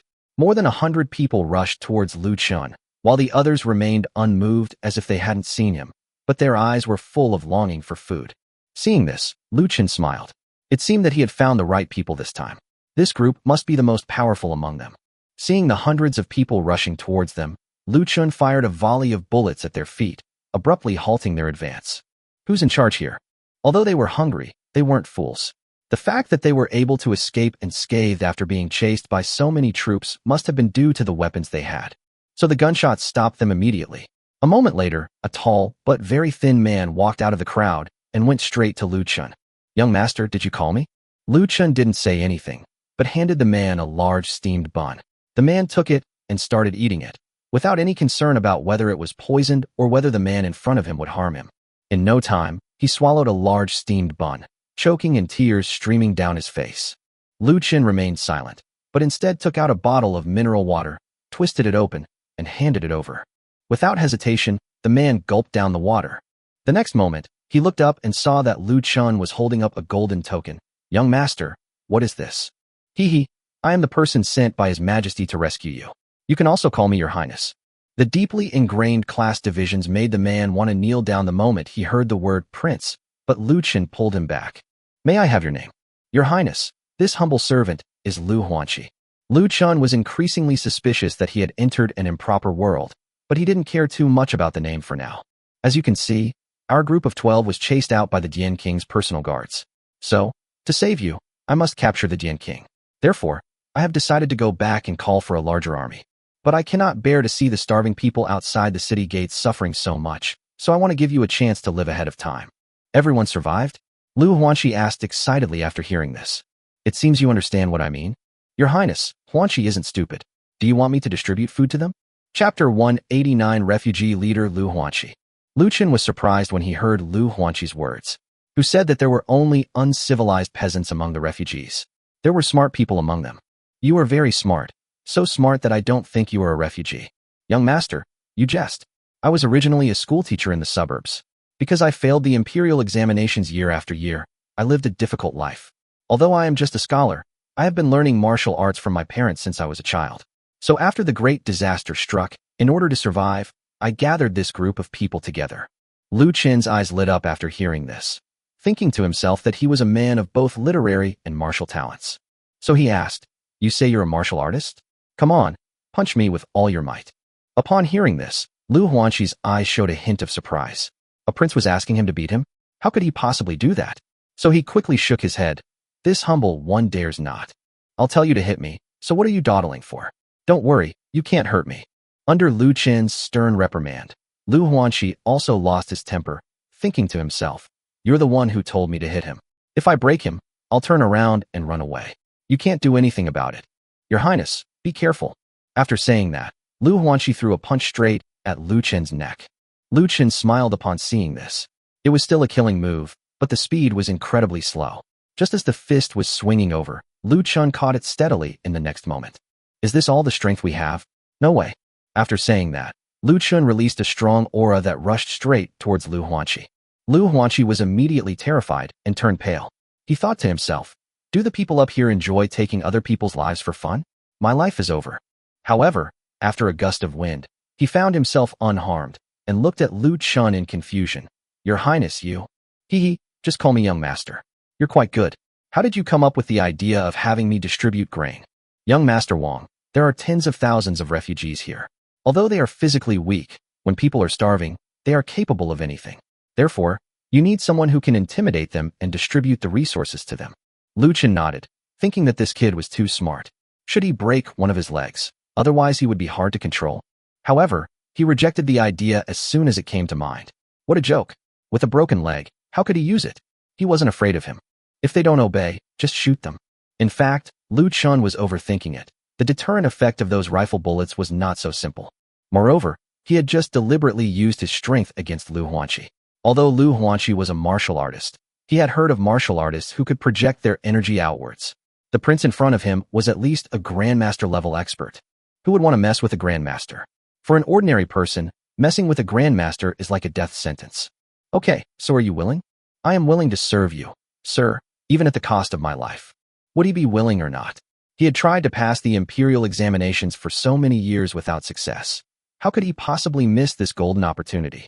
Okay, you and your people, follow behind my car." After saying that, Lu Chen gave a few instructions to Zhu Jin and the others, telling them to stay where they were. Then he drove his SUV alone into a small forest next to the city gate.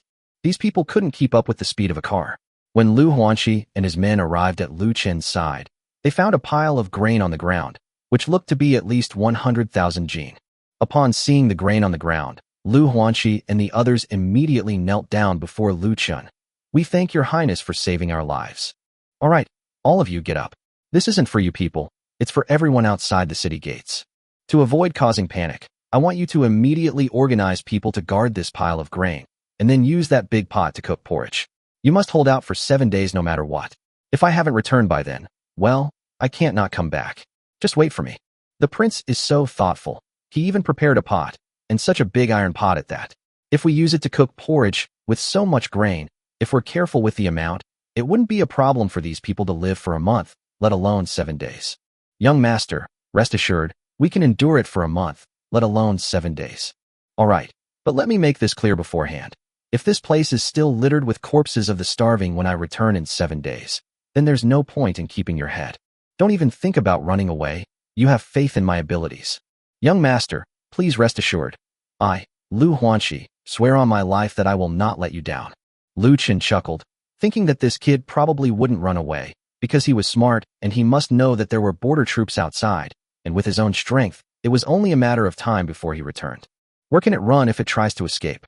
But if it follows me, its future is limitless. All right, considering you've all worked hard, see over there? I've left you 2 pigs to nourish yourselves. After saying that, Lu Chen climbed into the off-road vehicle and headed straight for Zhu Jin and the others.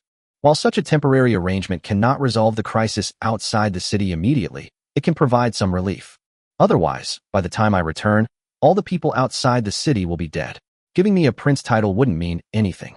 Moreover, the mere 100,000 jin of grain were all obtained from the Dian King's palace, so he didn't feel any remorse.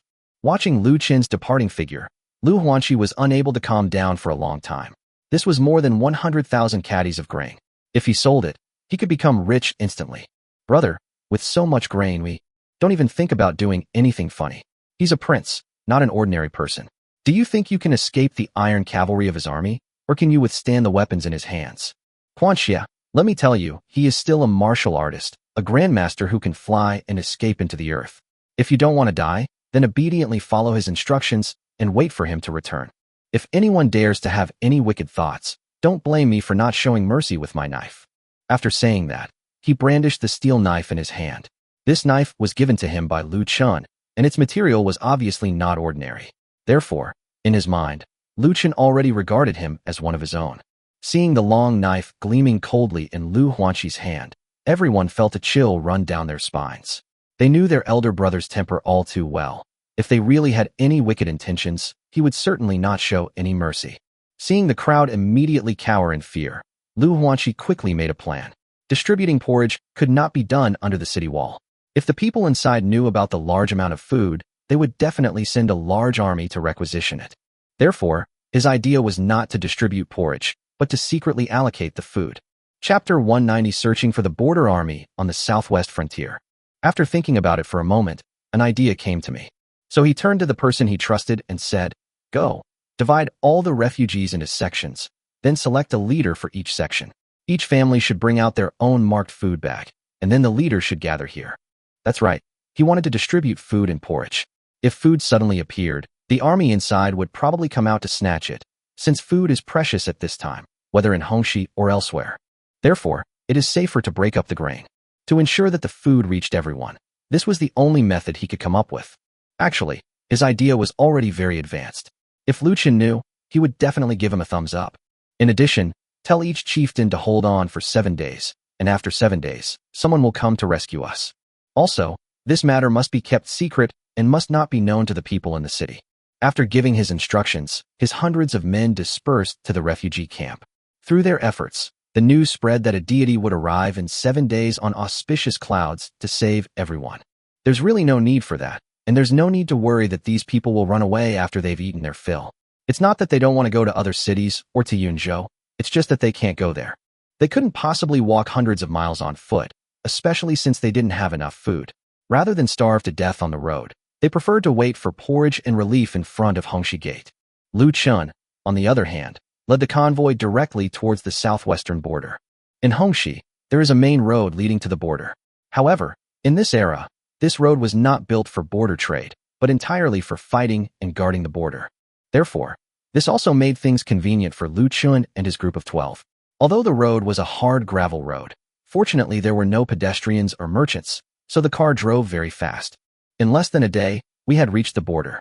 Just as the 12 were marveling at how fast the day's journey had gone, a squad of soldiers appeared before them. Lu Chen looked at the soldiers with some doubt. They were dressed in rags and were thin. They didn't look much better than the refugees outside the city. "Who are you?" "Border is under martial law. Travel is prohibited."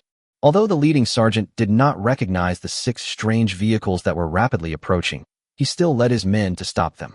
Lu Chen carried a rifle on his back, placed his hand on the Glock holster at his waist, and then simply opened the car door and got out. Brother, I am Lu Chen, the only non-royal prince of the Great Feng dynasty.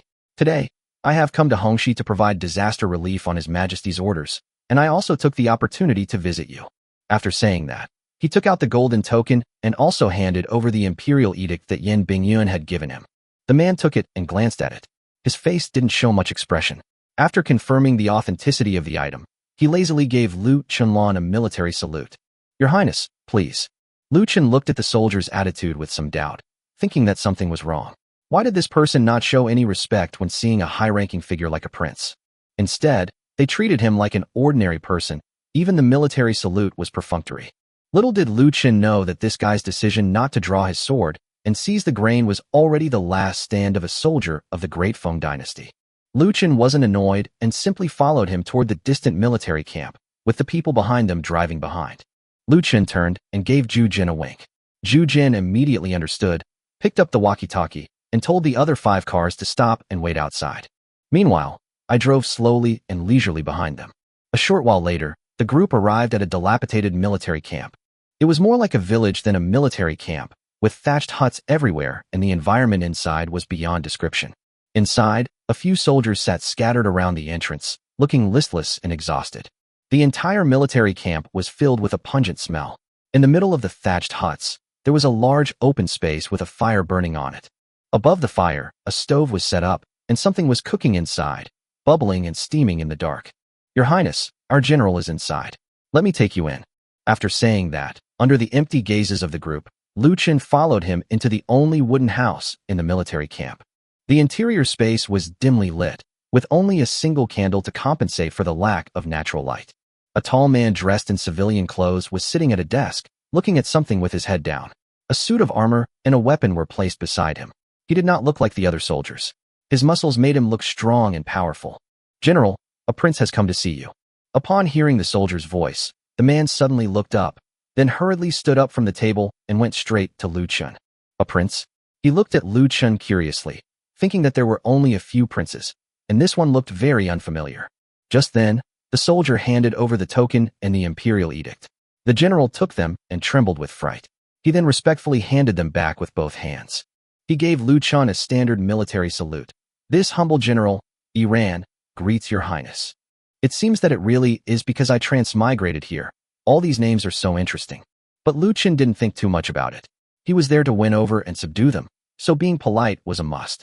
An approachable big shot is more likely to make subordinates feel close to him, isn't he? So he immediately stepped forward and said, Generally, there is no need for such formalities. You have protected the peace of this region and given your youth and blood to the Great Feng. It should be me who pays respects to you. From now on, you are not allowed to call me your highness. Just call me Lu Chen or young master. Iran was stunned when he heard this, thinking that the sun had risen in the west. In his impression, these so-called princes or civil officials in the city were not easy to get along with. Officials have come here before, but it was basically just a formality, an inspection, and they were so arrogant. Why is this king of a different surname different? Young Master Wang, you flatter us. Protecting the southwest is our duty, nothing more than our responsibility. Lu Chen smiled after hearing this. He understood that Yin Jin had already embezzled a significant portion of their military pay, so he was certain that these people were not doing well. With the major disaster in Hongxi this year, he estimated that their lives would be even more difficult. This is also the source of his confidence to come and subdue this group of people. The principle of whoever feeds you is your mother is timeless. Haha, no need to be nervous. I just came to see how you were doing. Is there anything you're lacking? Do you have any needs or difficulties? Come on, take me around. Chapter 191: The Two Flammable and Explosive Brothers. Although Iran thought that Lu Chen was just going through the motions and completing His Majesty's task, a glimmer of hope also appeared in his heart when Lu Chen said those words. After all, this prince is different. When the king of Dian came, it wasn't with this kind of pomp and circumstance. If Lu Chen is truly here to solve the problem, then his 20,000 men will likely be able to overcome this difficulty. Please, sir. After saying that, Iran gestured to Lu Chen to invite him, and then led him out of the thatched hut. Just then, a soldier carrying an earthenware pot hurried over. General, it's time to eat. The brothers caught a rabbit today, and were thinking of giving you a little treat. However, as soon as he finished speaking, He looked up and saw a richly dressed young man standing next to his general. Seeing his general walking beside him, half a step behind, the quick-witted young man immediately realized that an important person had arrived. So he immediately shut up and stood aside. Young master, this place is not like the capital. There are not as many rules in life. The brothers below are used to it, so they shout and yell. Please forgive them, Your Highness. Your Highness. The soldier's heart skipped a beat upon hearing this, realizing he had offended a noble person. So he immediately wanted to kneel down while holding the earthenware pot, but he was reluctant to throw it away, as it would be a pity to spill it. So for a moment, he couldn't stand or kneel. Lu Chen understood his thoughts, of course. He immediately said, General, there's no need to worry. I'm not the kind of person who's out of touch with reality. After saying that, he walked up to the soldier holding the earthenware pot and patted him on the shoulder. What's your name? Every time you become a prince, a petty person is easily angered. Lu Chen couldn't help but swear, then turned to look at Iran. Is this your brother? Young master, that's right. I was originally a poor man with no connections in the capital, so I brought him along when I came out. Lu Chen nodded to Yi Bao, then waved to Zhu. General Zhu Jin immediately understood and handed Lu Chen his backpack. Lu Chen reached inside and pulled out a roast chicken. Go, put this on your brother's table. Your rabbit stew doesn't smell very good. By the way, call me young master from now on. After saying that, Lu Chen and Iran walked outside. Yi Bao looked at the roast chicken in his hand, then at the direction Lu Chen had left, and thought to himself that this prince was strange, carrying a roast chicken with him at all times. However, the aroma of the roast chicken made him swallow hard. Actually, it was him too. The moment Lu Chen took out the roast chicken, he clearly saw Iran's Adam's apple bobbing up and down. Young master, this is my border army headquarters. Those who are here are all my trusted confidants. This is the real military camp. Over there are 1,000 soldiers who take turns patrolling and cannot accept your inspection. After saying that, Iran led Lu Chen directly towards another, larger village. As he walked out of the headquarters, Iran glanced at the SUV that Lu Chen had driven up, but he didn't dare to ask anything. He just felt a little strange. The group followed a main road and soon arrived at a larger village. To put it in Iran's words, this is the only passage to Wenlang, so as long as their border troops hold this vital passage, Wenlang will not be able to break in. In fact, although the Great Feng has declined somewhat in recent years, a great power is still a great power, and a small country like Wenlang cannot compete with it. So, although they are guarding this place, they have hardly fought any battles. As Lu Chen and Iran entered the military camp, they saw a dense array of thatched huts. Most of the thatched huts didn't have doors. The main entrance was wide open, and Lu Chen could see the furnishings inside at a glance. Inside the dirty and messy room, rows of large communal beds were covered with worn-out quilts. Upon seeing this, Lu Chen went straight into a barracks. Then I looked at the thin quilt inside, patched upon patched, and the empty furnishings besides that. He then asked, It's a bit chilly tonight, brothers. Can you handle this? My lord, our military funds are limited, so these are the only conditions we can offer. Haha, the Great Feng dynasty allocates a lot of military funds every year. Is it really because the military funds are limited? When Lu Chen tried to question him, Iran didn't answer. He suspected that Iran had embezzled his brother's money. Although he was innocent, he didn't want to say anything more. Anyway, who knew when this prince would leave after he arrived? I figured I'd just take a quick look around and leave. Sometimes it's safer not to say anything. Young master, let's go check on the soldiers. After saying that, Iran took the lead and walked out of the barracks.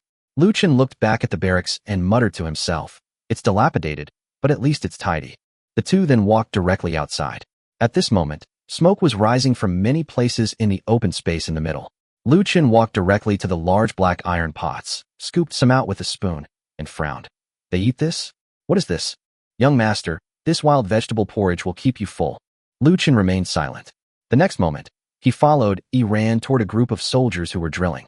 Although they were thin, they were all neatly arranged, and the eyes of each of them were no longer empty, but filled with a murderous aura. Each of them held a spear and was practicing bayonet fighting techniques. Their shouts showed that they were still soldiers. General, he has trained his men quite well. Hee, you flatter me, young master. They are all soldiers of the Great Feng dynasty. Since they are receiving salaries, they should act as true soldiers, not just loaf around in the military camp. Indeed, General Yi's training is effective. After patrolling for a while, the two returned to the border army headquarters and went into the flammable house.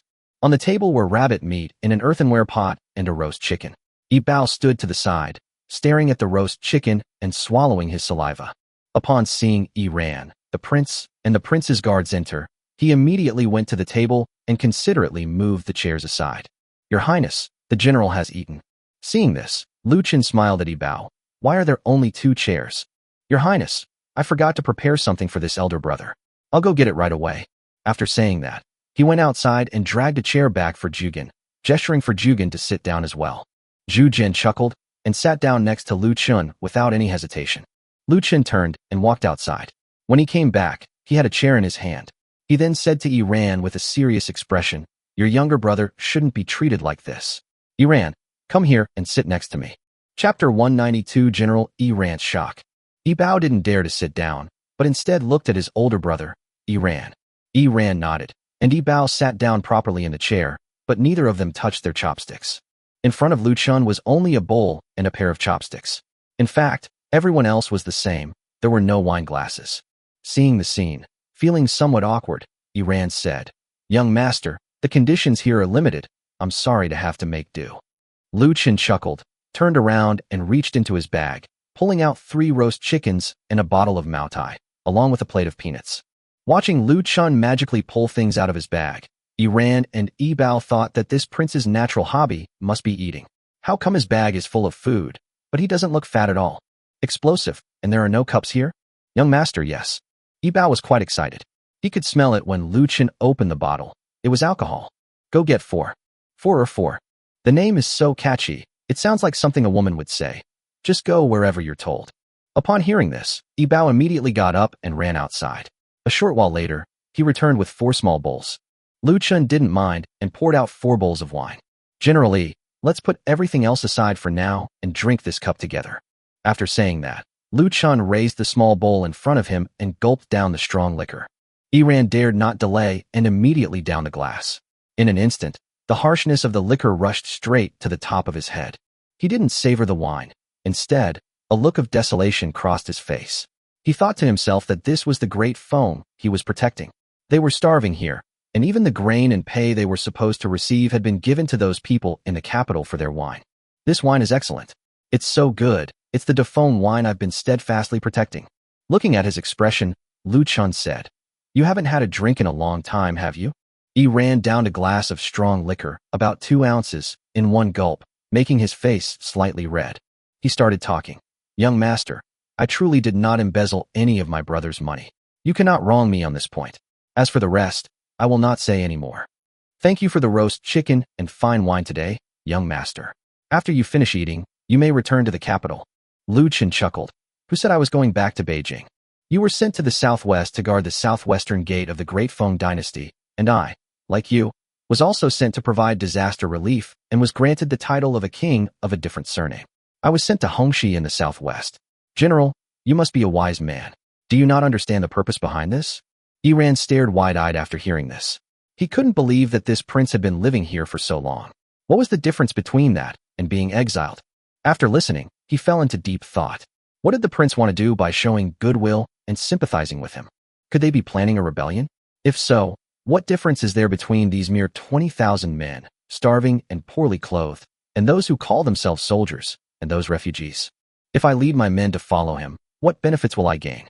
If I don't follow him, at least King Yanjin of Jian won't let my men die. He was unfamiliar with Lu Chen in front of him, so he did not understand his strength. So after thinking for a long time, he finally spoke. "What earth-shattering thing has your highness done?" His meaning was very clear. What terrible things had Lu Chen done to be banished to this godforsaken place, and to be sent to provide disaster relief? Wasn't this just sending him to his death? Would King Yanjin of Dian let him live? It's nothing much. I just led 500 men into Dongsang and took over the Dongsang Palace. If taking over the Eastern Sang Imperial Palace is true, then is this person even human? And he's leading 500 men, a mere 500 men? Young master, 500 men, Dongsang Imperial Palace? Giant root, show off your skills to generally. Zhu Jian understood the doubt in Iran's eyes. He was holding his breath, thinking, how could a mere border general like you question my young master? Upon receiving the order, he immediately took off the automatic rifle that he had been carrying on his back, cocked it with a click, and then fired a burst of bullets at the wooden walls of the dilapidated house. Sparks flew everywhere, and wood chips flew all over the place. Iran was shocked, while Yi Bao was so frightened that he squatted down. After finishing the first round, Zhu Jin acted as if nothing had happened, simply sat down, picked up the wine bowl on the table, and took a sip. Hee, General Yi, now you know why I was brought to Hongxi. Iran was so shocked that he couldn't speak. After a long while, he finally said, Young master, what do you need me to do? Let's not do anything. Let's drink first. After we finish drinking, let's bring in the 100,000 caddies of grain that I left outside the military camp, so that the brothers can have a full meal. 100,000 jin of grain. 100,000 caddies. If you give that to your 20,000 soldiers, that's 5 caddies per person, enough for them to recover. What's the meaning of sending such a lavish gift right off the bat? Are they really planning a rebellion? He was confident that if each man had a weapon attached to the back of a giant penis, 500 men could take down Dongseng. He believed that if all 20,000 men were equipped with such weapons, taking down Dafeng would be a simple matter. So he immediately said, Young master, if you do not give me a task today, I will not dare to drink this cup of wine no matter what. They're being extremely cautious, but that's a good thing, because it shows that Iran is genuinely thinking about the well-being of these 200 people. If he gave them food and then sent them to attack Dafeng, how could he explain that to his men? Since it's not a rebellion, I'm not interested in that position. Upon hearing this, Iran breathed a slight sigh of relief. As a citizen of the Great Feng dynasty, how could he bear to see his country devastated and unrecognizable due to the civil war? Regardless of who wins, if war breaks out, it is the ordinary people who will suffer. Young master, Iran is not a coward, but our Great Feng is already in such dire straits, and the people are suffering. We are all of humble origins. How can we allow the people to be plunged into war once again? That's right. If you hadn't said those words, I might have only given you 100,000 caddies of grain. But now that you've said those words, you're qualified to follow me. After speaking, Lu Chen stood up. Do you know who embezzled your military pay and supplies? Iran nodded. Understood. So what use is such a Dian king? I have only one purpose in coming here, to take his place and then let the people of the entire Southwest live a prosperous life. That is all. Chapter 193, The Heartbreaking Situation of a Destitute Military Camp. So, young master, do you want us to attack the Dian King's palace in Hongxi County? It's so comfortable talking to smart people. That's right. I hope you take back what belongs to you with your own hands. Before I came, I already knew about your situation, and this was exactly what His Majesty wanted. The credit for taking Dongseng will be exchanged for Hongxi. Therefore, you will all be my private army from now on. Lu Chen didn't pack it. He just brought it out on a tray. Because of what he had seen and learned in the past half day, he had been able to figure out the general's thoughts. Even if he is one of the king of Diane's men, it doesn't matter. What he wants is not a general, but these 20,000 soldiers. If Iran is obedient, that's fine. If not, Zhu Jin can replace him. But at this moment, what he wanted was for Iran to give the order, even if it was just to follow him on the surface, and then lead 20,000 men to attack Hongxi County. Once I kill Yin Jin and Yin Bingtian, I will be the only one who can control what happens next. This time, Iran didn't hesitate and immediately knelt before Lu Chen.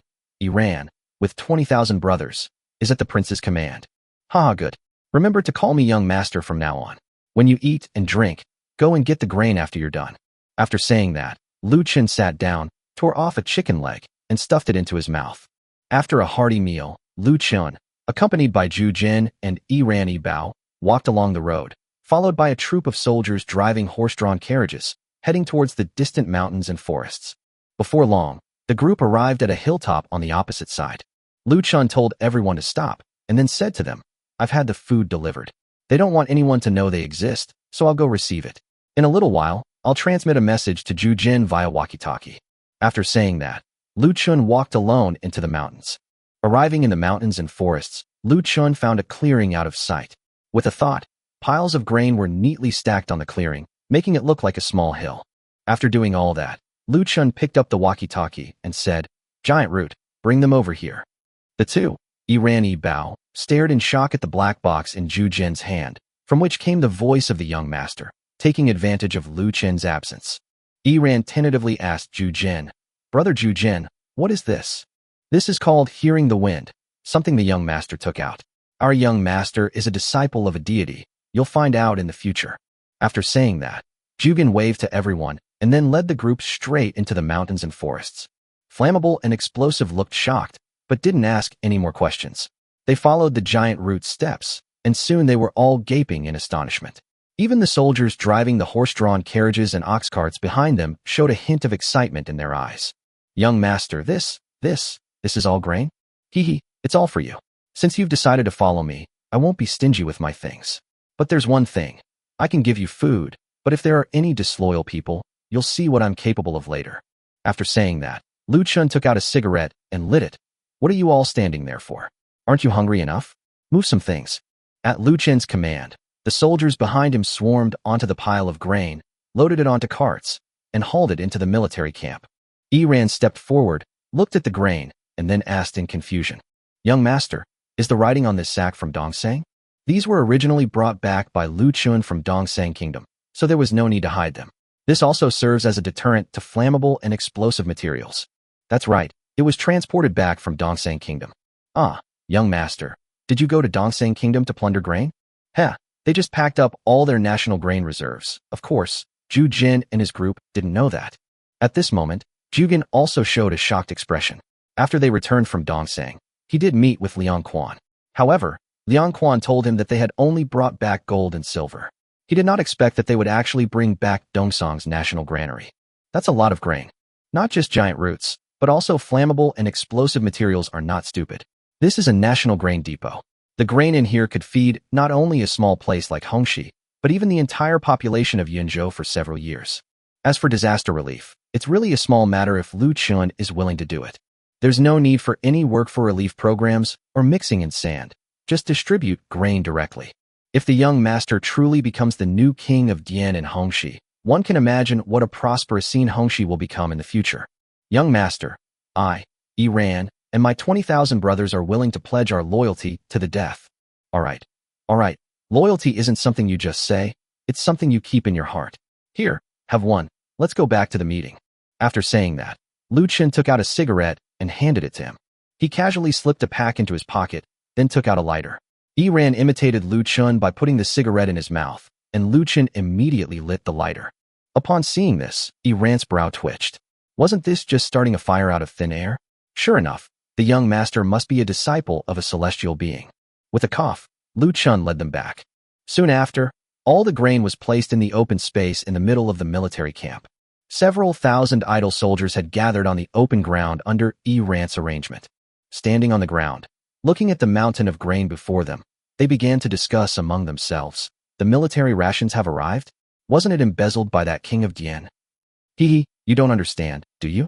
See that guy next to the general? That's the new prince. He doesn't get along with the king of Dian and is thinking of us taking down the king of Dian. Isn't this a rebellion? Rebellion? What rebellion? This is His Majesty's order.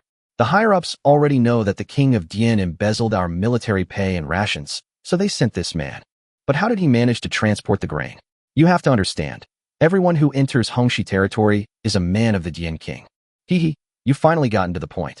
It's said that our new prince is a disciple of a deity, possessing extraordinary abilities. Such discussions quickly spread among the crowd. Lu Chen listened to their explanation with satisfaction. Then, he walked onto the platform that had been set up beforehand and took the megaphone that Zhu Jin handed him. Everyone, please be quiet. As Lu Chen's voice amplified through the loudspeaker, it suddenly sounded as if it were coming from the heavens. This shocked the soldiers below and those with flammable and explosive materials. See, I told you this prince was a disciple of a deity. Who else could make such a sound? Don't speak, or you might lose your head if someone hears you. Chapter 194: Brainwashing, Appeasement, and Food Distribution. After Lu Chen finished speaking, the discussion below quieted down in no time. For a moment, the entire scene fell silent. Lu Chen looked at the people below with satisfaction, then picked up the megaphone and said, "You are all good men of my great phone. You left your homes, putting the greater good before your own families, and came to this southwestern border to guard the peace of this region and protect the nation's gates. You are the heroes of our great Feng dynasty, but there are always some who make our heroes shed tears. To be honest, when I visited your camp with General Yi yesterday and saw how meager your living conditions were, it made my heart clench. Therefore, I am bringing you food today, and other daily necessities will follow gradually. As for the person who chilled the hero's heart, what do you plan to do?" After Lu Chen's impassioned speech lasting nearly half an hour, the crowd, who had never been brainwashed like this before, could not resist. Their thoughts followed Lu Chen's words, and the image of Yan Jin, the Dian king who brought tears to the eyes of heroes, appeared in their minds. Faced with Lu Chen's question, they immediately became indignant. Yes, I'm here guarding the country's borders, preventing foreign invasions, while you guys are enjoying yourselves at home and even cutting back on your own military pay and rations. Where can you find such a good thing? The new prince is much better. He brought food as soon as he arrived and promised that more supplies would follow. The next moment, thousands of people shouted in unison, "Kill him! Kill him! Take back the grain that belongs to us! Kill him! Follow the prince! Kill the king of Dian, and save the people!" Lu Chen looked at the people below with satisfaction, then reached out to stop their shouts. "Okay, everyone, let's not do anything today. Let's eat and drink our fill first." After saying that, Lu Chen picked up the walkie-talkie. "Come in." Not long after he finished speaking, 5 vans roared into the military camp. "Brothers, there are 100 fat pigs on the truck. Unload them, and we'll eat meat today." After saying that, Jugan led several soldiers to the vans, opened the back doors, and dragged out pigs. In an instant, the entire military camp was in an uproar. They hadn't seen meat for half a year, and they were determined to follow this prince. Immediately afterwards, the logistics soldiers took over the grain and pork and then set up large pots in the military camp. Chop the pork into small pieces and stew it directly in a pot. The seasoning is simple, just salt. To make the food more flavorful for them, Lu Chen took out MSG and other seasonings and worked on it for a full hour. The entire military camp was filled with the rich aroma of meat and rice. Since the important matter had not yet been accomplished, Lu Chen did not offer them any drinks. At that moment, he was setting up a small pot, and he and 2 others were cooking next to him. Yi Bao watched Lu Chen's actions like a child, constantly asking questions, looking eager for talent. "Young master, I never knew that dishes could taste so good without adding water."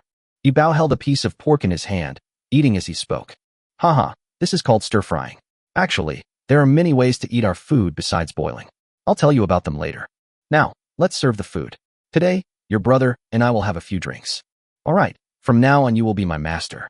Lu Chen was stunned after hearing this, thinking to himself, "This kid, does he not want to stay in the army and wants to be a cook instead? But that's easy. Just buy a cookbook and teach him, and he'll learn everything." Inside the flammable room, a dozen or so dishes that looked delicious and appetizing were laid out on the table, along with 2 bottles of strong liquor.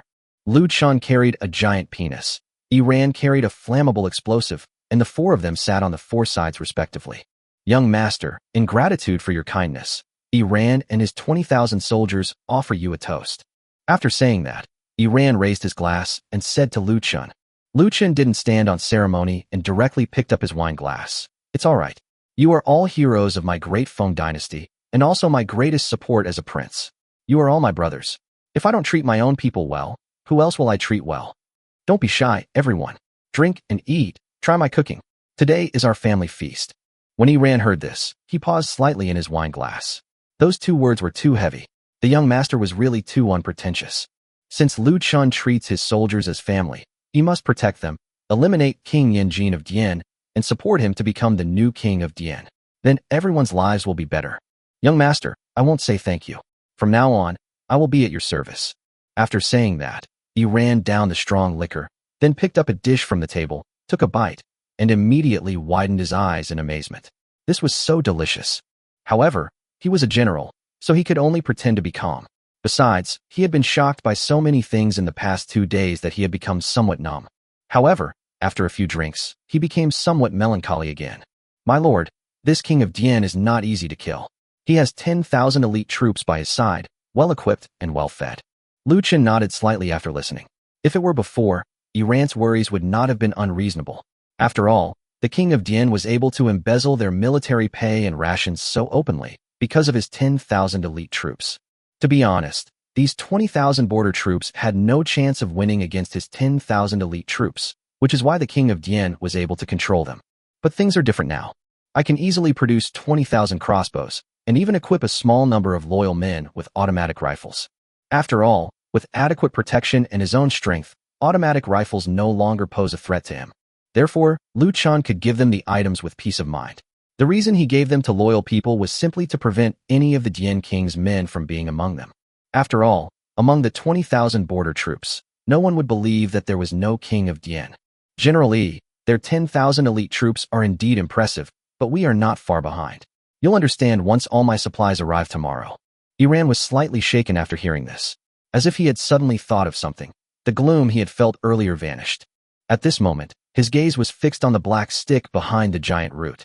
He had seen the black stick that could smash his thatched hut to pieces in an instant when Lu Chen first arrived. If one had such a divine weapon, the mere 10,000 elite troops of the Dian King wouldn't even be enough to fill their teeth. After a hearty meal, Lu Chen was led to a thatched hut to rest. The next morning, as soon as Lu Chen got up, he saw rows of neatly arranged soldiers waiting for him in the open space of the military camp, full of energy. Chapter 195 Crossbows equipped for border troops. Perhaps because they had eaten their fill yesterday, they were in much better spirits now, and even their eyes, which had been cloudy before, had become clear. Upon seeing Lu Chen emerge, everyone exclaimed in unison, "Greetings, young master." It instantly woke Lu Chen up from his sleepy morning. Lu Chen stretched out his hand, smiled at them, and then took the megaphone that Zhu Jin handed him. "Gentlemen, I'm in high spirits today. Get the vehicles ready and come with me to haul supplies." After saying that, Lu Chen turned and left. As for brainwashing these people, Lu Chen would not continue. That was Ran's business. As a prince, he did not need to personally lead troops. He's already shown his face enough. He's let these people know who gave them the things. Immediately afterwards, Zhugen led several guards to the front of the van, opened the back door, and pulled out a motorcycle. Then, under everyone's watchful eyes, Lu Chen hopped on his motorcycle and headed towards the mountain. Because Lu Chen had told Ran that his people were going to deliver supplies to that mountain forest, he had asked Ran to withdraw all his men, as this was his secret. As for flammable materials, it was definitely an execution, without the slightest doubt or covetousness. Everyone looked at the iron horse under Lu Chen's horse with envy, thinking that if they had won and charged into battle with a long spear, who could stop them? When the time comes, killing enemies and making meritorious contributions, receiving rewards, and visiting brothels will be an easy thing. Before long, Lu Chen had already arrived in the forest alone and placed the supplies he had prepared the night before on the open ground. 21,000 sets of camouflage uniforms, 21,000 short knives, 18,000 crossbows, each equipped with 50 arrows. 2,000 Garen rifles were smuggled from other countries, and each person was equipped with 500 bullets. The remaining items included everyone's personal belongings, such as blankets, basins, toiletries, and marching rations. With these things, even a bunch of useless people can be transformed into a powerful army. 2 hours later, in the military camp, all the supplies were placed in front of them. Lu Chen pulled out a guard. "Gentlemen, let him teach you how to wear this outfit. It will definitely be better than what you wore before." Upon hearing this, the guard immediately stripped naked and began putting on camouflage clothing in front of everyone. They learned the simple things quickly, so after they finished dressing, they were immediately given clothes. As for the size, it was impossible to take everyone into account. But they are all similar. It's impossible to have the same spirit as soldiers of later generations, but compared to soldiers of this era, they are much more spirited. In the afternoon, Lu Chen saw tens of thousands of people dressed in neat camouflage uniforms, lined up in front of him. Ran picked up the megaphone Lu Chen had given him and said, "All centurions, step forward. All assault commanders, step forward." Before long, 180 centurions and 2 very powerful-looking commanders stood in front of Lu Chen. This was something Lu Chen had arranged yesterday. First, there are 18,000 people. Lu Chen plans to equip them all with crossbows, 18,000 in total. In addition, Ran was asked to select 2,000 of the most loyal men, none of whom were outside spies or agents. Lu Chen planned to equip them with garants. Looking at the people in front of him, Lu Chen picked up the megaphone and said, "Gentlemen, you are all skilled soldiers in the border army. Therefore, in order to improve your combat power, I have specially equipped you with weapons that are even better than those of the Dian King's personal guards." After saying that, Giant Root took out a crossbow from the pile of weapons that looked very strange to them. It was still a repeating crossbow that was sold to Yin Bingyun. "Okay, next up, let's have a lesson with this giant penis." After Lu Chen finished speaking, he put on a cigarette and sat back down in his seat. However, Ran, like everyone else, looked curiously at the weapon in Zhu Jin's hand. Zhugen didn't say anything more.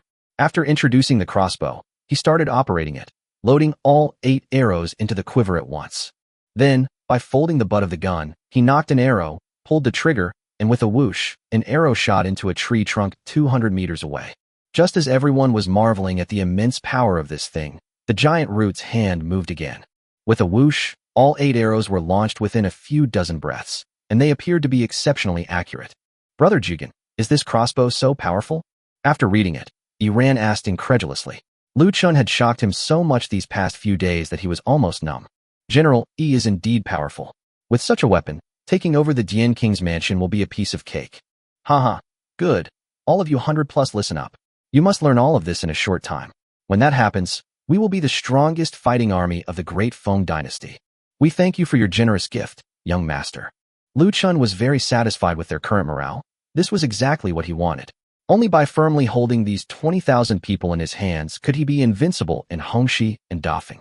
With these 20,000 men, who can stand against him? Half a day later, under the arrangement of Ran and Zhu Jin, each of the centurions led their men back with all the crossbows. At this moment, only the two commanders remained. After everyone left, the two knelt down directly in front of Lu Chen. Commander Zhou Cheng and Commander Zhao Ming pay their respects to young master. After listening, Lu Chen turned to look at Ran, who quickly said, "Young master, the two of them have been with me since childhood and are my childhood friends. Their loyalty is as clear as day. We are willing to serve you, young master, even at the cost of our lives. All right, brothers, get up." After saying that, Lu Chen opened a box at his feet. "Since you two were chosen by General Ran, you are trustworthy people. Although I haven't known you for long, you are people I, Lu Chen, admire. That's why I called you two here alone today to show you a powerful weapon, a gun." As Lu Chen spoke, he took the Garen sword out of the box. Then he deftly took out a magazine and loaded it in, and immediately raised his gun to aim at a large watermelon that had already been placed in the distance. The power of this item is enough to make us go to any country and become an invincible war god. After saying that, he pulled the trigger at the watermelon in the distance. With a bang, the watermelon exploded, making Zhou Cheng and Zhao Ming's eyes gleam. However, Lu Chen's fingers didn't stop, and with a series of thuds, he emptied the magazine. With a soft ding, the magazine popped out, making a pleasant, light sound. The two men were trembling uncontrollably. If nothing unexpected happened, this item should be provided to them. Chapter 196 Half-month training trip to the county town. Young master, with such a powerful weapon in hand, we will surely capture Hongxi for you and save the people from suffering. All right, since you can say such things, it proves that you have compassion in your hearts. You should know that good weapons can kill enemies, but they can also kill civilians. So today I will give you the first commandment. You must not harm civilians without cause, or you will be killed. Don't think that just because you have a powerful weapon, you can be invincible. Big penis, give them a show. After saying that, Lu Chen pulled out his huge penis again. Giant Root grinned, took off the automatic rifle from behind him, and then fired a whole magazine of bullets into the distance. Immediately afterwards, he took a grenade from his chest, pulled the pin, and threw it. It exploded with a bang, and the shockwave hit them, making their hearts tighten. At this moment, they all had the same thought. Zhu Jin alone was comparable to a grandmaster. All right, don't envy Giant Root. He's been with me for quite some time, and his loyalty has been tested in countless battles, so he deserves all of this. If each of you can be like Giant Root, you will all have these things in the future.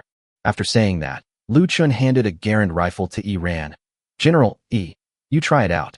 Ran took the rifle, and under Zhu Jin's guidance, loaded the bullet into the chamber, pulled back the bolt, and fired at a tree trunk in the distance.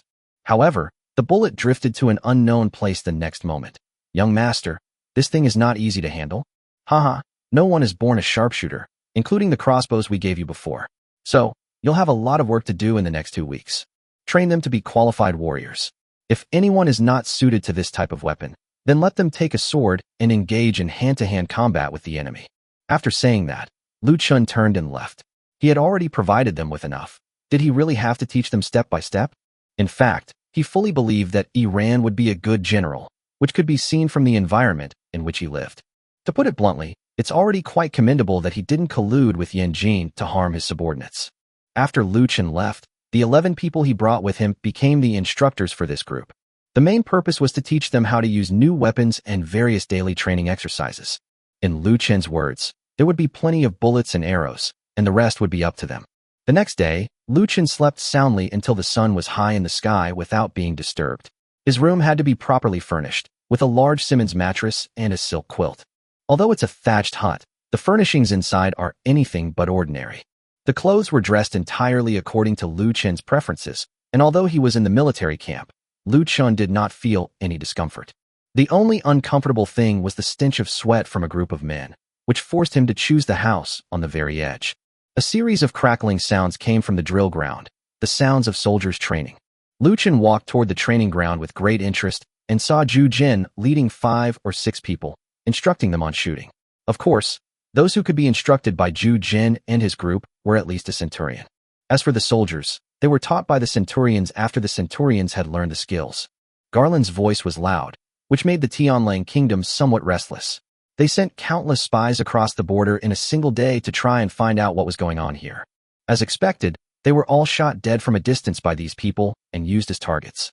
10 days later, the gunfire intensified, as the scene of 2,000 people and 2,000 guns was truly a massive spectacle.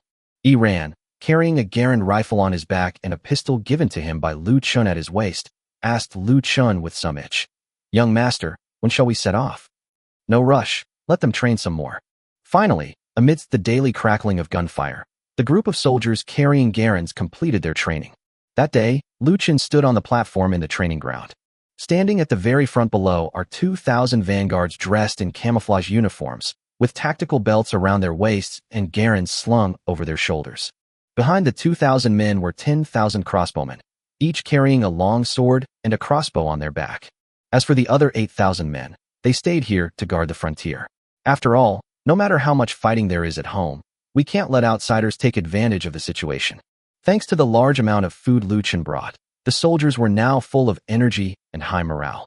Ladies and gentlemen, after half a month of training, I am very satisfied with the results of your training. This is all thanks to your hard work and dedication. General Yi will record your training progress and will commend you along with the military equipment after our victory. From this day forward, you will no longer be simply border troops. You will have another name, the Lu family army. After joining the Lu family army, the pay of ordinary soldiers doubled from 1 or 2 taels of silver per month to 4 taels of silver per month. The pay of squad leaders, 10 household commanders, 100 household commanders, and 1,000 household commanders also doubled. At the end of the year, they would receive additional bonuses based on their individual circumstances. Rice is provided in abundance every day, and meat is served once a day. Those who kill the enemy are rewarded, and those who die in battle receive a minimum pension of 100 taels of silver. After Lu Chen finished explaining these welfare policies, everyone was excited. For taels of silver a month, that's 48 taels a year. If you perform well, you can also get extra rewards. With a prince like this, they would not hesitate to march into the capital, regardless of the great Feng or his majesty, at the prince's command. Immediately afterwards, led by Iran, a long shout came from the army. "We are willing to serve you, young master." Lu Chen looked at the excited soldiers and a smile appeared on his lips. No matter what world you're in, money can often drive people crazy. If you want a horse to run, you have to give it enough grass. There's no future in following you. All your empty promises are useless. After explaining the reward rules, Iran took the megaphone and began explaining the punishment rules. Someone has to be the bad guy. It took half a day of work to finish the conference. Finally, Lu Chen, fully protected, stood on the roof of the SUV with a megaphone. "Soldiers, today is the day to seek justice for you and the people of Hongxi. Army, March 4th. At Lu Chen's command, the entire team sprang into action. Carrying weapons, ammunition, and rations, they took their first step toward Hongxi County. Lu Chen's SUV was in the lead, while Zhu Jin drove slowly towards Hongxi County Magistrate. Meanwhile, in Hongxi County, at the Dianwang mansion, Yan Jin slammed his fist on the table in a fit of rage. "A bunch of useless trash. I've been gone for half a month, and you're telling me everything's gone." Chapter 197: Dispersing Refugees and Attacking the County Town. After Yan Jin was forced to escape through the tunnel by Lu Chen's burst of bullets that day, he hid for a full half-month. Only after his subordinates reported that there was no trace or news of Lu Chen in Hongxi County did he return to Hongxi County under the escort of his elite guards. However, upon his return, he heard news that drove him mad. All the grain and gold in the entire Dian King's palace treasury had vanished after the battle that day. Moreover, there were no signs of it being moved, which made him not only very angry but also incredulous. If Lu Chen kidnapped it, there should be some traces. It's as if everything disappeared into thin air. This immediately enraged him, causing him to slam his fist on the table and unleash a torrent of abuse on the people below. After a long while, he came to his senses. There was still no news about that Lu Chen. "Your Highness, no, it's as if it vanished." "Humph, at least he ran fast." However, at this moment, Yin Bingtian, who was next to him, frowned. "Uncle, there is something fishy about this." After listening to Yin Bingtian's words, Yin Jin's tone softened, and he asked, "Your Highness, what did you discover?" Based on what I know about Lu Chen, he definitely won't let this go easily. After all, there are still so many refugees outside. So, he'll probably hide and wait for another opportunity to come back. Where will he go? After listening to Yan Bingtian's words, Yan Jin nodded in deep agreement, but then asked with a puzzled look. Yan Bingtian frowned and pondered for a moment. 2 places, and Miss Lan disappeared with him. Moreover, after that day, the people of the Heaven and Earth sect lost contact with us, so it is very likely that he is at the headquarters of the Heaven and Earth sect. There is also a local border army. After listening to Yan Bingtian's analysis, Yan Jin revealed a disdainful smile. Your Highness need not worry. He will definitely not be able to go to the Heaven and Earth sect, because I came back from there. As for that Rulan, she has now disappeared without a trace, and the sect leader is furious about it. As for the border troops, unless they have enough food and good weapons, it would be useless for them to go. My elite troops, if not 10 men each, are more than capable of taking on 5 of those long-starved and poorly equipped border troops. If I were Lu Chen, I would most likely return to the capital, inform Yin Bingyun about this matter, and then make a decision. Even if he has the heart to care for the people, he still needs to have the strength. Even if he is a grandmaster martial artist, he still needs to be able to break through thousands of troops. After saying that, he raised his head confidently, then turned around and returned to his seat, giving Yan Bingtian a reassuring look. However, Yan Bingtian began to have doubts in his heart. He did know something about the 10,000 elite troops around the king of Dian. In terms of strength, even His Majesty would have to think twice. If it were a siege, those border troops would certainly not be able to contend with them. But what he feared most was that the magical Lu Chen and those ferocious explosives, if there were enough, wouldn't be enough to kill even 100,000 elite troops, let alone 10,000. So, although he didn't speak at the moment, he was secretly thinking about his escape route. He fled from the capital to this place hoping to use the king of Dian to help him reclaim the throne of Defeng. However, Yan Jin was defeated and fled in disarray after just one encounter. Now he is spouting nonsense. It seems that this royal uncle is not a good choice for him. Since my uncle has such confidence, then I am at ease. Your Highness must be exhausted from your long journey. You should rest early. Yan Jin nodded to Yan Bingtian with satisfaction, then turned and left with several maids. In his eyes, Yan Bingtian was merely a pawn that could be used to make him emperor. At this moment, Yan Bingtian had neither money nor manpower, and everything depended on himself. He had everything, but he had no reason to go to the capital. So, the moment he saw Yan Bingtian asking for help, a plan came to his mind. Your branch has been emperors for a long time. It's time to abdicate. Both men had their own ulterior motives and turned to leave.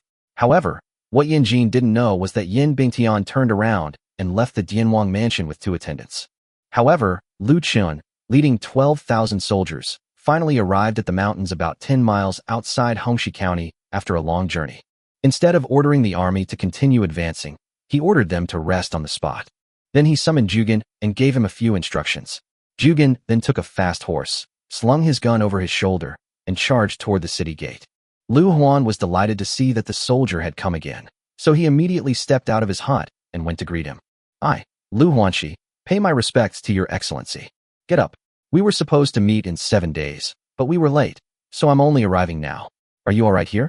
Jugan didn't waste any words with him, but went straight to the point and asked about the situation in the refugee settlement. After hearing this, Lu Huanxi replied as if seeking praise, "Sir, it's all right. There's food distributed by you, and no one shows any sign of leaving. Moreover, food was precious, and people were not as willing to spend it as usual, so they all lived well and waited for the adults to return." After listening to them, Jugan looked around the refugee settlement and found that everything was as usual, so he believed them. "Good, you've done very well. Following the young master in the future, you'll have no problem enjoying wealth and honor. But now you still need to do one more thing. Do as the adults command. Take all these people away from the city walls, 20 miles away. The young master has prepared food for you there. You have 1 day to finish." After hearing that so many refugees had been evacuated in a single day, Lu Huanxi's face showed bitterness. This is simply impossible. But seeing the unquestionable look in Zhu Zhen's eyes, he had no choice but to bite the bullet and agree. Fortunately, the young master said that food had been prepared 20 miles away. "We should be able to give it a shot, but why take these people away? Could it be? Sir, are you suggesting we take these people away? Don't ask questions you shouldn't ask. In short, those who don't leave will bear the consequences. That scoundrel deserves to die. I'll get on with it right away."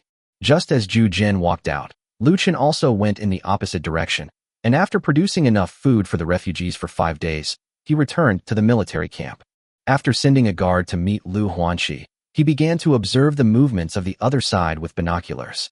Sure enough, early the next morning, Lu Chen saw countless refugees packing their belongings and beginning to retreat.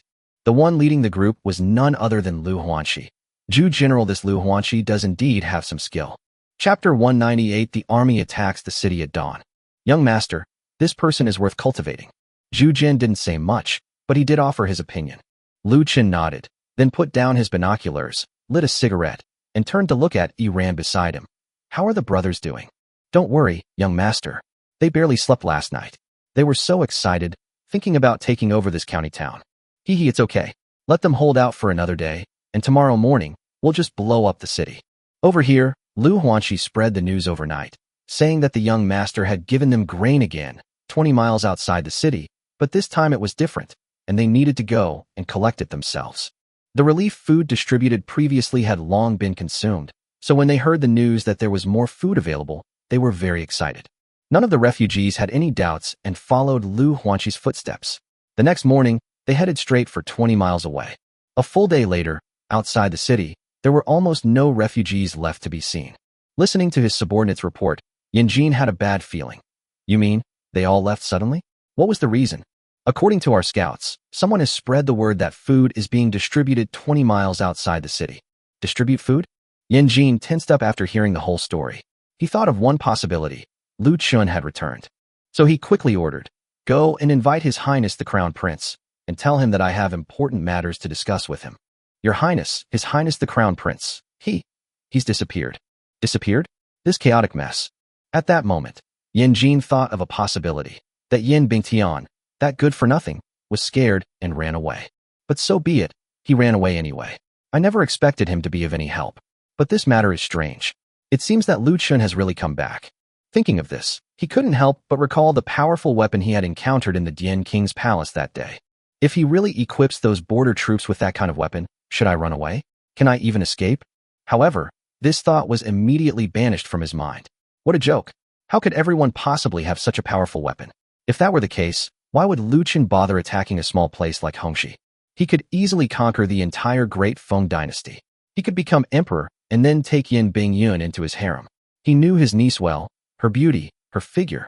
Go and order everyone to stand guard on the city walls day and night from this moment on. If there is any unusual activity, kill them on sight. Your Highness, is it all the personal guards? That's right. This time, I will make sure that Lu Chen never leaves alive. After saying that, he turned and walked towards his armor. The ease with which he did so surprised the servants around him. The prince actually wanted to put on his armor himself. You should know that this was the first time the prince had put on armor since arriving in Hongxi. You can imagine how serious the situation was. What are you all standing there for? Put on your armor. I'm going to personally take off Lu Chen's head and let the world see that I, Jin, am not just a prince who only knows how to enjoy himself. Upon hearing this, several servants rushed forward, lifted the armor with all their might, and helped Jin put it on. Then, a large sword, taller than Jin, was carried by 2 people and placed in front of Jin. Jin picked up the sword as if he were caressing an old friend he had not seen for a long time. Old friend, how long has it been since we fought together? This time, I, the king, will let you drink your fill of the enemy's blood. After saying that, he walked directly out of the Dian King's palace and headed towards the city gate. Meanwhile, Lu Chen and his group were quietly observing the situation on the city wall through binoculars. Immediately afterwards, Zhu Jin said, "Young master, it seems there is a traitor among the refugees. There are obviously more soldiers guarding the city walls." Lu Chen chuckled after hearing this. Tens of thousands of refugees. How could they all be refugees? It's all right, continue to observe. Tomorrow morning, you take 10 men and 5 mortars and blast open the city gates for me. Young master, I'm very familiar with this job. After saying that, Jugan led his men to make preparations. Indeed, without heavy weapons, the city gates could not be opened by guns alone, so Lu Chen had placed the mortar on the van early on. The crowd was unsurprised by the sudden appearance of something on the van. After all, their young master was a godlike figure, and who knew how many people he had arranged behind him. Otherwise, how could those grains have appeared out of thin air? They managed to produce tens of thousands of kilograms of grain, let alone small mortars. In less than half an hour, they had assembled the mortar. Although they had not received professional training and were not as familiar with it as Liang Quan, they had at least seen such a thing before and knew how to aim it. With a target as big as the city gate, even if you miss the first time, you'll eventually hit it eventually. With everything ready, Lu Chen summoned Iran. Tomorrow morning, listen for my gunshots. Let's try to storm Hongxi County in one fell swoop, wipe out those so-called elites, and then take down the king of Dian. Don't worry, young master. We'll push the city gate open even if we have to use our bodies. Hee, I have my own arrangements for the city gates. You're in charge of killing people. Iran nodded after listening. Although he was puzzled as to how Lu Chen would open the city gate, he did not ask. Since he was a subordinate, he should have the awareness of a subordinate. Meanwhile, on the city wall, Yanjin sat imposingly in a pavilion. Listening to his subordinate's frequent reports, his patience was wearing thin. Your Highness, why don't we open the city gates and send out 5,000 soldiers to scout out the situation? Yanjin shook his head after hearing this. No, Lu Chen is a bit strange. We must not act recklessly. Perhaps they are waiting for us to leave right now. Tonight, everyone must be alert and not rest without reason. Your Highness, are you saying they will launch a night attack? Yanjin nodded. The border troops numbered only 20,000, and he was certain that it was impossible for all 20,000 to be mobilized. Therefore, this created a situation where the enemy was weak and we were strong. If he were Lu Chen, he would definitely choose to launch a night attack to catch them off guard. Simply follow the command. After saying that, Yanjin chased him out, then picked up the tea on the table, took a sip, and lay down on the bench in the pavilion, closing his eyes. The next morning, the elite soldiers, who hadn't slept all night, looked around with hazy eyes at the still empty city walls. She was indignant, thinking that her master was worrying too much. However, the next moment, countless military green figures and those 6 strange vehicles suddenly appeared from a distance. Chapter 199 Mortar Rain Breaks City Gate. Several sharp-eyed soldiers saw this and immediately turned and ran towards the pavilion. Military intelligence has been received. Yanjin slept through the night, and since the night raid was delayed, he just fell asleep and didn't get up until this morning. I was sitting in the pavilion drinking tea and having breakfast when I heard shouts outside. He immediately stuffed a pancake into his mouth and hurriedly went outside. The next moment, he saw the army rushing towards him. Looking at their military green uniforms, Yanjin couldn't recognize them for a moment. Who went to investigate? However, after the scouts opened the city gates and rode off on horseback, they hadn't gone far when those watching from the city walls heard a gunshot. At this moment, the entire army arrived at the foot of the city wall. Seeing the lead car stop, Yanjin immediately understood that Lu Chen had arrived.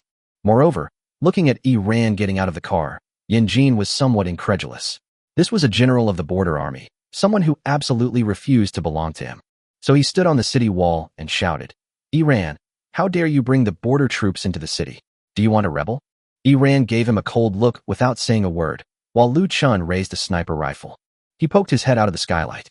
This time, he definitely couldn't let Yanjin live.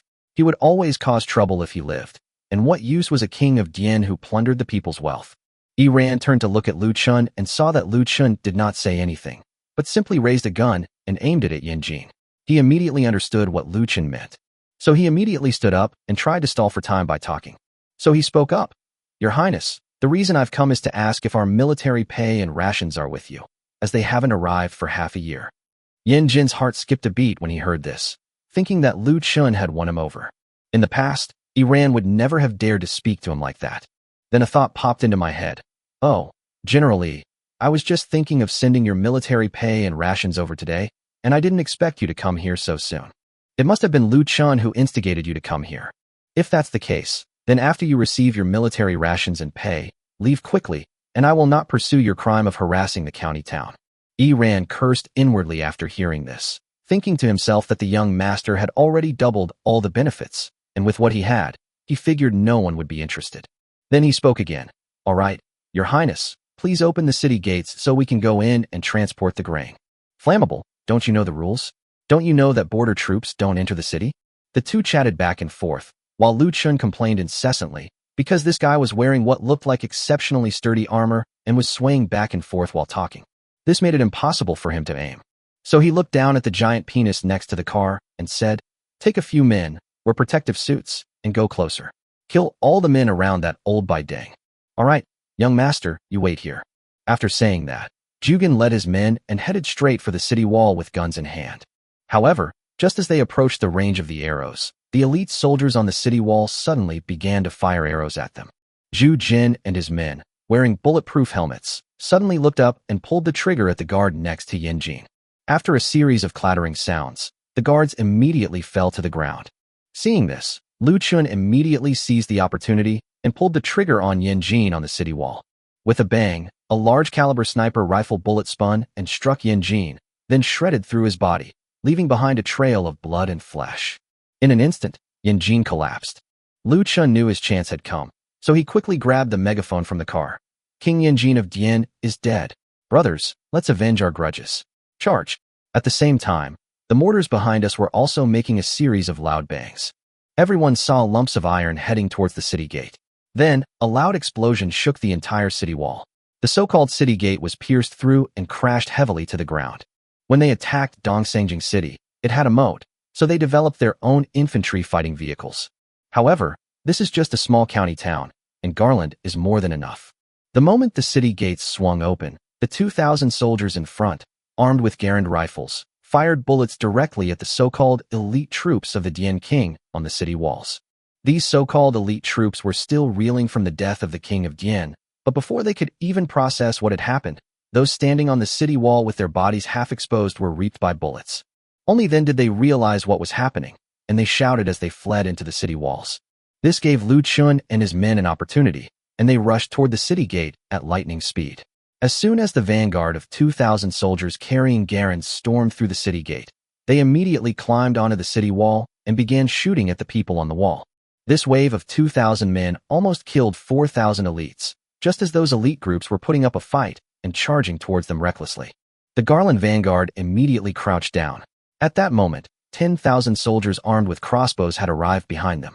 Arrows rained down on them as if they were free, indiscriminately killing them. Lu Chen, along with Zhu Jin and his 11 companions, drove 6 cars straight to the Dianwang mansion. At this moment, the Dian King's palace was not heavily guarded, which was more than enough for them. Zhu Jin was driving the car, while Lu Chen leaned out of the sunroof. A machine gun was mounted on the roof of the car. Not long after the car drove towards the Dianwang mansion, a smile appeared on Lu Chen's lips. He saw about a dozen people ahead carrying Yanjin quickly towards the Dianwang mansion. Unexpectedly, this guy was quite difficult to kill. Because of the distance, Lu Chen's shot only hit him, and he didn't know where it hit. So Yanjin was still alive at this moment, and was being escorted by soldiers towards the Dianwang mansion. Little did they know that a gun barrel was already aimed at them. Young master, I'll just drive up and run them over. Hee, no rush, just follow him slowly. When we get to a crowded place, I'll deliver the fatal blow. Zhu Jin had no idea what Lu Chen was thinking. Lu Chen wanted to kill him directly during the disturbance in order to demonstrate his power. Although there was no one on the street at the moment, Lu Chen knew that too many people were watching from the shadows. Chapter 200 The County Town's Relief of Refugees. I'm going to become the new king of Dian in the future. What will I do if I don't have prestige? The border troops are there to protect the peace on the border. I estimate that only these 2,000 Garand soldiers will be able to stay. Therefore, I have to take matters into my own hands in many situations. Thinking of this, Lu Chen cocked the gun with a click. After a short while, when the soldiers carrying Yanjin arrived at the bustling downtown area, suddenly, Lu Chen behind them pulled the trigger. After a series of rattling sounds, all the soldiers either ran away or died, and Yanjin, who was barely alive, was left alone on the ground. Lu Chen gave Zhu Jin a wink, and Zhu Jin immediately led his men to pull Yanjin back. Then he turned to Lu Chen and said, "Young master, what should we do?" Take him back to the Dian King's palace. Lock him up, don't let him die. 3 days later, I'll have to kill him on the city wall, like a refugee." Upon hearing this, Zhu Jin immediately stuffed him into the van, then took out a first aid kit and began treating Yanjin. Outside the city, the border troops, armed with sharp weapons, blocked the so-called elite troops on the city walls. With the Garand rifle and crossbow, what those elite soldiers were experiencing at that moment was almost a massacre. Countless elites fell in pools of blood, too late even for them to raise their hands and surrender. The relentless bullets and arrows showed no sign of their surrender. Finally, after about half an hour of slaughter, all the elite soldiers fell in pools of blood. Even those who weren't on the city wall due to other missions all fled Hongxi County when the gunfire started. Lu Chen drove his SUV, carrying the giant penis, to the top of the city wall. Looking at the corpses scattered on the ground, he shook his head. "Go to the city and get someone to deal with them quickly. Otherwise, these corpses will bring a plague in a few days. Iran led his soldiers directly into the city. Soon, lured by the food, countless civilians joined the cleanup and tidying up effort. They moved quickly, and 2 days later, the entire Hongxi County was back to normal, as if Lu Chen and his group had never been there. Lu Chen returned to the Dianwang mansion, which had already been occupied by them, and was filled with border troops wielding garrons. Their faces were filled with murderous intent and excitement, which attracted many high-ranking officials and dignitaries in Hongxi County to come and visit them with gifts, because they knew that King Yanjin of Dian had already been captured. Moreover, this Lu Chen was a prince appointed by His Majesty as a prince of a different surname to provide disaster relief, but they were not stupid and could figure out His Majesty's intentions with a little thought. Firstly, the King of Dian has indeed gone too far in recent years. It is said that he even colluded with the former crown prince to plot a rebellion, which would surely lead to his downfall. Secondly, through their network of connections, they also learned that Lu Chen was not just there for disaster relief, but was a very powerful figure who led 500 soldiers and directly captured Dongseng. Such a meritorious person was sent to Hongxi. Anyone with discerning eyes can see that this was an exile in name only, a way to appease him. That means that from now on, Hongxi will belong to this person. Lu Chen did not choose to meet them, but simply said, "There are refugees everywhere outside, and the people are starving. I have no intention of meeting them. If they are interested, they can come with me to help with disaster relief." As soon as these words were spoken, all the wealthy families in Hongxi County understood. So, on the third day, countless wealthy people instructed their servants to push porridge carts filled with pre-cooked porridge out of the city gates. 3 days after the battle, the refugees who had received food returned. They still live under the city walls, as if nothing has changed in their lives. But if you look closely, you'll see that these people are no longer so numb and emaciated, and are slowly becoming stronger. The reason they didn't leave was to see how the newly arrived prince would treat them after he occupied Hongxi County. If they are treated well, they will not leave, but return to their ancestral land and await rescue. If it's like the previous Dian king, then we should flee even further afield. Sure enough, it was during the time when those wealthy families went out with their porridge carts to show off that they were doing so. Lu Chen, accompanied by Zhu Jin and 12 guards, drove 6 vehicles, followed by a squad of soldiers armed with long spears, and arrived directly at the city gate. Then they dragged a person out of the car, climbed onto the city wall, and nailed that person directly to the wall. Amidst the puzzled looks of the crowd, Lu Chen took a megaphone and walked up to the city wall, then spoke directly to the people below. "Fellow elders and folks of Hongxi, I am Lu Chen, the first non-royal prince of the Great Feng dynasty, personally appointed by His Majesty to be in charge of this disaster relief effort." As soon as Lu Chen finished speaking, everyone knelt down in his direction. It's no joke. They've been fleeing to Hongxi County for so long, and not a single high-ranking official has dared to speak up. Now that this young prince has arrived, he dares to stand up, so they all feel a sense of apprehension towards imperial power. Lu Chen looked at the people in front of him with satisfaction. "Gentlemen, the former king of Dian failed in his disaster relief efforts, disregarded human life, embezzled disaster relief grain, and led his personal guards to rebel against me. He was arrested and joined forces with the former crown prince Yan Bingtian to rebel. He has now been captured by me and will be executed in public today. This is the end he deserves. I know that you have suffered a great disaster, resulting in a complete crop failure and hunger. But from this day forward, now that I am here, I will not let you go hungry for even one more day. Therefore, before executing Yanjin, I decided to do one thing first: open the granaries and distribute grain." Those in front might not understand, but those behind heard it clearly. The newly arrived prince was going to open the granaries and distribute grain. In an instant, everyone cheered. The work that Lu Huanxi and the others had done beforehand had made them realize that the previous food supplies were all provided by this prince. Now, he once again spoke of opening the granaries and distributing grain in front of so many people on the city wall. Immediately, everyone understood one thing: this prince truly intended to provide disaster relief. It seems their good days have finally arrived. Ladies and gentlemen, before opening the granaries and distributing the grain, I have one request for you. After receiving the grain, you must return to your respective homes and use the grain and seeds to begin rebuilding them. I believe that with our joint efforts, this mere natural disaster is nothing. We will eventually overcome this disaster." After Lu Chen finished speaking, there was another cheer from below. "Your Highness, if we weren't really desperate to survive, we wouldn't have come here to besiege the city gate." "Yes, Your Highness, you are the best prince we have ever met. We will certainly live up to your expectations and rebuild our homeland. Your Highness, just watch. As long as we have grain to take back, we will be able to tend to the fields as quickly as possible.